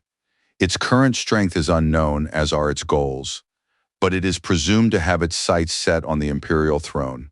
Hen Wu finally finished studying the theoretical part and nearly died of boredom. After that, the player set out to complete the quest. The journey alone took nearly 2 days, but he managed to gather a few items, which was already a good start. On the way south, the player spotted a quest while stopping in one of the cities. Hen Wu was in a new location when a notification suddenly popped up on his profile. The players were discussing how Star of the South was recruiting new members. If you could get in there, you could consider your life a success. The guys figured that candidates would soon start flocking to this place. Hen Wu looked around, surveying the surroundings. Hen Wu watched the flow of people and soon realized that most of the men were converging on a single spot. Hen Wu joined the crowd and stood at the end of the line, peering ahead to see what was going on. Hen Wu confirmed that he was right and found something interesting. Now it was clear what the next stream title would be. Revenge of the Heavenly Demon Sect, Star of the South. These were the 3 stars of the secret Nine Heaven sect. Since they were recruiting new members, Hen Wu snuck in to sign up. He was met by a snoring old man, or rather, the old man was just lying there, completely unresponsive to what was happening. Hen Wu approached the old man lying there and said he wanted to join. This old man turned out to be the commander of the guard named Qin Yong. He sent the newcomer to learn the ropes from one of the guards. Right from the start, the guard announced that he was going to take a nap and shouldn't be woken up. Hen Wu couldn't understand at all how someone in the position of chief guard could behave that way. The guard told him not to pay any attention to the commander because, in reality, it was only a guard in name. He invited the new recruit to come with him. He would show him where the new recruit could live from now on. Besides, it would be best to show up without a mask next time. After all, it's better not to wear a mask to work. Hen Wu sensed that something was being hidden in this place. He needed to investigate everything carefully to figure it out. But to speed up his investigation, the newbie had only one option. You learn these things over time. A few days passed, and Hen Wu returned to the city of Southern Star to meet with Mr. Bokal. The man was very pleased when he received another bottle. The chief of the Southern Star City Guard was still snoring, and they had to wake him up so he could talk. Hen Wu had been living in this camp for several days now, and had finally learned a great deal. Originally, the guard unit had been created to keep watch over those exiled by the true dragon. The one who had exiled the former leader, Qin Rayon, was none other than the heavenly demon's sworn enemy. It was Jinthi. The enemy was the same. All that remained was to figure out how to save Qin Rayon. The men were drinking, and then Stoy asked if he could ask the newcomer a question. The old man realized that the young man standing before him was very powerful. Hyun Woo also suspected that it was no coincidence that the old man was the great lord of the heavenly dragon. The old man was also certain that the young man had no reason to linger here. And now he wanted Hen Wu to explain why he was here and what he was doing here. Hen Wu also decided to go all in. He asked the man what he thought. Would a young man with his abilities serve only him? After all, the old man was one of the 3 great lords of the Samson family of the secret sect of the Nine Heavens. Taken by surprise, the old man even dropped his glass, and his hand quietly reached for his weapon. He wanted to know what had led the young man to such thoughts. The old man drew his sword and asked, what was the real reason for hiding in the Samson house? He brandished his sword, terrifying everyone present. Everyone, of course, except for Hen Wu. Hen Wu also drew his weapon and said that the current great lord of the heavenly dragon had taken everything away from the old man. Hen Wu added that he too had quite a few scores to settle with this villain, but the old man wouldn't listen to a word of it. Hen Wu asked him, "Doesn't Lord Qin Ryong want to become the head of the Samson clan?" But the old man didn't trust the young man, not understanding what he stood to gain from it. Then Hen Wu decided to tell the truth and confess that he was the current leader of the heavenly demon sect. Jin Ryong fell to his knees and stared at Hyun Woo with wide, hollow eyes. It is said that Jin Hei killed the leader of the heavenly demon sect, mastered the heavenly demonic martial arts, and made a powerful warrior his enemy. The guard couldn't understand why his master, Qin Ryong, was still hesitating after all. They could accept the help this man was offering. It was their chance. Jin Ryong had once humbly accepted exile for the sake of this very moment. Why then had he left the Heavenly Dragon Corps and come here? Finally, Qin Ryong decided to take the risk, realizing that things couldn't get any worse, even if this deal fell through, but he had to seize this opportunity now. Jin Ryong turned to Hyun Woo and asked what exactly he wanted and expected from him. Hyun Woo said he had a plan. At last he could put his idea into action and stop beating around the bush. The young man helped Qin Ryong to his feet and said that the old man would simply need to follow this plan. The emperor of the Eastern continent was shocked to hear that his guest had already found an assistant and had done so in such a short time. Heng Wu confirmed that he had found a man who was very dissatisfied with the current state of affairs in the city of Samson. In the past, this man had been the great lord of the Heavenly Dragon. But now it is said that the current leader of the Heavenly Dragon stripped him of everything and sent him into exile. The emperor could not believe his ears. How could he possibly trust an enemy? Besides, it would bring him no benefit whatsoever. Hen Wu replied that the position of leader of the Nine Heavens sect of secrets was at stake. The emperor believed that this position should be abolished, and he wanted to know why the former great lord of the celestial dragon had entered into such an agreement. Hen Wu replied that he had simply upheld its original purpose. To maintain strong relations with the imperial court, it was necessary to completely purge the inner ranks. The emperor replied that he hadn't expected such a young man to come up with such a worthy solution. It was worthy of applause, and now the emperor was ready to grant the young man any wish he might have. Hen Wu asked if he could carry out these tasks of purging the inner ranks together with a few adventurers. As for the reward, he was willing to receive it later, after the job was done. He didn't want to waste time on small fry. He wanted to hit the jackpot right away. The emperor realized that the adventurers were aiming for something big. However, the mission was immediately updated. The player would need to establish a partnership with the secret sect of the Nine Heavens, and he promised to handle it as quickly as possible. Arena reporter Sonia was browsing the latest news on her computer. Most commenters on the forum did not support her membership on the professional gaming team. The girl was very upset. She was on the verge of tears after reading such comments. At one point, even Sonia regretted not turning down the offer to join the team. The Half Moon team had one weakness. They were short on players. Sonia's class, a rare necromancer, was essential to rounding out the roster and could prove to be a wild card in the professional league. Hen Wu revealed that he was the one who convinced Sonia and invited her to join the team. He therefore demanded that fans direct all accusations and criticism toward him, as he was taking full responsibility. Commentators immediately felt respect for their idol. Nub once again behaved like a true gentleman and professional, and Sonia's spirits were lifted as well, since she believes in him, so she couldn't let him get into trouble. That pretty much put an end to all the disputes about the team members. Hen Wu could calmly set this topic aside and focus on resolving the Eastern question. Even regarding the case of the secret sect of the Nine Heavens, he would need to gather people to move the situation forward, and there wasn't much time left before the professional league began. Therefore, he needed to take a variety of actions and act quickly. Hen Wu realized that all that remained was to hold a meeting with the participants, so he announced the first meeting of the Crescent Moon team members. But before fully devoting himself to offline affairs, he needed to return to his castle once more to check on the state of his estate. As for F-Knight's castle, the knights were guarding the estate, training troops and repelling monster attacks led by the Golden Beetle Trade Guild. The estate was undergoing active restoration. Everything was fine on those fronts, but it turned out there was a problem with magic. There were no mages or magic-related facilities in the territory at all, so progress couldn't continue. This situation had to be addressed immediately. Hen Wu summoned his pet, who hadn't been doing anything for quite some time. Tenny looked around. He had never been to this place before. His master explained that this was his domain and suggested that they explore the surroundings together. Tenny immediately agreed and was ready to set off as soon as possible to explore everything. They went out into the yard, where construction was in full swing. The pet looked around and said that there was no one and nothing there. Henwu was surprised when he realized that nothing had been built yet. At that moment, a representative from the Golden Beetle Trading Company came running toward him at full speed. The man greeted the count and asked why the lord had come to his estate. Henwu said he had come to oversee the construction and to announce that a magical tower needed to be built. The chief builder was shocked. What kind of tower was he talking about when they didn't even have enough manpower to rebuild the city as it was? Henwu realized that if he left things as they were, he wouldn't finish restoring the estate in time for the start of the professional league. Henwu gave the chief builder a rather friendly hug and said that as a count, he couldn't hide his disappointment in the head of the Merchants Guild. He didn't understand why the man's morale was so low. They needed to build slowly, take their time, and then the job would be done.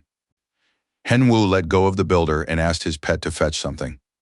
Tenny handed the builder his favorite kebab, believing he was sharing with the man the most precious thing he owned. And then the builder bowed deeply and said he would try to complete the construction by the specified deadline. Henwu said goodbye to the builder, telling him he would look forward to it. But now Tenny was demanding the meat, because it turned out he had given the builder his last remaining supply. Henwu set the little bear down and thought that he had once come up with a plan just for fun, but now everything was working out perfectly. In his laboratory, the great mage Sefed was trying to create the most beneficial elixirs. Suddenly, someone burst into his lab, causing a commotion. The old man prepared to kill whoever it was on the spot, but it turned out to be a player named Henwu, who wanted to hire the mage immediately. Seift immediately stated that he had no mages he could lend to the players, because they could get into serious trouble if they got involved with this restless adventurer. Henwu said that in that case he would leave right away. The mage was happy too. If the adventurer left, then his research would proceed as planned.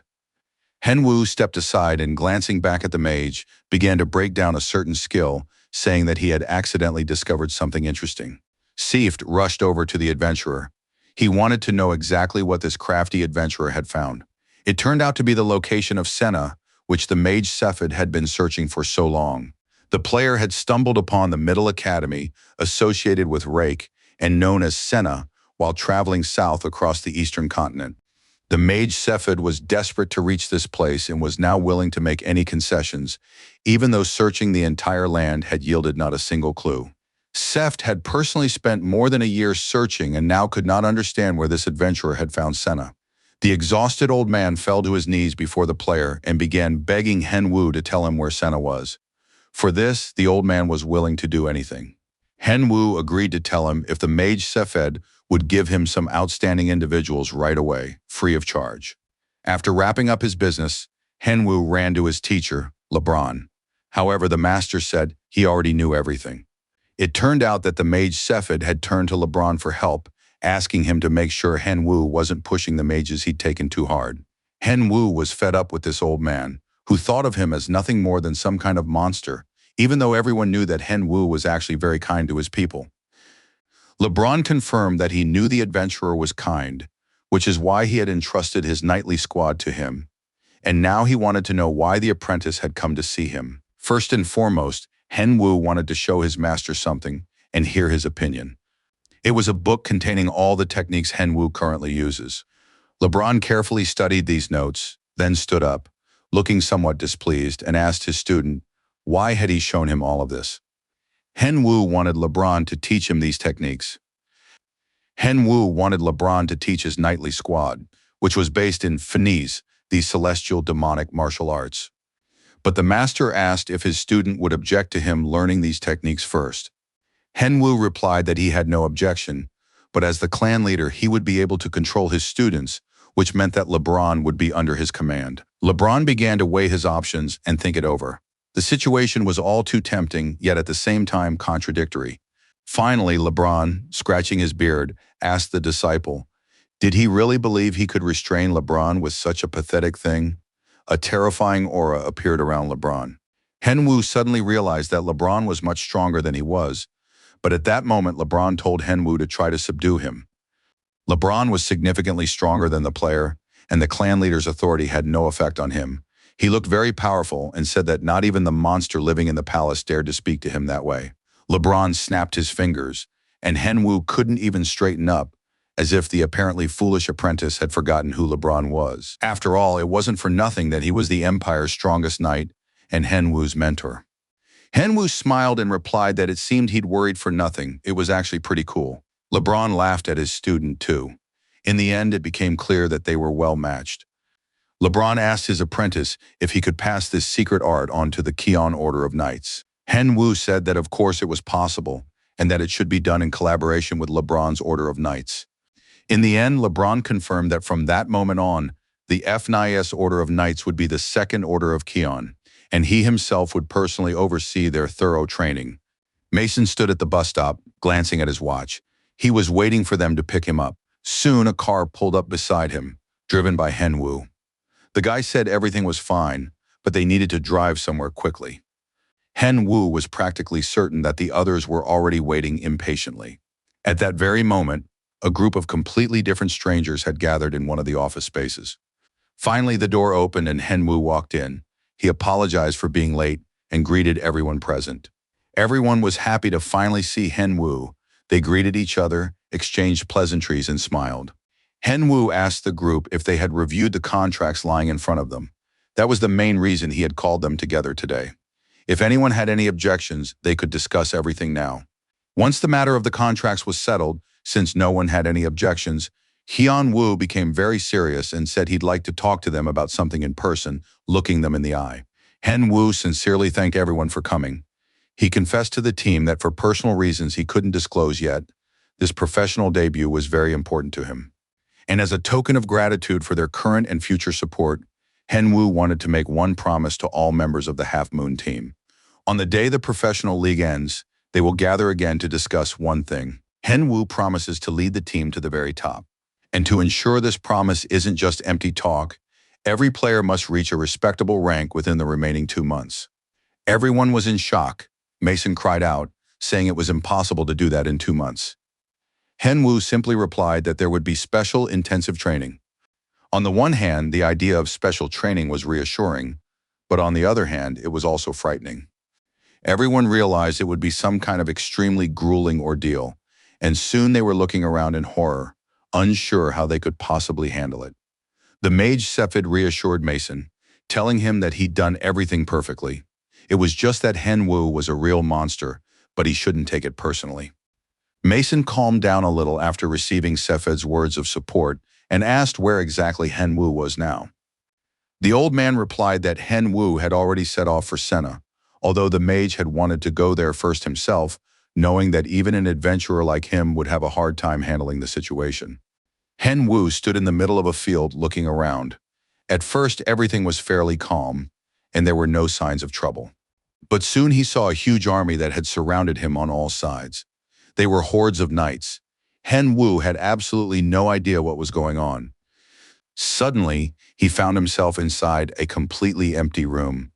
This must be the place he was looking for. Sina. The player looked around but saw no one. It was very quiet and empty. But suddenly a voice came over the loudspeaker, welcoming him to the intermediate level academy. Sena consisted of 3 stages. Once all the conditions were met, he would be able to move on to the next stage. In the first stage, the academy would test his strategic abilities in combat, and soon a combat situation from the past would be recreated. Henwu would have to command the battle and secure victory. Once the enemy was completely destroyed or surrendered, the test would end. But the player had been given 3 hours for the entire test and was now surveying the hordes he was tasked with leading. An unfamiliar knight approached Henwu and led him a warhorse on which he was to prepare for battle. Henwu had never ridden a horse before, so he sent the knight ahead, saying he would catch up soon. He began to wonder what to do next. Henwu decided to summon his pet, but the bear cub looked terrible. He seemed listless and exhausted. Henwu turned to the bear cub and asked if it could talk to a horse. Soon Henwu and the bear cub were sitting on the horse's back. The player asked his pet to guide the horse to follow the main forces. A loud neigh rang out, and the horse charged headlong at breakneck speed. Just then, enemies appeared in that direction and advanced on the knight's troops. Henwu ordered the troops to engage, and a battle broke out between the armies. The knights did not want to die. Everyone hoped that reinforcements would arrive soon, and they just needed to hold out a little longer. Henwu was now thinking only of how to stop the horse, which was galloping without regard for the path ahead. Henwu didn't know what to do. If he thought about the next step, he wouldn't be able to give it his all. But if he left things as they were, he would lose. Wisdom for victory, faith in reinforcements, and for that, absolute superiority was needed. And that meant the very spot where Henwu needed to be. Henwu leaned down toward his pet and asked him to help do everything possible to keep the soldiers from dying. And when it was all over, his master would treat the little bear to something tasty. Tenny supported the knights by giving them waffles and granting them protection and strength. And the player knew that the empire would not be defeated and that all enemies within range would be petrified. After that, it was possible to defeat them with a single powerful blow. It became clear that victory would once again belong to Henwu. Soon he was standing alone in the field, with all his opponents destroyed around him. Tenny said that right now his master looked just like the bear dad sometimes did. He would gather all the villagers and hold out his hand. Henwu treated his pet to some meat and received confirmation from the academy that he had successfully passed this test. The reward had been granted, and he could move on to the next stage. Henwu was absolutely thrilled when he learned about all the promotions and upgrades. On top of that, he received the title of Battlefield Lord. Henwu was very pleased. He spun his pet around in joy, and in this way they both moved on to the next trial. The second stage of the trial involved defeating an opponent based on the memories of a student who had arrived in Sinu. The opponent would be recreated as closely as possible to the original person, and soon the emperor appeared before the player. Henwu realized that it would be very difficult and challenging. He asked his pet to give him buffs and told the bear cub to go home to the islands. Henwu knew that this time he wouldn't be able to protect his pet.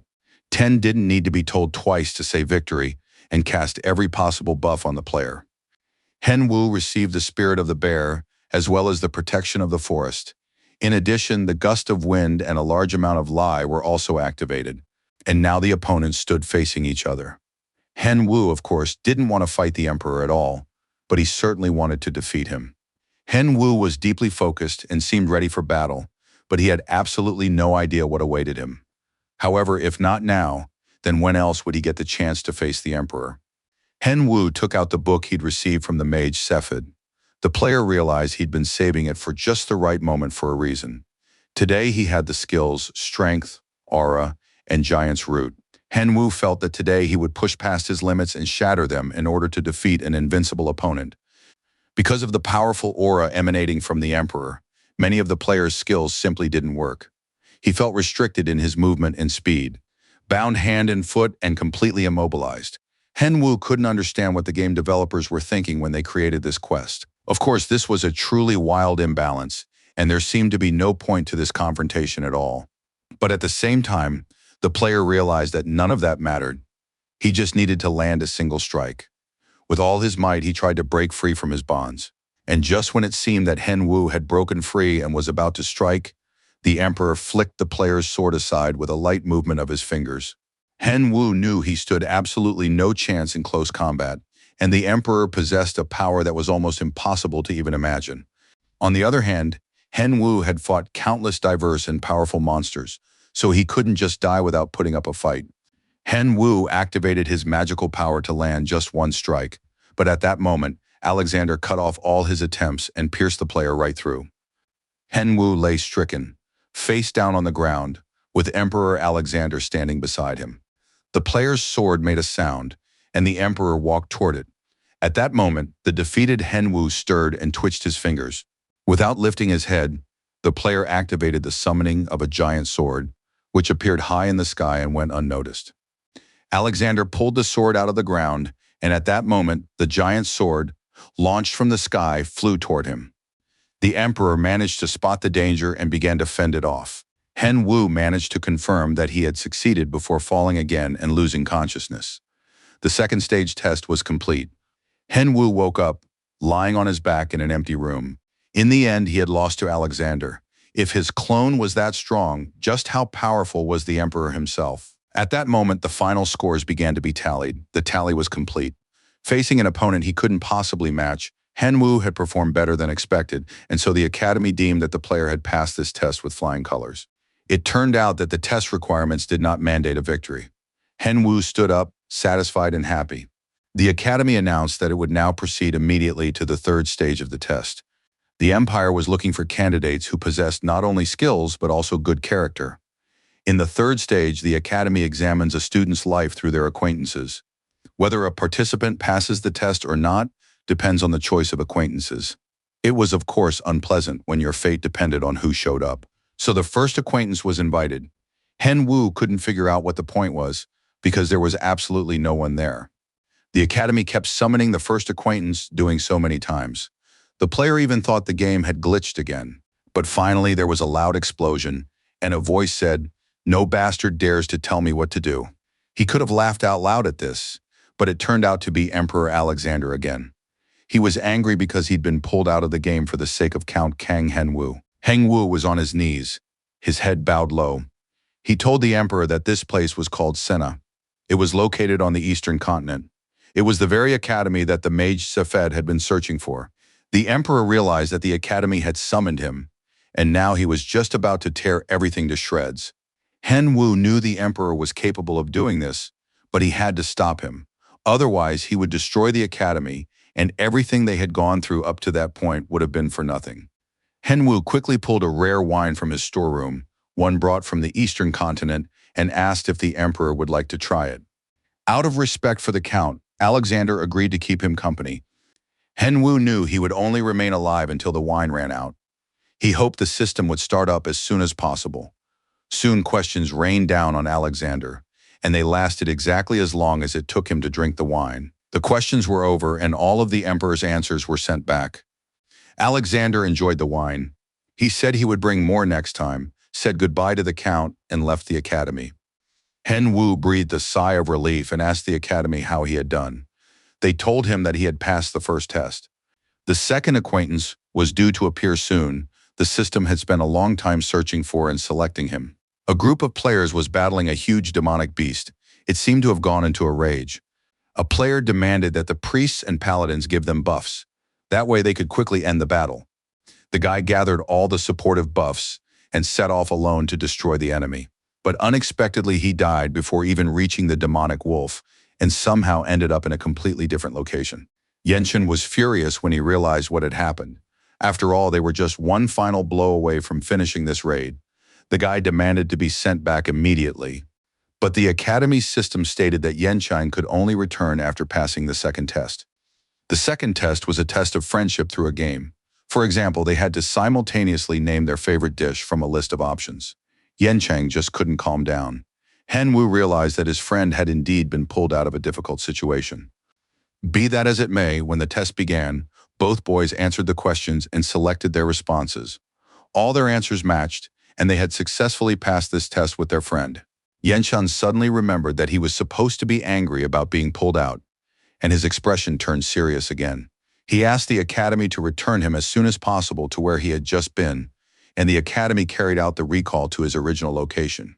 Henwu thanked his friend and said they would meet at home later. After that, Yenshin vanished instantly, leaving his friend alone at the Sina Academy. Yenshin hadn't quite finished teleporting yet, but he had already readied his sword to strike and was apologizing to his comrades. But it turned out that he had returned too late and found only a happy monster walking among the defeated players. Meanwhile, a new trial was beginning at the academy. Henwu watched what was happening and couldn't figure out where he had ended up. The third trial was a compatibility test where he had to choose one of two options. In front of him was a console with two buttons. The acquaintance summoned to the first floor had to choose one of the two candidates to pass the test. The academy began summoning a partner, and soon the pet Tenny appeared. Henwu was very upset when he saw the academy's choice, because the bear cub was like a ball that could roll off in any direction. The academy announced to the pet that the test was about to begin, and he needed to choose what was best suited for him. The red button represented meat, and the green button represented his master, Kang Henwu. The bear cub reasoned his master gives him meat, but the meat doesn't give him a master. So he chose the green button. The second time, he had to choose between the monster's essence and the button representing his owner. The choice was very difficult because the pet loved the monster's essence more than anything else. Although the bear cub was very hungry and wanted to drink the essence right away, He still decided that his owner was more important to him, and once again chose Hyun-woo. The final choice was between the pet's father and his owner. How could anyone come up with such a cruel choice? The poor little bear cub didn't know what to do. After all, he needed both of them, and he didn't want to choose just one. Bitter tears streamed from the eyes of the unfortunate Tenny. The academy took into account the fact that the bear cub wanted to choose both, and it turned out that he had passed the test. Hyun-woo felt as if he were raising a child. Hyun-woo told his pet that he loved him very much. Then the poor Tenny rushed into his owner's arms and begged him never to make him face such a terrible choice again. In the end, the player received confirmation that he had passed all the academy's exams and was awarded a certificate of graduation and a ring. The Sen Academy graduation ring absorbed the previous graduation ring from the previous academy. A huge amount of experience, skill points, level-ups, rewards, and buffs poured into the player, and he couldn't contain his excitement, screaming with joy.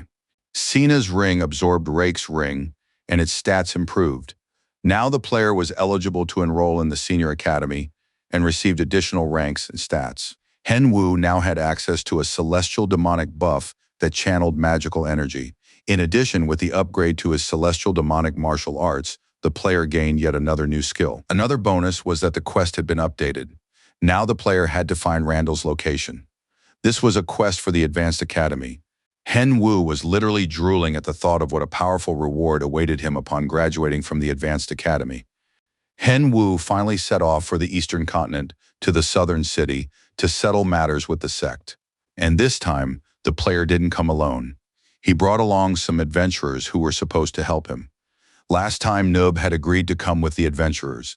They were all masters capable of harnessing chi energy. Jin Ryong said the player had assembled a group of formidable masters and gave them a list of all the commanders of the Shadow Squad. Their mission was to kill the commanders and report back with the results. After completing the mission, Hyun-woo was supposed to return here so that Jin Ryong could take care of the rest. Seok-jun was very pleased to have received the quest. He thanked Hyun-woo for bringing them here and allowing them to join his missions.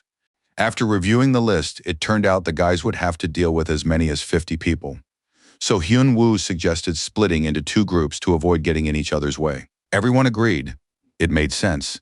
Seok-jun wanted to get this over with as soon as possible, and in his eagerness, he even forgot about his powerful fists. They completed this task quite quickly and efficiently. Hyun-woo used the Heavenly Demon Explosion. As a result, everything around them shook and was turned upside down, and a dozen underground commanders were instantly destroyed. They lay scattered all over the area. Hyun-woo looked with satisfaction at what he had accomplished with a simple wave of his hand, but at the same time he realized that it was taking quite a long time. Suddenly he received a call from Chungu, who was also in the midst of eliminating commanders at that moment. He was shouting and calling for help. Hyun-woo was worried about his friends and wanted to know what had happened. Chungu explained that they had gone to Seonghwa Moon to capture the commander of the secret unit. But a warrior named Cheonpung had appeared there and blocked their path. Hyun-woo peeked quietly from behind the gate and saw that it was utter chaos out there. Everyone was fighting, flailing their fists, and killing one another. Still, the first priority was to deal with Cheonpung's interference. It would be best to talk him down, but if the conflict escalated into a fight, defeating him would be difficult. Hyun-woo summoned his pet to use it in this situation. Hyun-woo crouched down next to the bear cub and told him that from now on, Tenny had to listen to him very carefully and remember everything, because the bear cub was about to be entrusted with a special mission. Seok-jun lay on the ground, practically defeated, while Chong-pung stood on the raised platform. Chong-pung pointed his sword at his opponent's face, saying that these insolent adventurers had dared to lay a hand on his elder, and now he would not let them even come near the sect. Suddenly, as if out of nowhere, his friend Hyun-woo appeared in front of the NPC and deflected the weapon, preventing Seok-jun from being killed. Hyun-woo asked his friend how he was feeling. Seok-jun gave a thumbs up and said everything was fine, great timing. He hadn't had time to die yet. Now Hyun-woo was able to speak calmly with the NPC. He said that Elder Seonghwa-moon was the commander of the Shadow Squad and needed to be captured immediately. Chong-pung wouldn't hear any of it. He said he'd been told this dozens of times before, but without proof, it was simply an insult to the sect's elders. Even despite their former friendship, Chong-pung couldn't let it go, and now a real fight was about to break out between them. Hyun-woo braced himself for battle, Noting with regret that this couldn't be resolved through conversation alone, there was only one hope left. Tenny. Tenny was walking through the city streets. He had to carry out a special assignment from his master to catch a scoundrel with a large mole on his nose. Tenny reached the right spot and peeked inside the house. There he saw an old man with a mole on his nose who was quickly gathering everything to cover up the leak. The old man wanted to take the most valuable items to avoid any losses. However, at that moment, a bear entered the room and ordered him to stay where he was. Tenny was dressed in a police uniform and announced that he was going to arrest the villain who was up to no good right then and there. The old man replied that he already had his hands full, and now some traveling circus had shown up. The man said he had no intention of buying tickets. To quickly get rid of the uninvited guest, the old man jumped up, preparing to use a move. However, as soon as the old man touched Tenny, he immediately turned into a huge bear. The beast struck just once with its paw and destroyed most of the room. The old man with the wart on his nose was killed and now lay still, his hands folded across his chest. Tenny waved to his master as he walked out of the ruined house and said that he had done everything just as Hen Wu had instructed him. Scattered near the defeated elder were papers he had tried to carry away, hiding them under his robe. Chongpeng examined the papers and discovered that the elder had indeed conspired with a secret organization and was a traitor. Chongpeng realized he had treated the adventurers unfairly, and now the NPC was ready to smile kindly and apologize. Seokjun believed that life was unfair because, thanks to such idiots, the players in his guild had suffered. Everyone had been injured. This meant they wouldn't be able to complete their next job, so someone had to take responsibility. They also had to compensate for the inconvenience caused. In front of the adventurers, Cheonpeng said he would compensate them for the damage and also apologize for being in the wrong and causing problems for the adventurers. At a forest outpost, everyone gathered around a table to plan their next steps.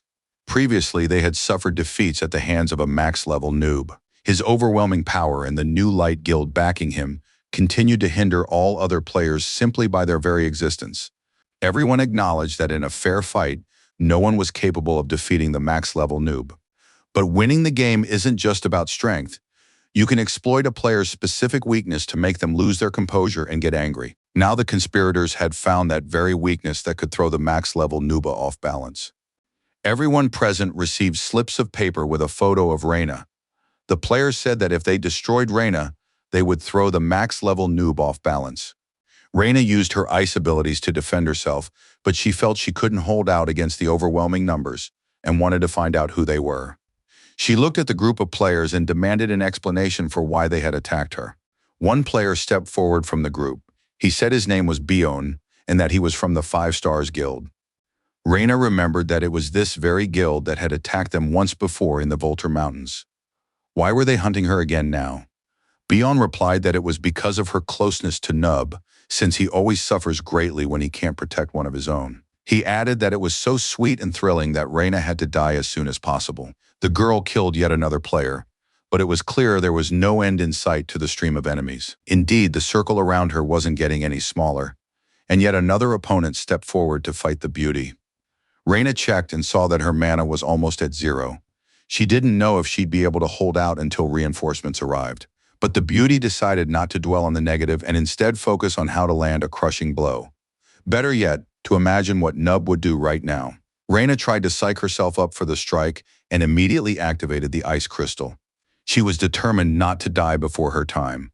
She'd trained so hard to stand shoulder to shoulder with Nub, her ice attack had already taken down many players. Bion watched the battle and couldn't understand why they couldn't handle some girl. He ordered the mages to simultaneously cast fire spells against Reina. The mages tried to object, saying their comrades would get hurt, but Bion wouldn't hear of it and simply ordered them to unleash the fire. The mages obeyed their commander, and the fire attack was directed at Reina. The girl tried to dodge. Unlike the other players who were incinerated on the spot, she survived, although her weapon lay aside. The beauty looked up and saw a huge number of fireballs flying straight at her. She used her last ounce of strength to create a protective ice barrier around herself, which saved her to some extent. However, Bion now stood above her. He raised his sword-wielding hand, preparing to cut the girl down. Reina closed her eyes, and through her eyelids she saw her savior pick her up and carry her away from the battlefield. Hen Wu sat the poor beauty down under a tree and told her that he had rushed over as soon as he received her message. She was all right. Nub left her there, now ready to deal with the remaining enemies on his own. Hen Wu recognized the player with whom he'd already had conflicts. Back then, Nub had said that if they crossed paths again, the player would suffer a long and painful ordeal. Hen Wu shouted that from that moment on, if the player ever crossed paths with him anywhere, he would kill him without hesitation. Even if they met on a hunting trip, he would destroy him. No matter where or when, as soon as he caught Nub's eye, Bion would be a dead man. Hen Wu promised that he would make sure the player would never want to play anywhere again. He looked very angry and confident in his words. Bion shouted at his companions to stop standing there like statues, and they all rushed into the attack. Reina was slowly coming to her senses while sitting under a tree, but she couldn't help but peek at the epic battle. Soon she lost consciousness. When Reina woke up, the first thing she saw was Nuba's smiling face. She felt a sense of relief. She didn't understand what had happened here. There had seemed to be enemies, but where had they all gone? Nub, of course, was proud of himself, though he tried not to show off. He said he'd taken care of everyone, and it was better not to ask for details. Suddenly, Reina bowed her head and began apologizing to Nub. The guy couldn't understand what she was apologizing for. Reina knew that Nub was currently on a quest on the eastern continent, so she hoped she hadn't gotten in his way too much. Hen Wu said that everything was fine, that the matter had already been resolved, and that he had received a bunch of rewards. The player suggested that Rain take a look at the rewards with him. Among the rewards was a ghost shard, a fragment of a soul that had become a ghost due to an enchantment that increased stamina and mana. There were also tears of lightning, a necklace made from a stone that had withstood tens of thousands of lightning strikes with additional properties and a lightning effect. Among the rewards, Hen Yu found an item that in his opinion would be perfect for Rainy. The young man presented the beauty with a marvelous ring, the ring of Yonsul-san's tears, inlaid with a stone forged from the mountain's energy. It was an epic item. Reina was absolutely delighted, but felt she couldn't accept such an expensive gift. Hen Wu said that this ring suited her better than anyone else's, because Reina possessed the attribute of ice, which perfectly complemented the ring. The girl said her hand was sore from her injury and asked Nub to slip the ring onto her finger. That night, at the Heavenly Dragon's abode, the walls trembled with rage and hatred. The current lord of the Heavenly Dragon, named Jin Tae, couldn't believe his ears when he heard that his Nebo squad had suffered losses. The messenger confirmed that all communication with the commanders of the Shadow Squad had been completely severed. Clearly, someone had wiped them out, and they needed to find out urgently who was responsible. Something felt off. He had to order the rebellious squad to halt their mission and return until it became clear who was behind this. The forces of the Dragon Squad and the rebellious squad would be combined. Jin Tae was furious. He couldn't understand who would dare to lay a hand on his Samson clan. Whoever it was, they were finished. This insolent fool or foolhardy fool would forever regret having crossed them. Jin Ryong hadn't laughed so loudly and heartily in a long time. When he realized that the adventurer had dumped all the assigned tasks on Sung Wamun, Cheon Peng declared that he wanted to deal with his longtime enemy, the secret organization of the Nine Heavens, himself. If the outcome is good, it doesn't matter whose hands achieve the goal. Jin Ryong sincerely thanked the player for his help. The quest and tasks were completed, and he gained experience along with deep trust. However, despite this positive outcome, it turned out that the two factions within the group had now united. It had become more difficult to fight them because they had grown more powerful and stronger. Hyun Woo treated the old man to a drink and said that on the contrary, it was actually for the best that the enemies were gathering together. This meant they could be dealt with all at once and in a short period of time. Jin Ryong said that this was indeed a good idea, so he would begin gathering troops. While Hyun Woo should assemble a group of skilled adventurers, Jin Ryong confirmed the player's hunch. This would be the final battle, and it would take place when Hen Woo was ready. Hyun Woo was pleased that everything would proceed without unnecessary red tape and said he would wait for Jin Ryong's signal. He said goodbye to the old man and decided that, while there was a lull, he would take care of some pending business. Nub started a live stream and greeted his esteemed viewers. Beside him was his pet, looking serious and businesslike. Hyun Woo decided not to hold back his emotions. He was happy because his F&IS estate was completely ready and open. The viewers couldn't believe their eyes. The ruins and construction site he'd shown earlier were a thing of the past. and now everything was perfect.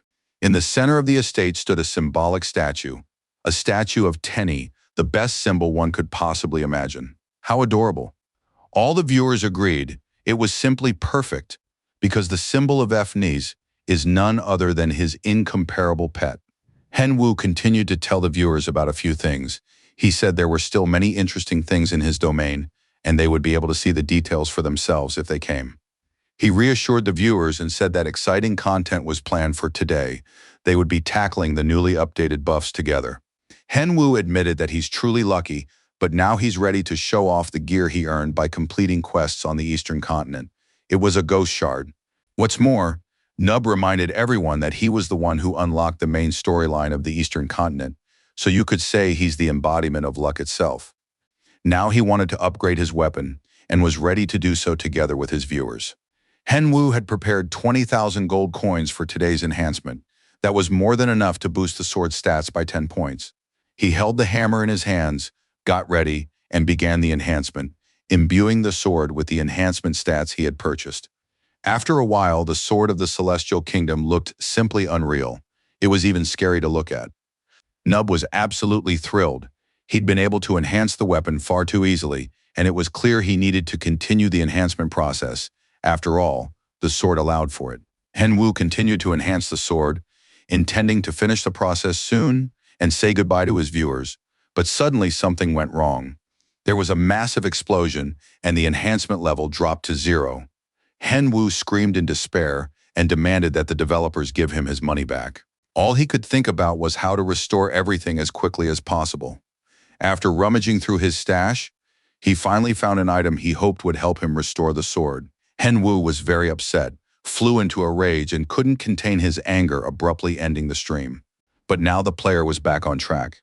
He apologized to his viewers because he'd found an item that gave him one last chance. He had obtained this item by defeating Drake. Nub had just checked its details. It was now a level 12 plus enhancement stone, which could be used in place of gold. Henwoo placed the stone on his sword and was about to engage in a fierce battle. But the player himself didn't want to do it. Tenny, the symbol of good luck, took charge. The little bear just had to hit the golden orb with a hammer. Tenny understood everything and repeated that he needed to land a precise blow. The bear did it perfectly. The stone was inserted into the sword, after which the enhancement process began. After a while, the enhancement was complete. It was now a level 12 plus sword of the Celestial Kingdom. Tenny was proud of himself, hoping that everything had gone well. Henwoo was absolutely thrilled and stood frozen for a moment, then teased his pet before picking up his magnificent weapon. He couldn't believe his eyes. The attack power had increased by nearly 5,000 points, an incredible stroke of luck. Henwoo immediately wanted to test the sword against a very tough and important opponent, just as he received a message. He needed to continue eliminating the remnants of the organizations and participate in the final battle. That was exactly where he could test the new sword. He could see that the situation around them was quite tense, with the battle in full swing, and he wanted to know the details. Jin Ryong admitted honestly the situation was not in their favor. It was too fierce, and they couldn't even get inside the fortress. Hyunwoo listened carefully, gripped the hilt of his sword, and said that everything was clear to him now. If the fortress gates were locked, they would soon have to make new ones. Henwoo pulled out his refurbished sword and swung it. So much had happened that he felt a little awkward. He'd only wanted to cut a hole in the fence, but he'd nearly destroyed the entire fortress. Could it really be that all of this had become so easy thanks to the power of his upgraded sword? By this point, adventurers had already gathered near the fortress, having arrived as soon as Henwoo invited them to take part in the final battle. Everyone was pleased, and the final battle was declared to have begun. It was time to set about destroying the enemies. Jin-tae was furious. He didn't understand what was happening. The wall had been breached and their troops were retreating. He was informed that the adventurers had joined the fray. They were immortal monsters from the Western continent. Jin-tae realized it was time to retreat and shouted at his aides to grab their essentials and make a run for it. But unexpectedly, the sect leader's majesty was activated, restricting the movement of those who had mastered the heavenly demonic martial arts. Jin-tae was forced to stop. Henwoo appeared before the traitor and declared that he was the current leader of the heavenly demon sect. Jin-tae was surprised to hear this. The traitor was holding a sword, and seizing the moment, Jin-tae leaped up and charged at him. But the attack proved completely futile. Jin-tae realized that his opponent possessed the symbol of the sect leader. The traitor wanted the adventurer to hand over the ring, since it wasn't something a man like an adventurer should possess. Hangwoo slipped the ring off his finger and said, "If you want it, try taking it from me." He activated the heavenly demonic art, and there was practically no battle. Everything was clear without unnecessary words or movements. A few minutes later, the traitor, wounded and on his knees, stood before the leader of the heavenly demon sect. Jin-tae tried to attack again, and it seemed like Nub wouldn't be able to handle it. But the top player said that's exactly how you get great footage for the broadcast. After that, a heavenly demon explosion rang out. The fortress was almost completely destroyed, and the traitor was hurled far out onto the street. Jin-tae survived once again, but he couldn't understand why he couldn't defeat his opponent, and why this kid kept pushing him back. After all, the man possessed a 5-star level of heavenly demonic martial arts. Upon hearing this, Hangwoo simply laughed, saying that he possessed the 7th star and activated the demonic power of the heavenly demon. The traitor was finished, and the sect leader stood with his sword before everyone present. Jin Ryong realized the traitor was dead, ordered his men to finish the job, and annihilate all the followers. With that, the final battle to destroy the secret organization was over. The emperor invited all participants in the battle to the palace. Hyun-woo received a vast number of rewards and thanked the emperor on behalf of all the adventurers. It turned out that the player had supported Chin Ryon in a moment of despair and fulfilled a long-held dream of the imperial family, for which he deserved to be properly rewarded. Moon Du-yan and the emperor bowed their heads deeply in gratitude and respect, promising never to forget what the adventurers had done for them. Hyun-woo was granted the title of benefactor of the secret organization of the 9 heavens, as well as benefactor of the Yuseong imperial family. What more could one dream of? Everything was turning out simply incredible. The emperor announced that today he would restore the former relationship with the new secret organization. Moon Du-yin confirmed this and added that from now on, they would govern the country together as equals. Thus, the birth of the new Yuxing Empire was announced. This brought the episode involving the secret organization of the 9 heavens to a close. The adventurers could now return to the Western continent. The members of the New World Guild received 2 puppies of noble lineage as a gift from the Yusin Empire. The American players were granted a residence, land to own, and were also promised support from the continent's government. The rewards from the imperial family were truly lavish. Everyone wanted to know what Nub had received, since he was the central figure of this quest. Hangwoo didn't try to hide anything and invited everyone to see together exactly what he had received as a gift. Everyone loved unwrapping gifts, so they immediately opened the first chest. Inside was a blood-soaked garment, the cloak that the great celestial demon wore most often. The damage was too severe, so the cloak had lost almost all of its original properties. Hangwoo was surprised the level of protection was quite low, but on the other hand, perhaps he had simply set the bar too high. The player decided that in time, he would figure out what to do with this garment. The minerals looted from monsters, as well as a piece of wood resembling a bone, seemed to Hangwoo like insignificant gifts. It was too unfair. He nearly lost control and was ready to go to war against the Yuxing Empire. But Reina wouldn't let that happen. Suddenly, a notification appeared. He had fulfilled the conditions and could now provide a rare metal from the eastern continent. Hangwoo realized this was a stroke of luck. The blacksmith would be able to forge gear stronger than anything he could have imagined. The player immediately headed to the dwarf, who never expected to see such an adventurer standing before him. Hangwoo showed him all the rare metals and materials, asking what Yanchang thought of them. The blacksmith honestly admitted that he had never seen such unusual materials before. His eyes lit up with genuine interest. The player explained that he had obtained the materials on the eastern continent, and now the 2 of them needed to decide what would be best to make with them. Yenchan felt it didn't really matter, so Hangwoo asked him to improve and upgrade his gloves.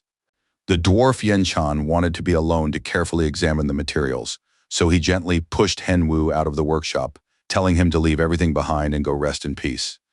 Hangwoo, of course, was outraged by the blacksmith's insolent behavior, but he went into the forest, sat down under a tree, and decided to look through the remaining gifts. In one of the chests was the soul of the Mad Killer, a sphere containing his essence that boosted stats when used, and a shard of the Fallen Dragon's Pearl, which amplified magical power.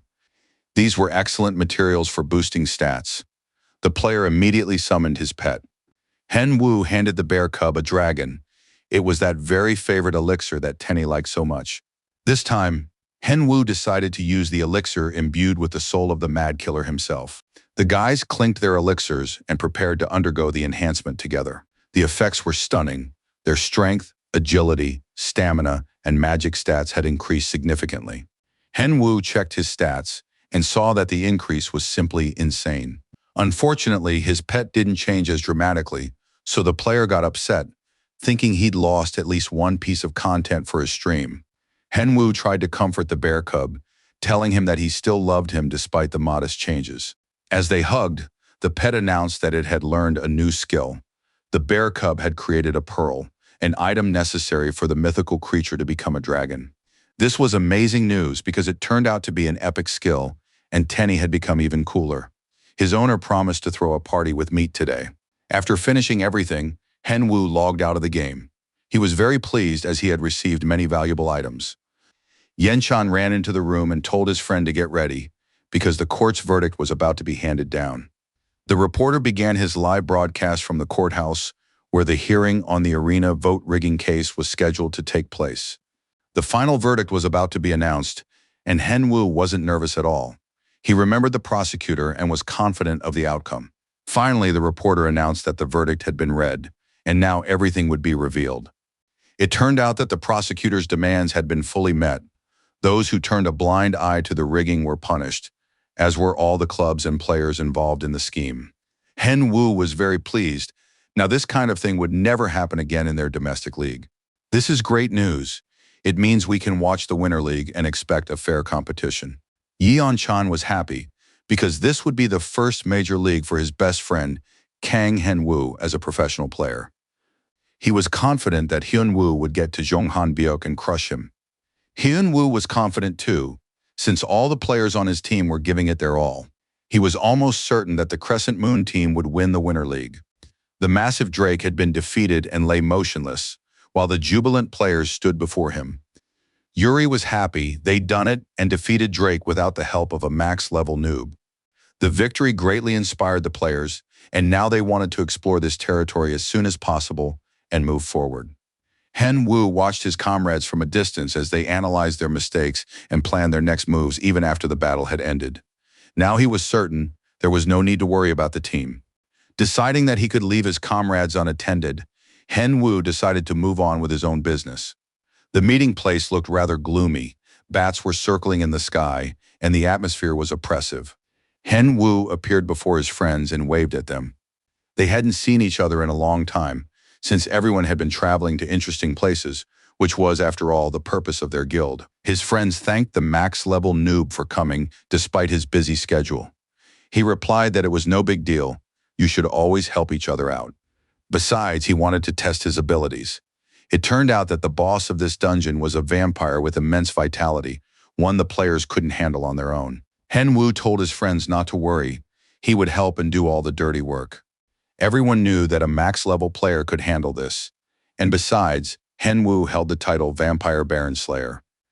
Hen Wu entered the dungeon, the Marquis's castle, along with the players, and in the main hall he saw a throne occupied by the lord of the castle. Seated on the throne was a powerful vampire, the lord of the castle, Marquis Sausrak. He addressed the players, calling them puppies, whom he hadn't grown tired of waking up. But he'd grown thoroughly tired of dealing with them, so this time they wouldn't get off so easily. The Marquis rose and summoned his minions. Monsters and undead poured in from every corner. They were ordered to kill the intruders and adventurers who dared to enter their home. Hen Wu asked if he could leave all this small fry to the players and head straight for the boss himself. The players confirmed they could handle it, and now the max-level noob could focus all his attention on the Marquis. His attack was swift and sharp, so the vampire missed it, and a cut appeared on his neck, which he immediately began to heal. The vampire realized he was facing an unusual player and decided he'd have to put in a bit of effort. The Marquis donned his blood-stained armor. Hen Wu was unpleasantly surprised. The Marquis had managed to block the level 12 Heavenly Demon Sword. The Marquis was pleased. He wanted to test whether the player could pierce his blood armor, since no one had managed to do so yet.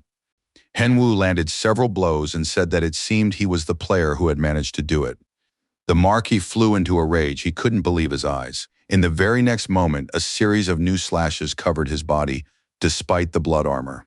Using the essence, the player gained new skills and could now dismember opponents. He used this ability on the vampire. The Marquis still found the strength for one last final attack, hoping to kill the player from behind, but only received a punch in return. The blow was powerful, and the player's skill level increased. All of this was made possible by the recently upgraded gloves from the blacksmith in Chan. The dwarf had embedded claws into the gloves, the same ones used by an executioner from the Age of Myths. They were thin but had a stunning effect. The Marquis was still alive despite missing half his body, and Henwu decided to test out a few more of his new abilities. He literally boxed the vampire, who, though nearly dead, was still sturdy and a good target for attacks. Eventually, the Marquis began begging the player to just kill him and put an end to his suffering. But Henwu refused. You rarely come across monsters this resilient.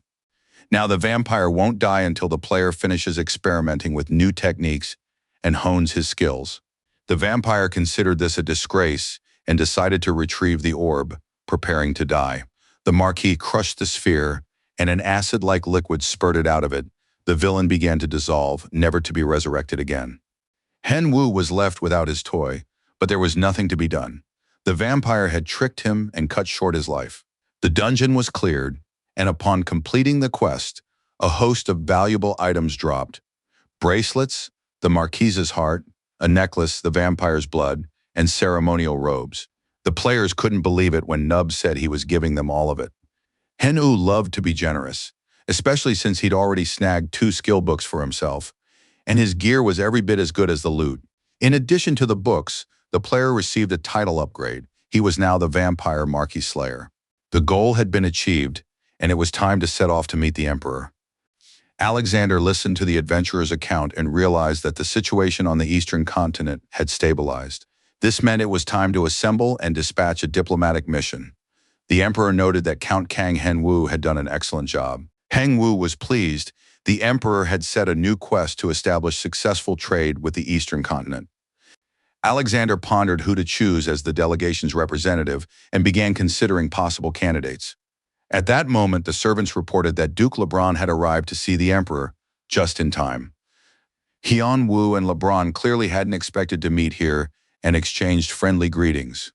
Lebron explained that since the Emperor had been idling away his time, he had undertaken a tour of the Empire on the Emperor's behalf and was now aching all over from exhaustion. The Emperor immediately knew whom to appoint as the representative of the Eastern continent. This honor fell to Lebron, who wasn't thrilled. He had just traveled all over the Western Empire, and now he had to go to the East as well. But the Emperor remained unshakable. His orders were not open to discussion. So the teacher and his student finally found common ground, since for the first time they had a shared mission.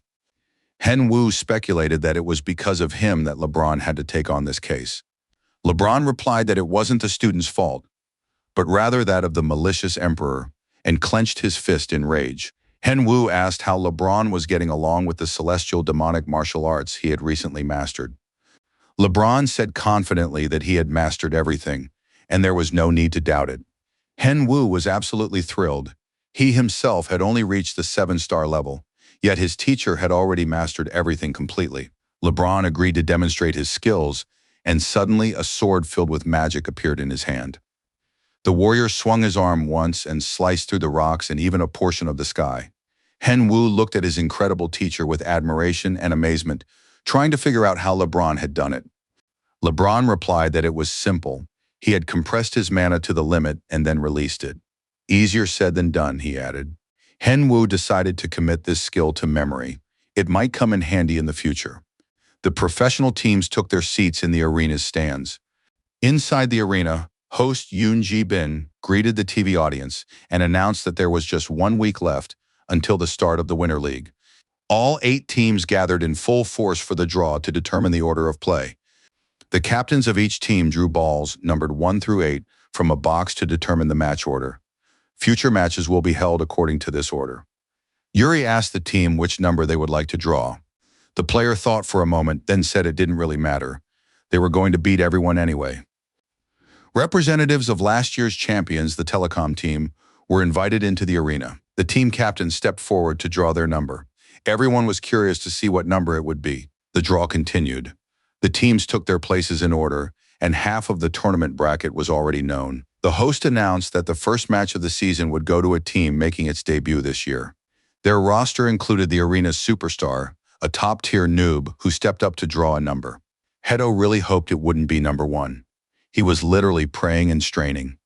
Yuri called him a coward, and Nub pulled out the ball with the number, keeping the suspense going a little longer. His ball was revealed to the audience, number 1, first in everything. The telecom team was pleased with the draw. This order suited them, and their first opponents for the opening match were determined. The first match will pit old acquaintances against each other, former friends who have become bitter enemies. Hedo realized that his worst nightmare had come true, the first match against Telecom. The rest of the Crescent team were alarmed as they looked at their captain, unsure of what to do. Henwoo didn't know what to do either. But one thing was clear from day one, they would crush Jeong Hanbik, and he was looking forward to it.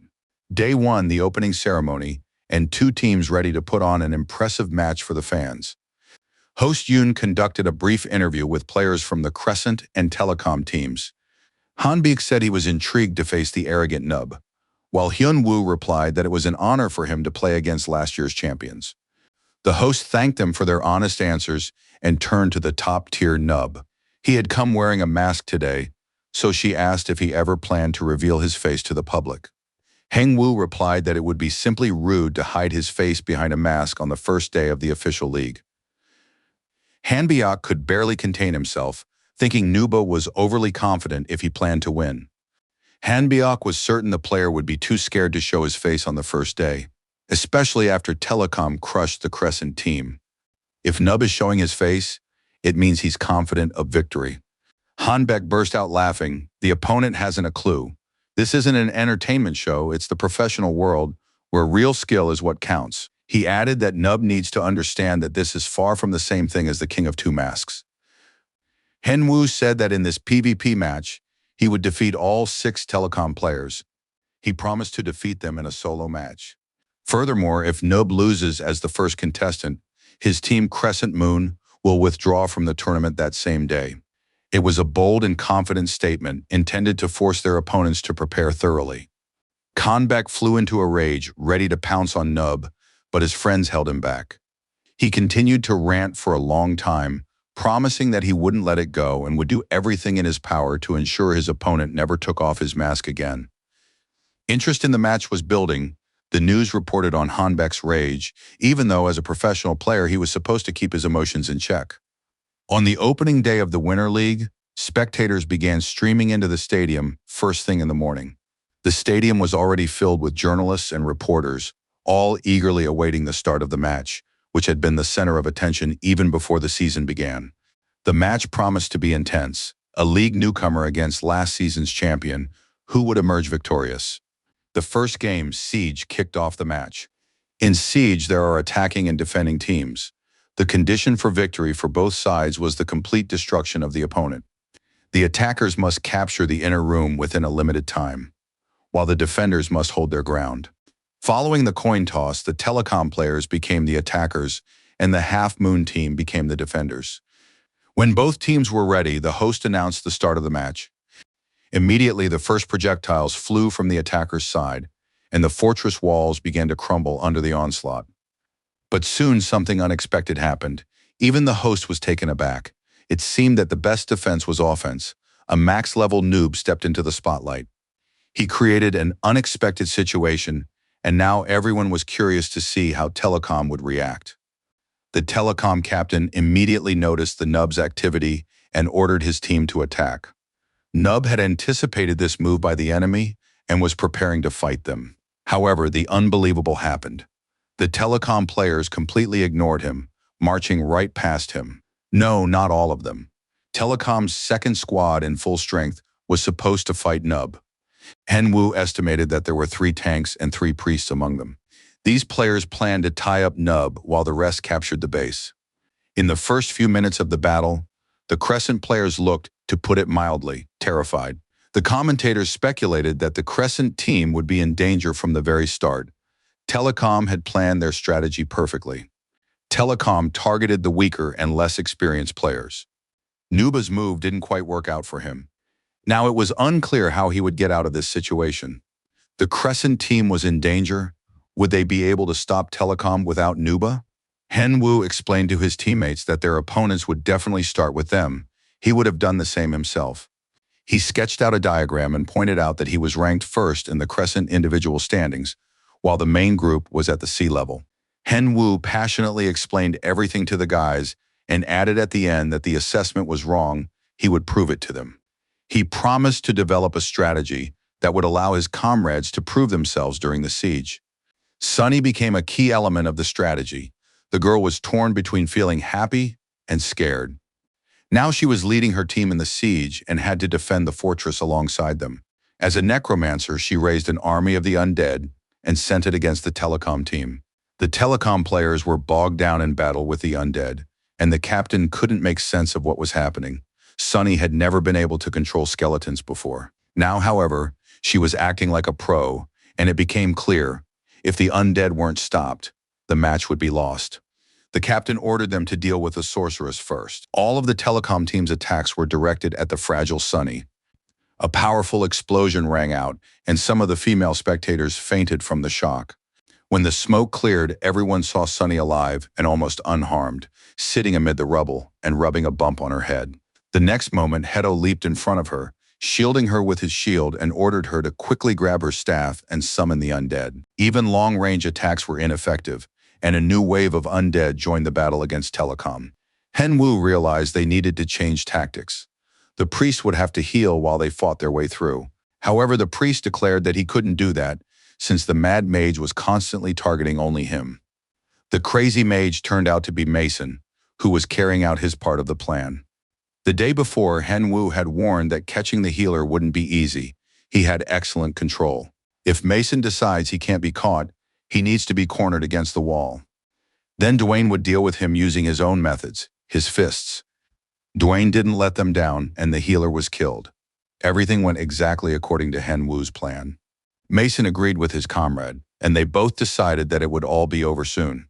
The undead continued to attack, literally burning the players' weapons. The Telecom team couldn't even handle a single necromancer. If they'd had an assassin on their team, he would have taken care of it with ease. It turned out that Jian Hanbiuk had disappeared somewhere and wasn't helping his team. Telecom's second squad, which was supposed to hold off Nub, was completely eliminated from the game, and now Nub and Jian Hanbiuk came face to face. Hyunwoo approached his opponent and told him that because of his unilateral decision to show up here, the whole team would lose. He didn't go into details but advised Han Biok to review the match footage after the game. Han Biok checked the team's profile and saw just how many strong and professional players had already been eliminated. He couldn't believe that their team was losing to these rookies. Suddenly, Nub appeared above him and told Hanbek to shut up. Someone like him had no right to judge anyone. Jung unleashed a massive explosion and the entire area in front of Henwu was engulfed in smoke. Hanbiok decided that since things had turned out this way, he would at least take Nub down with him. The Telecom player charged forward, while Hyunwoo remained completely calm, waiting for his opponent to close in. He prepared for the duel. At first, he'd wanted to play around a bit, but now it was clear he needed to wipe out the entire team at once and not drag out the fight. Just recently, Henwu had learned a new move and wanted to try it out. LeBron had advised him to trap Manu and then release her against the opponent. Hyunwoo followed the advice and prepared for a precise attack. Jung Hanbiuk looked stunned. His part in the match was already over, and he realized he had lost. The spectators couldn't believe their eyes. Something incredible had happened. The Crescent team remained intact without a single casualty, while Telecom was completely wiped out. The first game, a victory for Crescent. In the Telecom waiting room, the captain blamed Hanbek for the defeat, saying that if he hadn't been showing off, they would have won. Hanbek didn't understand. How was this all his fault? He believed the team members themselves were to blame for failing to defeat the rookies. A scuffle broke out in the locker room, and soon someone had to step in to keep the guys from coming to blows. Everyone knew you couldn't reason with Chong using simple words. Hanbiok continued his tantrum. There was no need to whine over a single loss. In the second match, he would personally take down Nuba. He believed that Nub lived solely off his expensive clothes and fans, and in the second round he would prove everyone wrong. The intermission at the stadium ended. The hosts thanked the audience and announced the start of the second PvP match. The host announced that the match would have unusual conditions. Nub, at his maximum level, would be eliminated if he lost even a single fight. 1 against 6. It sounded unreal.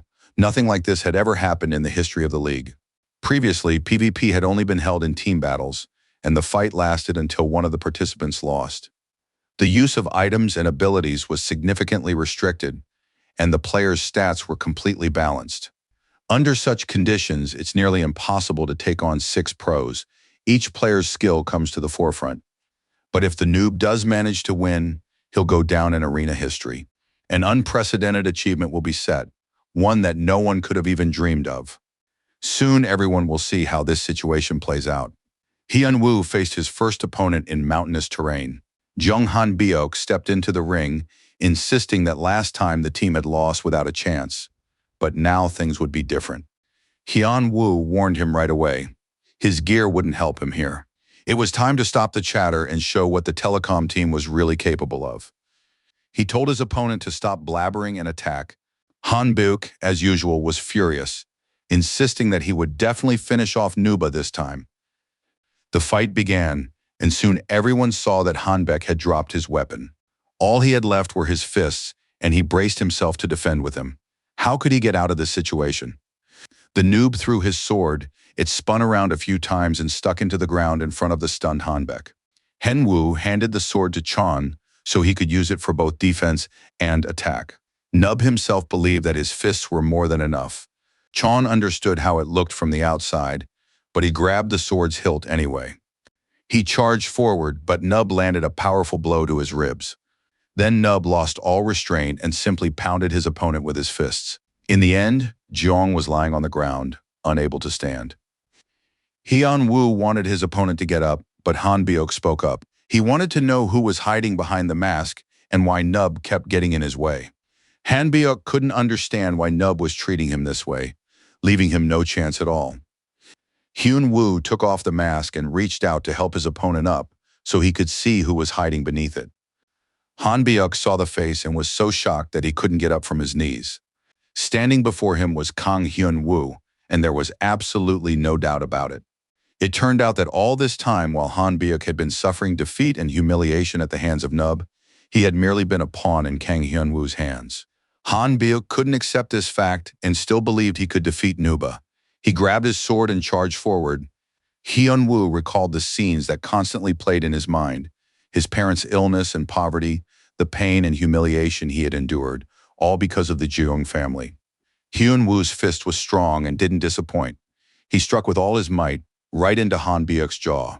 The player poured all his pain and pent-up anger into that punch, putting a definitive end to the confrontation between the two former friends. The viewers were shocked, surprised, and amazed, and they also really liked who was hiding behind the mask of the max-level Nuba.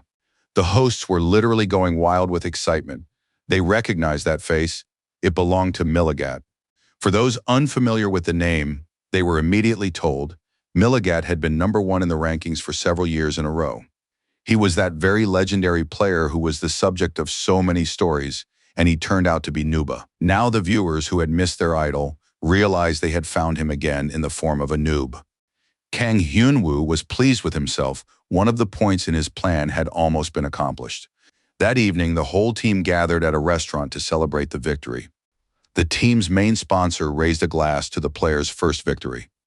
He said he would cover the entire bill so the guys could celebrate without a care. The girls agreed that they hadn't fully believed they could beat Telecom until the very end. Hedo said that after the match, the guys from Telecom were really freaking out. Apparently, they're not in the best mental state. But that's not surprising, since the legendary ranker Milligat returned and turned out to be a top-tier noob. He single-handedly destroyed the country's best professional players and broke the world record. Anyone's nerves would have snapped under that pressure. One of the players even had to be taken away by an ambulance. He fainted from anger and stress. Dwayne was pleased and believed that the team now had a real shot at the championship. And despite just one victory, we shouldn't forget that they have a player like Hyun-woo on their team. Unfortunately, he wasn't there at the moment, and the rest of the team didn't know where he'd gone. Everyone realized that in the commotion, they hadn't noticed when Henwoo had slipped away. They all hoped he was all right. Yunchan answered his sister's questions. Henwoo had an urgent matter come up, and he told them to start the celebration without him. Just before the event, Kang Henwoo received a call from the hospital and rushed there, dropping everything. Upon entering his father's hospital room, he saw that his father was sitting on the bed, waiting for his son. Hyun-woo immediately rushed to hug his father, nearly knocking him over with his strong embrace. The man felt his son's build and was pleased. The boy had grown strong, unlike his father, who was thin and frail. Henwoo told his father that he had been training hard, and his mother had already told him everything they had gone through without him. The father hugged his son, repeating how proud he was of him, while the son was glad that his father had finally come to his senses. The man comforted his son, holding him close, and asked him not to cry, but instead to tell him about how he'd lived all these years. Henwoo spent a lot of time with his father, telling him about the people he had met.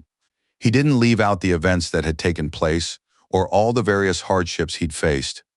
Of course, he recounted in detail how he had taken revenge on the Jeon family that day. His father listened attentively to his son and asked him to forget about the Jeon family because he would now take care of that personally. His son, meanwhile, should focus on his own path. This had to be done for the sake of those who believed in Henwoo, even if the player himself felt he had achieved his main goal. The evening was drawing to a close, and all the members of the Crescent team left the restaurant, saying their goodbyes. It was a bit boring without Hyun-woo. Just then, Kang Hyun-woo came running toward them at full speed, delighted that the guys hadn't left yet. He apologized for having to leave so suddenly. His friends thought that since he was back, they could go back inside, but Henwoo said it was already late and time to go home and rest. He admitted that he had come to tell them something important. He thanked his teammates for a great game. Hyun-woo noted that today's victory was a credit to the whole team, not just him. Thanks to his friends, he'd had the best day of his life, and he wanted to thank them. Mason couldn't hold back.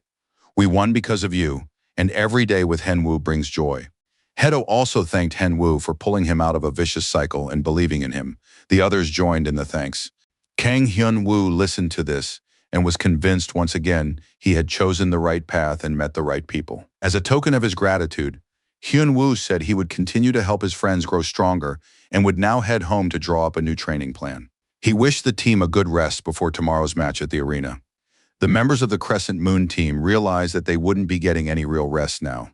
Henwoo returned to his county of Fness, studied the skill book that had fallen from the vampire once more, and decided to give it to Sonya. Afterward, Henwoo began rummaging through his storerooms, hoping to find some other item that might be useful to someone on the team. He came across a scroll whose information had recently been updated. It turned out to be a map from the Rake Academy, which the player had received after completing the tests there. Henwoo unfolded the map and saw that it now led the student to the higher academy. The player was pleased and decided to examine it more closely. What he noticed on the map did not please him. Emperor Alexander's palace was drawn there. Emperor Alexander was standing on the balcony of his palace, enjoying some Eastern wine, when Henwoo appeared before him to inquire about the Rondal Academy. The player had already tried questioning the servants and palace staff, but no one knew anything about the Rondal Academy. There was no other option. He had to go straight to the emperor and ask the question himself. Henwoo assumed the emperor would fly into a rage upon hearing such a question. But to his surprise, the emperor said that of course he knew everything and would personally escort Count Kan to the academy. Did he really think the emperor would mock him? Henwoo understood that this was exactly how their relationship would develop. However, Emperor Alexander surprised the player. He asked if Henwoo was going to go. It was hard to believe, but the entrance to the Rondal Academy was indeed located directly beneath the throne. Alexander explained that he himself had stumbled upon it by accident after his coronation. The emperor invited Henwoo to tour the academy and accompany him, though the player would have preferred to go alone. At that moment, LeBron arrived at the palace, seemingly quite alive after the events on the eastern continent. The emperor warned the player that they needed to leave quickly before LeBron noticed them and began opening the entrance to the academy. LeBron was indeed furious, since last time the emperor had cleverly shifted all the work onto him, and now LeBron wanted to settle the score. The knight burst into the throne room, kicking the door open, but saw terrified servants who delivered the terrible news. Emperor Alexander had disappeared. LeBron flew into a rage and demanded that the servants find the emperor at any cost, or else he would tear the palace to pieces. Henwu didn't even have time to sympathize with his teacher. He had received confirmation of his previous testing at the academy and could now be admitted to the empire's higher academy. The player asked the emperor if he himself had ever been to the academy, since there were probably restrictions on entry. The emperor was furious. He realized the player was trying to get rid of him, but such trifles wouldn't stop him. The academy's head announced the start of the Rondal trials, which consisted of 3 stages. To advance, the player had to fulfill certain conditions. The first stage involved a trial to combat a threat to the empire. The player had to defeat the summoned monster to pass the trial. Soon the threat was summoned, and the academy wished the player good luck in battle. Henwu had never seen a monster like this before and realized he needed to be extremely careful. A beast from the higher academy would not be an easy opponent. Unexpectedly, the emperor appeared nearby again and announced that the monster's name was Ramsedi, a lower-ranked divine beast from the world of the gods. It wields the element of light, so Henwu's power is almost useless against it, and he must be extremely careful. A single touch would be enough to kill a player. The monster had long, enormous claws.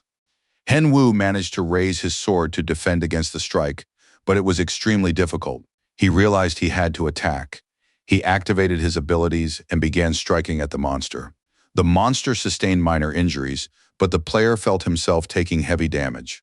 Soon, Henwu realized that the difference in elements was having a major impact on the course of the battle. The monster lunged at the player again with tremendous speed. In this situation, Henwu realized there was only one option: defense and precise counterattacks. The monster tried several attacks and soared high into the sky. The emperor surmised that the beast was about to throw the player down. It was very interesting to see how the count would react. Henwu had calculated everything down to the second. Now was the perfect moment to use his skill. He hadn't thought he'd be able to use it right away, but it was the cloak, the one the blacksmith had once repaired, that helped him. It was a tattered vampire cloak, but now, with the addition of rare materials, it worked better than any wings. It was his turn to attack. Without touching the ground, Henwu struck several blows high in the sky. The attack was successful. The divine beast, Ramsedi, was defeated. The player gained experience, leveled up, and fully recovered. Suddenly, the emperor's voice rang out. Count Khan has finally warmed up. It was clear that Alexander was enjoying the spectacle. He announced that the real trial would begin at the second level. The first level was merely a warm-up, and that was something to ponder. What awaited the player on the second level? It was a volcano engulfed in flames and flowing lava. The second stage of Rondal tested one's ability to withstand a catastrophe. Right before Henwu's eyes, an eruption was taking place. Fire was spreading in all directions, and the heat was unbearable. However, it wasn't just a natural disaster. A massive red dragon appeared before the player. Henwu couldn't believe his eyes and asked the emperor again, was he really supposed to fight the red dragon? The emperor confirmed that this was indeed the case. He made it unmistakably clear there was no point in counting on Alexander to do the work for him. Henwu then summoned Tenny, who had been lazing around for quite some time and had rested enough. The pet saw who his master was about to face and immediately took to his heels.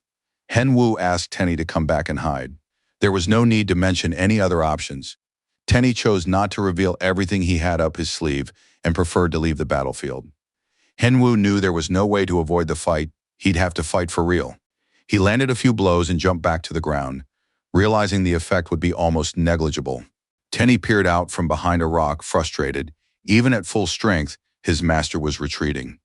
The emperor reassured the bear cub, saying there was no need to worry. Henwu wasn't giving up and would surely figure out a way to emerge victorious. All that was left was to wait and see what moves the player would make. After trying various tactics, Henwu leaped onto the red dragon's head and summoned Tyrant Cruz. Now a battle was raging between the two dragons. The red dragon was clearly unhappy with the situation and felt uncomfortable. Henwu and his summoned dragon unleashed a fiery attack on the red dragon so that it wouldn't think it was the only one capable of using fire. After a few minutes, it became clear that the situation had reached a stalemate. The player and his dragon were cornered. Henwu gathered all his magical power and directed it into the red dragon's throat, just as the summoned dragon vanished completely. The summoned dragon was completely defeated before it could return. and the player's buffs were nearly exhausted. Henwu didn't know how to fight the red dragon now, as it seemed invincible and incredibly powerful. He fretted and ran through every possible option, hoping to find something that would help turn the situation around. Henwu realized he had almost no choice. The only option left was to charge straight into the thick of the battle and attack head-on. The player did indeed step into the element of fire, and his body was scorched, but it did little good. Just when it seemed there was no way out, Emperor Alexander stepped forward and told the red dragon that it had touched something it shouldn't have. After that, Alexander struck the dragon's body repeatedly. The red dragon was completely defeated and immobilized, lying before the emperor. Alexander was baffled as to how this insignificant dragon had dared to resist. The emperor approached and thrust his sword into the red dragon's snout. A powerful explosion rang out. Henwu realized that apparently he wouldn't die, which meant everything was going according to plan. The emperor suddenly declared that these were just cheap tricks. The player was trying to pretend he didn't understand what was going on. He emphasized that next time Henwu must fight on his own without waiting for him to intervene. Henwu promised he wouldn't do that again and would become an obedient count. With that, the second stage of the trial was complete. The player received a reward, leveled up, had his health restored, and was awarded the title Dragon Cub Slayer. Henwu was pleased. He had always loved new titles. Moreover, his ring from the previous academy was filled with the breath of the red dragon, restoring his fire attribute. Now the fire attribute coexisted with the darkness attribute, making him incredibly powerful. Henwu boasted to Tenny, "I have 2 elements now," but Tenny already had 3. Soon it was time for the third trial, the final stage. That meant it would all be over soon. In the third stage, the Empire's allied races were summoned. If they recognized the player, the trial was considered passed. Henwu assumed that since these were friendly races, there would be no battle. Upon hearing this, the emperor smiled slyly. Soon a race was summoned with which the player had to befriend. To the player's great surprise, it turned out to be a human who had come to help Henwu pass the trial. They greeted each other politely, confirming that this encounter was indeed necessary for the trial. Henwu was pleased. Standing before him was a level-headed person with whom he could reason, which meant the trial should go smoothly. But at that moment, the stranger smiled maliciously and said that Henwu had failed the trial. The player couldn't believe his ears. How was that possible? What was the reason for the failure? The stranger explained that the reason lay with the man now standing behind Henwu, the emperor. The young man said that it was the emperor who had destroyed the rondel system, and if the player was his partner, then he too was a scoundrel. Emperor Alexander hinted to the man that Tenny, seething with rage, would now be sent after him. The young man leaned toward the puppet bear and asked why he was there. Tenny replied that he was here for his master, but the man believed the player was unworthy of being the master. He declared that they needed to sort this out and make it clear who the real master was here. The next moment, a huge bear appeared in the room in place of the man. Its purpose was to test the player and to make sure that Henwu was worthy of being the puppet bear's master. Tenny looked at the stranger in surprise and said he had no idea who he was. Henwu asked his pet to give him buffs and cover his back. But the huge bear warned that this wouldn't work. This was a test for the player, and any help would automatically result in defeat. Henwu told Tenny to step back and under no circumstances interfere with the duel. Since it turned out that the player had to act on his own, Henwu immediately charged into the attack, sword in hand. The bear was no pushover either. It gathered a massive bolt of lightning between its paws, ready to strike the player. And that's exactly what it did. A powerful bolt of lightning split the space between the opponents. The force was incredible, and Henwu could barely hold his ground on the concrete slab that remained in place of the academy's floor. He hadn't even had time to figure out what to do next when a new attack in the form of fire struck him. Henwu blocked with his sword and the strike didn't harm him, but he lost a lot of mana and now had to recover. His opponent was ready to attack again, giving him no respite, and it was impossible to get close to him. Henwu was forced to use Crescent Strike and directed it at the bear. The bear responded with an icy barrier, but the player managed to activate his newly acquired fire skill. The clash of the two elements created a huge cloud of steam. Henwu slipped through it unnoticed and found himself right next to the bear. He pierced the paw of the enormous beast, which managed to turn just in the nick of time. The attack was enhanced by dark magic, and this temporarily stopped the bear. Hen Wu thought it was all over, but the bear, despite its terrible physical condition, attacked again. It was almost unfair. Tenny's pet, who was watching the fight, was worried about his master and wanted to help. But he remembered, interfering in the fight would lead to failure of the trial. The bear stood there again, huge and dangerous, and Tenny didn't know what to do. The bear cub ran up to the opponent and tapped him with his soft paw, asking him not to harm his master. The bear warned that any interference would result in defeat, but Tenny didn't see the point. His master could die. Even if his bear parents threatened his master with death, Tenny would still save him no matter how many times it took. The distraught pet rushed into his owner's arms and burst into tears when he saw that Hen Wu was alive. Hen Wu reassured Tenny. He had asked him not to intervene, and Tenny had remembered that. But, seeing the danger, Tenny reasoned, it's better to fail the exam than to let his owner die. At that moment, the huge bear spoke up. He wanted to test how much the player and his pet trusted each other. It became clear that Hen Wu and Tenny shared a true friendship. They trusted and valued each other. The trial was deemed passed. The player received a generous reward and the title of First Graduate of Rondel. As a gift, he received a graduate's ring, a symbol awarded to defenders of the empire. Hen Wu was pleased. A promotion, new ranks, a wealth of experience and gifts. Thanks to his pet, he successfully passed the trial. A man approached the player and congratulated him on completing the test. After that, he patted Tenny on the head and said it was time for the little bear to leave. Then he crouched down next to Tenny and wished him to become a worthy puppet bear. Tenny immediately shouted that he would become the best bear in the world, just like his owner. Rondel's trial was over, and now they could travel to the summoning point. The bear cub demanded some meat and was ready to go home. Emperor Alexander remained silent, still reeling from the duel, as the player channeled his mana into the opponent and blew him up from the inside. Hen Wu was able to analyze the technique and replicate it after observing it just once. The emperor remained pensive, but deep down he wanted the player to become even stronger for the future of the imperial path. Meanwhile, the imperial palace was in utter chaos. LeBron, upon seeing Alexander, was ready to pounce on him with his fists. He accused the emperor of dumping all the work on him. Alexander replied that he was glad to see LeBron in such a good mood, full of enthusiasm and joy at their reunion. Hen Wu watched from the sidelines. The two seemed to be having fun, but in reality they were fighting, tearing the palace to pieces. He had to leave. He had important business to attend to. Meanwhile, the professional league tournament continued. This raid was called Time Attack. 8 teams were in different locations and were battling the same monster. They were competing to see who could kill the monster the fastest. The high difficulty level was announced a week before the match to give players time to prepare. And finally, the day of the battle arrived. The players faced off against the monsters. Before the match began, they stood in the safety zone and stared at the monster in horror. The monster was called the Ice Cyclops. It looked far too powerful, and it seemed impossible to defeat it. Drake tried to reassure the girls, saying there was no need to worry, they had Hen Wu. But the team captain said he didn't think that was right. The raid was his team's job, not Hen Wu's personal achievement.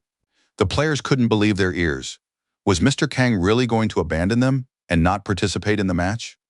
Hen Wu confirmed that he would participate in the match, but wouldn't interfere with practice. He wanted his teammates to try to handle it on their own. The players had already begun to prove themselves as true professionals, and it was time to take the next step. The members of the Crescent team had to learn how to win without their captain's help. Hen Wu told his friends that he would be a professional player for just 1 season. But his teammates were a different story. They followed him and believed they could change their lives. Now the players want to live like true professionals, and Hen Wu's goal is to help them grow. Hedo was moved by the captain's concern for the team and his desire to help them change. And now the players have entered the raid zone and are trying to survive against the enormous Cyclops. Hen Wu reiterated that he wouldn't intervene, but would simply watch. But to keep the players on their toes, he warned them they wouldn't get any sleep until they killed the monster. The Ice Cyclops was ready for battle, raising his club high into the air. From the very first seconds, screams and wild shouts rang out from the battlefield. In the hall where the tournament was taking place, one of the staff members was fiddling with the player's capsule. The manager approached him and asked what kind of capsule it was. The man replied that the spot had been designated in advance and that Kang Hyun Woo would be using it. The worker handed the manager a remote control button. All he had to do was press it, and the player's capsule would be disabled. The conspirators had bribed the observer and the referee, so no one would notice the interference, and the match would not be interrupted. Jung Cheol-ho was in his office, eagerly awaiting news. A short while later, he invited manager Kim in for a conversation. The boss ordered the manager to ensure that Hanbek's team won the next match. Mr. Jeong didn't care whether they bribed the referees or the players. The main thing was to secure a victory. He wanted to restore his son's reputation and believed the time had come to do so. Now he was reflecting on the coincidence in life. His son had suffered at the hands of a former friend. It seemed as though fate had decreed that his son would follow in his father's footsteps and meet a tragic end. The day of the next stage had arrived.